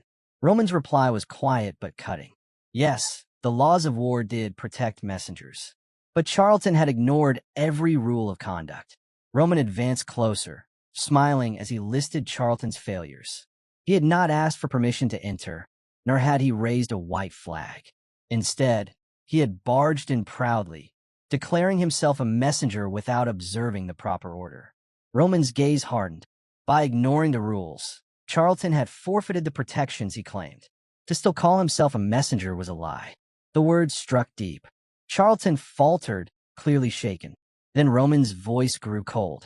He declared that Dmitri and Kronos were still at war. His anger burned through his eyes alone, and Charlton trembled. He realized Roman was crushing him without even drawing his sword. Roman's power spread through the chamber like a storm. His voice cut the air as he declared that if Charlton wished to stand there as a messenger in enemy territory, then he must kneel as one bearing a white flag. Shame and fury twisted Charlton's face. He shouted back that he was here under direct orders from the Kronos Emperor himself, to deliver the Emperor's will. Did Roman really intend to sever all diplomacy with Kronos? Bowman, watching from the side, laughed and mocked him. Was Kronos' ceasefire so fragile that it depended on whether Charlton bent his knee? Charlton's face went pale. He had no answer. Roman's power flared again, heavier than before. His voice thundered as he warned that if Kronos truly wanted peace, then Charlton would show respect here and now. Otherwise, Roman would strike him down himself, proving Dimitri's strength with his blade. Charlton froze, terror flooding him. For a moment, he thought Roman had gone mad. But as he stared into that unshakable will, fear consumed him. He had miscalculated badly. Swallowing his pride, Charlton dropped to his knees and begged forgiveness. He admitted his mistake, confessed that he had been careless, reckless in the heat of war, and pleaded for Roman to calm his fury. The king of Cairo sat in stunned silence. Before his eyes, a representative of Kronos had been brought to humiliation. It was a sight he had never imagined possible. Roman stood firm, his expression resolute. His final words cut through the hall.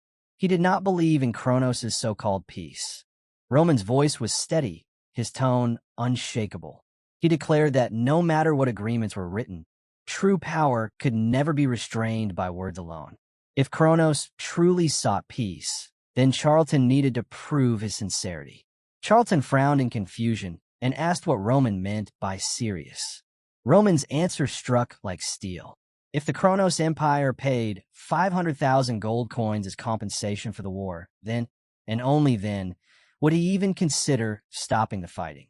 Charlton staggered at the demand. "That's outrageous," he cried. But Roman's tone didn't waver.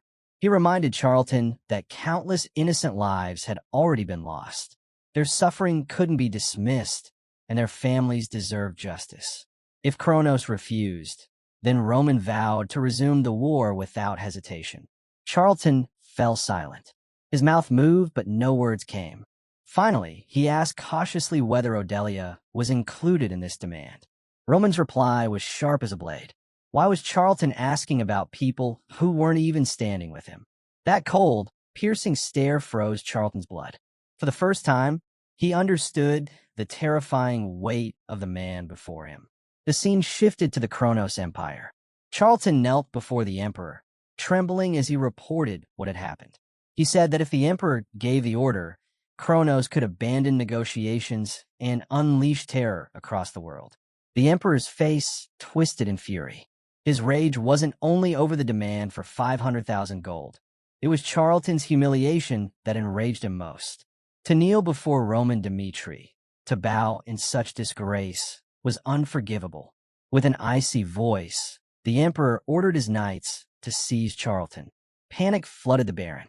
He dropped to his knees, begging desperately for forgiveness, admitting his mistake, pleading for mercy. But the Emperor's expression didn't change.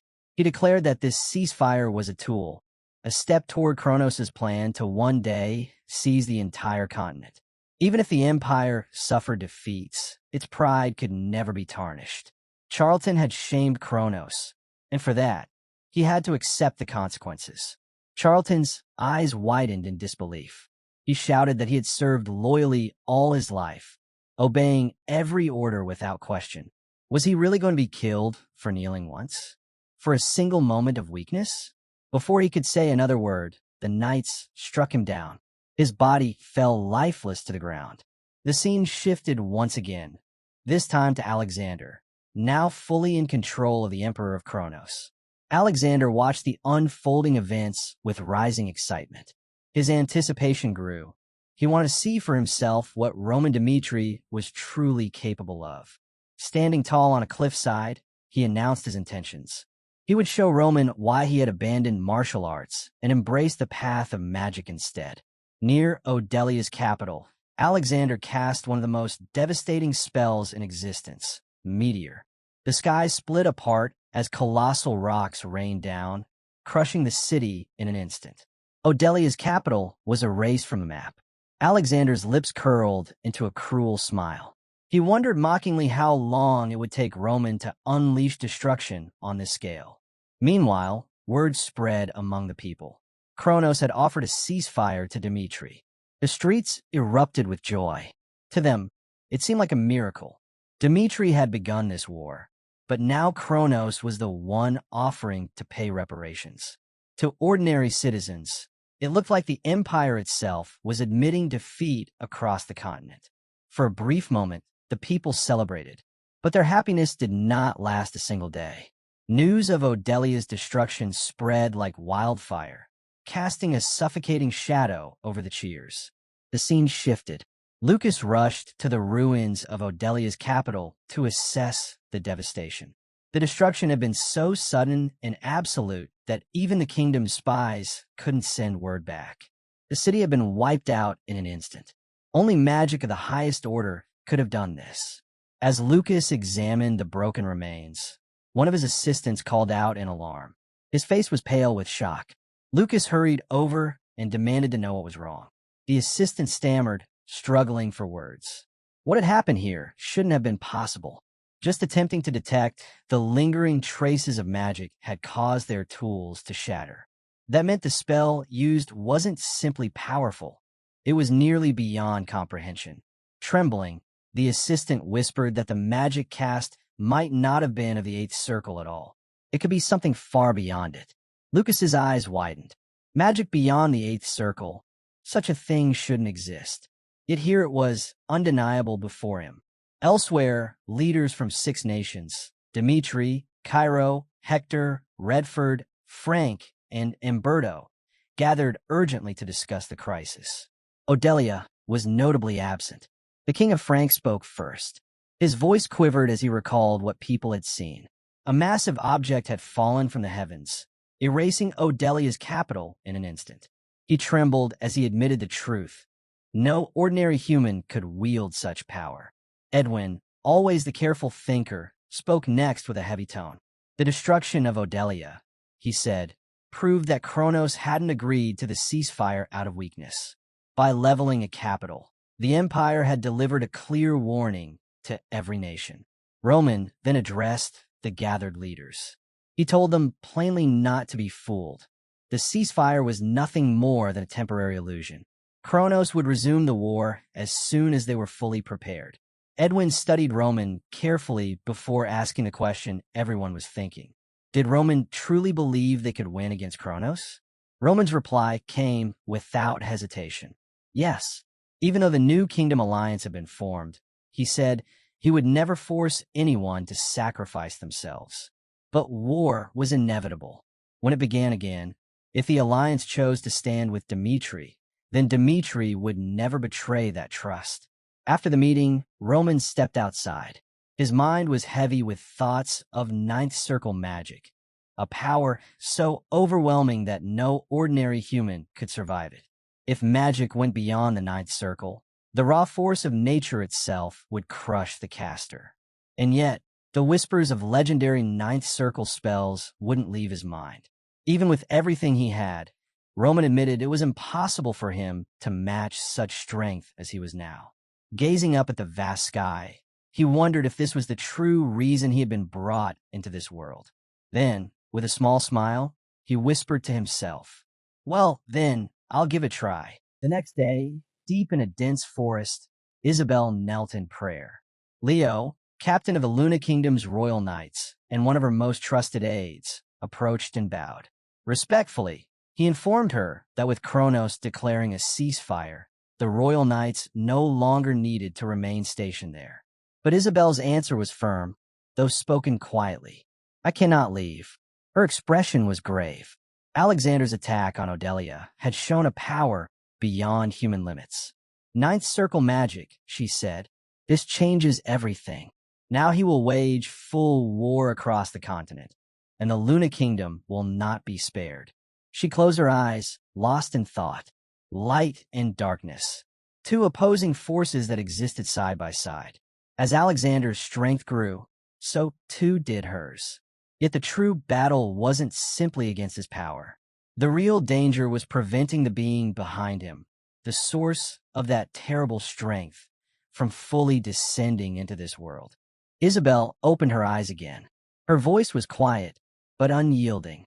This is the path I was meant to follow. Leo, deeply moved by her resolve, stepped closer in silent respect. As the commander of the Royal Knights, he declared without hesitation, "I will remain by your side until the very end." Isabel gave him a gentle nod, her voice barely above a whisper. "Thank you, Leo." The scene then shifted to Dmitri. Roman had just returned after a victorious battle. Though exhausted, his army marched back with pride. His butler welcomed him with visible relief and joy, until Hans stepped forward with heavy news. Henderson had fallen.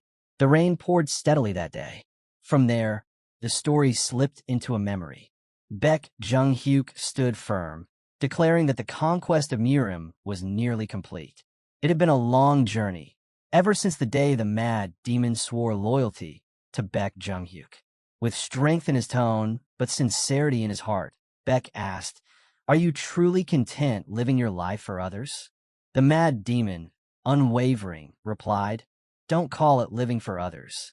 From the moment you extended your hand, Lord Baek, you became my everything, my life, my purpose, my dream."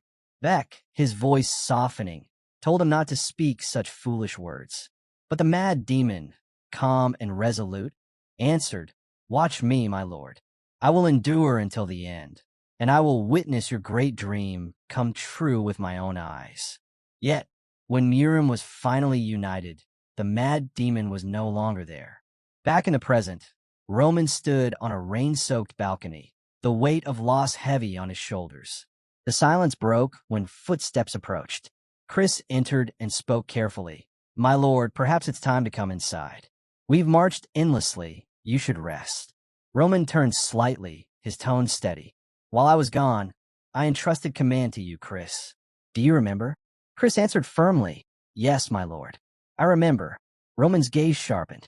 "The lives of many rest on a commander's orders. That is a burden we must bear. Show too much compassion, and the enemy will exploit it. But if you see your men only as tools, they will follow you with unshaken trust. Never forget, Chris, this is what it means to lead." Chris remained silent, absorbing his words as the rain fell steadily around them. Roman continued, "Never dismiss the death of a soldier as trivial. Honor them. Support their families with real aid, not empty gestures. That is respect." With that, Roman ordered Chris to summon Dimitri's highest commanders. The meeting would begin at once, to decide how the families of the fallen would be properly compensated. The scene shifted to the Grand Council Hall, where Dimitri's top commanders gathered in silence. As the murmurs faded, one of the noblemen spoke hesitantly. "Does Lord Roman truly mean to go through with this?" Dimitri had considered compensating war deaths before, but the proposed amount, 1,000,000 gold, was overwhelming. Even Redford had nearly collapsed under a debt of only 100,000. After a pause, the nobleman cautiously suggested, "Why not use the 500,000 gold we received from the Kronos Empire for compensation?" Roman straightened, his presence commanding. He spoke with deliberate weight. "If Dimitri only distributes the exact amount from Kronos, what message will reach the people?" The nobleman answered uncertainly, "They would feel grateful, my lord." Roman's eyes narrowed, his reply firm. "Exactly. Gratitude is not enough. The people must know that sacrifices made for Dimitri will always be honored with true recognition. This war was only the beginning. From today, Dimitri will establish a lasting national system that rewards loyalty and sacrifice. Families of fallen soldiers will be remembered with dignity, and those like Henderson, who gave everything for Dimitri, will be honored as national heroes." He continued, unwavering. "The full 500,000 gold will be distributed. Cairo has also pledged to share the burden, covering part of the remaining half. Dimitri has suffered losses in this war, But the greatest loss we bear is not in wealth or supplies. It is in our people. Victory has come, and I will not let grief bury the triumph we earned. From this day forward, our focus will be on the lives and well-being of our people." His words carried through the chamber, and a chorus of voices rose together. "Yes, my lord." The story then turned to a modest home, the place where Henderson and his wife, Chloe, had lived a simple farmer's life. Though he worked the fields, Henderson often confessed his true dream. "I never wanted to remain a farmer. I wished to serve Lord Roman, to fight, to grow stronger for my family and for him." Chloe, though worried for his safety, could never deny the happiness that shone in him whenever he spoke of that dream. Not long after, Chris arrived at her home. He presented Chloe with a beautifully crafted medal, a symbol of honor bestowed upon Henderson after his passing. The medal carried with it the weight of recognition. Henderson had earned the title of National Merit Award recipient. Chloe's voice trembled as she asked softly, "Did my husband truly help Dimitri that much?" Chris answered with firm conviction, "Yes. Without Henderson's courage, many more lives would have been lost. He was a true hero to all of us." He then handed her a small, decorated box. "This is a special honor reserved for our nation's heroes. Please open it." Chloe carefully lifted the lid, but as soon as she looked inside, she gasped. The box was filled with gleaming gold coins, far more than she could ever have imagined. Staring in disbelief, she stammered, This must be wrong. Surely you've given me the wrong box. There are hundreds of gold coins here. A knight like you wouldn't make such a mistake." But Chris only gave a gentle smile and shook his head. "It's no mistake. Lord Roman himself said Henderson earned this honor. Please, Chloe, accept this gift. Live proudly, and never forget how deeply your husband's sacrifice meant to Dimitri." Overwhelmed, Chloe's tears flowed freely. Chris remained at her side in silence, letting her take in the weight of the moment. The story then shifted to a lively tavern in Dimitri, where townsfolk buzzed with excitement over astonishing news. Word had spread that Dimitri was distributing a massive 1 million gold coins to compensate for the war. Many struggled to believe it was real. On top of that, another 500,000 gold coins were being added from the Kronos Empire's payment. Some speculated the funds came from Dimitri's wealthy iron mines, but even that seemed insufficient to explain such generosity. Then one man spoke above the chatter. "Have you heard about Chloe's family?" Henderson wasn't only honored as a national hero. His family was given 300 gold coins. The tavern quieted as he continued. "Dimitri has begun a new system. Families of those who serve the nation will be cared for, not just now, but for their entire lives." He lowered his voice with conviction. Even Kronos doesn't treat its people with such respect. The scene followed him home, where he shared the news with his family. Looking at his father, he declared clearly, "I've made up my mind. I'm going to join Dimitri's army." His father was taken aback. "What nonsense is this? You're just a farmer's son. Don't speak such foolish words." The young man answered with conviction. Henderson was only a farmer too. At first, he could barely handle a sword. But with Lord Roman Dimitri's guidance, he grew into a true warrior. If he could achieve that, so can I.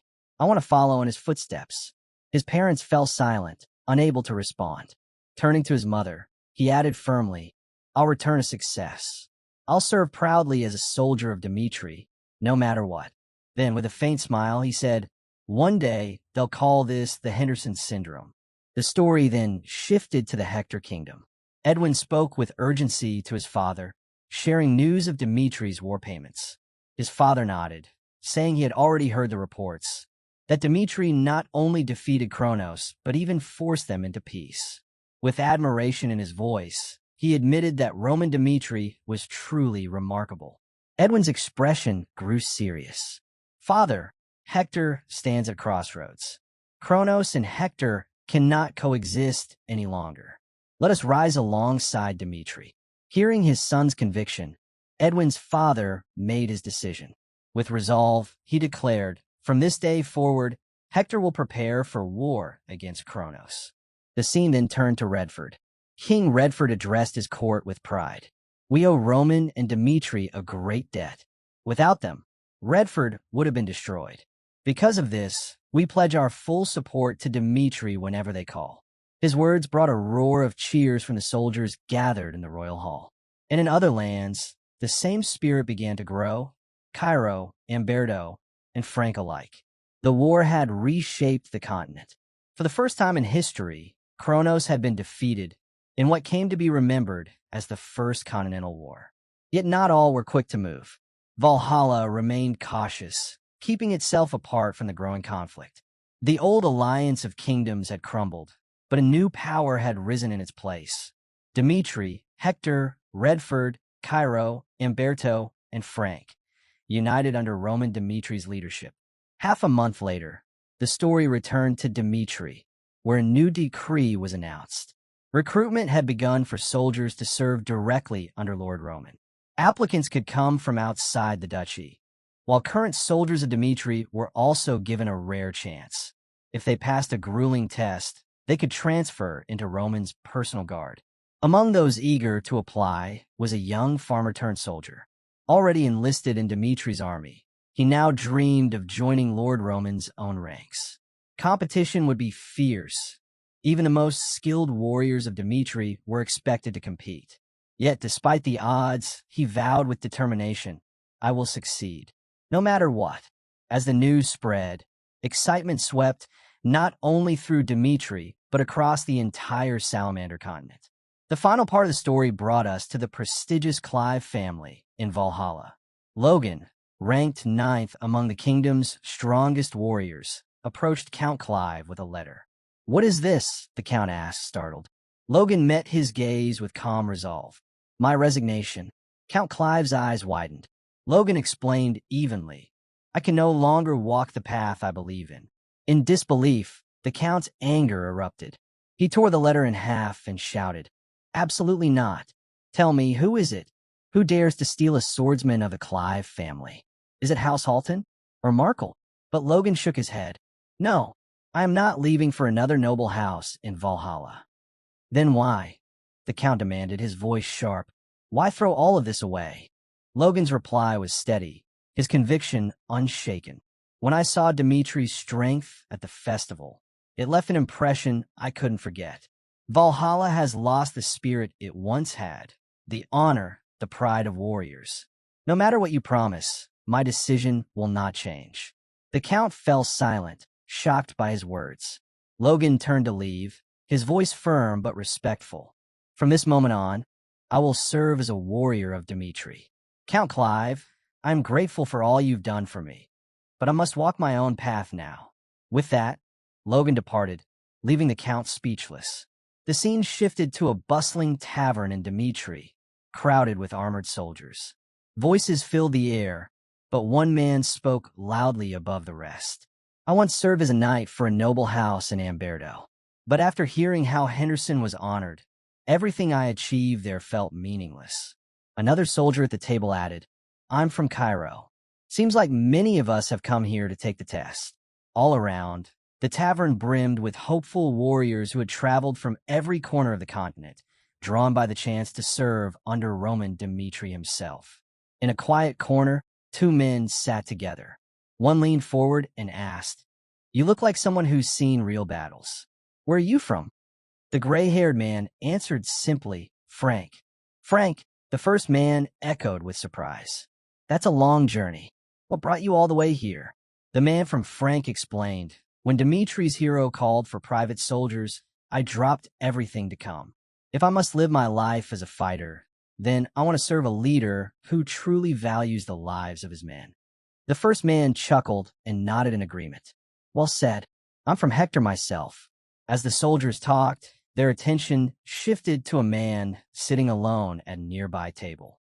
Curiosity got the better of them. "Where are you from?" one asked. The man, hidden beneath a cloak, answered quickly, "Frank. But I don't wish to join this conversation." The armored soldier narrowed his eyes. "Don't lie. I've met men from Frank. You don't speak with their accent." His gaze sharpened even further. "You're from Kronos, aren't you?" The cloaked man froze. The tavern fell silent, every eye turning toward him. Finally, he stood and spoke. Yes, I am from Kronos. I understand your suspicion. I know what my country has done, but I can no longer live under its cruelty, nor raise my children in a place like that. A heavy silence lingered. Then he went on, his voice steady. I deserted in the night, taking my family with me. I know Charlton is dead. I know it's difficult to trust me, but I seek only a new life for myself and for my children. The tension slowly eased. Someone whispered, even men from Kronos are coming here now. The armored soldier who had questioned him nodded grimly. If the news has reached that far, and even Kronos soldiers are abandoning their nation, then this recruitment test, it will be harder than any of us imagined. The story then shifted to Dimitri Palace, where Captain Jonathan stood with his aide. Captain, the assistant asked, how many applicants do you expect this time? Jonathan replied without hesitation. Even back when young Master Roman was not as renowned as he is now, countless men applied. This time, I wouldn't be surprised if 10,000 show up. The aide drew in a sharp breath. 10,000. Jonathan nodded seriously. And that's only the beginning. The gates are already crowded, and thousands more will come before the day ends. As they walked into the staff office, Jonathan suddenly stopped, stunned. Before him, the room was overflowing with towering stacks of application forms. He exchanged a look with his aide, both realizing the truth. On the very first day, over 10,000 men had already applied. Jonathan began scanning through the forms when one name stood out. Favier, a seasoned warrior, 39 years old, with an impressive history. He had once served as a knight of Amberto's royal family and possessed the rare ability to wield a 3-star aura. In his application, Favier wrote with confidence, stating that being entrusted with such a role would prove his worth. He detailed years of combat experience, including his choice to volunteer when Dimitri declared total war on Kronos. As Jonathan read through the application, he couldn't help but think, why would a swordsman of this level choose to apply as a regular soldier instead of seeking a place in the Knight Order? Before he could voice the thought, his assistant, flipping through another pile of forms, spoke up in surprise. I never imagined warriors of this caliber would line up to be ordinary soldiers. Look at this. Leaders of mercenary bands, seasoned knights, elite swordsmen, even deputy commanders from major groups. Jonathan gave a slow, thoughtful nod. It wasn't just Favier. Dozens, hundreds of highly skilled fighters had come, all for one reason, to train under the young lord of Dimitri. That alone was enough to draw the continent's finest. Then Jonathan's calm expression shattered. His eyes widened as he shot to his feet. Fred, he muttered in disbelief. Fred, the former knight commander of the Memphis family, from Kronos. The scene shifted to the Kronos Empire, inside the estate of the Memphis family. Marquis Memphis slammed his fist on his desk, his voice thick with rage. One victory, and now they all flock to Dimitri. Turning to his aide, he demanded, "What's the latest?" The report was grim. Commander Fred hasn't reported for duty in a week.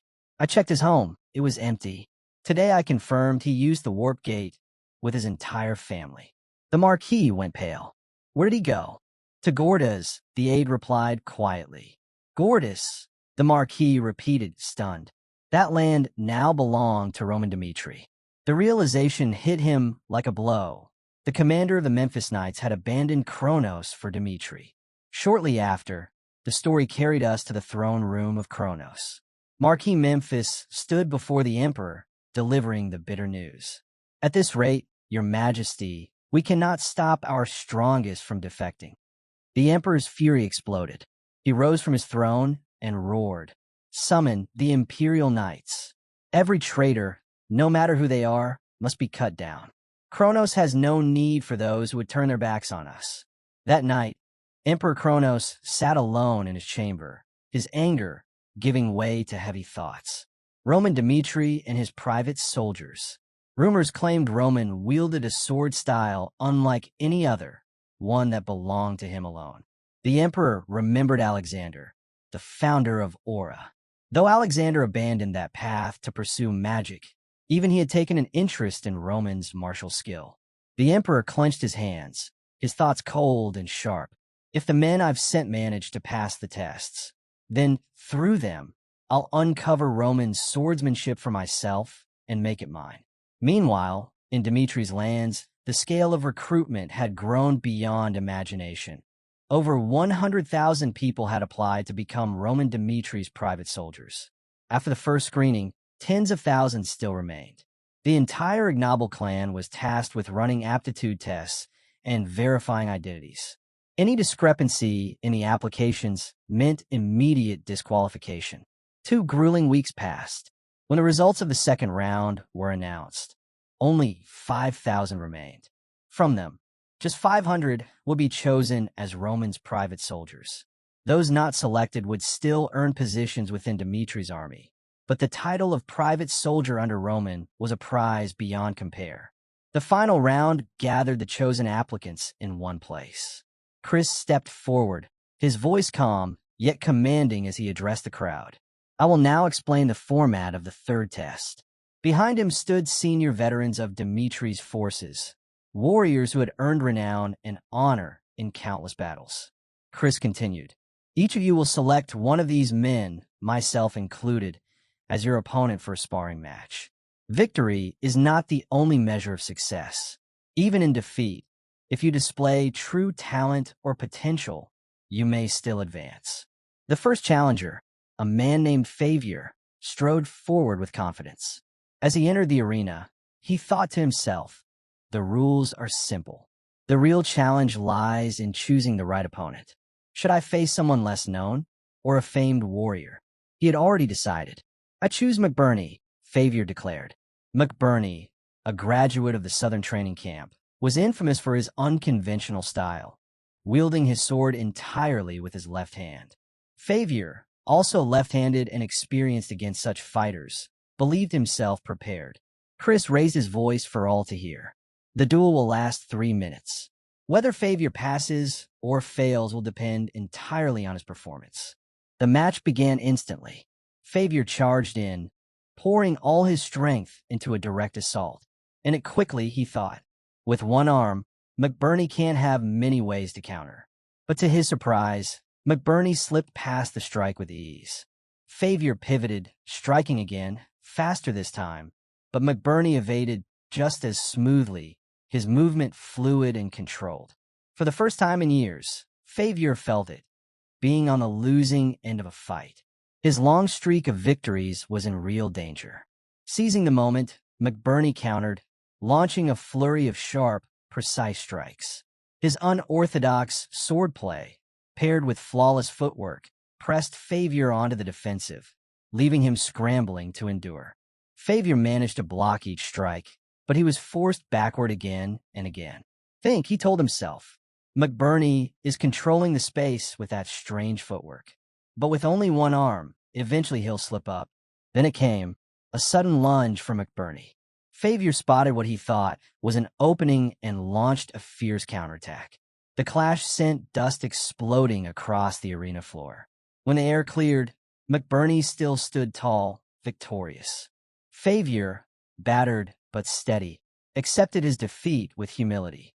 The next challenger stepped forward, a young warrior named Temps. As he walked in, his thoughts brimmed with arrogance. With my skill, all I need to do is pick someone weak. That'll be enough to pass. Scanning the line of senior warriors, he searched for a vulnerable target. His eyes stopped on a soldier with a small frame, someone unfamiliar. Smirking with confidence, Temps pointed. I choose him. Chris gave a nod. The small-built soldier stepped forward calmly. Temps grinned to himself. Perfect. If I've never heard his name, he can't be worth much. Among the spectators, a cloaked participant whispered, that fool's going to lose. An armored man nearby raised an eyebrow. Don't be so quick to judge. He might be stronger than he looks. But the cloaked figure shook his head. Those who fought in the southern and western campaigns, the Battle of Valhalla, they're undefeated. The weak ones were cut out long ago. The match began. The small soldier didn't hesitate. With one devastating strike, he sent Temps crashing to the ground, defeated in an instant. Gasps erupted through the arena. The cloaked figure spoke again, this time more serious. They still don't understand. This test isn't about choosing an easy opponent. If you're too focused on who you face instead of showing your own strength, you won't last. Silent spread. Temps, once considered a strong contender, had been felled in a single move, and the victors stood there hardly winded. Murmurs swept through the crowd, their understanding of strength shaken. The small soldier turned, his gaze cold and unflinching. He raised his voice so all could hear. Anyone else foolish enough to think they can take me on? The words cut deep, mocking the pride of the gathered fighters. Several clenched their fists in anger, their pride stung. At last, one man stepped forward, eyes narrowed. "I'll fight you." The second duel began in a flash, and ended just as quickly. From the shadows, a cloaked man observed in silence. Fred's eyes were steady, analyzing. As I thought, he mused. Those who overestimate themselves and belittle Dimitri's warriors are being eliminated one after another. Here, pride without strength has no place. The arena quieted as Chris's voice rang out, calling the next name. Fred exhaled slowly, then stepped forward. This was his moment. If I want to stand in Dimitri's ranks, I have to prove it here and now. Titles, prestige, reputation, they mean nothing. Only performance counts. "I choose you," Fred declared, pointing directly at Chris. Chris gave a faint smile and nodded. "Understood." Fred squared his shoulders, his resolve firm. Once, he had been the knight commander of the Memphis family, ranked 10th among all warriors in the Kronos Empire. But here, none of that mattered. Dimitri was not a place for noble titles. It was a forge where only true warriors remained. The duel began with explosive force. Fred lunged forward, but before his strike could land, Chris closed the gap, moving even faster. His sword lashed out first, and Fred barely blocked, the sheer power driving him backward. Recovering instantly, Fred retaliated with a powerful blow, igniting his aura blade and forcing Chris to retreat. Without hesitation, Fred poured everything into his assault, his full aura blazing as he launched a relentless offensive. Chris did not falter. Meeting him head-on, he released his own aura, their powers colliding violently. The impact echoed with a thunderous shockwave that rattled the entire arena, dust and wind exploding around them. Fred leapt back, his eyes narrowing. This doesn't make sense. His aura, it doesn't feel like it's reached 5-star strength. And yet, he's matching me blow for blow. How? Unease settled in his chest. Dimitri's strength was far greater than he had ever imagined. But he couldn't falter now. Not for his pride. Not for his family. Chris advanced again. Fred braced himself, preparing for another bone-shaking clash. But instead, Chris shifted at the last second, his footwork sharp and deceptive. In a blur, he slipped past Fred's guard, stopping just within reach. "Fred," Chris said evenly, his voice calm but commanding. "You pass." Before Fred could react, Chris struck him in the stomach, not with a blade, but with the hilt of his sword. The blow dropped him instantly. When Fred opened his eyes again, he was lying near the arena's edge. Slowly, he sat up, piecing together what had happened. He had been defeated, but not dismissed. Chris had acknowledged his strength. Even in loss, Fred smiled. "I was right. Dimitri truly is the only force capable of standing against Kronos." The arena roared with cheers. Curious, Fred pushed himself to his feet, turning toward the center. The crowd's attention was fixed on a new duel, Kevin against Logan the Steel, ranked 19th in Valhalla. Fred frowned. If Kevin is facing Logan, then who is Chris fighting now? The answer struck him like a thunderbolt. Chris's next opponent wasn't just another warrior. He was ranked 3rd in Valhalla, 6th across the entire continent, one of the 12 strongest living swordsmen. A man spoken of as a legend. He wielded one of the 12 sacred swords of the continent, commanded a 5-star aura, and was known as the greatest sword prodigy of his age. His name was Ares, the wandering swordsman. Ares yawned, muttering lazily. I almost fell asleep waiting. Born in Valhalla, Ares had shattered every record in swordsmanship, climbing the ranks faster than any in history, becoming the youngest ranked warrior ever. He was born extraordinary, and his technique was even more dangerous than his aura. He had defeated aura users stronger than himself through pure mastery of the blade. Even Valhalla's emperor had spent over a decade trying to claim him, offering titles, lands, command of armies. But Ares refused them all. He bent to no throne. He served no crown. He walked his own path, untethered, a true wandering swordsman. From the sidelines, Jonathan's eyes widened the moment he recognized him. That's Ares, the sword genius of Valhalla. But confusion followed. Why would a man like Ares, someone who has always refused to serve anyone, appear here at Roman's recruitment? If he joins Dmitri, the balance of the continent itself will shift. Before Jonathan could make sense of it, Ares moved. With a sudden burst of speed, he blurred across the arena, charging straight at Chris. Chris met Ares' first strike head-on, steel clashing against steel. But the assault didn't stop there. Ares unleashed a relentless flurry of precise, powerful blows. Chris blocked and defended with everything he had, yet each movement was forced, each step driven backward. His technique was strong, but it couldn't match the fluid, overwhelming mastery of Ares' blade. This pressure, it's nothing like when Diego pushed me with aura alone, Chris thought grimly.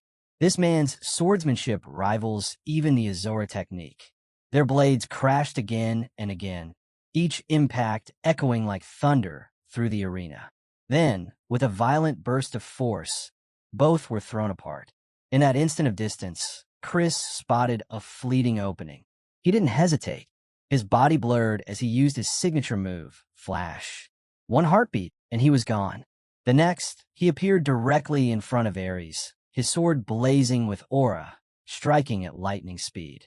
A move so fast and lethal that few had ever witnessed it, and none had survived unscathed. But then, clang! Ares brushed the attack aside as if it were nothing. Gasps rippled through the crowd. Chris froze, his eyes wide. He matched the speed of my flash aura. No one has ever done that. Ares gave a calm smile, his eyes glinting with excitement. As expected of Dimitri's flash. Not just an empty title. Good. Don't disappoint me before the end. Chris's mind raced. If even one strike falters, I'll lose. There's no margin for error. Ares isn't someone I can overcome with brute strength or aura alone. Meanwhile, on the other side of the arena, Kevin's duel with Logan the Steel raged on. Ranked 19th in Valhalla, Logan's crushing strength was beginning to overwhelm him. Kevin staggered, bloodied, and straining to withstand Logan's aura-infused blows. Each strike came heavier than the last, shaking him to the core. The crowd murmured, nodding in grim acknowledgement. Logan was everything his reputation promised. Ruthless, unyielding, steel. Whispers spread. Chris and Kevin, Dimitri's strongest. Could both of them fall today? Logan's eyes burned with victory. With this strike, I'll finish it.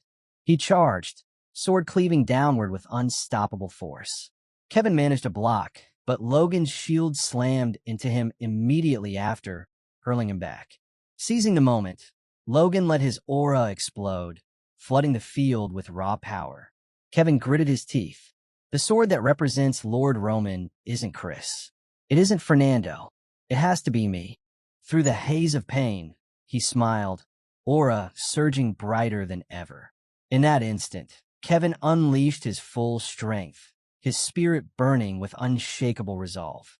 I will defeat Logan and show the world that I am Roman Dimitri's sword. Logan staggered at Kevin's sudden surge of confidence. Scowling, he growled, "Let's see if you're still smiling after this." With a roar, he charged. Their blades collided with thunderous force. But this time, to Logan's shock, Kevin didn't just block. He countered immediately. "Try blocking this," Kevin shouted, slamming down a devastating aura charge strike. Before Logan could recover, Kevin pressed forward with a relentless storm of blows. Logan raised his shield desperately, but the sheer pace and weight of the assault left him rattled. He's fighting like this is a real battlefield, Logan thought, his arms straining. That aura. Is he even human? Could Kevin be a demon? As Logan faltered, Kevin spotted his chance. With one final decisive swing, he struck, and when the dust cleared, Logan was on the ground, defeated. Breathing heavily, Logan let out a strained laugh. I admit it. I've lost. The arena fell silent in shock. Kevin, once considered the underdog, had just defeated Logan, the Steel, Valhalla's 19th ranked warrior. Kevin drew in a sharp breath, then suddenly shouted across the field, "Chris!" Chris turned, startled. "What is it?" With unwavering confidence, Kevin declared, "If you lose, I'll take your place and fight your opponent." Chris's eyes widened. Kevin's boldness cut into his pride like a blade. "Cocky bastard," Chris thought, clenching his fists. "They say Kevin and I are rivals, and now he dares to challenge me like this?" He remembered his own beginnings, carving his path as an aura swordsman. And Kevin, once just a farmer, now stood shoulder to shoulder with him. Chris's aura flared like fire. "I am Dimitri's second strongest. I'll prove it here and now." In a blur, he charged at Ares, closing the distance instantly. Ares' gaze sharpened. He noted Chris's movements, each flash step fueled with bursts of aura, an advanced combination that few could master. Chris's blade came down in a vicious arc. Ares slipped aside effortlessly. Then, before Chris could reset, Ares blurred forward, materializing right in front of him. Chris's breath caught.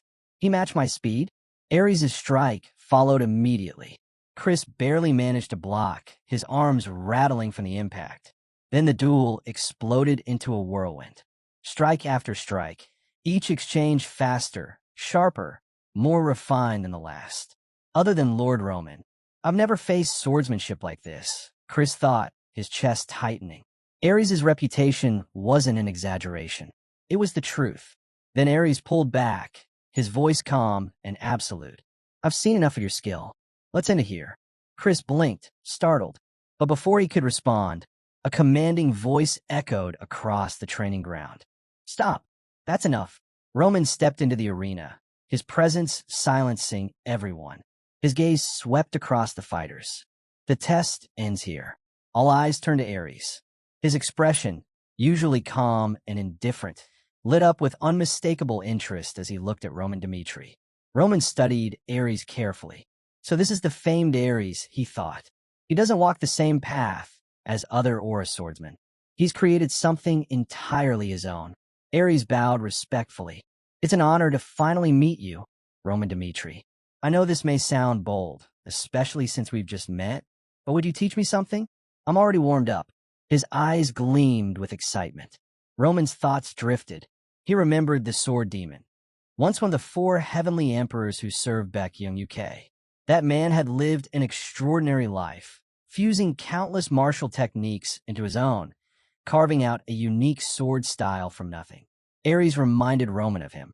If Ares continued refining his craft, building it into a path of his own, he might one day surpass even what he was now. Roman's expression hardened. "I don't care for people who don't know their place. But if you want to challenge me, I'll accept. Know this, if you do, you'll be disqualified from the 3rd test. Do you still wish to go through with it?" Ares froze. Even a continent's greatest genius means nothing if he breaks Roman Dimitri's rules. Roman hadn't even drawn his sword, yet the killing intent pouring from him was suffocating. In that instant, Ares understood. The tales about Roman Dimitri weren't inflated rumors. They were real. Lowering his head, Ares spoke firmly. "I won't risk being cast out. Forgive me for overstepping." Roman gave a faint smile at his humility. A few days later, the 3rd test was complete. 600 candidates had made it through. They gathered in anticipation at the sight of the 4th test, whispers buzzing through the crowd. Everyone knew whatever came next would not be easy. Roman stepped forward, his voice carrying across the assembly. "Congratulations. Each of you has proven your strength to reach this point." Then his tone sharpened. "But now, the 4th test begins." The crowd held its breath. "There are spies among you," Roman declared. "Agents sent by other nations. I'll give you 10 minutes. Step forward and admit it, and I will let you leave unharmed. I swear this on the honor of Dimitri." Gasps rippled through the candidates. Murmurs broke out, faces tense. Roman raised his voice, sharper this time. "But if you stay silent, I will deal with you myself, right here." Somewhere in the crowd, one man's chest tightened. Panic churned in his gut. Has he already discovered me? He thought of Roman's infamous title, the devil of the battlefield, a man who spared no enemy. Fear gripped him like iron. Suddenly, one man stepped forward. Is it true you'll spare the spies if they admit it? Yes, Roman replied firmly. The man straightened his back. Then I confess. I entered this test as a representative of the Valhalla Empire. Roman gave a faint nod. Smart choice, Desan. The man froze. He already knew my name? I'll keep my word, Roman assured him. Relief washed over Desan. Thank you, he said before stepping away. Seeing this, several more participants came forward, each admitting their allegiance. From the sidelines, Chris's thoughts raced. So many spies slipped into Dmitri. Roman descended from the platform, his gaze sweeping the silent crowd. This is your last chance. 1 minute remains. In the crowd, one man trembled violently.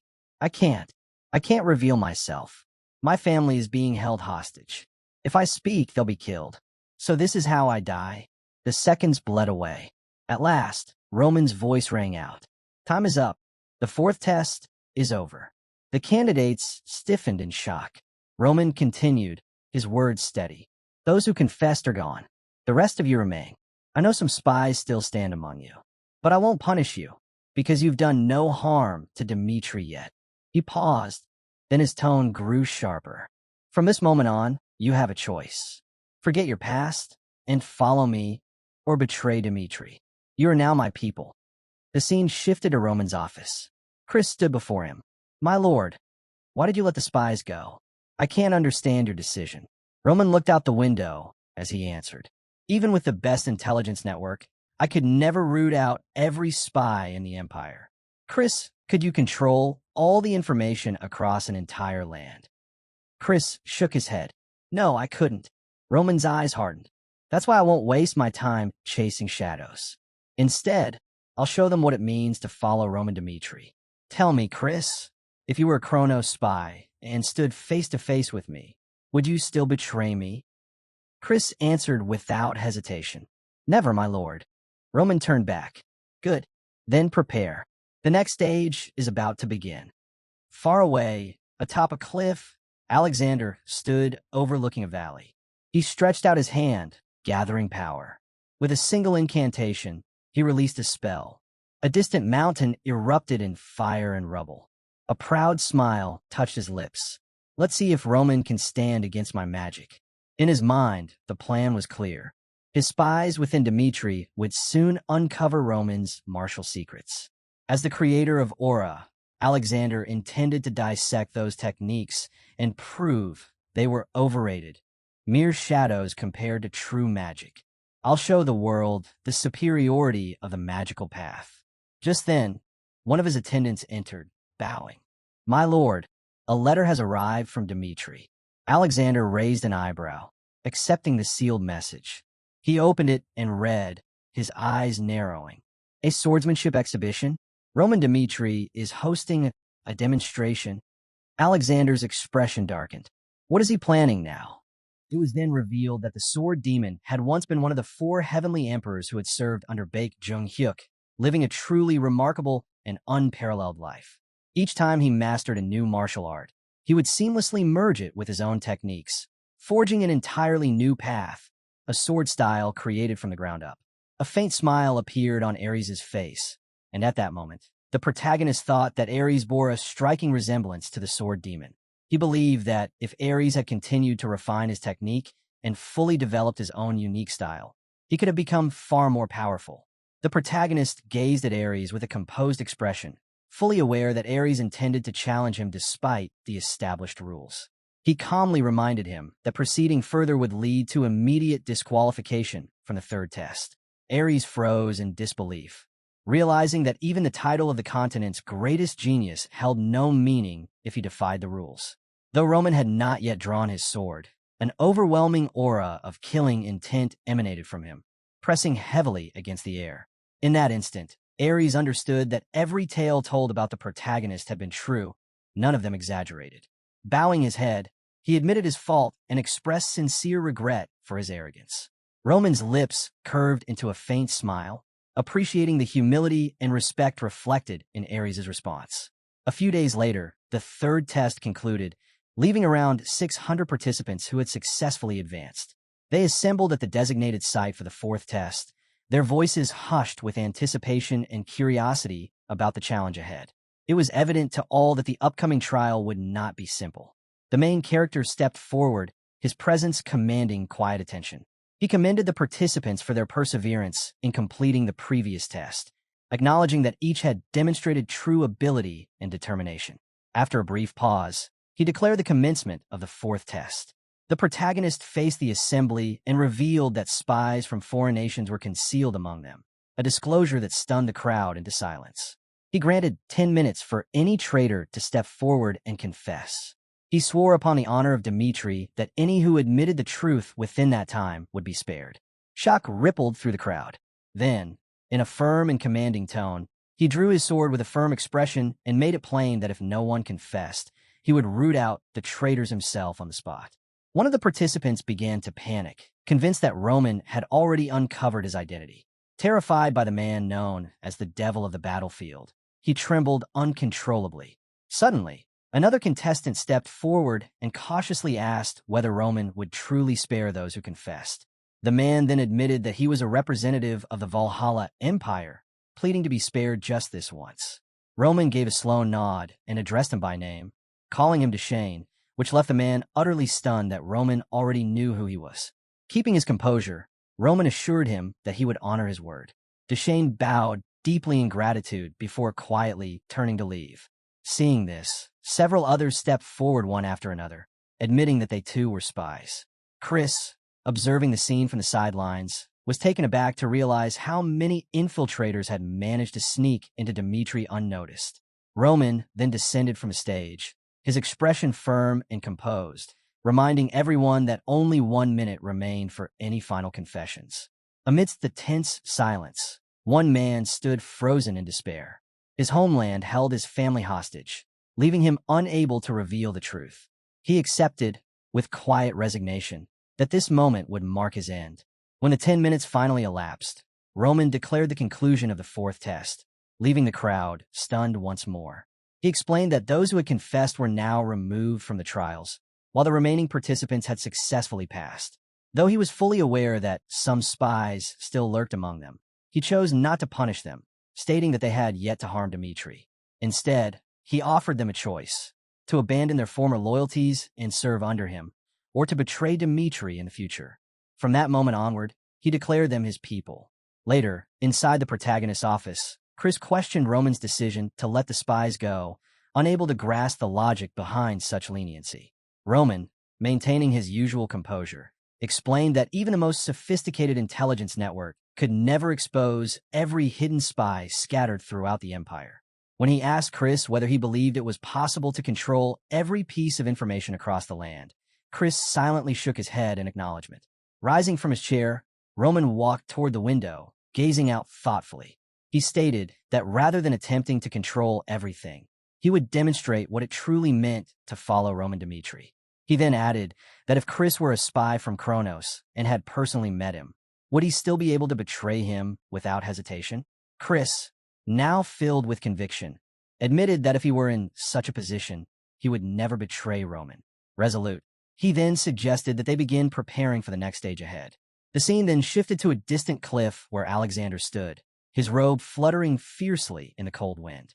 A radiant flash gleamed in his hands as he began channeling immense magical energy.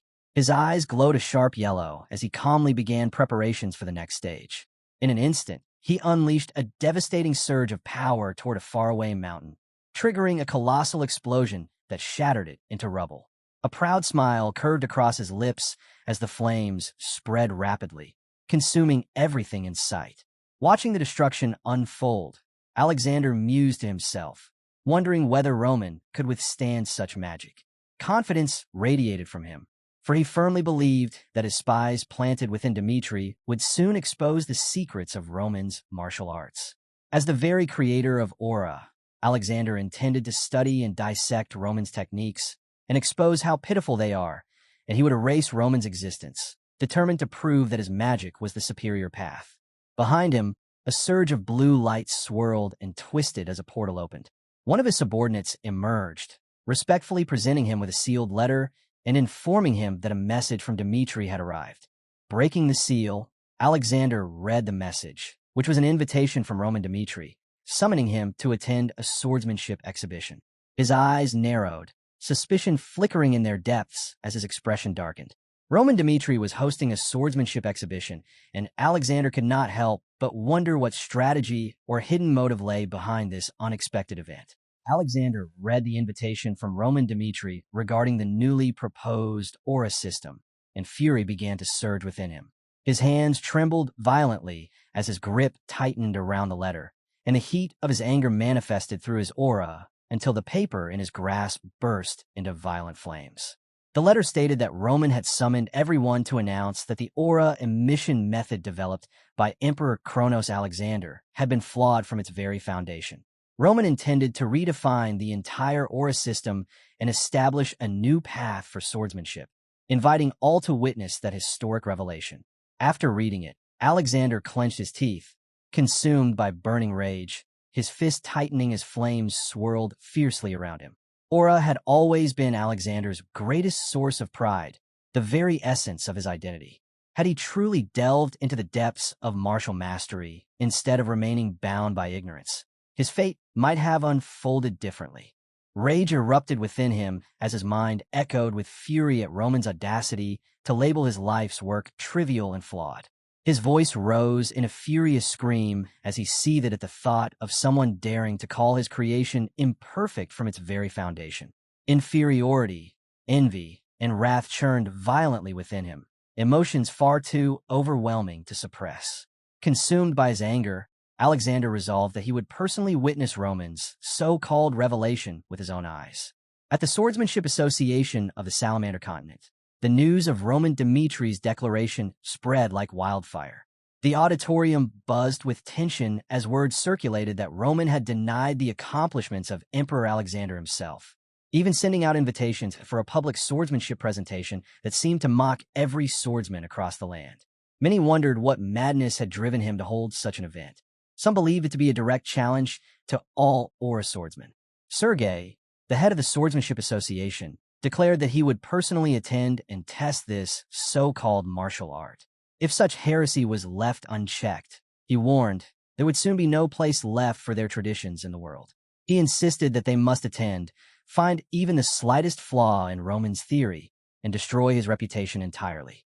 Across the continent, nearly every nation except Dmitri shared the same outrage. Within Dmitri, Baron Conrad reported that the entire continent was in turmoil over the exhibition. He questioned whether there was even a need to persuade anyone now, since everyone's attention had already turned toward them. A masked man was seen eavesdropping outside the hall. Another vassal agreed, warning that if Roman's new aura system were to redefine aura itself and such knowledge leaked out, the consequences could prove catastrophic. The techniques unique to Dmitri, he said, should never be shared with outsiders. Roman remained silent as he listened to their concerns, his mind drifting back to the memories of his past life. Namgung Jin Shion had once been hailed as the greatest prodigy in the history of the Namgung clan. He had witnessed the fall of the orthodox Murim with his own eyes.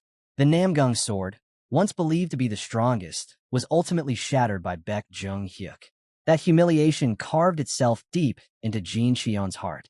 Remembering the old saying, "Know your enemy and know yourself, and you will never be defeated," he sought to understand the demonic cult completely. He believed that by mastering the martial arts of the heavenly demon, Baek Jung-hyuk, he could one day reach the same level of transcendence. Years passed, 1, 2, then 10, and eventually he came to realize that the martial arts of the demonic cult were not inherently special. It was Baek Jung-hyuk himself who was extraordinary.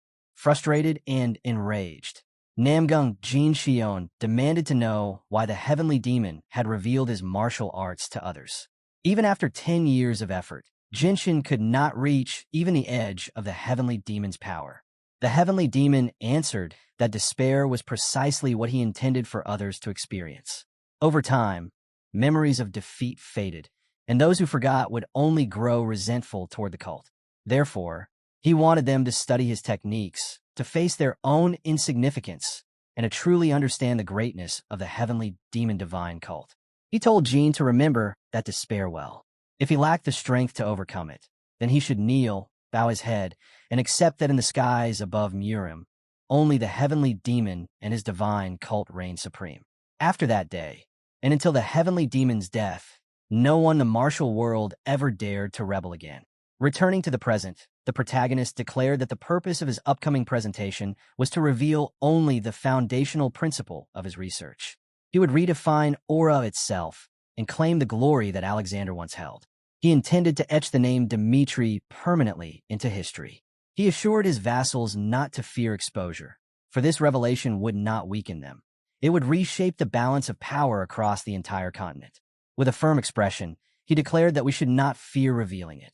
By doing so, we will create an entirely new era. Days later, within the grand hall of Dmitri Castle, the gathered audience waited for the presentation to begin. King Drake of Umberto expressed his confusion, unable to understand why Lord Dmitri would invite even the Kronos Empire to witness such a display. Edwin Hector, standing beside him, replied that Lord Roman was not simply unveiling a technique, but demonstrating knowledge that could reshape the world. He described Roman as being born with the qualities of a conqueror, a true king by nature. If Roman succeeded in seizing the title of first pioneer from Alexander, Dmitri would no longer be dismissed as a remote province, but recognized as the birthplace of a man who had redefined swordsmanship itself. As the audience stirred, a soldier announced Roman's arrival. Roman Dmitri entered with calm authority, his every step radiating confidence. He began by declaring that Alexander's method of aura emission had been fundamentally flawed. Alexander's approach, which focused on releasing mana explosively to manifest aura, was inefficient and chaotic. True power, Roman explained, could not come from disorder. He questioned why no one had ever challenged Alexander's system, suggesting that everyone had blindly followed him simply because he was the first pioneer. Sergei's anger simmered as Roman continued, comparing aura to magic. Just as mages gathered mana into circles to refine and cast spells, Roman proposed storing aura in a similar circular structure, a stable system within the body. Edwin was taken aback and wondered what he meant by handling the aura like a circle. As he spoke, he unleashed his sword and demonstrated his theory. Aura flowed steadily from his body into his sword, rising smoothly along the blade without the violent bursts of traditional emission, but rather through a method that used a storage space like a circle, the dantian. As he tightened his grip around his sword, he stated that, depending on the situation, one could use mana with precision. Sergei's expression turned serious as he wondered how the aura rose so calmly on the sword. Such a quiet aura release. A massive rock was brought forward for the demonstration. With a calm swing, Roman cleaved it cleanly in two and declared that this way of releasing mana from a storage space is called magic. His eyes gleamed, and then once again, the block turned into countless smaller fragments, proving the stability and control of his technique, leaving the audience utterly stunned. He explained that this method utilized what he called the energy core, a space within the body for refined mana storage, similar to a magic circle. This, he declared, was martial arts in its truest form. There was a profound power within martial arts that originated from the dantian. No matter how much people denied it or turned away from reality, the revolution in swordsmanship that would soon shatter the old order had already begun. Roman Dmitri concluded his presentation and calmly announced that he would now take questions. Sergei, the chairman of the Swordsmanship Society, raised his hand and introduced himself respectfully, praising Roman's theory. He remarked that using the dantian as a vessel to store mana, similar to the way mages did, was indeed an excellent idea. However, there remained a practical problem. Mana flowed freely. So how did Roman intend to guide and contain it within the dantian? Sergei further added that even circles located near the heart, those brimming with life energy, required long activation times, making the process far too slow for effective swordsmanship. If such issues could not be resolved, he claimed, the entire theory would remain nothing more than a fantasy.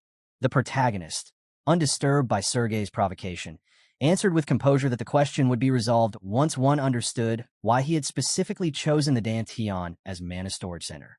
He explained that as mana flowed through the body, it temporarily settled at specific points. The first, the upper energy core, resided in the brain. The second, the middle energy core, in the heart. And the third, the lower energy core below the navel. While the upper and middle cores were unsuitable for long-term storage, the lower core was fundamentally different. Roman then stated that he would share the results of his experiments, proving the stability of mana storage within the lower dantian. This revelation shocked King Drake, while Edwin appeared visibly pleased. Hearing this, Sergei also appeared flustered. He argued that instead of dismissing the theory outright, perhaps it could be combined with Alexander's aura technique to amplify its explosive force. If both methods work together, there might indeed be a positive outcome. However, Roman firmly rejected the suggestion, declaring Sergei's entire premise to be wrong. When the energy core was formed, he explained, mana obeyed perfect control, eliminating the need for reckless bursts. Even without uncontrolled emissions, one could generate an aura far stronger than before. Unlike mages, who discharged mana outward, swordsmen circulated it through their entire bodies, requiring much larger mana reserves. Roman declared confidently, which was why Alexander's theory was fundamentally flawed. Unable to contain himself any longer, Sergei leapt to his feet and shouted furiously, questioning why Roman had chosen to publicize this theory at all. Why involve the Kronos Empire, which was openly hostile toward the Dmitri? Sergei accused. There had to be some hidden motive behind such an act. The protagonist smiled softly and replied that there was no secret reason. The Kronos Empire had continuously sent spies to steal Dmitri's martial techniques time and time again, so he had merely organized this event to spare them the effort. He hoped that through this presentation, every nation except Dmitri would embrace this new system and use it to strengthen their own capabilities. Hearing Roman's bold words, Chris felt his heart pounding within his chest. What began as a faint tremor soon swelled into an uncontrollable rhythm, the heartbeat of excitement and pride. Chris slipped into his past memories, recalling the time when Roman had questioned him about whether he had ever truly examined his own methods of training. This left Chris deeply stunned. He clenched his fist, thinking about Roman, a man who led with unshakable conviction, unaffected by trends or external influence, someone who always acted upon his own beliefs and principles. That was the kind of master Chris served with absolute respect and unwavering loyalty. Chris thought passionately that if anyone were capable of surpassing Roman, that person would surely become the strongest on the entire continent. Roman then formally concluded his presentation. Meanwhile, within the Kronos Empire, Alexander contemplated the concept of a new aura system that stored inner energy within the energy core. If aura could indeed be utilized like a magic circle, the possibilities were limitless. He recalled that in his past life, a man had once mocked him, saying that martial arts were nothing more than using the energy within one's body. That man had looked shabby and had spoken in a condescending tone, yet he had never once mentioned the concept of an energy core, the dantian. Alexander realized how much time he had wasted researching aura based on that meaningless idea. However, since Roman had explicitly connected the energy core to martial arts, he must have been at least a first-rate martial artist from Urim. Alexander began to wonder which sect he could have originated from, perhaps the 9 great sects, the Unorthodox Alliance, or even the Heavenly Demon Divine cult. Pondering further, Alexander muttered to himself, questioning whether he could truly uncover Roman's origins, given that he had no direct ties to Urim. Yet he soon dismissed the thought, deciding it no longer mattered. Whatever Roman had been in his previous life on the Salamander continent, in this world, he was still a trivial figure. With cold confidence, Alexander declared that he would soon reveal what kind of result could emerge from even a fragment of the knowledge Roman had shown. He then summoned Mystic and ordered him to command the spies currently infiltrating the Dmitri, instructing them to use any means necessary to uncover every detail of Dmitri's martial arts. Thus, the Aura Revolution began. Roman's presentation turned the entire continent upside down. People everywhere questioned what would happen to the existing Aura swordsmen, whether they could adapt to the change or would be left behind. Even the long-standing ranking system began to shift violently. Soon, rumors spread, and countless people began to question Roman's true intentions. Why would he freely reveal something so groundbreaking? At a local tavern, a man shrugged, saying that it didn't matter what Roman's motive was. What truly mattered was that the balance of power was now tilting toward the Dmitri. Anyone who didn't want to fall behind would have no choice but to go there. From that day forward, the once remote Dmitri ceased to be a mere backwater land and instead became the sacred ground of swordsmen. The continent's two dominant powers, once stable and unshakable, began to fracture for the first time in history, forming a fierce three-way struggle. The scene then shifted to a city's back alley, where a man wearing a cloak and holding a communicator, Scott, a spy from the Kronos Empire, speaking through the device, informed that he was stealing Dimitri's martial arts information, and he then wondered whether it was still wise to continue the mission of stealing Dimitri's martial arts under the current circumstances.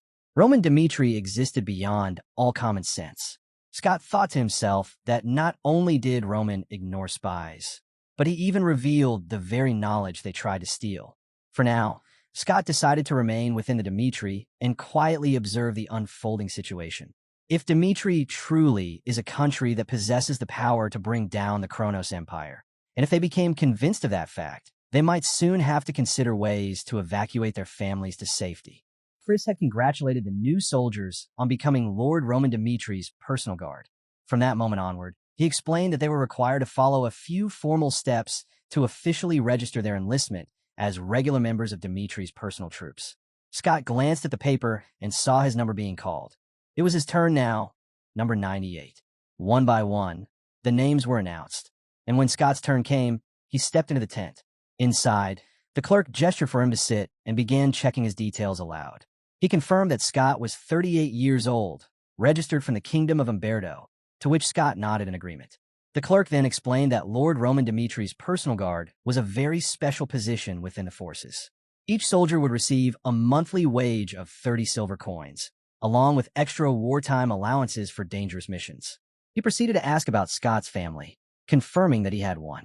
Scott answered that he indeed did, and, when questioned further, revealed that his wife and son lived in the Kronos Empire. The clerk remarked that the information matched their records, causing Scott to stiffen as the color drained from his face. The clerk calmly added that the inquiry was simply a formality, but Scott had already begun praying internally, hoping to get through the process safely. To ease his worry, the clerk reassured him that if he were to die during a mission, compensation would be provided to his family, and he would be honored as a war hero.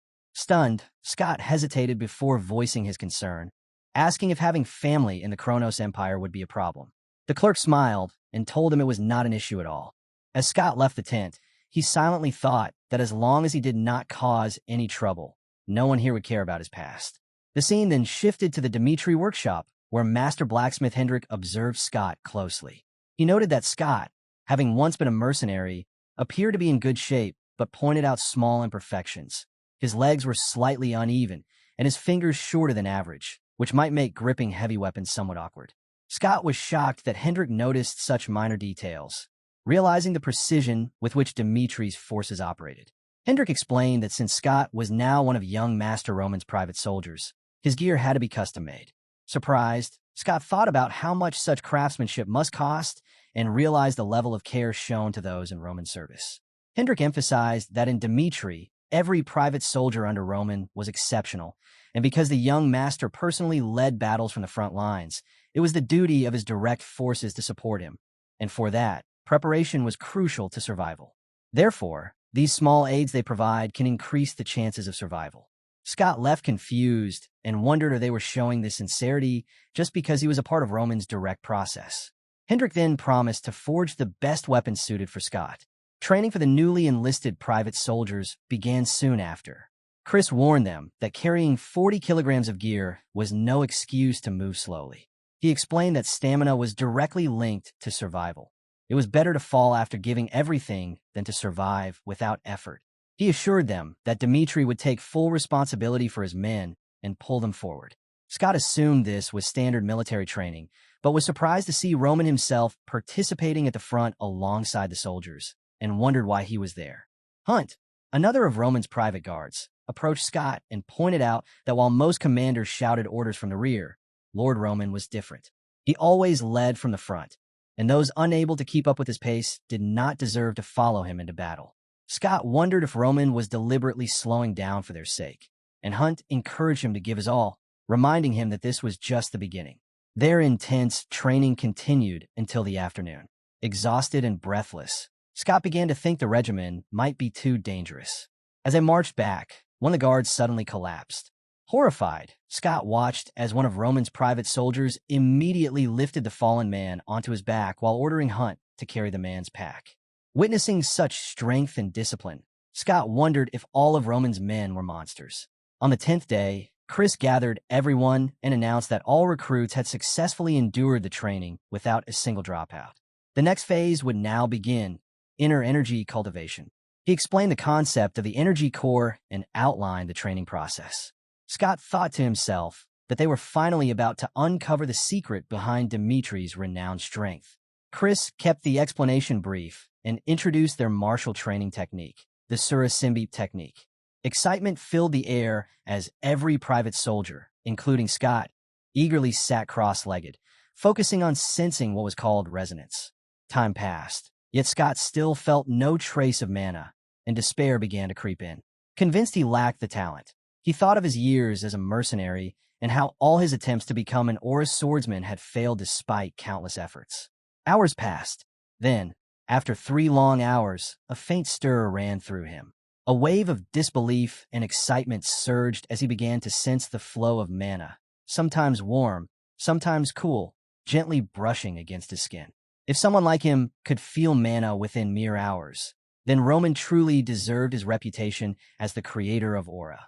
Scott briefly considered the idea of taking this cultivation method to the Kronos Empire, which could secure rewards and his family's safety, though he questioned if that would truly be enough. Chris instructed everyone to continue practicing the Sura Simbi technique. He added that if any soldier showed rapid progress or remarkable ability, they would be taught a new martial art tailored to their potential. One of the soldiers raised an eyebrow, surprised since the Sura Simbi technique was already extraordinary. Chris firmly stated that such a question was misguided.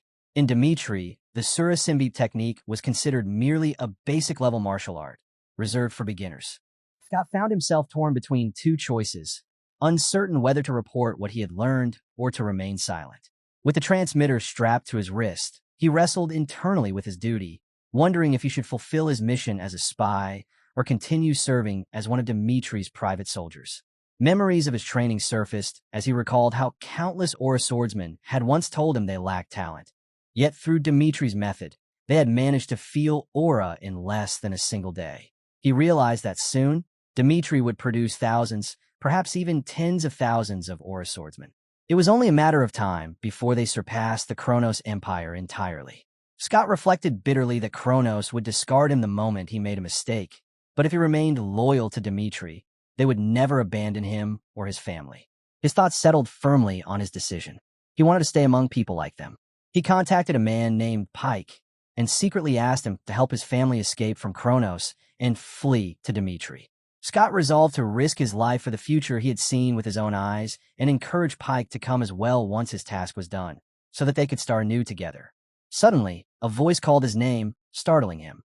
It was Chris, who congratulated him on officially becoming a member of Dimitri. Scott realized that Chris had overheard his conversation. Watching him quietly, Chris thought that from this day onward, everything would change. The spies who had learned the Sura Simbi technique would now stand at a crossroads and choose their own fates. A knock on Chris's office door interrupted his thoughts. When he permitted entry, Fred, the former captain of the Memphis Night Order, entered the room. Chris inquired about the reason for his visit, and Fred humbly asked if it was still possible for him to serve Dimitri. Fred's past was complicated.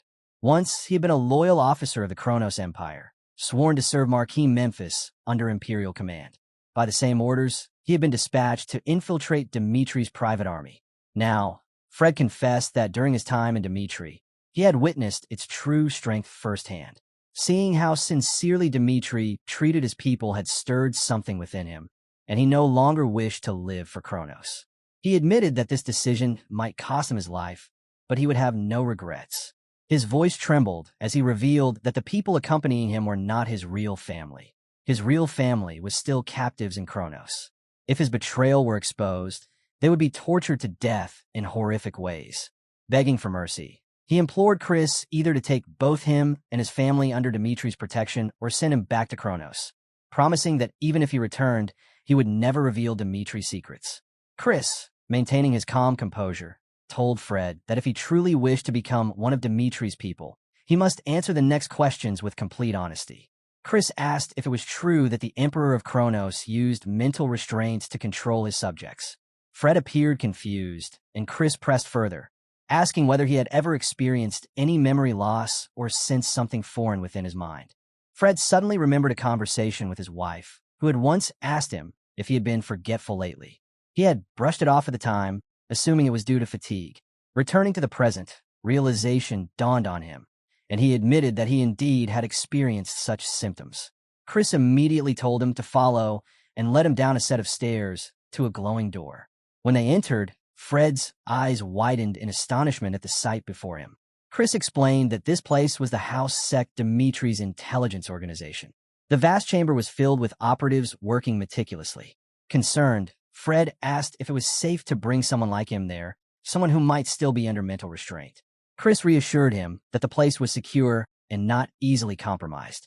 He continued that before anything else, they would first address the most pressing matter. If Fred swore loyalty to Dimitri, the house sect would immediately move to rescue his family. Key individuals had already been bribed, and the family's exact location had been identified. Everything was prepared to respond perfectly once Fred made his decision. Chris further explained that those under mental restraint would undergo a month of anti-magic training to sever all connections to the Emperor's control. Fred, still shaken, asked why Dimitri would take such a risk for him. Chris answered with firm conviction that his loyalty would be worth the danger. Once allegiance was sworn, Dimitri would never abandon him. Overwhelmed by emotion, Fred dropped to his knees and pledged his life, declaring that from that moment onward, he would dedicate everything to Dimitri. The scene then shifted to Ares, who was training with his sword, practicing the Sura Symbip technique. After a while, he stopped and stared at his blade, realizing that the answer he had sought all along lay within Dimitri. He reflected that this technique was a perfect system that solved the long-standing problem of mana control, defining countless channels for storing energy within the core. He marveled at how such a flawless theory could even exist. Many doubted Roman's intentions for revealing the concept of the energy core publicly, but for Dimitri, which already used the technique as its foundation, it posed no risk at all. With admiration, he thought of Roman Dimitri, wondering what kind of being could possess such brilliance. A faint smile appeared as he decided that as long as there was more to learn, he would remain with Dimitri. Meanwhile, in the Kronos Empire, Marquis Memphis knelt before the king and reported that none of the spies sent to Dimitri had responded, suggesting they had all defected. Enraged, the king called them worthless traitors who had chosen Dimitri over their empire and immediately ordered that all agents assigned to Dimitri be terminated. The king reflected quietly to himself that the chains linking the fragments had been severed. Whatever the cause, even he had not foreseen this outcome.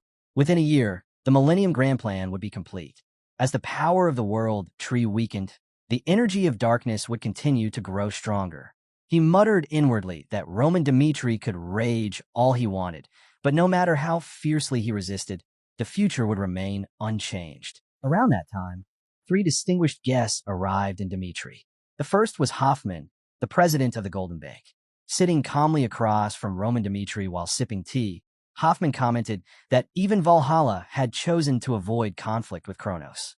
Yet Dimitri had gone so far as to refuse even war reparations, which he found astonishing. He remarked that Dimitri's actions were remarkable and predicted that the territory might soon rise as a new continental power. He suggested that with the Golden Bank's backing, Dimitri's growth would proceed much more smoothly. With a stern and confident demeanor, Hoffman proposed that Dimitri make the Golden Bank its patron and cooperate with them. In exchange, he asked only one thing, that the Golden Bank not be excluded from Dimitri's future dealings. In return for that single condition, he offered a staggering loan of 1 million gold coins, interest-free, a fortune beyond the reach of many small nations. Roman regarded him silently for a few seconds before calmly questioning whether the Golden Bank truly intended to walk a tightrope between Kronos and Dimitri. He reminded Hoffman that the Golden Bank had eagerly supported Kronos during the Redford incident, a plan that Hoffman himself had likely orchestrated. Yet now, that same man stood before him asking for cooperation. Feigning disappointment, Hoffman waved off the past and insisted that dwelling on old scandals was pointless. What mattered, he said, was the future and what they could achieve together. It was, as he put it, the mark of a true banker to look forward. He urged Roman to think ahead, emphasizing that with the Golden Bank as a partner, securing 1 million gold was as simple as promising inclusion in Dimitri's coming prosperity. Roman's expression, however, remained cold and unyielding. He refused the offer outright. Hoffman froze, unable to believe his ears. Enraged, he stood and reminded Roman that the Golden Bank was a neutral force, a kingmaker that could create or destroy nations. With a simple agreement, Dimitri could gain unimaginable benefits. Why throw that away? Roman replied with chilling indifference that a relationship with the Golden Bank was unnecessary. Their kind was never to his taste. Hoffman's anger flared, and as he turned to leave, he warned that the Golden Bank never forgot a grudge and would remember this insult. But before he could take another step, Roman's overwhelming aura filled the room, and he told him to stop. He informed Hoffman that he seemed mistaken if he believed he could display hostility toward him and still walk away alive. Sweat beaded down Hoffman's temples as he stammered, asking if Roman truly intended to kill him. He declared that as the president of the Golden Bank, his death would not go unanswered. Roman's gaze remained cold as he responded that such threats meant nothing to him, and if Hoffman truly understood his reputation across the continent, he would know that already.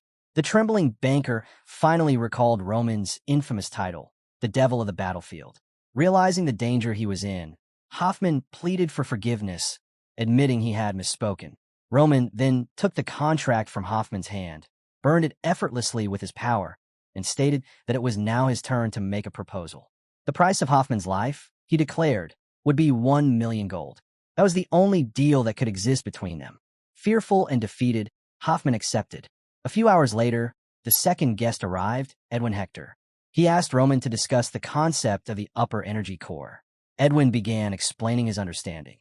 The brain was described as the upper energy core, the heart as the middle energy core, where a mage forms a circle, and the region below the navel as the lower energy core, a vessel for mana.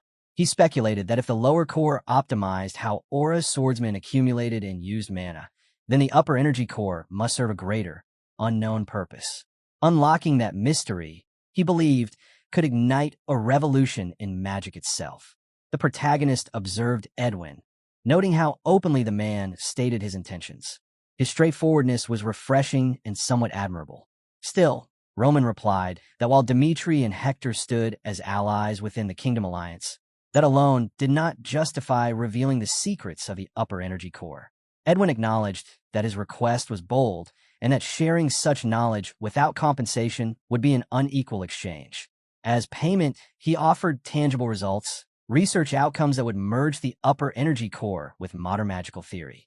He explained that together with the Heavenly Palace's magic tower, he intended to investigate and decode the secret. The Kingdom Alliance, he argued, needed the power to counter Kronos, whose mages were unmatched. Hector would be that force.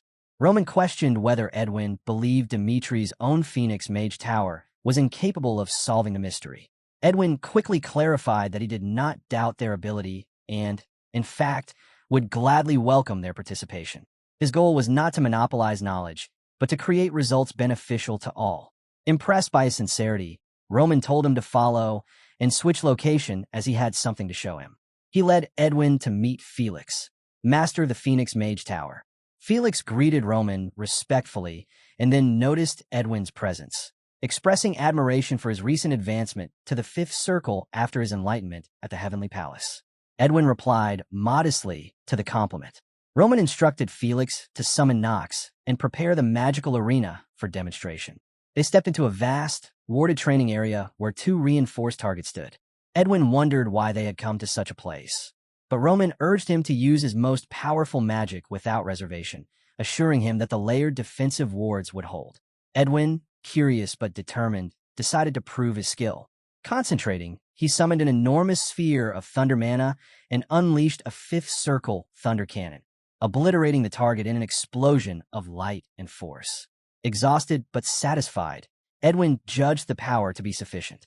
Roman then turned to Nox and gave the order for his turn. Nox calmly extended his hand, forming two fire spheres almost instantly. Edwin's eyes widened in disbelief. Casting multiple high-level spells simultaneously at that speed was considered impossible, especially without using memorization techniques. Yet Nox completed the incantation and released 2 fifth circle fire cannons that vaporized the target in a single devastating blast.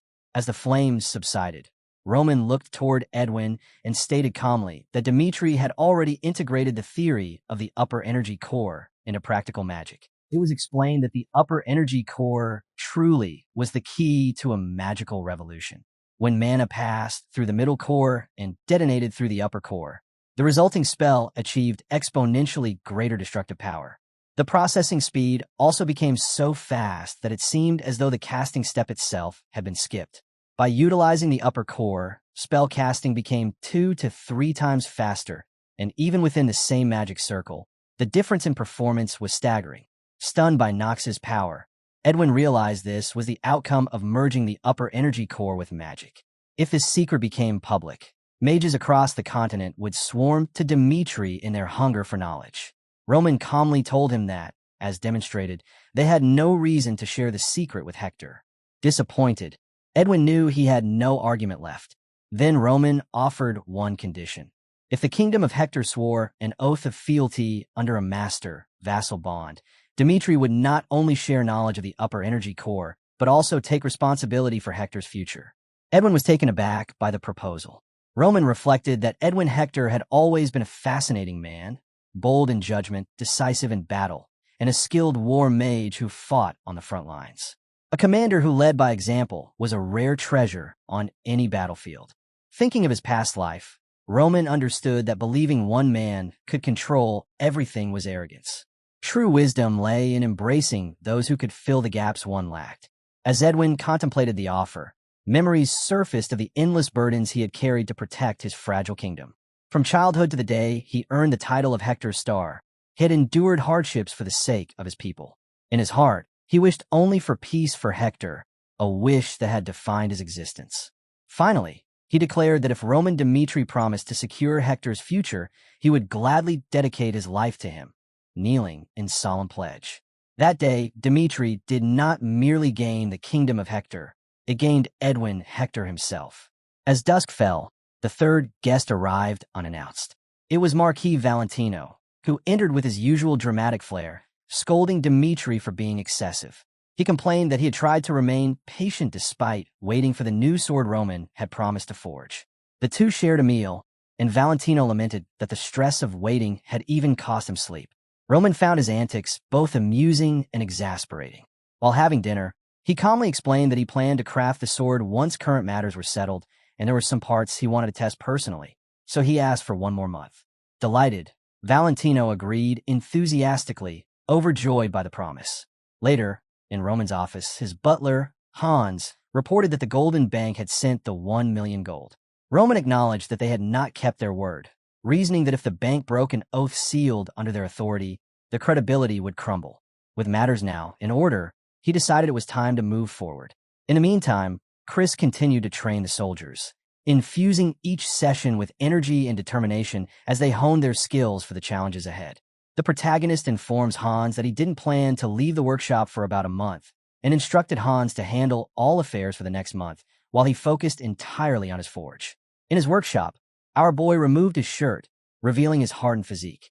Forging swords had long been his identity, a skill honed through countless trials, even to the brink of death. It symbolized the pinnacle of his mastery and the very essence of his life's pursuit. As flames surrounded him, he contemplated the power he had gained in this lifetime and wondered what kind of weapon he could create if he forged a sword using the flames of a fire demon.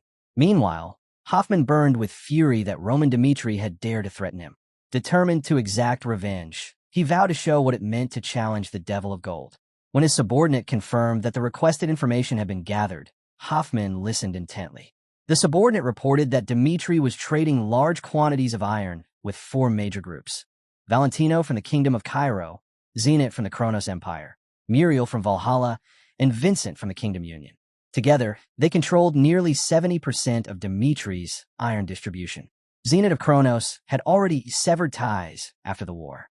With a dark grin, Hoffman decided to turn Dmitri's allies against him one by one, starting with betrayal from his closest partner. He ordered his subordinate to prepare a warp gate to Cairo, declaring that this revenge would not begin with Kronos or Valhalla. It would begin with the collapse of trust. At the Valentino mansion in Cairo, Hoffman was warmly received. He greeted Marquis Valentino and noticed another man nearby, Count Fabius. Valentino introduced him, explaining they were in discussion and offered to have him leave if Hoffman was uncomfortable. Hoffman declined politely. He then revealed the purpose of his visit, explaining that he had suffered a serious conflict with Roman Dmitri. He admitted that business disputes were common, but claimed Roman had gone so far as to threaten his life. With a grave tone, he declared that the relationship between the Golden Bank and Dmitri was over and that he would stop at nothing for revenge.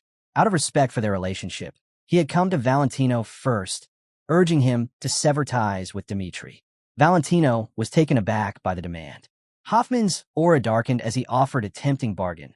If Valentino agreed, the Golden Bank would waive all interest on his debts for the next 10 years. But if he refused, the bank would collect every loan immediately. Valentino, angered but resolute, apologized and firmly refused to betray Dmitri, vowing instead to repay the debt as soon as possible. Hoffman angrily warned that refusal would mean the destruction of both Dmitri and Valentino. Outraged, Valentino ordered him to leave at once, declaring that if Lord Dmitri refused to sell him swords because of this, Hoffman would bear the blame. As Valentino's men moved to escort the guests out, Count Fabius calmly sipped his tea, quietly observing the growing storm that was about to unfold. Hoffman was thrown out of Marquis Valentino's house, the heavy door slamming shut behind him. As he walked away, anger simmered in his chest as he wondered how they dared to treat him in such a humiliating way. He questioned whether it had been a mistake to target Marquis Valentino first. Considering the events of the Cairo Rebellion and the Kronos War, their bond with Roman Dmitri must have deepened significantly. He thought bitterly that Marquis Valentino had grown too sentimental to entrust his family's future to such foolish emotions. Shaking his head in disgust, he dismissed the matter. It no longer mattered. Their next destination was the Golden Bank headquarters, and there was no chance of failure there. With firm and determined steps, Hoffman strode toward the carriage, declaring that they would return to the Valhalla Empire. The scene shifted to the Valhalla Empire at the Muriel Grand Estate. As Hoffman arrived, he greeted the familiar surroundings with a sense of pride, only for his expression to change in shock upon seeing Count Fabius. His tone hardened as he demanded to know why that man was there. Count Muriel calmly explained that Fabius had a prior appointment and politely offered to guide Hoffman to another reception room. Hoffman's jaw tightened as he followed, his gaze cold and unyielding. A short while later, in a reception room, Hoffman inquired about Count Muriel's father. The Count replied that his father was healthy enough to return to active duty, finding retirement dull, and spending his days tending the garden. Muriel then expressed his father's gratitude for the gift Hoffman had sent and curiously asked where he had found such rare herbs. Hoffman leaned back confidently, boasting that there was nothing in the world money could not accomplish. He said he had made a special effort for someone important. His demeanor shifted as he grew serious and revealed the true reason for his visit, the matter concerning Roman Dmitri. Hearing this, Count Muriel began to sweat nervously, understanding the gravity of the situation. Hoffman continued, explaining that Dmitri had completely lost his mind, becoming arrogant after defeating Kronos. He recounted how Roman Dmitri had even threatened his life during a business meeting. For that reason, Hoffman stated, the Golden Bank had decided to isolate Dmitri financially. He mentioned that Muriel was currently trading in Dmitri steel and urged him to cease all dealings with them.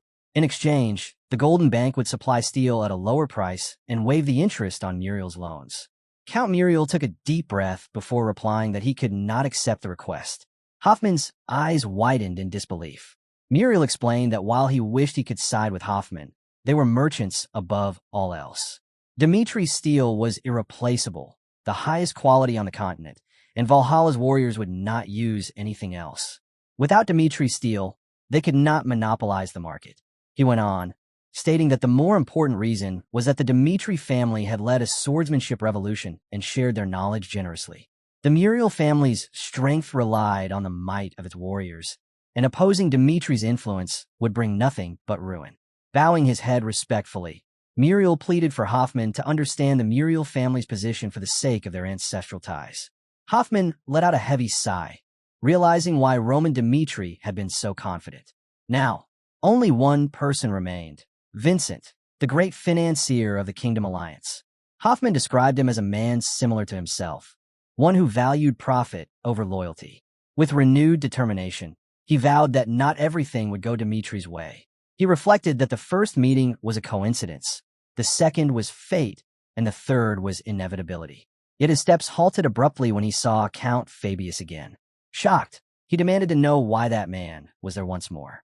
Fabius simply grinned, remarking that they met again. Count Vincent soon joined them, explaining that since both Hoffman and Fabius had appointments at the same time, he had arranged a three-way meeting. Since all seemed to have come for the same purpose, he suggested they proceed together. Regaining composure, Hoffman straightened his posture and commended Vincent for his awareness of the situation. He stated firmly that the relationship between Dimitri and the Golden Bank was over, with no intent to restore it. He then turned to Vincent and urged him to stop trading with Dimitri. In return, the Golden Bank would accept the Vincent family into the prestigious Golden Line. Hoffman explained that the Golden Bank was a powerful lending institution where Golden Line members could borrow money solely on their name, a rare and prestigious opportunity. The bank would purchase Vincent goods at low prices and introduce him to other Golden Line companies. Vincent's eyes gleamed with intrigue as he considered the offer, thinking it was an opportunity to strike two birds with one stone, perhaps even more. He admitted it was a good offer, but hesitated, explaining that his family's base lay in the Kingdom Alliance, where political issues could not be ignored. Hoffman pressed further, asking how long Vincent intended to remain confined within the small realm of the Kingdom of Sank. He offered to establish a base for him in either Kronos or Valhalla. Vincent turned to Count Fabius for his opinion. After a thoughtful pause, Fabius replied that it seemed like an excellent deal. Both Hoffman and Vincent exchanged uncertain glances. Vincent felt something was off and cautiously asked if Fabius meant that joining hands with the Golden Bank would be acceptable. Fabius clarified that Dimitri had no intention of offering special favors to the Vincent family, nor could he match the Golden Bank's terms. Vincent acknowledged this, but stopped mid-thought as Fabius' tone sharpened with intensity. Fabius questioned whether all members of the Golden Line were truly equal. Vincent, puzzled, asked what he meant. Fabius's voice dropped into a more serious tone as he urged him to face reality. He asked if Vincent truly believed the Golden Bank would stand by him as an ally until the end. He pointed out that the bank had a nature of devouring what was sweet and discarding what had turned bitter. Hoffman burned with rage as he slammed his fist onto the table, knocking over a wine goblet in fury. His anger echoed through the room. Count Fabius remained composed, stating calmly that the Golden Bank's power rested on credit, while Dimitri's strength lay in loyalty and honor. He assured that Dimitri never betrayed relationships once formed, and that was the only promise he could offer to the Vincent family. Hoffman pointed an accusing finger at Vincent, warning him not to be swayed by empty words. He reminded him of how precious the opportunity to join the Golden Line truly was. Count Vincent closed his eyes, weighing the two offers in silence. The Golden Bank offered power and risk, while Dimitri offered trust and loyalty. After careful thought, he rose from his seat and bowed respectfully, declaring that he would stand with Dimitri and accept Count Fabius's offer. He reasoned that true merchants never acted recklessly and that this decision was one made with clarity, not impulse. Hoffman's expression twisted in fury as he shouted at Vincent for rejecting his offer. He cursed him and promised that both he and Dimitri would be dragged into ruin by his own hand. Fabius's eyes glinted dangerously as he warned him to lower his tone unless he wished to die. Hoffman burned with fury, recalling how just a few years ago, the very man standing before him had once flattered and sought his favor. The thought filled him with indignation. How dare Fabius speak to him in such a way now? He rose abruptly from his chair, his anger palpable, accusing Fabius of having lost his mind. Fabius, however, remained composed as he stood as well, replying that it was Hoffman who failed to grasp the situation. He reminded him that Dimitri had never bowed, not even before the might of the Kronos Empire. His tone grew darker, laced with menace, as he declared that no amount of gold could solve every problem in the world. Dimitri understood the limits of such power with dignity, but if Hoffman continued to oppose them, they would be left with no choice but to make a decision. He questioned what gave Hoffman the confidence to behave so arrogantly. If Dimitri decided upon assassination, would Hoffman's precious gold truly be enough to save him? The word struck Hoffman like a blade.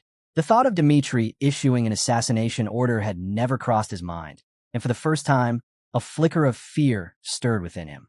Fabius, maintaining his cold authority, warned that if Hoffman did not wish to start a war with Dmitri, he should lower his gaze and step back. Seething but shaken, Hoffman turned sharply and stormed out, slamming the door behind him. The echo of his departure faded, leaving Fabius and Viscount Vincent alone in the room. Fabius exhaled calmly, remarking that now that the nuisance was gone, the real players could have a proper conversation. His radiant expression unsettled Vincent, who looked at him in surprise, asking what he meant. Fabius explained that breaking ties with the Golden Bank would inevitably affect the Vincent family, but they would be properly compensated.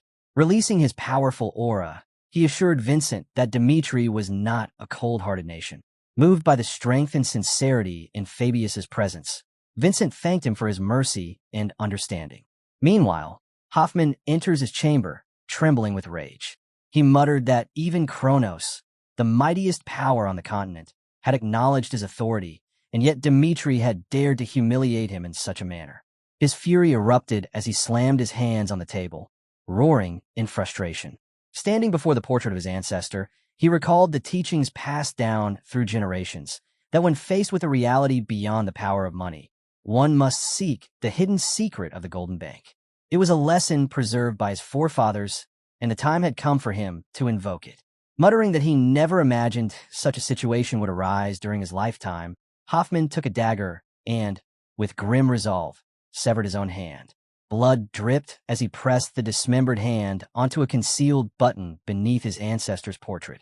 The massive button began to glow with an otherworldly light. Legend spoke of the mysterious origin of the Golden Bank, a secret that even the continent's greatest minds could not uncover. No one knew where the bank had truly come from, or how it had amassed such staggering wealth. As the mechanism was activated, the wall behind the portrait shifted, revealing a hidden doorway. What lay beyond was both magnificent and terrifying. Piles of gold bars lined the chamber, gleaming with divine brilliance, and at the center stood a sculpted bust wearing a golden crown. The air trembled as the bust began to glow, emanating waves of sound and energy that filled the room.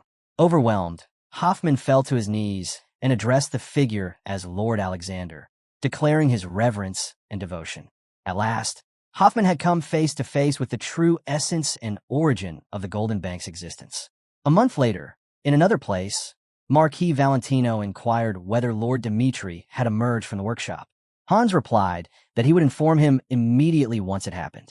Marquis Valentino firmly instructed that he be contacted first without fail and departed, leaving Hans watching him thoughtfully. Time passed, and once again, Marquis Valentino asked the same question, yet Lord Dmitri still had not come out. More days went by, and impatience grew. Marquis Valentino finally decided that he could wait no longer. He told Hans that he would wait in front of the workshop instead of the guest room, and ordered him to show the way. Hans politely declined and apologized, explaining that it was not permitted. Despite the refusal, Hans began to worry. Dmitri had been inside for an unusually long time. Could something have happened? Later, Hans stood before the workshop alongside Lord Felix and requested that he use magic to check inside.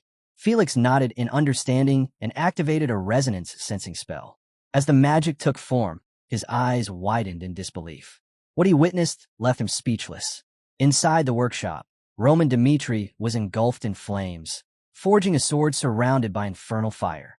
The heat radiated with divine energy as he concentrated with unwavering focus.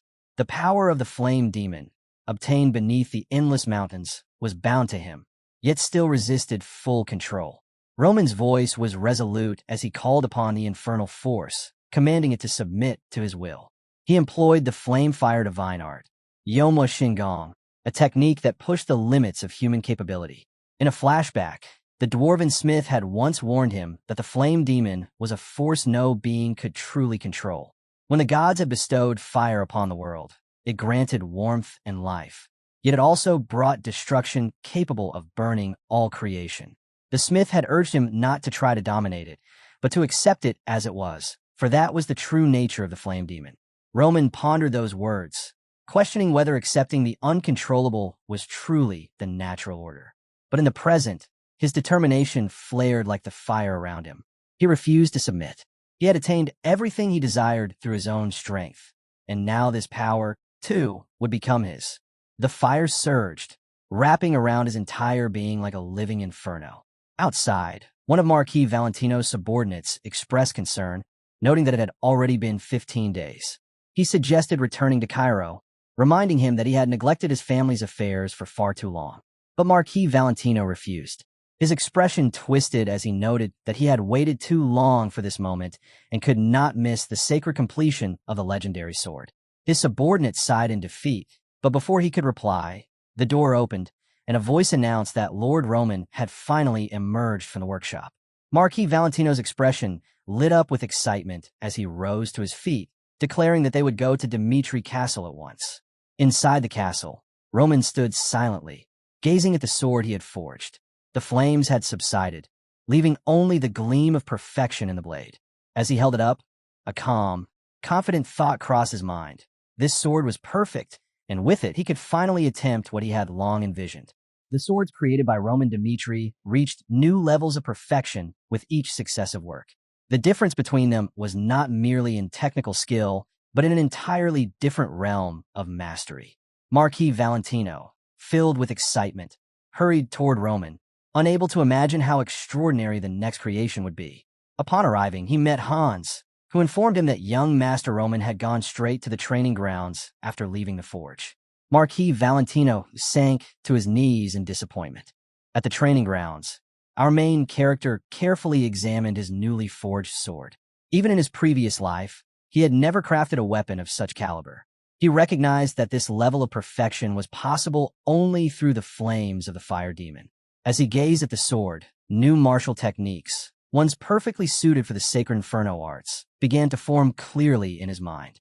He entered meditation, and when his eyes opened, flames flickered within them, while fiery energy radiated from his sword.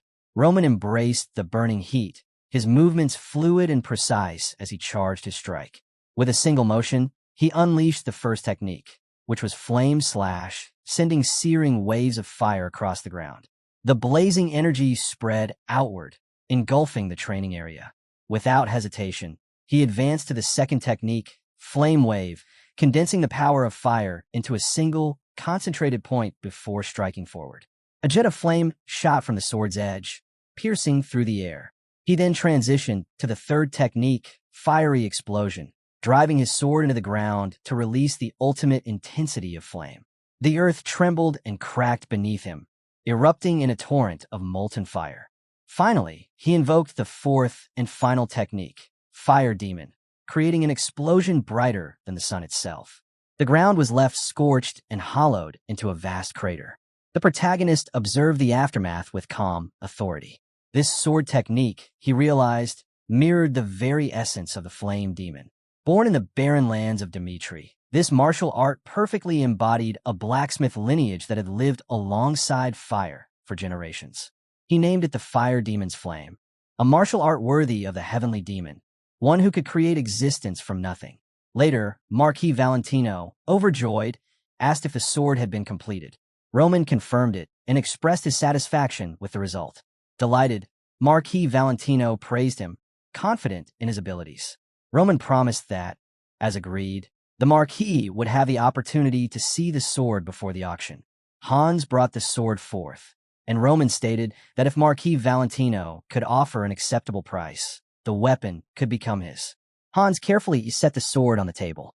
Roman revealed that he intended to submit only this one sword for the auction.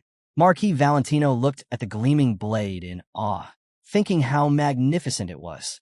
He politely asked to use a measurement device, and with Roman's permission, placed it over the sword.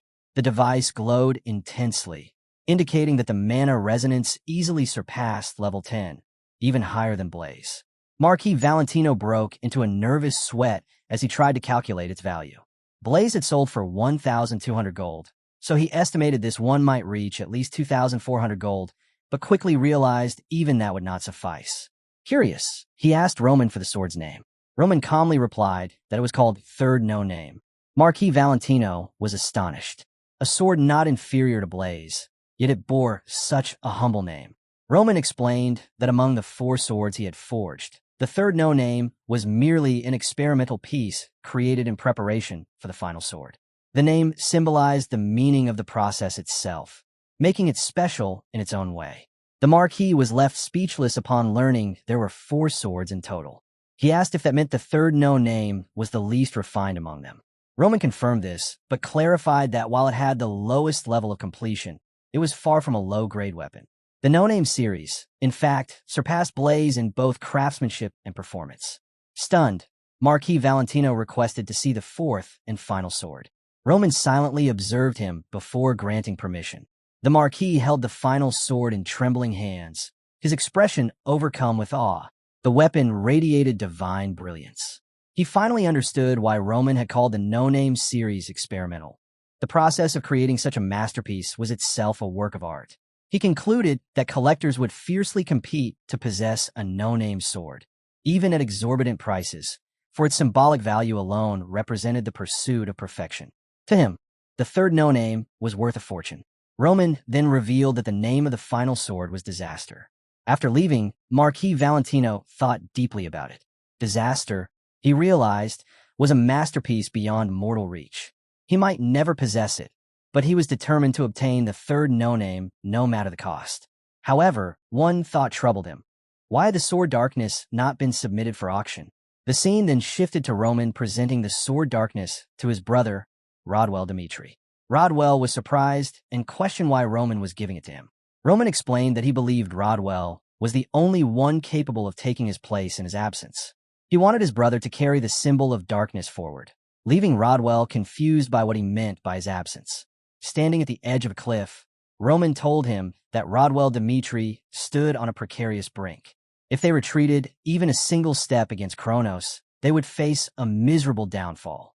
Even if he were gone, Roman wanted Rodwell's presence alone to bring comfort to their people. He urged him to become a true pillar of strength that others could rely on. Rodwell, overwhelmed, said it was impossible to replace him completely. Flames rose on Roman's palm as he extended his hand toward his brother. He explained that he would pass the flame of the fire demon to him, for the Sacred Inferno art allowed one of the same bloodline to share its heat. Rodwell's mouth fell open in awe as the protagonist stated that the seed of this flame, if nurtured well, would make Rodwell stronger than ever before. The choice, he said, was his. Rodwell accepted without hesitation, declaring that if it would make him stronger, he would embrace it fully. Roman then began to teach him the martial art he called the Blazing Flame Sword art. Roman stood behind his brother, his palms resting firm between Rodwell's shoulders as he poured mana into him without pause. The moment the energy entered, flames burst to life, twisting and coiling around Rodwell Dimitri's body like living serpents. His muscles locked, his breath hitched, and sweat poured down his face as the heat tore through his veins. Every nerve screamed, yet not a single cry escaped his lips. The fire raged inside him, spiraling through his core as if trying to burn him from the inside out. Roman's gaze hardened. Even this was only a fraction of the power, yet the fire demon's flames were already beyond what a human body should endure.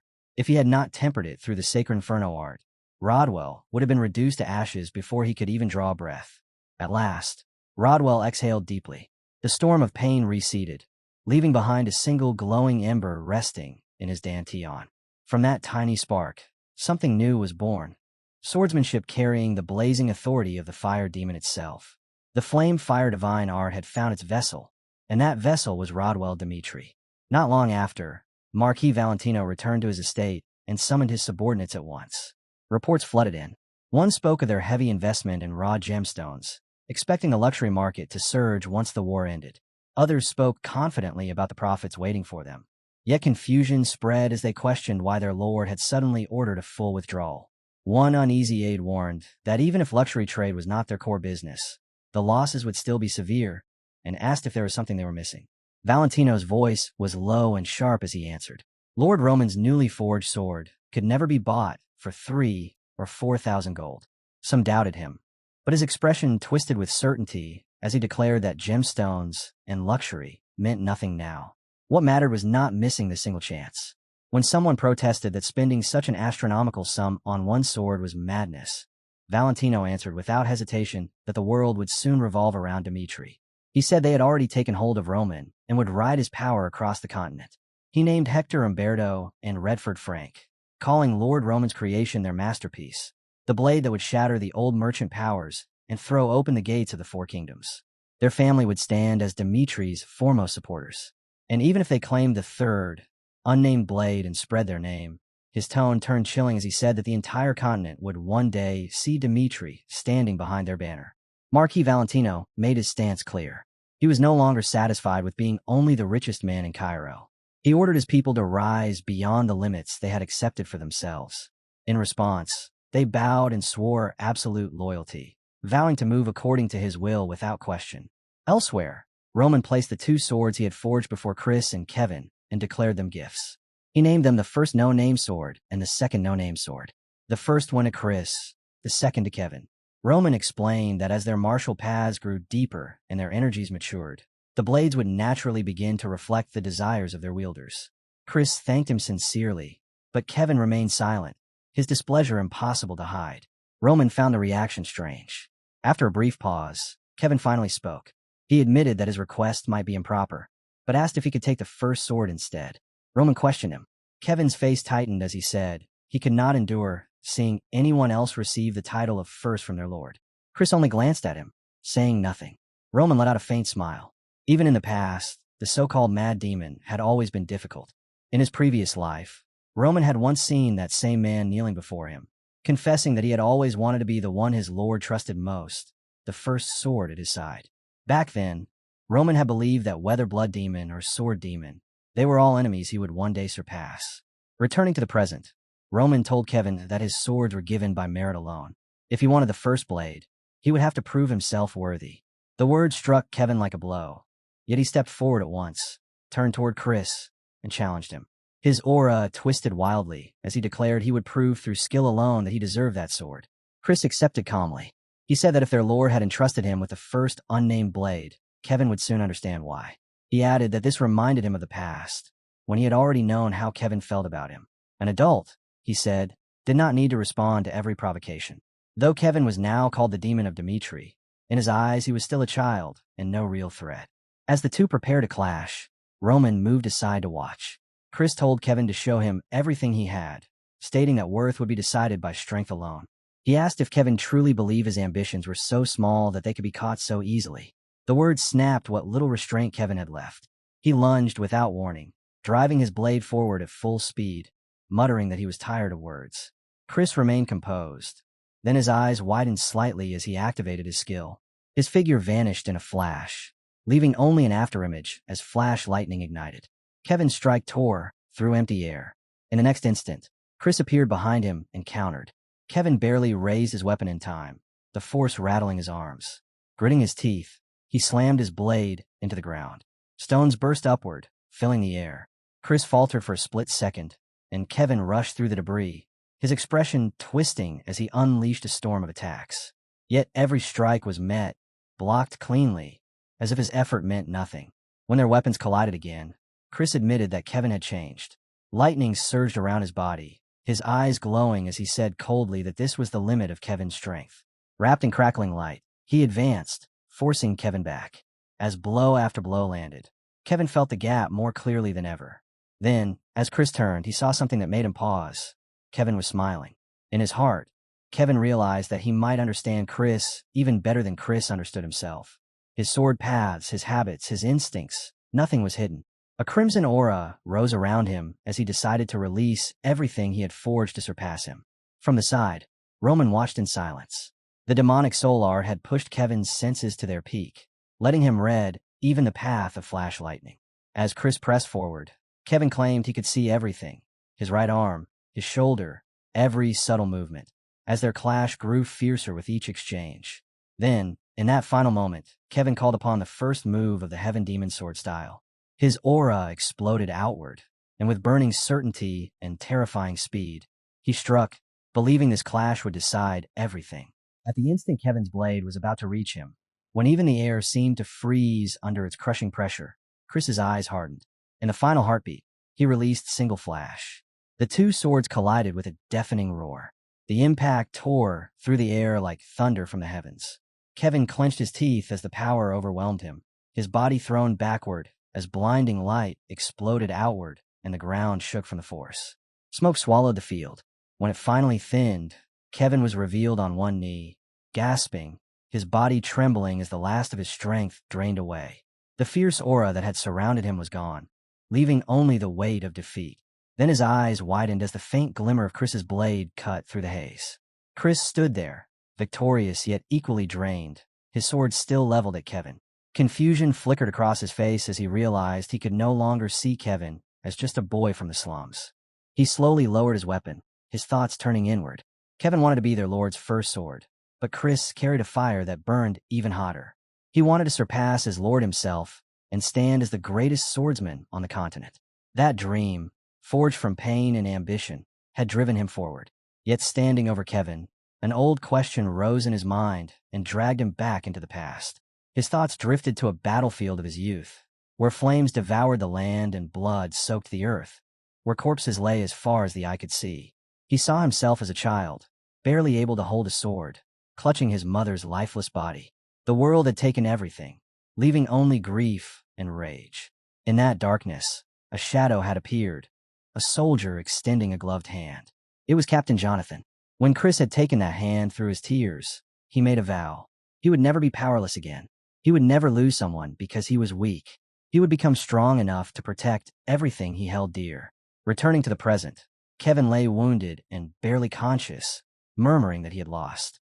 Chris looked down, only to realize that Kevin had already slipped into unconsciousness. He sheathed his sword, a quiet thought passing through him, that perhaps his dream of surpassing his lord and becoming the greatest swordsman was nothing more than an impossible fantasy. Even a lifetime of training might not be enough to reach such a height. Yet he refused to treat reality as an unbreakable wall. No matter how long the road stretched ahead, he would keep moving forward, one step at a time. From a short distance away, Roman watched in silence, the corner of his lips lifting in a faint, approving smile. Later, as Kevin's wounds were tended, the physician worked with steady hands, cleaning the cuts and applying salve to the bruises. He let out a quiet sigh, remarking on Kevin's habit of pushing himself too far, before turning his praise toward Chris's precision. Despite the ferocity of the duel, none of Kevin's internal organs were harmed. The injuries were intentional, painful, yet controlled, showing a level of mastery he rarely encountered. Kevin said nothing as the physician continued, noting that Chris had been renowned from the start. With dramatic emphasis, he warned Kevin not to be misled by Chris's handsome face, saying there was a frightening drive behind it. Under Captain Jonathan's guidance, Chris had awakened his mana at astonishing speed, and the Dimitri lands had once buzzed with rumors of a swordsmanship prodigy. Meeting Lord Roman had only hastened that growth, shaping raw talent into something unstoppable. Even without that meeting, the physician believed Chris would have reached greatness on his own. Then he added that Kevin himself was exceptional, pointing out that Chris never injured sparring partners unless it was absolutely necessary to win. As the words settled, Kevin lowered his gaze. Bitterness crept in as he compared himself to a genius and thought of his life in the slums. He wondered what chance he truly had, knowing that Lord Roman would soon be surrounded by overwhelming talents. Figures like Fernando, Ares, and Fred, famous rankers who would only grow stronger under Roman's command. For a moment, the fear of being left behind gnawed at him. Kevin clenched his fist, crushing the doubt before it could take root. He forced his breathing to steady. His origins no longer mattered. Whether it took 1 year or 10, he refused to live in a world where defeat felt natural. The physician stared, confused by the sudden shift, as Kevin's tired eyes burned again with fierce resolve.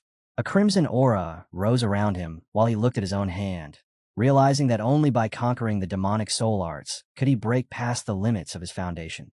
Elsewhere, the city roared with life. The Adelian auction house overflowed with noise and anticipation, packed so tightly there was barely space to breathe. People from every corner of the region had gathered, eyes shining with excitement. Word that Lord Roman Dimitri's newly forged sword would be auctioned had thrown the city into chaos. The event, reserved for the elite, opened with a starting price of 100 gold, while commoners were barred from entry. As the murmurs swelled, the auctioneer stepped onto the stage and bowed deeply, announcing the unveiling of Lord Roman Dimitri's latest creation, Third No Name. With rising excitement, he declared the auction open and repeated the starting bid of 100 gold. Then a single voice shattered the air with a staggering offer of 10,000. The auctioneer froze. The nobles gasped. It was Marquis Valentino.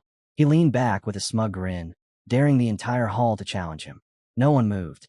The auctioneer stood stunned as bidder number 1 claimed the blade at a price that crushed all resistance. Valentino calmly said that anyone was free to compete.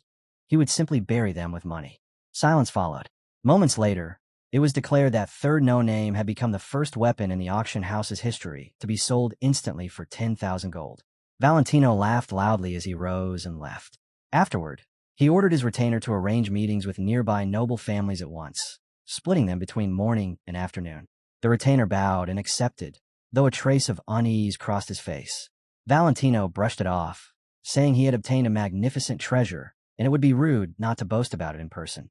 The retainer could only think that this, too, was for the sake of the house. Far away, in a darkened room, a magic stone lay at the center. A desperate voice crackled through it, pleading for help, then cut off, as the stone glowed faintly in the shadows. The scene shifted to a grim prison camp. A soldier of the Kronos Empire ground his boot into a man's hand, crushing it without mercy as the captured Dmitri soldier screamed. He sneered that if the man had only followed orders, he would have been allowed to live. Panic spread through the remaining prisoners, fear rippling across their faces. The captive had been caught trying to smuggle a magic communicator, hoping to reach his homeland. The Kronos soldier mocked him, laughing at the foolish belief that rescue would ever come or that he would survive. He claimed that Roman Dmitri had butchered Kronos soldiers without a second thought for exchanges. Saying this was the true face of their lord. He declared that the ceasefire talks were already dead and that Dmitri would never come for them. When the captive rejected his words, the soldier's rage flared. He struck him down brutally and ordered him dragged to the torture chamber, commanding that everyone watch what happened to those who dared disobey. When the Kronos Empire broke through the Western Front and the fortress fell, countless Dmitri soldiers were taken alive. With the Mekitin Kori desperate for labor, the prisoners seized by Hannibal were secretly moved to the eastern lands of Kronos, to Mekitin, where they vanished as forgotten captives. After the torture ended, the soldiers dragged the boy back into the prison where the others were held. His name was Carol. The captives rushed to him at once, asking if he was still alive, but no words came. His body shook uncontrollably, his lips trembling as if his voice had been torn away. Rage spread through the cell as curses poured from every corner, unable to accept how humans could treat one another with such cruelty. From behind them, one prisoner spoke in a low voice, cutting through the chaos. He said the Kronos Empire had never mentioned them during the ceasefire. The others turned as he continued, explaining that those listed as missing were already considered dead by Dmitri. With the truce finalized, neither side had any reason to acknowledge the captives, and no one would willingly raise the issue. As merciless as it sounded, he said this was now their reality. Elsewhere, a man drenched in sweat read through a report, muttering that the situation was deeply troubling. In his heart, he feared that provoking Kronos over the prisoners could throw the newly stabilized Dmitri back into chaos. Yet he also knew that acting without proof might give the enemy the excuse to kill the captives and erase every trace of them. Roman Dmitri suddenly slammed the documents onto the table and ordered every advisor present to read. One by one, they took the papers and fell into silence. An advisor who already knew about the prisoners met Roman's eyes, hinting that Roman must have been aware all along. Roman then asked why they believed he had rejected the exchange and driven the enemy to the edge. No one answered. He said he had pursued total victory, even if it demanded sacrifice, because only the victor held true rights. They had won the war on those sacrifices, and because of that, they now possessed the authority to reclaim their own. This, he declared, was the right of the victor. He ordered the troops to be assembled and preparations made to retrieve the soldiers beyond the Western Front, stating that he was ready to wage war again if necessary. Though several advisors were shaken, they all obeyed. At the same time, inside the Mekitin council chamber, two men sat across from each other with Jason, the guard who had ordered Carol's beating. The black-haired man asked if there was any chance the enemy had learned about the prisoners. Jason answered without hesitation, saying the connection during the attempted call had been far too brief to deliver any real information. The white-haired Baron Cheaton spoke next, his face hard. He said this situation only existed because Roman Dmitri had slaughtered their prisoners without caring about the aftermath. As long as they continued to hide the captive's existence, Roman would have no way to uncover the truth. Jason agreed, adding that since the ceasefire was already in place, the enemy would find it difficult to change anything. Then the doors burst open. A subordinate rushed in and reported that Roman Dmitri had mobilized his forces and crossed the border. Baron Cheaton froze, his expression stiff with shock. The scene shifted to a Kronos frontline fortress. Count Muniz reported through a magic transmitter that the enemy had crossed into their territory. A voice answered, saying Roman Dmitri must have realized that prisoners of war existed. Count Muniz was told to attempt negotiations for now. If they failed, the order was clear: kill every prisoner and erase all traces. Muniz clenched his fists in fury, admitting that he had known it would come to this. Not long after, Roman Dmitri appeared before the fortress with his army. Watching from the walls, Muniz immediately sent out a messenger carrying a white flag. The man never returned. Roman Dmitri severed his head himself. He declared that there would be no half-hearted negotiations. If they wanted this resolved, every one of his prisoners would be brought before him within 2 hours. In a voice that froze the air, he warned them not to even think about killing the captives or destroying evidence. Muniz staggered under the weight of his words. Roman added that he already possessed all the proof he needed, and if even one prisoner was missing, he would take it as a declaration of war. As Roman released his overwhelming presence, Count Muniz realized he was completely trapped and ground his teeth in helpless rage. Later, Count Muniz reported the crisis through a video call, stating that Roman Dmitri's actions had pushed the ceasefire to the brink. On the other end, Marquis Memphis spoke calmly, noting that Roman had crossed the border without warning. Though he admitted he wished to punish him, he explained that His Majesty had ordered all diplomacy to remain strictly defensive and had entered a year of seclusion, granting him full authority. Personal anger, he said, could not be allowed to ruin their greater design. He warned Muniz that disturbing His Majesty's rest would bring severe consequences. Muniz apologized at once. Memphis waved it aside and said the issue would be resolved quietly. Since the prisoners had been used as labor by Eastern nobles, the blame would fall entirely on them. Muniz went still as he realized the higher powers were cutting off the tail to save themselves. Memphis remarked that this was simply how the world worked and ended the call. Burning with anger and unable to resist, Muniz contacted Baron Cheaton and explained everything. The Baron flew into a rage, smashing the magic communicator and cursing aloud. He shouted that for the sake of the Emperor's peaceful rest, he was now expected to take responsibility for everything, to die at Roman Dmitri's hands as the scapegoat. He turned to Jason and demanded an answer. Jason, pale and shaken, said there were no real options left now that the Empire had abandoned the Eastern nobles. Their only chance was Roman Dmitri's mercy. If they surrendered the prisoners as ordered and calmed his fury, they might survive. Trapped and furious, Baron Cheaton ordered that every prisoner be brought at once, without exception. As the captives were gathered, Jason quietly suggested hiding those who had been tortured. Cheaton refused, saying Count Muniz had already admitted that the tortured prisoners themselves were evidence. Jason argued that the captives' existence had been hidden so well that the enemy could not possibly have a full list. After a moment of hesitation, Cheaton ordered that those in the worst condition, starting with the nearest, be removed from the official records. 2 hours later, Baron Cheaton arrived with Jason and the prisoners, lining them up before Roman Dmitri. He announced that all of Roman soldiers had been brought and formally apologized for concealing their existence. He bowed so deeply his forehead nearly touched the floor, claiming that the sudden ceasefire had thrown everything into chaos. Confusion, panic, broken lines. Those were his excuses for missing the chance.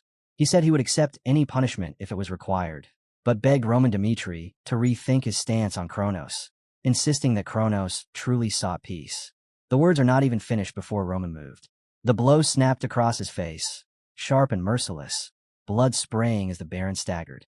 Roman seized him by the head and dragged him back up, his eyes burning as he demanded to know what he had just said. A terrifying surge of power erupted from him as he reminded the man of the warning he had given. No prisoners were to be spared, not a single one. Jason froze in horror as Roman's fingers tightened, the pressure building as if the Baron's skull might shatter at any second. Then Roman released his aura once more and turned his cold gaze toward Jason, his voice cutting through the air as he asked why he was still standing there, and why he had not brought every one of his people. The black-haired man's face was tight with unease as he swore that every prisoner had already been brought before them. Lucas checked the list again, his eyes moving line by line, before calmly telling Roman Dmitri that the numbers did not match what the Information Guild had provided. Roman asked for confirmation. Lucas answered without hesitation. Several prisoners were still missing. Color drained from the man's face. He shook his head over and over, insisting that no one was left behind. He claimed he did not know how the list had been made and said that if anyone was missing, they must have died during the war. He stressed that most captives had already been half dead when they were taken and that their deaths were not Kronos' responsibility. But inside, terror clawed at him. They could not let the truth surface, that the prisoners had been deliberately killed. Roman watched them with eyes that pierced straight through their lies. From what he could see, he said, the captives had clearly been tortured. He stepped forward and declared that the truth would be revealed at once. Lifting his hand, he cast a restorative spell and poured mana into one of the motionless bodies on the ground. Carol stirred.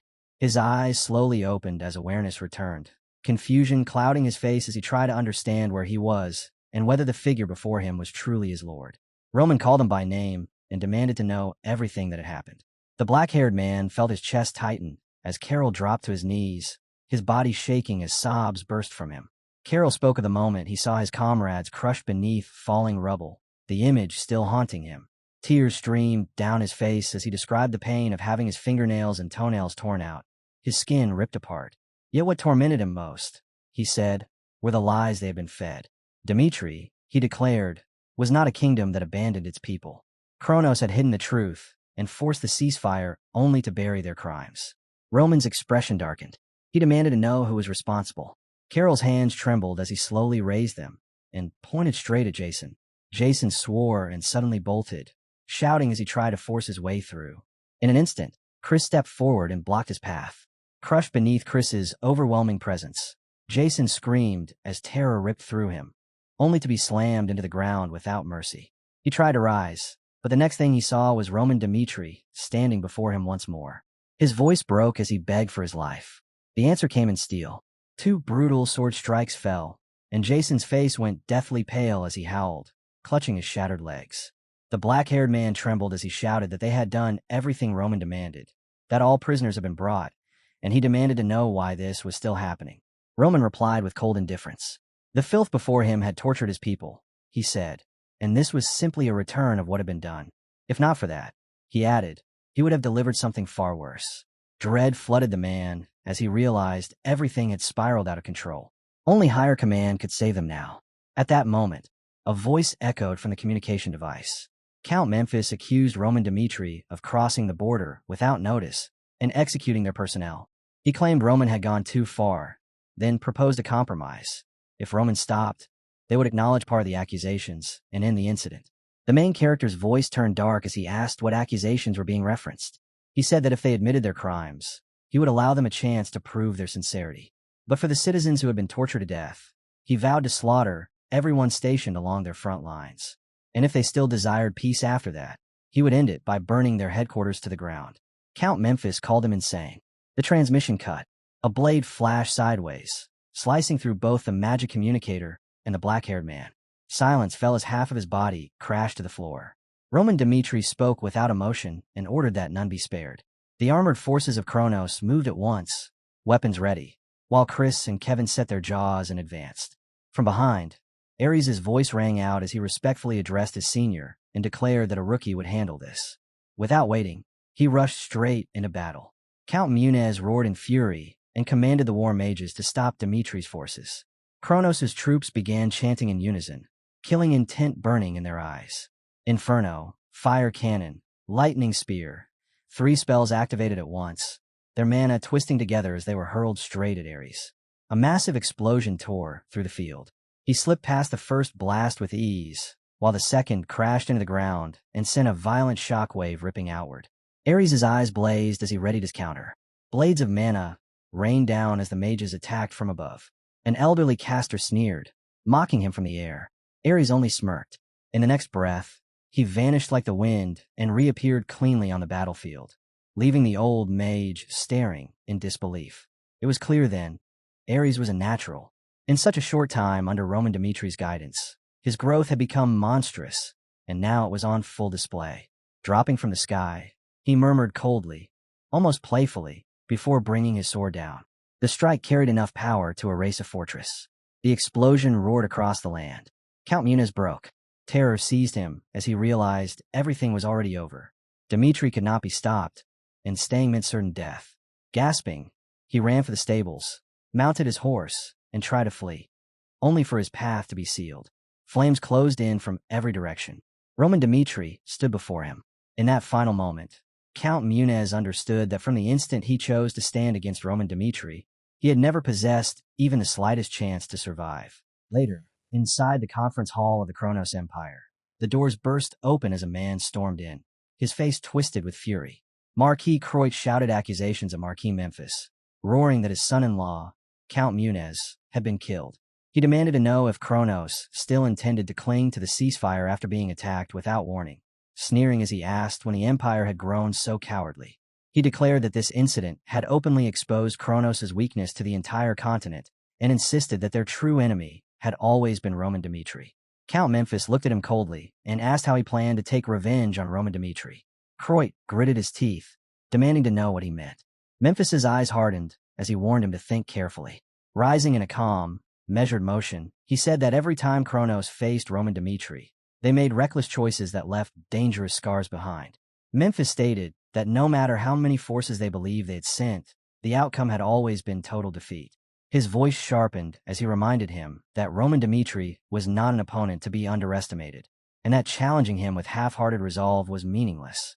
His gaze turned lethal as he asked again how Croit intended to punish Roman Dmitri. Croit cannot accept this. He demanded an explanation for why His Excellency had secluded himself and what the true plan for the coming year was. Memphis paused, anger flashing in his eyes. Croit laughed bitterly and said this was the path Memphis had chosen, adding that he would accept it. Disappointed, he turned away, declaring that he would return to his territory, gather those who agreed with him, and expose everything to the public. As he reached the door, Count Memphis called his name. Croit turned back and said he had no intention of continuing the discussion. In that instant, Memphis struck. Croit cried out as blood burst from his mouth, and he crashed to the floor. Shaking, he demanded to know why this was happening. Count Memphis stared down at him and replied coldly that in Kronos, everything began and ended with the will of His Majesty the Emperor, and those who dare to question it did not deserve to live. He raised his voice and called for Castro, the noble placed under his direct command, and without a trace of hesitation ordered him to move at once. Wipe out every last soul tied to the Croit family, leave no bloodlines standing, and re-establish absolute order within the Kronos Empire. The air in the chamber turned heavy. Faces hardened. Castro, the Empire's rank 1 knight, bowed and accepted the decree, swearing he would not fail. Memphis slammed his palm against the table and demanded that everyone trust His Majesty. With a strange, chilling smile, he declared that history itself would always side with Kronos, then warned the remaining nobles never to doubt the Empire's power again, lest they share the fate of the foolish Croit family. The scene shifted to a quiet room where the rescued captives lay, barely clinging to life. Chris explained that treatment had begun the moment they arrived in Dmitri, but their injuries were far too severe. He said Carol's condition was the worst, his body ruined by endless torture, and that even if he recovered, the damage would never truly heal. Roman listened carefully, then said that those who could no longer fight, like Carol, should be transferred in non-combat units, such as the 3rd Division. He added that anyone who wished to live as a civilian would be honorably discharged and compensated. Chris nodded and promised to see it done. Then Carol spoke, his voice shaking. He said he did not want to retire. Forcing himself upright, he declared that he would move to another division if he had to, and even if he could never raise a sword again, he would still give his life for Dmitri. Chris tried to stop him, telling him he did not need to go that far, but Carol only repeated his resolve. One by one, the other prisoners sat up, echoing his words and begging to remain in service. Roman's lips curved into a faint, satisfied smile as he told them to follow their own will. Tears welled in their eyes as they thanked him. And so, Dmitri continued to strengthen its roots, shaping itself into an unbreakable fortress that none could easily challenge. Far away, in the kingdom of Hector, Edwin sank into deep thought, his mind sharpened by mana. Every step Roman Dmitri took exceeded even his boldest expectations. Kronos, once arrogant and domineering, now held its rage in silence, and Edwin knew that this stillness was nothing more than the breath before a coming storm. He opened his eyes slowly, already knowing that a direct clash could no longer be avoided, and that when it finally came, the balance of the entire continent would be rewritten. Edwin accepted that in his current state, he could no longer protect Hector. What the kingdom needed was not Prince Edwin Hector, but a mage strong enough to stand as its shield. After Roman Dmitri tore through Kronos' defensive line, the reactions of the surrounding kingdoms split in different directions. In Frank, The king laughed in open delight, boasting that once again his kingdom was expanding through his own brilliance and schemes. Resting comfortably on his throne, he asked how Frank could lend its strength to Dmitri. The man kneeling before him answered with care, explaining that a special occasion was approaching. Count Samir reported that Loren Dmitri, the third son of the Dmitri family, had been promoted to Class A at Cairo Royal Academy. The ceremony would be held in 5 days, and there was a strong chance Duke Dmitri himself would attend. The king's eyes gleamed. Pleased by the news, he immediately called for a council, eager to decide what gift should be sent. After the recent prisoner incident, the attention of the Salamander continent was steadily turning toward Cairo Royal Academy. Within the academy grounds, Loren dropped his sword to the floor. His clothes clung to him, soaked through with sweat, as he struggled to catch his breath. A classmate walked over, asking why he kept pushing himself this far when he had already passed the promotion exam. With a tired sigh, the blue-haired boy said Loren was incredible. There was no one left in Class B who could challenge him, and even the seniors in Class A were cautious around him. The only reason he had stayed in Class B was because of formal procedures.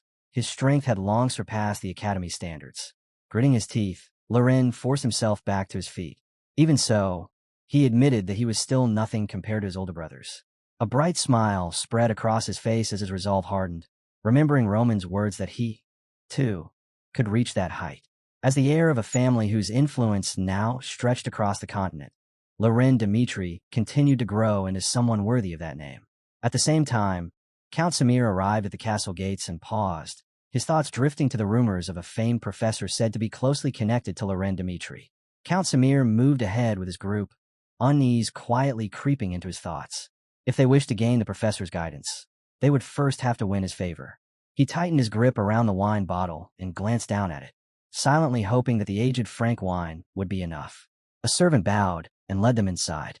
The moment the door opened, a warm voice greeted them. Samir froze. Emotion flickered across his face as he recognized the man standing before him.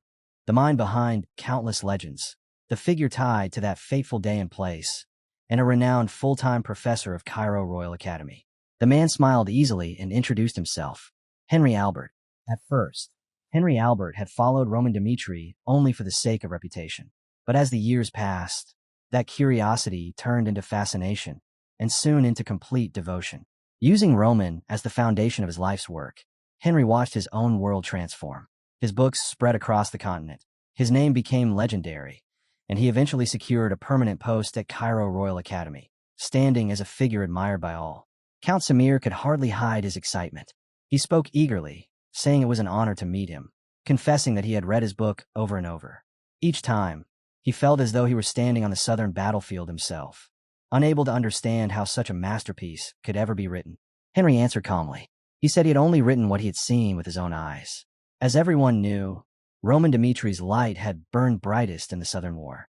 When Hector's rear collapsed, when the warp gate fell, and when others began to speak of compromise, Roman alone had chosen a different path.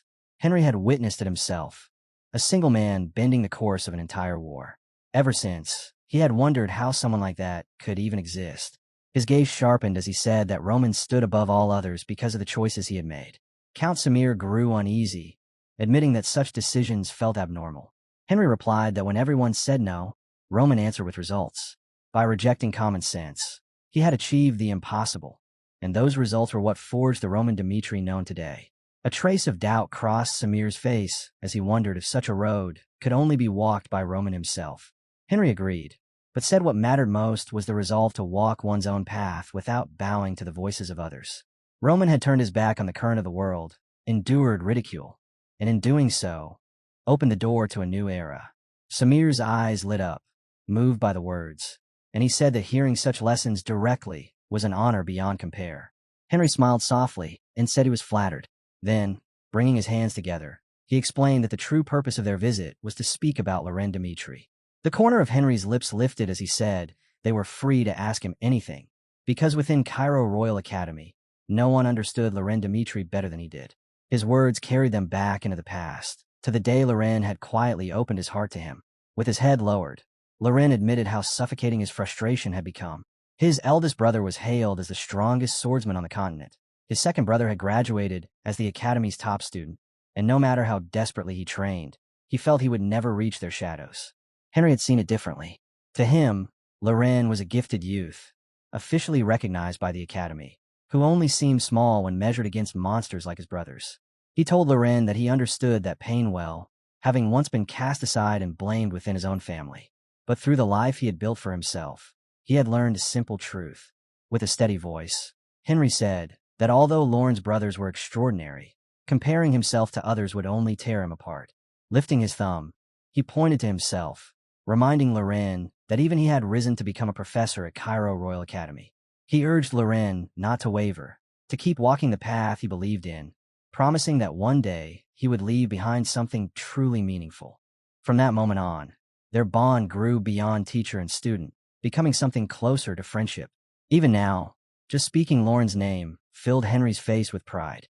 He said that any gift should match what Loren valued most at this stage of his life. And right now, that meant anything that would help him grow stronger. Count Samir's eyes lit up as he understood at once. The gift had to support Loren's growth. Rising to his feet, he bowed deeply, thanking Henry and swearing never to forget his kindness. The day before the promotion ceremony passed, and at last the event arrived at Cairo Royal Academy. The campus exploded with excitement as students chanted the name of Dimitri. Roman Dimitri stood with his cloak billowing in the wind, his presence cold and untouchable. The students greeted him with reverence, calling it an honor to stand before him. The Duke pushed open the doors and stepped inside, where the hosts welcomed him. Then Daniel, the king of Cairo, approached, saying he had been waiting. His expression grew grave as he revealed that there was something important he needed to discuss. The Duke froze, staring at Daniel in open disbelief, only to feel his mind go blank when he heard that Cairo intended to become a vassal state. He demanded to know how things had reached such an extreme, reminding him that Dimitri itself had been born within Cairo. Daniel answered calmly, without pressure, saying he was not asking for an immediate decision. Such a step would only come after Dimitri officially claimed the title granted by the emperor. The words only deepened the Duke's unease, yet Daniel continued, asking what kind of city he had seen upon arriving. He spoke of the streets filled with people who already viewed Dimitri as their hero, because they shared the same roots, and because Dimitri had protected this land. The people accepted him without fear or hesitation. Daniel then revealed the true reason behind his resolve. The war with the Kronos Empire had changed everything. The world was no longer the same, and he believed that only Dimitri could shield Cairo from Kronos's expanding ambitions. Rising from his seat, Daniel bowed deeply and said that when the day came for Dimitri to proclaim itself an empire, Cairo would swear loyalty without a moment's doubt. The Duke released a long, weary breath and turned toward Roman, seeking his judgment. Roman agreed. He said that peace would never come until Kronos was completely destroyed, and that if Valhalla simply replaced it, the same cycle of chaos would begin again. His voice sharpened as he declared that whether it was Kronos or Valhalla, the root of the conflict had to be severed, and he would bear that burden himself. He vowed to unite the allied kingdoms, rise beyond Kronos' influence, and bring order to the entire continent. Daniel smiled, satisfied. The scene shifted to the day of the promotion ceremony at Cairo Royal Academy. The hall echoed with restless chatter as the director, Baron Alvin, nervously asked if the script was ready. A maid handed him a thick stack of papers and confirmed it was. Alvin stared in disbelief, wondering if he truly had to read every name. The maid answered awkwardly that tradition demanded all distinguished guests be announced, adding that she had never seen such a list before. Baron Alvin took a breath and began, declaring the opening of the Cairo Royal Academy promotion ceremony. He began by honoring the distinguished guests, his voice echoing as he announced the king of Cairo, Duke Dimitri, and an endless chain of nobles: Baron Grassel, Viscount Conrad, Count Adelian, Viscount Lawrence, Viscount Balk, Marquis Valentino, Count Fabius, Viscount Bale, Viscount Ringo, Count Verdi, Baron Larson, Marquis Jarban, and many more. The students could only stare in disbelief, their minds reeling as they realized just how many high-ranking figures had gathered for a single academy ceremony. Yet even after the promotion ended, not one noble rose from their seat. And in that stillness, an invisible struggle began, a quiet contest of schemes and glances, as each sought to draw the favor of the Dimitri family to their side. A man stepped forward and introduced himself as Count Christine of the Umberto Kingdom. Bowing with perfect courtesy, he offered his sincere congratulations to Duke Dimitri for his son's promotion.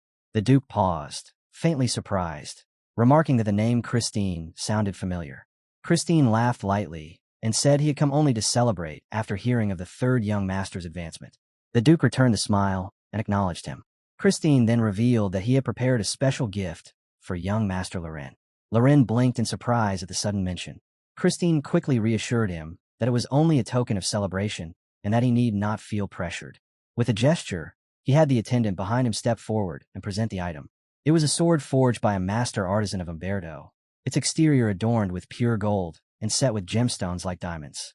Most striking of all, it bore the Dimitri crest and Loren Dimitri's initials. Lauren's expression grew awkward as Christine asked if it was not beautiful.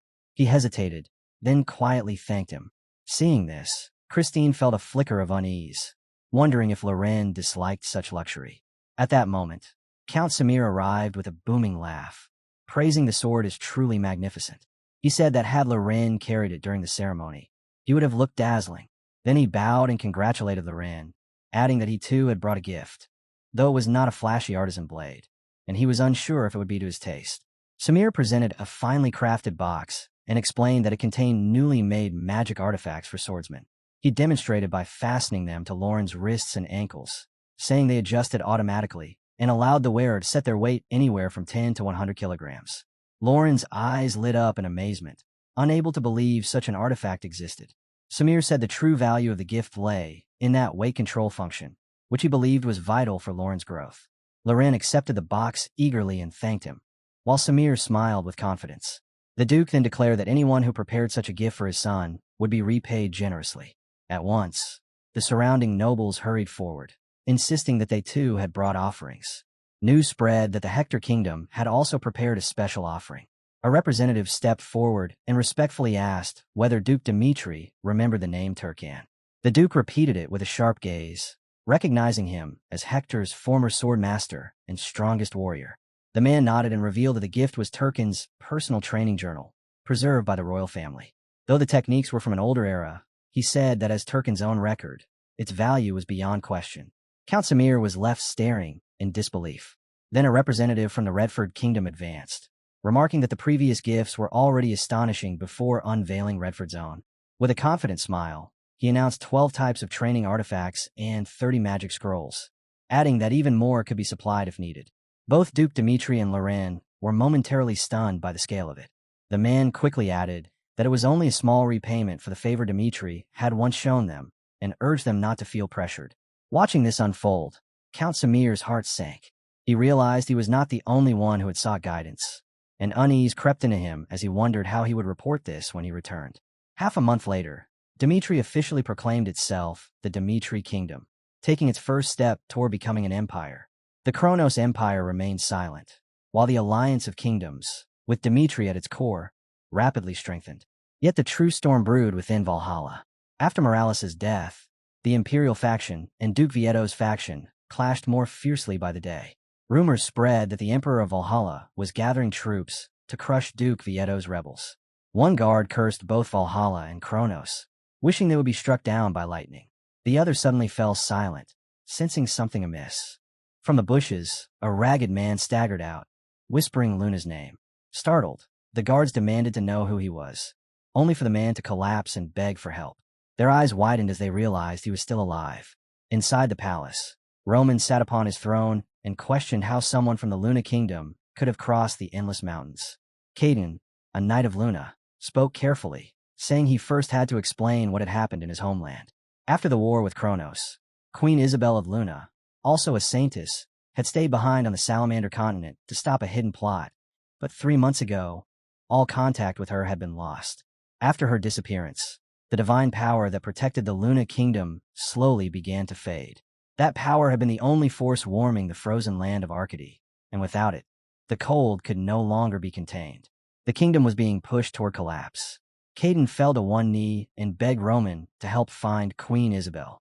Roman narrowed his eyes, remembering that Isabel had uncovered Alexandro's true identity. If she had tried to stop a hidden plot, then it could not be separate from Dimitri's future. After a brief silence, he said he would investigate her whereabouts. Caden's face filled with relief, but he hesitated, as if holding back something more. Roman noticed and pressed him. Caden explained that once the divine power vanished, chaos spread across Arcady. Hunger followed, and eventually the Orc tribe, once known as the Wanderers of the Grey Wasteland, broke the peace treaty and declared war. The nobles stirred in shock at the mention of orcs. One asked how such a war could begin in Arcady, a land once famous for harmony among races. Caden confirmed it. The unrest started when a new orc lord named Graxer rose to power, a savage ruler who sought to turn all races into food. With sorrow, Caden warned that Arcady would fall if this continued. Roman replied coldly that aiding Luna would not be simple, questioning why Dimitri should risk crossing the endless mountains and marching into the frozen wastes. Caden bowed his head, admitting Dimitri's concerns, but said that Graxer would one day threaten them as well. After devouring all other races and resources, that danger would inevitably cross the mountains. If that was still not reason enough, he said, the threat would soon prove itself. Then Caden drew out an item and spoke with quiet resolve. Queen Isabel had instructed them that if Arcady ever collapsed, they were to seek out Roman and swear loyalty to him. Roman paused, stunned by the weight of her words.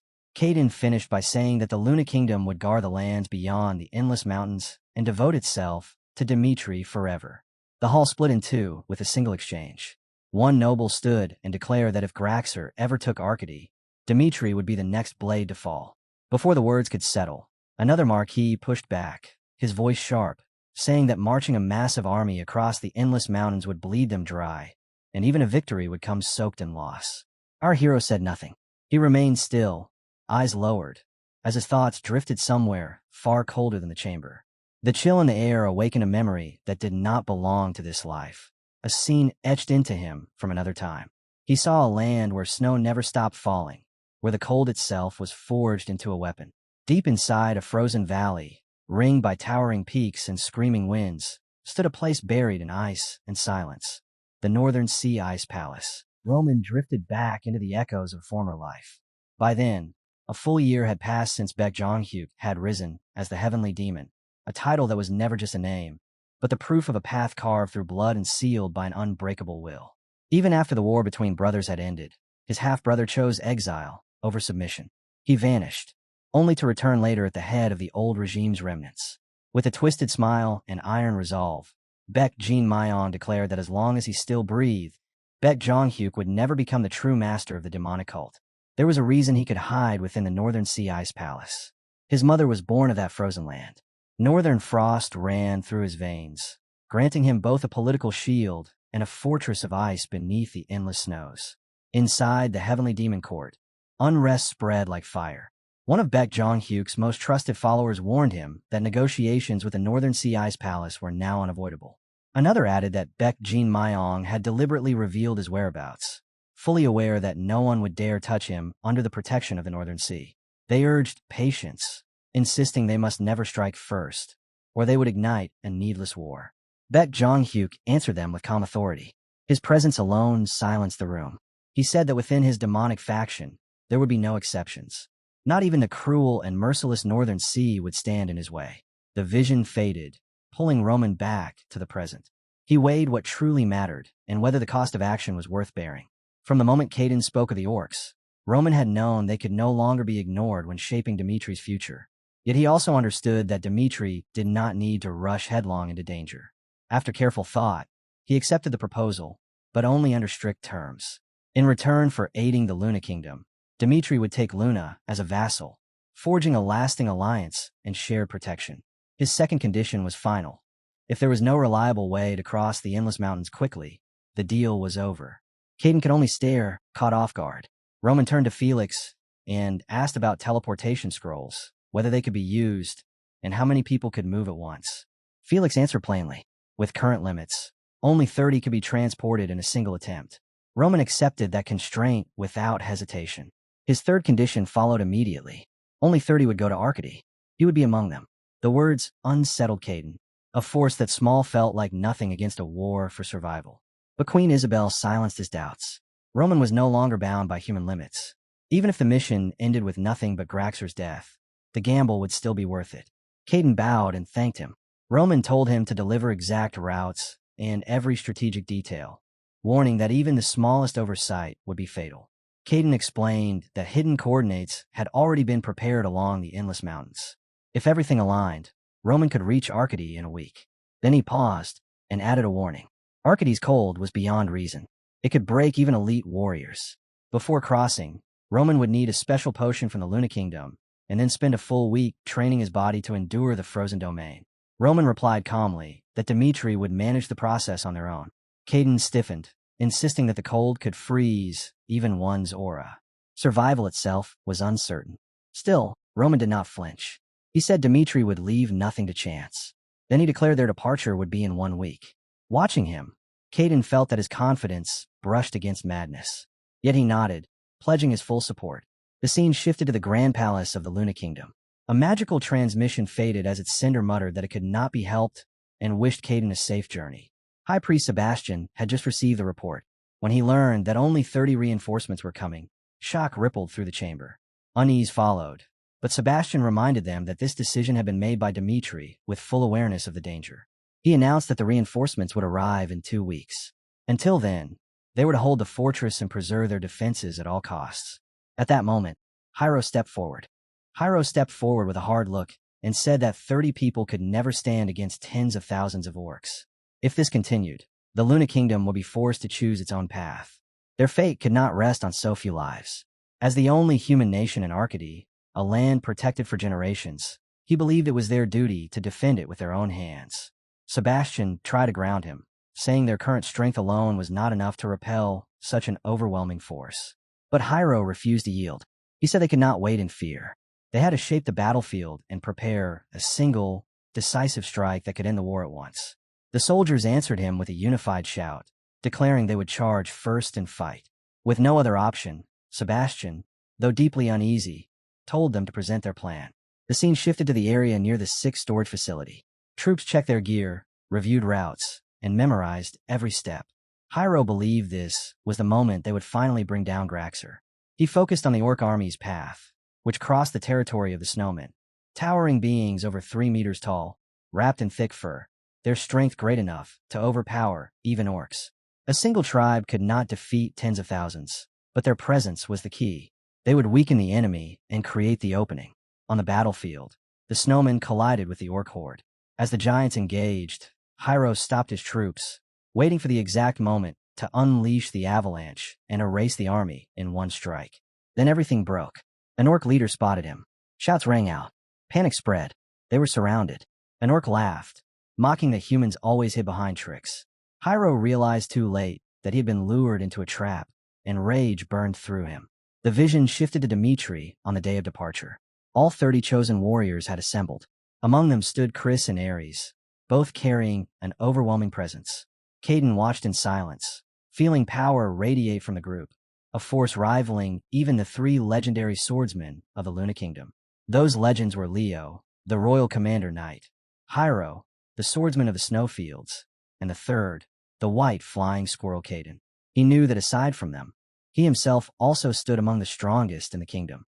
Caden's gaze lingered on Dimitri's warriors, and he couldn't stop himself from measuring their strength against his own. Even with only 30 of them, their presence alone felt overwhelming. Each one carried an aura that spoke of countless battles, and it left him shaken.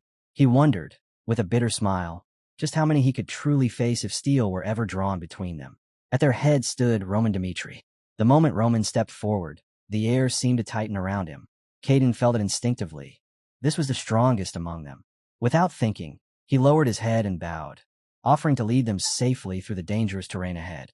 It wasn't fear that moved him, but a deep, unavoidable respect. The scene shifted back to the Luna Kingdom, where chaos ruled the battlefield.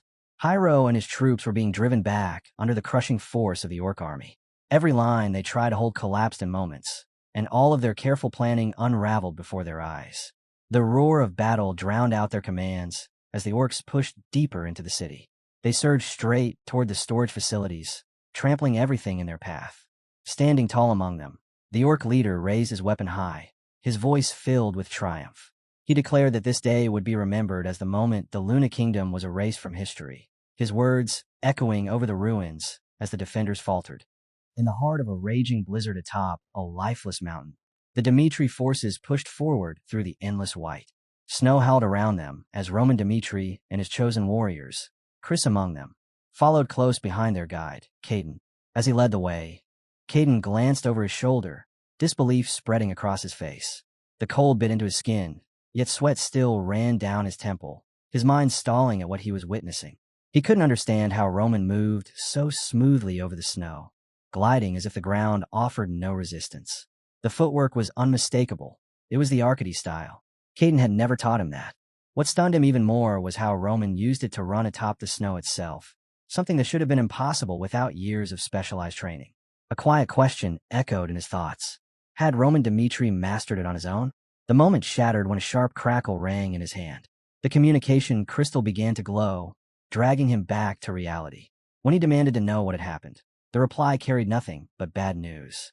Hyro had launched a surprise attack, only to be swallowed by a trap prepared in advance.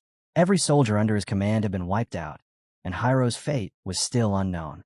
Caden's jaw tightened as the report continued. The Orc Lord, Graxer, was now leading his forces straight toward Luna Fortress. At this rate, the walls would be under siege long before Roman's reinforcements could arrive.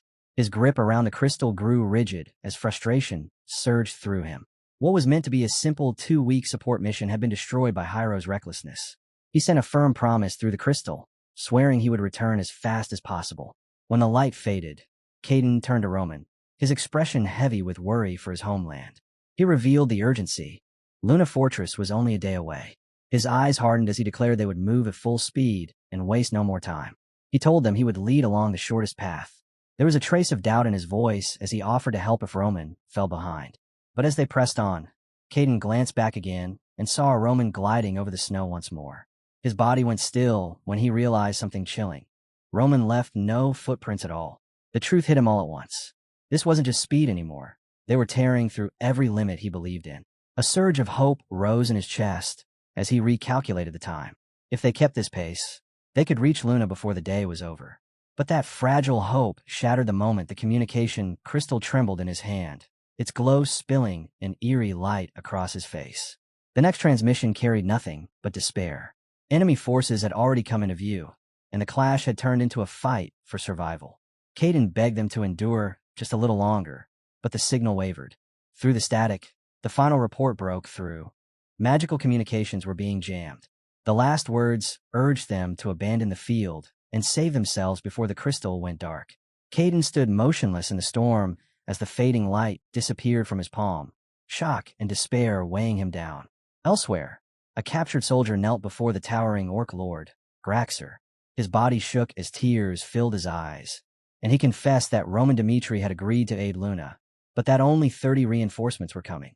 His voice trembled as he admitted that Hyro had gambled everything on Luna's strength, only for the plan to collapse in ruin. As his strength failed, his gaze drifted to the lifeless bodies of his comrades hanging nearby, and he understood that mercy did not exist here. His broken plea faded into silence as terror consumed him, his only wish being a painless end. Graxer did not flinch.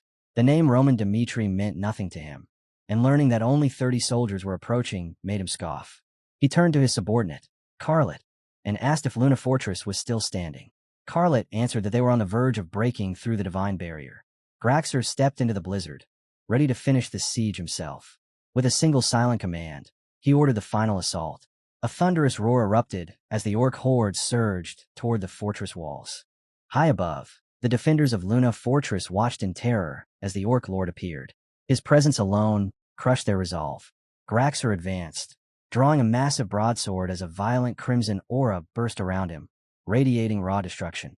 Sebastian, the Grand Priest, shouted for everyone to hold the line, then commanded the priests to pour their divine power into the barrier. As Graxer drew closer, the priests began chanting in one voice, their bodies glowing with a golden radiance as a powerful blessing spread across the fortress. Lights surged through the barrier, wrapping the walls in divine protection. Graxer showed no reaction. With a ruthless swing, he sent a massive wave of crimson energy crashing into the shield. The golden light fractured under the impact, flickering violently as Sebastian forced himself onward, pouring every ounce of faith into his prayers. Graxer struck again and again, his voice filled with contempt as he mocked them for believing they could stop him without Queen Isabel. With one final blow, the barrier shattered. Sebastian's eyes widened as terror took hold. The explosion that followed swallowed the fortress. Fire roared through the streets, screams echoed in the chaos, and stone walls collapsed under the shockwave. Amid the ruins, a wounded survivor dragged himself across the frozen ground, begging for mercy. Carlet answered with cold disdain, telling him they would keep him alive in storage and daring him to choose death instead. Another orc scanned the wreckage with a sneer and reported that humans had appeared. All eyes turned to the figures emerging from the blizzard. When he recognized their leader as Roman Dmitri, a cruel idea took shape. Carlet summoned a captured soldier and ordered him to deceive the approaching force. The fortress was to appear untouched, and Roman was to be lured as close as possible. In return, the soldier's family would be spared. Faced with an unbearable choice, fear crushed him. When Roman Dmitri and his warriors reached the outskirts, a lone guard stood atop the ramparts. With no escape left, the captive forced himself to shout, telling them to stop, and declaring this was Luna's territory. Roman halted at once, driving his foot into the snow as the trembling voice demanded their identification. Roman Dmitri stepped forward into the cutting wind, the frozen battlefield stretching out beneath the storm. His voice carried with calm authority as he addressed the figures on the walls, announcing himself as Roman Dmitri of the Dmitri estate and declaring that he had come in response to Luna's call for aid. High above, the captive soldier forced himself to speak. He claimed he had heard that Dmitri's reinforcements numbered 30 and demanded to know why only 3 stood there now. He asked where Caden was, his voice echoing across the ramparts. Cloaked figures in ash-colored hoods looked down, acknowledging their arrival, unaware that other eyes were watching.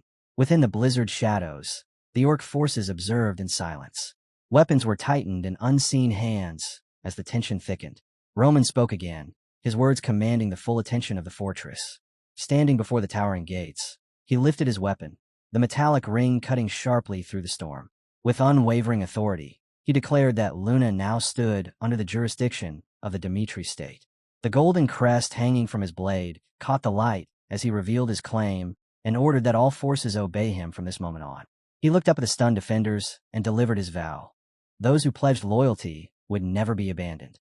His voice reached beyond the walls, carrying to the civilians huddled below, to mothers holding their children in fear. In the depths of their despair, his words ignited a fragile spark of hope. He swore to fight to the very end and to save them all. From the darkness, an orc with glowing eyes watched without a sound.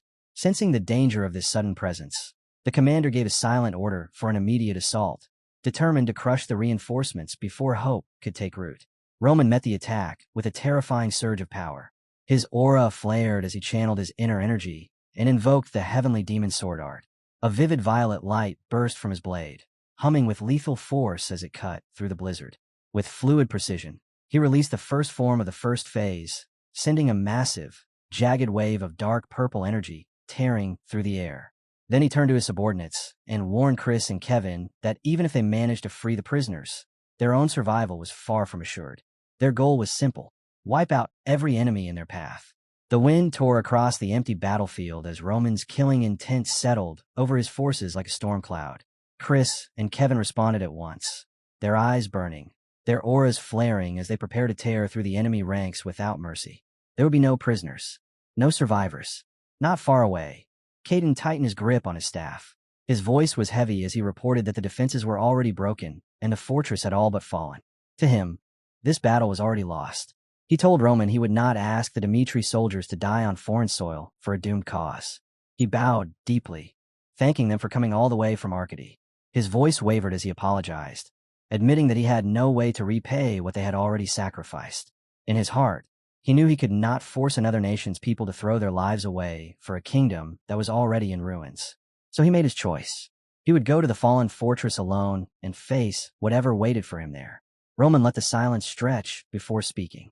Then he reminded Caden of the contract they had signed. From that moment on, the Luna Kingdom had become a vassal of the Dmitri family. His voice was cold and absolute. A vassal did not decide its own fate. That was the right of its lord. Caden's attempt to leave was rejected on the spot. Roman ordered him to stay and report everything he knew about the fortress. As the blizzard raged around them, a plan took shape. It was reckless, but it was their only chance. Using Luna's hidden passage, they would launch a pincer attack.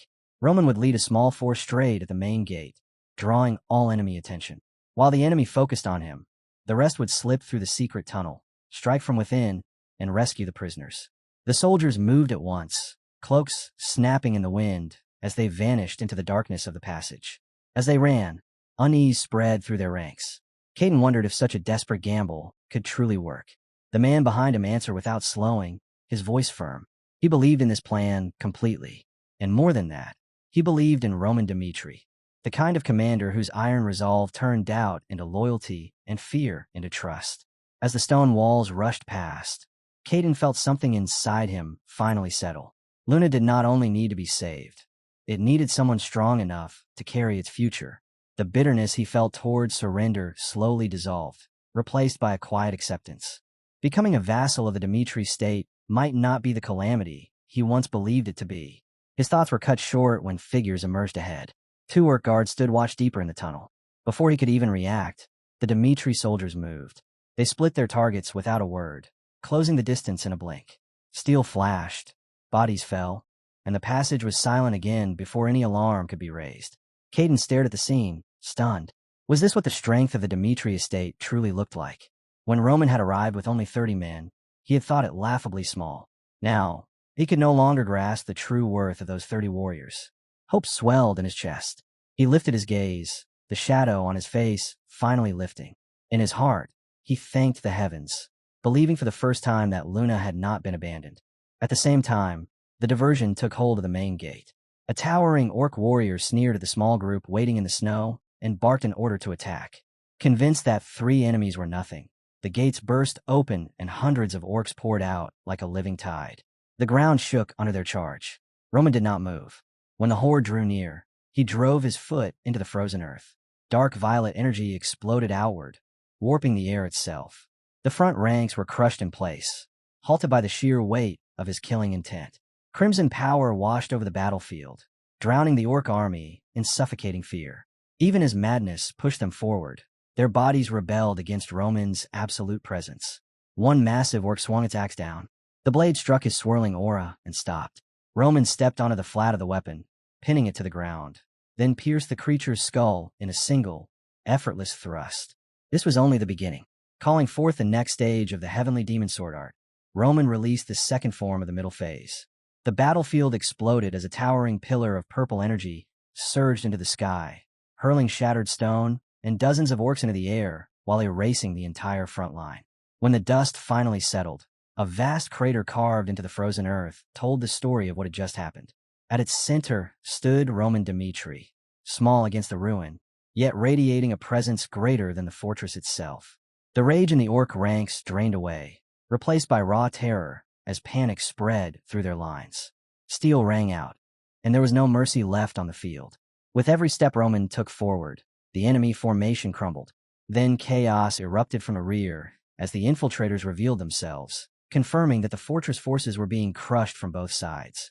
From above, Commander Carlet watched in horror. If those infiltrators were on the same level as the 3 monsters at the front, then this battle was already lost. So this was the true power of Dmitri. Were the 10,000 soldiers Lord Graxer had left behind really not enough to stop them? Even as that thought struck him, Chris and Kevin continued to carve through the orc army with merciless precision. Pushed into a corner, Carlet made his choice. He ordered the forbidden ritual to be activated at once. Crimson light swallowed the battlefield and the fortress alike as the Berserker spell took effect. Blood-red madness consumed the orcs, forcing their bodies beyond their limits at the cost of their minds. In an instant, the flow of the battle shifted. One of the enhanced orcs lunged at Kevin. He felt the change immediately as the enemy surged forward with unnatural speed. A massive axe came crashing down, and Kevin reacted on instinct, eyes wide as the Berserker-empowered blow descended toward him. Kevin froze as the axe closed in. Just before it could tear him apart, Chris stepped in and caught the blow, stopping it at the last second. He planted himself between Kevin and the monster and warned him not to drop his guard again. The words stung, but Kevin forced himself to refocus. A violent crimson aura burst from his body as he surged forward and struck back in pure fury. Still not satisfied, he leapt into the air, the red energy swallowing him whole. With both swords clenched in his hands, he brought them down in a crushing arc, ending the creature's life in a single strike. He landed quietly in the snow as the aura faded. Turning to Chris, he brushed off the help, convinced he could have handled it himself. Noticing Kevin's wounded pride, Chris suggested they compete to see who could take down more orcs. The irritation only fueled Kevin's spirit, and he accepted without a second thought. But their rivalry did not last. Both of them soon saw Roman charging ahead, his presence overwhelming, his blade cutting through orcs without pause. Faced with that sight, they abandoned their contest in silence. From the walls, Carlet had believed Roman and his two soldiers would be nearing their limits. Instead, the distance between them only kept closing. Panic set in, and he ordered the orcs to activate their sorcery again. Before the spell could finish, Roman struck down the caster with a single blow, shattering the last line of defense. In that moment, Carlet finally understood. The orc army was being completely crushed. Unable to accept that a human like Roman could exist, he cast aside his pride and fled, driven by nothing but fear. Elsewhere, the rescued prisoners, shaken and emotional, thanked Caden with trembling voices. Watching them, he realized he had truly believed they were already lost. As Roman soldiers gathered the captives, they moved with calm precision. One group searched for any remaining prisoners, while another escorted the rescued toward the gate. Seeing all, Caden felt the weight of the truth. Roman had arrived with only 30 men, yet he was turning an impossible war into a decisive victory. As scattered orcs tried to flee, Caden cut them down and shouted for the people of Luna to follow Dimitri. His voice carried across the ruins, and something ignited in the hearts of the survivors. One by one, the people of Luna began shouting their loyalty, their fear giving way to hope. Sometime later, at the front lines, Roman, Chris, and Kevin stood among the fallen, the orc army completely erased. Chris and Kevin were barely holding themselves upright, gasping for air. Kevin felt it again, that familiar sense of falling behind Chris, but he let it go. In the end, it did not matter. Neither of them could ever stand on the same level as Lord Roman. Just then, a soldier rushed in with urgent news. Roman turned, asking for details, and was told that the orc commander Carlet had seized a building and was holding prisoners hostage. The moment Roman heard the name, he ordered the soldier to lead him there. Inside the building, Carlet clutched a child and shouted that he would kill the hostages if his demands were not met. In his other hand was a magic bomb, its energy pulsing. He claimed that if he was not given away to guarantee his life, he would detonate it and slaughter everyone inside. 10 minutes. That was all he offered. He believed humans were weak, bound by emotion, and easy to control. Using hostages, he was certain, would secure his escape. Roman stepped forward calmly and asked if he wanted to make a deal. Carlet laughed and demanded to know why Roman had not already killed him. His rage twisted his face as the child cried in his grip. Roman's voice cut through him, exposing him for what he was, a commander who abandoned his soldiers and ran when faced with death. A coward. Carlet screamed in fury and moved to act on his threat. In that instant, Roman struck. The magic bomb slipped from Carlet's hand as his arm was shattered. He collapsed with a howl, unable to resist. Roman looked down at him with cold eyes and said that he had no value. Then, with a cruel calm, he added that now he had gained some. The broken commander was dragged before the surviving people of Luna. Roman declared him the only orc commander still alive. Though he could have ended him himself, he chose not to. Instead, he offered the final strike to Luna. He asked who would do it. Carlet spat defiance, swearing to kill them all. The crowd trembled, fear rippling through them. Then, at last, a Luna soldier named Smith stepped forward. Smith's body shook as he stepped forward, tears streaming down his face. His voice cracked as he spoke of the friend he had lost to Carlet in the war. A gentleman, someone who could not even bring himself to harm an ant. Yet Carlet had skinned him alive and eaten him before their eyes. The memory tore through him like a blade, and before anyone could stop him, Smith struck, again and again, until Carlet's life was ended. His scream ripped through the chamber as he demanded to know why his friend had to die. The other prisoners could no longer hold themselves back. Their faces twisted with grief and hatred as Smith shouted that Carlet was the monster who had slaughtered their families and stolen everyone they loved. One after another, the people of Luna stepped forward, their sorrow overflowing, their fury exploding as they struck the orc commander's corpse again and again. When Caden arrived and saw the scene, he froze. The air itself felt heavy with madness. Unease crept into his chest as he told them it was enough, that Carlet was already dead. Roman turned toward him, his eyes cold, and asked if he truly thought what he was seeing was cruel. Caden shook his head and said it was not that. He simply could not bear to watch Smith fall any further. He admitted he was afraid for the people of Luna. Roman answered without softness. Caden was mistaken. The peaceful world they once lived in was gone forever. The wounds carved into these people would never fade, not in this lifetime. If Luna was to survive, its enemies had to be erased. This was war, and it was far from over. What Caden saw here was not an exception. The same blood and despair were spreading across countless lands beyond Luna's walls. Caden stood in silence, unable to speak, as the truth settled over him. The protagonist's voice was cold as he said that true peace could not be born from hollow mercy. To reclaim it, one had to be ruthless toward their enemies. This was the way of Dimitri, and from this moment on, it was the path Caden would have to walk. Caden accepted Roman's judgment and quietly admitted to himself that Arcady could never return to what it once was. If they intended to confront monsters, then they too would have to become monsters. The next day, an executive council gathered. Kevin, Roman, and Caden sat around the table, while Caden studied the map laid out before them, and explained that after capturing Luna's fortress, Graxer had stationed Kalroth there with 10,000 troops before marching east toward the Elves' domain. He continued that Luna's fall already placed Arcady in grave danger, and if the Elves were defeated as well, then no power would remain capable of halting the Orcs' advance.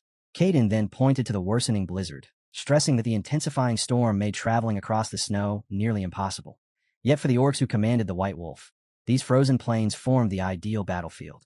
With a grim expression, Caden concluded that if they were forced to face the Orcs out on the icy fields, defeat was unavoidable. Roman answered calmly that this war was a race against time. After thinking briefly, he added that Graxer still had no knowledge that Luna had been lost, and that this moment represented their final opportunity to alter the war's outcome. Caden hesitated, arguing that no army could possibly move through such a violent blizzard, but Roman replied with unwavering certainty that Caden had 30 minutes to gather every soldier Luna could still muster, because he would personally demonstrate how Luna could survive. Sometime later, the soldiers stood assembled in rows as the blizzard roared around them. Roman addressed them evenly, acknowledging that they were enduring Arcady's brutal climate and that he did not doubt how difficult it was for them. Yet he then added that their suffering still was not enough. Caden stared in disbelief and asked if Roman meant they were not desperate enough, and Roman answered without hesitation that this was exactly what he meant. Falling into silent reflection, Roman thought about Luna and the Northern Ice Palace, weighing what truly set them apart, and arrived at the conclusion that it was the peace guaranteed by the World Tree, along with the power of Queen Isabel. After pausing briefly, Roman remarked that when the cold had first descended upon them, despair had consumed everyone. Yet once Queen Isabel was born, Luna gradually became complacent. Roman's expression tightened as he declared that this complacency lay at the heart of their problem, because they had grown used to divine protection and constant warmth. They had never prepared themselves for truly harsh conditions, learning only how to survive under protection instead of how to endure by their own strength. Roman examined the situation with cold detachment and concluded that the Luna before him had already lost the ability to stand on its own, reasoning that any kingdom thrown into chaos simply because its queen had vanished could not truly be called a properly functioning nation. With that judgment settled, Roman stated bluntly that Luna now belonged to Dimitri, and he declared that he himself would give its people the strength needed to stand independently once more. He then spoke calmly, explaining that the skill he intended to teach them was known as the Heavenly Snow Martial Art. Roman clarified that the martial arts of the snow heavens were not merely a technique for walking across snowy ground. Instead, they surpassed Luna's methods in every aspect with far greater precision and refinement, allowing a practitioner to hide their presence, leave no tracks behind, and even detect enemy locations inside a raging blizzard where ordinary sight could perceive almost nothing. Among the soldiers, one quietly murmured that perhaps Roman was a messenger sent by the gods. Hearing those words, Caden turned toward him and replied calmly that Roman was not any divine envoy. As Caden's gaze settled on Roman's figure, he reflected silently that for a fleeting moment, even he had nearly believed such a thing. Yet the feeling he sensed from Roman was not holiness or divine authority, but the fierce spirit of a warrior ready for battle. Caden then stated evenly that Roman had simply reached the realm of transcendence through his own strength. 2 days later, the massive city gate creaked open. Roman stepped forward, the head of the group, and announced decisively that it was time for them to depart. Elsewhere, while a fierce snowstorm raged, 2 orcs stood watch. One of them boasted arrogantly that under the command of the great Graxer, Luna had already fallen, and as he glanced down toward the prisoners inside the cell, he declared with smug satisfaction that Arcady itself was now nearly within their grasp. Hearing this, Hyro's face turned blank as he repeated in disbelief that Luna had fallen, blaming himself and believing that he had pushed his homeland to the edge of destruction. Without warning, a severed hand suddenly landed on the ground before them, and the sight froze everyone in horror. The orc sneered with open contempt, addressing the captives as slaves and telling them that if they wished to stay alive, they should eat it, after which he slammed the door shut and walked away. The prisoners erupted into panic, shouting in shock and revulsion as they pointed out that it looked like a human hand and condemned the act as monstrous. when they noticed Hyro staggering forward in a drained and unsteady state. One of them nervously called his name, yet Hyro gave no reply.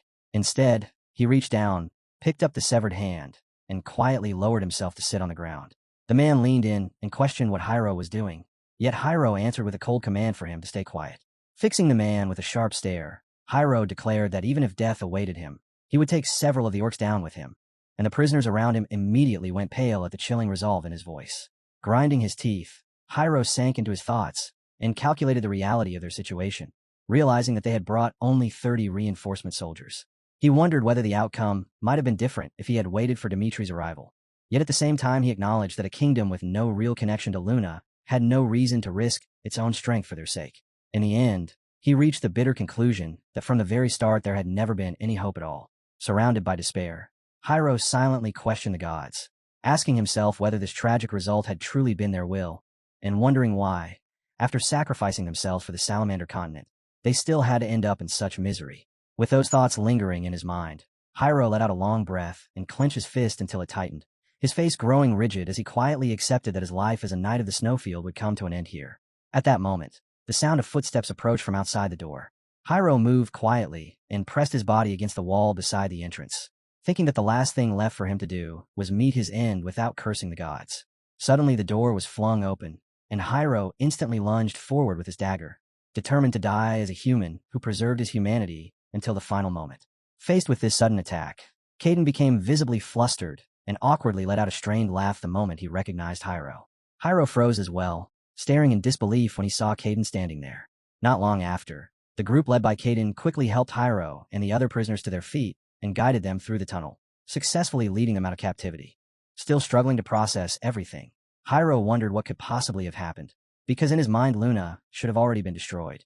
Caden urged him sharply to pull himself together, reminding him that the war had not ended yet. Hearing those words, Hyro reacted in shock, and Caden calmly explained that Dimitri's army had defeated the orcs and successfully reclaimed Luna. The moment those words sank in, tears filled Hyro's eyes, and his voice choked with emotion as he realized that Luna had not been destroyed after all. Soon afterward, curiosity about Roman surfaced in his mind, and he corrected himself mid-thought as he wondered where Lord Roman was at that very moment. Meanwhile, Roman stood proudly upon a rock beneath the falling snow, his sword held firmly in his hand. As thousands of arrows poured down onto the orc army, the defenders shouted with fierce determination, urging one another to keep attacking and stop the enemy from advancing any farther. Graxer pushed forward without hesitation and swung his blade directly at an opponent, cutting him down instantly, then sneered with open arrogance as he mocked the idea that someone with a body thin as bare bones could possibly stop him, finding the very thought absurd. From atop the fortress wall, a blonde-haired elf clenched his teeth while staring at the battlefield below, silently wondering if the warrior before them truly was Graxer, the greatest orc lord in history. Suddenly, panic erupted among the orcs as one of them shouted a warning about a surprise attack, announcing that humans were striking from behind. Graxer spun around in shock and muttered in disbelief that humans had appeared in the battle. Elsewhere within the raging snowstorm, a figure dashed forward at full speed as Kevin led the charge, and together with Chris, he cut through the orcs with swift sword strikes, eliminating them within moments. Witnessing this, one of the orcs froze in stunned shock and shouted that enemies had appeared. Observing the fierce battle unfolding in the distance, others could only stare in astonishment, realizing that the people living beyond the endless mountains truly possessed such formidable strength. On another front, Fernando launched decisive strikes while fighting beside Lucas, who battled with unwavering resolve, and nearby another knight charged straight toward the orcs while carrying a shield. Watching the assault unfold, the onlookers widened their eyes in disbelief as they realized that this force could only be Dimitri. Meanwhile, Roman frowned slightly as he assessed the battlefield, reasoning that since Luna had already fallen, the orc army had turned its back on Luna and deployed its elite warriors directly to the front lines. Yet that very choice had now exposed a weakness. Raising his hand, Roman issued a loud command for everyone to follow Dimitri and eliminate the brutal orcs, declaring the start of the first operation and explaining that they would attack the rear where enemy troops were sparse, thereby overturning the disadvantage in numbers. Seeing this development, Graxer quickly barked orders to block the rear and kill the humans first. Roman heard those commands and simply curled his lips into a faint smile before calmly instructing his forces to begin the second operation. The moment the order was given, thousands of orcs wielding axes and riding snow wolves charged forward, yet the wolves abruptly stopped at a certain distance, marking the initiation of the second operation. Immediately afterward, several knights suddenly rushed out and launched a surprise assault, striking down multiple orcs at once. The orcs' mouths hung open as they groaned in pain, only then realizing that they had fallen into a trap created through the concealment techniques of the Northern Ice Palace. As the blizzard grew even fiercer, the enraged orcs shouted curses, calling their opponents filthy rats while ordering their forces to pursue them.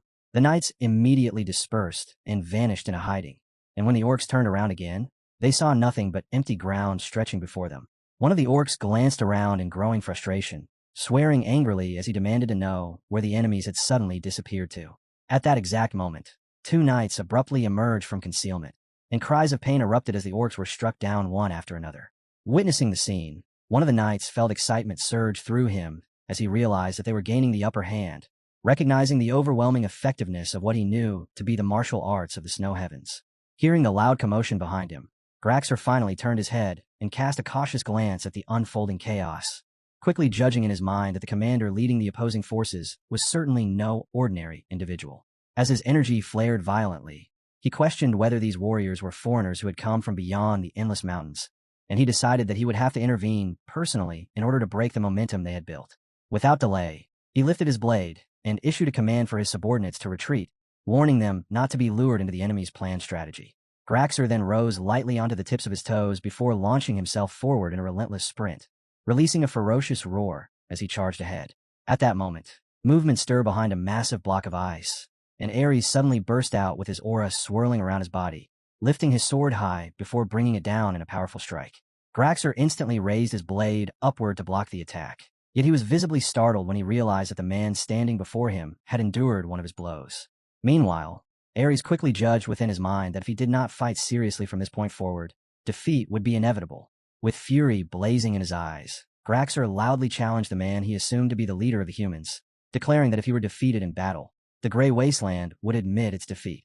At that very moment, a voice echoed across the battlefield, calmly expressing interest in the proposal.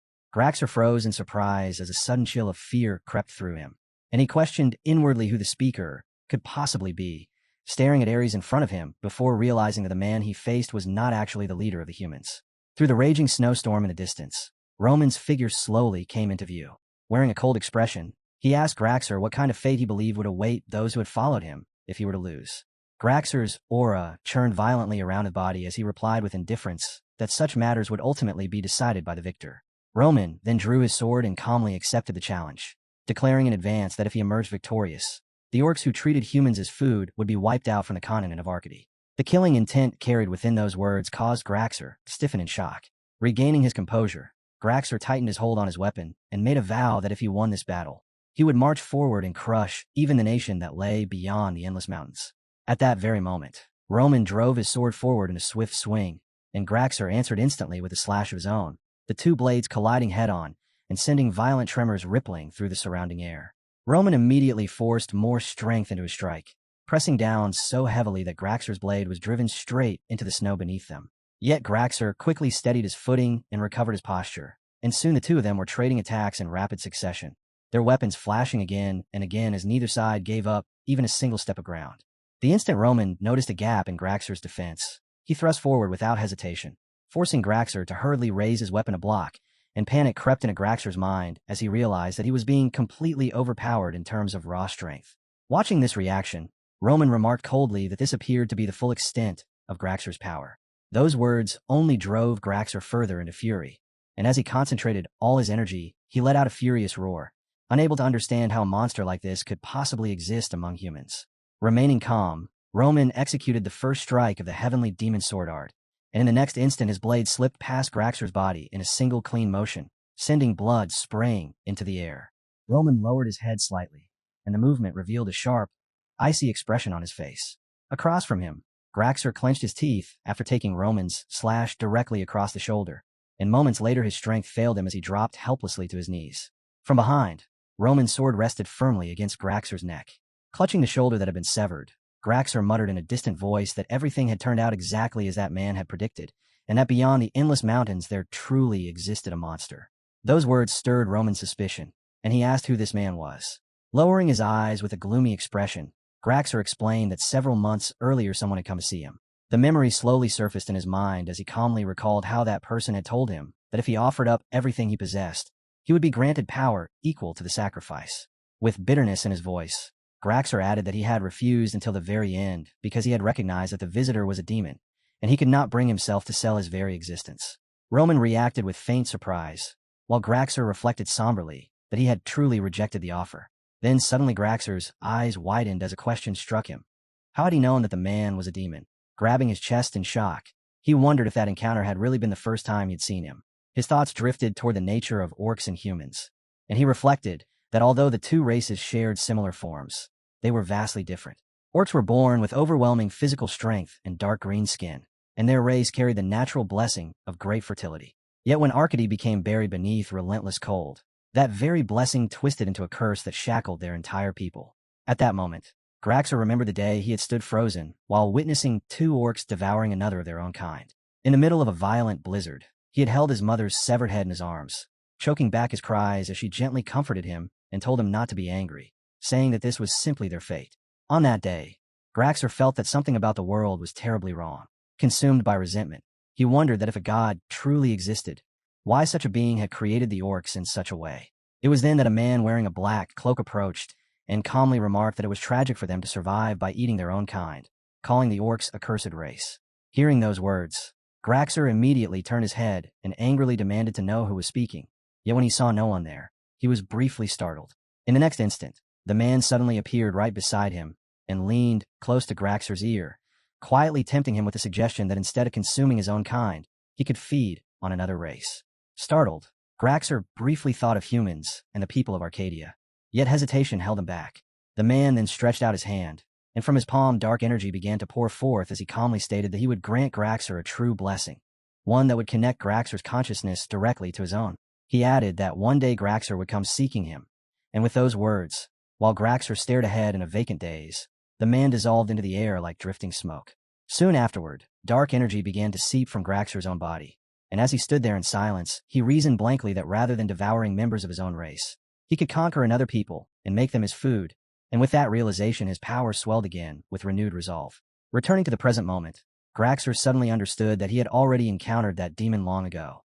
Lifting his voice as though testing whether the demon could hear him, he threw his head back and roared that the demon could take everything from him if it wished, but in return it must grant him the strength necessary to protect his people.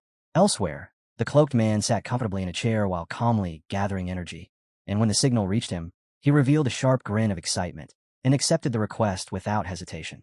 Back on the battlefield, Graxer's body abruptly erupted with violent dark power, forcing Roman to jump back as he instantly recognized the familiar aura. A slight frown formed on Roman's face as he remembered how Alexander had fallen after the war with Dmitri, and he noted to himself that although Alexander had publicly declared peace and maintained the ceasefire, there had clearly been another motive behind those actions. Tightening his grip on his sword as he steadied his stance, Roman silently concluded that Graxer, who had now accepted that power, was about to reveal just how far his strength could go. Almost immediately, Graxer's body began to change. His eyes burned with savage light, and the arm that had been severed earlier slowly regenerated before Roman's eyes. A faint, thrilled smile spread across Graxer's face as he suddenly leapt forward, drew out a massive sword with one hand, and unleashed a heavy slash aimed straight at Roman. Roman reacted at once, lifting his own blade to block the attack while calmly observing the situation unfolding before him. Filled with fierce resolve, Graxer declared inwardly that only Roman's death could secure the survival of his people, and with that conviction, he raised his weapon again and launched a relentless chain of attacks. Roman answered every strike with composed precision. Watching the ferocious clash, Ares, who stood nearby, became deeply alarmed, while the remaining orcs looked on with anxious expressions. Meanwhile, Graxer clenched his teeth, thinking to himself that in order to obtain this power, he had already sacrificed everything. Graxer slammed his foot against the ground and drove himself forward, pushing his assault with even greater ferocity as he pressed Roman harder than before. Yet when every strike still failed to break through, frustration surged within him, and he began to question why none of his blows could reach Roman. Forcing even more strength into his movements, he pushed himself to the limit, sparks bursting from his blade as the weapon clashed again and again, but Roman endured every attack head-on and calmly intercepted each one without faltering. After allowing the exchange to continue, Roman finally spoke with cold finality, stating that he had deliberately given Graxer time to unleash his attacks. Yet despite abandoning himself for the sake of power, all Graxer had obtained was something so insignificant. Refusing to accept those words, Graxer lunged forward again in an attempt to strike, But at that very moment, Roman asked him in a chilling tone whether he knew what Roman despised most. As Graxer brought his sword down in another heavy swing, Roman simply shifted his body slightly to the side to avoid the blow, then countered with a swift strike of his own that sent Graxer flying through the air. Watching him fall back, Roman calmly finished his thought, declaring that the thing he hated above all else was a life where no opponent worthy of him existed. Roman suddenly released his energy and intercepted Graxer's incoming strike, stopping the attack dead in midair. In a calm voice, he remarked that he had expected Graxer to come far more prepared, hoping that the battle would allow him to unleash the full extent of his own strength. At the same time, Graxer exposed his savage fangs and let out a pained growl. Roman watched that reaction without the slightest disturbance, only a faint frown appearing on his face. Then he slammed his foot against the ground and stepped forward using the 8th step of the heavenly demon-dominating stride, advancing steadily as the ground beneath him cracked and splintered with each step. A killing intent flashed through Roman's eyes as he silently acknowledged that this was the level of power Graxer would now have to confront. Dark energy surged violently as the heavenly demon sword technique was activated, and the moment Roman unleashed the second form in its middle phase, a burst of purple flame erupted and swallowed Graxer whole, trapping him at the center of the blazing inferno. When the flames finally faded, the shattered ground revealed a deep crater, and within that hollow there was no longer any sign of Graxer. Watching the aftermath, one of the orcs muttered in a dazed voice, wondering if their lord had truly been killed.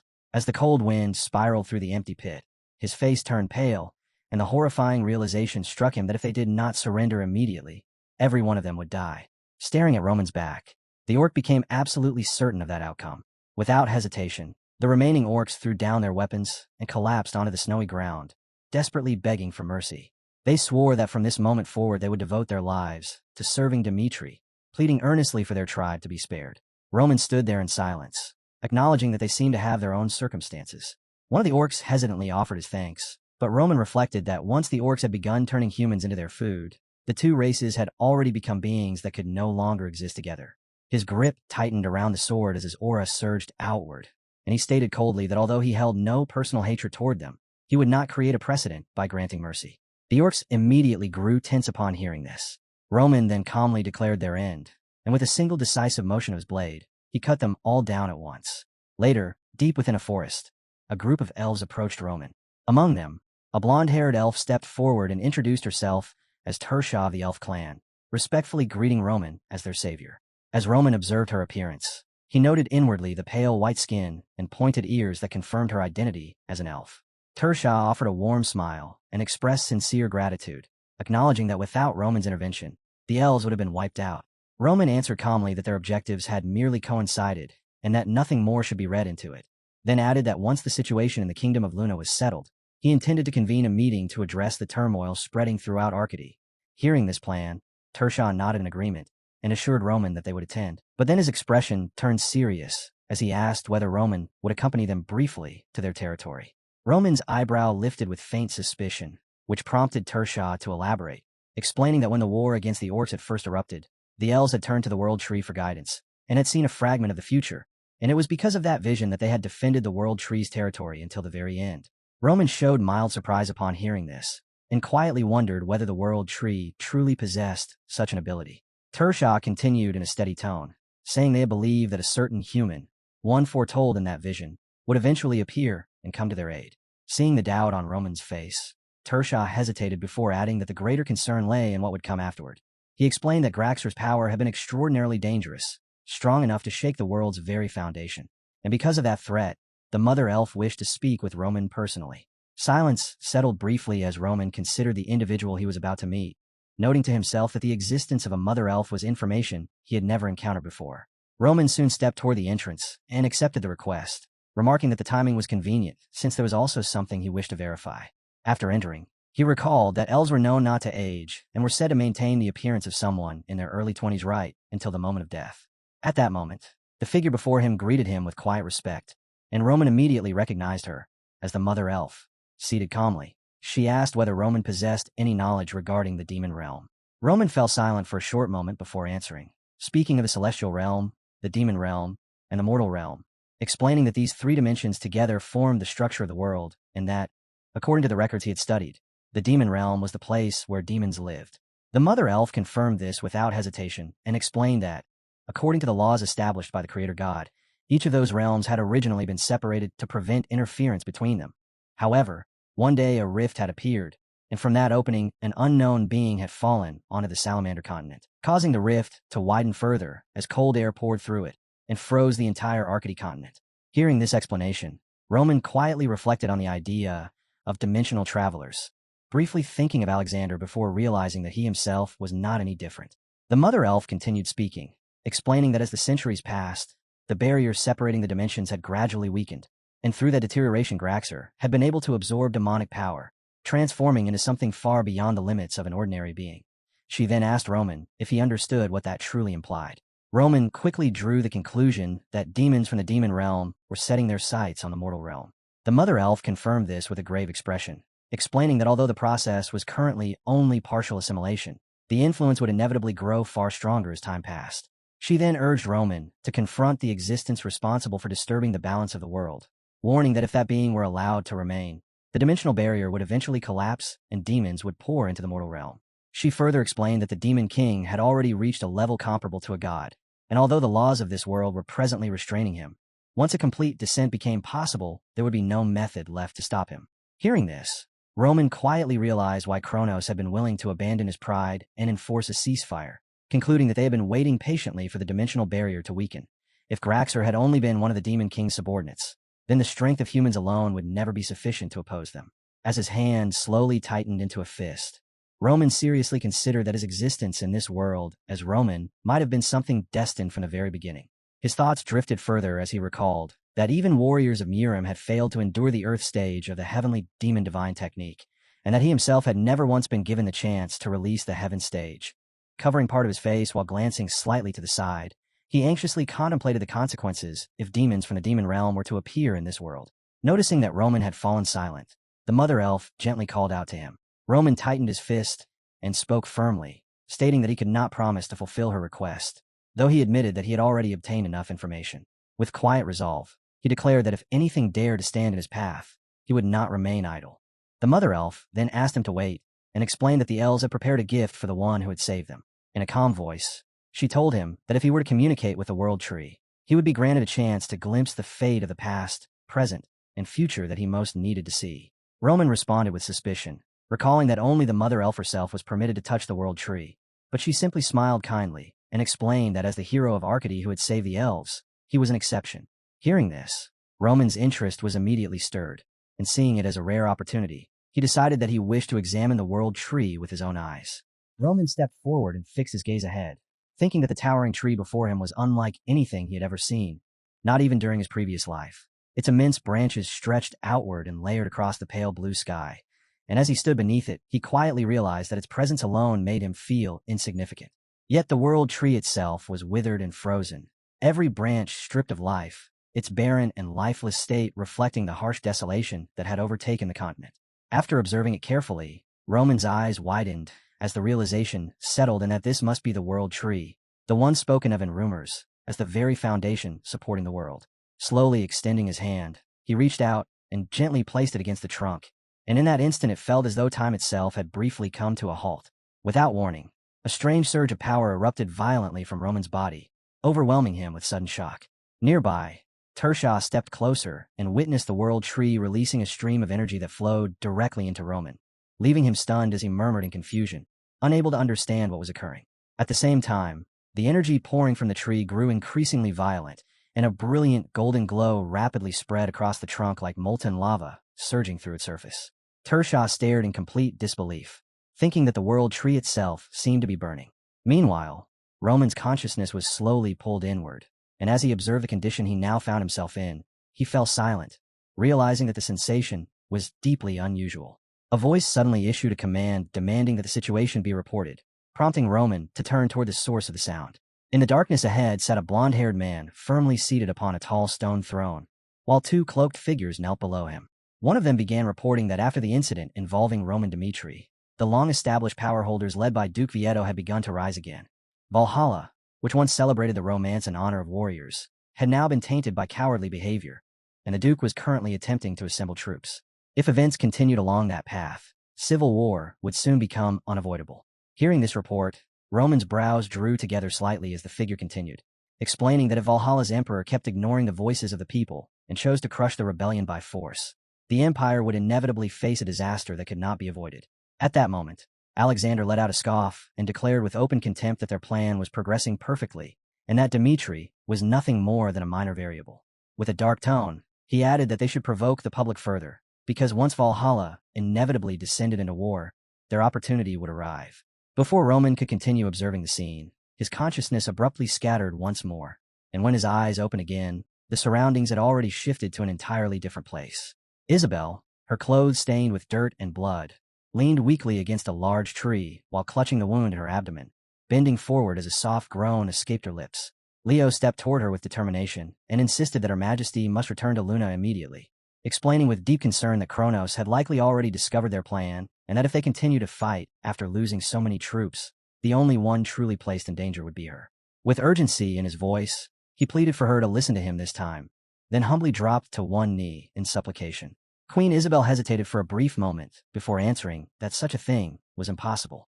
Struggling through heavy, strained breaths, she explained that from the moment she was born she had been chosen by the divine oracle, and throughout her life she had faithfully followed the will of the gods. So how could she now betray that very will? She continued firmly, declaring that she could never abandon the people who believed in her and had followed her into what had become a deadly trap, only to escape by herself. Hearing those words, Leo's expression darkened as he fell into silence for a moment. Isabel then pressed her hand against her abdomen and slowly straightened her posture before stepping past him, her voice turning cold as she addressed him as Leo, captain of the Royal Knights, ordering him to return to Luna immediately. She declared that she alone would bear the cruel fate ahead, and that this command came from the Queen of Luna herself. With those words spoken, she walked straight into the forest. Behind her, Leo silently clenched his fists, lowered his head, and quietly muttered a curse beneath his breath. After witnessing the scene, Roman's consciousness slowly faded away from the vision and returned to his present body. Lowering his gaze as he sank into deep thought, he wondered if this was part of the destiny laid before him. Valhalla and the demon realm, Alexander and Isabel. And he concluded that if he were to follow the path Isabel had taken, he might eventually uncover fragments of the truth. Turning his head slightly, he looked back to see Tersha placing her hand over her chest as she solemnly declared that the savior of Arcady should accept the loyalty of the elf clan. Around her, the other elves knelt as well and earnestly pleaded together for their loyalty to be accepted. A few hours earlier, when Roman had first been infused with energy and formed a connection with the world tree, the mother elf had asked Lady Tersha in alarm what exactly was happening, while Tersha, equally shocked, admitted that she did not understand either. As the golden-orange energy slowly slid downward along the trunk of the tree, the mother elf muttered in a dazed voice that it resembled the flames of the fire demon. Tersha, still staring in astonishment, added that she had never imagined there could exist someone capable of controlling a fire demon.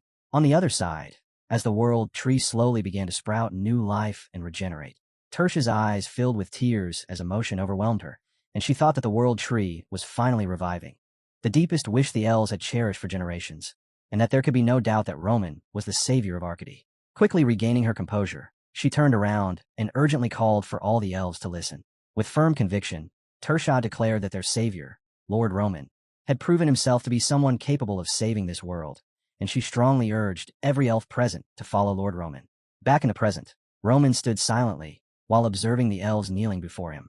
Suddenly, Hyro forcefully slammed both hands against the ground and dropped to his knees with a loud thud, loudly proclaiming that his humble self paid respect to the hero of the kingdom of Luna. Watching this, Roman felt a slight surprise and thought that this man must be one of Luna's captives whom Caden had rescued earlier. Hyro then urgently begged Roman to accept them, explaining that although they might be worthless, they were willing to do anything for the hero. Roman calmly turned to Caden and asked what the terms of their agreement had been. At once, Caden dropped to his knees as well and answered in a composed voice that in exchange for assisting Luna, they had promised to swear loyalty to Dmitri. He firmly confirmed that Dmitri had already fulfilled his side of the agreement. Roman then shifted his gaze toward the elves and said indifferently that he had no desire to accept loyalty offered without compensation, asking what exactly the elves wished to receive in return for their allegiance. The mother elf answered immediately and with seriousness, explaining that the world tree had been revived by the flames of the fire demon, and that Arcady had been granted a chance to recover. She gently closed her eyes with quiet satisfaction and said that this alone was already more than enough for the elves. Hearing those words, Roman paused briefly before tightening his fist, then declared firmly that if that was the case, he would make it known that in exchange for their loyalty, From that moment forward, both the elves and Luna would stand under the protection of Dmitri. Roman took the seat at the head of the banquet table while Lady Tersha, the mother elf, sat alongside Caden and Hyro, and with everyone present he calmly declared that Arcady's foremost priority was survival through its own strength, then continued by assigning responsibilities. The elves would focus on cultivating the land inside the territory, while the humans together with the other races would divide the remaining labor among themselves. Beneath the vast roots of the world tree, a radiant sphere of energy glowed steadily, and Roman used that power as the foundation for his next command, instructing them to construct a warp gate connected to Dmitri so that a trade route to the Salamander continent could be established. His tone turned stern as he reminded everyone not to forget the reason for this meeting, warning that if Arcady failed to secure strength with its own hands, its future decline would be inevitable.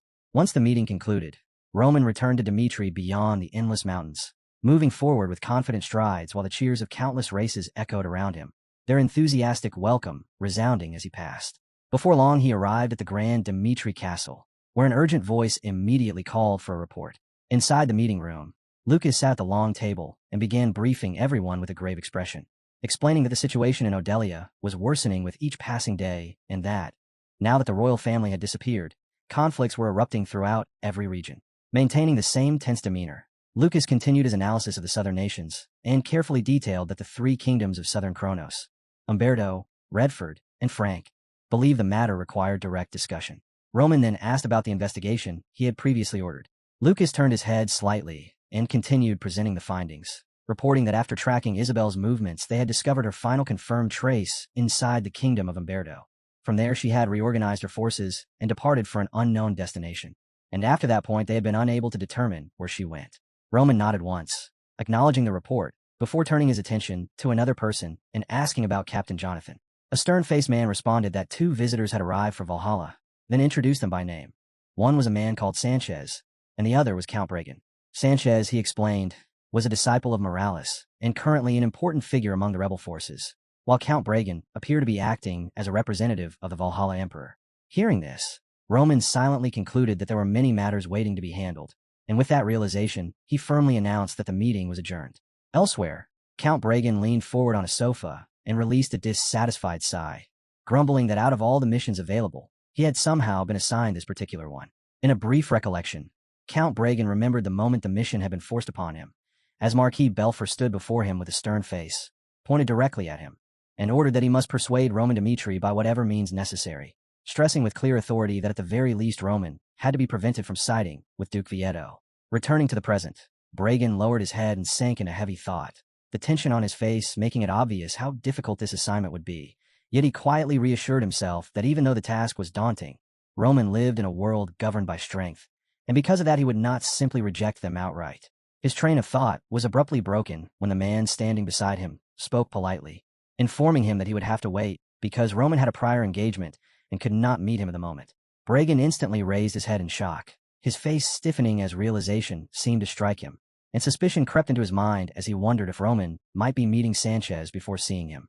Meanwhile, inside another room, Roman stood confidently with a faint smile resting on his lips as he mentioned the rumors spreading everywhere, calmly stating that he had heard Sanchez had joined Duke Vieto's faction and was now leading the rebellion. Standing across from him, Sanchez admitted that the rumors were true and acknowledged that it had all happened because of Roman's earlier advice.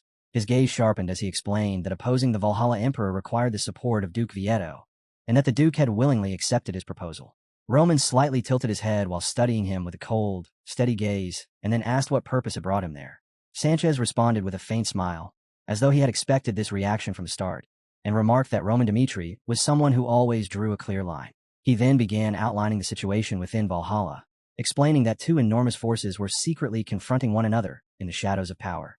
The Valhalla Empire, he said, was currently divided between the Emperor's faction and the rebel forces that followed Duke Vieto, and he continued in a serious tone that their goal was to restore the true foundation of Valhalla.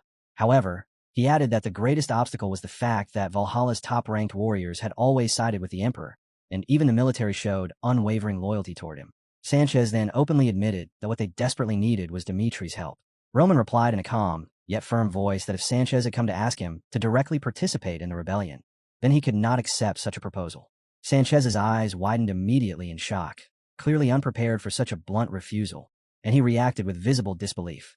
Roman calmly explained that regardless of how strong his reputation in Valhalla might be, If he personally stepped forward to lead their rebellion, the rebels would lose the very justification that gave their cause legitimacy. Slightly turning his head toward Sanchez, he pointed out the fatal flaw in their plan, stating that once the people's support was lost as well, their chances of victory would disappear entirely. Sanchez fell silent at those words, his expression tightening before he finally admitted that Roman was right. Roman then declared with firm conviction that removing the emperor from the throne would only hold meaning if it was achieved through Valhalla's own strength. Sanchez remained standing there, frozen by the weight of that statement. After a brief pause, Roman added that indirect assistance, however, was still possible. Extending his hand forward as if laying out the terms of a negotiation, he explained that the condition he required was simple, a temporary alliance that would remain in place until Kronos was defeated, and during that time all he asked was that Valhalla refrain from becoming an obstacle. As the sun slowly sank below the horizon and golden light spread quietly across the forest, the tense discussion between the two men finally came to its end. Later that evening, Count Bragan requested another audience. Sitting on a sofa inside a luxurious hall with his arms crossed and a stern look on his face, he waited patiently until Hans approached and politely bowed, informing him on Roman's behalf that the young lord was currently occupied with personal matters and asking him to remain in the guest room until further notice. Bragan's hands tightened as frustration crept in, and he wondered if Roman was refusing to meet him altogether, while also suspecting that lingering resentment toward the Valhalla Emperor might still exist. To him, allowing a guest to wait under such circumstances, especially in matters involving relations between nations, felt improper, particularly since Roman was still so young. Time dragged on slowly. One day passed, then a second, and eventually the third. After being left waiting inside the guest room for 3 full days, Bragan finally lost his patience, slamming both hands against the table with his face flushed in anger as he demanded to know how long he was expected to continue waiting. Still sitting irritably on the sofa, he suddenly called for Billy, who responded immediately from behind him. With fury written across his face, Bragan ordered Billy to find a way to secure a meeting right away by whatever means were necessary, adding that if any problems occurred, the Empire would take responsibility for handling them. Billy responded with a faint, confident smirk and acknowledged the command. Soon afterward, Billy went to meet Hans. However, the moment they faced each other, Hans refused the request without hesitation, apologizing politely as he stated that Roman could not meet them at that time. Billy reflected on the situation, recognizing that Hans was Roman Dimitri's closest aide and the man who served directly at his side. Keeping his tone outwardly polite while applying subtle pressure, Billy remarked that he understood Lord Roman must be busy, yet in his mind he considered resolving the matter by force, reasoning that since Hans was only a servant, intimidation might be enough to make him comply. He stressed that Count Bragan had arrived as an official representative of the Valhalla Empire, and therefore could not remain waiting forever, then proposed a simple solution. If Hans would just provide a date for the meeting, he would leave without complaint and deliver the message accordingly. Hans fell silent for a brief moment after hearing that and released a deep sigh. Yet in the end, he repeated Roman's instructions word for word, explaining that until the young lord finished dealing with his personal matters, no one would be permitted to enter. The veins in Billy's neck swelled with anger, but he forced out a small laugh and insisted that Hans should stop repeating that it was impossible and at least agree to pass along their request. Despite the pressure, Hans remained calm and replied that while he understood their impatience, forcing a one-sided appointment would be inappropriate. The instant those words left his mouth, Billy's expression changed completely as he raised his hand as though preparing to strike. At that very moment, however, a cold voice echoed from behind him, ordering him to lower his hand.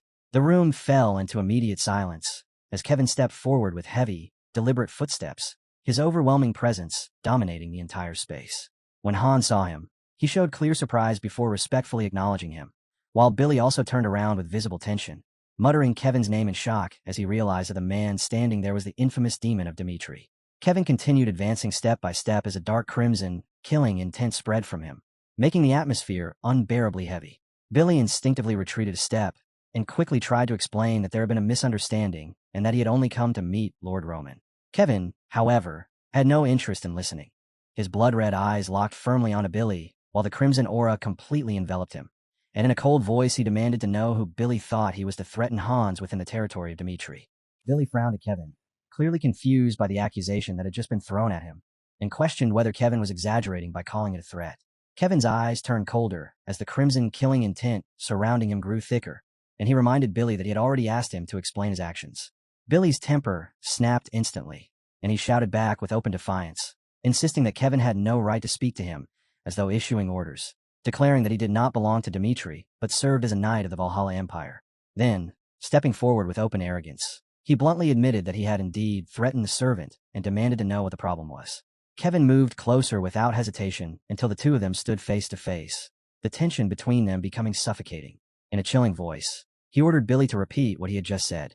Billy ground his teeth as his anger surged further, replying with a mocking tone that Kevin certainly had nerve, and asking whether being one of Dimitri's private soldiers had made him think he was something special. His rage kept building as he clenched his fists and shouted that all he had done was frighten a mere servant, demanding to know why Kevin was turning it into such a major issue. His eyes burned with fury as he vented his frustration, claiming that none of this would have escalated if the people of Dimitri had not been looking down on them from the start. At that exact moment, Kevin suddenly struck him, leaving Billy no time to react. The unexpected blow made Billy stagger, and being hit in front of everyone instantly drove him into a frenzy. He yanked a weapon from his belt and roared in anger, demanding to know how Kevin had dared to strike him. Without hesitation, Billy swung the weapon and rushed straight at Kevin, fully intending to attack right there in Dimitri's hall. Yet the instant he lunged forward, Kevin moved swiftly and blocked the strike, and in the next moment Billy was hit again by another powerful blow from Kevin, the mark appearing clearly across his face. His eyes widened in disbelief, unable to understand how he had been overwhelmed so easily. Kevin remained standing firmly in place, lowering his hand after the strike while staring down at his opponent with icy eyes. Without giving Billy even a moment to recover, he launched another attack with lightning speed. The blow landed cleanly, blood spraying from the impact as it connected. Strike after strike followed in rapid succession, and under that relentless barrage, Billy finally reached his limit. Unable to endure any longer, he collapsed on his knees on the floor, gasping for breath in a dazed and battered state. Standing over him, Kevin gazed down with a cold, unwavering expression and stated firmly that Hans was not simply a servant of their lord, but also their benefactor, the man who had cared for their families. Fixing Billy with a stare while dark red killing intent swirled around him, Kevin clenched his teeth and warned that Hans was not someone a person like Billy could treat carelessly. Kneeling on the ground with his face swollen from the beating, Billy trembled as he tried to intimidate Kevin with his status, demanding to know whether Kevin was prepared to bear the consequences of what he had done while reminding him that he was a knight of the Valhalla Empire. Yet even from his knees, Billy refused to stay quiet, continuing to protest as he insisted that someone like him was not a person a mere Dimitri soldier had the right to challenge. Hearing those words, Kevin simply curled his lips into a faint smile and asked Billy if he wanted to hear something amusing. The moment shifted into a memory from the past, when Kevin had once attended a party hosted by House Barco while accompanying his lord, and he remembered clearly how his lord had beaten the men who insulted Dimitri until they were nothing but a bloody pulp. Afterward, Kevin recalled the lesson his lord gave him, teaching him that a man must know exactly who he could provoke and who he absolutely could not. The memory faded as the present returned, and Kevin looked down at Billy with the same cold gaze before calmly stating that he had now made his judgment. A chilling smile spread across his face as the killing intent surrounding him surged violently, and he declared his conclusion. Billy was someone he could deal with, after which the heavy atmosphere thickened as Kevin quickly handled the obstacle before him. Later, Billy stood silently with a bruised face and a bandage across his cheek while reporting to Count Bragan about how everything had turned out that way. Count Bragan slammed both hands onto the table, his face turning red with fury as he loudly cursed the people of Dimitri. However, once the burst of anger passed, he began to analyze the situation calmly, suggesting that the actions of Hans and Kevin were most likely carried out under Roman Dimitri's orders, an attempt meant to provoke them into anger. A calculating smile slowly appeared on Count Bragan's face as he reached his conclusion, remarking that Roman Dimitri seemed to possess a childish side and deciding that he would allow the matter to pass for now. Leaning back comfortably against the luxurious sofa, he smiled with quiet confidence while thinking to himself that revenge always began with patience, and he wondered whether Roman would still be able to keep that same attitude when the two of them finally met face to face. At that same moment, Roman Dimitri was holding a conference with the kings of the southern kingdoms of Kronos through a magic communication device. During the meeting, Roman remained composed while the discussion unfolded, and in the end it was agreed that the refugee crisis in Odelia would be resolved through the joint efforts of the three kingdoms together with Dimitri. Once the conference concluded, Roman turned his head toward the butler, standing quietly behind him, and calmly stated that it was time to meet Count Bragan. Hans immediately lowered his head in a respectful bow and answered that he understood. A faint smile formed on Roman's lips as he thought that the moment Count Bragan had been waiting for had finally arrived.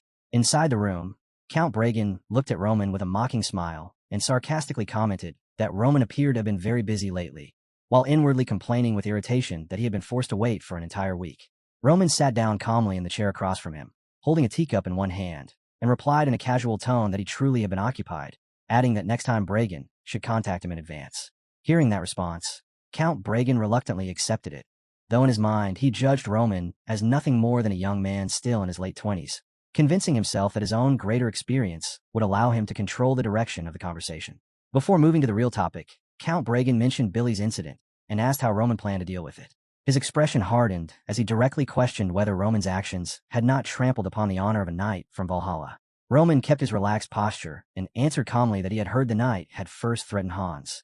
Count Bragan quickly responded that he already knew that fact, but he frowned as his gaze grew sharp, arguing that the status of a servant and that of a knight were clearly different. Hearing those words, the warmth in Roman's eyes slowly disappeared, replaced by a cold calm as he stated that Hans was not an ordinary servant. Roman explained that he had once recognized Hans's achievements and even intended to grant him a title, but Hans had declined, saying he was satisfied remaining a servant. Roman then added that Hans was like family to him. Count Bragan frowned again at that statement and objected unwillingly, insisting that it still changed nothing.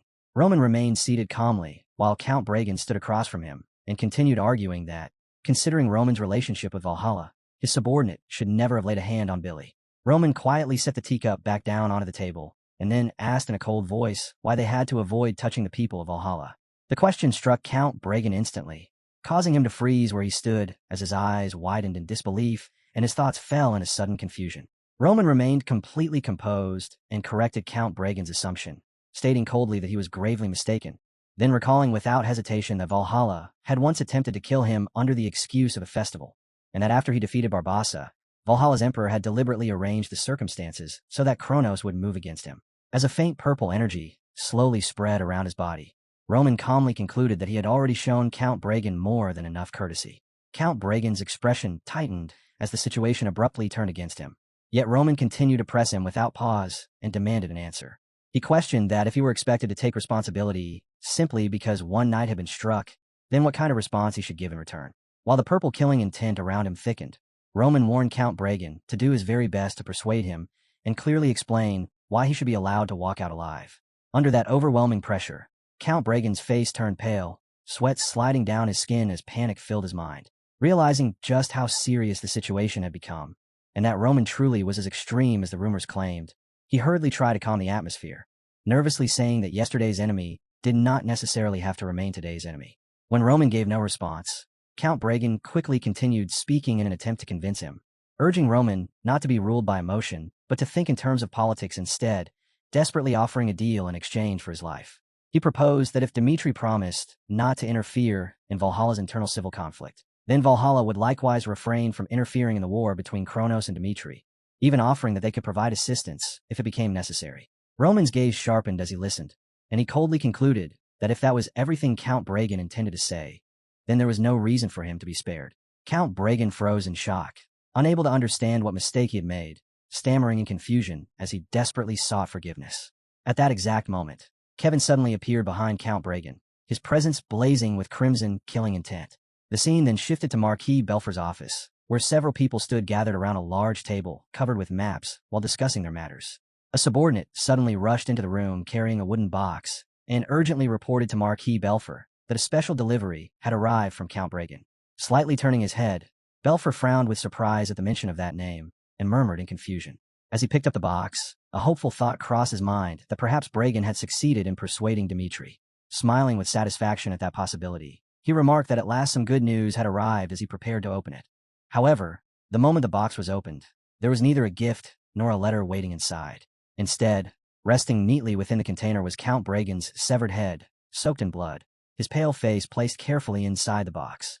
Marquis Belfort froze the instant he saw it, his eyes widening in horror as a surge of explosive fury erupted from within him, and with intense killing intent bursting out, he roared Roman Dmitri's name. At the Valhalla Imperial residence, Marquis Belfort hurried into the Grand Hall carrying a wooden box and presented it directly to the Emperor, urging him to look inside while explaining that Roman Dmitri had severed the head of Count Bragan. The man sent as Valhalla's representative and delivered it to him. Yet the Emperor displayed no sign of surprise, simply resting his chin on his hand with detached indifference. One of the men present calmly remarked that he had already anticipated such a result, adding that Roman had never been the kind of person capable of compromise. He then suggested that they should first mobilize their forces and eliminate Duke Vieto's rebel army, before later joining hands with Kronos to launch an attack on Dmitri, a proposal that caused the court to erupt in anger and heated voices. Count Gomez of the Conservative Party stepped forward to intervene, asking whether they might consider a different approach. And when the emperor asked if he had any worthwhile ideas, Gomez pointed out that Roman's meeting with Sanchez had already proven his support for the rebels. Gomez then proposed a psychological strategy, explaining that they could exploit Valhalla's ideology of pure blood and the pride of its warriors so that public opinion would turn against the rebels if an outsider like Roman appeared to dominate their liberation movement. Lowering himself respectfully to his knees, he requested permission to contact Roman directly and lure him into providing recorded evidence of interference that could later be used to influence public sentiment. Marquis Belfer voiced his support for the suggestion as well. The emperor rose from his seat and began walking away, dismissing the matter with a brief remark that they could proceed however they saw fit. As he departed, Count Belfer glanced back toward Gomez, who answered with a predatory smile and quietly stated that they would carry out the plan as intended. Later, within a dark chamber, Gomez activated a communication crystal, causing Roman's holographic image to appear before him. Gomez remarked that he had received the gift, and questioned whether this was truly Dimitri's way of handling such matters, adding that with that single act Roman had created an irreversible rift between Valhalla and Dimitri. Roman found the remark amusing and reminded him that Valhalla had attempted assassination first, which made any compromise impossible from the beginning. Gomez responded with a smirk and asked whether Roman already felt as though the world belonged to him, adding that he genuinely found such a situation regrettable. He acknowledged that Roman might have originated from Cairo, but had risen to become the leader of the Alliance of Kingdoms, and therefore deserved recognition. Continuing calmly, Gomez suggested that there should still be limits to how far Roman could go in overstepping boundaries, while subtly signaling to the subordinates standing behind him and secretly activating a hidden recorder in an attempt to trap Roman. Gomez sneered at Roman and mocked his choice, declaring that standing with Duke Vieto was nothing less than a fatal miscalculation, then continued by saying Roman could not seriously believe that merely aiding the rebels would be enough to topple the mighty Valhalla Empire. Meanwhile, in his own mind, Gomez reflected that once they secured solid evidence proving Roman had colluded with Duke Vieto, the entire situation would end in Valhalla's favor. Roman, however, responded without the slightest agitation, calmly asking what Duke Vieto's actions had to do with him at all, a reply that instantly caught Gomez off guard because it was completely different from what he had expected to hear.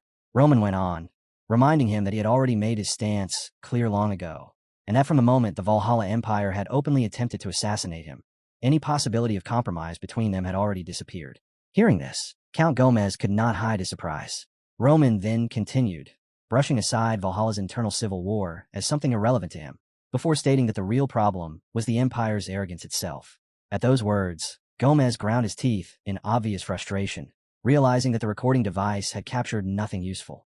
Only Roman's personal contempt for Valhalla, rather than any confirmation of political cooperation, making the entire conversation worthless as propaganda material. Roman then presented what he called the only path toward repairing the situation, declaring in a firm and unwavering tone that the Valhalla Emperor must come in person and ask for forgiveness. The moment those words were spoken, Count Gomez exploded with anger, condemning the demand as outrageous and coldly asking whether Roman truly intended to push matters all the way to the end. Roman paid no attention to his outrage and instead delivered a final, chilling statement. If the emperor refused to come, then from that moment forward the Dimitri family would officially recognize the Valhalla Empire as an enemy nation. With that declaration, the communication abruptly ended, leaving Count Gomez staring at the device in disbelief as a single thought crossed his mind.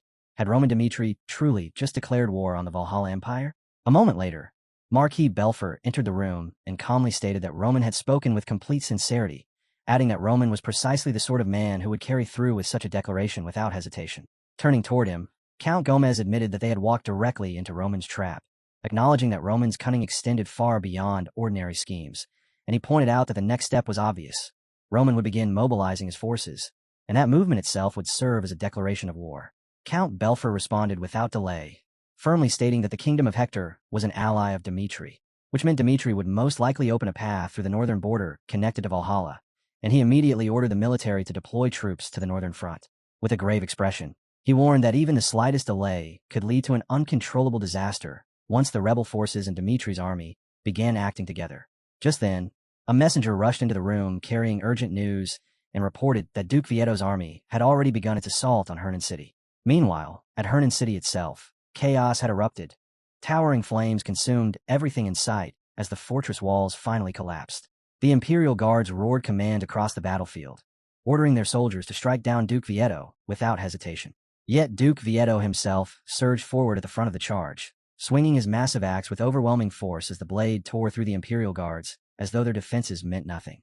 Even while the clash raged around him, Duke Vieto raised his voice and shouted to the opposing soldiers, declaring that they were warriors of Valhalla, just like his own men, and that if they chose to surrender now, their lives would be spared. He then called out to all the people of Valhalla, urging them to listen carefully as he proclaimed that he would restore the lost glory of Valhalla's warriors.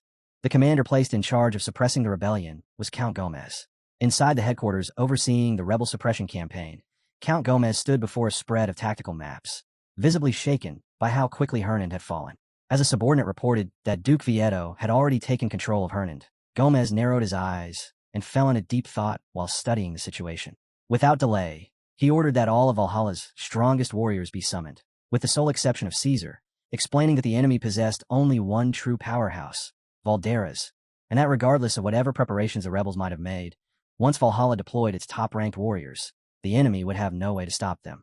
Before those orders could even be carried out, however, a knight suddenly rushed into the room bearing alarming news, urgently reporting that the top-ranked warriors had already been summoned to participate in a duel of decision. The color drained from Gomez's face as he immediately understood the gravity of those words. A duel of decision was not a term that should ever arise in such circumstances.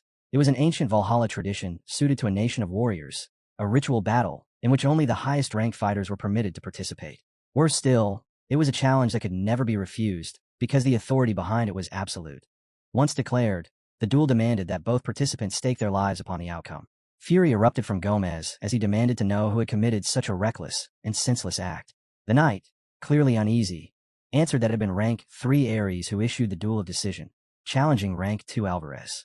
Gomez could only stare in stunned disbelief as he muttered Ares' name under his breath, realizing with dread that Valhalla's 2 greatest assets were now destined to fight each other in a battle to the death. An imperial summons had been issued, drawing Valhalla's top-ranked warriors back to the capital.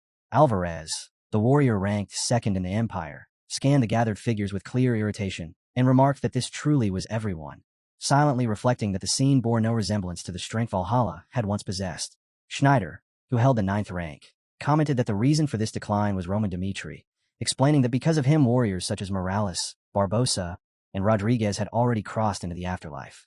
Nearby, Tron, ranked 5th in Valhalla, calmly continued eating his food while casually mentioning that Ares, the warrior ranked 3rd, had already abandoned Valhalla after declaring that he intended to follow Dmitri. Hearing this, Alvarez reflected bitterly that a single anomaly named Roman Dmitri had managed to overturn the entire situation, and he let out a long sigh as he remarked on how absurd everything had become. Just then, the door slowly opened, and Ares stepped into the room. His demeanor was completely composed as he casually greeted those present, yet that relaxed attitude only tightened the tension hanging in the air. Alvarez's irritation immediately deepened, unable to understand how someone they now viewed as a traitor could walk in with such unshakable confidence. Ares responded with a faint smirk, pointing out that as far as he knew he had not been expelled for Valhalla and still officially held the rank of 3rd. Without wasting another moment, he openly challenged Alvarez to a duel of decision. The declaration stunned Alvarez, who immediately cursed him in disbelief, while Schneider stepped forward in protest, arguing that someone who had abandoned Valhalla had no right to invoke a duel of decision and insisting that such a challenge could not possibly be allowed. Ares slowly approached Schneider and stated firmly that the right to call for a duel of decision was inherent. As he placed his hand on Schneider's shoulder, he pressed down with force, causing Schneider to grit his teeth as pain shot through him. Then, releasing his aura, Ares coldly declared that no one ranked beneath him possessed the authority to interfere. After a brief silence, Alvarez finally accepted the challenge. The scene then shifted to the Valhalla Temple, where the duel was set to begin. As the 2 warriors climbed the long staircase toward the arena, Alvarez spoke with calm confidence, remarking that history had a tendency to repeat itself. He glanced back with a sharp look and reminded Ares that he had already lost 3 unofficial matches, questioning where such confidence could possibly come from now. Ares, however, showed no reaction at all and simply smiled. Once they reached the arena prepared for the duel, the match was formally declared. Standing opposite one another, the 2 warriors launched forward almost instantly, their movements bursting with violent energy. Alvarez initiated the clash with a sharp and calculated strike, yet Ares avoided the attack with ease, and the ferocity of their opening exchange left the watching spectators stunned. Watching the clash unfold, Schneider could not help thinking to himself how astonishing the exchange of techniques was, while nearby Tron calmly concluded that, in the end, Alvarez would be the one to seize control of the duel. As the battle intensified, the 2 warriors' swords collided again and again, each impact sending violent shockwaves rippling through the temple and shaking the surroundings with the force of their power. Amid the relentless exchanges, Alvarez acknowledged that Ares' swordsmanship was undeniably impressive, yet he insisted that the gap between their auras was something Ares could never overcome. To demonstrate this claim, he unleashed a devastating strike that erupted into a massive explosion. For a brief moment, as the smoke drifted and visibility returned, it looked as though Alvarez's blade had pierced straight through Ares. But the figure he struck dissolved into nothing. It was only an afterimage formed from aura. Alvarez scoffed at the sight and mocked Ares for still depending on such tricks, but Ares reappeared without the slightest concern and casually commented that the attack had not been bad. Observing his opponent carefully, Alvarez realized that Ares was behaving far too calmly for someone fighting a life-or-death duel. Recognizing that continuing to hold back would be pointless, Alvarez resolved to finish the fight with a single decisive blow. Crossing his swords, he poured aura into the blades until it erupted violently outward, the overwhelming pressure spreading through the entire arena and forcing Ares to step back. Then, activating his secret technique, Explosion Smash, he released the attack with full force. Ares remained composed even as the explosion consumed the battlefield, and seeing the strike land squarely, Alvarez allowed himself a confident smirk, convinced that the duel had finally ended in his favor. Yet in the very next instant, a figure stepped out from the drifting smoke completely unharmed. Alvarez's eyes widened in shock as Ares emerged without a single injury, and before he could even process what had happened, Ares moved. His counterattack arrived instantly, swift, precise, and lethal, as his blade flashed through the air and severed both of Alvarez's arms in one clean motion, sending blood spraying across the arena floor. Standing firmly above the fallen warrior, Ares reflected that before deciding to leave Valhalla and head to Dimitri, he had been trapped in stagnation. Pressing the edge of his sword against Alvarez, he coldly explained that this was exactly the reason he had chosen to depart and follow Dimitri instead. Alvarez stared at him in stunned disbelief as realization slowly settled in. The aura surrounding Ares surged and twisted violently, and in that moment Alvarez understood the truth. Ares had reached an entirely new level. The power radiating from him was unmistakable. Ares possessed a 6-star aura. Fear flooded Alvarez as the realization struck him, and with a trembling voice he admitted that Ares had been concealing his real strength from the very beginning of the duel. In that instant, he fully recognized it. Among everyone in Valhalla, Ares possessed the greatest talent of them all. Ares did not pause. Continuing his assault without mercy, he pressed forward relentlessly, leaving Alvarez absolutely no chance to recover. Around the arena, the spectators could only stare in shock, struggling to comprehend what they had just witnessed. Schneider wondered in disbelief what had possibly happened to Dimitri to cause such a dramatic transformation in Ares. Meanwhile, Count Gomez clenched his teeth in frustration, realizing that they had been completely outmaneuvered. In his mind, he continued analyzing the situation, noting that when Dimitri's forces had been sent toward the northern front, the Emperor's forces had initially been scattered. In that moment, Gomez understood the full implication of what had just happened. By sending Ares here, Roman had effectively eliminated Alvarez, the warrior ranked second in all of Valhalla. The realization made him question whether this had been Roman Dimitri's true method of aiding the rebel forces, and the more he considered it, the more certain he became that every step had been calculated from the very beginning. Panic slowly crept into his thoughts as he recognized that if events continued along this path, they would be completely overwhelmed by Roman's carefully arranged plans. With no alternatives left, Gomez resolved to abandon the very principles Valhalla prided itself on and act without hesitation. Raising his voice, he immediately issued an order for Ares to be arrested on the spot. But to his astonishment, not a single person moved. Seeing the warriors remain frozen in place, Count Gomez erupted in anger and shouted at them to stop standing there in confusion, furiously demanding that they carry out his command at once and arrest the traitor Ares. Ares recalled the warning his lord had given before he departed for Valhalla, explaining that Valhalla had already abandoned the pride that once defined a true warrior, and cautioning that even if Ares were to win the duel of decision, they would disregard the victor's rightful claim and still try to take his life, which was why his lord had urged him to prepare himself carefully for exactly that outcome. Back on the battlefield, Ares paused briefly, then declared with certainty that everything unfolding matched precisely what his lord had predicted, and that everyone here had become utterly rotten. As he lifted his hand high into the air, several figures dressed in black cloaks suddenly appeared inside the arena, while holding magical communication devices. The sight startled Count Gomez, who wondered who these people were, and, as he continued watching them closely, he noticed the devices they carried were magical communication tools. It soon became clear that the individuals were members of the house sect, and Count Gomez was visibly taken aback when a voice from one of the magical communication devices announced that Ares had won the match while also remarking that Ares had now reached the second rank.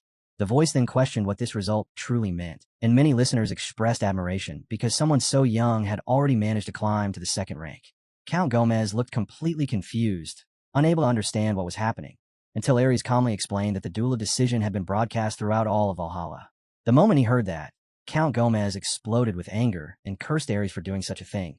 But Ares responded by saying that there had once been a time when Valhalla had not lost its romantic spirit, and he declared firmly that he intended to restore that former Valhalla again. Then, exercising the authority granted to him as the second rank of Valhalla, Ares openly issued a challenge to Caesar, the top-ranked warrior, and the moment those words were spoken, everyone present was left completely stunned. The announcer turned his gaze toward the emperor seated upon the throne, waiting for an official order, yet the emperor simply stated that they would act according to their own judgment. Marquis Belfer then turned to Count Gomez and asked for his opinion on who would win if Caesar and Ares were to clash, and the sudden question left Gomez flustered.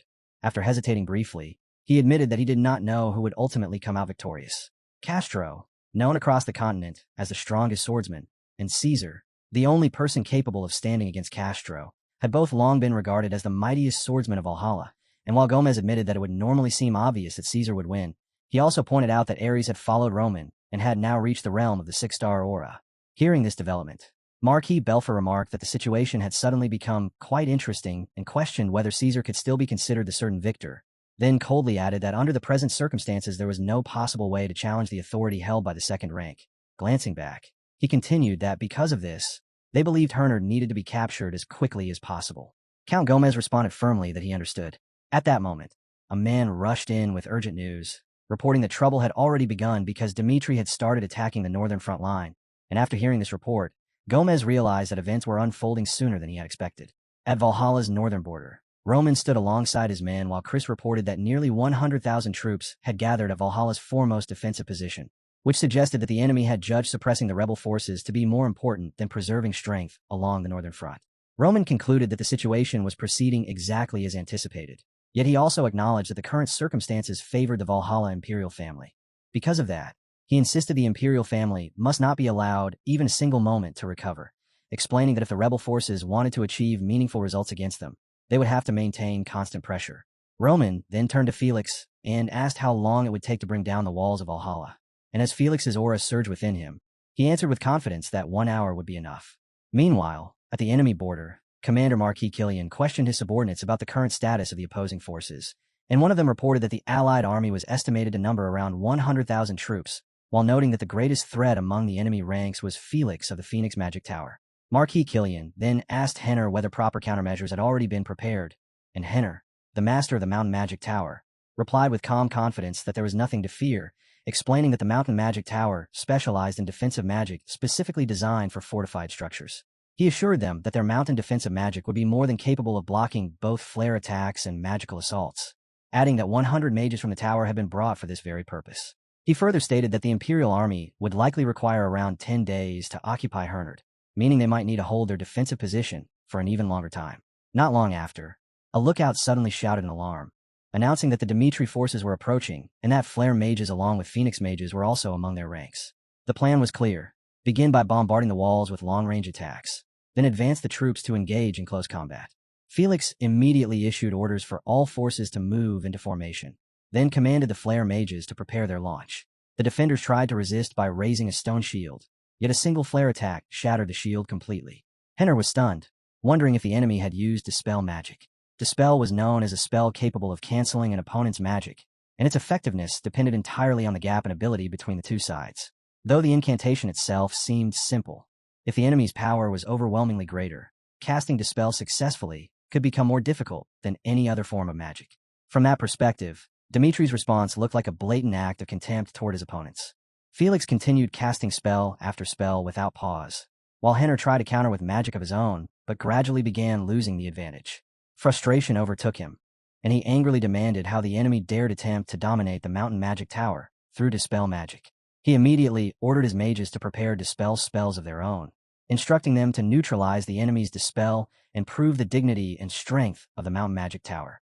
However, his subordinates reported that Felix was casting too quickly and that they could not stop the enemy's Dispel.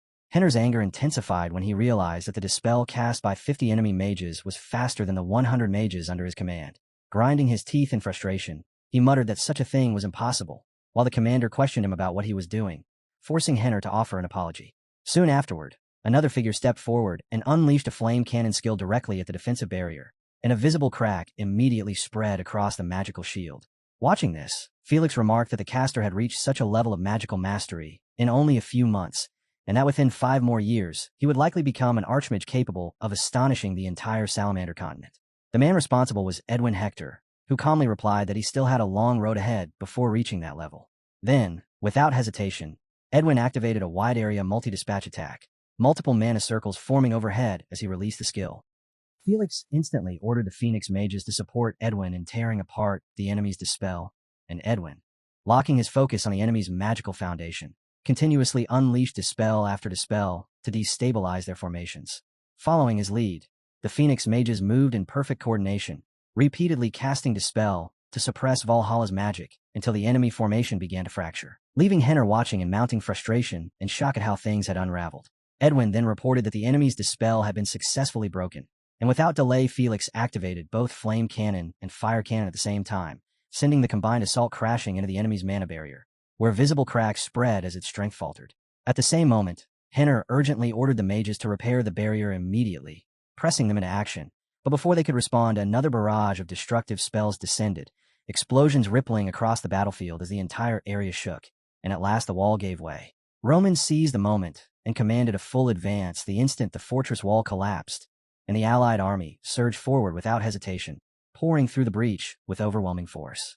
Meanwhile, at the Valhalla Temple, Count Gomez stepped forward with rising urgency, clearly shaken by news that the northern front was under attack, as Roman Dimitri's actions had proven far more aggressive than he had anticipated. Even with 100,000 troops stationed there, and the backing of Valhalla's elite mages, he had expected the defense to hold for at least 2 weeks. He reflected further that the true issue lay in the duel between Ares and Caesar, clenching his teeth in frustration at the thought that if Ares were to win, the situation would become far more complicated. Reaching the balcony, he turned his gaze toward Ares, who stood with unwavering confidence as the surrounding spectators discussed the outcome, most convinced that Caesar would emerge victorious, while others argued Ares might win, especially after Alvarez had been overwhelmingly defeated earlier in a way no one had foreseen, and that uncertainty only intensified the tension. Count Gomez silently concluded that this was a duel Caesar could not afford to lose, and the crowd's excitement swelled as Caesar finally appeared, the top ranker of Valhalla, and its greatest swordsman stepping forward to answer Ares' challenge with a stern, cold expression, while Ares faced him calmly, a faint smile lingering as they stood opposite each other. Caesar spoke in a firm tone, recalling how Ares had once sought his guidance yet now dared to challenge him, and Ares answered with sarcasm, remarking that it was quite a lengthy way to welcome him. Caesar's aura flared as he declared it regrettable that Ares had not become his disciple, stating that he would have inherited everything he possessed. Then, adjusting his armor, he dismissed Ares' decision as foolish and ordered him to kneel, beg forgiveness for his poor judgment, and swear loyalty to the emperor from that moment onward, his eyes narrowing as he coldly added that if Ares complied, he would spare his life for the sake of Valhalla's future. Ares let out a scoff and recalled receiving Caesar's teachings 10 years ago, reflecting on how, as both a swordsman and a warrior, he had sought instruction from anyone without bias, so long as it helped him grow, yet always reached the same conclusion that he could surpass them, whether it took hours or days. And once he judged that he had fully transcended his opponent, he would leave without hesitation. With a self-assured smile, Ares raised his hand and pointed straight at Caesar, stating that Caesar was no different from the others, and that there was nothing left he could learn from him, as the only thing he had ever lacked was time. Now, after settling in Dimitri and spending several months away from Valhalla, he made it clear he had no intention of leaving Dimitri behind. Those words ignited Caesar's anger, and he snapped back, demanding to know if Ares truly understood the weight of what he was saying.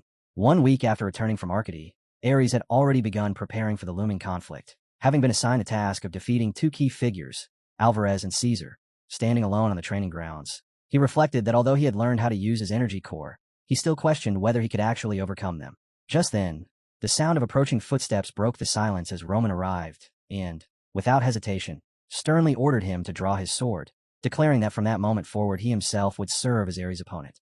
As Roman tightened his grip on his blades, Ares immediately recognized the dual-wielding style, and when Roman stepped in with an overwhelming aura, Ares realized it closely mirrored Alvarez's approach. Even so, he was swiftly knocked to the ground, unable to keep pace, and after being left sprawled there for more than half a day, he admitted to himself that he could not think of a single way to defeat him. Roman then shifted tactics, stating that imitating Alvarez was enough, and as he reached for a different weapon, He declared he would now raise the difficulty and face Ares using Caesar's style. Despite being completely exhausted, Ares could only laugh at what followed, as that day pushed him far beyond anything he had previously endured. Now, standing before the real Caesar on the battlefield, that experience had already reshaped him entirely. As the priest of Valhalla formally announced the start of the decisive duel, Caesar moved in the very next instant, his aura erupting as he closed the gap in a single explosive step, embodying his overwhelming and relentless combat style. He unleashed a sharp, precise strike that nearly overpowered Ares, who barely managed to avoid it. Grinding his teeth in anger, Caesar pressed forward with a barrage of continuous attacks. And as Ares faced the onslaught, his thoughts briefly returned to his training with Roman Dimitri, where Roman had explained that Caesar was called a barbarian warrior because he constantly forced his opponents backward, and that even one properly placed strike could decide the outcome. Back in the present, their blades continued to collide, but Ares remained composed, reading each movement with care and responding with controlled blocks until, in a fleeting gap between attacks, he slipped in a single counterstrike. Caesar narrowly evaded it, his frustration evident as the duel grew more intense. Ares reflected that his decision had been the right one, since training against an opponent far more brutal had made Caesar's attacks feel less threatening, allowing his confidence to rise. Driven into a rage, Caesar hurled a curse and declared that Ares should die, gathering all his power at once before unleashing his secret technique, Crimson Lightning Slash. Crimson energy surged violently, coiling around his blade like a bolt of lightning as the devastating strike descended. Ares lifted his gaze calmly and, in that instant, recalled his time in Dimitri, seeing a world overflowing with destructive force. And from deep within his mind, he drew upon a memory engraved with absolute clarity, invoking the heavenly demon sword art. First technique, as he moved to counter Caesar's attack. Ares found himself recalling the heavenly demon sword art without conscious intent, and the realization left him stunned, because despite being hailed as a prodigy in swordsmanship, he had never once dared to attempt it before. Dark energy surged and coiled around his blade as he brought it down in a crushing overhead strike, and although it did not come close to even a fraction of the true heavenly demon sword art, it was still more than enough to confront Caesar, whose eyes widened with unmistakable alarm. The strike landed with absolute precision, slicing cleanly through, and in a single motion it severed Caesar's head.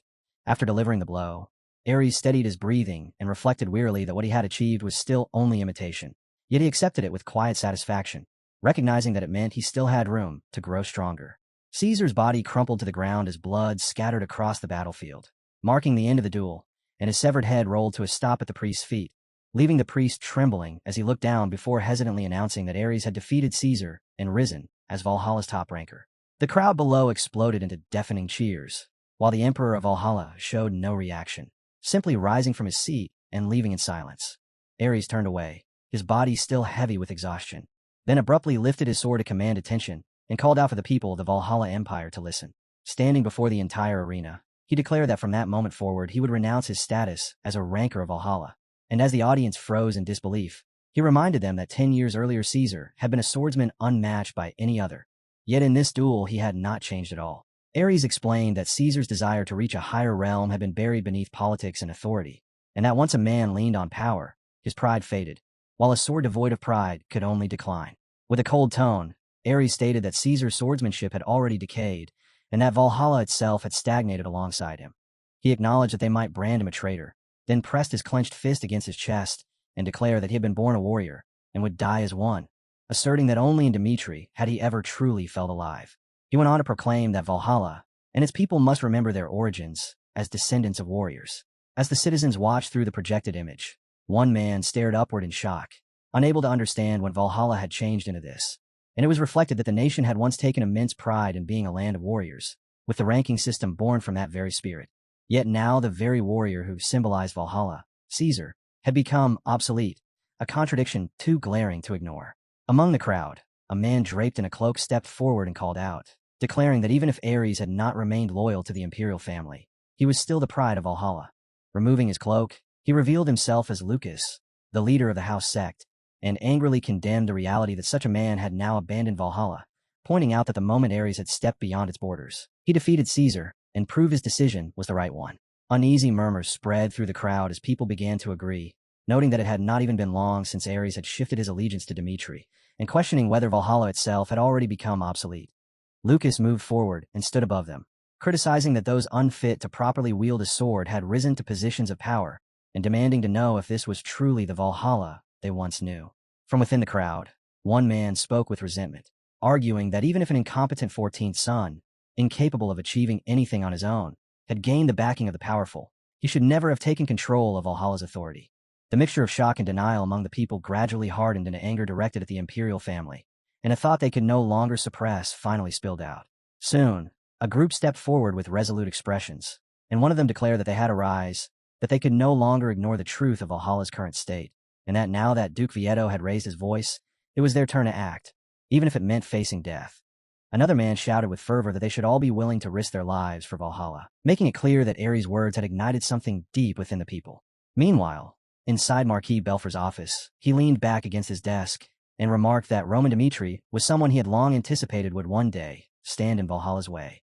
A warm map lay spread before him, marked with golden pieces already advancing toward the center, as he stated firmly to Count Gomez that the situation had escalated into an all-out war, warning that whichever side chose to retreat first would face destruction. Count Gomez, visibly shaken by the certainty in his words, asked in disbelief whether this meant they intended to abandon the north, to which Marquis Belfor replied that he was only partially correct.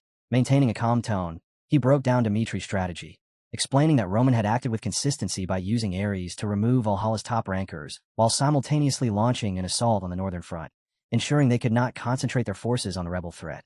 He assessed that the opposing alliance's 100,000 troops were insufficient to bring down Valhalla, concluding that the entire situation had been nothing more than a calculated display meant to divert their attention, before coldly stating that the true objective lay in supporting the rebel forces in Hernard. Count Gomez, unable to hide his unease, raised the concern that Roman might break through the north and continue advancing even further. But Marquis Belfor answered with a faint, sinister smile, explaining that if it came to that, they would simply turn the situation of the continent to their advantage. He added that while Kronos was unable to intervene directly due to the armistice, there was nothing preventing them from deploying troops along the Cairo border. Hearing this, Count Gomez felt a sense of relief, inwardly praising the Marquis for identifying what he believed to be the optimal path for Valhalla. Convinced it was a flawless strategy, yet at that very moment the door burst open and a subordinate rushed in, urgency clear in his voice as he reported that a message from the northern front had just arrived. Both Count Gomez and Marquis Belfor turned at the same time, their expressions tightening as the subordinate urged them to see it for themselves. Inside the grand hall, a magical projection formed, revealing Marquis Killian, who began with an apology as he reported that the northern front had fallen to Roman, but before he could finish, his body suddenly gave out and collapsed. In the next instant, Roman's voice cut in, laced with mockery as he addressed Marquis Belfor with clear disappointment. Staring directly through the projection with an unervingly calm expression, Roman coldly remarked that he had sent Count Bragan's head as a gift, only to be greeted in such a manner. Marquis Belfor and Count Gomez stood frozen in shock as the reality set in that the northern front had already been lost, and Roman, without hesitation, declared that he had no intention of ending the war, spreading his arms slightly with confidence as he mockingly suggested that if they immediately brought the Emperor of Valhalla before him and forced him to kneel, then he might consider stopping. Enraged, Marquis Belfor shouted at him, "Stop his nonsense," furiously asserting that Kronos' forces were already assembling at the Cairo border and that whatever Roman intended would ultimately be meaningless. He went on to declare that he would dispatch troops at once to wipe out the rebel forces in Hernard before proceeding to erase Dmitri from the continent entirely. Roman answered in a cold, unwavering tone that he would show them what it truly meant to stand against both Kronos and Valhalla, adding that he had heard their intentions clearly. Standing within a hall littered with the bodies of fallen soldiers, he mockingly commented that believing such measures would resolve anything was nothing but naive, then declared that he would keep advancing until the war itself was completely brought to an end, telling them to hold on to that same resolve until the very last moment. As Marquis Belfor's face drained of color, Roman's lips curved into a chilling smile, his killing intent spreading through the space as he concluded with certainty that, in the end, they would have no choice but to face him directly. Inside a silent chamber, a glowing blue crystal rested atop a stone pedestal, while Count Gomez, standing behind it, tensely reported that the man they were facing was Roman Dmitri, and that he was absolutely not the kind of person who would ever bluff under any circumstance. Standing at the front, Marquis Belfor coldly answered that he already knew. Rage suddenly overtook him, and with a violent kick he shattered the stone pedestal before cursing Roman Dmitri in frustration. Turning his back afterward, he lowered his voice and asked Count Gomez what kind of disaster would happen if they allowed Roman to continue unchecked. Count Gomez gave a grim assessment, explaining that under normal conditions, it would be impossible to break into the capital with only 100,000 troops. Yet the image of Roman standing within a sea of flames immediately came to mind. He stressed that Roman had repeatedly overcome impossible gaps in military strength before, bringing up his victories against Kronos during the occupations of Lascaux and Gortys. Staring toward the battlefield with visible concern, Count Gomez added that even if Roman possessed only 100,000 troops, the damage inflicted upon Valhalla would still be enormous. Marquis Belfer clenched his fist tightly, tension obvious in his expression, before decisively declaring that he needed to meet the Emperor. In Valhalla, one taboo was known by everyone. Anyone who sought an audience with the Emperor without first being summoned would inevitably face his wrath. Even so, Marquis Belfer and Count Gomez entered the enormous hall where the Emperor sat far above them, and as a figure slowly approached, both men dropped to their knees in fear. The Emperor slightly lowered his head before calmly calling out Marquis Belfer's name. Trembling, Marquis Belfer answered that it was indeed him, but without any warning the Emperor struck him across the face with overwhelming force, leaving Count Gomez standing behind him too stunned to say a single word. In a cold voice, the Emperor repeated his name, and despite his swollen face, Marquis Belfer forced himself to answer once again. Another brutal strike followed immediately, spraying blood across the floor, and after the Emperor called his name for a third time, Marquis Belfer struggled just to respond. The Emperor then kicked him hard enough to send him flying backward before looking down at him, with contempt and disdainfully stating that the only reason he had granted them power in the first place was so they would not become a nuisance to him. Suspicion and anger filled his eyes as he demanded to know why he should continue trusting them, if this was the outcome. Marquis Belfer and Count Gomez instantly threw themselves flat on the ground and repeatedly begged forgiveness while offering their sincerest apologies. The Emperor tilted his head back and burst into mocking laughter, covering his face as he remarked that they truly should be sorry, then added that he had never particularly liked those born in Valhalla. He dismissed the men who endlessly boasted about masculinity or noble bloodlines, saying such people only spoke nonsense while refusing to confront reality. His gaze gradually drifted into the distance as he reflected on the past, remembering those who had once insisted he was not the rightful heir and had ordered him to obey the laws of the imperial household. He then observed that Roman, despite being born in a lowly frontier region, possessed the deeply rooted customs of Valhalla itself. While Marquis Belfer knelt before him in fear, trembling uncontrollably, the Emperor suddenly let out a quiet laugh, and the entire hall filled with an eerie crimson hue along with the echo of his laughter. Raising one hand with visible interest and wearing a dangerous smile, he wondered aloud whether Roman would reach him first, or whether his army would crush the rebels and sever Dimitri's escape route before that could happen. His smile turned cruel as he ordered their forces to advance toward Hernard and commanded that not even a single person be spared, declaring that they were to slaughter every last one of them. Count Gomez and Marquis Belfer answered together that they would obey his command while the Emperor continued covering his face and laughing in satisfaction. In the end, he declared that he had already made his choice and wondered what choice Roman Dimitri would make. The following day, beneath a vast sky inside a military camp, someone questioned whether they truly intended to move forward with the plan. Standing beside a strategy table together with Felix, Roman answered firmly that this was already a battle they could no longer avoid, and that retreating now would never end with only a single defeat. Sitting down with a cold expression, he stated that the conflict had begun the moment they cut off Count Ban's head. Roman further affirmed that the rebellion in Hernard would never succeed without their support. Speaking in a low voice, he analyzed that if the rebellion failed, Dimitri would be forced to confront both Kronos and Valhalla at the same time. Felix listened with a serious expression as Roman continued, explaining that the instant either side retreated, the defeated side would lose everything, and that the most important objective for them was eliminating the threat posed by Valhalla. As he placed pieces across the strategic map, Roman pointed toward Lunos, Port Bell, and Santino, explaining that these three territories formed the shortest route leading directly to Valhalla's capital. With calm eyes, Roman further explained that once they passed through Santino, they would reach a warp point that could be used to move throughout Valhalla. The scene showed Roman standing over the map while facing the Emperor, symbolizing a direct clash of strategy between the two. Roman proposed that if they managed to destroy 3 locations within a single week, they would immediately become the greatest threat facing Valhalla. Wearing a confident smile and directing a sharp gaze toward the Emperor, he silently challenged him, questioning whether the Emperor of Valhalla could still afford to ignore him. The scene then shifted to the vast territory of Lunos, where Viscount Lunos watched from afar and warned that the worst possible situation had arrived. With a tense expression, he judged that an allied force numbering 100,000 troops had appeared. A scroll containing strict and merciless orders was opened, stating that Viscount Lunos was to maintain his position even if defeat became inevitable, and that even if every soldier under his command died, he would still receive great rewards so long as he managed to buy a few extra days of time. A close-up revealed sweat running down Viscount Lunos's face as he tried calming himself, thinking that he only needed to endure for several days. Grinding his teeth with determination, he inwardly declared that he would show Roman Dimitri his resolve. The scene then moved to the first day inside the military camp, where preparations for battle continued while food was distributed among the troops, and someone reminded everyone not to lower their guard. On the following day, Viscount Lunos stood above the battlefield and looked down in confusion, wondering why the enemy was moving so leisurely and questioning whether their true objective had ever been a siege in the first place. Observing the distant camp, he began speculating that perhaps they had abandoned their plan altogether, reasoning that regardless of Roman skill, there had to be limits to conquering an empire with only 100,000 troops. Suddenly, a soldier rushed in panic and urgently reported that the situation had become disastrous. Viscount Lunos immediately turned and demanded to know whether Dmitri had finally launched an attack, only to freeze in shock after learning that this was not the case, because news had just arrived that Roman was currently attacking Port Bell instead. Completely stunned, he questioned how such a thing could even be possible when Port Bell was located behind Lunos.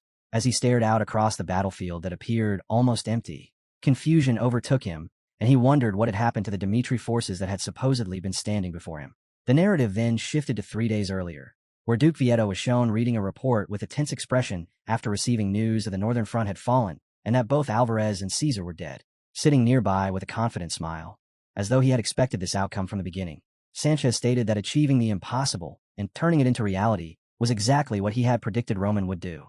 As Roman appeared standing within darkness, while radiating an overwhelming presence, Sanchez evaluated him as a man capable of surviving entirely on his own, even after Valhalla's imperial family had openly attempted to assassinate him.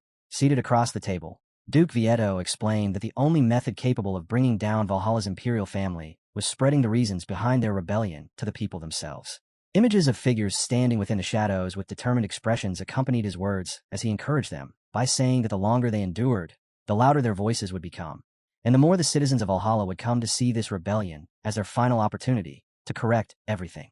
Tightening his fist with unwavering resolve, Duke Vieto added that because of Dmitri, the imperial family was unable to use its full strength, and that if they could endure for only half a month longer, the people themselves would eventually rise up and stand beside them. The scene then returned to the present in Hernard, where 2 soldiers stood anxiously while wondering how they were supposed to stop such an overwhelming force. It was then revealed that the Emperor of Valhalla, after abandoning the north entirely, had dispatched 1 million troops to seize Hernard. At last, the armored army advanced together with overwhelming momentum, revealed to be the Emperor's personal force, the Royal Knights. Heavy ironclad boots pounded against the sandy earth, producing dry, grinding noises while clouds of dust rose into the air, and the disciplined soldiers in gleaming armor marched forward in endless formations that stretched all the way to the horizon.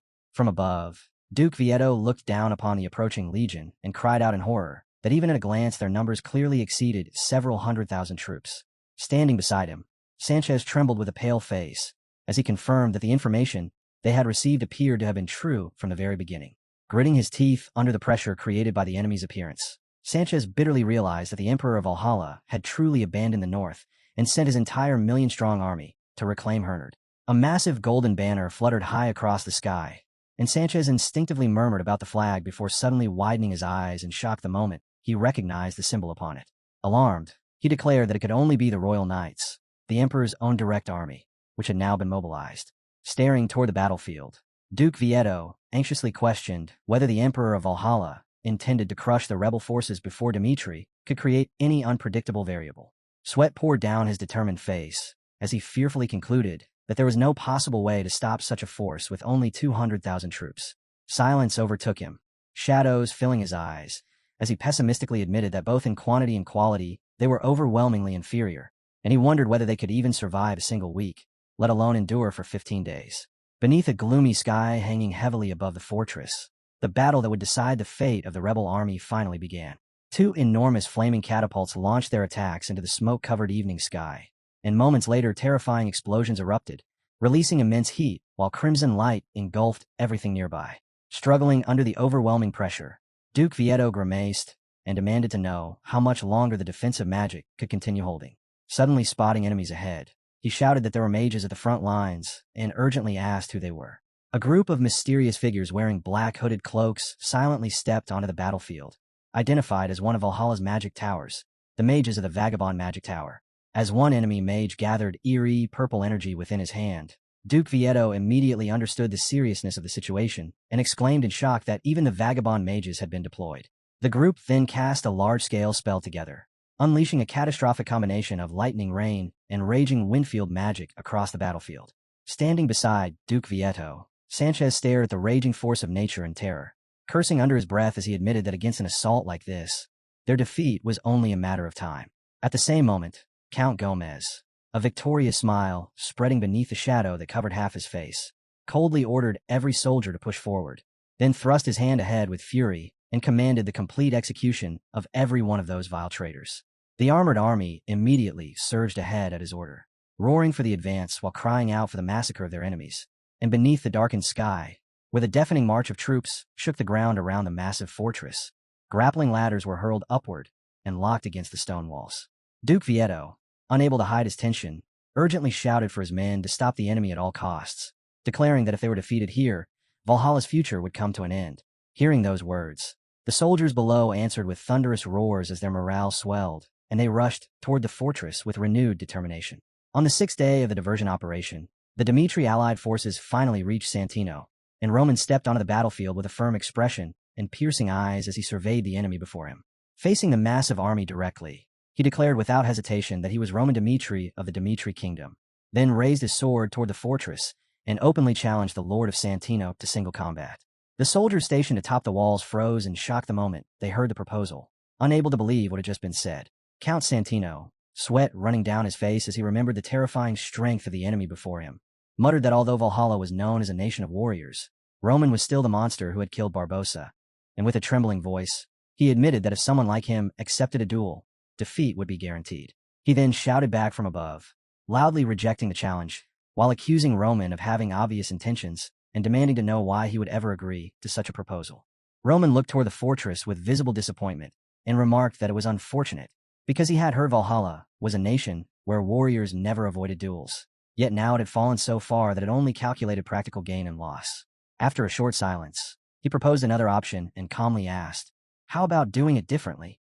Resting his hand on his sword, he boldly declared that if they opened the gates, he would fight every elite soldier they had at the same time and would not retreat a single step from where he stood.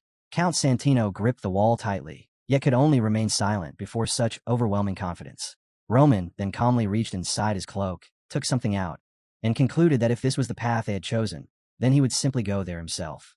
Count Santino's face twisted in horror the instant he recognized the object in Roman's hand as a magic scroll. A violent surge of deep blue energy burst into the air, while Roman calmly commanded himself to fly, and with enormous wings of light unfolding behind him, he advanced with overwhelming authority before shooting across the night sky, like a streak of blue light moving at terrifying speed. Descending from above with an icy gaze while his red cloak whipped through the wind, Roman immediately threw Sanchez into panic, causing him to scream at his soldiers to stop Roman at all costs and order the archers to shoot him down. The archers released their arrows together, creating a dense storm aimed directly at him. Yet the moment the attack closed in, a blazing magic circle formed around Roman and blocked every single arrow as he activated a fire shield. Seeing that sight, Sanchez could barely believe it and shouted in utter disbelief that it was shield magic. At the same time, Felix concentrated intensely as both of his hands formed a brilliant and powerful golden magic formation. A confident smile spread across his face, his eyes burning with fighting spirit while he maintained his stance, even as Sanchez continued roaring furiously at the approaching Roman and repeatedly ordered his troops to stop him. Then, without warning, an enormous torrent of blue energy crashed down from the sky and triggered a devastating explosion powerful enough to shake the ground itself. Thick smoke rose over the ruins created by the overwhelming strike, while Sanchez collapsed among the wreckage with blood pouring from his head and spreading across the ground, and the enemy soldiers around him were left scattered and broken, no longer capable of resisting. Count Santino clenched his teeth in agony as a hand gripped his head tightly, forcing a strained groan from him, while Roman lifted him from the ground with one hand inside the drifting smoke. Murderous killing intent poured from Roman as he coldly ordered the man in his grasp to contact the Valhalla imperial family immediately and inform them that Santino was in danger. Elsewhere, Marquis Belfer sat inside a luxurious room when the communication stone resting on the table suddenly began to glow, catching him by surprise. He quickly picked it up and demanded to know what was happening. From the other side came a trembling voice identifying itself as Count Santino, before urgently reporting that Roman Dmitri was standing right before them at that very moment. Panicked beyond reason, the speaker pleaded that although it sounded unbelievable, Santino would fall at this rate and reinforcements were desperately needed. In response, only a chilling silence followed before Marquis Belfer coldly declared that Count Santino should already understand that Imperial reinforcements would only arrive after Hernard had been completely dealt with. Stunned by that response, the person on the other end immediately tried to protest, only to be abruptly silenced when Marquis Belfer coldly warned him not to push his patience any further with such incompetence. Desperation and terror filled the trembling voice as it helplessly cried out, asking how they were supposed to stop a monster like that. Just before the communication device was completely severed, one final desperate plea begged again for reinforcements. Marquis Belfer's eyes remained cold and utterly merciless as he delivered his deadly conclusion, declaring that Count Santino should die for the sake of Valhalla. Roman's black-gloved hand tightened around the glowing green device as he stood amid the ruined battlefield, while his other hand gripped Count Santino by the throat and lifted him into the air. Looking at him with icy indifference, Roman coldly asked what he was supposed to do after being told to simply die. Count Santino immediately broke into desperate pleas for mercy, stammering that he would do absolutely anything if he could just be spared this once. Roman showed no reaction to the begging and mercilessly hurled him aside, sending him crashing violently into the rubble behind him. Count Santino fell onto the shattered ground with blood and dust covering his face as agonized groans escaped his mouth. Standing over him with a piercing gaze that felt as though it could see through his very mind, Roman asked what possible value Count Santino could offer him. In a panic, Count Santino scrambled back to his feet and frantically promised anything in exchange for his life before suddenly blurting out that he possessed information regarding the warp gate. Terrified for his survival, he hurriedly exposed critical military secrets, explaining that Dimitri's current strategy was most likely centered on occupying the warp gate to pressure the Valhalla Imperial family. Yet the warp point Javier would not be easily captured. Hearing that useful information immediately caused Roman's expression to darken with menace as he demanded a full explanation. Realizing he had found a sliver of hope, Count Santino trembled with relief and repeatedly thanked Roman before continuing to reveal confidential information among the shattered ruins. Blood and sweat streamed down Count Santino's face as he pitifully asked whether the information he had provided was enough to spare his life. Roman looked down at him with nothing but contempt and coldly answered that it was nowhere near enough. In the very next instant, a sharp blade sliced cleanly through the air, spraying blood everywhere as Count Santino, overcome with shock, cursed Roman before he could even finish speaking. Meanwhile, in Marine, the capital of Valhalla, enraged citizens gathered in massive numbers and shouted that they would march to the Valhalla Imperial Palace because they could no longer stand aside and watch the Empire continue along the wrong path. Everything unfolded exactly as Duke Vieto had intended, and the people boldly cried out for Valhalla while their voices echoed through the streets, urging each other to stand up and make themselves heard, declaring that if Duke Vieto's rebel army was risking their lives, then the citizens of Valhalla also had to do what was necessary. At that moment, one man stepped forward before the crowd and proudly announced that he now spoke to His Imperial Majesty on behalf of the people of Valhalla. He declared that Valhalla had always been a nation of warriors, a land whose people had never felt shame toward their identity, and had always lived by the warrior's code. Fury burned across his face as he bitterly accused the current Valhalla of losing both its roots and its dreams, claiming that the Empire now sought to preserve its power through schemes and conspiracies instead of courage. Standing within the Great Square, while facing the palace directly, he sincerely begged the Emperor to correct this misguided path and become a ruler truly supported by his people. His voice continued echoing through the majestic atmosphere of Valhalla as he pleaded for the Emperor to become a wise monarch and restore the very foundations of the nation. Then, without warning, the enormous palace gates slowly opened, and beneath an atmosphere filled with overwhelming pressure, a knight emerged from within. Heavy metallic footsteps struck against the stairs with harsh echoes, causing one frightened citizen to cry out that the Emperor's soldiers had appeared and express hope that they had come with a positive answer. Another man joyfully shouted that His Majesty must have finally heard the voices of the people. Yet before he could even finish his words, a cold-hearted knight drove a sword straight through his back. Stepping over the victim's corpse without hesitation, the merciless knight loudly commanded the execution of every vile traitor present. Blood from innocent citizens dripped from his blade as he declared that they would now demonstrate the dignity of the imperial family. Valhalla Square instantly fell into chaos as terrified screams spread everywhere, and the soldiers began slaughtering the crowd. One man collapsed motionless onto the cold stone floor, his eyes filled with resentment as he used his dying breath to declare that the Emperor of Valhalla had become drunk on power. Beside the bloodied corpse, another citizen shouted angrily, questioning whether the Emperor truly believed such power could last forever while treating his own people like livestock, insisting that all citizens of Valhalla would witness these deaths clearly. As the wounded man struggled to continue speaking, a guard clad in shining armor merely tilted his head slightly before swinging his sword in a fatal arc that severed the man's head from his neck within the silent imperial courtyard. The soldier then solemnly stated that they were simply carrying out the orders of His Imperial Majesty. Inside the Grand Palace Hall, Marquis Belfer respectfully reported that every citizen involved in the rebellion had already been suppressed. He further explained that, according to the Emperor's command, they would continue identifying all individuals connected to the rebels. Reclining arrogantly upon his throne, the Emperor looked down with contempt and referred to the rebels as vermin-like bastards who had forgotten their proper place, and therefore received exactly what they deserved.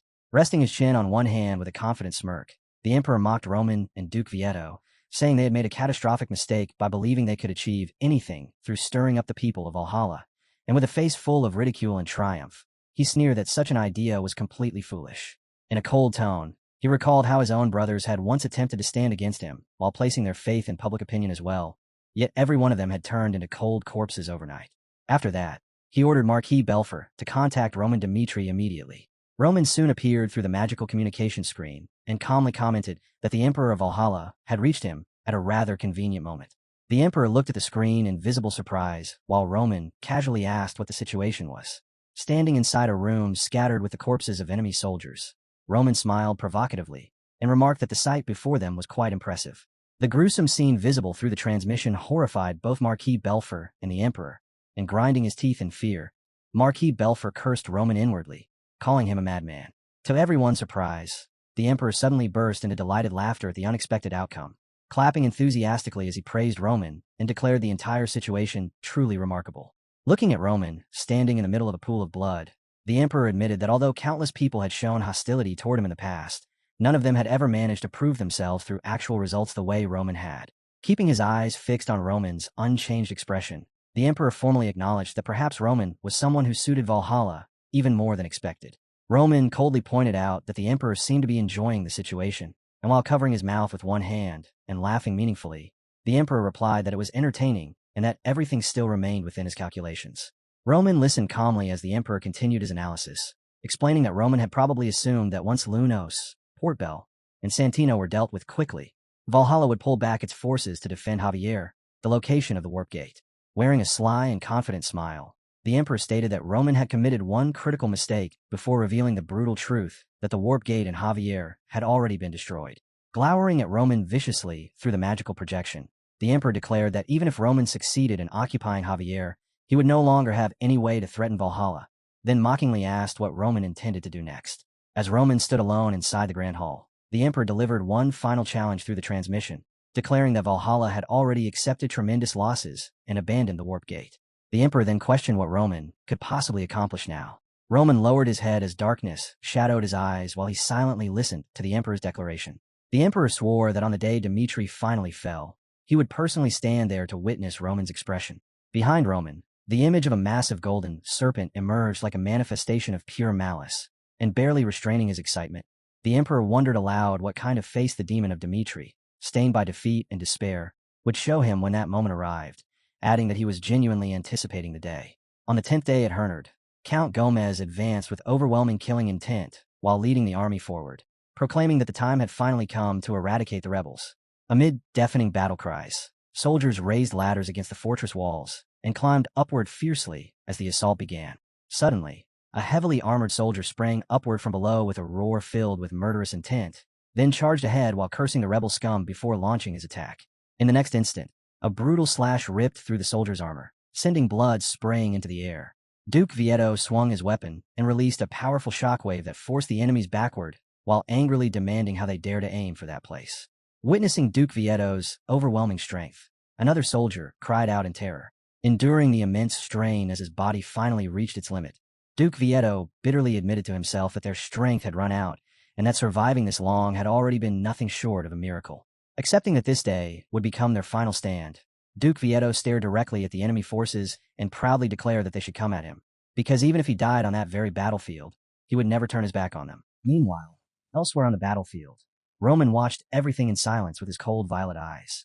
Amid the thick smoke and dust created by a massive explosion in Hernand, Count Gomez stood in the distance with an irritated expression and muttered that the rebels were stubborn bastards. Inside the clouds of gunpowder smoke, armored soldiers clashed fiercely with swords while Count Gomez secretly calculated that once the rebels were completely eliminated, Roman would have nothing remaining. standing in the center of the brutal battlefield with his arms crossed. Count Gomez observed the fighting coldly, while contemptuously thinking that Duke Vieto could have lived surrounded by wealth and honor if he had simply followed the flow of power, and he questioned why the man had chosen a path that would only lead to his own death. Suddenly, the communication necklace glowing brightly on his chest came into focus, and Count Gomez froze in shock as he realized something was wrong, blurting out that it was an emergency signal. Holding the communication device with a grim face, Count Gomez listened as Marquis Belfer spoke authoritatively from the other side and ordered him to immediately withdraw a portion of his forces. Startled, Count Gomez demanded to know what had happened. Tightening his grip around the device, he angrily protested that their objective was right in front of them, and that pulling troops back now could give the rebels another chance to fight back. Before he could continue, Marquis Belfer interrupted harshly and shouted for the brat to listen carefully, because the command came directly from His Imperial Majesty. Through the magical device, Marquis Belfer continued yelling that if Count Gomez had no desire to end up hanging from the gallows, he was to withdraw part of his forces immediately. Sweat poured down Count Gomez's face as he cried out in confusion, demanding to know what the hell was happening. For hours earlier, in another location, Marquis Belfer drove a powerful kick into a man's face, making him spit blood and scream in pain. At Moran's Central Square, the man collapsed at Marquis Belfer's feet while soldiers and citizens gathered around the area, whispering among themselves. Marquis Belfer loudly addressed the people of Valhalla and told them to witness the scene before them. He then fiercely accused the kneeling man of daring to rebel against His Imperial Majesty and declared that this was the fate awaiting anyone who committed the capital crime of treason. Tightening his grip around his sword, Marquis Belfer prepared to execute the trembling rebel, then brought the blade down decisively, sending blood spraying into the air. Marquis Belfer coldly ordered the soldiers to bring out the next person scheduled for execution, and one of the soldiers immediately responded that he understood. At that moment, a knight hurried over and urgently informed Marquis Belfer that an order had arrived commanding him to return to the Imperial Palace. Marquis Belfer showed obvious surprise and suspicion as he repeated the word return. The knight continued his report, explaining that Roman had pulled some kind of trick and that terrorist attacks were breaking out simultaneously across all of Valhalla. In Chiron, located in eastern Valhalla, several figures wearing black cloaks moved swiftly and secretly through the streets. Roman calmly divided the attack routes, instructing Unit 1 to head right and Unit 2 to move left, while Lucas immediately answered that he understood. Beneath the cloudy night sky, 2 guards stood watch in front of the Charon Armory when Lucas, hidden beneath his mysterious cloak, suddenly approached and delivered a fatal strike to one guard's neck. Both guards collapsed to the ground as Roman and Lucas silently cleared the entrance. A skilled hand manipulated the intricately crafted lock before opening the hidden door, and after successfully infiltrating the facility, Roman and Lucas exchanged confirming nods. For a brief moment, the entire military district remained silent beneath the night sky. Then disaster suddenly erupted as a terrifying explosion burst into flames and completely destroyed the structure below. Nearby citizens panicked in terror, screaming that the building had exploded while asking what was happening. Standing before the enraged crowd, the cloaked group's leader spread his arms wide and addressed the citizens of Valhalla, declaring that they must never forget the atrocities committed by the imperial family. He proclaimed that the citizens of Marin had sincerely offered advice for the sake of Valhalla, only to be slaughtered by the imperial family in return. Furiously, the stranger shouted that they themselves could become the next sacrifices to the emperor's madness, and urged the people not to ignore reality. Amid the ruined cityscape, anxious civilians listened as the man insisted that Valhalla's problems had to be solved by the people themselves. Standing before the shattered city wall, a dignified knight commanded the armored troops to pursue the instigators immediately. A close-up of the cloaked leader revealed a scheming smile spreading across his face in the darkness before he suddenly turned and fled. The knight behind him furiously shouted for him to stop at once, but in the next instant, the man performed a spectacular leap through the dark alleyways and vanished. Faced with the target's sudden disappearance, the heavily armored soldiers stared around in confusion and shock, asking how he had disappeared so suddenly. A warrior's boot slammed against the edge of a wall as someone concluded that the entire incident had been a carefully orchestrated act between the instigators and those disguised as soldiers.